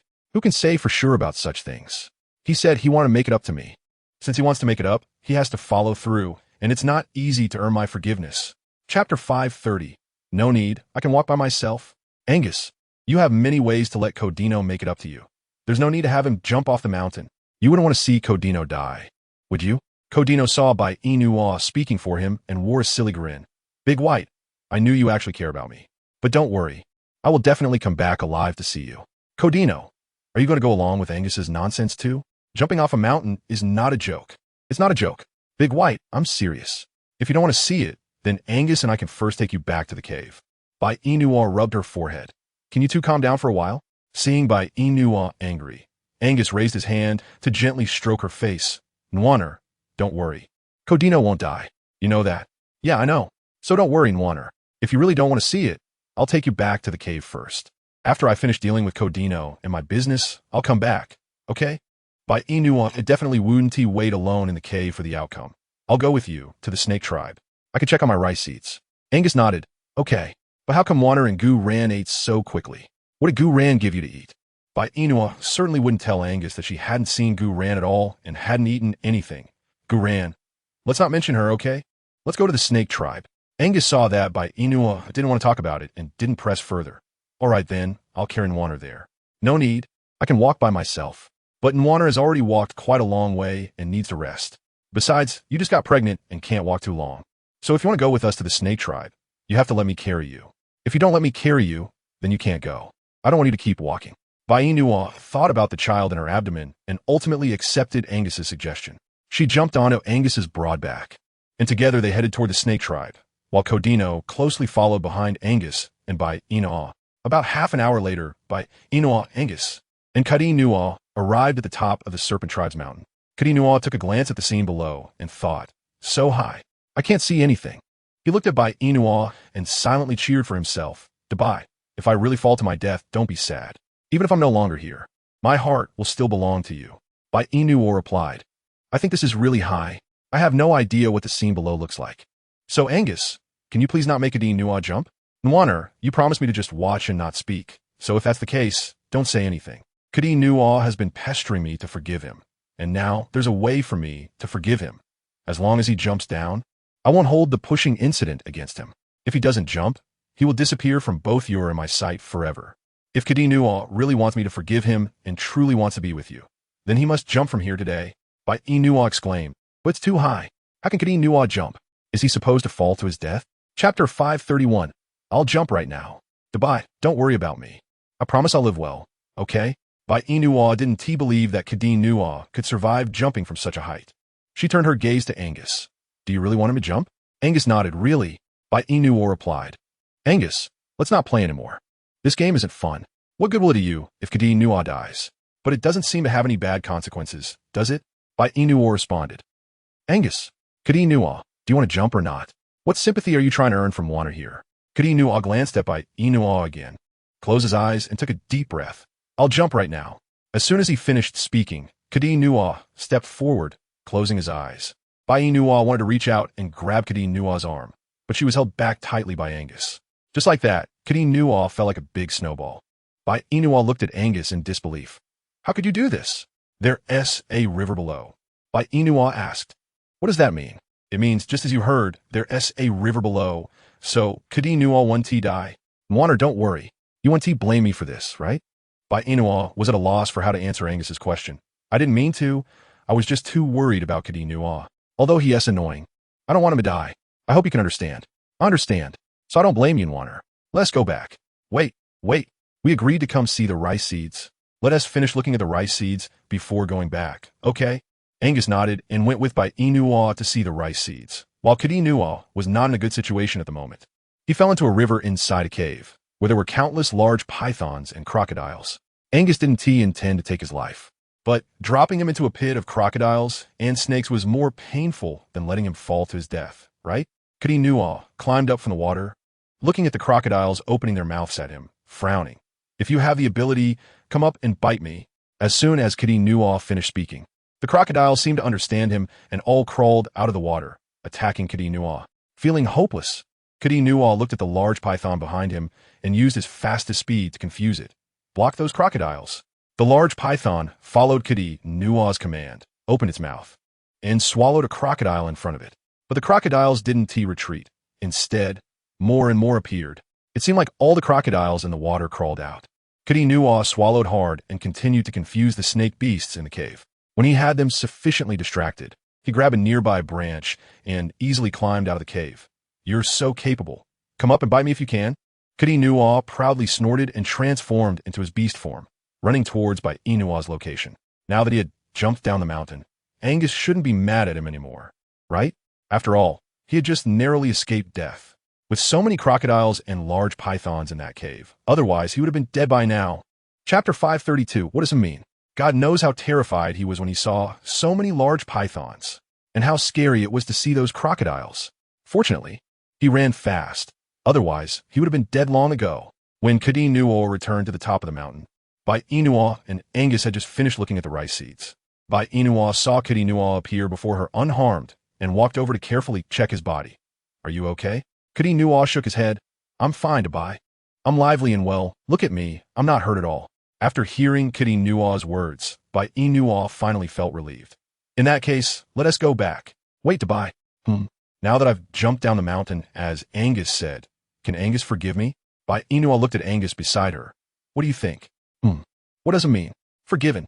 Kidinua happily hugged Bai Yina and gave her a kiss. Bai, did you hear? Angus forgave me. He forgave me. This means I can be close to you from now on. How wonderful. Bai Yina replied. You were already close to me, even when Angus hadn't forgiven you, right? All right, let's go back. Kidinua nodded, linking his arm with Bai Yinua's as they went down the mountain together, while Angus followed behind Bai Yina to protect her. He felt like his position had somehow switched with Kidinua's. It was all so strange. Bai Yina, Angus, and Kidinua returned to the cave together, sitting together and looking at each other. Bai Yina rubbed her belly. I'm hungry again. Angus. Kidinua. Then to Bai. I'll go roast some fish for you. Bai Yina nodded. Okay. Then I'll go catch more fish for Nwaner. You'll be eating a lot in the coming time. Bai Yina thought what Angus meant was that she could eat a lot because she was pregnant, so she didn't say much. Just be careful. If you can't catch fish, anything else is fine. Angus left, and only Kidinua and Bai Yina were left in the cave. Kidinua asked, Bai, how long will it take for the baby to be born?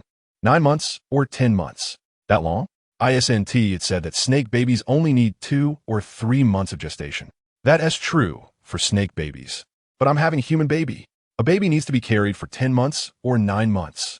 Kidinua pretended to understand Bai Yinua's words. So that is how it is, but Angus is a snake. Why are you having a human baby instead of snake eggs? Bai Yina replied. How should I answer that question? Let me put it this way. I am human, and Angus is a snake. So there's a 50% chance that our child will be human and a 50% chance that it will be a snake egg. If this pregnancy is a snake egg, it only needs to be carried for 3 months, but if it is a baby, it will take 9 or 10 months. Do you understand what I mean? Cordino nodded, seemingly understanding. I got it, Big White. What you mean is that in the future, there is a chance that our baby will be human, right? Bai Yina. Chapter 533. The years are good. Just because of you, it's true. But we haven't teammated. How can we have a baby? The flint in Cordino's hand dropped to the ground, and he looked at Bai Yina excitedly. Big White. Does this mean you want to mate with me? You want to have a baby with me? Bai Yina. No, what I mean is. Cordino interrupted Bai Yina directly. Big White, you don't need to say anything, I understand. I understand everything. Bai Yina herself didn't understand. So what did Cordino understand? She was confused, okay? But forget it. Let Cordino fantasize. After all, she is pregnant now, and no matter how he fantasizes, it won't change anything. Cordino didn't get a response from Bai Yina, but he was still happily roasting fish for her. While roasting, he even shook his short little tail. Bai Yina couldn't help but laugh at Cordino like this. Other foxes have long tails, but Cordino's tail is so short that it's almost non-existent. If you don't look closely, you would even notice it, because the white fur on his bottom completely covers his tail. Bai Yina withdrew her gaze, picked up a bamboo strip that Angus had cut for her, and began to weave a bamboo umbrella. Time seemed to stand still at this moment.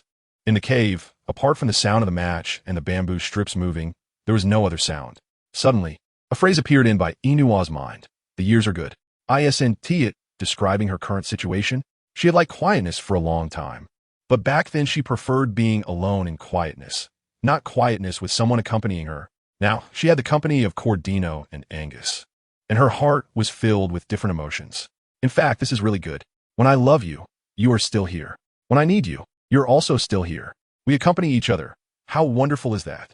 The years are good, just because of you. When Angus returned, he saw a warm scene. Bai Yina was sitting aside eating roasted fish, while Cordino was sitting on a pile of grass sewing animal skins.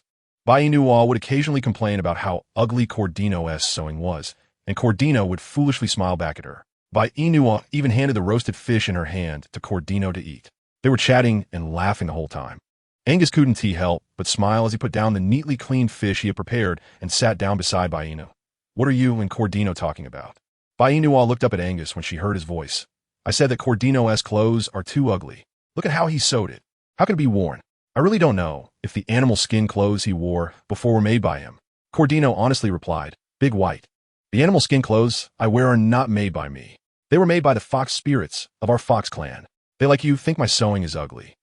So usually, I wear the animal skin clothes they made for me, of course. I wash them many times before wearing them. After all, the things they touch smell bad, and I don't like that." "Bai Yina, you're quite honest." Cordino grinned, showing his big white teeth. "Yes, I must be honest in front of Big White. Besides, this is not a secret in our fox clan, so to avoid you discovering that I lied." Chapter 534. Concentration is the best.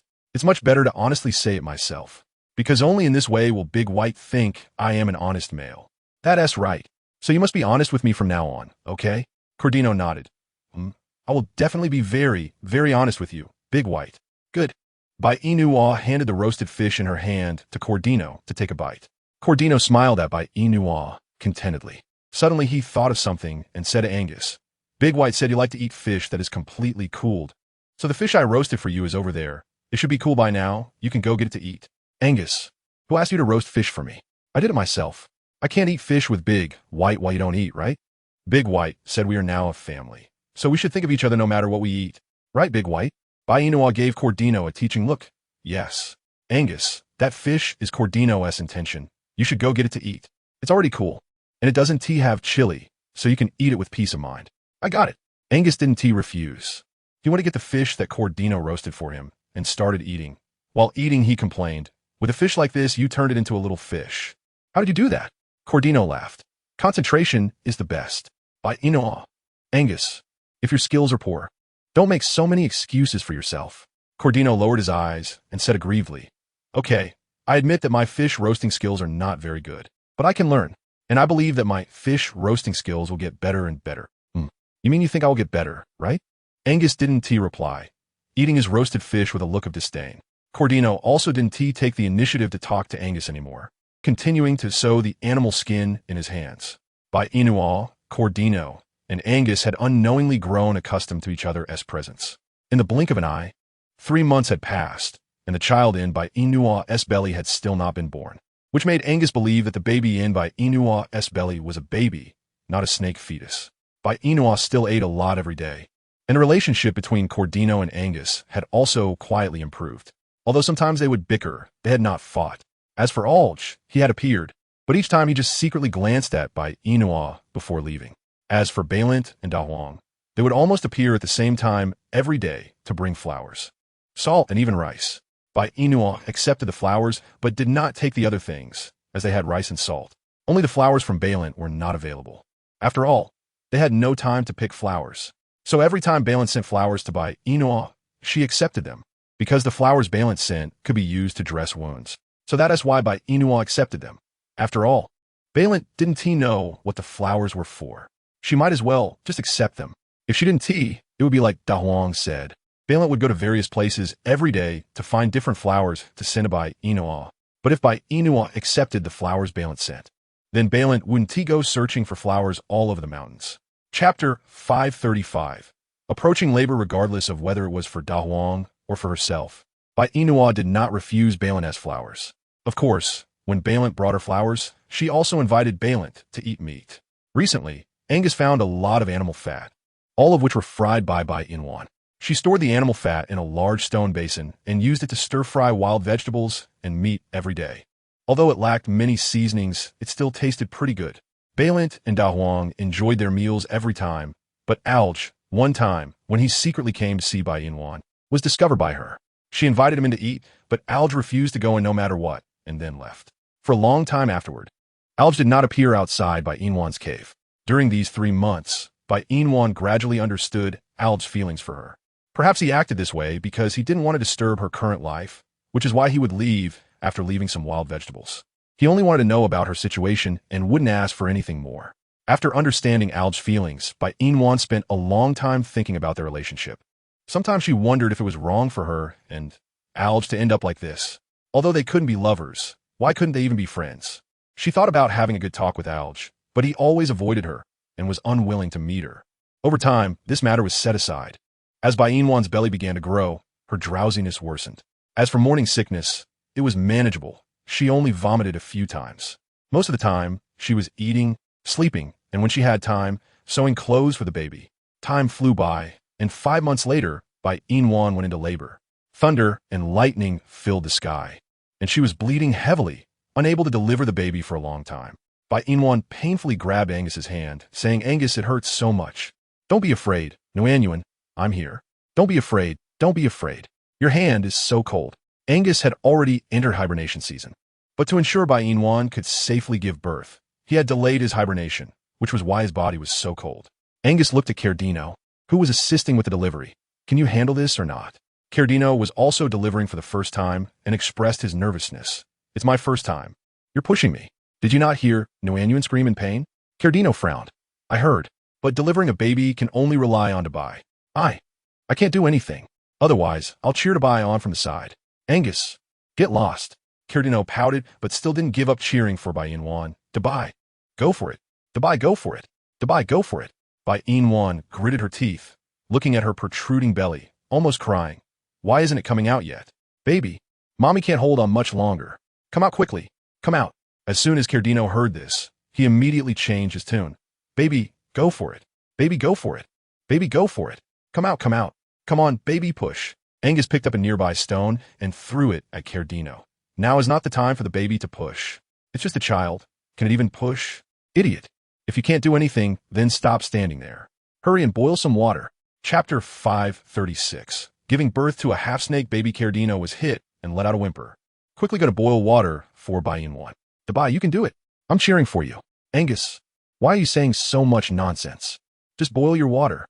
Cardino huffed, adding firewood to the fire, while Bai Yina was still desperately trying to give birth. Angus wanted Bai Yina to eat the blue pearl, but since it would heal the area below, she would have to go through the pain again, so Angus could only watch Bai Yina suffer and do nothing else. Angus tightly held Bai Yina's hand to encourage her. "Nguyen, take a deep breath. The baby will come out soon. Come on, Nguyen. I can see the baby's feet." Bai Yina was sweating all over her forehead and yelled, "Ah, the baby has been successfully delivered by Bai Yina." Bai Yina weakly grabbed Angus's hand. "Quick, go see if it's a boy or a girl." Angus looked at the baby on the grass and didn't know how to tell Bai Yina. He picked up the clothes that had been prepared nearby and lifted the baby from the ground. Bai Yina looked at the baby in Angus's arms. "Angus, why isn't the baby crying?" "Angus." Cardino also found it strange. He got up, walked over to Angus, took a look at the baby in his arms, took a deep breath, and directly fell to the ground. "What the heck? What is this?" "Bai Yina, what's wrong? What's wrong with my baby?" Bai Yina anxiously tried to get up, but Cardino quickly went to her side and held her down. "To Bai, don't move. You're very weak right now. Quickly eat this blue pearl to heal your wound. I want to see my baby. To Bai, you eat the blue pearl first. After you finish, we'll let you see the baby, okay?" Bai Yina nodded, took the blue pearl from Cardino's hand, and ate it. Once she finished, Bai Yina regained some strength. She waved at Angus. "Angus, bring the baby over for me to see, boy or girl. Also, why isn't my baby crying?" Angus looked at the child in his arms. "Nguyen, you better not look. I'm afraid it will scare you. It's my baby. How could I be scared? Bring it over for me to see." Angus signaled Cardino with his eyes, and Cardino quickly comforted Bai Yina. "To Bai, the baby just came out, and it's a bit ugly, so you should rest first. Once you feel better, we'll let you see the baby, okay?" Bai Yina shook her head. "No. I want to see my baby. Why do other babies cry, but mine doesn't tee? I want to see." Bai Yina pushed Cardino away and walked towards Angus. But when she saw the baby in Angus's arms, she fainted directly. Cardino quickly caught Bai Yina, and Angus looked at the child in his arms, who was sticking out its tongue, feeling quite frightened himself. It was clearly a baby, but why did it have a snake's head and human legs? Cardino placed Bai Yina on the grass, brought water to wipe her body, while Angus continued to hold Bai Yina and the baby. What should he do now? He needed to hibernate, but if he left, what would happen to the child? Should he take it with him for Nguyen? Chapter 537. Are you afraid of my son? She would definitely be scared. She fainted just from a glance. If she woke up tomorrow morning and looked closely, would she get scared to death? He didn't want that. But this child. Angus tightly hugged the child in his arms. Cardino. Are you afraid of my son? Cardino. Do you want the truth or the honest truth? The honest truth. I am scared. I thought the baby born from Dubai would be very cute. But I didn't expect it to be a half-human, half-beast child, and most importantly, it has a snake's head and human legs. That's very scary, okay? And its snake head is so big, will it bite people? I'm already traumatized. So this child, Dubai, is scared, and I'm scared too. If you go into hibernation, what should we do? You won't just leave it here to starve, right? Angus, I'll take it away. Huh? Aren't you going to hibernate? Yes. You hibernated. And you took the child with you to hibernate together? But this child has just been born. How can I hibernate? Angus looked at the child in his arms. His beast form is a snake, which also needs to hibernate. So you take the child away. You take good care of Moana. I think she might need some time to adapt. Curtino nodded. All right. Where are you going to hibernate now? If I don't leave soon, my body will become completely stiff and I won't be able to move at all. So I have to go. Well, I'm not here. Take good care of Moana. But won't you say goodbye to Dubai before you leave? Angus took a deep breath. But I don't want Moana to be frightened by the child. So I'll leave first. Take good care of Moana. Don't let me down. Curtino assured Angus. I will not let you down. I will take good care of Moana. Be careful, Dubai, and I will wait for your return here. After saying that, Angus left the cave with the child in his arms to hibernate, and Bai Yina fainted from fright. She had a dream where she gave birth to a very cute baby, a boy, but when she was about to hold him, the baby's head turned directly into a black snake head, its red vertical pupils staring at her, even sticking out its tongue at her. Just as Bai Yina was scared, the baby lunged at her, a snake head appearing in front of her eyes. Bai Yina screamed in fright, opened her eyes, and weakly looked around. It was Angus's cave, and there was no baby with a snake head. No. Bai Yina calmed herself down and sat up from the pile of grass. Angus, Dubai, are you awake? Curtino's figure entered Bai Yina's sight, and she nodded. Where is Angus? You want to hibernate? But why didn't he tell me? Why didn't he say goodbye? And my child? Curtino found it hard to speak, frowning. Angus was afraid Dubai you would be scared by that child, so he took him to hibernate. What? Bai Yina looked at Curtino in disbelief. You mean Angus took my child to hibernate? But he was just born last night. Chapter 538, I miss my baby. Yes, he was just born last night, but Dubai, you were scared of him. Angus didn't want you to be frightened, so he took him away, and he also said that the baby's beast form is a snake, so he needs to hibernate. And the baby does too. Bai Yina. It's not like that. I wasn't scared of my baby. I just couldn't accept it. I carried him for almost 9 months, and he was finally born. I thought he would be a very cute little baby, but I never expected that his upper body would be a snake head. That's why I fainted last night. But no matter what, he is still my child. Even if I'm scared of him, I wouldn't want to abandon him, and I will try my best to suppress my inner fears. The most important thing is that I can accept Angus. So how can I not accept our child? Now that Angus has taken the child away, he must be very sad because he would think I didn't like our baby. But that's not true. I really like our baby, just like I like him. Curtino, did Angus say where he was going to hibernate? I want to find him and tell him that I don't dislike our child. I don't. Curtino, Dubai, Angus didn't tell me where he went to hibernate, but he asked me to tell you that he will come back after he hibernates, and you just need to take care of yourself. Don't think about other things. But my child, Dubai, it's okay. When Angus comes back from hibernation, your baby will come back too. Let's not think about unhappy things. Come and wash up, and then let's eat. Whenever Bai Yina thought about how both Angus and her child had left her, she lost her appetite. Her baby had just been born and would be hungry. What would Angus feed him? Baby. Bai Yina sat on the pile of grass and started crying. Curtino frowned. Dubai, why are you crying? Who bullied you? I miss Angus. I want my baby with him. I want my baby. Curtino felt a bit helpless. Where could he find Angus? Sigh. If I had known, I wouldn't have let Angus take the child away. Curtino held Bai Yina gently, comforting her. Dubai, don't cry, okay? You and your baby are only separated for 3 months. After 3 months, Angus should be back, so it's okay. Cheer up. But what if my baby gets hungry? In such cold weather, what if Angus takes my baby to hibernate, and he freezes to death or starves? Curtino, Dubai, you're overthinking. Your baby won't freeze to death, nor will he starve, so don't cry. It's okay. Let's wait here for Angus to come back, all right? Bai Yina was very unwilling, but now the child had been taken away by Angus. No matter how unwilling she was, what could she do? Bai Yina stopped crying. Sitting blankly to the side, motionless, Curtino. His Bai stopped crying, and now suddenly started staring into space. Sigh. My heart is so tired, Bai. Let's wash up and eat. But before eating, Bai, please eat a blue pearl to restore your body, okay? Bai Yina shook her head.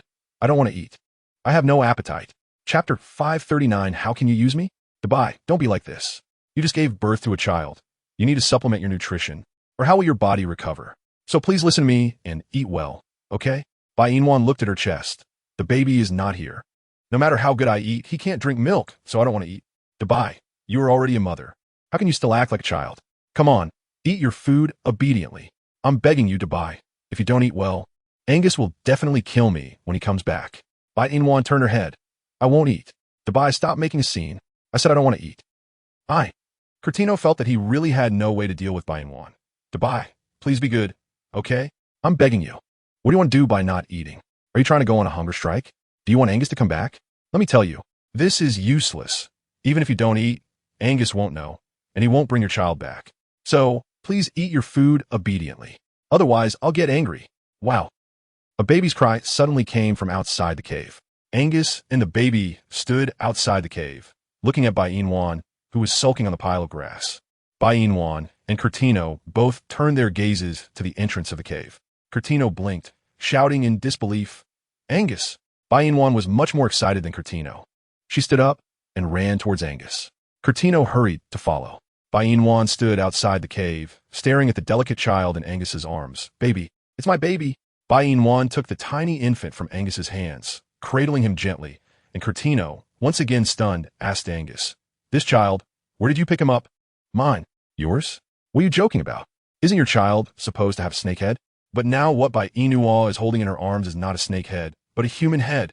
So Angus, tell me the truth. Where did you pick up this child? And you, didn't you say you were going into hibernation? How come you suddenly came back? Angus looked at Bai Yina, kissing the child, the corners of his mouth lifting. I ate a fire bead, so I don't need to hibernate. What? Cardino asked in confusion. What do you mean? What does it mean to eat a fire bead and not hibernate? Is it okay for a snake like you to eat that? Isn't hot? Angus shook his head. Eating a fire bead in winter can keep my body from stiffening. It's not hot. Hiss, wait a minute. Since you already knew that eating a fire bead would prevent you from hibernating, why did you still tell me you were going to take the child into hibernation? Were you lying to me? Angus smiled. How can you say I was lying to you? I was just using you. I wanted to know what would happen to Nwaner after I left, and whether she really disliked her child. But I didn't expect that Nwaner would be so sad after I left. And she also cares about me and our child. So what you mean is, regardless of whether Bai likes you and her child or not, you want to hibernate? You were just testing Bai, right? And I'm the object of your use, right? Angus nodded without denying. You can think of it that way. Angus, you are too much. How can you use me? Chapter 540. Little Meatball, do you need a reason to use you? Cardino frowned. Why wouldn't I need one? The next time I use you, I'll give you a reason. Angus walked into the cave, looking at Bai Yina, who was coaxing the child. Doesn't Teen want to know why our child turned into human form? Why? Because he drank my blood. Bai Yina. What do you mean? The reason he has a snake head on top and a human form on the bottom is that he was born before he completed his transformation in Nwaner's belly. So if he drinks my blood, it can help him transform. Bai Yina nodded, seemingly understanding. So that is how it is. Yes. Thank you, Angus, for not leaving me and not letting my child leave me. Last night when I saw the baby, I admit I was indeed scared, but even so, I never thought of not wanting our baby. No matter how he grows up, he is still our child, and I will want him. Angus affectionately kissed Bai Yina's forehead. I understand, Nwaner, so there is no need to explain. By the way, after you woke up, did you eat a blue bead? How is your body now? Nwancia held the child and sat down on the haystack. I'm doing quite well now. After giving birth yesterday, I ate a blue bead and my body recovered a lot. And then I ate another one this morning and now I'm almost fine. It just hurt a bit during childbirth, but everything else is okay. The baby waved his little hands in Bai Yina's arms, and she lovingly kissed the baby's face. Good baby. Angus also sat down next to Bai Yina. The baby is very cute. Let us give him a name. Bai Yina nodded. Sure. But what name should we choose? Bai Yina looked at the baby who was blowing bubbles in her arms and held his little hand. How about we call him Little Meatball? He has so much meat on his face, so cute. Cardino. Meatball? The name is a bit strange. This is just a nickname. When he grows up, he can choose whatever name he likes. Cardino said, Oh, then let us call him Little Meatball. Bai Yina nodded and turned her gaze to Angus. Angus, what do you think? Pretty good. Let's call him Meatball. Meatball. Bai Yina looked at the little meatball in her arms, was not crying or fussing, and asked Angus, "Meatball is so good, not crying or fussing." "Yes, but since he is not crying or fussing, how do I know when he is hungry or not hungry? How much blood did you feed him just now?" "Not much, just a few drops." "Then he should be hungry now. But why isn't he crying?" Angus also found it strange. Maybe he is just not hungry right now. "No way. Just now, when I saw you holding Meatball, he was crying." Angus frowned and took Meatball from Bai Yina's arms. As soon as he held him for a while, Meatball started crying loudly. Bai Yina said in surprise, "See, Meatball is crying in your arms." "Angus, why is this little guy crying? I just held him. Why is his reaction so big?"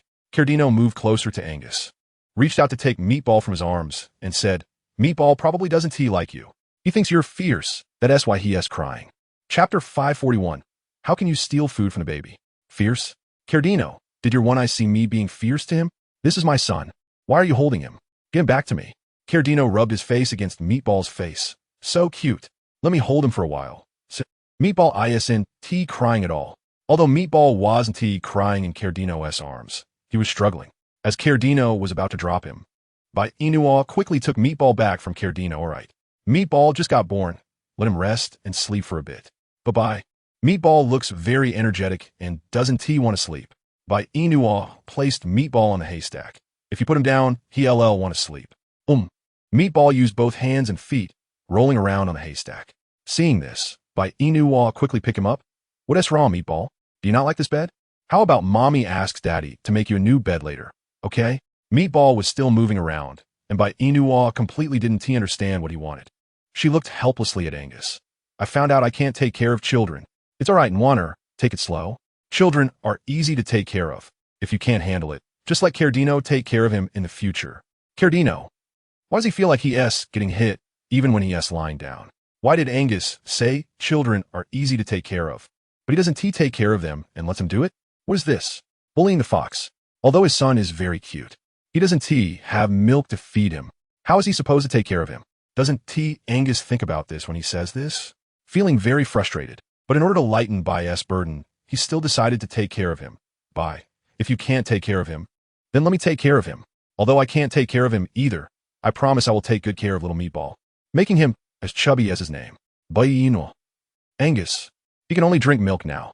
He can't eat anything else, so you better not feed him anything else. He doesn't have teeth."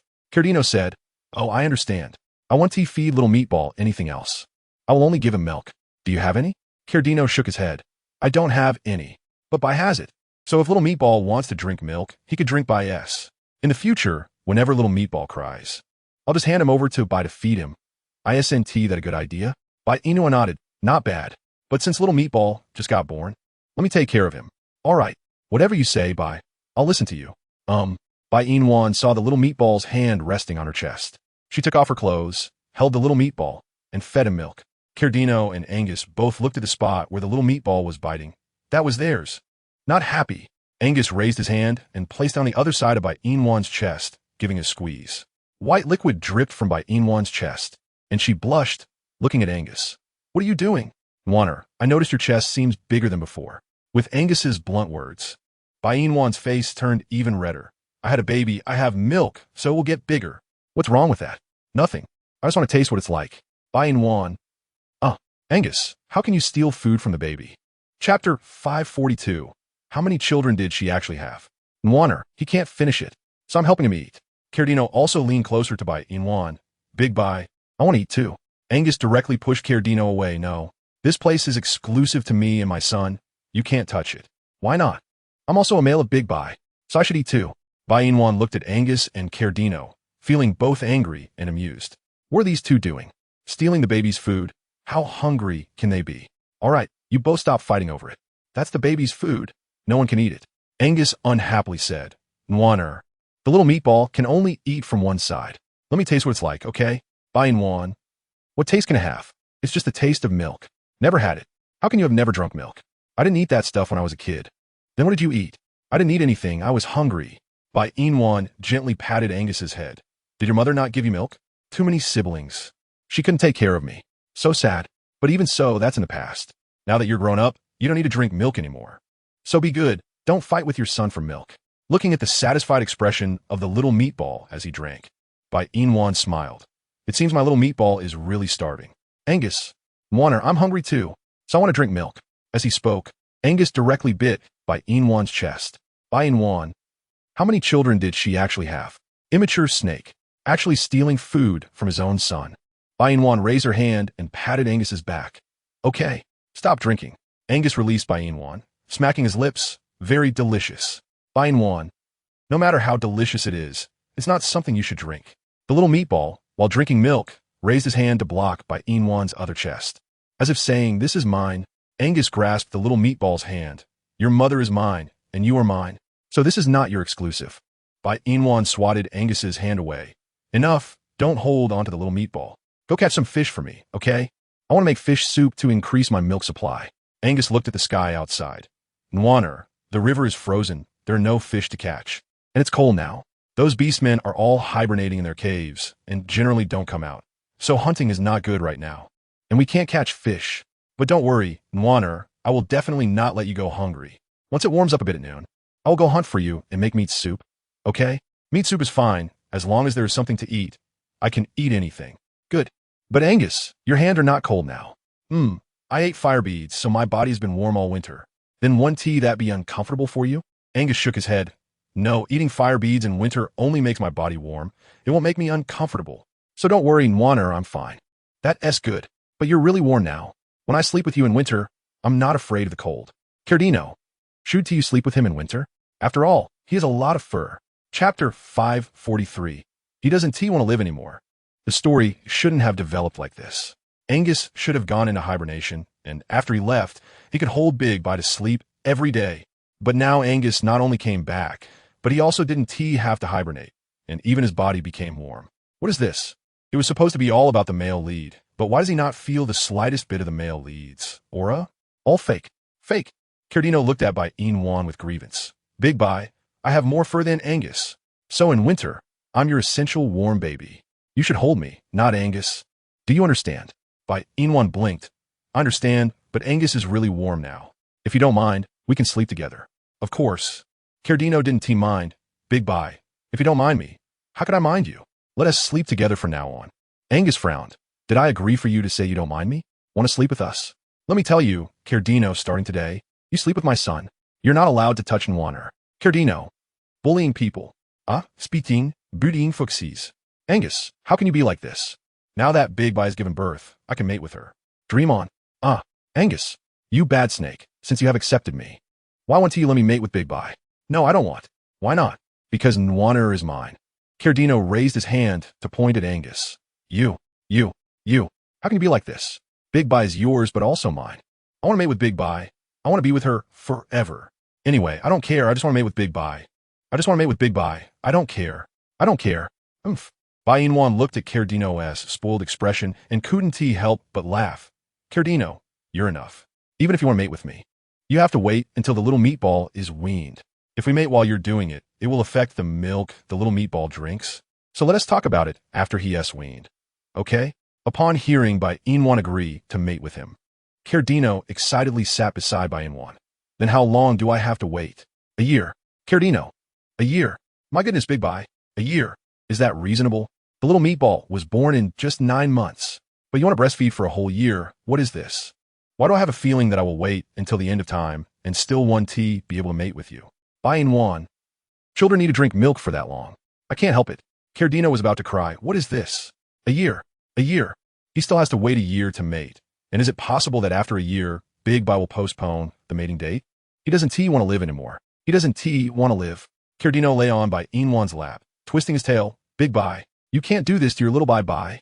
If you do this, you will lose me. You will lose me. Big Bai, my Big Bai. Is a year too long? Can we shorten the time a bit? I'm begging you to Bai Yina. Cardino, this really won't work. The child can only be weaned after a year.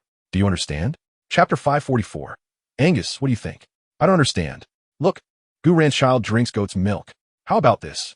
I can catch a goat for to feed the little meatball. Bai Yina corrected Cardino. It's cow's milk, not goat's milk. Then I'll go catch a cow. Angus interjected. You can find one first. Cardino stood up and coldly huffed at Angus. I'm telling you, Angus, stop looking down on people. It's just a cow, right? I'm going to find one now. I don't believe I can't find it.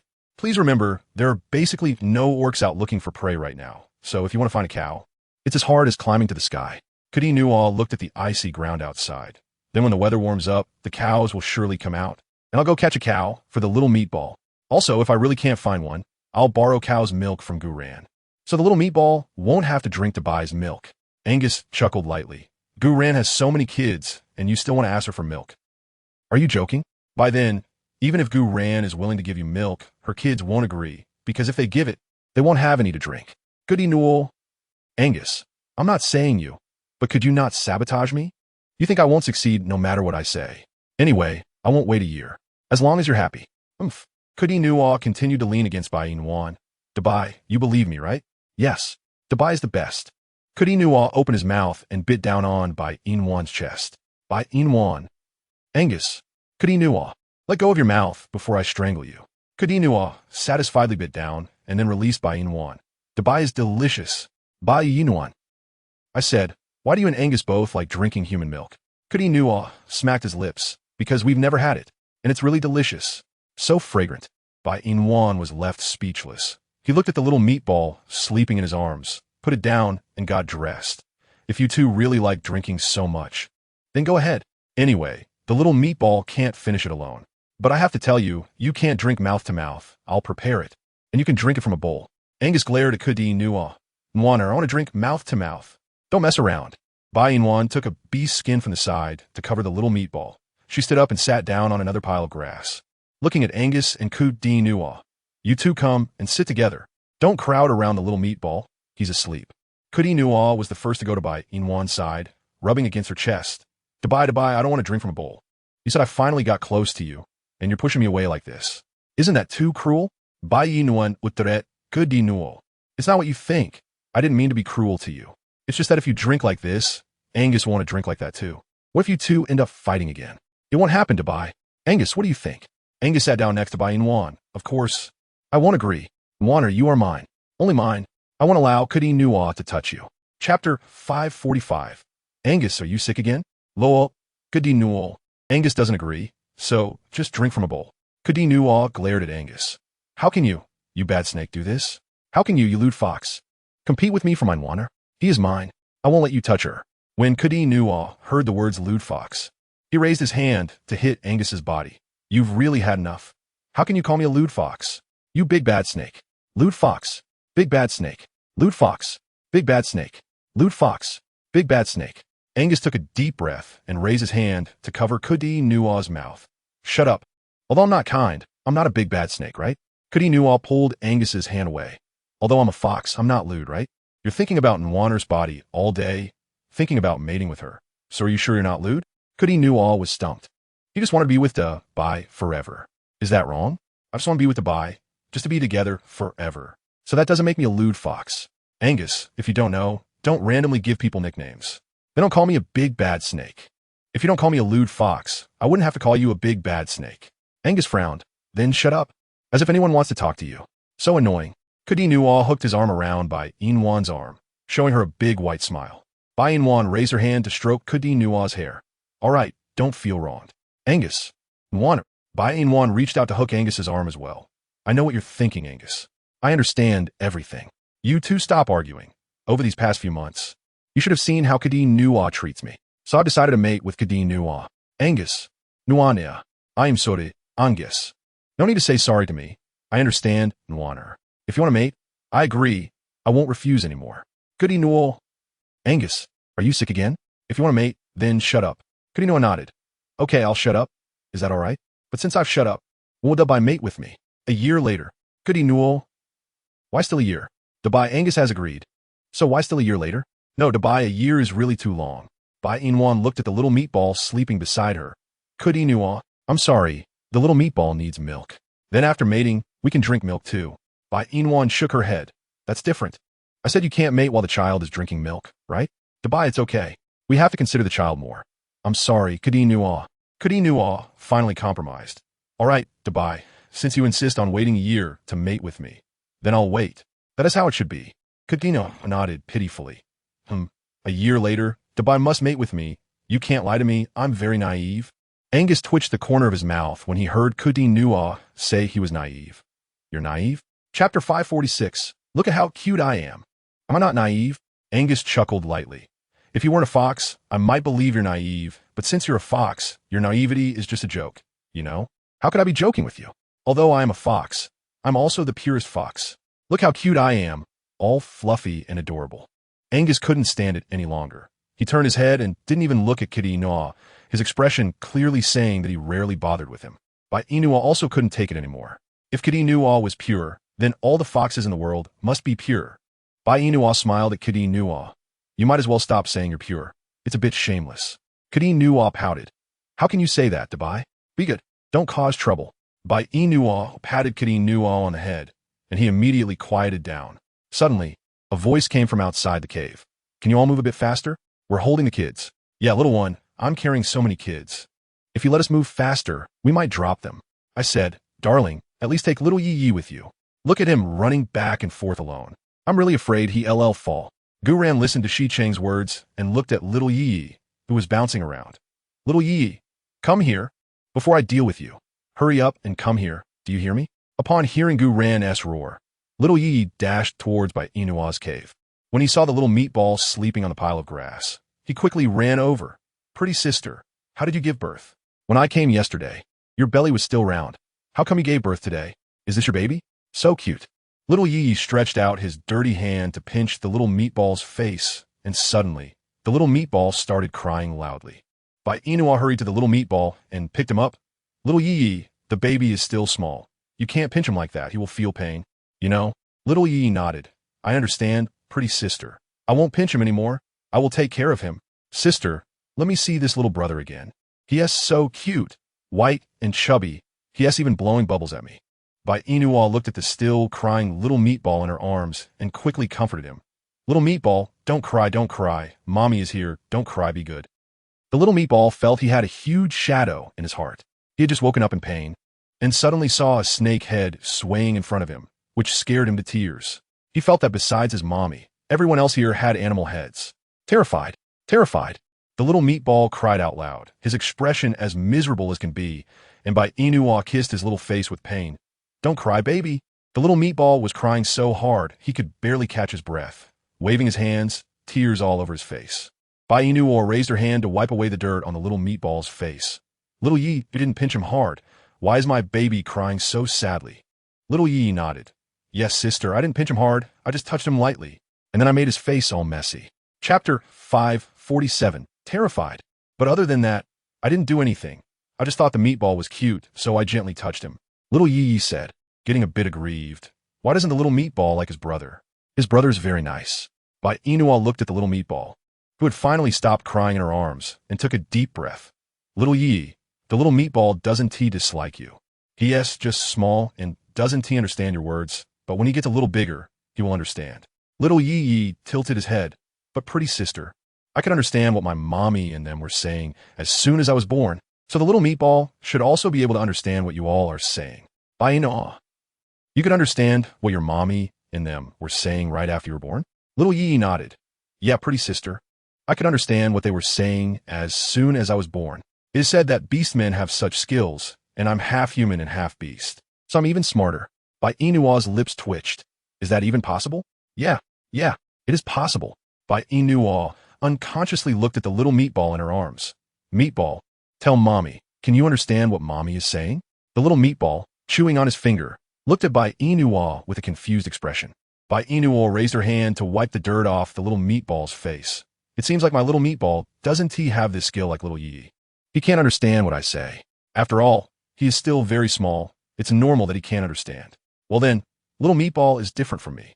It seems I'm smarter than him. Bai Yina. Little Yi, are you this narcissistic? Does your mommy know? Do your daddies know? Bai Yina looked at Guran, who walked in from outside the cave, along with Arno, Shi Cheng, Hei Yi, and even the children in their arms. Bai Yina handed the little meatball to Angus. As soon as Angus took him, the little meatball pulled his finger out of his mouth, and a wailing cry echoed in Angus's arms. Angus tried to comfort him like Bai Yina had just done, but the more he patted the little meatball, the harder the little meatball cried. He looked helplessly at Bai Yina. Nwaner, I can't comfort him. Angus, why does he cry as soon as you hold him? Did you scare him?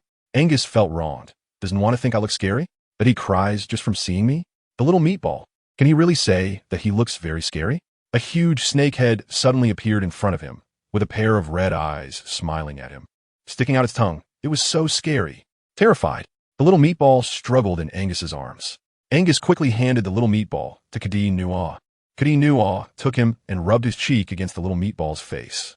The little meatball felt like he had fur all over his face. Wow. The little meatball's crying made KingAngus feel helpless too. It didn't make sense. He had just used this method to comfort him, and now it wasn't working? Why wasn't it working? KingAngus pouted. Angus, I can't handle the little meatball. He won't let me touch him. Look, as soon as I touch him, he cries so sadly. You better take him back. Angus frowned. I can't hold him. Chapter 548. My face is fine. Why can't you hold him? Because if I hold him, he cries even worse. So you hold him. KingAngus pouted. But his crying is exhausting me. It feels like I look scary. Otherwise, why would he cry just from seeing me? Because you're ugly. As if you're not ugly. The little meatball. That's right. Daddy is the scariest. Such a big snakehead. Angus. Everyone. Seeking Angus's mental shadow area. All right, stop talking nonsense. Hurry up and comfort him so he won't cry anymore. It's so annoying. I suddenly want to turn him back into a snakehead. At least then he would just stick out his tongue and wouldn't cry. Bai Yina glared at Angus. If you dare to turn him back into a snakehead, I want to talk to you. But in Warner, his crying is so annoying. That's because your method of comforting him is wrong. Ran nodded in agreement. Right? Your way of comforting the child is wrong. How about this? I'll teach you how to comfort a child. KingAngus and Angus were eager for her to teach them. Ran walked over to Angus and KingAngus, picked up the little meatball in KingAngus's arms, gently patted the baby's back with her hand, then swayed his body while singing to entertain him.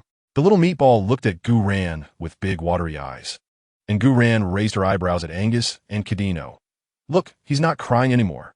KingAngus and Angus exchanged glances. It seems so. Let me hold him. Ran handed the little meatball to KingAngus, but just a second later, the baby started crying again. Ran. KingAngus. Angus. Why is he crying again? KingAngus said he didn't know. He hadn't done anything. Ran said, you should comfort the little meatball the way I just showed you. If you can't calm him down, it might be because of you. Me? How is that related to me? It's probably your appearance that scared him. Think about it. The little meatball doesn't cry when he sees Bai Yina or me, but he cries nonstop when he sees you and Angus. So that proves there's something wrong with your and Angus's faces. Otherwise, he wouldn't be crying. When Angus heard Ran say there was something wrong with his face, he quickly touched his face, which was clean and fine. So why does his son cry when he sees him? At that moment, KingAngus was trying to comfort the little meatball using the method Ran taught him. And the baby's cries gradually stopped because he seemed tired from crying and needed a break. Seeing that he had calmed the little meatball, KingAngus proudly looked at Ran. Ran, see, the little meatball isn't crying anymore, so that proves my face is fine. Ran stroked her chin. If it's not because of your face, then it must be because of Angus's face. Angus frowned. My face is fine. But don't you think it's strange that your son cries the moment he sees you? Not at all. It's normal for kids to cry. What's wrong with that? So my son's crying doesn't necessarily mean it's because of me. Maybe it's because of something else? Like what? I don't know. Ran. You don't know, and you still say it? Chapter 549 Bai Yina. Don't say that. But I'm sure my face is fine. Yina, don't you agree? Bai Yina was petting the little wolf cub in Arno's arms when she heard Angus's words and nodded. Yes. Ran, my Angus is quite good looking, so his face must be fine. Then aren't you going to do something about your son crying so pitifully? The little meatball isn't crying now. Ran sighed. All right, since your son isn't crying anymore, Angus, come hold him and see if he cries when you do. Fine. Angus took the little meatball from KingAngus's arms. The little meatball wanted to cry when he saw Angus, but he was too tired to cry anymore, so he simply closed his eyes and pretended not to see Angus. Going to sleep. Seeing the little meatball sleeping soundly in his arms, Angus raised an eyebrow at Ran. See, my son isn't crying because of my face. The little meatball. It's because he saw your face that he cried. Angus. Ran nodded. All right. It seems that your son just loves to cry, which is why he cries so pitifully. However, your son is quite cute, but since he's asleep, I'll avoid touching him for now to prevent him from waking up and crying again. Ran walked over to Bai Yina, watching her pet her baby, and smiled. You seem to really like my wolf cubs. Yes, because they are cute. I also think they are very cute, but they just don't like to eat and won't grow up. They will grow. Bai Yina gently stroked one of the little wolf cubs she took from Arno, asking as she petted, Arno, why do Ran's babies all look like babies, but the ones with you look like little wolf cubs? Arno wanted to ask why. He really wanted to. I don't know. Is it because you didn't try hard enough during mating with other males? That's why you didn't produce any babies? Arno. Why do I feel like she's implying something about me? No, I tried hard. But matters of having children can't just be decided by me alone. Bai Yina nodded. That's true. But it could also be that your genes aren't good. Arno. Kada, heartbroken. I think my genes are pretty good. Really? If your genes were good, how could Gu Ran give birth to wolf cubs? Arno. Heart pierced. That doesn't only depend on my genes. But the most important factor is still you. Otherwise, Gu Ran wouldn't be able to give birth alone. Arno. Heart pierced multiple times. To say what you mean, no need to beat around the bush. I can take it. Bai Yina said. I don't have much to say. I just want to say your genes aren't very good. Look, your baby doesn't look like you at all. Arno. Spit blood and die. Bai Yina is trying to tell him that he's been cheated on. Arno covered his chest. Bai Yina, don't say that. What did I say? You said I was cheated on. Gu Ran. Arno, what nonsense are you talking about? What did I cheat on you? Arno looked at Gu Ran with grievance. Little Guai, what Miss Bai said just now was meant to tell me that you cheated on me. Chapter 550 that can be done too. Because she said, my baby doesn't look like me. Look, same breed, same fur. How could he not look like me? But his tail looks like a fox. Knight, suddenly feeling a bit guilty. Arno carefully looked at the wolf cub in his arms. Indeed, its tail looked like a fox's tail. He turned his gaze to Knight. Do you think my son looks like this because you took advantage of little Guai while she was pregnant and mated with her? Knight! What? Just because your son's tail looks like a fox, does that mean I did it? Why don't you say it was Shi Chung? Shi Chung felt like he was being shot while lying down. What does that have to do with me? I haven't touched Gu Ran lately, so don't wrongfully accuse me.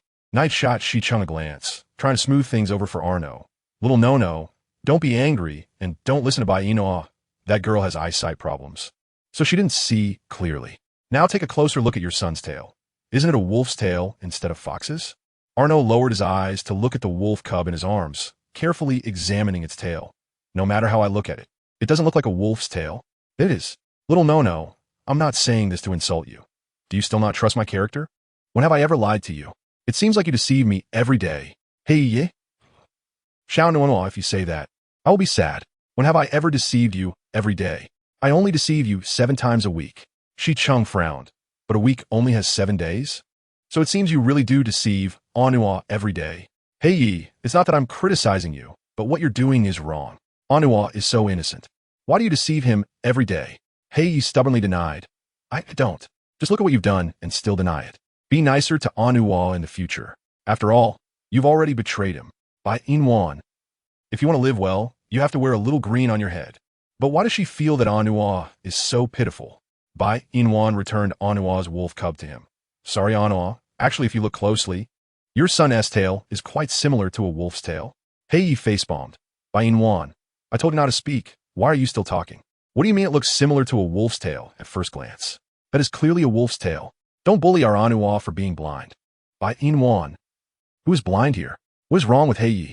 Anua is really pitiful, being deceived by a cunning fox every day. Bai Yina went to Angus's side and hugged him. Angus, I suddenly realized, you are really good to me. Noir is also very good to me. Look, you even gave me such a cute baby. Noir has worked hard. Anua felt 100,000 points of impact in his heart. He pouted. Xiao Guai. Gu Ran tiptoed and kissed Anua's lips. I don't know why our baby has a foxtail, but Anua believed me when I was pregnant. I really didn't mate with Heiyi, but let us try a little harder next time and have another baby, okay? Chapter 551, much cuter than his brothers. Anua nodded. Okay, we will have another baby in the future, and I believe that our next baby will definitely be human. Gu Ran smiled at Anua, while Bai Yina nestled in Angus's arms. Little Ro is asleep. Angus, you should lay him on the grass pile to sleep. It must be tiring for you to hold him like this, right? Angus shook his head. Not tired. Lay him down. Okay. Bai Yina released Angus, letting him place little Ro on the grass pile. Xiao Yi curiously observed little Ro sleeping, adorably munching on his own fingers. Afraid of waking little Ro, he sat beside him like a statue, guarding him. Such a cute little brother, much cuter than his brothers. The brothers who were disliked by Xiao Yi. Little Ro and Xiao Yi fell asleep, and Gu Ran, Anua, Heiyi, Shi Chung, and even their children stayed in the cave. Gu Ran brought some meat and rice this time, and she and Bai Yina prepared to make bamboo tube rice. Gu Ran squatted beside Bai Yina and asked, after you gave birth, did you eat the blue pearls? If I hadn't eaten them, Do you think I could still get up now? Could I still be squatting here with you making bamboo tube rice? Gu Ran nodded. I could have not eaten them. That proves your body is good. But did it hurt when you gave birth to Xiao Yi? Gu Ran looked at Bai Yina with amusement. Is there any way to give birth without pain? Last night, my amniotic fluid suddenly broke, and then my stomach started to have contractions, and it took a long time before I gave birth to my little Ro. At that time, I felt like I was going to die, you know? Gu Ran nodded. I really understand that feeling. After all, I've experienced it before, but after having 2 more, it doesn't feel like much. Also, eating more blue pearls can help your body recover quickly. Most importantly, I found that holding a blue pearl in your mouth while giving birth has a pain-relieving effect. Of course, it can only be held in the mouth, not swallowed. Otherwise, your hard-earned, dilated opening will stitch itself back together. Bai Yina. Can she say that the opening she barely managed to get was sewn up 3 times last night? It was all because Angus saw how hard it was for her to give birth and gave her blue pearls, and after eating them, the pain returned. That feeling was really deadly. Gu Ran saw Bai Yina not speaking and asked in shock, You didn't eat blue pearls while giving birth to little Ro last night, did you? Did you eat it yourself? Or did Angus give it to you? Angus, is he trying to kill you? How could he give you blue pearls while you were giving birth? Doesn't he know that blue pearls can cause the hard-earned opening to stitch back together? Bai Yina pouted. He only let me eat blue pearls because he thought that as long as I ate them, I wouldn't feel pain. At first, it really didn't hurt, but not long after, my son made me feel pain again.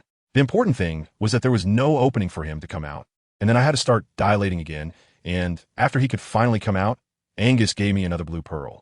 It went on like this 3 times, and I bled heavily, okay? At that time, I really thought I was going to die in Angus's hands. Gu Ran. Impressive. Chapter 552, Snake Face. Human legs. Does your Angus want to kill you? Bai Yina shook her head. No. He saw you bleeding and was worried about me, afraid I would die and leave him. So he let me eat blue pearls, and after eating them, I really felt like I was going to die. In short, giving birth to my little Ro was not easy, and when I just gave birth to little Ro, he didn't look like this. Gu Ran exclaimed in surprise. Could it be that your little Ro has changed his face? Really changed? Impressive. Your son is indeed different from ordinary people.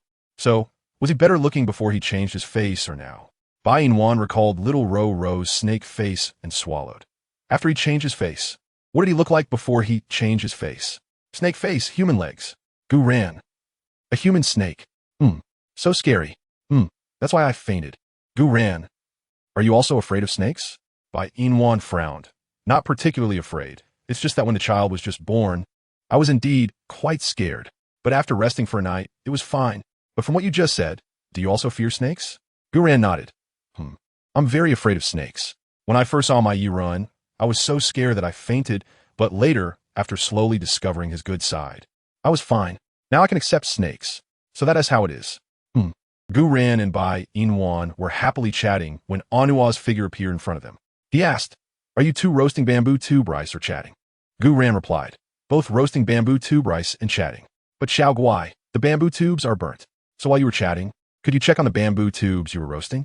Anua took a branch from the side and pulled the bamboo tube rice out of the fire. Looking at the charred bamboo tube, he facepalmed. I said, Xiao Guai, forget it. You 2 go sit over there and chat. I'll take care of this. Gu Ran apologetically looked at Arno. I'm sorry, Arno, Bai Yina, and I didn't mean to neglect the fire. I know. You were too caught up in your chat and forgot to watch the fire, right? Gu Ran shook her head. Of course not. All right, little one.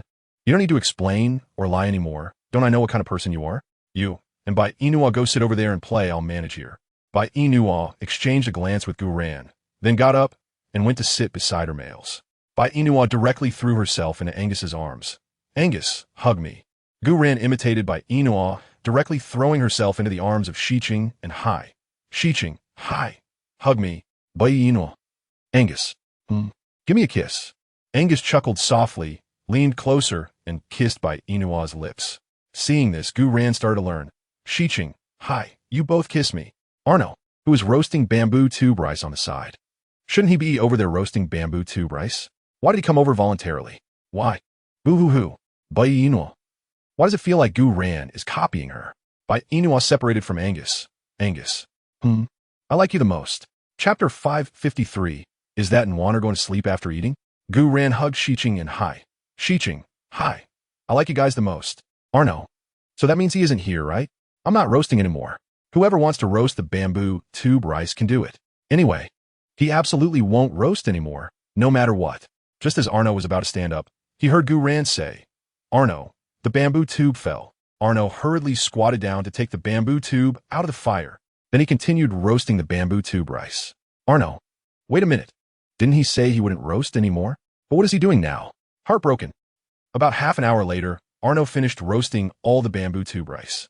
He looked at Gu Ran, who was sleeping on the grass pile. Little one, it's time to eat. Gu Ran was still asleep. Arno walked over and gently shook her body a couple of times. Little one, I've roasted the bamboo tube rice. You can get up to eat now. Gu Ran drowsily opened her eyes, looking at the cute Arno in front of her. She reached out her hand and wrapped it around Arno's neck. Arno. Hug me. Okay. Arno picked Gu Ran up from the grass pile, and Gu Ran kissed Arno's lips. I love you the most. Arno. Why does he feel a sense of DJVU? Oh, he remembered. Just now the little one did the same thing to Shiqing and Hai. He thought the little one had forgotten him. Turns out not. In the little one's heart, he still exists. Arno showed Gu Ran his little tiger teeth, and Gu Ran fell from Arno's arms. Let's eat. Okay. Bai Yina was nestled in Angus's arms acting cute. Angus, I'm sleepy. Isn't Nwaner going to sleep for a while? But I'm hungry. Then Nwaner should eat before sleeping? I don't want to move. Can I carry Nwaner over? Bai Yina shook her head. No need, Angus. You go eat first. I'll eat later. Didn't you say you were hungry? Then eat something. You eat first. I like cold food. Nwaner, you eat first. Just sit here. I'll go get you some bamboo tube rice. Okay. Angus stood up, went to Arno's side to get 2 bamboo tube rices, and returned to sit beside Bai Yina. At this moment, KingAngus also brought 2 bamboo tube rices to sit beside Bai Yina. Big Bai, this one's a bit hot. Let me blow on it for you. No need. It's fine, just blow on it, Big Bai, and you can eat. You haven't finished eating since last night until this morning. Although you ate the blue pearl, your body is still very weak.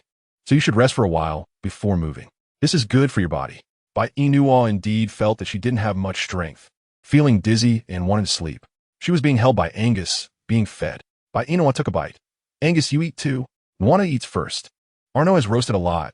You don't need to worry about me. But why does your face look so pale? Are you feeling unwell? Unwell. Gu Ran took the bamboo tube rice and sat beside Bai Yina to check on her condition. Why does she suddenly seem so weak?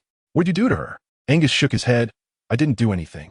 Ever since she woke up, she's been saying she doesn't want to move. Is my Nwaner sick? You check on her for me. Chapter 554.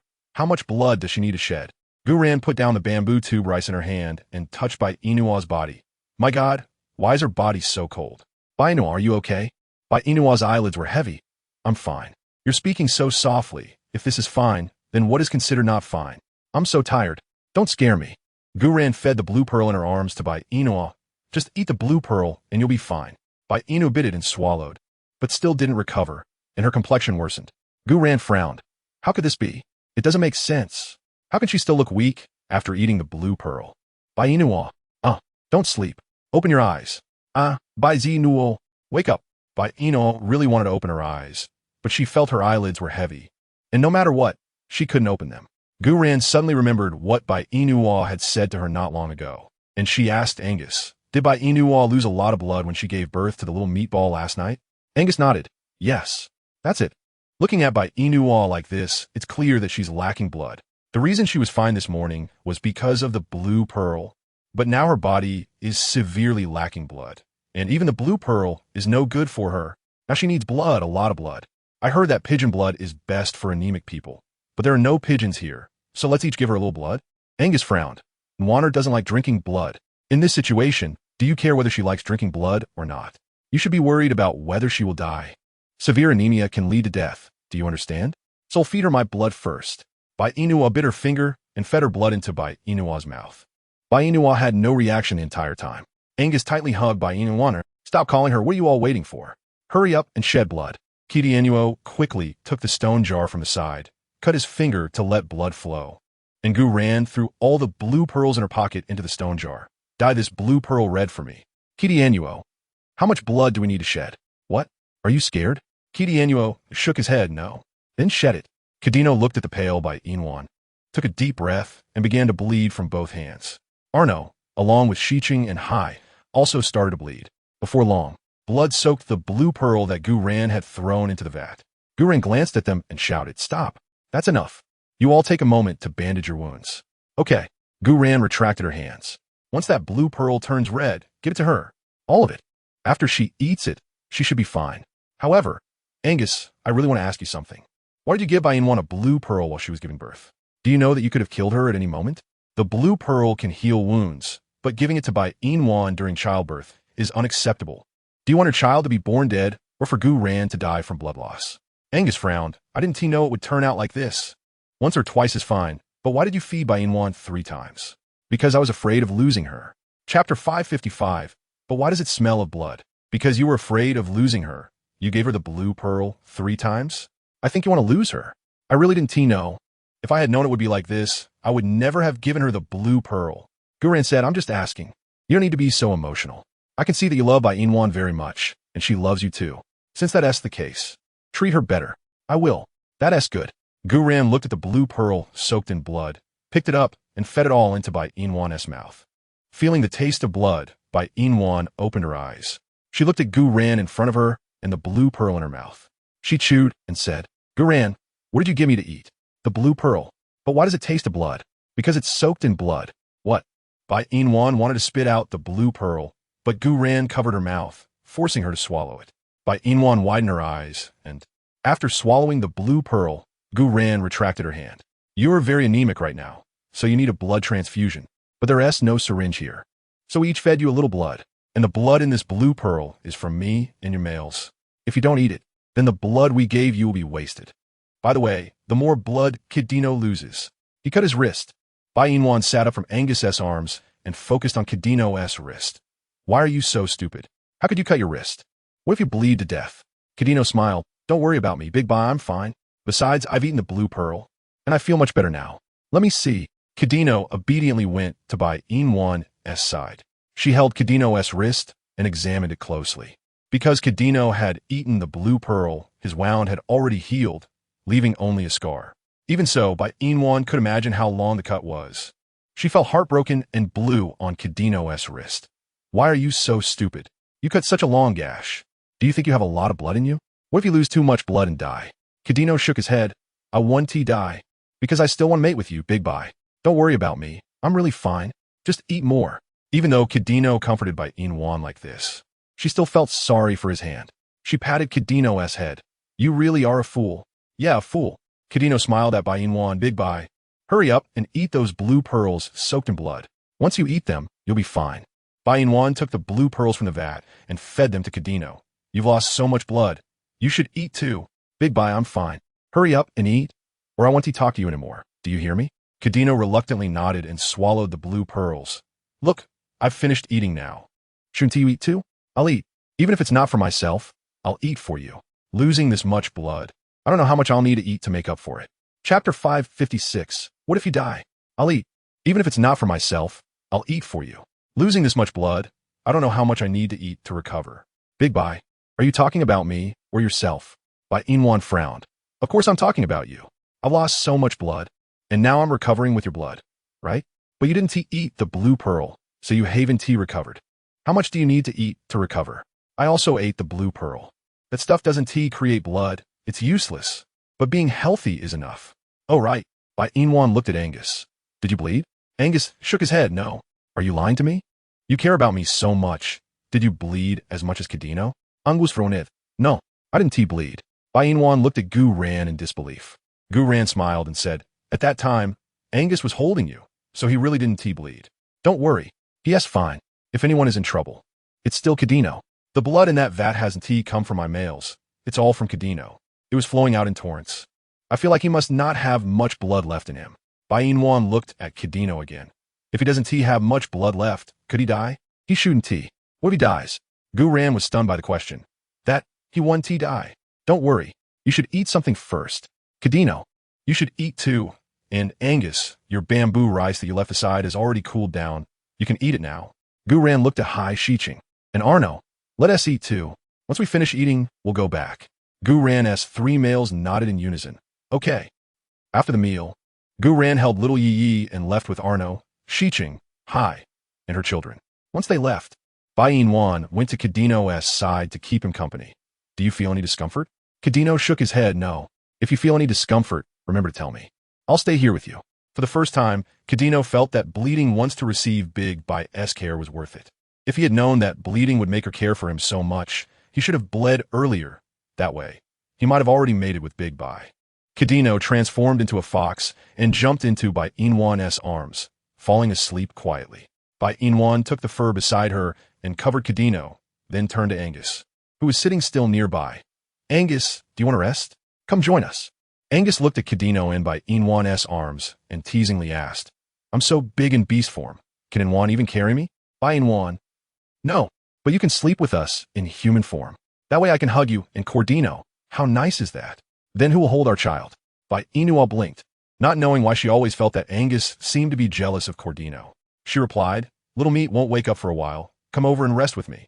When Meat wakes up, I'll take care of him. Chapter 557. I love you the most. No, I'll stay here. Bai Yina. Well, fine. If you won't come over, I'll go to sleep. When Little Meat wakes up, I'll take care of him. After saying that, Bai Yina hugged Cordino and fell asleep, while Angus sat by the fire, feeling uncomfortable. In the past, his Nwaner only had eyes for him, but now all she saw was Cordino, and she wanted to mate with him. Once they mated, perhaps he would no longer matter. Anyway, Nwaner only needed Cordino, completely not needing him. The nap time flew by, and Bai Yina woke up to the sound of Little Meat crying. She put down Cordino and covered him with a fur pelt before going to Angus to take Little Meat from his arms. Are you hungry again? Why are you crying so much? Bai Yina sat back down on the straw with Little Meat in her arms, took off her clothes, and fed him milk. Little Meat's cries immediately stopped, and he obediently drank milk in Bai Yina's embrace. Seeing this, Angus walked over and sat next to her, leaning close to Bai Yina's chest, drinking milk just like Little Meat. Bai Yina. Angus, what are you doing? I told you not to drink like that. I like drinking like this.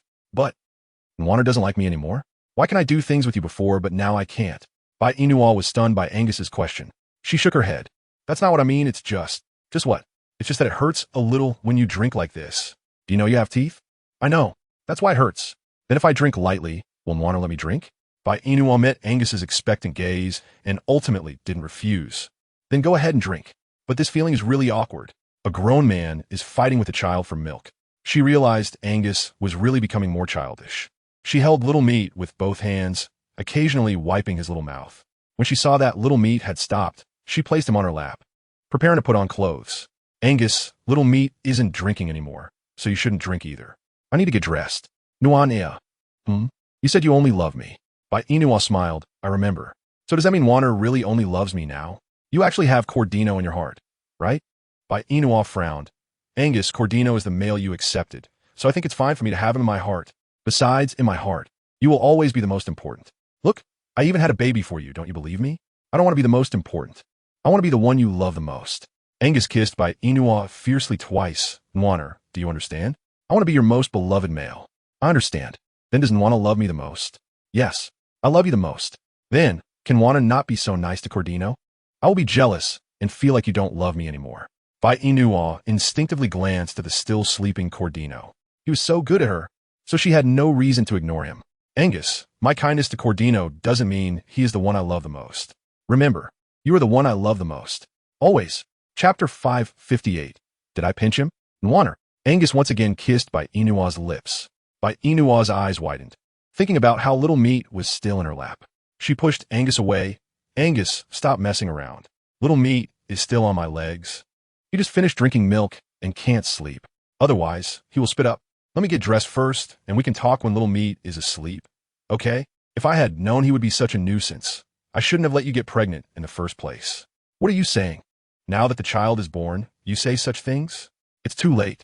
Besides, our Little Meat is very cute. Don't you think? Cute is cute, but it's too troublesome.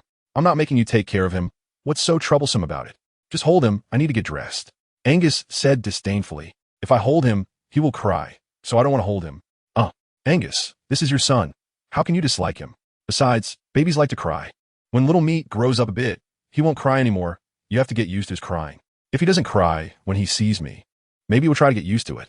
But if he cries when he sees me, then sorry, I really can't get used to it. A baby's crying is really loud, and with him around, I can't do anything.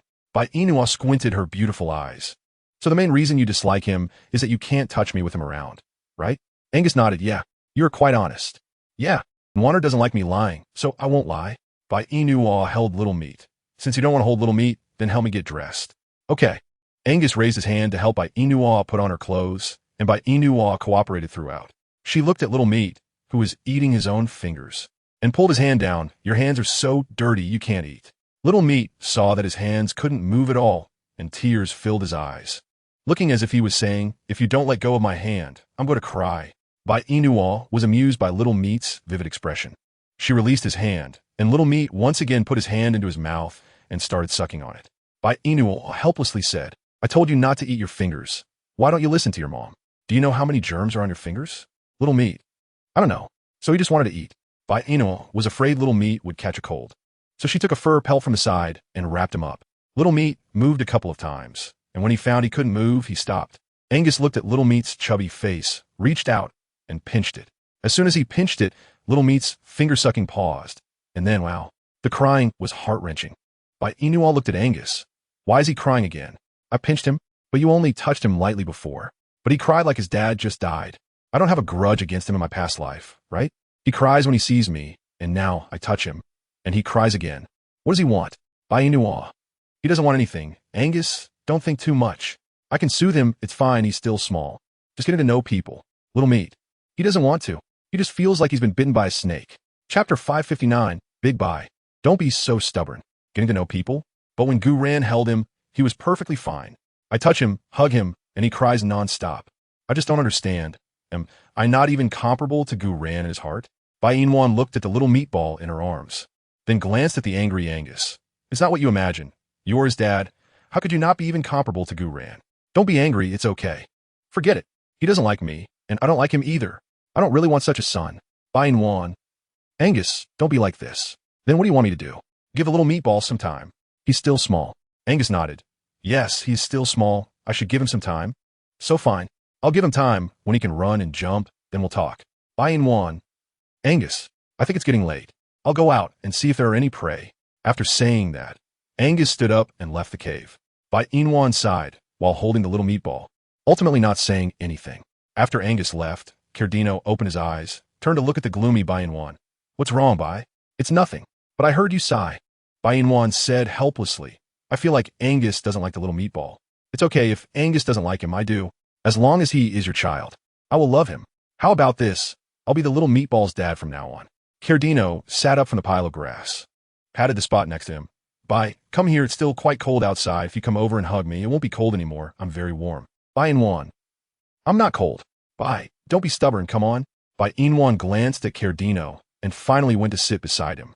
She looked at the little meatball in her arms who was sucking on his fingers. Before I had the little meatball, Angus wanted him, but after he was born, Angus didn't want him anymore. Cardino, I really don't know what to do. Bai, it's okay. If Angus doesn't want the little meatball, I do. No matter what, the little meatball is still your son, and as long as he is yours, I will take good care of him. Hearing Cardino's words, Bai Yina felt a surge of emotion. Leaning on Cardino's shoulder, she said, Thank you, Cardino. You're welcome. Beautiful female, beautiful female. De Huang's voice came from outside the cave.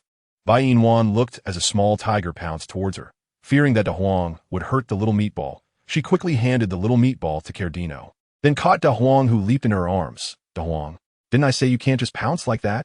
What if you hurt my child? De Huang lay in Bai Yina's arms looking at her flat stomach. Hey, beautiful female, where's your belly? Why is it gone? Did the baby come out? Yes. I had the baby last night. De Huang blinked cutely. His gaze fell on the little meatball in Cardino's arms. Is this the beautiful female's baby? Yes. So cute. But why is the beautiful female's baby an infant? Chapter 560. No, you can't go. Because I am a human, and my baby looks like me.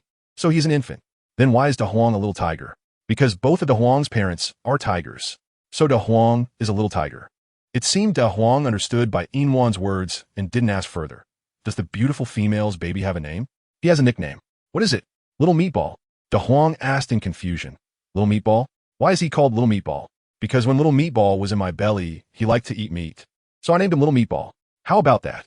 Isn't the little brother's name nice? De Huang raised his paw, wanting to touch the little meatball's face. Bai Yina grabbed his paw. De Huang, the little brother is still small. You can't touch him with your paw. Otherwise, you might hurt his face. De Huang retracted his paw and obediently lay in Bai Yina's arms. Then Da Huang won't touch the little meatball. Just watching is fine. Da Huang is really good. But did you come alone today? What about your brother Barrett? He didn't come? Da Huang suddenly thought of something and said pitifully, "Beautiful female. Actually, I came today to let you see Barrett. He is sick. His body is very hot." Da Huang had no choice but to come find the beautiful female. Sick? Is it serious? Da Huang nodded. Very serious. He keeps coughing and can't even get up. Bai Yina frowned. Did he not eat the blue pearl? He ate it, but Barrett's illness hasn't gotten better. Da Huang can only talk now and can't change back to human form. So he can't help Barrett. Beautiful female. You won't abandon my Barrett, right? Bai Yina nodded. Of course. Now that I've had the baby, I have no burdens. I can go with you to see Barrett. But have you eaten anything? Barrett is sick. He definitely doesn't have the energy to find food for you, right? Da Huang has nothing to eat. So pitiful. Upon hearing this, Bai Yina set Da Huang down, stood up, went to grab the leftover bamboo tube rice, and handed it to Da Huang. This is bamboo tube rice. Eat it first. After you finish eating, take some back for Barrett. So will the beautiful female go with me? Bai Yina nodded. Yes, together.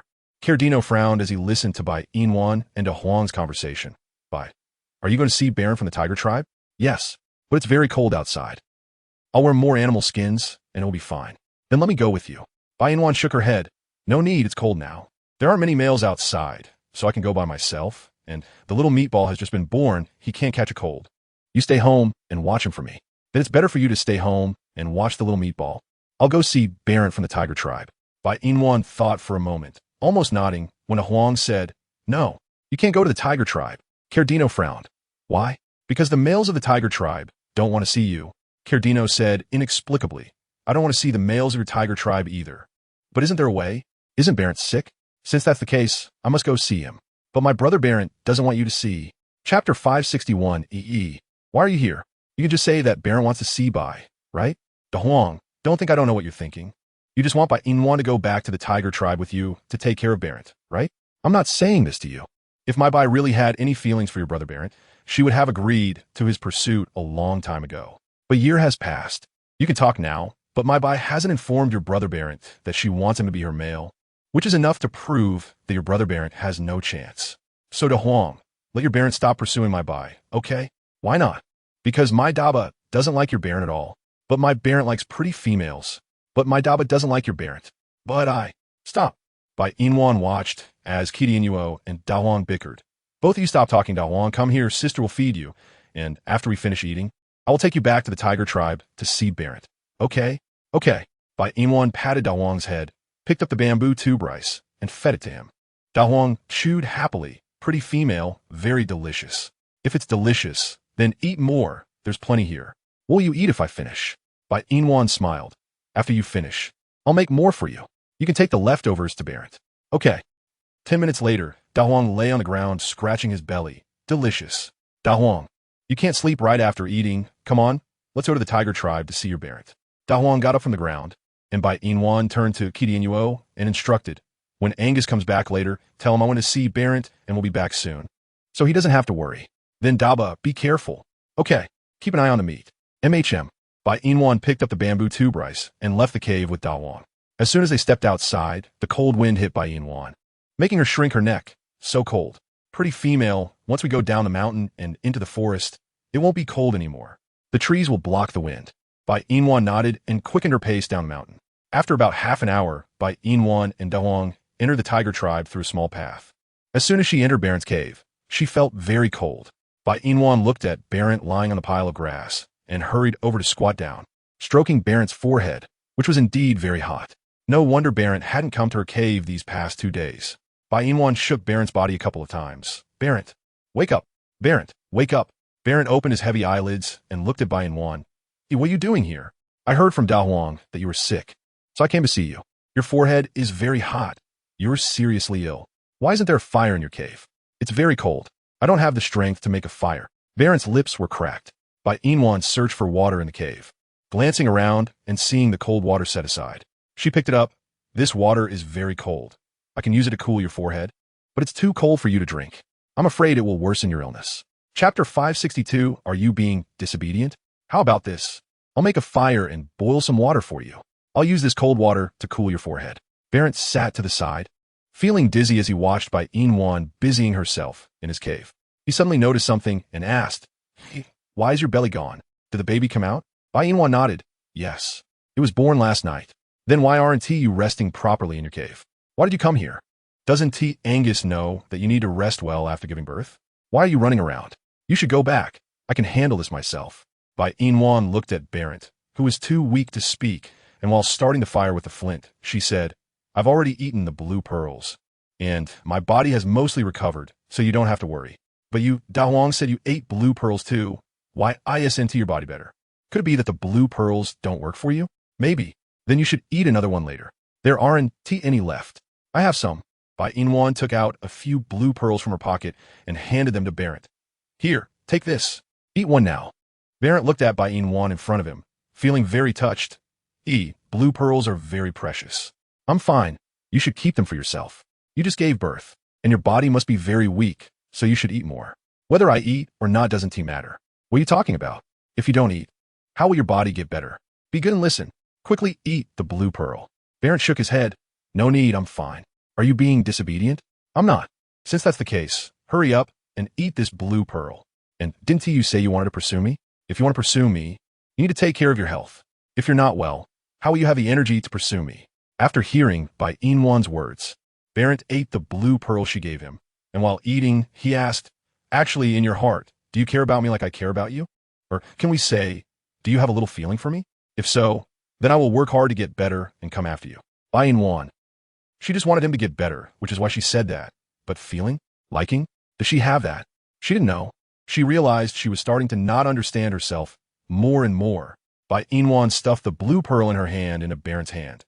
"If after eating this blue pearl, your body hasn't recovered, then wait a while and eat another one. This way, you will recover quickly." "But you gave it to me. What will you eat?"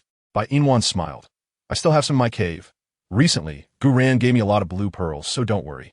You should take care of yourself.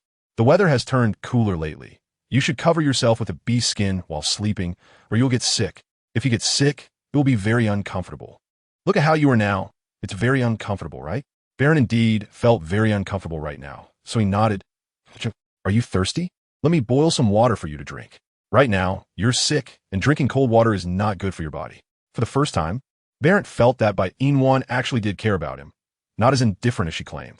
Chapter 563, I don't know how to face you. Even a little, she cares about him. Bai Yina managed to start the fire, moved the pot beside her with all her strength onto the stones, then poured water into it and started boiling water for Barrett. The firelight illuminated the cave, and Barrett felt warm.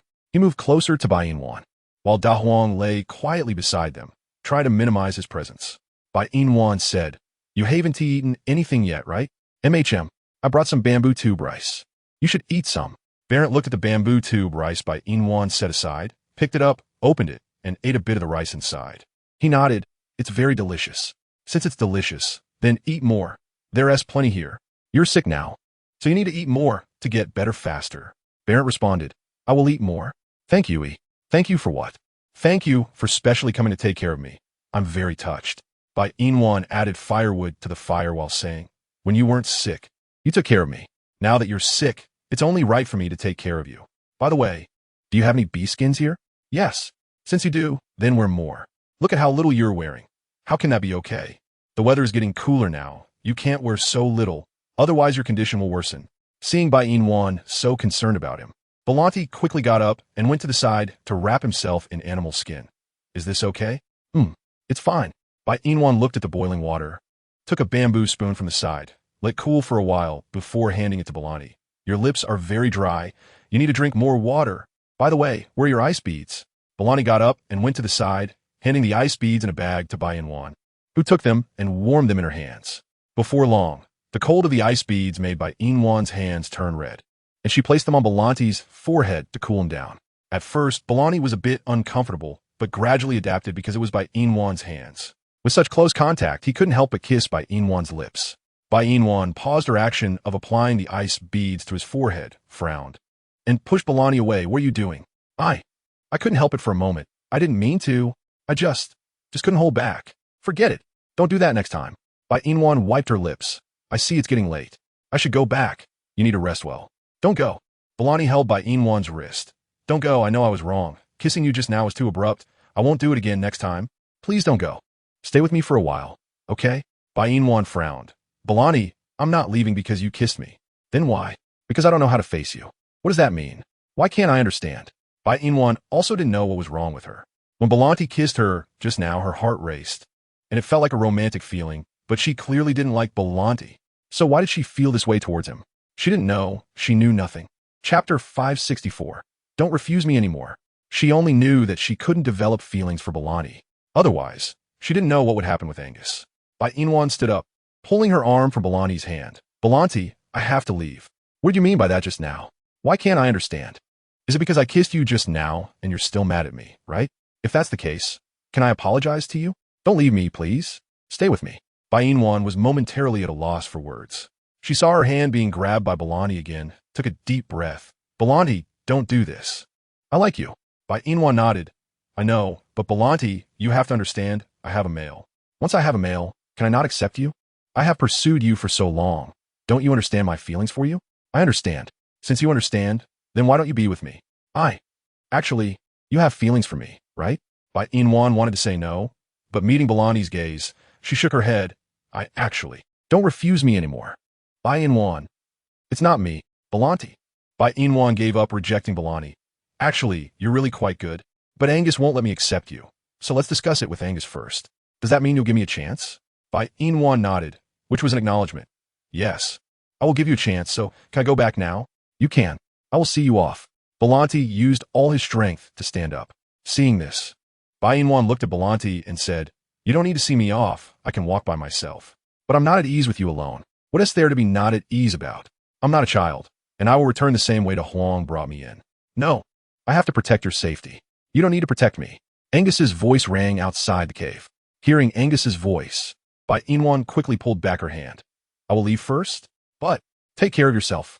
After saying that, Bai Yina ran towards the cave entrance. When she saw Angus, she directly rushed into his arms. Angus, you came to find me?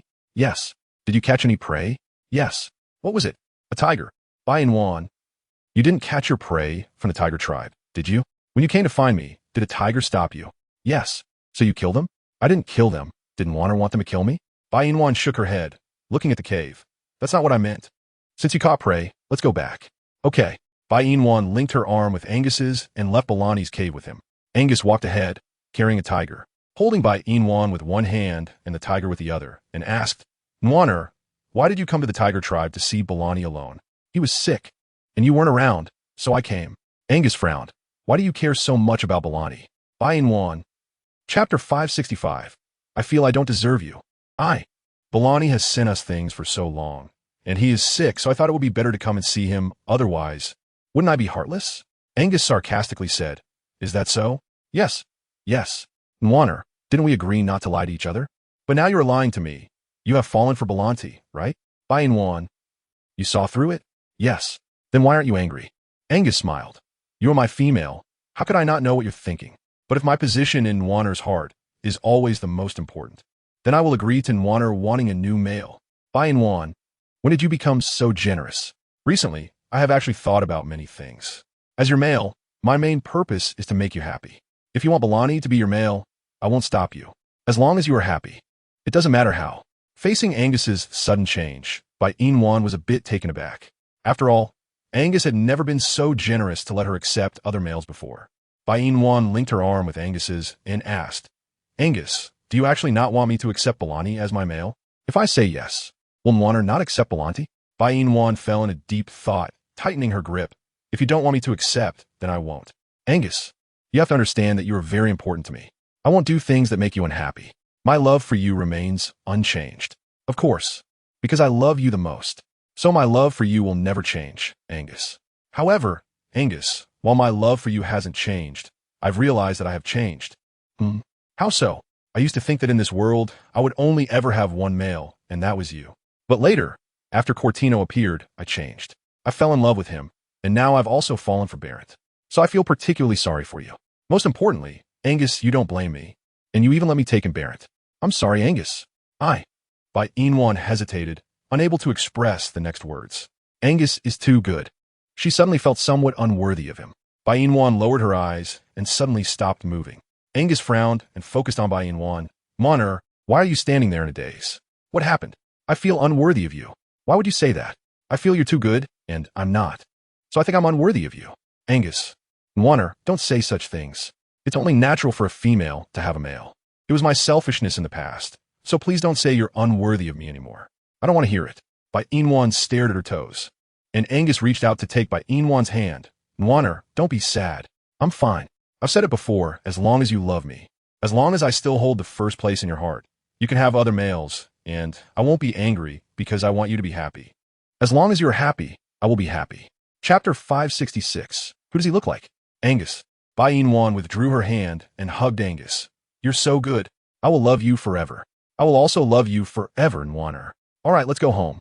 The weather is cool, and you just gave birth to our little one, so your body hasn't recovered yet. We can't let you catch a cold, so let's head back. Bai Yina nodded and walked back to the cave with Angus. As soon as they returned, they heard the little one crying loudly in Cortino's arms. When Cortino saw Bai Yina, it was like seeing a lifeline. He quickly ran to her side and handed over the little one. Bai, you're finally back.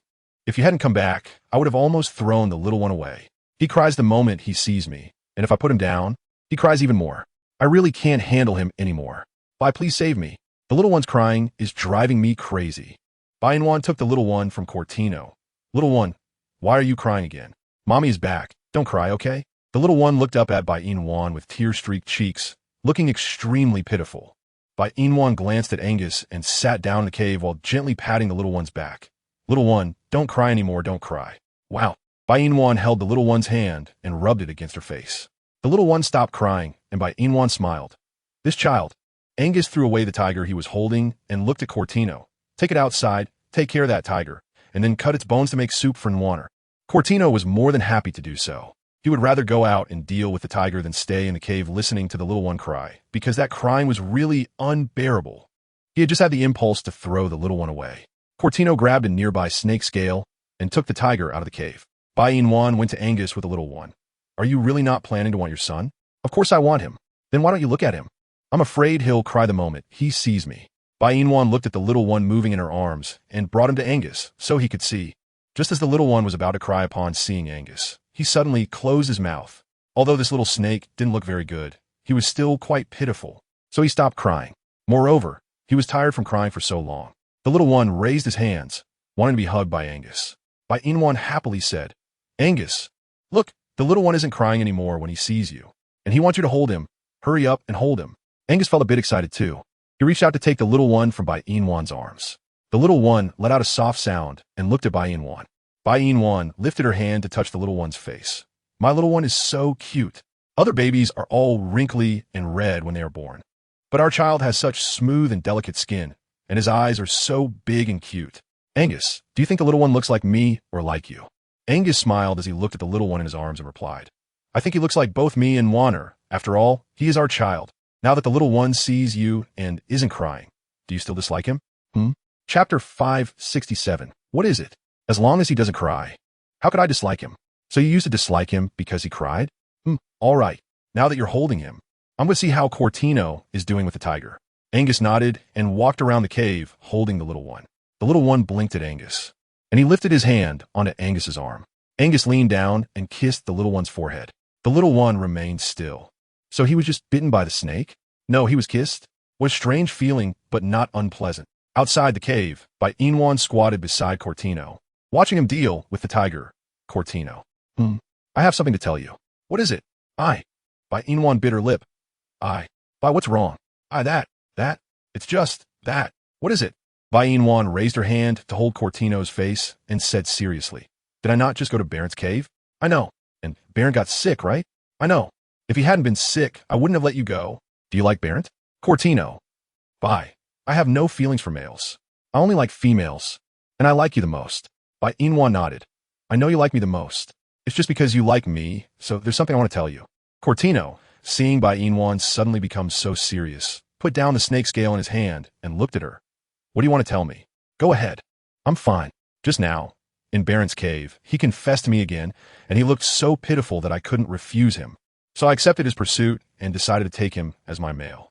I've already told Angus, and he has agreed. Now it just depends on you. Cortino. Bai, What can I say since you've already decided? No matter what decision you make, I will support you. Since you want to take Barrett, then go ahead and take him. After all, you like him. I have pursued you, so I understand how difficult it is to pursue you. Barrett has been pursuing you for almost a year now, and during this time, both Angus and I have seen how he treats you. But Bai, could you promise me that even if you take Barrett, you will still mate with me first? I have already decided to wait for you for a year. Adding the previous year, I have waited for you for 2 years. So, you can't let Barrett come from behind. My heart is rejecting it, rejecting it, rejecting it. Bai Yina, she can never guess what Kaditno is thinking. And who said that letting Barrett be your male means you have to mate? Bai Yina raised her hand and rubbed Kaditno's head. I promise you, I won't let Barrett come from behind. But you must promise me not to bully Barrett into Huang, okay? Kaditno nodded. I know. You can rest assured, Bai. I will absolutely not bully Barrett into Huang. That's more like it. Since Bai, you have already decided. When will you let Barrett come over to live with us? And about this tiger. Chapter 568. We must eat it. And about this tiger, Bai. Are we still eating it? If we don't eat it, what do you think we should eat instead? But this is a tiger. We still eat it. Well then. Kaditno picked up the snake scales and continued to cut the tiger's legs and bones. Bai Yina looked at the frozen grass outside. This is my first winter in the beast world. I originally thought it wouldn't be too cold, but now it seems really cold here. The grass is frozen, and the animals aren't coming out to hunt. Kaditno smiled and said, generally, as we approach winter, we prepare the food we will eat for the winter. But because of you, Bai, we haven't gone out to hunt much. So now we only have the tiger to eat. However, when Barrett comes, we probably won't even be able to eat the tiger.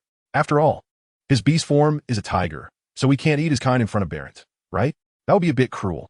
You see, I don't eat my kind, do I? Bai Yina added, that's because your kind smells too bad, so you don't eat them. Even if they didn't smell, I still wouldn't eat them. For me, eating one's own kind is the most cruel thing.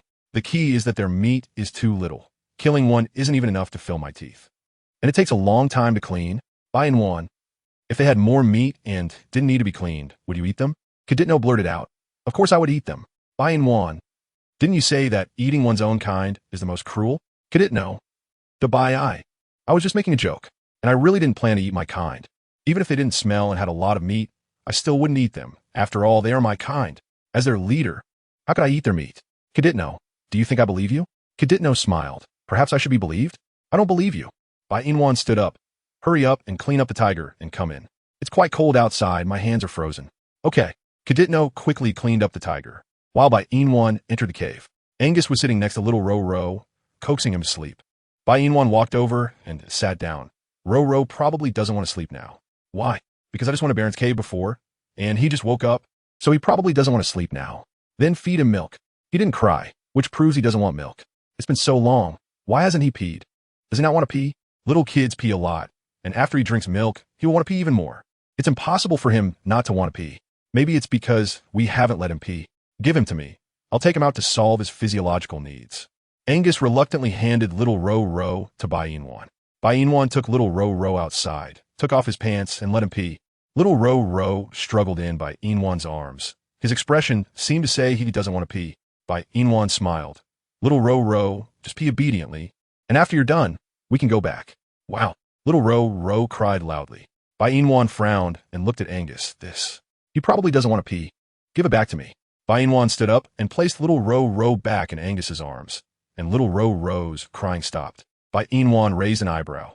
It seems little Ro already recognizes you now. Chapter 569. You're so conflicted. Since he likes you so much now, Angus, you can hold him. When he gets hungry, you can bring him over to me to feed him milk. Okay. Wolf tribe. Alj sat alone outside the cave, blowing in the cold wind.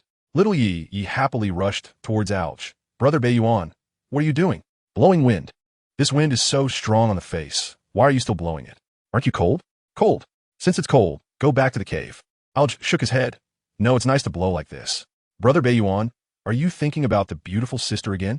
I'm not saying you, it's been a year. Why haven't you won over the beautiful sister yet? You're so useless. I really find you quite annoying, you know? I can tell. Since you can tell, then why don't you go pursue the beautiful sister, Brother Bai Yina? Alj sneered, because I don't deserve her. Bai Yina is right. I'm just a scumbag. I don't deserve her. So all I can do now is not disturb her and watch her from afar. Brother Bai Yina.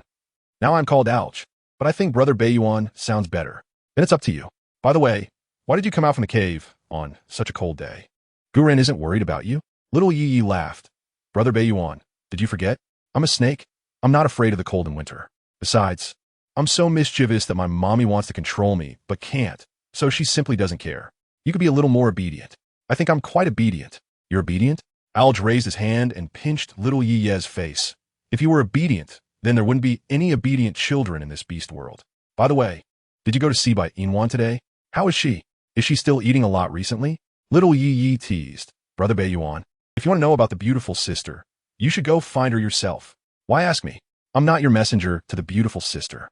I want to go too, but it's cold recently, and Bai Yina hasn't come out, so if I go, I won't be able to see her. It's better not to go. Brother Bai Yuan can go find the beautiful sister in the cave.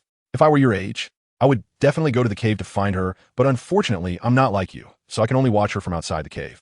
Little Yi Yi sighed. Brother Bai Yuan, what can I say about you? You clearly like the beautiful sister, but you don't go find her. Do you think that by staying here, you can be with the beautiful sister? I already said it, right? I don't plan on being with her.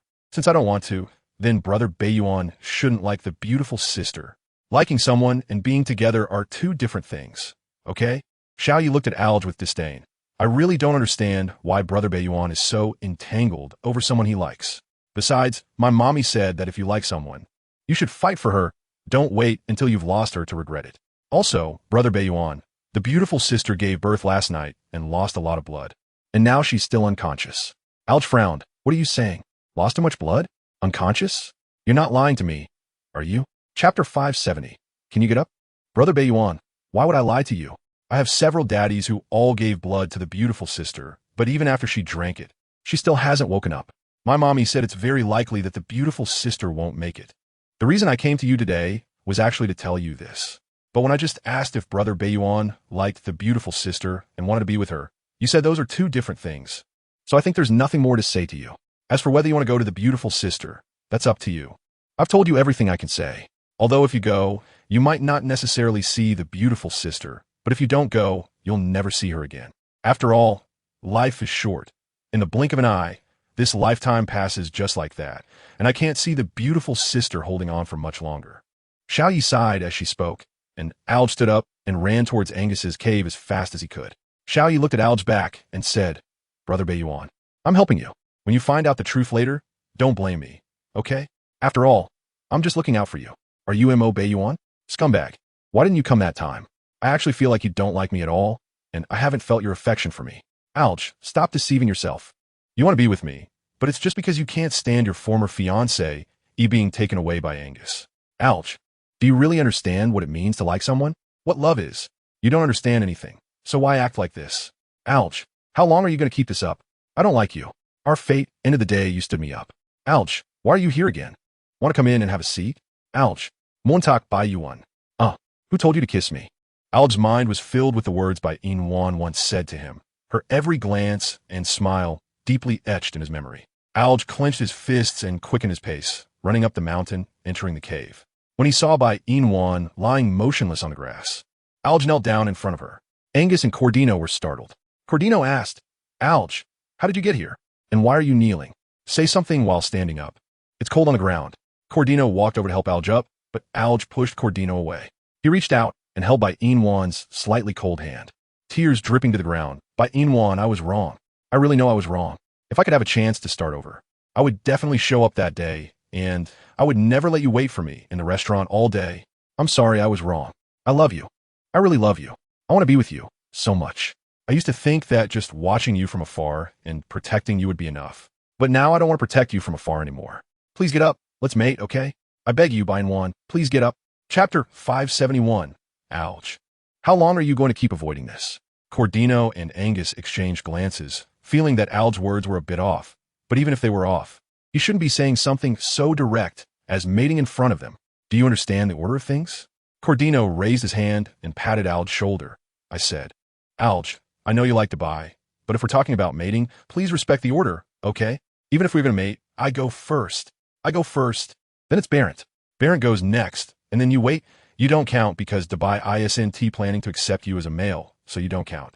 Since you don't count, why are you kneeling here saying you want to mate with Dubai? Alge frowned. Get lost. It's all your fault that Bai Yina is in this situation. If I had known today would end like this, I would never have let Bai Yina be with you. You two get lost.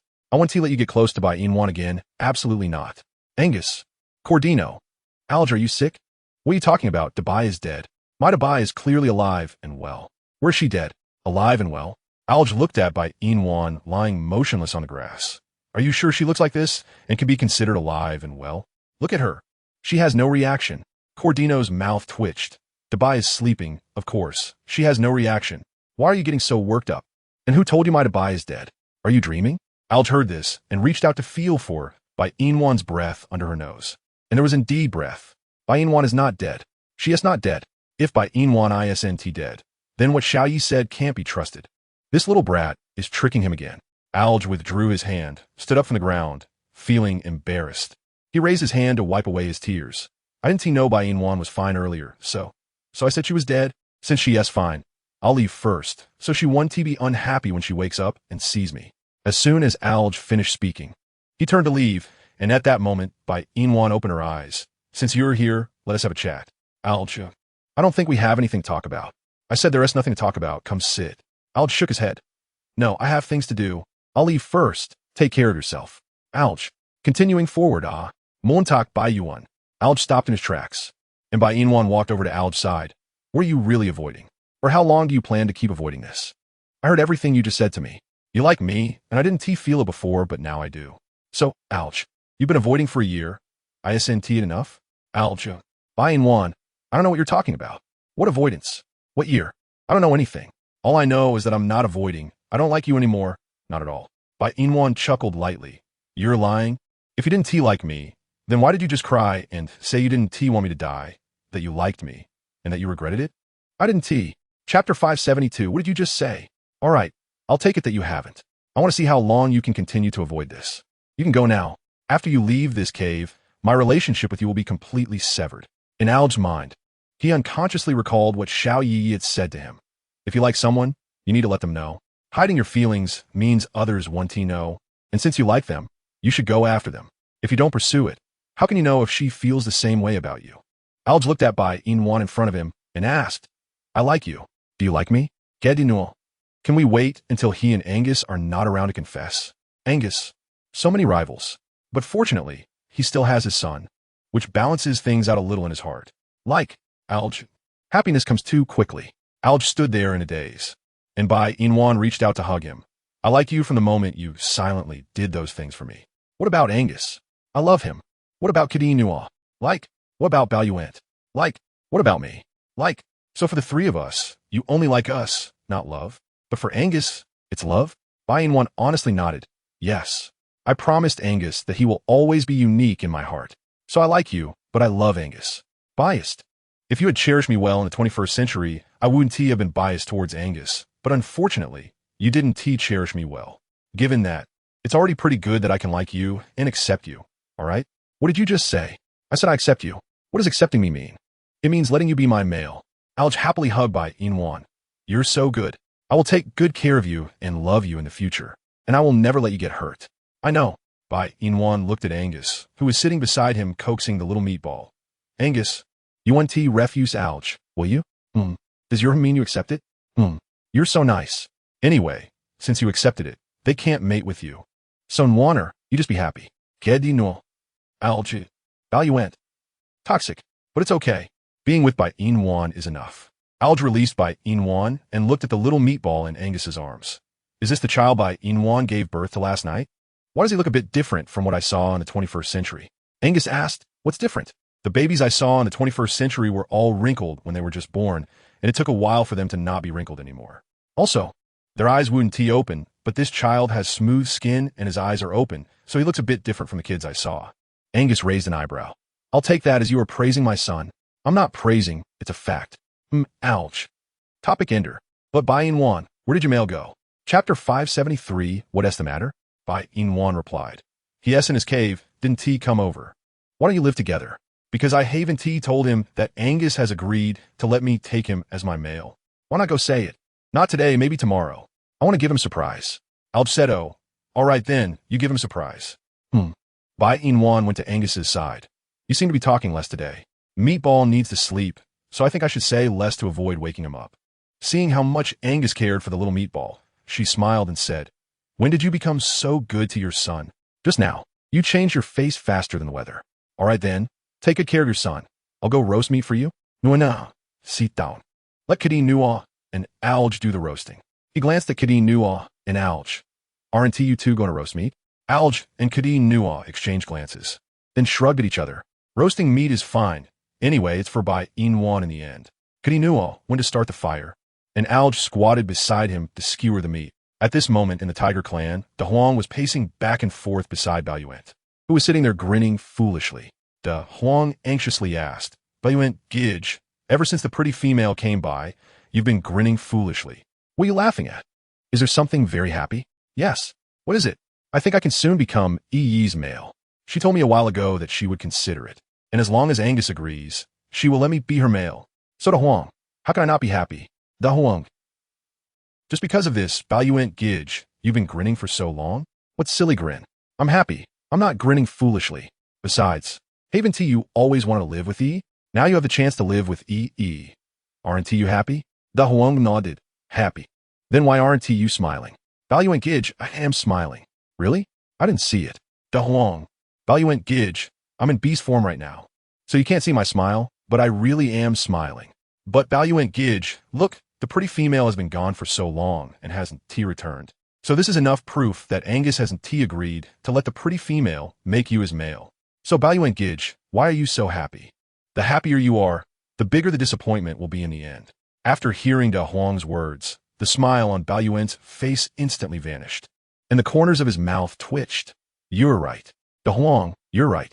I shouldn't have such high expectations. Now it seems that probably won't let me be her male. Bai Yina sighed and continued. De Huang, you won't get to see your Bai Yina, Gidge. Will you? Your Bai Yina, Gidge finally got to be happy, but after hearing your words, I instantly feel so depressed. De Huang. Sorry. Baluente gege. I didn't mean it. I just don't want you to have such high expectations for the pretty female. I'm doing this for your own good. I know. De Huang. You mean well, but can you let me be happy for a while before you bring me down? Chapter 574 Angus agreed. I know, De Huang. You mean well, but can you let me be happy for a while before you bring me down? De Huang nodded. Okay. Then Bai Yina, Gidge, you be happy first. I want to bring you down for now. Once you're happy for a while, I'll say something to cool your heart. Bai Yina. De Huang, you. Forget it. Because you're still young, I won't hold it against you, and you don't have to say anything because the more you say, the more I feel something is off. All right. De Huang is bouncing around beside Balin. Balin asks, what are you doing? If you don't speak, then I'll just bounce. But why do I feel like you're happy when you see me get hurt? De Huang. Is it that obvious? De Huang smiles at Balin. Brother Balin, I'm not happy. I'm just bouncing to make you happy. Look how cute I am when I bounce, right? Balin. Goo, you're not cute at all. De Huang, stop messing around. De Huang responds. Okay then, I won't mess around. But Brother Balin, can you be a bit happier? Even though the pretty female didn't come to find you, we should think about the good side after considering the bad. For example, she didn't come today because she has something to do, or maybe she's planning to come tomorrow. Anyway, we can't easily make judgments, right? Balin nods after hearing De Huang's words. You're right. She must have had something to do. That's why she didn't come. Let's wait a bit longer. Maybe she'll come tomorrow, right? De Huang nods in agreement, right? Let's wait a bit longer. And so, a night passed, and Bai Yina didn't come. The next day passed, and Bai Yina still didn't come. The third day passed, and Bai Yina still hadn't come. By the fourth day, Balin and De Huang were collectively in despair. De Huang looked at Balin, who was motionless, and said, Brother Balin, don't be like this. Maybe the pretty female really has something to do that is why she hasn't come to find you. So let us wait a bit longer. 4 days. It's just 4 days, right? 4 days isn't long. Let's wait a bit longer. Maybe in another month, the pretty female will come. Balin glanced at De Huang. Waiting or not, it's still waiting. So De Huang, don't comfort me anymore. Comfort you? Bai Yina's figure appeared in the cave. And both De Huang and Balin were taken aback. When they recovered, De Huang was the first to run towards Bai Yina. Pretty female, you came? I told Brother Balin to wait a bit longer, but he insisted that you wouldn't come. Look, in the end, you still came. But pretty female, did you come to see Brother Balin? Or to tell him something? Bai Yina said, I came to tell Balin that he could be my male now. Angus has agreed. The reason I haven't come to find Balin these past few days is that I was busy with something, but now that I'm done, I came right away. But why do you look a bit unhappy when you heard this news, Balin? Balin seemed as if he was dreaming. And he suddenly stood up from the ground and rushed towards Bai Yina. Chapter 575. He even praised me for being cute. Bai Yina hugged Balin. Your reaction is a bit slow. Angus really agreed to let me have you as my male? Bai Yina nodded. Yes, he agreed. Today I came here because he allowed it. Now pack your things and come with me to our cave. Oh, by the way, I must tell you, there are now 4 people in our cave, including me, you, and a Huang, making a total of 7. Shouldn't it be 6? Not long ago. Alj made me his female too, so now it's 7. For now on, let us get along well, okay? For Balin, being able to be with Bai Yina was already a very happy thing, so he didn't care how many people there were. He only cared whether Bai Yina was among them. Balin released Bai Yina. Wait here for a moment, I'll go get the animal skins, and then we can leave together. Okay, I'll help you pack. No need. There's not much stuff I can handle alone. You sit by the fire for a bit. I'll be done soon. Bai Yina glanced at the animal skins nearby. There really wasn't much, and it shouldn't take long to pack up. Bai Yina squatted down beside De Huang and patted his head. It's been a few days. Why do I feel like you've grown up again? De Huang stuck out his tongue and licked Bai Yina's palm. De Huang wants to grow up quickly and protect the pretty female. Good. I look forward to seeing how you look when you grow up. Let's go back to my cave together. From today on, wherever I am is your home. Are you happy? De Huang replied. Yes, happy. So happy I could fly. Fly? Who taught you that? Little Yeye. When did your relationship with little Yi get so good? De Huang said. During the year, I delivered things to the pretty female. I often ran into little Yi, and our relationship got better. Plus, he even praised me for being cute, fluffy, and comfortable to hug. Bai Yina. Is that a compliment? Why does she feel like little Yi sees De Huang as a large pillow? But no matter what, as long as they are happy, that's fine. While Bai Yina was chatting with De Huang, Balin had already packed everything. He carried a large bag and went to Bai Yina's side and said, I'm ready. We can go. Bai Yina nodded good. With that, Bai Yina De Huang. And Balin left the tiger clan and headed to where Angus lived. About 10 minutes later, Bai Yina, Balin, and De Huang arrived at Angus's cave. Bai Yina happily went to Angus's side. Angus, I brought Balin and De Huang back. You're only saying Angus, I've noticed you seem to prefer Little Meat more than me lately. No matter how you put it, I'm still your female. And didn't you often say you liked me the most before? But now since Little Meat came along, you're always holding the child and saying less and less, which is making me a bit jealous. After hearing Bai Yina's words, Angus raised his hand and patted Bai Yina's head. Nwaner, you're good. In my heart. The person I like the most is you, not Little Meat. Chapter 576. Nwaner, I'm back. Since you like me the most, why do you hold Little Meat all day without talking to me? And today is Balin's first day staying here. You didn't even say hello? Angus looked at Balin. Take good care of Nwaner from now on. Don't bully her, or I could definitely one tea spare you, understood? Balin nodded. I will take good care of Nwan. That's good. Sit down. Your straw pile is over there. Yesterday Nwaner had Alj and Kadi Nua prepare it for you. From today on, you'll sleep there. Balin looked at Bai Yina with gratitude. Thank you, Nwan. You're welcome. During the following time, Balin sat together with Alj and Kadi Nua chatting, while Bai Yina sat with Angus feeding Little Meat milk. The two exchanged glances, and Bai Yina smiled. Why are you looking at me like that? Then what, Nwan? Why are you looking at me like that? Because you're good looking. I'm also looking at you because you're good looking, Nwaner. Hiss, when did your mouth become so sweet? Angus raised his hand and rubbed Bai Yina's head. It's always been sweet. You just never noticed, but to be honest, I've indeed neglected you lately, but haven't you neglected me too? And recently, you've taken in 2 males. Now you're just like Guran, both having 4 males. But the person I love the most is you. I know. It's precisely because I know that I let you find 3 males. Bai Yina smirked. Now, tell me honestly, have you ever been jealous of those 3? Yes. I knew it. What do you know? I know you get jealous. So smart? I've always been very smart. Okay? Good. You're the smartest. Of course. The cave was filled with a happy atmosphere. Bai Yina, Angus, and the others were laughing happily together. The waves crashed violently against the beach, and something unusual appeared in the sea. A naked man emerged from the water, with long white hair cascading down his shoulders. He looked at the scene before him. A slight smile on his lips. Ranner, I'm back. Days passed, and Bai Yina's relationship with the 4 males grew better. They happily lived together, and in the blink of an eye, spring arrived. In spring, everything revived, the leaves sprouted, and the sun warmly shone on Bai Yina and the other males as they lay on the lawn, gazing at the sun in the sky. Bai Yina said, the weather is really nice today. Barrett, yeah, the weather is great today, very warm. Ouch, after staying in the cave for so long. We can finally come out and bask in the sun. Codino. 1. Angus. I still prefer the cool feeling. Everyone, huh? Angus. Okay. I still like being warmed by the sun. Bai Yina nodded in satisfaction. In the blink of an eye, I've been in this beast world for a year and a half. From being alone at first to now having 7 people, it's great. But if there's a chance, I hope we can all return to the 21st century. Chapter 577. I don't want you anymore. If there is a chance for all of us to return to the 21st century, what do you all want to do? Alj spoke first. If we all have a chance to go back, I want to continue being a rich second generation. The kind that doesn't worry about food or clothing. And I want to be handsome. Then the girls will definitely like me. Bai Yina unhappily pushed Alj, who was lying beside her. You can roll. Bai Yina, don't take it so seriously, I'm just joking. If I really have a chance to come back to the 21st century, I will cherish you and marry you as my wife. Bai Yina rolled her eyes at Alj, then looked at Codino with satisfaction and asked, Codino, when you reach the 21st century, what do you want to do? Me? Yes. What do you want to do? Codino thought seriously. I haven't been to the 21st century, but from what Bai described, it sounds great. So if I have the chance to go to the 21st century, I want to learn more about its knowledge and study with Bai. It would be best if I could be a senior at your school, so I could take care of you as a junior. Then what about Barrett? At my age, going back to your school would be a bit old, but I think being a teacher at your school would be nice. Alj shot a disdainful look at Barrett.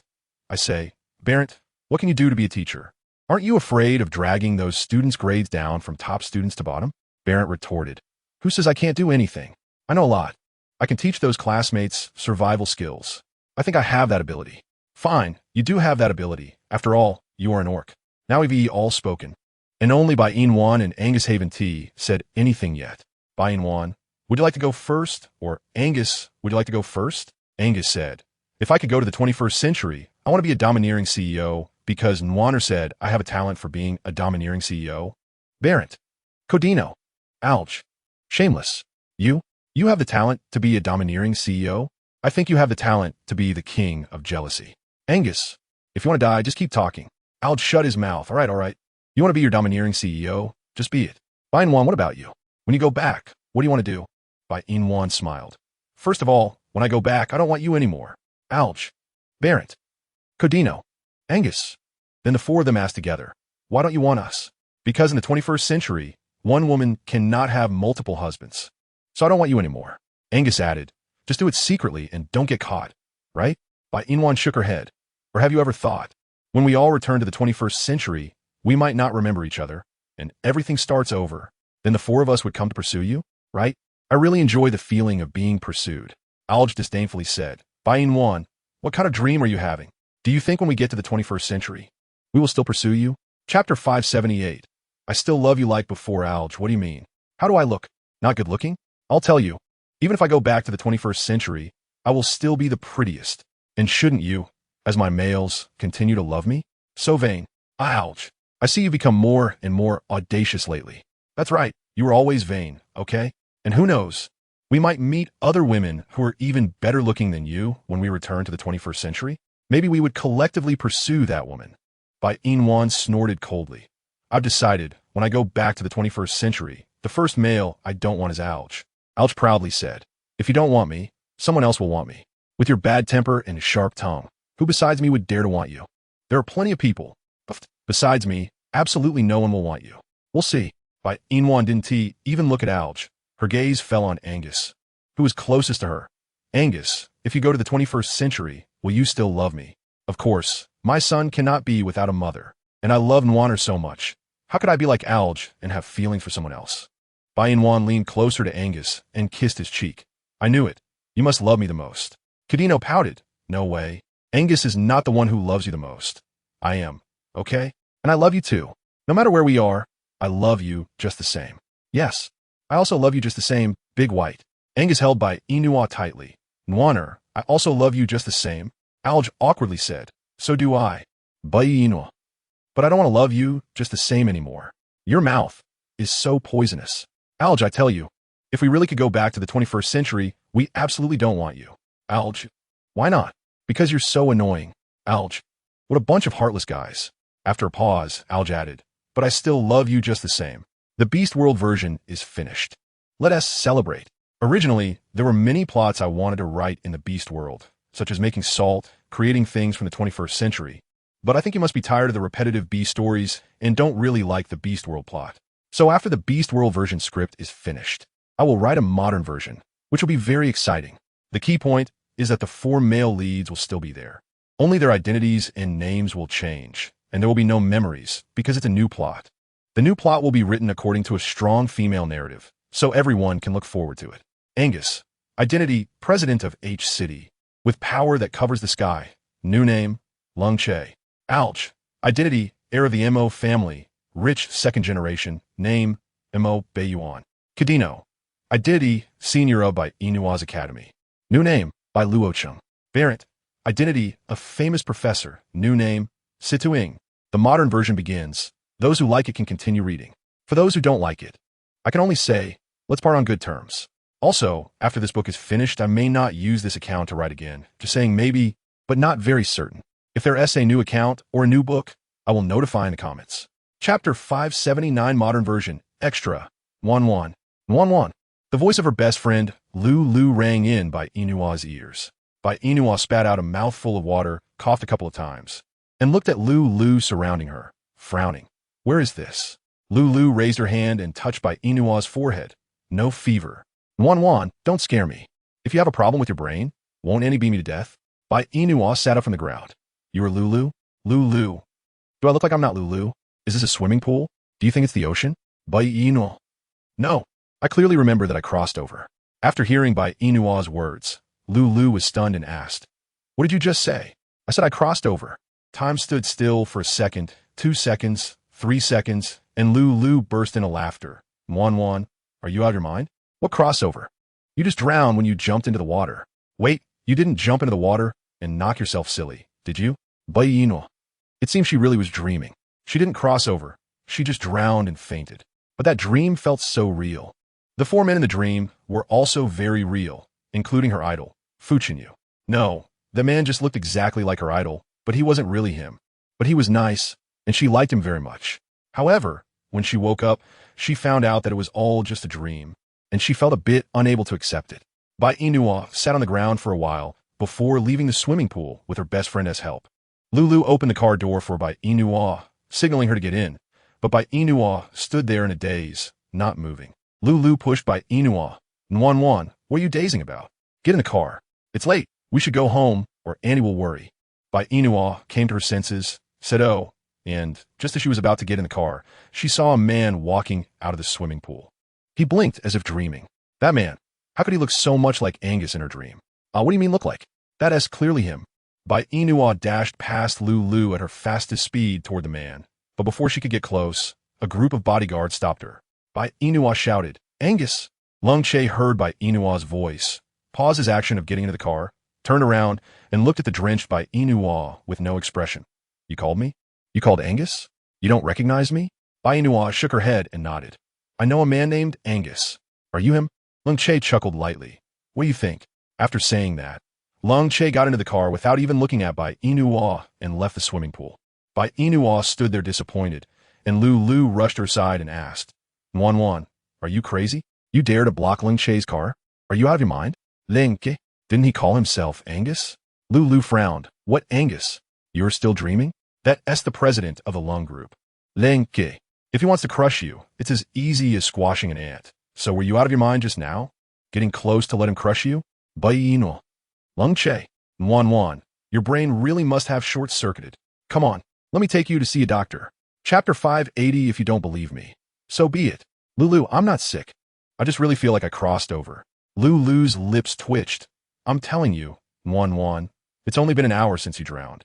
So you want to tell me that you spent an hour playing at crossing over? I told you not to watch those nonsensical novels and dramas. Why didn't you listen? Now you look silly, and Annie must be worried sick. Bai Yina. If you don't believe me, so be it. What do you mean you don't believe me? That clearly makes it hard for people to believe, okay? I'm telling you 1-1. There is no scientific basis for crossing over. So stop daydreaming. Also, if you have a crush on President Lung, just say it directly. After all, loving him 1T make a difference whether there's one more or one less woman. It's all just the same trope of a domineering president falling in love with me, right? But 1-1, I must tell you, a domineering president can fall in love with others, but he won't fall in love with you. Bai Yina realized for the first time that her best friend was so harsh. Lulu, why can a domineering president fall in love with others, but not with me? I think I'm quite pretty. Pretty? Lulu looked at Bai Yina's clothes and the ghostly makeup on her face with disdain. That ghostly makeup was already unwatchable, and after getting wet, it was even more unwatchable, okay? If she went out like this at night, she would scare people to death. Wan, your makeup makes me feel like you look like a ghost. I haven't seen you without makeup for a long time, so in my memory, your face looks almost like a ghost. In your clothes, you look like an old lady. I just don't understand. You've only been assaulted once, and you dress yourself like this. Are you trying to scare someone to death? Also, what does your face look like without makeup? Is it ugly or beautiful? As your friend, you should show me. After listening to Lulu's words, Bai Yina raised her hand to touch her face, recalling that when she was 16, she was assaulted by a man because she was too pretty and dressed too well. Since then, she started wearing heavy makeup and ugly clothes, and to protect herself, she even learned Taekwondo, although she hadn't succeeded yet. Moreover, she didn't even dare to look at her own face after putting on makeup. But just now, she actually spoke to Lung Che with this ghostly face, and he remained unfazed. It seems he has a strong inner strength. Bai Yina felt the gaze of many people on her, grabbed Lulu's hand, got into the car, and drove directly home. The Bai and Lu families lived next to each other, and Bai's mother and Lu's mother were best friends. Since Bai Yina and Lu grew up together, they are now inseparable. Lu is very beautiful and has a great figure. Most importantly, she is very loyal, which is why Bai Yina enjoys hanging out with her. Bai Yina used to be a gentle girl who was crazy about chasing stars, but now, due to a dream, she decided to start changing. Regardless of whether that dream was real or not, she couldn't continue to face the world with this ghostly face. After all, it was somewhat frightening. Upon returning home, Bai Yina said goodbye to Lulu and went upstairs. Just as she returned, she was caught by Bai's mother. Bai Yina, where have you been messing around today? Chapter 581. Barrett, are you calling me? Mom, how can you say I'm messing around? I was just out playing with Lulu and went diving. Diving all day. Let me tell you, Bai Yina, stop using Lulu as an excuse. That child is so well-behaved, and look at you. Not only are you not studying, but you also dress like an old woman every day. And this face of yours, how long are you going to keep pretending to be a ghost? Don't you know your mother has a bad heart? Bai Yina rubbed her forehead. Mom, in your eyes, Lulu is the best, right? I'm the worst, right? Since I'm so bad, why do you secretly care about me? You're such a brat. What nonsense are you talking about? Seeing Bai's mother getting angry, Bai Yina quickly smoothed things over. Mom, I was just joking. Don't be mad. I'll go upstairs right now and take off my makeup. I'll change my clothes immediately. Okay, I've been telling you to remove your makeup for 2 years. Are you really going to listen to me today? Of course. After all, isn't it because you have a bad heart? I don't want to scare you anymore. So I'm going right now. Right now. With that, Bai Yina ran upstairs as fast as she could to remove her makeup. Bai's mother sighed helplessly and ultimately said nothing. Upstairs, Bai Yina took her makeup remover to the bathroom and washed her face clean. In the mirror appeared a delicate little face, skin as white as snow, incredibly beautiful, with stunning features and a mesmerizing appearance. She had a typical oval face, eyes like polished black beads, elegant and extraordinary, like a fairy. Bai Yina couldn't help but be mesmerized. She raised her hand to touch her face. This is the first time I feel like I'm so pretty. Bai Yina put away the makeup remover and found a dress that was slightly less old-fashioned to wear. She went downstairs and saw Bai's mother setting the table. Bai Yina walked up to her. Mom, do you think your daughter is pretty? Hearing Bai Yina's voice, Bai's mother looked up at her face after she had removed her makeup. Her skin was like congealed fat, her features exquisite, and her figure was also curvy. Bai's mother grabbed Bai Yina's hand and said, Wan, I suddenly feel that you are safer with makeup on. You know, you're only 18, and there are many bad people near the school. If you go out without makeup, you'll definitely be bullied by bad people. So, you should put your ghostly makeup back on, okay? Bai Yina. Mom, you were the one who told me to remove my makeup, and now you're telling me to put it back on. What do you really want? Mom was wrong. Hurry up and put on makeup for me. Bai Yina shook her head. No, I don't want to wear it. I feel nauseous just looking at this ugly face, which is why I don't want to wear makeup. I'm going out to find Lulu. I won't be having dinner at home today. Bai's mother. Hey, I'm telling you, Bai Yina, come back. If you don't put on makeup for me, you can't go anywhere.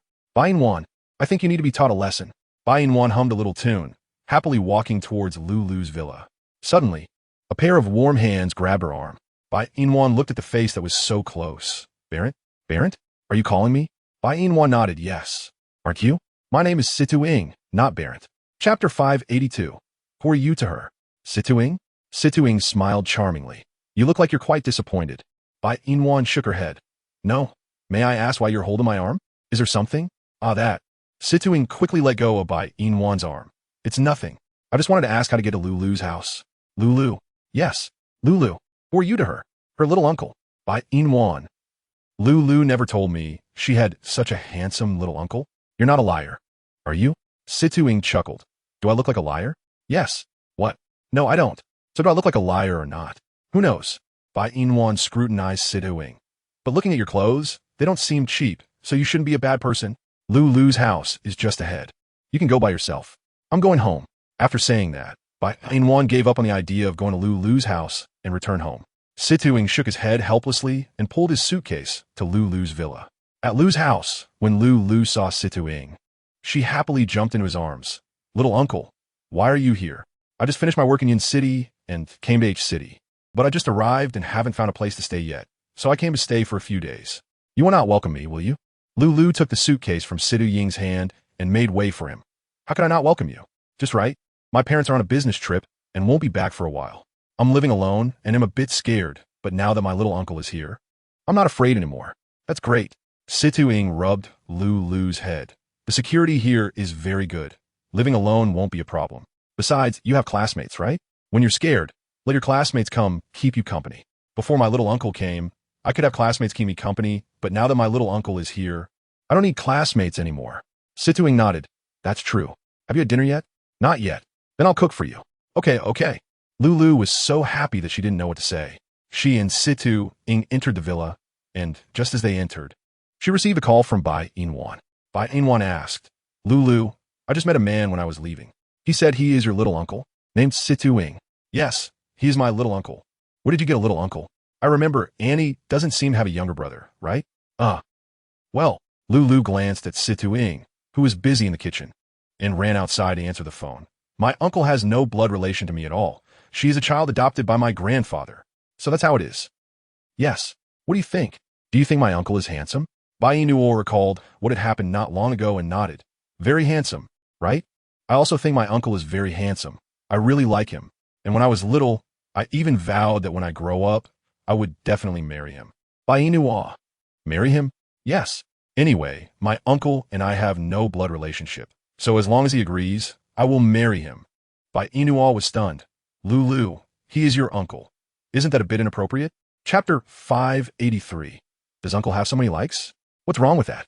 I like my uncle, and I believe that if I spend more time with my uncle recently, he will fall in love with me. But you must keep my feelings for my uncle a secret. I haven't told anyone else about this yet. You are the first to know, right?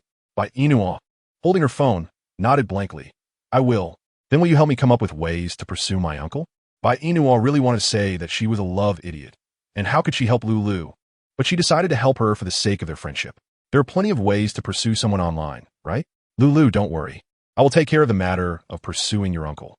Lulu happily nodded. Wan, I knew you were the best to me. Best friends forever. Okay. Lulu, who are you calling? Come in for dinner. A voice from the phone said, and Bai Yina said, Lulu, you should go eat first. Okay. Goodbye. Wan, goodbye. Beep. The call ended. Bai Yina threw her phone on the bed, picked up her pajamas, and went to the bathroom to take a shower. As soon as Lulu hung up the phone, she ran to the dining table. When she saw the tomato egg noodles, Lulu happily said, Uncle, how did you know I like to eat this? Uncle didn't know. Then how did Uncle make noodles for me to eat? Because there were only eggs and noodles left in your fridge, so if I didn't make noodles for you, you would have nothing to eat. Lulu smiled awkwardly. I'm sorry, Uncle. I forgot to buy food after I finished what was in the fridge. I will go buy it tomorrow after school. Situing gently pushed the noodles towards Lulu and said, No need. I have time tomorrow. I will go buy it. You just focus on your studies. Thank you, Uncle. We're family. Why say thank you? Lulu took a bite of the noodles and asked, Uncle, if a girl likes you and confesses to you, would you agree? Situing thought for a moment. That would depend on whether I like that girl or not. So, Uncle, do you like me? I like you. Then if I confess to you, would you accept? Situing paused in his eating, frowning. Lulu, what are you talking about? I am your uncle. How could you confess to me? Seeing that Situing was unhappy, she said, I was just saying if. No ifs. Situing's refusal was decisive, and Lulu felt a bit hurt as she ate the noodles gloomily. Uncle, do you have someone you like? No. Really? Well, has Uncle ever lied to you? Uncle doesn't have anyone he likes. That's good. Lulu, from what you said, it sounds like you really want Uncle to be single. Uncle is 27 this year. He is not young anymore, and my sister, your mom, is pushing hard. So, will Uncle go on blind dates? Situing shook his head. I wouldn't do that. I don't like blind dates, and I believe that if fate comes, I will soon be single again. All right, Lulu, you are still young. Don't think about your uncle-less matters. Just study well, okay? Chapter 584. Why are you helping me? Uncle, I'm already 18 this year, and I'll be 19 soon. Don't always treat me like a child, okay? Situing smiled. All right, I want to treat you like a child. Let us eat first. Lulu responded with an and continued eating her noodles. After dinner, Lulu went upstairs to sleep. While Situing was tidying up things in his room, he walked to the balcony, looking at the villa where Bai Yina lived, chuckling softly, then returned to his room to continue tidying up. In the morning, the first ray of sunlight pierced through the heavy curtains and shone on Bai Yina's bed. She opened her eyes, looked at the clock beside her, and when she saw it was 8 a.m., Bai Yina jumped out of bed. Oh no, I'm going to be late for class. Mom. Bai Yina quickly rolled out of bed, rushing to the bathroom to wash her face while shouting, Mom. Mom. Hearing Bai Yina's shouts, Bai Mu hurriedly walked out from outside. What is wrong? Why are you yelling so early? I'm going to be late for class. Why didn't you wake me up? Didn't you set an alarm? The alarm didn't go off. Then you can't blame me. You said yourself that if anyone disturbed your sleep, you would fight with them. Hey, I rarely talk to you like this. I'm going to school. Bai Mu looked at Bai Yina's clean face and quickly grabbed her arm. You haven't put on makeup yet. Makeup? I told you, girl. Don't you know how many bad people are out there now? You go around with such a pretty face. Aren't you afraid of being targeted by bad people? Bai Yina. I said, Mom, I'm going to be late for class. Don't hold me back. Put on your makeup before going out. I don't want to. You say your daughter is so beautiful. Why don't you take her out for a walk? Bai Mu. Walk? I'm telling you, Bai Yina, what kind of nonsense are you talking about? Do you think you're a dog or something?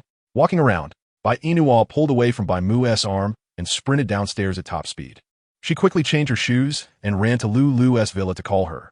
Lulu. Lulu, we're going to be late for school. Hurry up and get up. Don't sleep anymore, Lulu.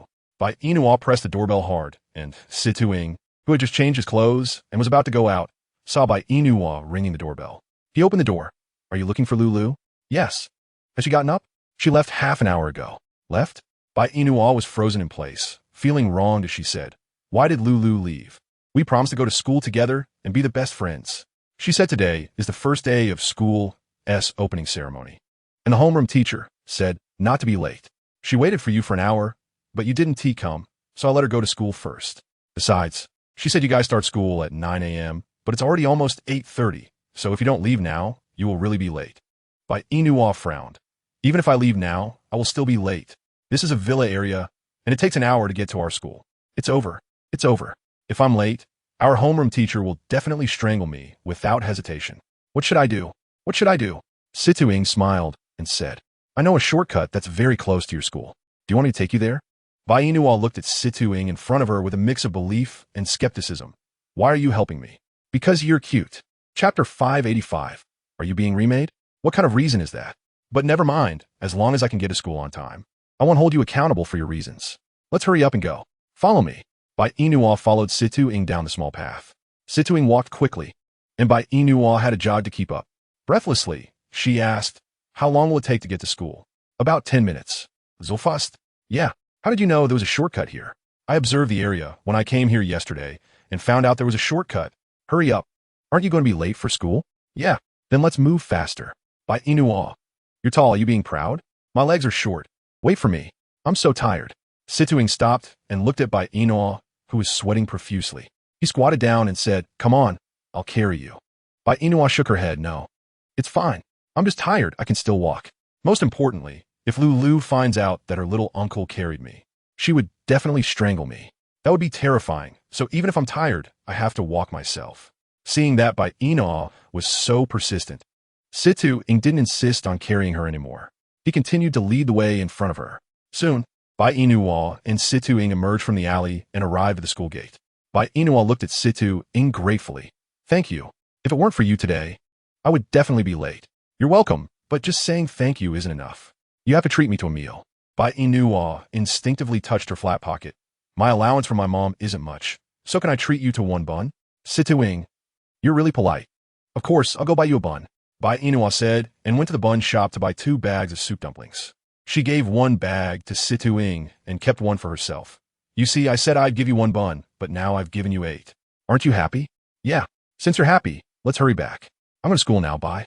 Bai Yina waved at Situing and then jogged into the college. When she arrived at class 2 to 5, she bumped right into the homeroom teacher. Bai Yina smiled and greeted, "Good morning, teacher." The homeroom teacher asked in surprise, "Student, did you come to the wrong class?" "No, I'm right here, but our class doesn't have a student as beautiful as you." Unexpectedly praised by the homeroom teacher, Bai Yina felt delighted. "Teacher, I'm Bai Yina." "What? Bai Yina?" Bai Yina nodded. "Yeah, the real Bai Yina. Look at this nose, these eyes, this mouth, this face. It's me." "Teacher, don't you recognize me?" If possible, the homeroom teacher really wanted to say she didn't recognize her. "Bai Yina, have you been remade? Why do you look so different?" "Bai Yina, I always look like this. If you're so beautiful, why do you wear such heavy makeup every day?" Bai Yina shamelessly said, "Because I'm too beautiful. I was afraid of causing a stir at school, so I put on makeup." Chapter 586, Because I don't want to scare you. The homeroom teacher's mouth twitched unconsciously. "Since you're afraid of causing a stir, why did you suddenly remove your makeup?" Bai Yina chuckled. "That's easy, because I didn't want to put on any more.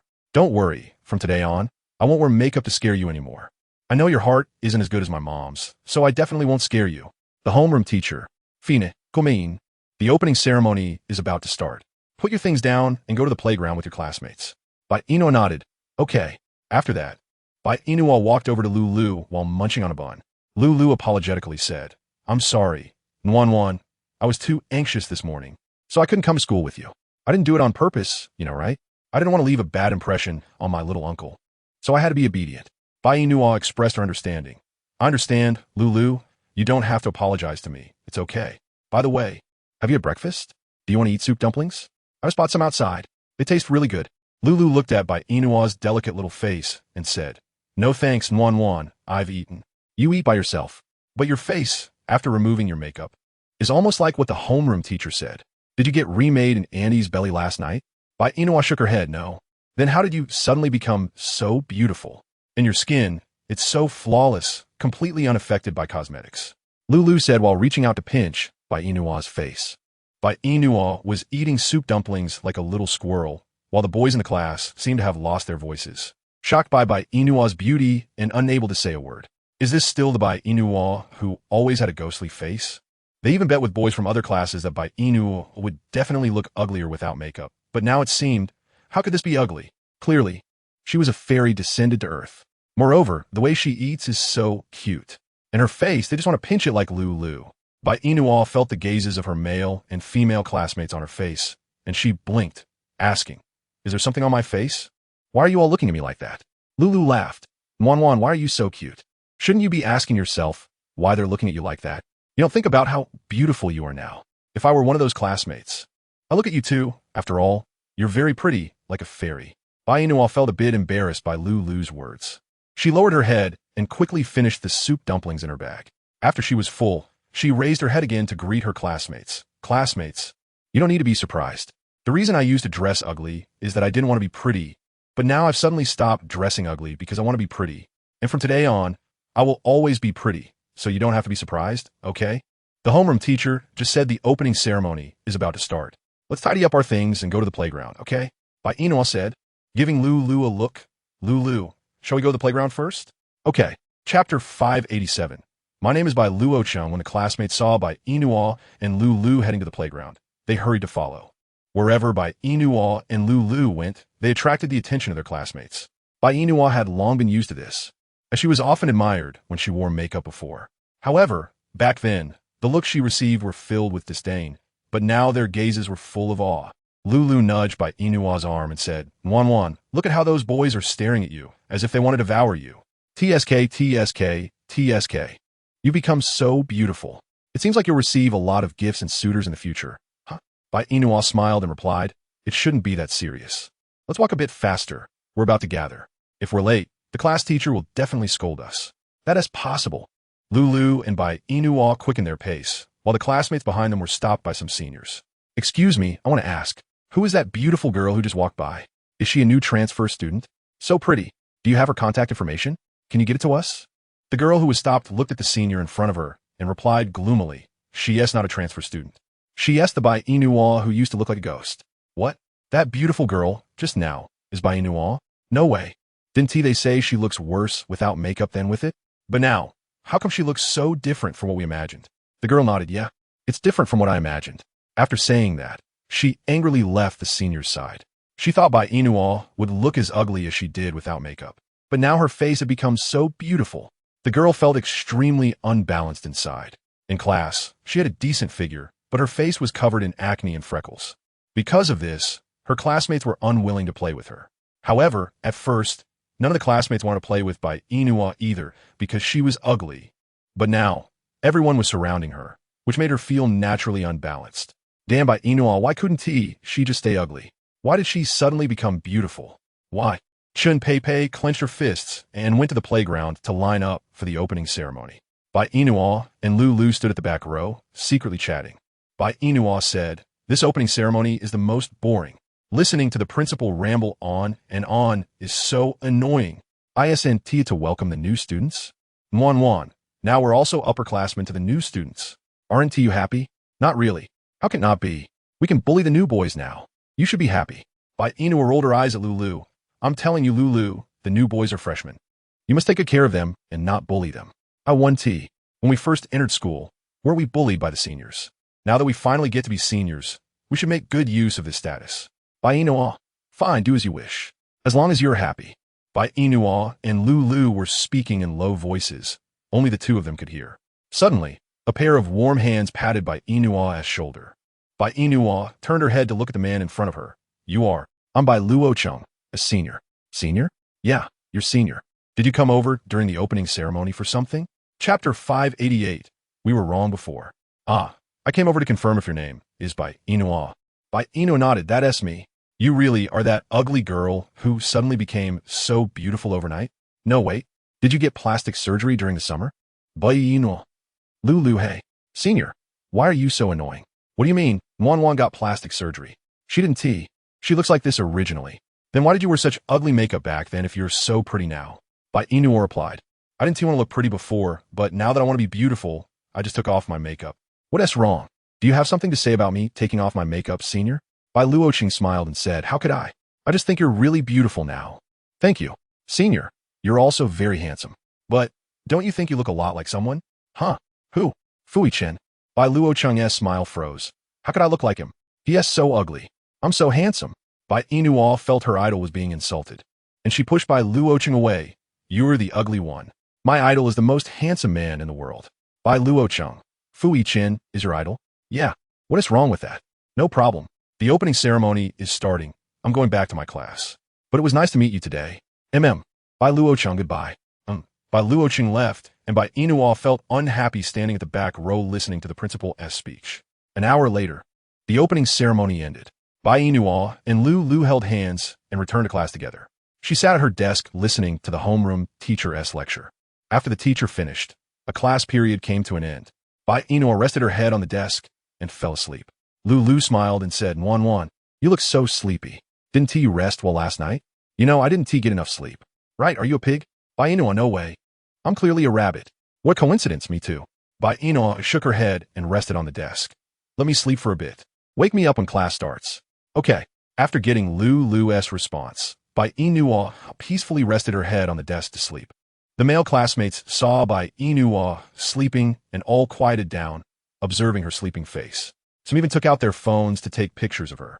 Seeing this, Lulu grabbed her coat and covered Bai Yina's face, saying, "What are you guys doing?" Taking photos without her consent is an invasion of her privacy and portrait rights. Did you get Wan's permission to take pictures of her like this? "Hey Lulu, we're all classmates. Taking a few photos, we believe Bai Yina won't mind. So hurry up and move aside. Let's take a few more. Otherwise, when Bai Yina wakes up, we won't be able to capture her sleeping face." "Lulu, I'm telling you guys, enough is enough. When Wan was pretty before, you didn't spare her any insults. Now that she is pretty, you're taking so many pictures. What are you trying to do?" The male classmates felt a bit embarrassed by Lulu's words, and they collectively apologized. We were wrong before. Chapter 589. Did you buy all of this for me? Did you just realize that? But now your apologies are useless. One T accept them. After all, what you said before was quite excessive. The male classmates. Lulu. Oh dear Lulu, we were wrong before. Can you not be like this? Lulu looked at the group of big men acting spoiled in front of her and shuddered involuntarily. Ugh, you guys are so disgusting. Go away, go away. Don't act spoiled in front of me. It's making me uncomfortable. Lulu, if you want us not to act spoiled in front of you, just tell us Bai Yina's QQ, WeChat, and phone number, okay? No. Oh, come on, don't be like that. Lulu, really don't do this. You guys didn't want it before, so what does it mean that you're coming back for it now? Good horses don't eat the grass they once grazed on. So what are you all doing? Lulu, what do you mean by good horses don't eat the grass they once grazed on? Why does it sound so wrong to me? Bai Yina popped her head out from behind Lulu's clothes and looked at her. Explain to me. What do you mean by good horses don't eat the grass they once grazed on? Are you referring to me or them? If it's them, then am I the grass they ate? Lulu, slip of the tongue, slip of the tongue. Don't use adjectives carelessly next time. Isn't class about to start? Then let's go to class. Bai Yina glanced at the male classmates still surrounding her. Aren't you guys going to class? Why are you all staring at me? Go to class. Go to class. The male classmates silly smiled at Bai Yina, and after they finished laughing, they all returned to their seats to prepare for class. Bai Yina yawned, picked up a book beside her, placed it properly, opened it, and continued to sleep. Lulu. Time passed in the blink of an eye. At noon, Bai Yina was still lying on the table sleeping. Lulu packed her things and called out to Bai Yina. Wan, class is over. Let us go eat at the cafeteria. Bai Yina sleepily said, no, you go eat. Just bring me a bread when you finish. I'm so sleepy, I want to sleep. Okay, you're now the popular person at our school. If you show up, it will definitely cause a stir, and I don't want to be surrounded by a bunch of guys. You sleep well, and I'll bring you something back later. Lulu draped her coat over Bai Yina's shoulders and then left the classroom. As soon as Lulu left, Bai Yina quickly fell asleep again. 10 minutes later, Bai Yina was awakened by a commotion. She lazily looked at the bread, milk, and various snacks on her desk. Did you guys buy all this for me? The male classmates nodded. Yes. Bai classmate, look, what do you like to eat? Bai Yina casually picked up a piece of bread and took a bite. Just as she swallowed, she saw a chubby male classmate appear in front of her. Bai Yina blinked. What is wrong? Bai classmate, you're eating the bread I bought for you. And then? Do you want to eat it too? Do you want me to give it back to you? If that's the case, I can give you money, okay? Bai Yina put down the bread in her hand and took out her wallet, pulling out a 10 yuan note and handing it to the male classmate in front of her. Here, 10 yuan should be enough, right? The male classmate shyly lowered his head. You don't need to give me money, goddess. Chapter 590. Encountering Lung Che, you don't want it? The male classmate shook his head, no. Buying things for my classmate is what I, as a knight, should do. Knight? Bai Yina really doubted if there was something wrong with her ears. A chubby knight was also quite disheartening. Bai Yina picked up the bread and started eating again while scrolling through Weibo on her phone. The male classmates secretly looked at Bai Yina's Weibo name. And soon, her Weibo followers inexplicably increased by hundreds, and it was still rising. Bai Yina. When did she become so popular? The follower count was skyrocketing. Bai Yina glanced at the latest news, and after finishing, she also finished the bread in her hand. Su Wenru stood up, and a large group of men crowded around her. She smiled and said, what are you guys doing? I just want to throw away some trash. You don't need to surround me like this, right? The male classmates hurriedly took the bag of bread from Su Wenru's hands. Bai classmate, what do you want to do? Just say it, we can help you. No need, I can do it myself. Also, I see it's still early. Haven't you all gone to eat? You haven't eaten. How can we possibly go eat? We'll go after you're full. It's not too late. This was the first time Bai Yina received such treatment. She looked at the bread and milk on her desk. I don't have a big appetite. Usually, one piece of bread is enough for me. There is still a lot here. You could take it back and eat. No need, goddess, since we bought it for you. You should just take it back and eat it. Bai Yina usually doesn't like to eat bread. Only occasionally. So how could she take these breads with her? Moreover, they bought it, not her, so naturally, she wouldn't eat it. Bai Yina held her phone and wanted to leave her seat. But a group of male classmates blocked her way. Bai Yina helplessly said, can you guys let me through? Bai classmate, where are you going? To the restroom. The male classmates immediately cleared a path for Bai Yina. Bai Yina smiled gratefully and ran into the restroom as fast as she could. But because she was too fast, she ran into the wrong restroom. Bai Yina looked at the toilet in front of her, her eyes widened, and a hint of surprise flashed in Lung Che's cold eyes. Bai Yina looked at Lung Che, who she had just met yesterday, and smiled familiarly. Hi, we meet again. Again? Ah, you might not remember. The person called Angus yesterday was me. Don't you remember? The one with the dirty face was me. So, you came in here just to tell me you look prettier? Bai Yina shook her head. No, I just walked into the wrong restroom. I'll go out now. You continue, okay? As soon as Bai Yina finished, just as she was about to escape, Lung Che grabbed her arm. Want to run after seeing? Seeing what? She just came in. It seems like she hasn't seen anything, right? So what did she see? Is this man sick? Did he take off his pants? No, right? So why is he grabbing her? Bai Yina struggled in Lung Che's grasp. I said, Lung young master, can you let me go first? If I'm not mistaken. I don't think I saw anything. Chapter 591. Really hope I touch you? Not seeing anything doesn't mean you didn't cause me any harm.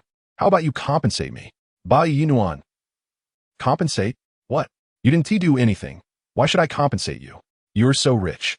You shouldn't need a poor person like me to compensate you, right?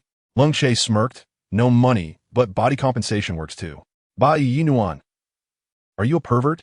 I'm only 19 this year, and you want to ruin me, the flower of the motherland. Lengke, you bastard. What I meant by body compensation is not physical compensation. What are you thinking? Do you think I would touch a girl who isn't even grown up yet? Bai Yina felt looked down upon. She looked at her chest. It's not A, not B, it's C. So, is she like a girl who isn't even grown up yet? She yes, an adult, not some little kid. Bai Yina unbuttoned her clothes, took them off, and looked at Lung Che. Take a good look. I'm not a girl who is even grown up yet.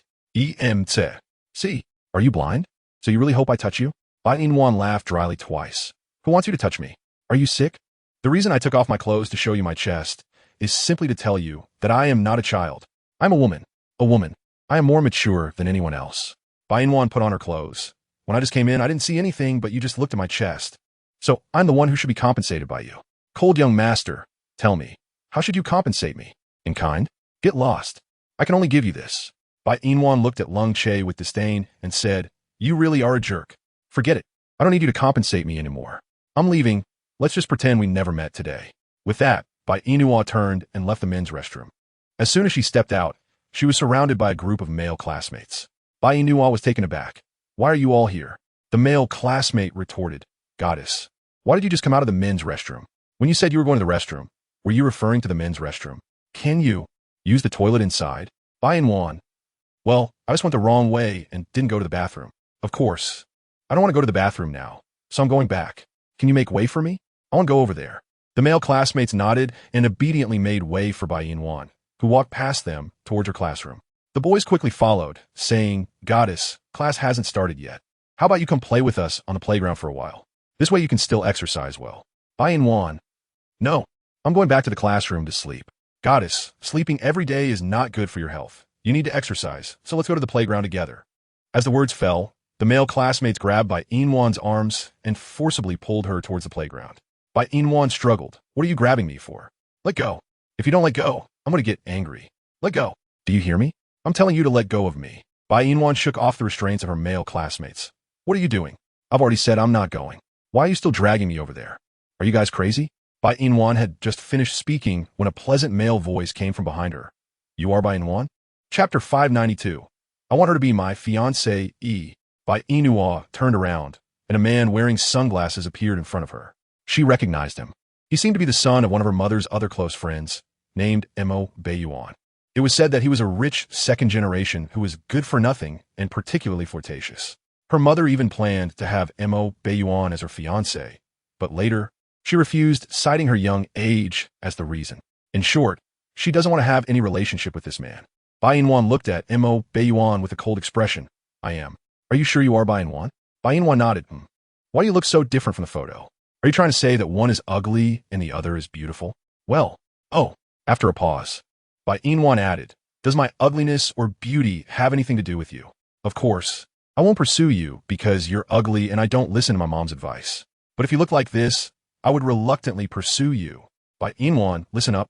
My name is Bai Yina, and from now on, I will be your boyfriend. Bai Yina, you're crazy. The male classmates nodded in agreement. Yeah, that's crazy. Our goddess doesn't need a boyfriend like you. What she needs is classmates like us. Did you hear that, Bai Yina? Even if I want to have a boyfriend, I wouldn't let you be my boyfriend because I don't like men like you, you know? Bai Yina raised an eyebrow.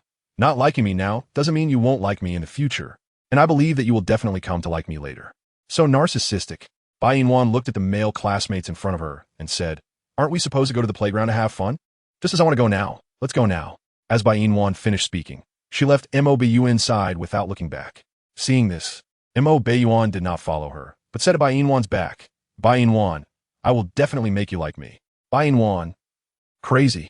After waiting for Bai Yina's figure to disappear, Mo Bai took out his phone to call his mother, a smile curling at the corner of his mouth. Mom, what's up? Is the sun coming out from the west today? You actually dared to call me. Mo Bai smiled and said, Didn't you just tell me that Aunt Bai's daughter is 19 years old? In 2 years, I can take her home as your daughter-in-law. At first, I didn't agree, but now I do. Mom, please go tell Aunt Bai and let me get engaged to Bai Yina first. Engagement?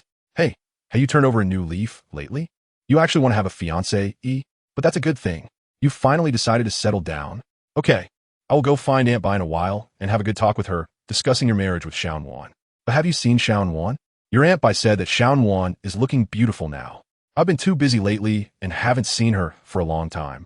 But if your Aunt Bai is so pretty, Xiaowan must be doing well too. Mo Bai nodded. Yeah, she's pretty good. It's really not easy to hear you. You little brat, compliment a girl. All right then, Mom. I'm going to buy some things to visit your Aunt Bai. Once it's done, I'll call you, okay? Thank you for your hard work, Mom. For the lifelong happiness of my son. How could this be considered hard work? All right, I'll hang up the phone for now. Okay, I'll wait for your good news, Mom. Chapter 593. You will regret it. Mo Bai hung up the phone, a smile on his lips. Bai Yina. You will belong to me sooner or later. Belong to you? It's too early to say. Lung Che's voice sounded behind Mo Bai. Mo Bai turned around and saw Lung Che, who had suddenly appeared behind him. What are you doing here? Why can you be here, but I can't appear here? All right, but what did you mean by that sentence just now? What do you mean by saying I spoke too early? Lung Che curled his lips, because I have my eye on that woman. We really are brothers. It turns out that even the woman I like is the same. But my mom has already gone to Bai Yina's house to discuss the wedding date. So what? As long as I'm not married for a day, I still have a chance. Mo Bai looked at the cold Che in front of him, raised his hand, and patted Che's shoulder. Then, brother, let's wait and see who wins this duel. In short, I must have Bai Yina. What a coincidence. So am I. Lung Che put on his sunglasses, walked past Mo Bai and left the corridor. Mo Bai adjusted his sunglasses and walked in the opposite direction of Lung Che. On the school playground, Bai Yina sat bored on the side watching a group of boys play ball, propping her face up with her hand and sighed. What the heck? Watching boys play basketball is the most boring. Boring? Bai Yina looked toward the source of the voice, and Bai Luoqing's face appeared in her view. Bai Yina asked, What are you doing here? Didn't you say you were bored? Since you are so bored, of course I came to chat with you. What? What do you want to talk about? I don't want to talk about anything with you. What? Are you afraid I will eat you? Bai Yina sneered twice. This is a school. I don't believe you can do anything to me. All right, I have to go back to class now. Bai Yina finished speaking, stood up, and left the playground while all the male classmates were still playing basketball. Bai Luocheng hurriedly followed. I said, Bai Yina, come to my house this weekend? Why should I go? Because Fu Yiqin will be there. Bai Yina paused in her steps, looking at Bai Luocheng. Are you saying Fu Yiqin will be at your house? Yeah. Why? Do you know him? Yeah. You're not lying to me, are you? How could I? Bai Luocheng smiled and said, I have no reason to lie to you. If I were to deceive you, I would disappear from your sight forever. How about that? Bai Yina felt that Bai Luocheng had ulterior motives. We just met today, so why are you being so nice to me? Besides, Fu Yiqin is very busy. He probably doesn't have any plans this weekend. So Bai Luocheng, you're lying. Can't you find a better excuse? This isn't an excuse. It's true. And even if I can't show you Fu Yiqin, I can show you his private photos. Want to see? I have a lot on my phone. Bai Yina didn't believe Bai Luocheng's nonsense. She raised her hand and waved at him. I'm going back to class. You enjoy your game. So are you coming to my house this weekend or not? No time. Not going. But Fu Yiqin, I don't believe it. You'll regret it. I won tea. All right, I look forward to seeing your expression when you find out Fu Yiqin is really there. Bai Yina chuckled dryly. You're so eager to anticipate. Take your time. Chapter 594. Lifelong Affairs. When Bai Yina returned to the classroom, class was just starting. She sat down next to Lulu and listened attentively to the lesson. Time passed quickly, and when school was over, Lulu and Bai Yina left the school hand in hand. Lulu said, Wan, my uncle is going to the supermarket to buy things today. And then? Then should I ask him to buy something for me? Bai Yina nodded. Sure. What do you want to buy? A gift, right? After all, it's my uncle's first time at my house. But what kind of gift should I get him? Bai Yina's gaze fell on a watch shop across the school. How about a watch? Someone like your uncle, a successful person, should like watches. But those nice watches are quite expensive. Lulu, do you have enough pocket money? Lulu subconsciously glanced at her wallet. How expensive is it? How expensive do you want to buy? What do you think is expensive? Bai Yina thought for a moment. For kids like us who have limited pocket money each month, let us say 1,000, because if you don't have enough, I can sponsor you a bit, but if it's too expensive, I can't help you. Lulu thought Bai Yina made sense and nodded. Okay then, let us buy one for 1,000, but isn't that too cheap? Cheap. Lulu, you should think about whether we have enough money in our wallets. Besides, 1,000 is already quite expensive. Also, as long as it's bought by you. Your uncle should like it. So let us hurry to the watch store. Right, Wan, you're right. As long as it's bought by me, my uncle will definitely like it. Let's go buy a watch. Bai Yina had just taken 2 steps when her phone rang. She looked at the caller ID and saw it was her mom. Bai Yina answered, Mom. School, over? Come home. But I have something to do. I can't go home yet. What could be more important than your lifelong affairs? Bai Yina was momentarily confused. What did she mean by lifelong affairs? What did her mom want to do? Mom, you're not planning to find me a fiancé again, are you? I'm telling you, I'm only 19 now, and I don't need a fiancé, so please don't worry about it. Bai Yina, if you don't come back, I might just settle this marriage for you myself. Bai Yina was genuinely exasperated with her mother. She frowned. Mom, don't mess around, I'll be back soon. You have to hold off on finding me a fiancé until I return. I don't want one.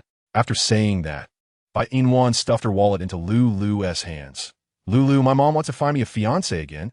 I have to go back now. Otherwise, I'll end up with a fiancé for no reason. Lulu's mouth twitched. Your mom really is afraid you want to get married. But you're so pretty now, why is she in such a hurry? I don't know why she's in such a hurry. It's just ridiculous. Lulu, I'm leaving. You go buy the watch yourself. Bye. Lulu nodded. Then you go. Be careful on the way. Okay. After saying goodbye to Lulu, Bai Yina took a taxi to the Bai family. She hurriedly thought her mom was going to drive her crazy. She was only 19. It's not like she couldn't get married. So why was her mom in such a hurry? Chapter 595, What happened? When Bai Yina returned to the Bai family, it was already an hour later. She ran home as fast as she could. As soon as she entered, she saw her mother sitting with another woman, drinking tea and chatting. Bai Yina rushed over and sat down. Mom, I'm telling you one last time, I don't want a fiancé. I'm only 19. Why are you so eager to marry me off? Am I not your biological daughter? My mother looked at the suddenly appearing Bai Yina and her words, angrily staring at her. What nonsense are you talking about in front of Animo? Besides, when did Mom say she wanted to marry you off? I just want you to get engaged first, so you want to end up liking some unsuitable man later. Bai Yina, Mom, that's enough. What unsuitable man? I don't even know how to date yet. I don't want a fiancé. I'm telling you for the last time, no fiancé. No fiancé. If you really want to find me a fiancé, I'll run away from home. Do you hear me? Run away from home. Aunt Mo, hearing Bai Yina's words, smiled. Wan, you're getting cuter as you grow up, and with that face, your features are becoming more exquisite. Bai Yina glanced at Aunt Mo, then at her mother, and picked up her backpack. Mom, you have to promise me now, no finding me a fiancé. Otherwise, I'll run away from home immediately. Aunt Mo heard Bai Yina's words and said with a smile, All right, Wan, I just came here to give your mom a suggestion. It's not like we have to force you and Bai Yina together. You young people should spend some time alone to cultivate your feelings, right? Bai Yina looked at Aunt Mo in shock. Auntie, you're Mo Bai Yina's mom? Yes, Wan knows me? No, I don't know you, but I saw Mo Bai Yina today. Since you're Mo Bai Yina's mom, then Auntie, I'll tell you this, I don't like Mo Bai Yina. He is not my type. So, could you please not let me marry Mo Bai Yina? No, I don't want an engagement either. Mo mother. This. Auntie, thank you. How outrageous. You little brat. How can you talk to your animal like that? That Bai Yina kid is so good. What's not to like? Just cultivate your feelings. Wouldn't that be good? Bai Yina. I don't want to. I don't want to cultivate feelings with Mo Bai Yina. Of course. Auntie, it's not that I think he is bad. It's just that I feel I'm still young and don't need a fiancé. Moreover, I want to like the man I'm with, not someone my mom chooses for me. So Auntie, I'm sorry, but I suddenly remembered I have some things to do with my friend, so I'll go to her house now. Bye.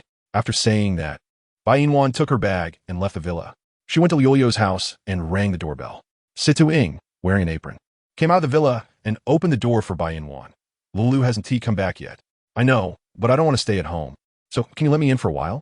Situ Ing stepped aside to let Bai Yina in and asked, You look like you're not happy. What happened? P.S. Book friends, I am Yi Shue, recommending a free novel app that supports novel downloads, audiobooks, no ads, and multiple reading modes. Please follow the WeChat public account.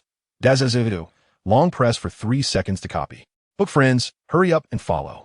Chapter 596. What do you want to do with me? Bai Yina walked to the living room and sat down. She picked up the half glass of water on the table and drank it all in one go.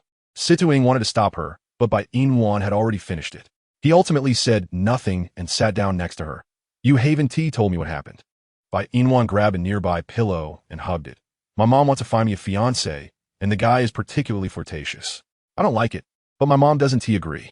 She insists that I get engaged to that Bai Yina. I don't understand. I'm still so young, and I'm not ugly. So why's my mom in such a hurry to marry me off? Does she hate me so much? Is that why she treats me like this? Situing poured a cup of tea and handed it to her. Don't think too much. Your mom finding you a fiancé might just be her way of wanting you to have support. Bai Yina took it and drank it all, but I don't need that. Then talk to your mom properly and tell her you don't want a fiancé. Bai Yina put down the cup in her hand and looked at Situing with a pitiful expression. I've told her, but my mom doesn't listen to me. I have no way out. I really don't want that fiancé. And the key point is that Bai Yina's mom also wants me to cultivate feelings with him. I don't want to. I hate him. I don't like him. Situing, do you have any way to help me? Situing, this matter. I can't interfere. After all, it's your family affair. Bai Yina said, that's true. You just came yesterday. How can you help me? So, sorry for being too abrupt. Bai Yina stood up. I think I should go back first. Lulu isn't here. It's not good for me to be alone with you. Thank you for today and for the water. Seeing Bai Yina looking so down, Situing reached out and grabbed her arm. Do you really not want a fiancé? Then I'll help you. But didn't you just say it's not good to interfere in my matters? Situing smiled. I really don't want to interfere in your matters. But I also don't want to see you unhappy. Are you going home now? I'll go back with you. What do you want to do with me? Help you. Bai Yina blinked at Situing, and Situing took her hand, walking back to Bai's house together. Bai Yina wanted to pull her hand back, but Situing held it tightly. He pulled her into the living room, where mother and mother were looking at Situing. Situing hugged Bai Yina. Hello, Andy. I'm sorry for the sudden visit today, but just now he told me that you're preparing to arrange a marriage for her. I disagree because I like and likes me too. So, Annie, I hope you can support us and not let get engaged to another man, okay? Bye, mother. Mother. Bai Yina, what is going on? You went out and brought a man back? What do you want to do? Bai Yina looked at Situing, and Situing tightened his grip. Annie, and I have been together for a long time, and we love each other. My mother frowned. Love? Who are you? I know my daughter doesn't have a boyfriend. Don't think I don't know you're here to help my daughter act. P.S. Book friends, I am Yi Shue, recommending a free novel app that supports novel downloads, audiobooks, no ads, and multiple reading modes. Please follow the WeChat public account. Dazazedu. Long press for 3 seconds to copy. Book friends, hurry up and follow. Chapter 597. I kissed you, Annie, and I are not acting. I'm serious. After saying this, Situing held Bai Yina's face and directly kissed her lips. Bai Yina's eyes widened in disbelief as she looked at Situing. What the heck? Is he kissing her? This is her first kiss. How can he kiss her? Bai Yina pulled away from Situing and smiled at my mother. Mom, Situing is right. He is my boyfriend. We've been together for a while, and generally, only boyfriends can kiss their girlfriends. So, Mom, he is not someone I asked to act. Situing and I are really together. Therefore, I don't want any fiancé. I just want him. Hey, Bai Yina, you just turned 18, and you bring a boyfriend home. What do you want to do? Bai mother looked at mother. Sorry, my dear friend. My daughter just needs some discipline. You see, let us forget about the engagement between my daughter and your son. Mother sighed. Don't be too hard on yourself. It's okay. The kids have their choices. Little Bai, don't be unhappy, and don't be mad at I have something to do, so I want to stay for dinner. I'll go back first. Okay, I want to keep you then. I'll see you out. Mother picked up her bag and walked to Bai Yina's side. She raised her hand and patted Bai Yina's shoulder. Come play at Annie's house when you have time. I'll make you delicious food. Bai Yina nodded. Okay, Andy. Mother responded and was increasingly satisfied with Bai Yina, but it was a pity that her son had no hope now that she has a boyfriend. Sigh. Mother and Bai mother left the villa together. Once they were gone, Bai Yina separated from Situing. She raised her hand to touch her lips just now. I kissed you. Yeah, let us forget about what just happened, and don't tell anyone about it. Also, Lulu should be back now, so you should go back first. I'll go upstairs. Thank you so much for today. Situing. You're welcome. That kiss. Just consider it a gift of gratitude. Bai Yina awkwardly smiled, turned, and went upstairs, while Situing left Bai's house at that moment. When Situ Ying returned home, Lulu had just come back from outside. She rushed into Situ Ying's arms with the gift she bought for him. Uncle, can you guess what I bought for you? You came back so late today because you want to buy me a gift? Lulu let go of Situ Ying and nodded. Yes, uncle, I want to buy you a gift. Take a look. Do you like it? Situ Ying took the gift box from Lulu's hands, opened it, and took out a delicate mechanical watch. You put it away. I really like it. But why did you buy me a gift out of the blue? This gift must be expensive, right? Your allowance for my sister isn't much each month. If you bought me this gift, then you must have very little pocket money left this month. How about this? You buy me a gift, and I'll give you some pocket money? Lulu shook her head. No need, uncle. If you give me pocket money, then this watch will just be considered a gift you bought for yourself. So, uncle, you don't have to give me money.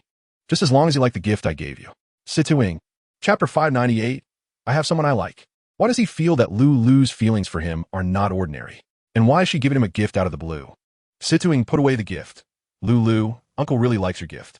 After all, you're my niece, and no matter what you give me, I will like it. Uncle, have you ever thought about not treating me as your niece one day? No. Situ Ying raised his hand and ruffled Lulu's hair. Lulu, you will always be my good niece, remember. It's forever, okay? But I don't want to always be your niece. Uncle, actually, I have someone I like. Lulu, what? Lulu turned the rest of her words into 2 words, which were what? She couldn't believe this was true. Lulu looked at Situ Ying. Uncle, are you lying to me?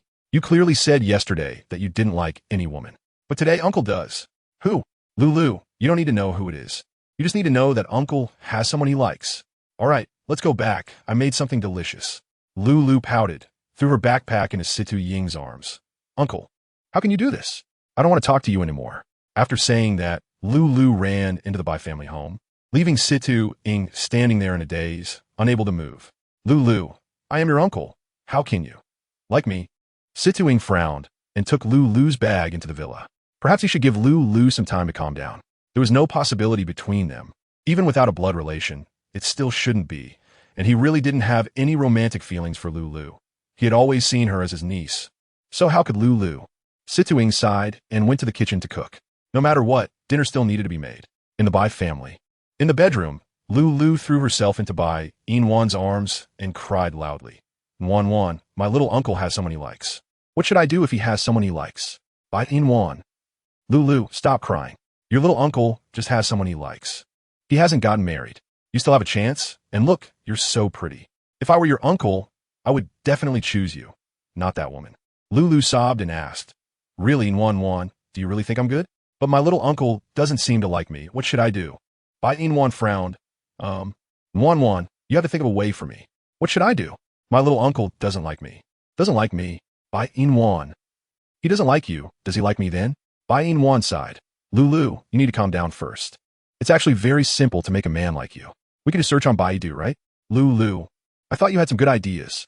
Turns out it's just Baidu. Bai Yinwan sensed Lulu's disdain and coughed a couple of times. Well, Lulu, actually I also have a lot of ways. It's not that complicated to chase a man. You know how those men chase women, right? Lulu shook her head. I don't know. What coincidence? I don't know either. But haven't you seen pigs run if you haven't eaten pork? So what exactly do you want to say, Wan? How to chase someone? Chapter 599. Lulu likes you. What method? First, prepare a loving breakfast for him every day, then appear in front of him to brush your presence every day, and occasionally playfully tackle him. Be flirtatious. I believe that it won't be long before Situ Ying completely falls for you. Lulu coughed a couple of times. Is it useful? How do you know if you don't try? Okay, I will try. Bai Yinwan nodded. Go try it, and remember to tell me if you succeed. Lulu responded. Okay.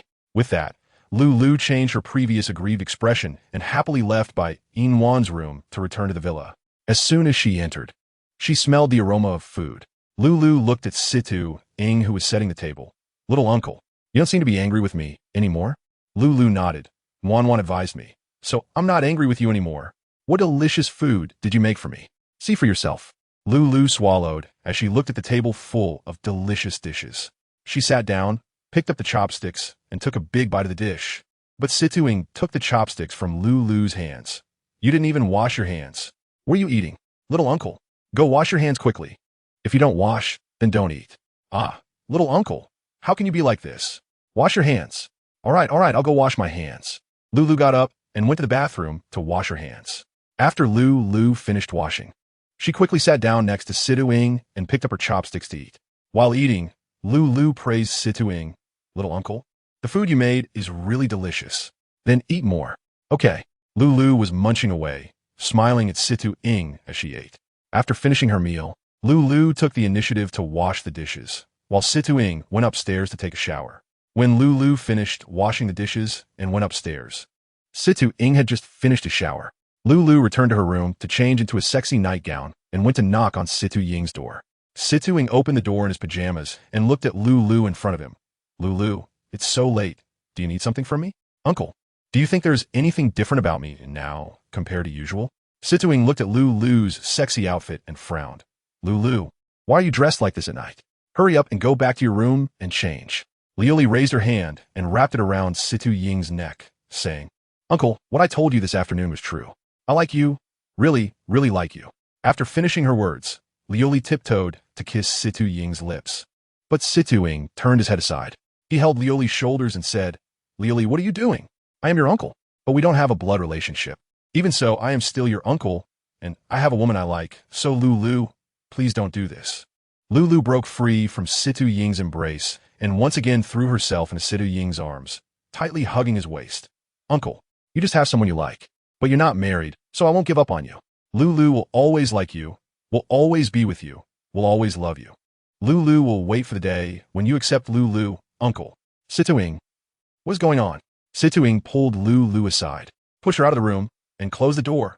"Lulu, it's late today. You should rest early. The update's the fastest. Hurry up and come and read on. www.cobrps. Book friends, I am Yi Shue, recommending a free novel app that supports novel downloads, audiobooks, no ads, and various reading modes. Please follow the WeChat public account. Dazazuedo. Long press for 3 seconds to copy. Book friends, hurry up and follow. Chapter 600. Did you provoke your uncle? Little uncle. Open the door. Little uncle. Ah, Situ-ing. I, Lulu, will make it clear today I am determined. Situ-ing. This is really crazy. Early the next morning, Situ-ing packed her bags and left Lulu's home. When Lulu woke up, all she received was a note that read, "Lulu, I can only ever refer to you as your uncle. If you insist on liking me, then I will leave. Take care of yourself and call me if you need anything." Lulu clenched the note tightly and, feeling wronged, went to Bai Yina's house. She knocked furiously on Bai Yina's door. Seeing this, Bai's mother asked Lulu, "What is wrong? Why do you look so angry? Did our Nwan upset you?" Lulu shook her head. "Auntie, Nwan didn't make me angry. I just worried she might oversleep, so I came to wake her up for school." "I see. Then you go ahead and call her. Auntie will prepare breakfast for you." "Thank you, Auntie. You're welcome." Bai Mu has always been very satisfied with Lulu, so she agrees to let her associate with her daughter.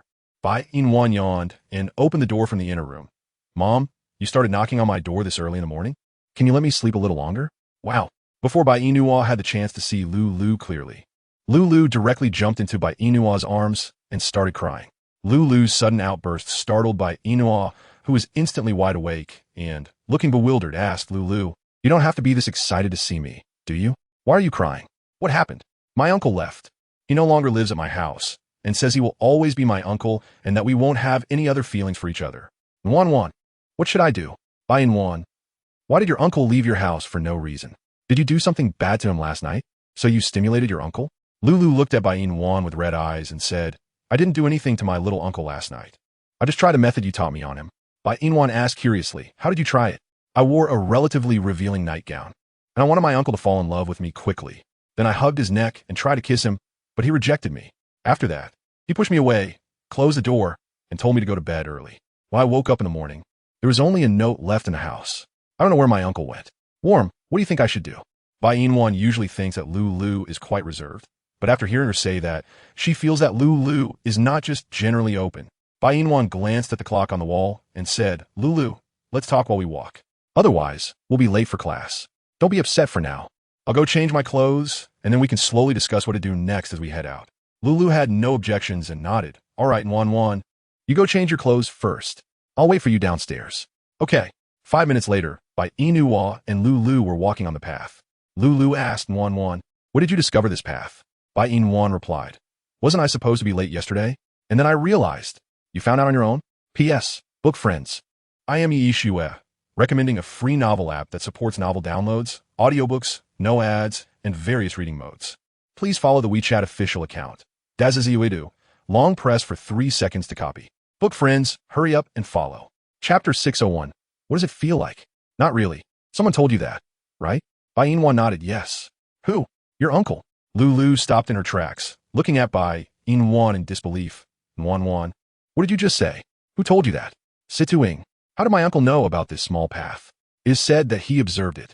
Then why didn't you tell me yesterday? I forgot. Lulu responded with an O, unsure whether to believe what Bai Yina said or not.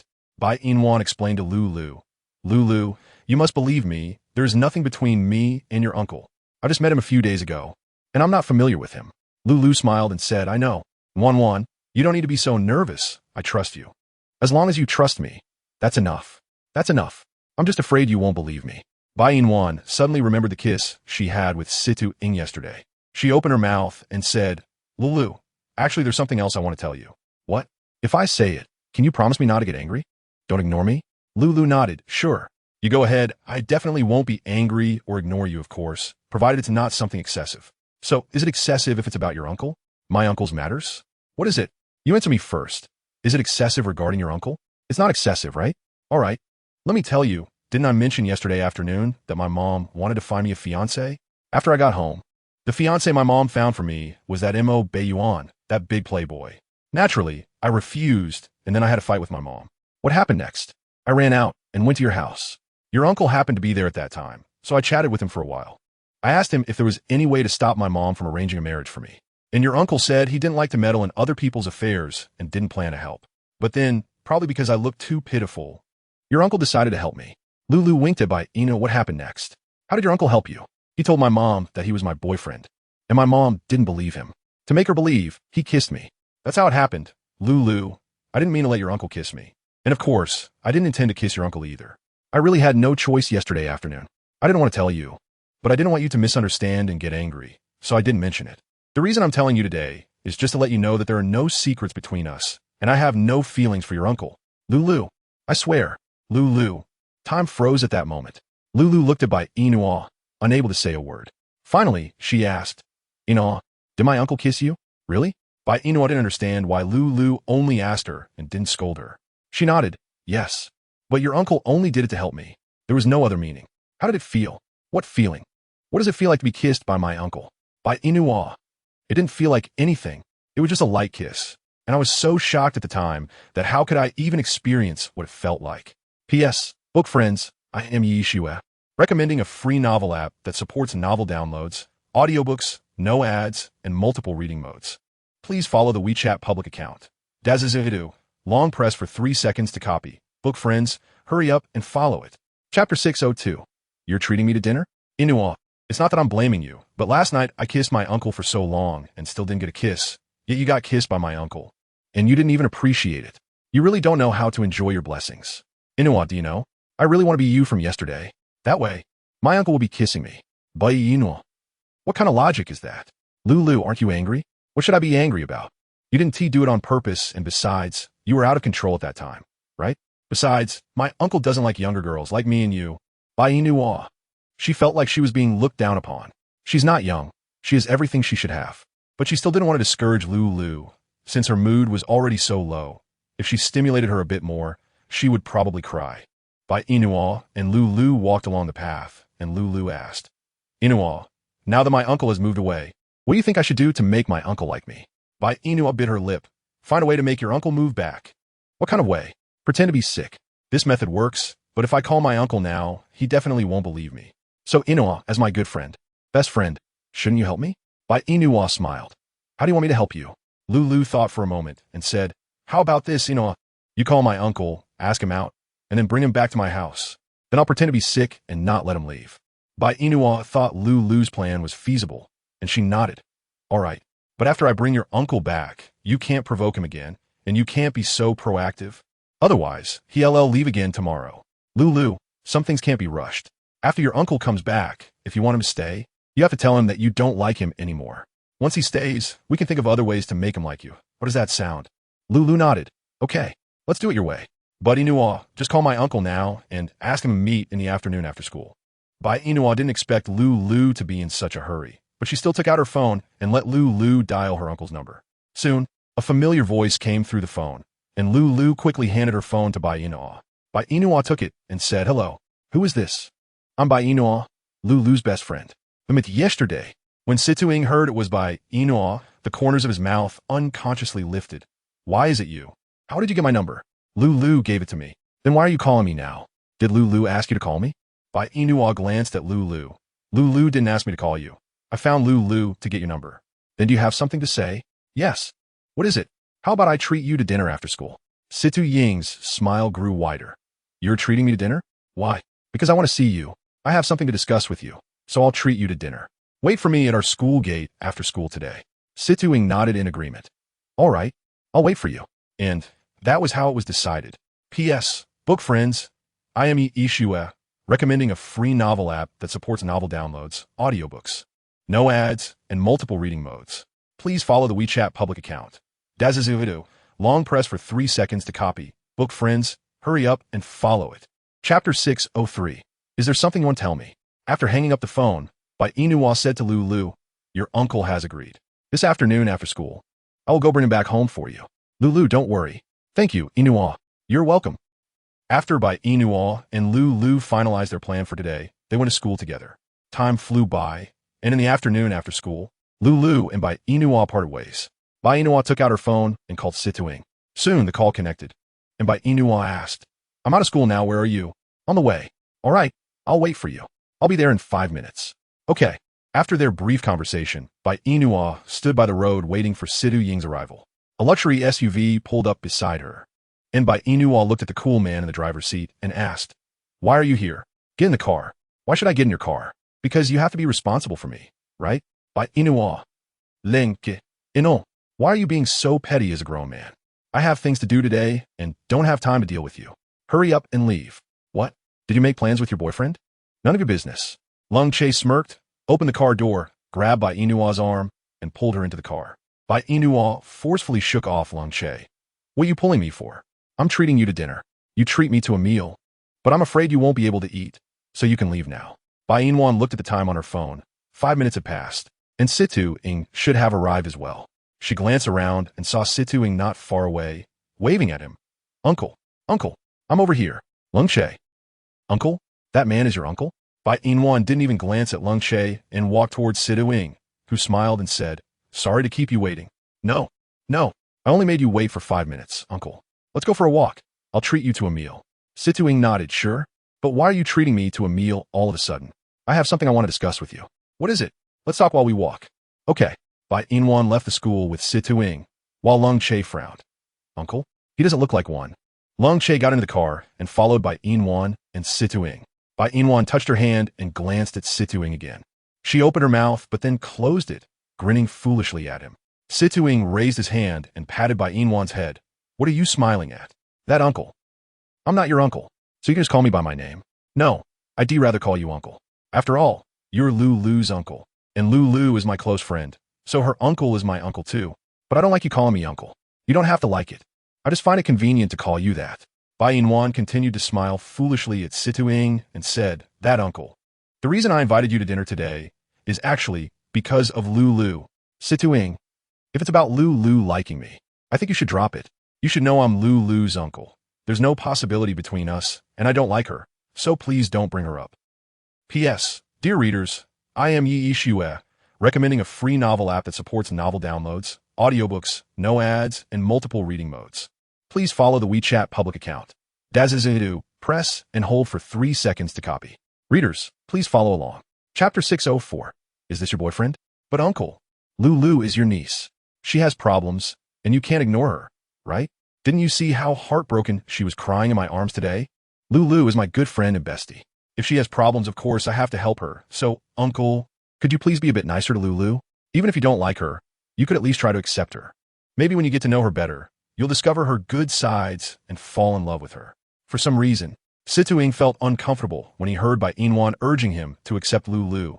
"Bai Yina, I must tell you, my relationship with Lulu will always be just that of uncle and niece. I will never like her, and honestly, I also hope Lulu doesn't like me. We have no future, no possibility." "Why not?" Because I am her uncle. But you have no blood relation. Even without blood relation, her mother is my sister. I can't make my sister sad. Do you understand? I'm an orphan.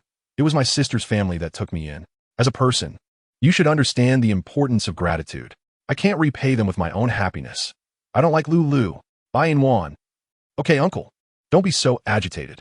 If you don't like her, then you don't like her. Let's talk about something else. What else do you want to talk about? Lulu is sick.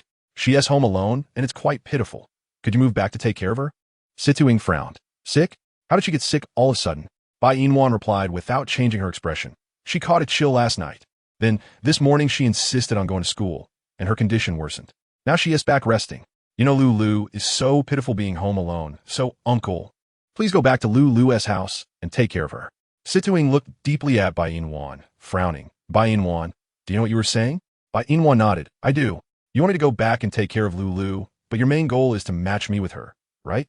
Bai Yina felt a bit embarrassed when Situing saw through her thoughts. Uncle, that is not what I meant. Don't overthink it. It's okay if you don't like Lulu, just take care of her. Bai Yina actually wanted to say. We've arrived. Bai Yina looked at the noodle shop in front of her and pulled Situing inside. Let me tell you, uncle, the noodles here are really delicious. I'll treat you. Situing. Bai Yina, there is something I want to tell you. Actually, Uncle, let us eat first. After we finish eating, we can talk, okay? Seeing Bai Yina about to drool, Situing entered the noodle shop with her. Bai Yina ordered a bowl of beef noodles and asked Situing, Uncle, what do you want to eat? Just like you. All right then, boss. 2 bowls of beef noodles, please. Hurry up, I'm so hungry. Bai Yina and Lulu were regulars here, so they were on familiar terms with the owner. The owner looked at Situing sitting with Bai Yina and teased. Xiangwan, is this your boyfriend? He is really handsome. Bai Yina. No, boss, you misunderstood. He is not my boyfriend, he is my uncle. Situing. When did I become her uncle? P.S.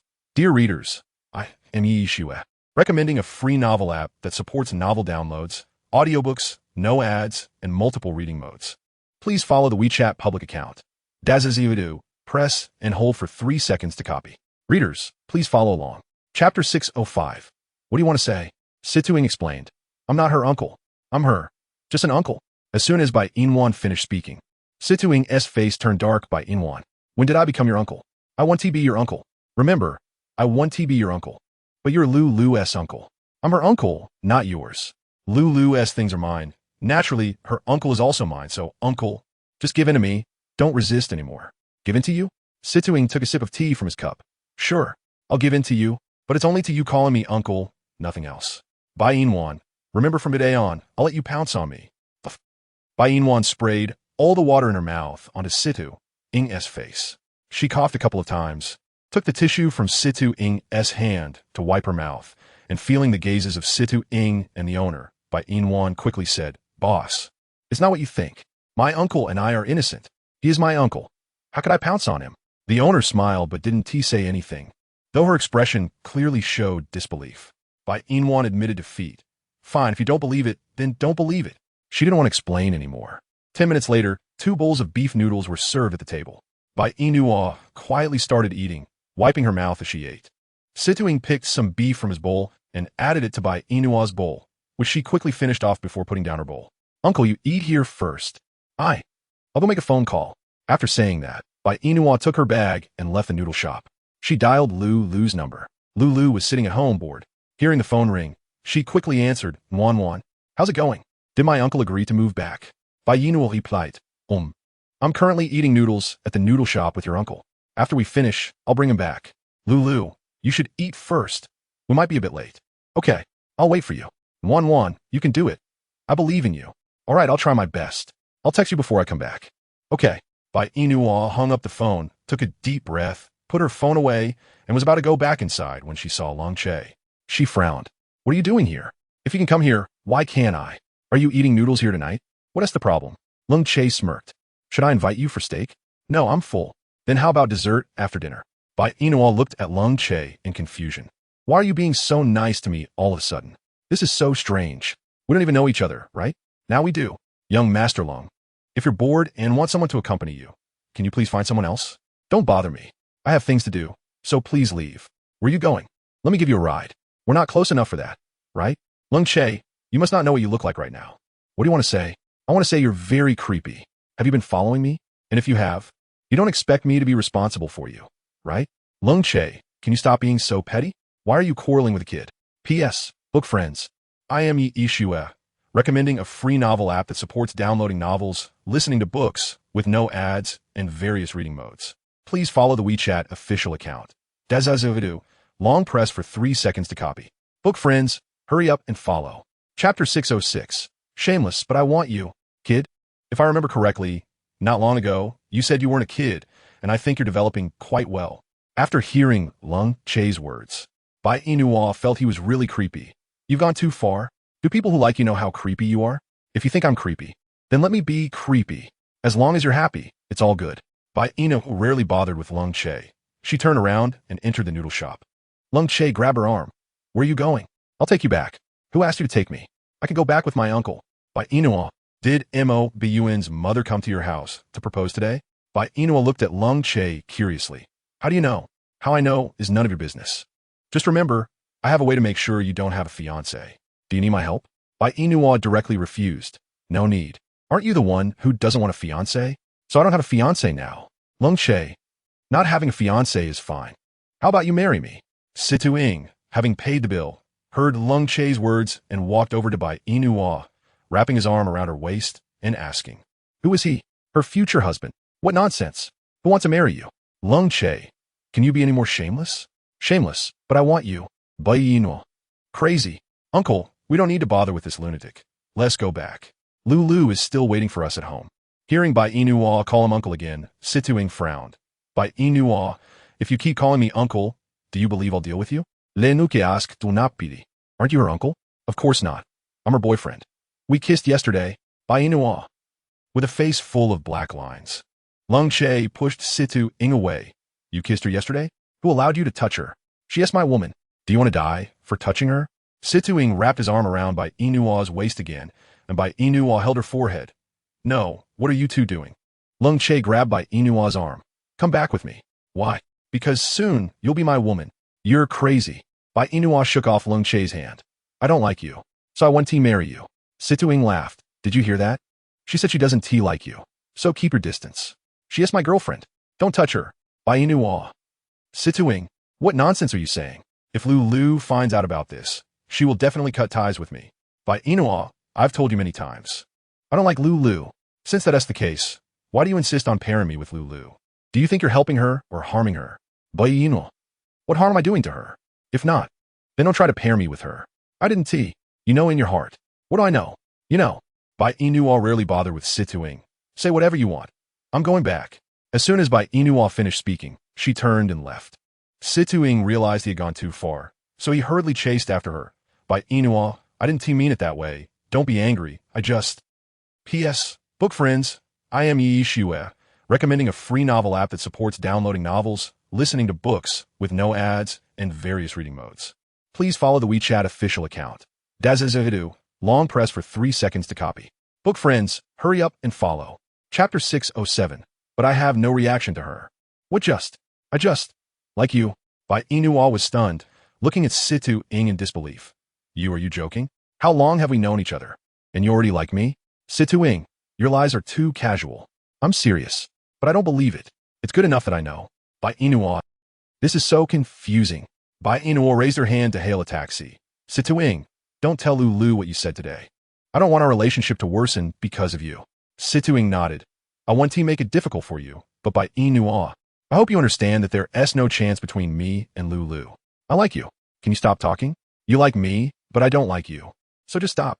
Let us go back. Situ Ing glanced at Bai Yina and got into the taxi with her, while Lung Che was forgotten in the corner by Bai Yina and Situ Ing. As the taxi left Lung Che's side, he frowned. Bai Yina, this is the first time he has been ignored like this. Is he worse looking than that man just now? How did Bai Yina's eyes end up like this? Are her eyes blind? Lung Che returned to his car and slammed the door shut. Damn it. Back at the Bai family, Bai Yina got out of the car with Situ Ing. Bai Yina smiled. You should go back to Lulu's house. I'm going home. Bai Yina. What? Is there something else? Please remember, I stayed for you. Don't give Lulu those bad ideas in the future. At her age, she shouldn't be wearing those revealing clothes. And don't let her kiss me randomly. Okay? Bai Yina. I didn't let Lulu kiss you randomly. As for those revealing clothes, I didn't make her wear them. I just suggested she dress a bit more sexy. Sexy and revealing are two different things. Most importantly, don't you men like to see women dress like that in front of you? And if you had a reaction, that would mean you still like Lulu. But I have no reaction to her. That just means you lack the ability. Situing. Bai Yina, are you doubting my ability? Do you want to try it with me? Bai Yina pushed Situing away. Stop talking nonsense here. I'm going back. And you should go back and check on Lulu. Fine.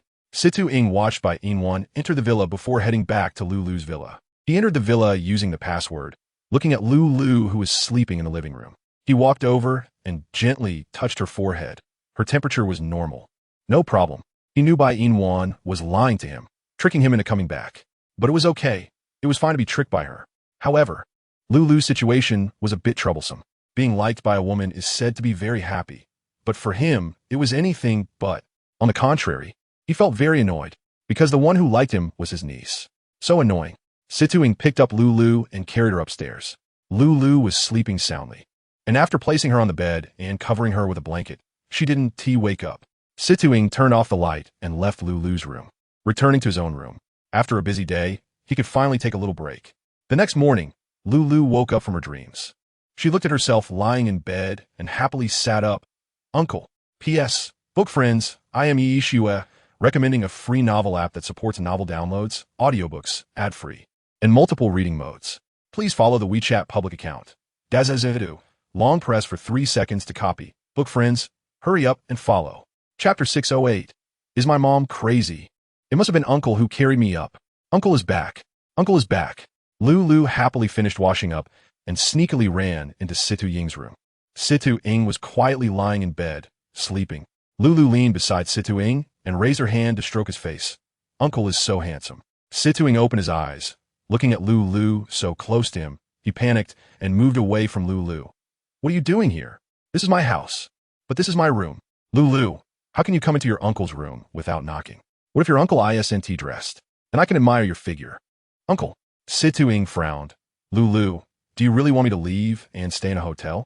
Lulu pouted. Uncle, don't go. Don't go. I want to do this anymore. Is that okay? Situ Ying, covered with a blanket. Since you know you were wrong, get out of here. It's getting late. You should go to school. Okay, I'll go right away, but after I go to school, can you not leave, Uncle? Situ Ying replied. I want to leave. You go to school. Lulu jumped into Situ Ying's arms and hugged him before obediently going to school, while Bai Yina was sick at home. When Lulu came to call Bai Yina to school, Bai's mother told Lulu that Bai Yina was sick and couldn't go to school. So Lulu had to go to school alone. Not long after Lulu left, Bai's mother also went out. When she saw Situ Ying, Bai's mother frowned. What are you doing here? Situ Ying. He just wanted to go to the hotel to get his luggage. What do you mean by asking why he is here? Since Bai's mother didn't see Situ Ying coming out of Lulu's house, she mistakenly thought he was there to find Bai Yina. Bai's mother happened to have something to do and glared at Situ Ying unhappily. Since you were Wan's boyfriend, I want to say much. I have something to do now. Wan is sick at home, so you go take care of her. When I come back, you can leave. Situ Ying nodded without any hesitation when he heard Bai Yina was sick at home. I understand. Annie, I will take good care of her. Just as you said. Don't bully my daughter. I'll be back soon. I understand, Annie. Bai's mother hummed and left the villa. Once Bai's mother left, Situ Ying entered the villa and went to Bai Yina's room. Bai Yina had just taken her fever-reducing medicine and was drowsily sleeping. Situ Ying knocked on the door, pushed it open, and sat down beside Bai Yina. He raised his hand to touch Bai Yina's forehead. She was still burning up. Idiot. Clearly sick. But insisting that Lulu is sick. Bai Yina frowned. Who are you calling an idiot? Aren't you sleeping? Bai Yina didn't want to open her eyes. Feeling uncomfortable, she turned over. Why are you here? Annie, let me in. Is my mom crazy? Letting you in to torture me. What does she want? Situ Ying was both amused and exasperated by Bai Yina. What do you mean by that? How am I torturing you? I'm here to take care of you. Bai Yina weakly replied. I don't need you to take care of me, and I'll be fine after I sleep a bit more after taking the medicine. But you coming over is clearly just to disturb me. P.S. Book friends, I am Yishua, recommending a free novel app that supports novel downloads, audiobooks, ad-free, and multiple reading modes. Please follow the WeChat public account. Dazazidu. Long press for 3 seconds to copy. Book friends, hurry up and follow. Chapter 609. Do you really want me to leave? You sleep. I want to disturb you. I'll just stay here to watch over you. In case you burn yourself silly with a high fever. Bai Yina felt like she was cursed by Situ Ying. She opened her eyes. Her voice hoarse. I used to have a fever alone, so I can take care of myself. You should leave. If Lulu finds out I'm with you again, she'll cut ties with me. Why do you keep talking about Lulu? Because you are the one Lulu likes. But I don't like her. So what? As long as Lulu likes you. Isn't that enough? After Bai Yina finished speaking, she closed her eyes again to sleep. Seeing this, Situing leaned down and kissed Bai Yina's lips. Bai Yina pushed Situing away with force. What are you doing? I like you. Just because you like me, does that mean you can kiss me without my permission? Are you a rogue? Sorry, I couldn't control myself. Get lost. I'm not leaving. You rest first. Once you're better, we'll talk. Bai Yina glared at Situing irritably. Do you know that you're really annoying like this? Situing, you bastard. Bai Yina buried her head in the quilt, ignoring Situing. By the time she woke up again, it was already noon. Bai Yina, feeling thirsty, reached out her hand to grope for a cup on the bedside table, but after a long time, she couldn't find it. She pulled back the quilt and sat up in bed, scratching her head as she stood up. Where's my cup? Where did it go? Knock, knock, knock. Situing walked into Bai Yina's room with lunch, placing it on her bedside table. He first handed Bai Yina a glass of water along with some cold medicine, but she didn't take it and just stared at him. Why haven't you left yet? Annie hasn't come back. What does it have to do with you if my mom comes back? It doesn't, right? So you can leave. I don't want to see you. Take the medicine and I'll leave. Bai Yina didn't believe Situing's nonsense, but in order to get him to leave, she obediently took the medicine. She put down the glass of water in her hand. I've taken it. You can leave now. Eat your meal. If I finish taking the medicine, you'll leave. And the rest's still food. You haven't eaten. Well, it's now time, so just eat your food. As long as you eat, I'll leave. Bai Yina stared at the fried rice beside her, picked it up, and took a big bite. Situing, satisfied, rubbed her hair. While she ate, she waited for him to leave. I'm eating now. You can go. Is that really what you want? Of course. I've wanted you to leave since this morning. Now that you can finally leave, of course, I want you to. Hurry up and go. I don't want to see you for now. Situing, feeling a bit hurt, said, all right, I'll go. Take care of yourself. Goodbye. He glanced at Bai Yina before leaving her room. Once he was gone, Bai Yina put down her bowl. This man is really inexplicable. It seems I can't stay single anymore. Otherwise, if Lulu finds out Situing likes me, she'll definitely kill me. To preserve our best friend relationship, I guess I really need to find a boyfriend. Bai Yina started looking. She picked up her phone and checked her contacts. They were classmates, but she didn't like them. P.S. Dear readers, I am Yishua, recommending a free novel app that supports novel downloads, audiobooks, zero ads, and various reading modes. Please follow the WeChat public account. Dazazedu, long press to copy. Readers, hurry up and follow. Chapter 610. Didn't you ask me to be responsible for you? Although the boys in her class looked good, she had no feelings for them. So where could she find a boyfriend? It seemed she didn't feel a spark with any man. Wait, that's not right. There seemed to be one she felt a spark with. Lung Che. She felt it the first time she saw him. So if she were to find a boyfriend, it should be Lung Che. But here's the problem. She didn't have Lung Che's phone number, nor did she have him on WeChat. Moreover, if she wanted to see him, she might even have to make an appointment. Why didn't she go to dinner with him last night? But if she had gone, she wouldn't just have a fever. She might end up hospitalized. It was too cold last night. It made her catch a cold. Bai Yina sniffed, took her dishes downstairs, and looked around. There was no sign of Situing, so he really had left. After washing the dishes, she stood at the living room door when Lung Che appeared. She excitedly walked towards him. What are you doing here? I came to see you at school. I heard you were sick and took a leave of absence, so I came to check on you. Why do you look so weak? It was too cold last night, and I caught a cold, but I'm okay now. Lung Che noticed Bai Yina's sudden gentleness towards him and asked, being sick really does make a difference. Even your tone when talking to me has become so gentle. But your sudden change makes me feel like you might have some ulterior motive. Me? What motive do I have? You look like you do. Do you want me to help you with something? Bai Yina didn't expect Lung Che to see through her thoughts so quickly. She smiled and said, Lung Che, I realize you're really smart. I do need your help with something. Did you really like me last night? Lung Che raised an eyebrow. Did I like you last night? I think I just invited you to dinner. Well, let's not talk about whether you like me or not. I remember you asked me to be responsible for you, right? Weren't you the one who said you wouldn't be responsible for me? Bai Yina took the initiative to link her arm with Lung Che's. Young Master Lung, I've suddenly realized I want to be responsible for you. Let us be together. You be my boyfriend, and I'll be your girlfriend. How about that? Lung Che, are you joking with me? No, I'm serious. If you're really serious, then you should ask me to marry you. What I want in terms of responsibility is for you to marry me, not just for me to be your boyfriend. Bai Yina. Otherwise, shall we go get a marriage certificate? Bai Yina, what kind of joke is that? I'm only 19. You want me to marry you? Marriage is the grave of love. I'm only 19, the prime of my life, and you want me to step into a grave? What are you dreaming about? I don't want to marry you. If you really want me to be responsible, then just be my boyfriend. If you don't want to, then leave. Just pretend I never said that. Seeing Bai Yina about to leave, Lung Che reached out and grabbed her arm. I suddenly feel that being your boyfriend isn't bad. After all, being your boyfriend comes with the rights of a boyfriend, doesn't it? Bai Yina asked in confusion. What do you want to do? What do boyfriends and girlfriends usually do? Do I need to teach you? Lung Che's face gradually enlarged in front of Bai Yina's eyes, and it looked like he was about to kiss her. P.S. Dear readers, I am Yi Shue, recommending a free novel app that supports novel downloads, audiobooks, 0 ads, and various reading modes. Please follow the WeChat public account. Dazaziuidu, long press to copy. Readers, hurry up and follow. Chapter 611. Are you a village girl? Bai Yina instinctively dodged, stepping back a few paces. I think it's not great to jump straight to kissing right after we just confirmed our relationship as boyfriend and girlfriend. So let us start with getting to know each other better, okay? As her boyfriend, I can't even kiss you once. Bai Yina, I'm a normal man. I have normal needs, so satisfy me. Lung Che grabbed Bai Yina's arm again and leaned in to seal her lips with his. Bai Yina was unresponsive, just staring wide-eyed at Lung Che.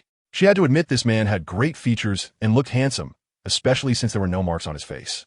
But why wasn't she feeling anything? After they separated, Bai Yina said, all right, you've kissed me. We've held hands too. So let us talk about something else. Talk about what? Getting to know each other. Is that necessary? What do you mean, is that necessary? As my boyfriend, shouldn't you get to know your girlfriend? If you think it's unnecessary, then let us leave it at that. I've never seen a boyfriend like you who is so irresponsible towards his girlfriend. Bai Yina didn't even glance at Lung Che and walked into the villa alone. Lung Che raised his hand and rubbed his brow, then followed her. How do you want me to get to know you? What about you? What do you like to eat? I eat anything. I'm not picky. What kind of pet do you like? Dogs. What type of movies do you like? Romantic films. What about TV dramas? Melodramas. Lung Che, are you a village girl? How can someone as young as you like melodramas? Aren't those the kind of shows your mom's generation would watch? Bai Yina frowned. If my mom can watch them, so can I. Watching TV doesn't have an age limit. If you like it, you watch it. Okay, look, now I know enough about you. You don't have a fixed preference for food. You like dogs as pets, romantic films, and melodramas. Now to help you understand me, I'll tell you what I like. I'm also not picky with food, but I don't eat onions or garlic. As for pets, I like cats. I generally don't watch movies or TV dramas. My usual hobby is exercising, and I like mocha coffee. My clothes are all custom-made, but if you want to give me clothes in the future, I will wear those bought from specialty stores. But if they're from regular stores, I won't wear them. Now, do you understand me? Bai Yina. Lung Che. Don't you feel like we're doing self-introductions? We don't seem like a couple at all. The key is that when you kissed me just now, I felt nothing. Why don't we just leave it at that? Lung Che's face darkened. Bai Yina, are you playing with me? One moment you want me to be your boyfriend, the next you don't. At first, I didn't agree, and you were unhappy. I agreed, and now you're messing with me. What do you really want? Do you think you can just decide to be my girlfriend? Bai Yina, since I can't be, and I'm not worthy of you, then I want to be, okay? Lung Che, I think my mom is about to come back, so you should leave for now. Why should I? P.S. Friends, I am Yi Shue, recommending a free novel app that supports novel downloads, audiobooks, no ads, and multiple reading modes. Please follow the WeChat public account. Dazaziuidu, long press for 3 seconds to copy. Friends, follow it quickly. Chapter 612. When will you marry me? Why should I? You want me to be your boyfriend, so I am. But if I'm not, then I'm not. Bai Yina, you really think too highly of yourself. So what do you want? Since you agreed to be my girlfriend, then you have to follow through. Bai Yina looked at Lung Che in silence, then nodded. Fine, I'll be your girlfriend. Is that okay? I'm not feeling well today, so you should leave for now. Plus, I haven't figured out how to introduce you to my mom yet, so to avoid her killing me, can you please leave? After listening to Bai Yina, Lung Che nodded. Okay, since it's not convenient to meet your mom today, I'll go. I'll come back to visit her another day. Girlfriend, come give her boyfriend a goodbye kiss. Bai Yina looked at Lung Che, leaning closer to her, and reluctantly kissed him on the cheek. You can go now. Was that just now a goodbye kiss? Bai Yina, do you even know what a goodbye kiss means? Bai Yina frowned. Wasn't Tia just like that? That doesn't count as a goodbye kiss. You just lightly touched my cheek. But since you don't know how, I can teach you. Lung Che held the back of Bai Yina's head and kissed her. Bai Yina looked at Lung Che up close and pushed him away. Are you done kissing? So shy? You've kissed and hugged. Can you leave now? Lung Che nodded. Okay, I'm leaving. I'll come see you another day. Lung Che stood up and left Bai's house. After he left, Bai Yina raised her hand to wipe her lips. This feeling really makes me not know what to do. It's uncomfortable. Kissing a man I don't love really isn't great. But no matter what, I have to try to accept him. Otherwise, what will I do in the future? Why'd I even provoke that man Long Che? It's really trouble I made for myself. Bai Yina weakly leaned back on the sofa, yawning. Forget it, whatever happens. I'll deal with it after I recover. As for the matter with Long Che, I'll think of another way. I still don't believe I can't solve him. As long as I use my brain, there's nothing I can't resolve. For the next period, Bai Yina stayed home to recover. Her grades were already good, so it didn't matter whether she went to school or not. As for Situing, he often came to see Bai Yina after Lu went to school. Each time Situing came, Bai Yina didn't give him a good face. While Long Che didn't know what he told her mom that made her like him so much that she was even considering marrying her off to him. Time flew by, and a month passed. Bai Yina finally felt a little moved by Long Che. Although he was a jerk, he treated her well. Bai Yina gradually accepted Long Che's kindness. Sometimes, Bai Yina would even have meals with Lu, Situing, and Long Che. Although Situing's attitude toward Long Che wasn't good, Lu was very happy because she spent a lot of time with Situing recently. Lu also relied heavily on Bai Yina, but on this day, Lu and Bai Yina completely fell out. This day, Bai Yina, Lu, Long Che, and Situing planned to go out for a picnic. Bai Yina sat next to Long Che, who wrapped his arm around her waist and asked, "When will you marry me?" P.S. Friends, I am Yishua, recommending a free novel app that supports novel downloads, audiobooks, no ads, and multiple reading modes. Please follow the WeChat public account. Dazazivudu, long press for 3 seconds to copy. Friends, follow it quickly. Chapter 613, You Will Marry Me. We've only been together for a short time, and you want to marry you? Besides, I'm not even considering marriage at my age. Lu couldn't help but laugh at Bai Yina and Long Che's conversation. 1-1. It seems like young Master Long is really eager to marry you. Why are you being so reserved? Just agree. Bai Yina felt embarrassed. Lu, I'm not planning to get married yet, and I don't even know if Long Che and I can last. So let us wait until I'm older to talk about marriage. Lu, sitting beside Situing, smiled. 1-1. Tell me the truth. Have you and young Master Long ever slept together? Leng ke, Situing, Bai Yina, Lulu. Long Che and I are only at the kissing stage. We haven't done anything else. Lu raised her eyebrows. 1-1. Didn't you want to feel what it's like to lose your virginity before? Now that you have a boyfriend, you could try it out. And seeing how fit young Master Long is, he must be able to satisfy you. Bai Yina felt awkward from Lu's teasing. Lu, Long Che and I aren't at that stage yet. So drop it. It's really embarrassing. 1-1. What kind of person do you think I am? I still don't know you. Stop being shy. And everyone here knows each other. Young Master Long is your boyfriend, and my uncle is also one of us. So feel free to speak openly. Bai Yina didn't understand why Lu would say that at such a time.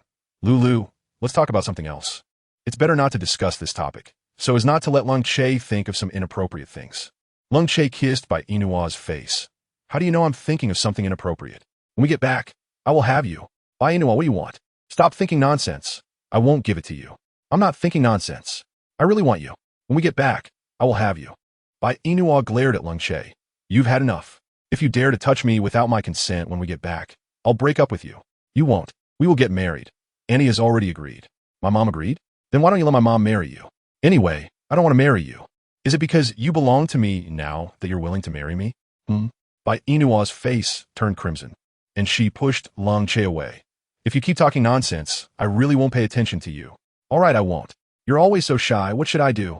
Leng che affezionata di Rafold, Bai Yina ser. Situing watched Bai Yina snuggled in Long Che's arms, clenched his fists, and forced himself to suppress the anger in his heart. Lu looked at Situing's angry expression and asked, Uncle, what's wrong? You look like you're very angry. Situing shook his head. I'm fine. But you look very unhappy. I'm really fine. But Uncle, enough, just stop. Lu was stunned by Situing's outburst. Uncle, why are you suddenly being so fierce with me? What did I do to offend you? Situing realized he had been a bit harsh and apologized. I'm sorry. Lu, Uncle didn't mean to be fierce. I'm just a little unhappy. It won't happen again. What's wrong with you? P.S. Book friends, I am Yishua, recommending a free novel app that supports novel downloads, audiobooks, no ads, and various reading modes. Please follow the WeChat official account. Dazazu, press and hold for 3 seconds to copy. Book friends, hurry up and follow. Chapter 614. Are you crazy? Lu asked. Uncle, what's wrong? Why are you unhappy? Did I say something to upset you just now? Don't use such explicit words in the future. How old are you? And how old is Bai Yina? How can you let her go to bed with a man? Isn't Bai Yina your good sister? Since she's your good sister, how can you encourage her to do such things with a man? Lulu pouted. Uncle, I was just joking with Wan. I didn't really mean for her to do that with young Master Lung. Such things can become serious. Don't do that in the future. And don't make such jokes with Bai Yina. Do you hear me? Lulu was once again scolded by Situ Ing and sat on the side, scared. Uncle, you just said you wouldn't yell at me anymore. But now you're yelling at me. And it's because of Wan. Why are you nicer than Wan than to me? I'm your niece. Wan isn't. Why are you so nice to Wan? Do you like her? Situ Ing had really had enough of this feeling. He nodded. Yes, I like Bai Yina. I'm really tired of this feeling. Every day, seeing the woman I like in another man's arms makes me feel useless. Lungshe, I like Bai Yina. And from today, I will pursue her. I will not let Bai Yina belong only to you anymore. Lulu. Leng Bai Yina. Lulu. Lulu's eyes turned red. Unable to believe she was looking at Bai Yina. Wan, do you know that my uncle likes you? Bai Yina frowned. Lulu, you knew all along, didn't you? Bai Yina, I've always considered you a good friend, but what about you? How could you be with my uncle behind my back? How can you do this to me? Bai Yina shook her head. It's not like that, Lulu. I'm not with your uncle. Look, I have a boyfriend. My boyfriend is Lung Che. I don't like your uncle at all. You're lying. Situ Ing went to Bai Yina's side and grabbed her hand. Bai Yina, touch your heart and try saying you don't like me again. Why are you with Lung Che? Have you forgotten? That day I confessed to you. I told you I liked you, and then you rejected me because of Lulu. The next day you came to tell Lulu you had a boyfriend. I just confessed to you, and you found a boyfriend. This is enough proof that you like me. But because of Lulu, you didn't want to be with me. Lulu frowned. Bai Yina, how can you do this? How can you be with my uncle while I'm not around? I hate you. Bai Yina, I hate you. From today on, we are no longer friends. Lulu angrily ran away, and Bai Yina was really furious with Situ Ing. She pushed Situ Ing and rushed after Lulu. Lulu, it's not what you think. It's really not what you think. Wait for me, Lulu. When Lung Che saw Bai Yina leaving, he raised his hand and punched Situ Ing hard.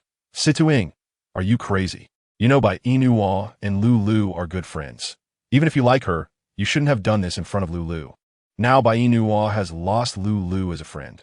Do you think she will give you another chance? P.S. Book Friends, I am Yishiwa. Recommending a free novel app that supports novel downloads, audiobooks, no ads, and various reading modes. Please follow the WeChat official account. Dazazidu. Press and hold for 3 seconds to copy. Book Friends, hurry up and follow. Chapter 615. The person in her heart is not you. Situ Ing, from the moment Bai Yina lost Lulu as a friend. You have already lost your chance to be with her. Moreover, you are not worthy to compete with me, for Bai Yina. Everything you did today just pushed her into my arms. If she really cares about Lulu as a friend, she would agree to get a marriage certificate with me. As long as I get a marriage certificate with her, you will never have a chance with Bai Yina again. Situ Ing, you idiot. From now on, stay away from Bai Yina. She is my woman, not someone you can just touch. After leaving this sentence, Lung Che left to chase after Bai Yina. Situ Ing stood there, looking at Lung Che. Lung Che, I will not give up on Bai Yina. I'm telling you, I will not give up on her. Try it. Lulu, listen to me explain. Things are not as you imagine. I do not like your uncle. I am innocent with Situ Ing. Lulu sneered. You're innocent. Yet you kiss my uncle? Bai Yina, how can you say such things? Do you still have any shame? Lulu, Situ Ing and I kissed just to help me. We really have nothing to do with each other. Please stop this. Can we still be good friends? Lulu shook off Bai Yina's touch. Who want to be friends with you? I don't have a friend like you. No, Bai Yina from today on. I sever ties with you. We are no longer friends. Lulu, don't be like this. Bai Yina grabbed Lulu. It's really not what you think. Please believe me. Lulu, after so many years of our relationship, how can you cut ties with me because of a man? Do you know how long I've liked that man? Ever since I became aware of myself. I've liked my uncle. But what about you? You actually took him away. Bai Yina, you're really something? Lulu was getting angrier and angrier, and she raised her hand to slap Bai Yina. Bai Yina stood there in shock. Lulu, don't call my name. It's disgusting. It's really not what you think. I don't like Situ Ing. Lulu, I really don't like him. Bai Yina tried hard to explain to Lulu, but Lulu ignored her completely. At that moment, Lung Che came to Bai Yina's side and looked at her swollen face. Did Lulu hit you? Bai Yina had no words and was just held in Lung Che's arms. Lulu, you hit your good friend for a man? Your bestie? There are plenty of men like Situ Ing in this world, so why are you so angry? Besides, Bai Yina and I are getting married. and she loves me very much. So Lulu, my Bai Yina doesn't tea like Siduing, apologize to her. Lulu laughed the coldly, Ling, ki. I see that Bai Yina doesn't really like you. If she really liked you, how could she not let you touch her? If she really wanted to marry you, how could she not give you her first time? It's clear that Bai Yina has other men in her heart, and that man is my uncle. Bai Yina didn't understand why Lulu's words were so harsh. She frowned. Lulu, this is the last time I'm telling you. I don't like your uncle. I really don't like him. And the reason I haven't given my first time to Long Che is that we haven't gotten to know each other well yet. Also, I had my first time before. P.S. Readers, I am Yi Shue, recommending a free novel app that supports novel downloads, audiobooks, no ads, and multiple reading modes.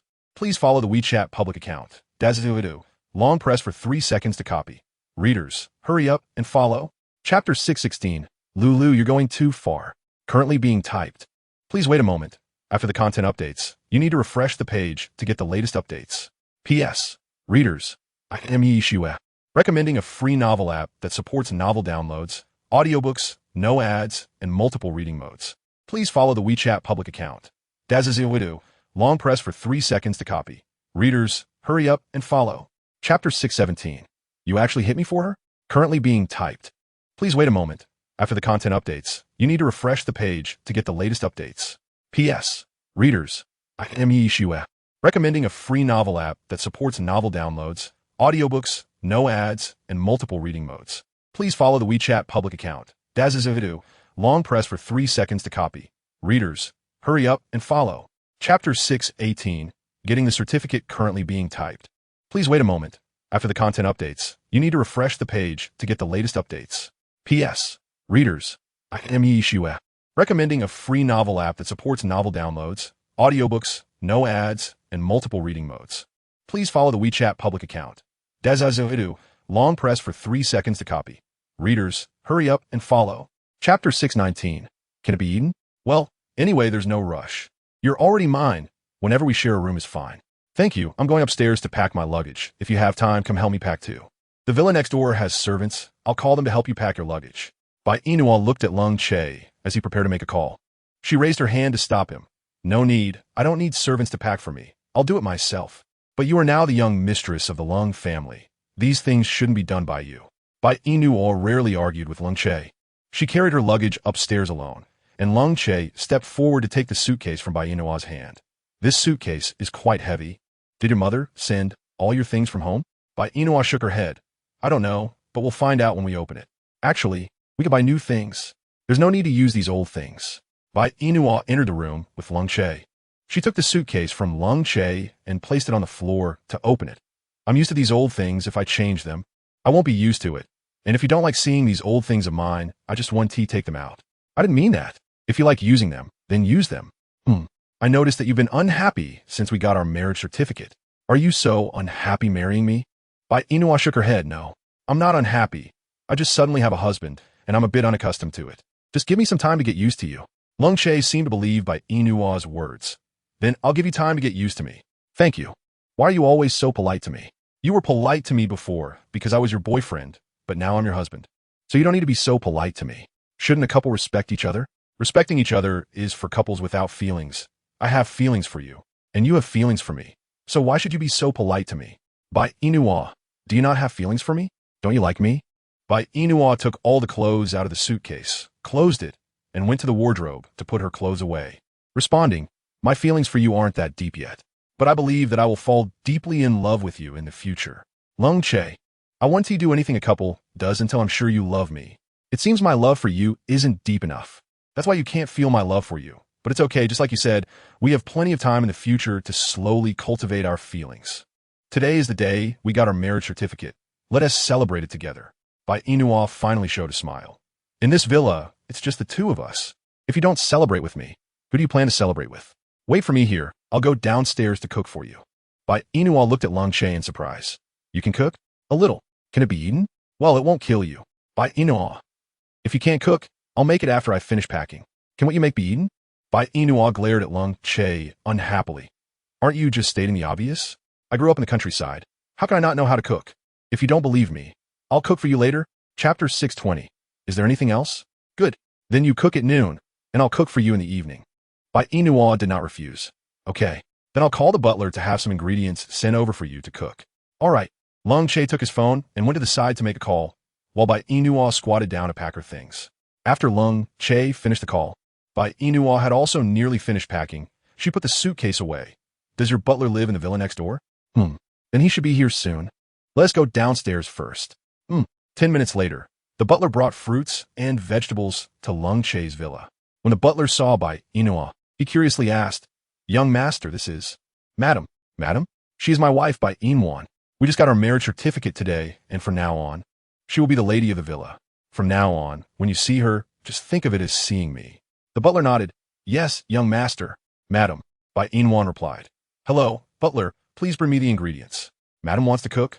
Yes, just put the things down and leave. Today, it's just me and your young master. The butler obediently put down the ingredients.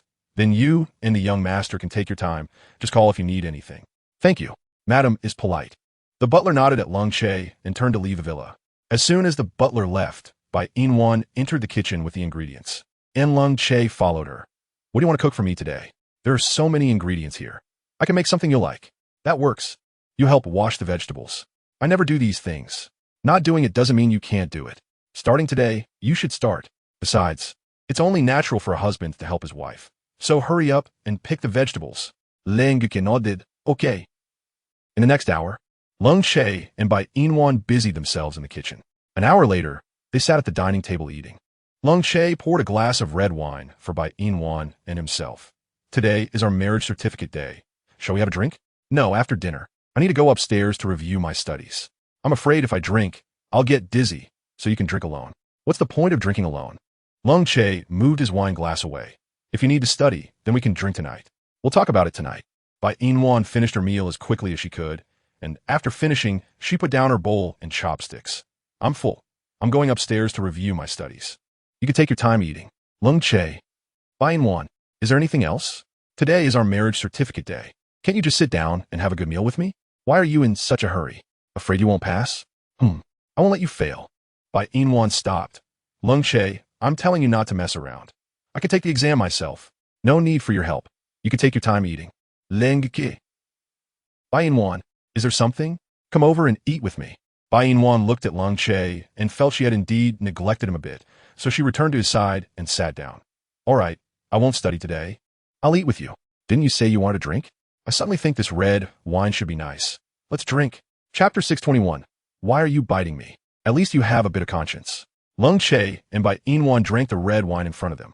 After finishing, Bai Yina poured herself another glass. Lung Che looked at Bai Yina, whose face was already flushed. Your alcohol tolerance is really poor. This wine is good. You're drunk. Bai Yina shook her head. I'm not drunk. Let's keep drinking. Enough. Don't drink anymore. Lung Che took the wine glass from Bai Yina's hand. I'll take you back to your room to rest. Bai Yina was picked up by Lung Che from the chair, and she nestled in his arms. Lung Che. We got our marriage certificate today. Let's sleep together. Didn't you say you weren't ready? Who said that? I'm already ready. Lung Che. Let's sleep together. Lung Che placed Bai Yina on the bed. You're drunk, sleep.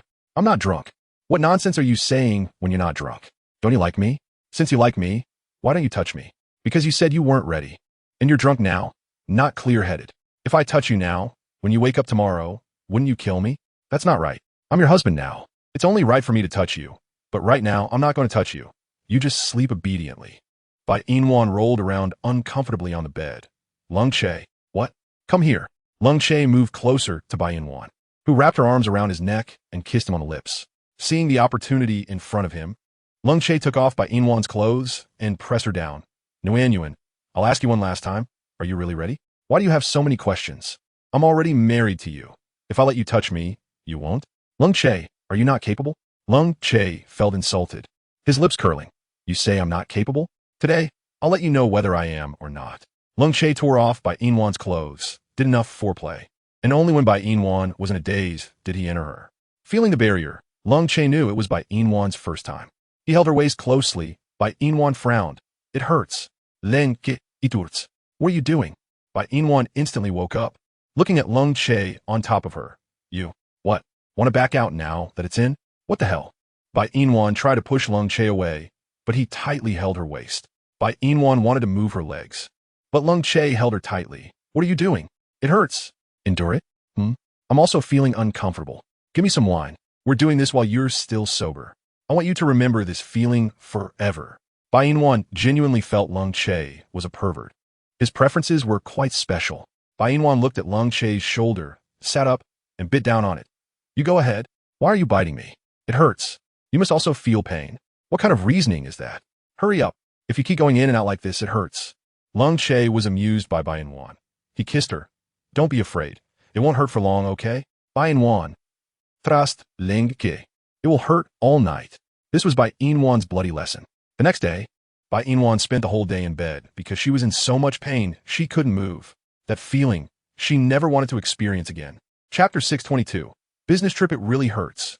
It wasn't until the third day that Bai Yina could slightly get out of bed and walk around for a bit. She truly admired Lung Che's stamina. After all that, she thought she was going to die. Bai Yina sat at her desk looking at exam questions when Lung Che came over with a bowl of chicken soup and sat down beside her. Just able to move. And you're looking at exam questions? You've already delayed me for several days. I really don't know how your stamina is so good, but it's fine. I'm okay now. Are you bringing me chicken soup? Drink some to replenish. Once I'm replenished, you'll just tire me out again? No way. Lung Che raised his hand and patted Bai Yina's head. I'm not going to tire you out. Just drink the chicken soup obediently, okay? You swear. I'm your husband. Do I need to swear to touch you? Bai Yina glared at Lung Che. Anyway, I don't care. You swear. Fine. I swear I won't tire you out before your body recovers. Bai Yina pushed Lung Che away in disdain. After all that, once my body is better, you'll continue to torment me. Suddenly, I hope my body gets worse quickly. Only then will you not have the chance to torment me. Although Bai Yina said this, she still picked up the chicken soup that Lung Che had placed aside and started drinking it. Lung Che looked at Bai Yina's contradictory appearance and smiled. The housekeeper has been making nourishing soup for you to improve your health. Drink more of it. Also, I need to go abroad on a business trip for a week, so you don't have to worry about me bothering you this week. And while I'm away, you stay at home obediently and don't go out, understand? Bai Yina put down the chicken soup in her hand. Why do I feel like you're imprisoning me? Are you grounding me? Lung Che hugged Bai Yina and said, I just don't want you to have too much contact with Sidu Ing. You are already my woman now, so you should remember your identity and not do anything that would disappoint me. Bai Yina looked into Lung Che's eyes. This is something I should be saying to you. Look at how charming you are. I didn't care how you were before, but now that we are together, you are not allowed to do anything that would disappoint me. If you do, I will never forgive you for the rest of my life. Lung Che, please remember that I, Bai Yina, cannot tolerate even a grain of sand in my eyes. I hope you won't disappoint me and won't let any sand appear in my eyes. Otherwise, we'll cut ties completely. Lung Che smiled. I'm not interested in those women outside.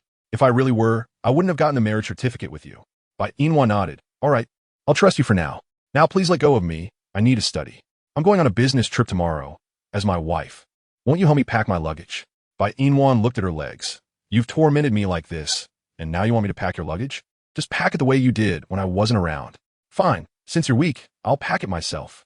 Lung Che released Bai Yina. Finish your chicken soup, and I'll pack my luggage. Okay. Bai Yina picked up the chicken soup and drank it all in one go. To show Lung Che, she even turned the bowl upside down. Finished. Okay. Lung Che took out a suitcase from the wardrobe and started packing his things. Seeing how skilled he was at packing, it was obvious he often traveled for business. Before we got together, did you often go on business trips? You know that. I can tell you're so skilled at packing. It's clear you often do it for trips. But your company being this successful is also related to your frequent business trips. Lung Che, it's good that you work hard, but you need to take care of your health too. In life, you don't need to earn too much money. Just enough to spend is fine. If you're so tired every day and have no time to rest, how can you take care of the family? Lung Che finished packing his clothes, closed the suitcase, and set it aside. Don't worry. Even if I'm busy, I will still take care of you. After all, I'm not alone anymore. I have you, and in the future, we will have our children. So I will often be home to accompany you, to create a family with you. Bai Yina. Lung Che, you are really something. I haven't even considered having children yet. Marrying you already goes against my previous plans. I originally intended to marry at 25, but now I'm 19 and have already gotten the marriage certificate with you, which is 6 years younger than I expected. If you really want children, let's talk about it when I'm 23. I don't want children to disturb my life for the next few years. Even though you're a bit older now, when I'm 23, you'll only be in your 30s, so it should be possible to have kids. Ling Ki. You want to wait until I'm 30 to have kids? Why? Is that not okay? Fine. At 30, my physical condition will still be pretty good. As long as you're happy. That's fine. I also want to enjoy a little more time with you as a couple. About having kids, you could decide when you want to have them. Bai Yina raised an eyebrow. How come I never noticed you were so easy to talk to before? That's because you didn't understand me. But it's okay. I believe you will understand me in the future. I will work hard to understand you. Okay.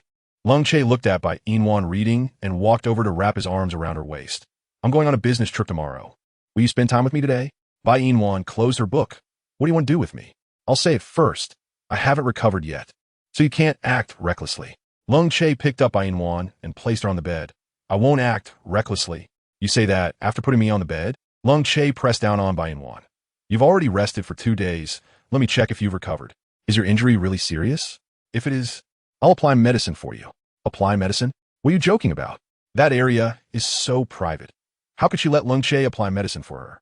Bai Yina pushed Lung Che away. I'm fine. There's no need to apply medicine. If you won't let me see it, does that mean it's already healed? The reason you're pretending it hasn't healed is that you don't want me to touch you, right? She swore she absolutely wasn't pretending. She was genuinely in pain, and she really hadn't recovered.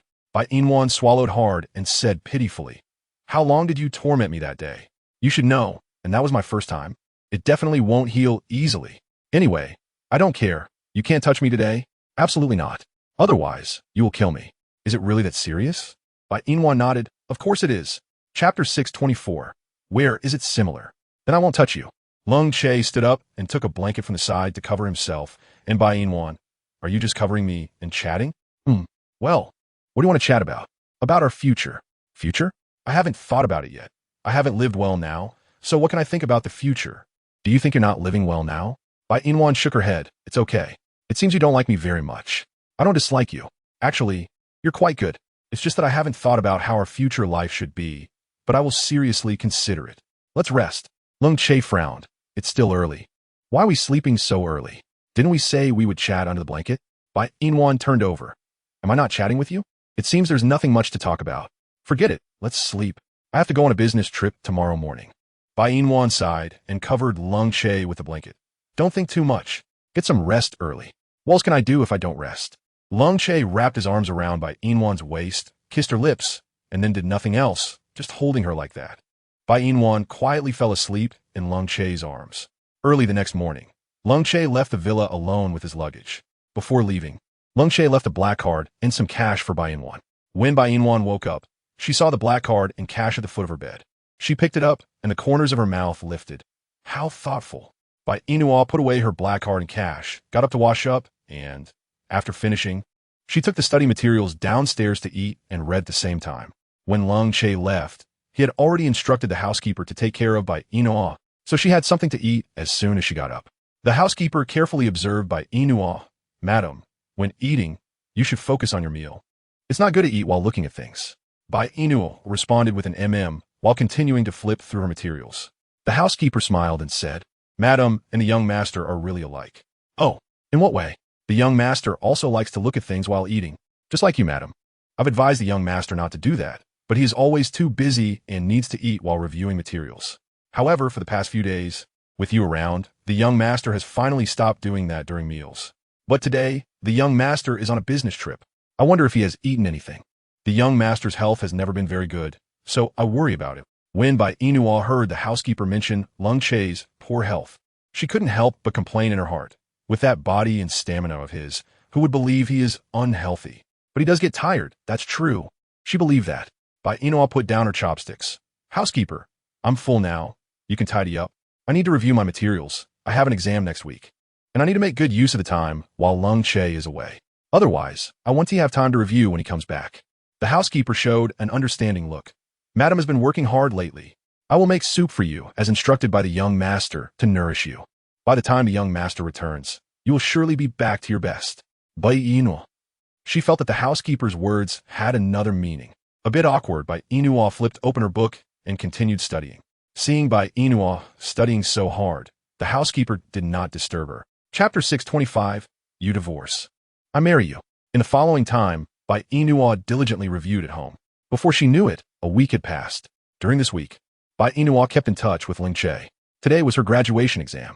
Bai Yina went to school early in the morning. She went to the principal's office and quickly answered the questions. By the time she finished writing, an hour had passed. She sat in the principal's office, waiting for the principal to grade the exam. The principal took a red pen, graded the paper, and nodded in satisfaction. Student Bai, you did very well on the exam for early graduation. You can graduate ahead of time. You won't need to come to school for classes anymore. Here is your graduation certificate. Keep it safe.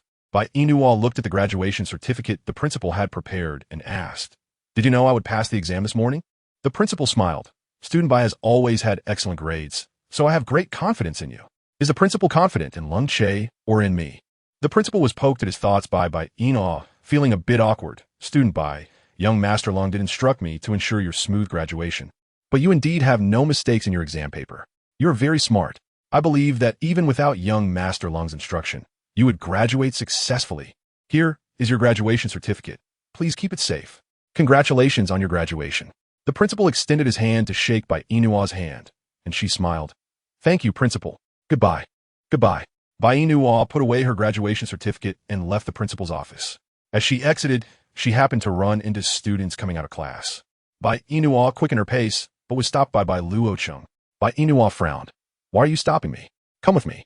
Bai Luocheng pulled Bai Yina to the rooftop, closed the door, and pressed Bai Yina against the wall. Lulu said you and Lung Che got your marriage certificate. Is that true? It's true. Why did you get married to Lung Che? You're so young, why marry? Do you like Lung Che? Bai Yina nodded. I like him. You're lying. You don't like Lung Che at all. You married him just to spite Lulu. Bai Yina. I have nothing to do with Lulu anymore. So why do you think I married Lung Che just to spite her? Although I don't know Lung Che very well, my feelings for him are real. And feelings can be cultivated slowly, can't they? Bai Luocheng frowned. If you don't like him, what feelings are you cultivating? Bai Yina, haven't you understood my feelings for you this past month? I've given you so many gifts, why don't you understand? Understand what? I like you, but I don't like you. Impossible. All the girls in school like me.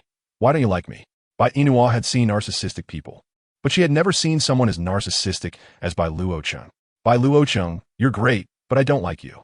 I'm married. I can't accept your feelings. I have things to do. I'll be leaving now. After Bai Yina finished speaking, she pushed Bai Luocheng aside, opened the door to the rooftop, and went downstairs. Bai Luocheng hurriedly followed. Bai Yina, even if you're married, you can still divorce. I know you don't like Lung Che. You won't be happy with him. Listen to me. Divorce him. You divorce, I marry you. Bai Yina. Bai Luocheng, I will not divorce Lung Che. I like him, so I won't divorce. Never. Chapter 626. Give or not. Bai Yina, you won't be happy with Lung Che, so you might as well divorce him and be with me. I can give you happiness. Bai Yina smiled. Bai Luocheng, the happiness I want, Lung Che can give me, so I don't need you to give it to me. I think it's better if you stop liking me. I'm going back now, goodbye. Bai Yina, you stop right there. Lung Che is not right for you. He is not a good person. He really isn't a good person. Why don't you believe me? Bai Yina.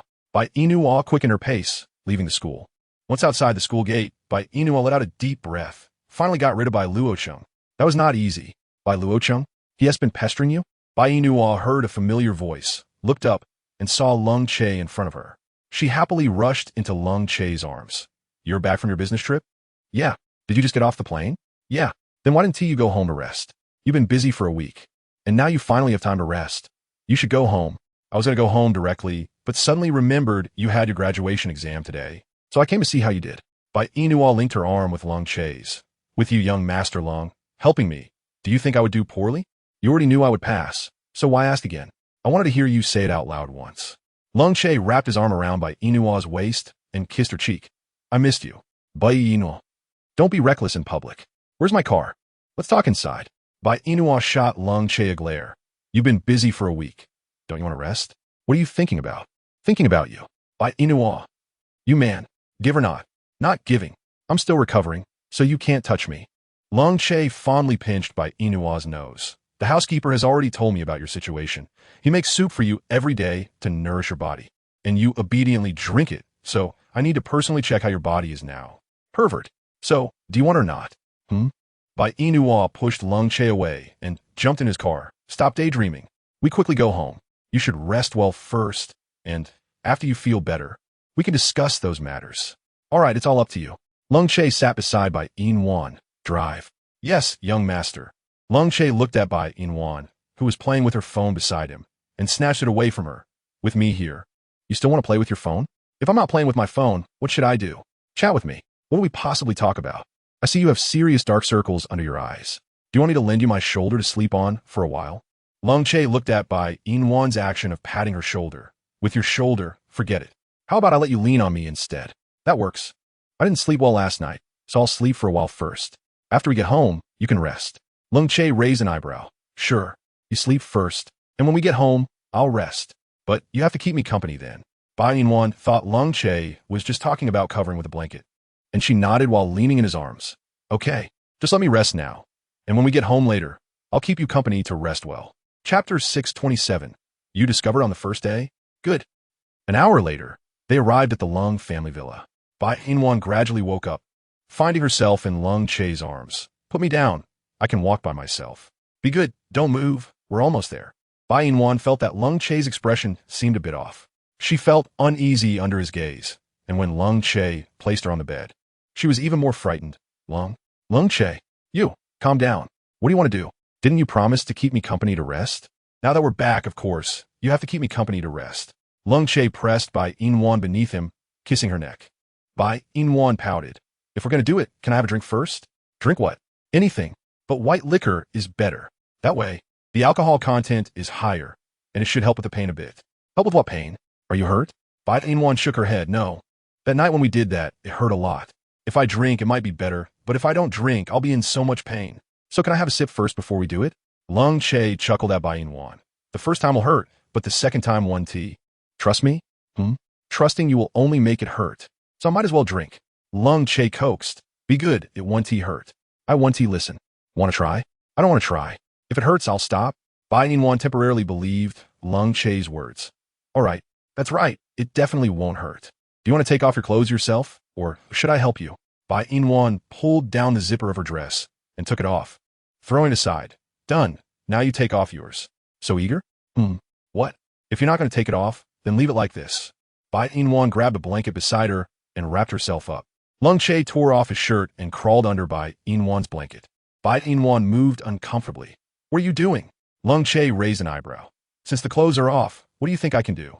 Do whatever you want. But could you not pinch me? Also, can you not pinch and squeeze? I have no meat on me. It hurts. Then if your body hurts, does it still hurt down there? Bai Yina shook her head. It doesn't seem to hurt. Since it doesn't hurt, can I continue?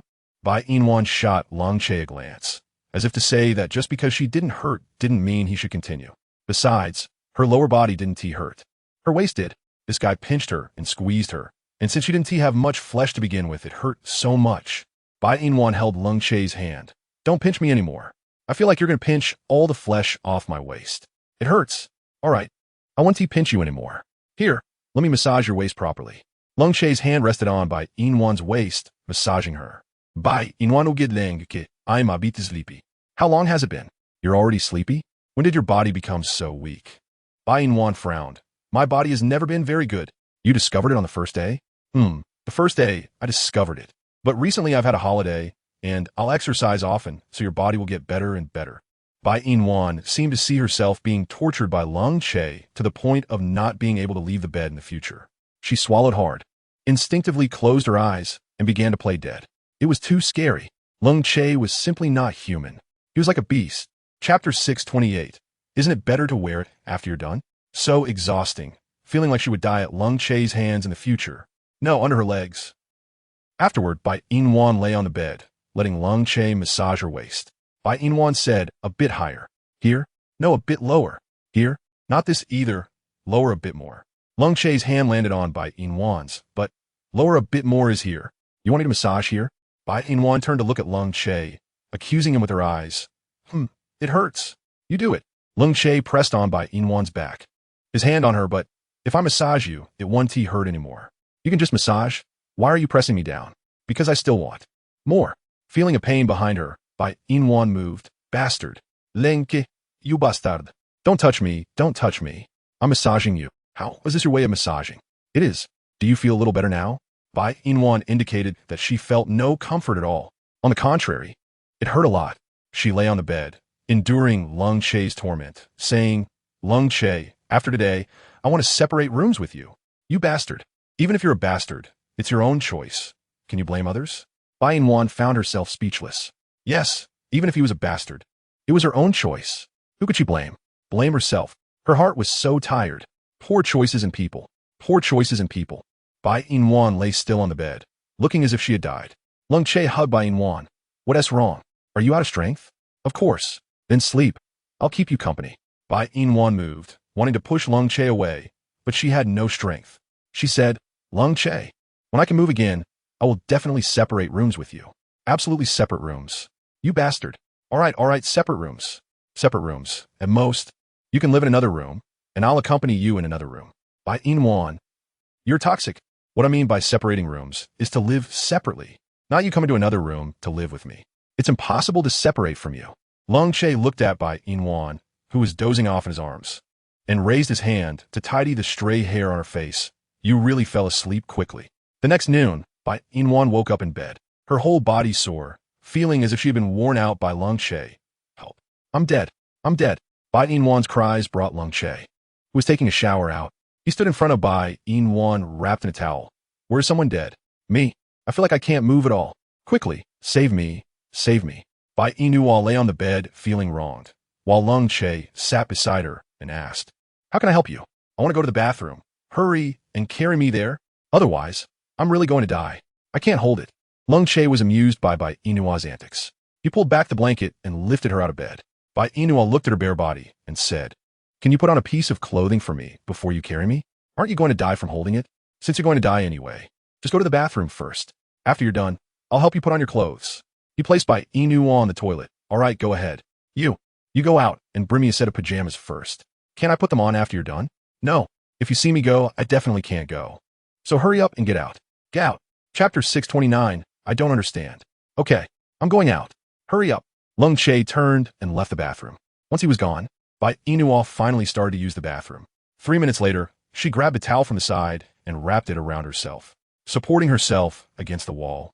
Her legs went weak, and she fell straight into Lung Che's arms. So impatient? Want to knock me down? Bai Yina replied. Who wants to knock you down? I'm clearly weak in the legs and can't walk. Do you know how hard it is for me to walk right now? It's all your fault, you beast. Hurry and carry me to bed to rest. I'll apply medicine for you later, and after that, it'll be fine. Bai Yina pushed Lung Che away. Go away. I'm going to sleep. Don't touch me. Aren't you supposed to be unable to move? In pain? Uncomfortable? So after applying the medicine, it'll be fine. Even if I'm in pain and uncomfortable, I don't want you to apply the medicine for me. Don't provoke me. I'm not in a good mood right now. I want to sleep. What a little pig that can't get enough sleep. Bai Yina lay on the bed and fell asleep. Lung Che shook his head helplessly. So cute. Bai Yina slept for a whole day. She looked at Lung Che, who was sitting beside her dealing with documents, and asked, how long did I sleep? A whole day. So long? Bai Yina moved her body. Why doesn't it hurt anymore? I applied medicine for you while you were asleep, so now it feels a bit better. Bai Yina blushed a little in embarrassment upon hearing that Lung Che had applied medicine for her. How did you apply it? How else could I apply it? I applied it openly. You. Bai Yina's face turned red as she buried her head in the blanket. So embarrassing. We're married. Looking won't cost you a piece of meat. So what are you afraid of? Also, have you not been hungry after sleeping so long? Aren't you going to get up and wash up to eat? Being prompted by Lung Che, Bai Yina realized she was a bit hungry. She pulled back the covers, got out of bed, and went to wash up in the bathroom. After finishing, she completely ignored Lung Che and ran downstairs to eat. Lung Che smiled and said, is this how you treat your husband? You don't even call me for dinner. Bai Yina sat at the dining table, looking at the dishes laid out by the butler. And before the butler could speak, she picked up chopsticks and started eating. The butler said, Madam, the others haven't arrived yet. So, Madam can't eat yet. Why not? I'm hungry. I want to eat. Besides, I can't eat much, so I definitely won't starve you, young master. It's not just the young master. I mean, his mother is also coming for dinner tonight. Cough, cough, cough. Bai Yina spat out all the food in her mouth and coughed violently. What did you just say? Who's coming? The young master's mother. Am I dreaming? Am I dreaming? Bai Yina put down her bowl and stood up from her chair. Just as she was about to go upstairs to change clothes and wash up, she saw Lung's mother walking in from the door. Bai Yina's eyes widened, and she quickly wiped the grease from the corner of her mouth. Lung's mother looked at Bai Yina with slight disdain. You're the woman I spent $1 million to buy for my Xiaoche? Bai Yina, confused, asked, what million? What buy? Hasn't your mother told you? I don't understand. What should my mother tell me? Lung's mother chuckled. Then let me tell you today. Chapter 630. Is it fun to humiliate me? Bai Yina obediently stood aside, waiting for Lung's mother to speak. Lung's mother sat down on a nearby chair and said, My son hasn't liked any woman for years. You're the only one who has touched his heart. So naturally, I will do everything to get you with my son. At first, your mother didn't agree to you being with my son, but after I gave her $1 million, she agreed for you to be with him. Now, to my son, you are a woman bought back. My son might just be playing with you. And once he gets bored, you can leave. As for you and my son getting a certificate, I'm here to tell you that today. This is the divorce agreement. It states that as long as my son doesn't like you anymore, you must leave unconditionally. As long as you obediently listen, we won't ask for that $1 million back. But if you disobey and insist on clinging to my son, then I will make your Bai family go bankrupt and ruin your reputation. So Bai Yina, please remember your identity at all times. Don't dream of being some young mistress of the Lung family. Do you think a woman bought for $1 million is worthy? Bai Yina, are you saying you gave my mother $1 million and then my mother sold me? So everything that happened between me and Lung Che recently was planned by my mother and Lung Che? Lung Che did it on purpose? Doesn't he love me? Lung's mother smirked. This has nothing to do with my son. Everything that happened between you and my son was planned by me and your mother.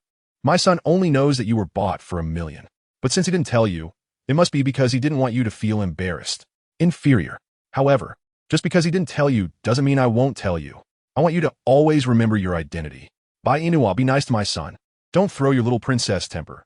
Otherwise, I want to be polite to your mother and your Bai family. Take care of yourself.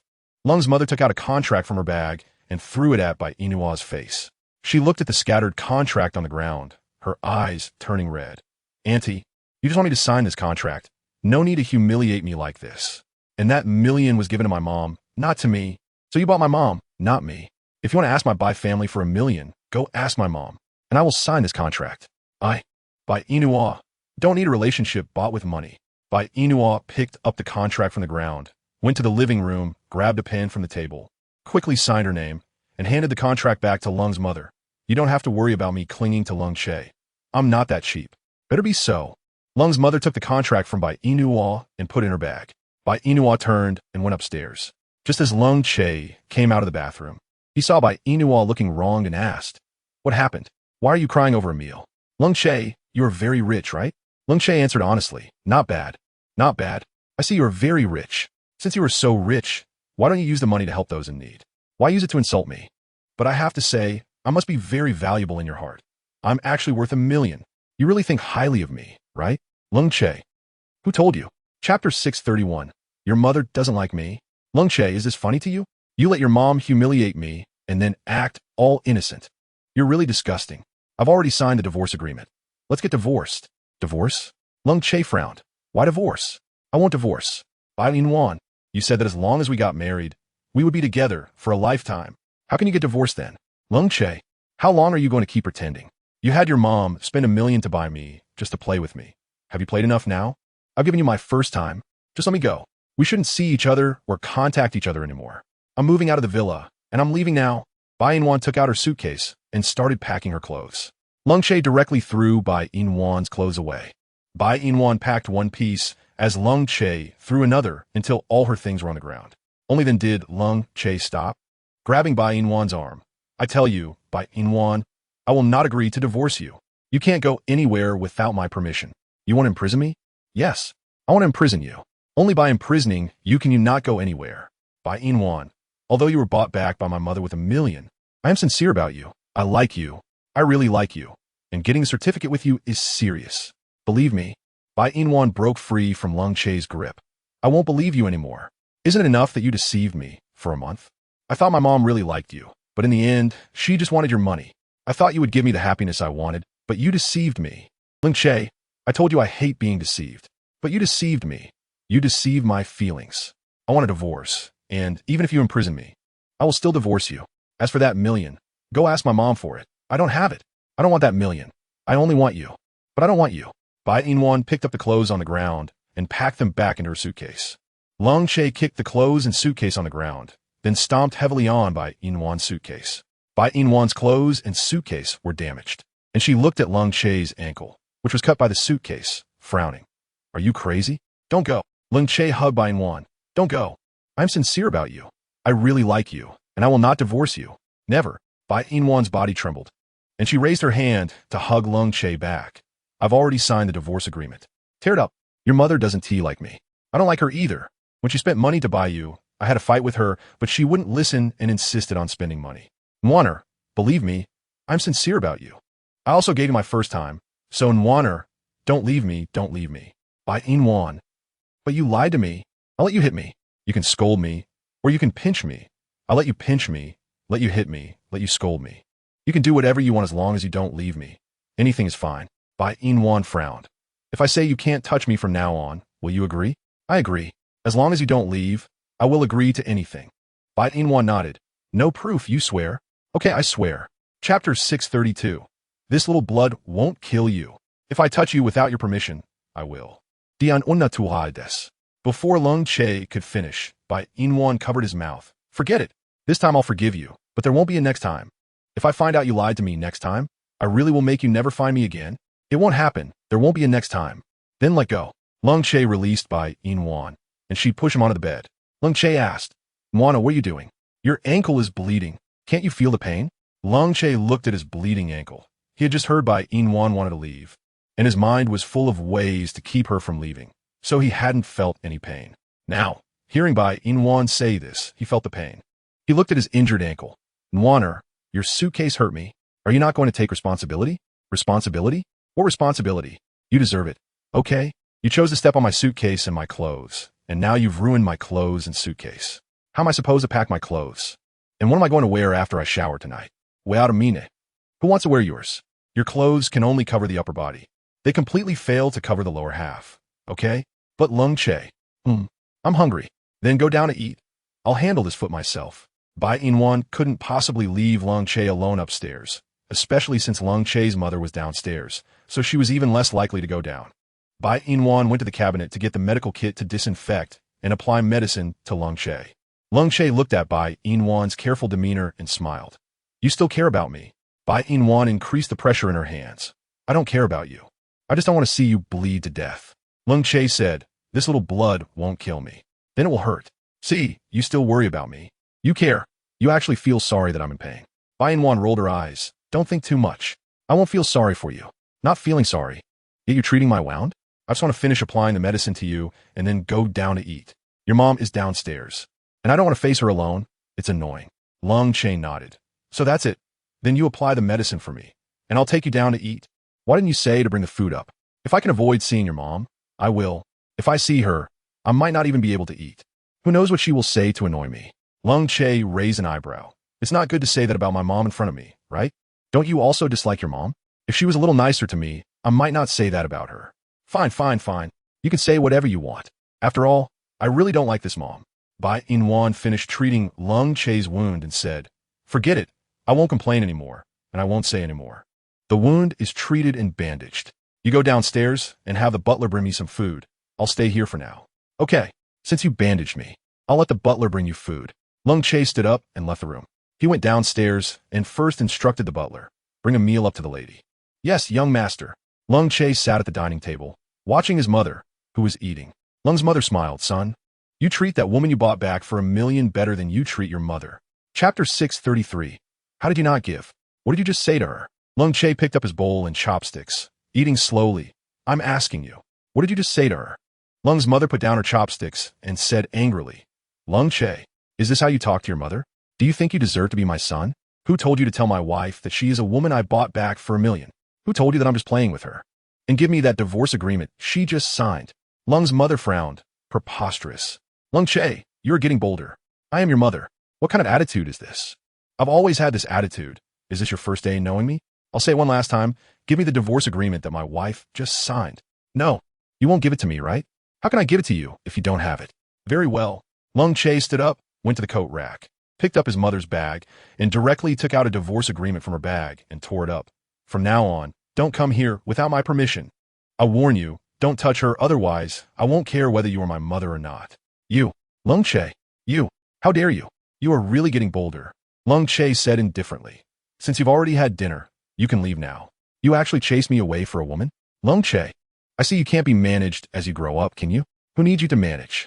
Lung Che looked at the butler who came down with an empty bowl. Since you're out, please take my mother out of the villa. From now on, she is not allowed to step into this house without my permission.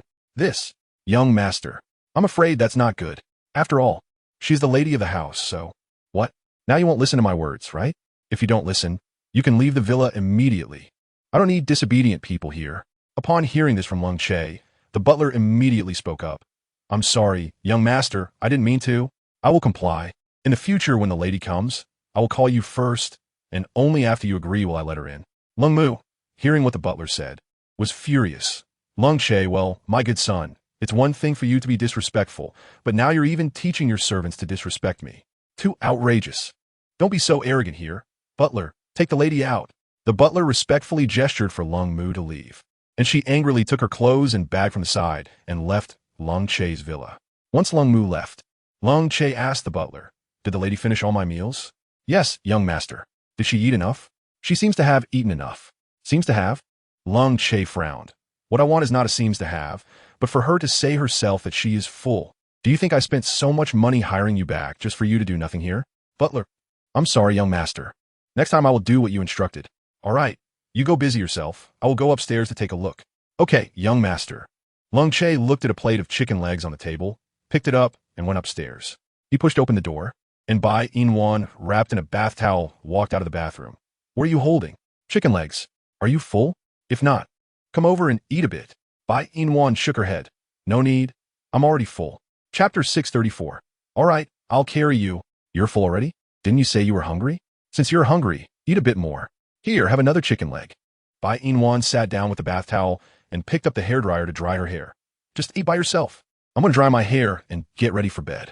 Then I'll dry it for you. Seeing Lung Che being so enthusiastic, Bai Yina couldn't refuse anymore. She handed the hairdryer to him. Lung Che put down the plate he was holding, took the hairdryer from Bai Yina, and dried her hair while she sat on the stool, eating chicken legs. Lung Che asked, didn't you say you weren't eating? You're drying my hair, and I'm bored sitting here, so eating one isn't a big deal. Excuse, you clearly just want to eat. Bai Yina. Just consider that I want to eat. Is that okay? You know the most. Bai Yina picked up the chicken leg and started eating it happily, looking extremely satisfied. Lung Che dried her hair quickly, and soon it was dry. Bai Yina raised her hand and patted her stomach. So full. You shouldn't pat your stomach like that after eating. It won't digest well. If you're really full, I can take you out for a walk. Bai Yina yawned and asked, it's so late now, what is the point of walking? I'm going to sleep. Eating and then sleeping is not good for your health. Come downstairs to exercise with me. Bai Yina nodded. Okay, you carry me. Carrying you is my exercise, not yours. If you don't carry me, I'll just sleep. Do as you wish. Seeing Bai Yina lie down on the bed, he grabbed her hand. I'll carry you for a walk. Don't sleep. Bai Yina pulled her hand back. I was just teasing you. Did you take it seriously? I don't like walking at night. Let us sleep. I have things to do tomorrow morning. What things? I want to go home and ask my mom why she secretly sold me to you. Not knowing the reason for a day makes me uncomfortable. So I want to go home. Lung Che nodded. Then I'll accompany you home tomorrow. As you wish. Time to sleep. Good night. Good night. Early the next morning, Bai Yina packed up and left the villa, returning to the Bai family, with Lung Che following her. Bai Yina looked at her mother, sitting in the living room drinking tea. She walked over and sat down with Lung Che mom. Back already? Bai Yina nodded. Yes, I'm back. Bai Mu put down her teacup. Why didn't you tell me in advance that you were coming back? I could have prepared. Bai Yina smiled. Actually, I wanted to ask you something before I came back. I didn't plan to eat at home. After I ask, I will leave because I know you don't really like me staying at home. Otherwise, you wouldn't be in such a hurry to let me leave the Bai family and get a marriage certificate with Lung Che. Wan, what do you want to say? Bai Yina sneered. It's not what I want to say, it's what I want to ask you. Mom, tell me, why did you accept 1 million from Lung Che's mother? Why did you sell me to Lung Che? Did you ever consider me your daughter when you did this? You girl, why do you use such harsh words like selling? Mom did this for your own good. Look at how rich Lung Che's family is, and how good they are to you. Marrying him won't be a loss, and Mom only accepted that 1 million because she saw that you have feelings for Lung Che. Bai Yina. Chapter 635. Anything else? Mom, if you wanted that 1 million directly, why make so many excuses? Or do you think I would blame you? Since you've already sold me, from today on, I have no relationship with the Bai family. And that 1 million should be enough for you to spend for a long time. So from now on, let us not contact each other. My mother-daughter relationship with you ends here. Remember, it's not me who doesn't want you first. It's you who didn't want me first. Since you like me being with Lung Che so much, then I will be with Lung Che as you wish. Lung Che, let us go. Bai Yina took Lung Che's hand and left the Bai family together. Bai Mu frowned. Bai Yina, stop right there. Mom, is there anything else? What do you mean by that just now? What does it mean to terminate our mother-daughter relationship? Mom, your comprehension might be a bit off. But since your comprehension is so poor, let me explain what I meant just now. It's very simple. I want to terminate our mother-daughter relationship from now on. No matter what happens to you, I will not care or ask. Of course, you better not come looking for me. That it. Bai Yina got into Lung Che's car and saw him still standing aside. She rolled down the window and said, Lung Che, why aren't you getting in? What are you standing there for? Hurry up. Lung Che glanced at Bai's mother, opened the car door, and got in. He gave Bai's mother a meaningful smile before driving away from the Bai family villa. Bai Yina sat in the passenger seat, feeling gloomy. Actually, my mom used to treat me pretty well, but after my dad stopped coming home, she kept trying to find ways to get rid of me and not let me stay at home. At that time, I thought it was nothing, but now I realize that since my dad stopped coming home, she wanted to drive me out of the Bai family. What I didn't expect was that she actually went too far and sold me to you. That really hurt me. So, Lung Che, remember this, from today on, I have nothing to do with the Bai family. If the Bai family needs your help, you are not allowed to help. Unless I agree. Otherwise, you absolutely cannot help. Do you hear me? I heard you. Since you heard me, you must follow through and not go back on your word. I know. Don't worry. I won't disobey you. Besides, from the moment your mother sold you, I didn't like her very much. I used to like her a lot, but not anymore. Bai Yina leaned back at her seat to rest. Suddenly, Lung Che slammed the brakes as a blue sports car blocked their way. Lung Che looked at Bai Yina, whose head had hit the glass, and asked worriedly, Nwana, are you okay? Is everything all right? Bai Yina rubbed her forehead and said, why did you suddenly stop like that? Don't you know it's easy to have an accident?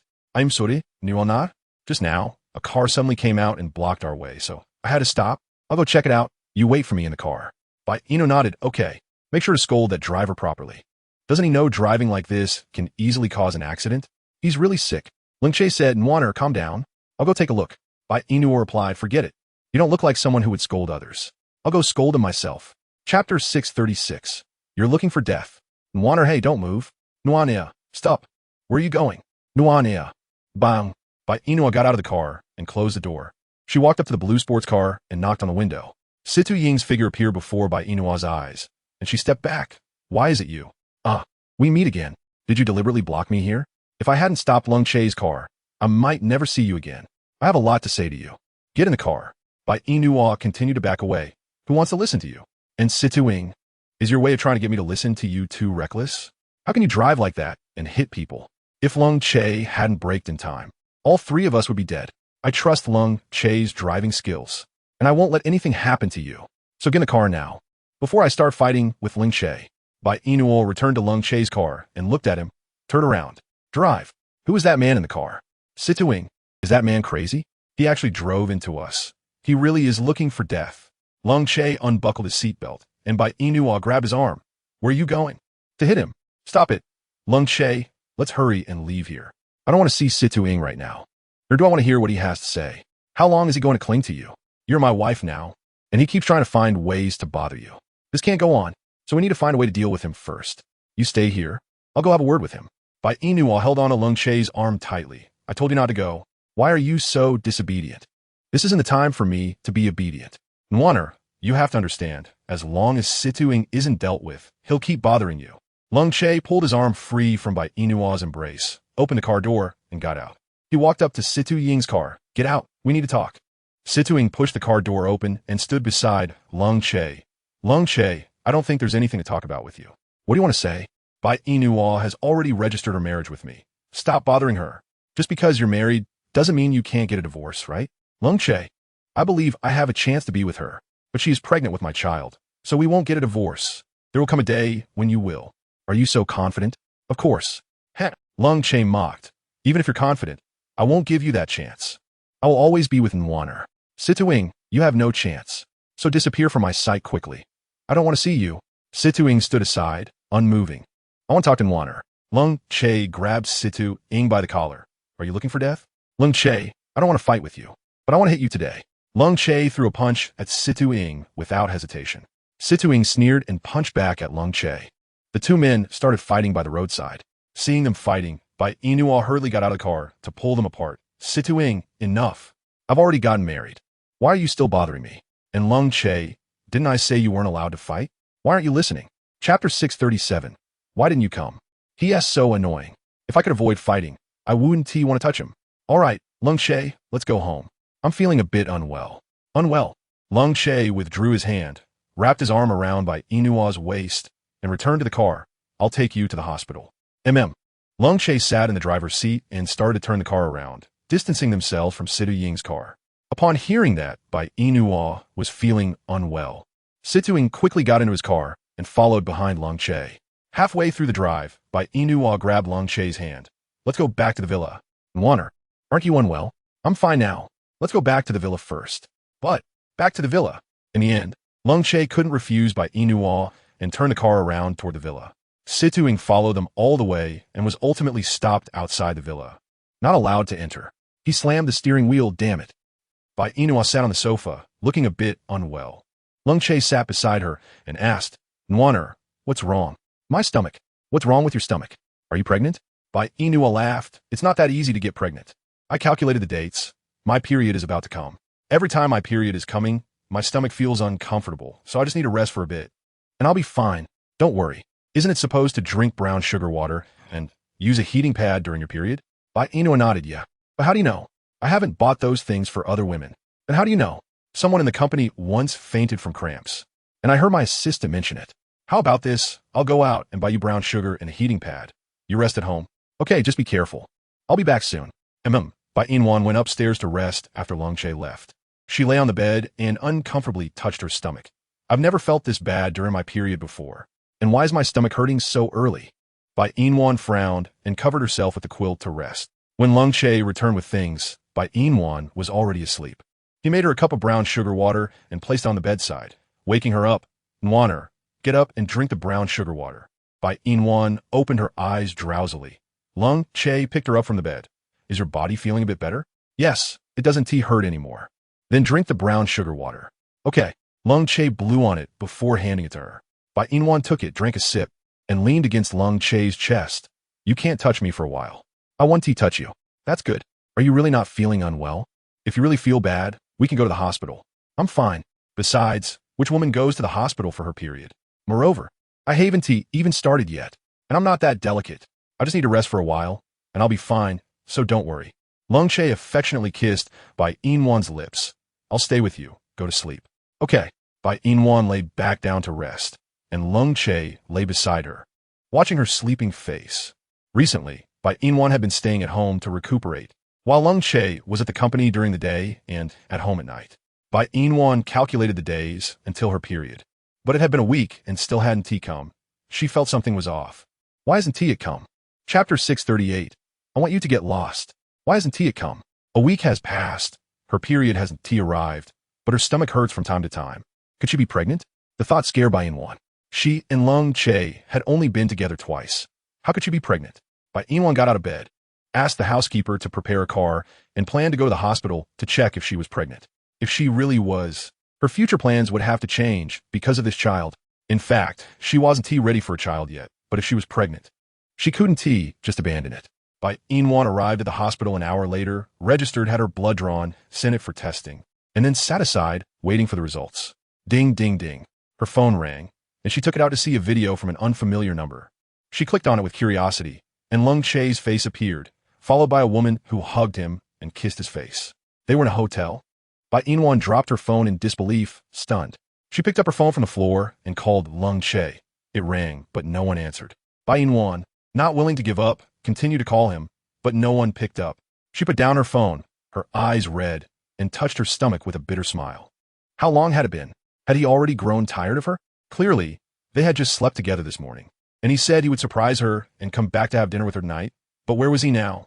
Was this surprise what he meant? What surprise? And it made her completely understand that a man's words couldn't be trusted. At the hotel, Lung Che pushed the woman in front of him away. You're not in Wanner. What did you just give me to eat? Cold chow. The woman leaned closer to Lung Che again, but he dodged away, uncomfortably pushing her away, then ran into the bathroom and locked the door, starting to shower with cold water. Cold chow. Come out. Let me help you, okay? Cold chow. Get lost. Cold chow. I said get lost.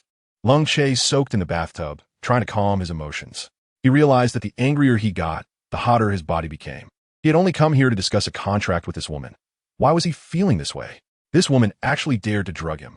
She was really asking for it. Lung Che continued to splash cold water on himself, and when his body finally calmed down, an hour had passed. He opened the door and walked out of the bathroom, looking at the naked woman lying on the bed with disgust on his face. A woman who debases herself to this extent is really disgusting. I tell you, for today's incident, I will make you pay the price. Lung Che left the hotel in anger, looking at the dark sky. He wanted to take out his phone to call Bai Yina, but then remembered he had left it in the car.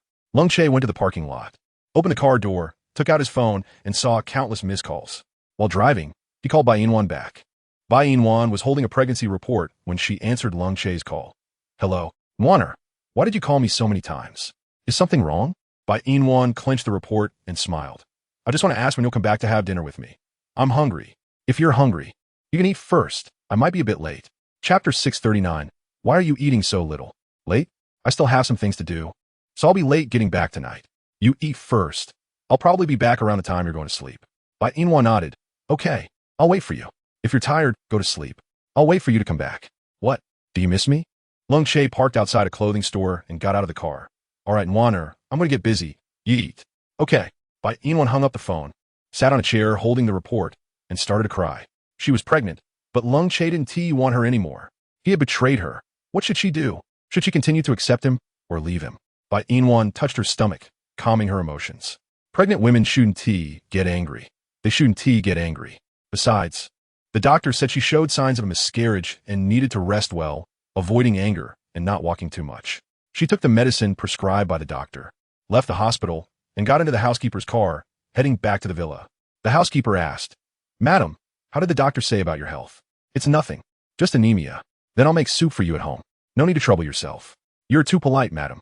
Bai Yina sat in the back seat, putting the medicine and report into her bag, closing her eyes to rest. An hour later, they arrived at the villa. Bai Yina washed her hands, sat at the dining table, and ate the meal prepared by the servant.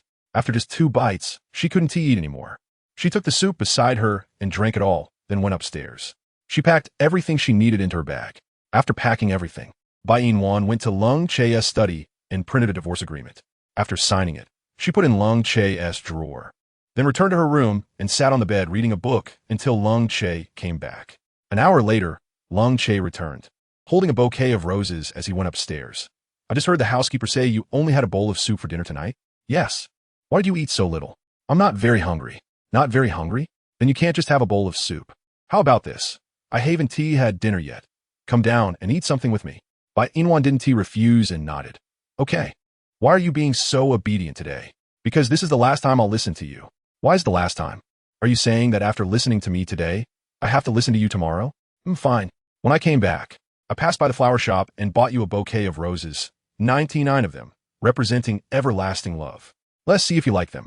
Bai Yina took the flowers from Lung Che's hand and set them aside. The flowers are beautiful. I'll go with you to eat. All right. Lung Che and Bai Yina held hands and went downstairs together. Bai Yina sat next to Lung Che, picked up her chopsticks, and served him some dishes. What have you been busy with today that you came back so late? There were things at the company. Is that so? What else would you think it is? Nothing much, just that you must be very tired now, right? Lung Che shook his head. I was quite tired at first, but once I saw you, I wasn't tired anymore. Bai Yina, not tired once you saw me? Are you feeling guilty about something? Guilty? Why would I feel guilty towards you? I haven't done anything wrong to you, and I want to do anything wrong to you. Bai Yina smiled. Let us eat. After we finish eating, you should take a shower, and then I'll go to sleep. Chapter 640. Just hang in there. Didn't I say? Eating and going to sleep right after is not good for your health. You have to play for a while before sleeping. I'm tired and don't want to play anymore, especially not with you. I'm full, so you can eat slowly. I'm going upstairs. Bai Yina put down her bowl after only taking 2 bites, frowning. Why aren't you eating anymore? Are you angry that I came back late today? Sorry. I want to come back this late again. I will definitely come back on time to have dinner with you. Don't be angry. Lung Che watched Bai Yina head to her room without looking back. He stood up and followed. Can you not be angry, okay? Bai Yina lay on the bed, completely ignoring Lung Che. Lung Che looked at Bai Yina's pale face and asked, Are you feeling unwell again? I'll make you some brown sugar water. You'll be fine after drinking it. No need. Can you not be mad at me, okay? I know I was wrong. I definitely want to come back this late again. How about this? I'll stay tomorrow to accompany you. Wherever you want to go, I'll go with you. Bai Yina heard that Lung Che would stay tomorrow to accompany her, and she sat up from the bed. Who needs you to accompany me? I don't need you to accompany me. What is wrong with you today? Why are you so strange? Usually, when I say I want to accompany you, you're very happy. Why are you not happy today? I just came back late. Why are you so angry? Is it because I didn't buy you a gift that you're so angry? Bai Yina shook her head. I'm not angry. I'm just very tired today and don't want to deal with you. Plus, women who are on their period tend to have a bad temper. You have to get used to it. Most importantly, I haven't been going out during my period recently. So you can go to work as usual tomorrow and don't need to accompany me. If you really want to accompany me, then wait until my period is over. Lung Che carefully observed Bai Yinua's expression and saw no signs of her joking. He nodded.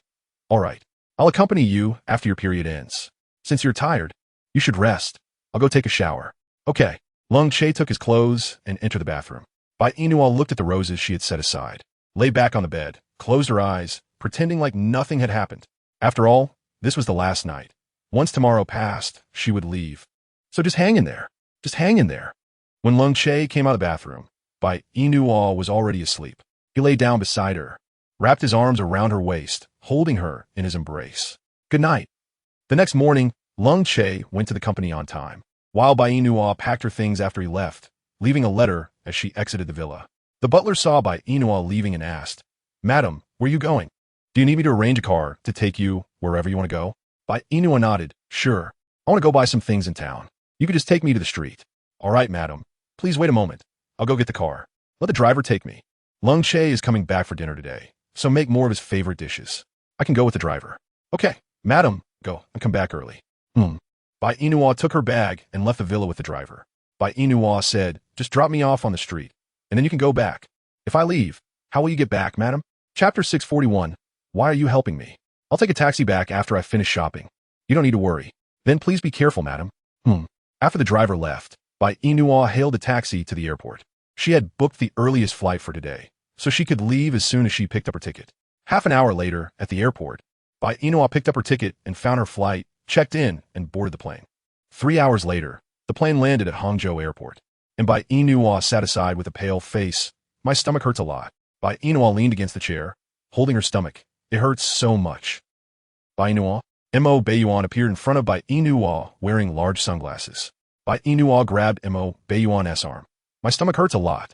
Stomach hurts? Mo Baiyuan threw his suitcase to his assistant, and then picked up Bai Yinua, leaving the airport and getting in his car to head to the hospital, leaving the assistant behind at the airport. Assistant. When Mo Baiyuan arrived at the hospital, Bai Yinua had already fainted. Mo Baiyuan carried Bai Yinua into the hospital. Doctor, please take a look at her. She says her stomach hurts. Get a stretcher. Hurry. Mo Baiyuan placed Bai Yinua on the stretcher, watching as the doctor pushed her into the operating room. Mo Baiyuan took a deep breath and sat in a chair, waiting for Bai Yinua to come out. An hour later, Bai Yinua was pushed out of the operating room by the doctor, and Mo Baiyuan stood up to ask, Doctor, how is she? The patient is fine. She was just too exhausted and has signs of threatened miscarriage.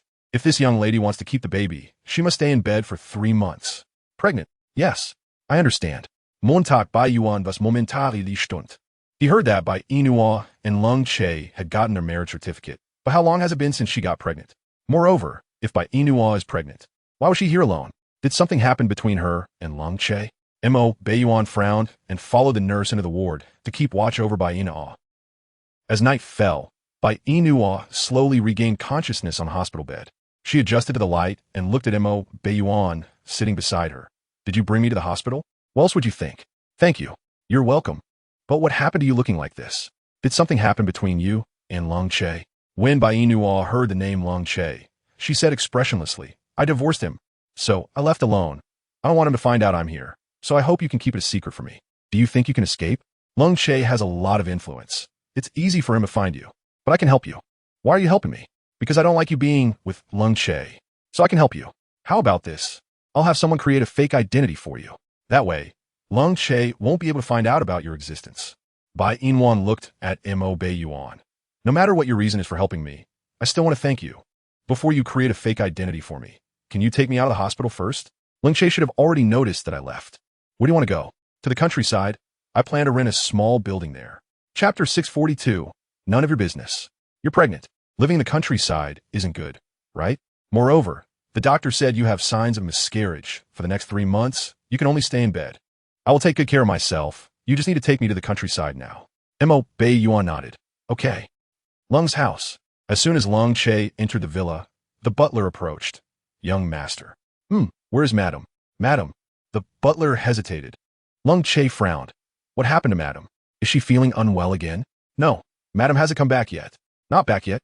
It's already dark. Where could she be? The butler lowered his head. Madam went shopping this morning, then had the driver come back first. We thought she would be back by noon. But now she still hasn't returned. Haven't you gone out to look for her? We have searched, but we couldn't find her. Useless. Lung Che took out his phone and called Bai Yina, but the call went through and no one answered. He continued to call 5 or 6 times, but no one picked up. Lung Che went upstairs, pushed open the door, and looked at the clothes Bai Yina had left in the closet. The clothes are still here, but where did she go? Lung Che looked at the envelope on the table, opened it, and quickly read the letter. Lung Che, I told you, if you do something to betray me, I will divorce you. The divorce agreement is in your study. We are done. Do not appear in front of me again. I don't want to see you. Bai Yina left. Lung Che clenched the envelope and called his assistant. I give you 1 day to find Bai Yina's location. Huh? Find Bai Yina. Can't you hear me? Oh, okay. Lung Che hung up the phone and threw his phone away. Bai Yina. I will never give you the chance to escape from my side. Absolutely not. And I have never done anything to betray you. Why don't you believe me? What? Lung Che thought he would find Bai Yina's whereabouts the next day. But in reality, he searched for her for a full 9 months without success. Until 9 months later, he encountered Bai Yina in the hospital. That day, Bai Yina had just finished her prenatal checkup and ran into Lung Che, who was on a business trip to Hangzhou. They silently looked at each other. Bai Yina touched her belly and stepped back, wanting to run away. But Lung Che was faster, rushing forward and grabbing Bai Yina's arm. You've been hiding from me for 9 months. Isn't that enough? Bai Yina, tell me why you did this to me? What did I do wrong? You said I betrayed you. When exactly did I betray you? I have only ever had you as a woman. I have never done anything to betray you. Why don't you believe me? Also, who told you that I did something to betray you? Bai Yina. It's all in the past, so you don't need to explain. Bai Yina, I really have never betrayed you. But you, what's going on with your belly? None of your business. Who's the child? I said it's none of your business. Bai Yina shook off Lung Che's hand. Don't touch me. I don't want to see you. Bai Yina, I will say this to you one last time. I have never betrayed you. So what? Come back with me. I don't want to. Bai Yina, with her big belly, stepped away from Lung Che, but he chased after her.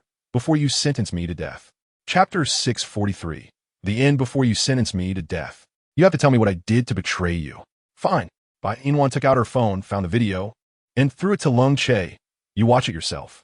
Lung Che looked at himself in the video, frowned. Who gave you this video? I don't know. Bai Yina, the man in this video is indeed me, but I didn't do anything with that woman. The reason I came back late that day was that the woman drugged me. I felt unwell and was in the bathroom for an hour, and my clothes were soaked. I was afraid you would worry if you saw me, so I went to buy a new outfit. I really didn't do anything with that woman. And if you don't believe me, I swear on my life. Lung Che raised his hand and swore to the heavens. I, Lung Che, swear that if I really did something to betray Bai Yina, I would die a terrible death. Before he could finish saying, cut off from descendants, Bai Yina raised her hand to cover Lung Che's mouth. Don't swear on my child's life. What does my death have to do with the child in your belly? Because this is your child. The day before I left you, I got pregnant, and now it has been 9 months. Soon, the baby will be born.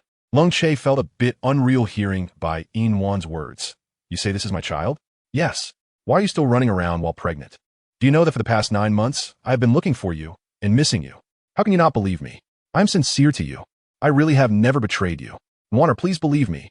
Bai Yina looked at Lung Che's haggard face, feeling a bit angry. She was annoyed with herself for hiding from Lung Che for 9 months without asking clearly. Her baby needed a father, needed a happy family, so she should forgive Lung Che. Besides, he hadn't done anything wrong to her, right? Thinking this, Bai Yina, with her big belly, threw herself into Lung Che's arms. For the baby's sake, I will forgive you. But if you dare to be intimate with other women again, I will hide again. I won't give you this chance again. If I want to hide, can you stop me? Lung Che raised his hand to touch Bai Yina's belly. All right, let's not talk about anything else. By the way, why is your belly so big? I see that other pregnant women don't have bellies as big as yours. Because I'm having twins. What? Twins? Lung Che was so happy he didn't know what to say. Are they really twins? Boy or girl? Does it matter if it's a boy or girl? It doesn't matter as long as it's our child. I will like it whether it's a boy or girl. Bai Yina nestled in Lung Che's arms. Treat me better in the future. I will. I will keep my word. I won't lie to you. I will definitely treat you and our baby well. You swear? Okay, I swear that from now on, I will treat Bai Yina very well. And if I don't treat her well, I will be struck by lightning. I believe you. Nuanea. What? I miss you so much. I miss you too. Then do you love me? Bai Yina nodded. I love you. I love you too. Lengu kikisid Bai Yina se forted Nwanu. I'm so grateful that you could come back to my side. I love you. I love you too. Synopsis. After a sudden time travel, Bai Yina finds herself in a beastly world, feeling like crying. Surrounded by countless giant pythons, she thinks, damn it, are they trying to scare me to death? But when these snake beasts transform into human forms, Bai Yina can only say one thing. Damn it, a bunch of freaks.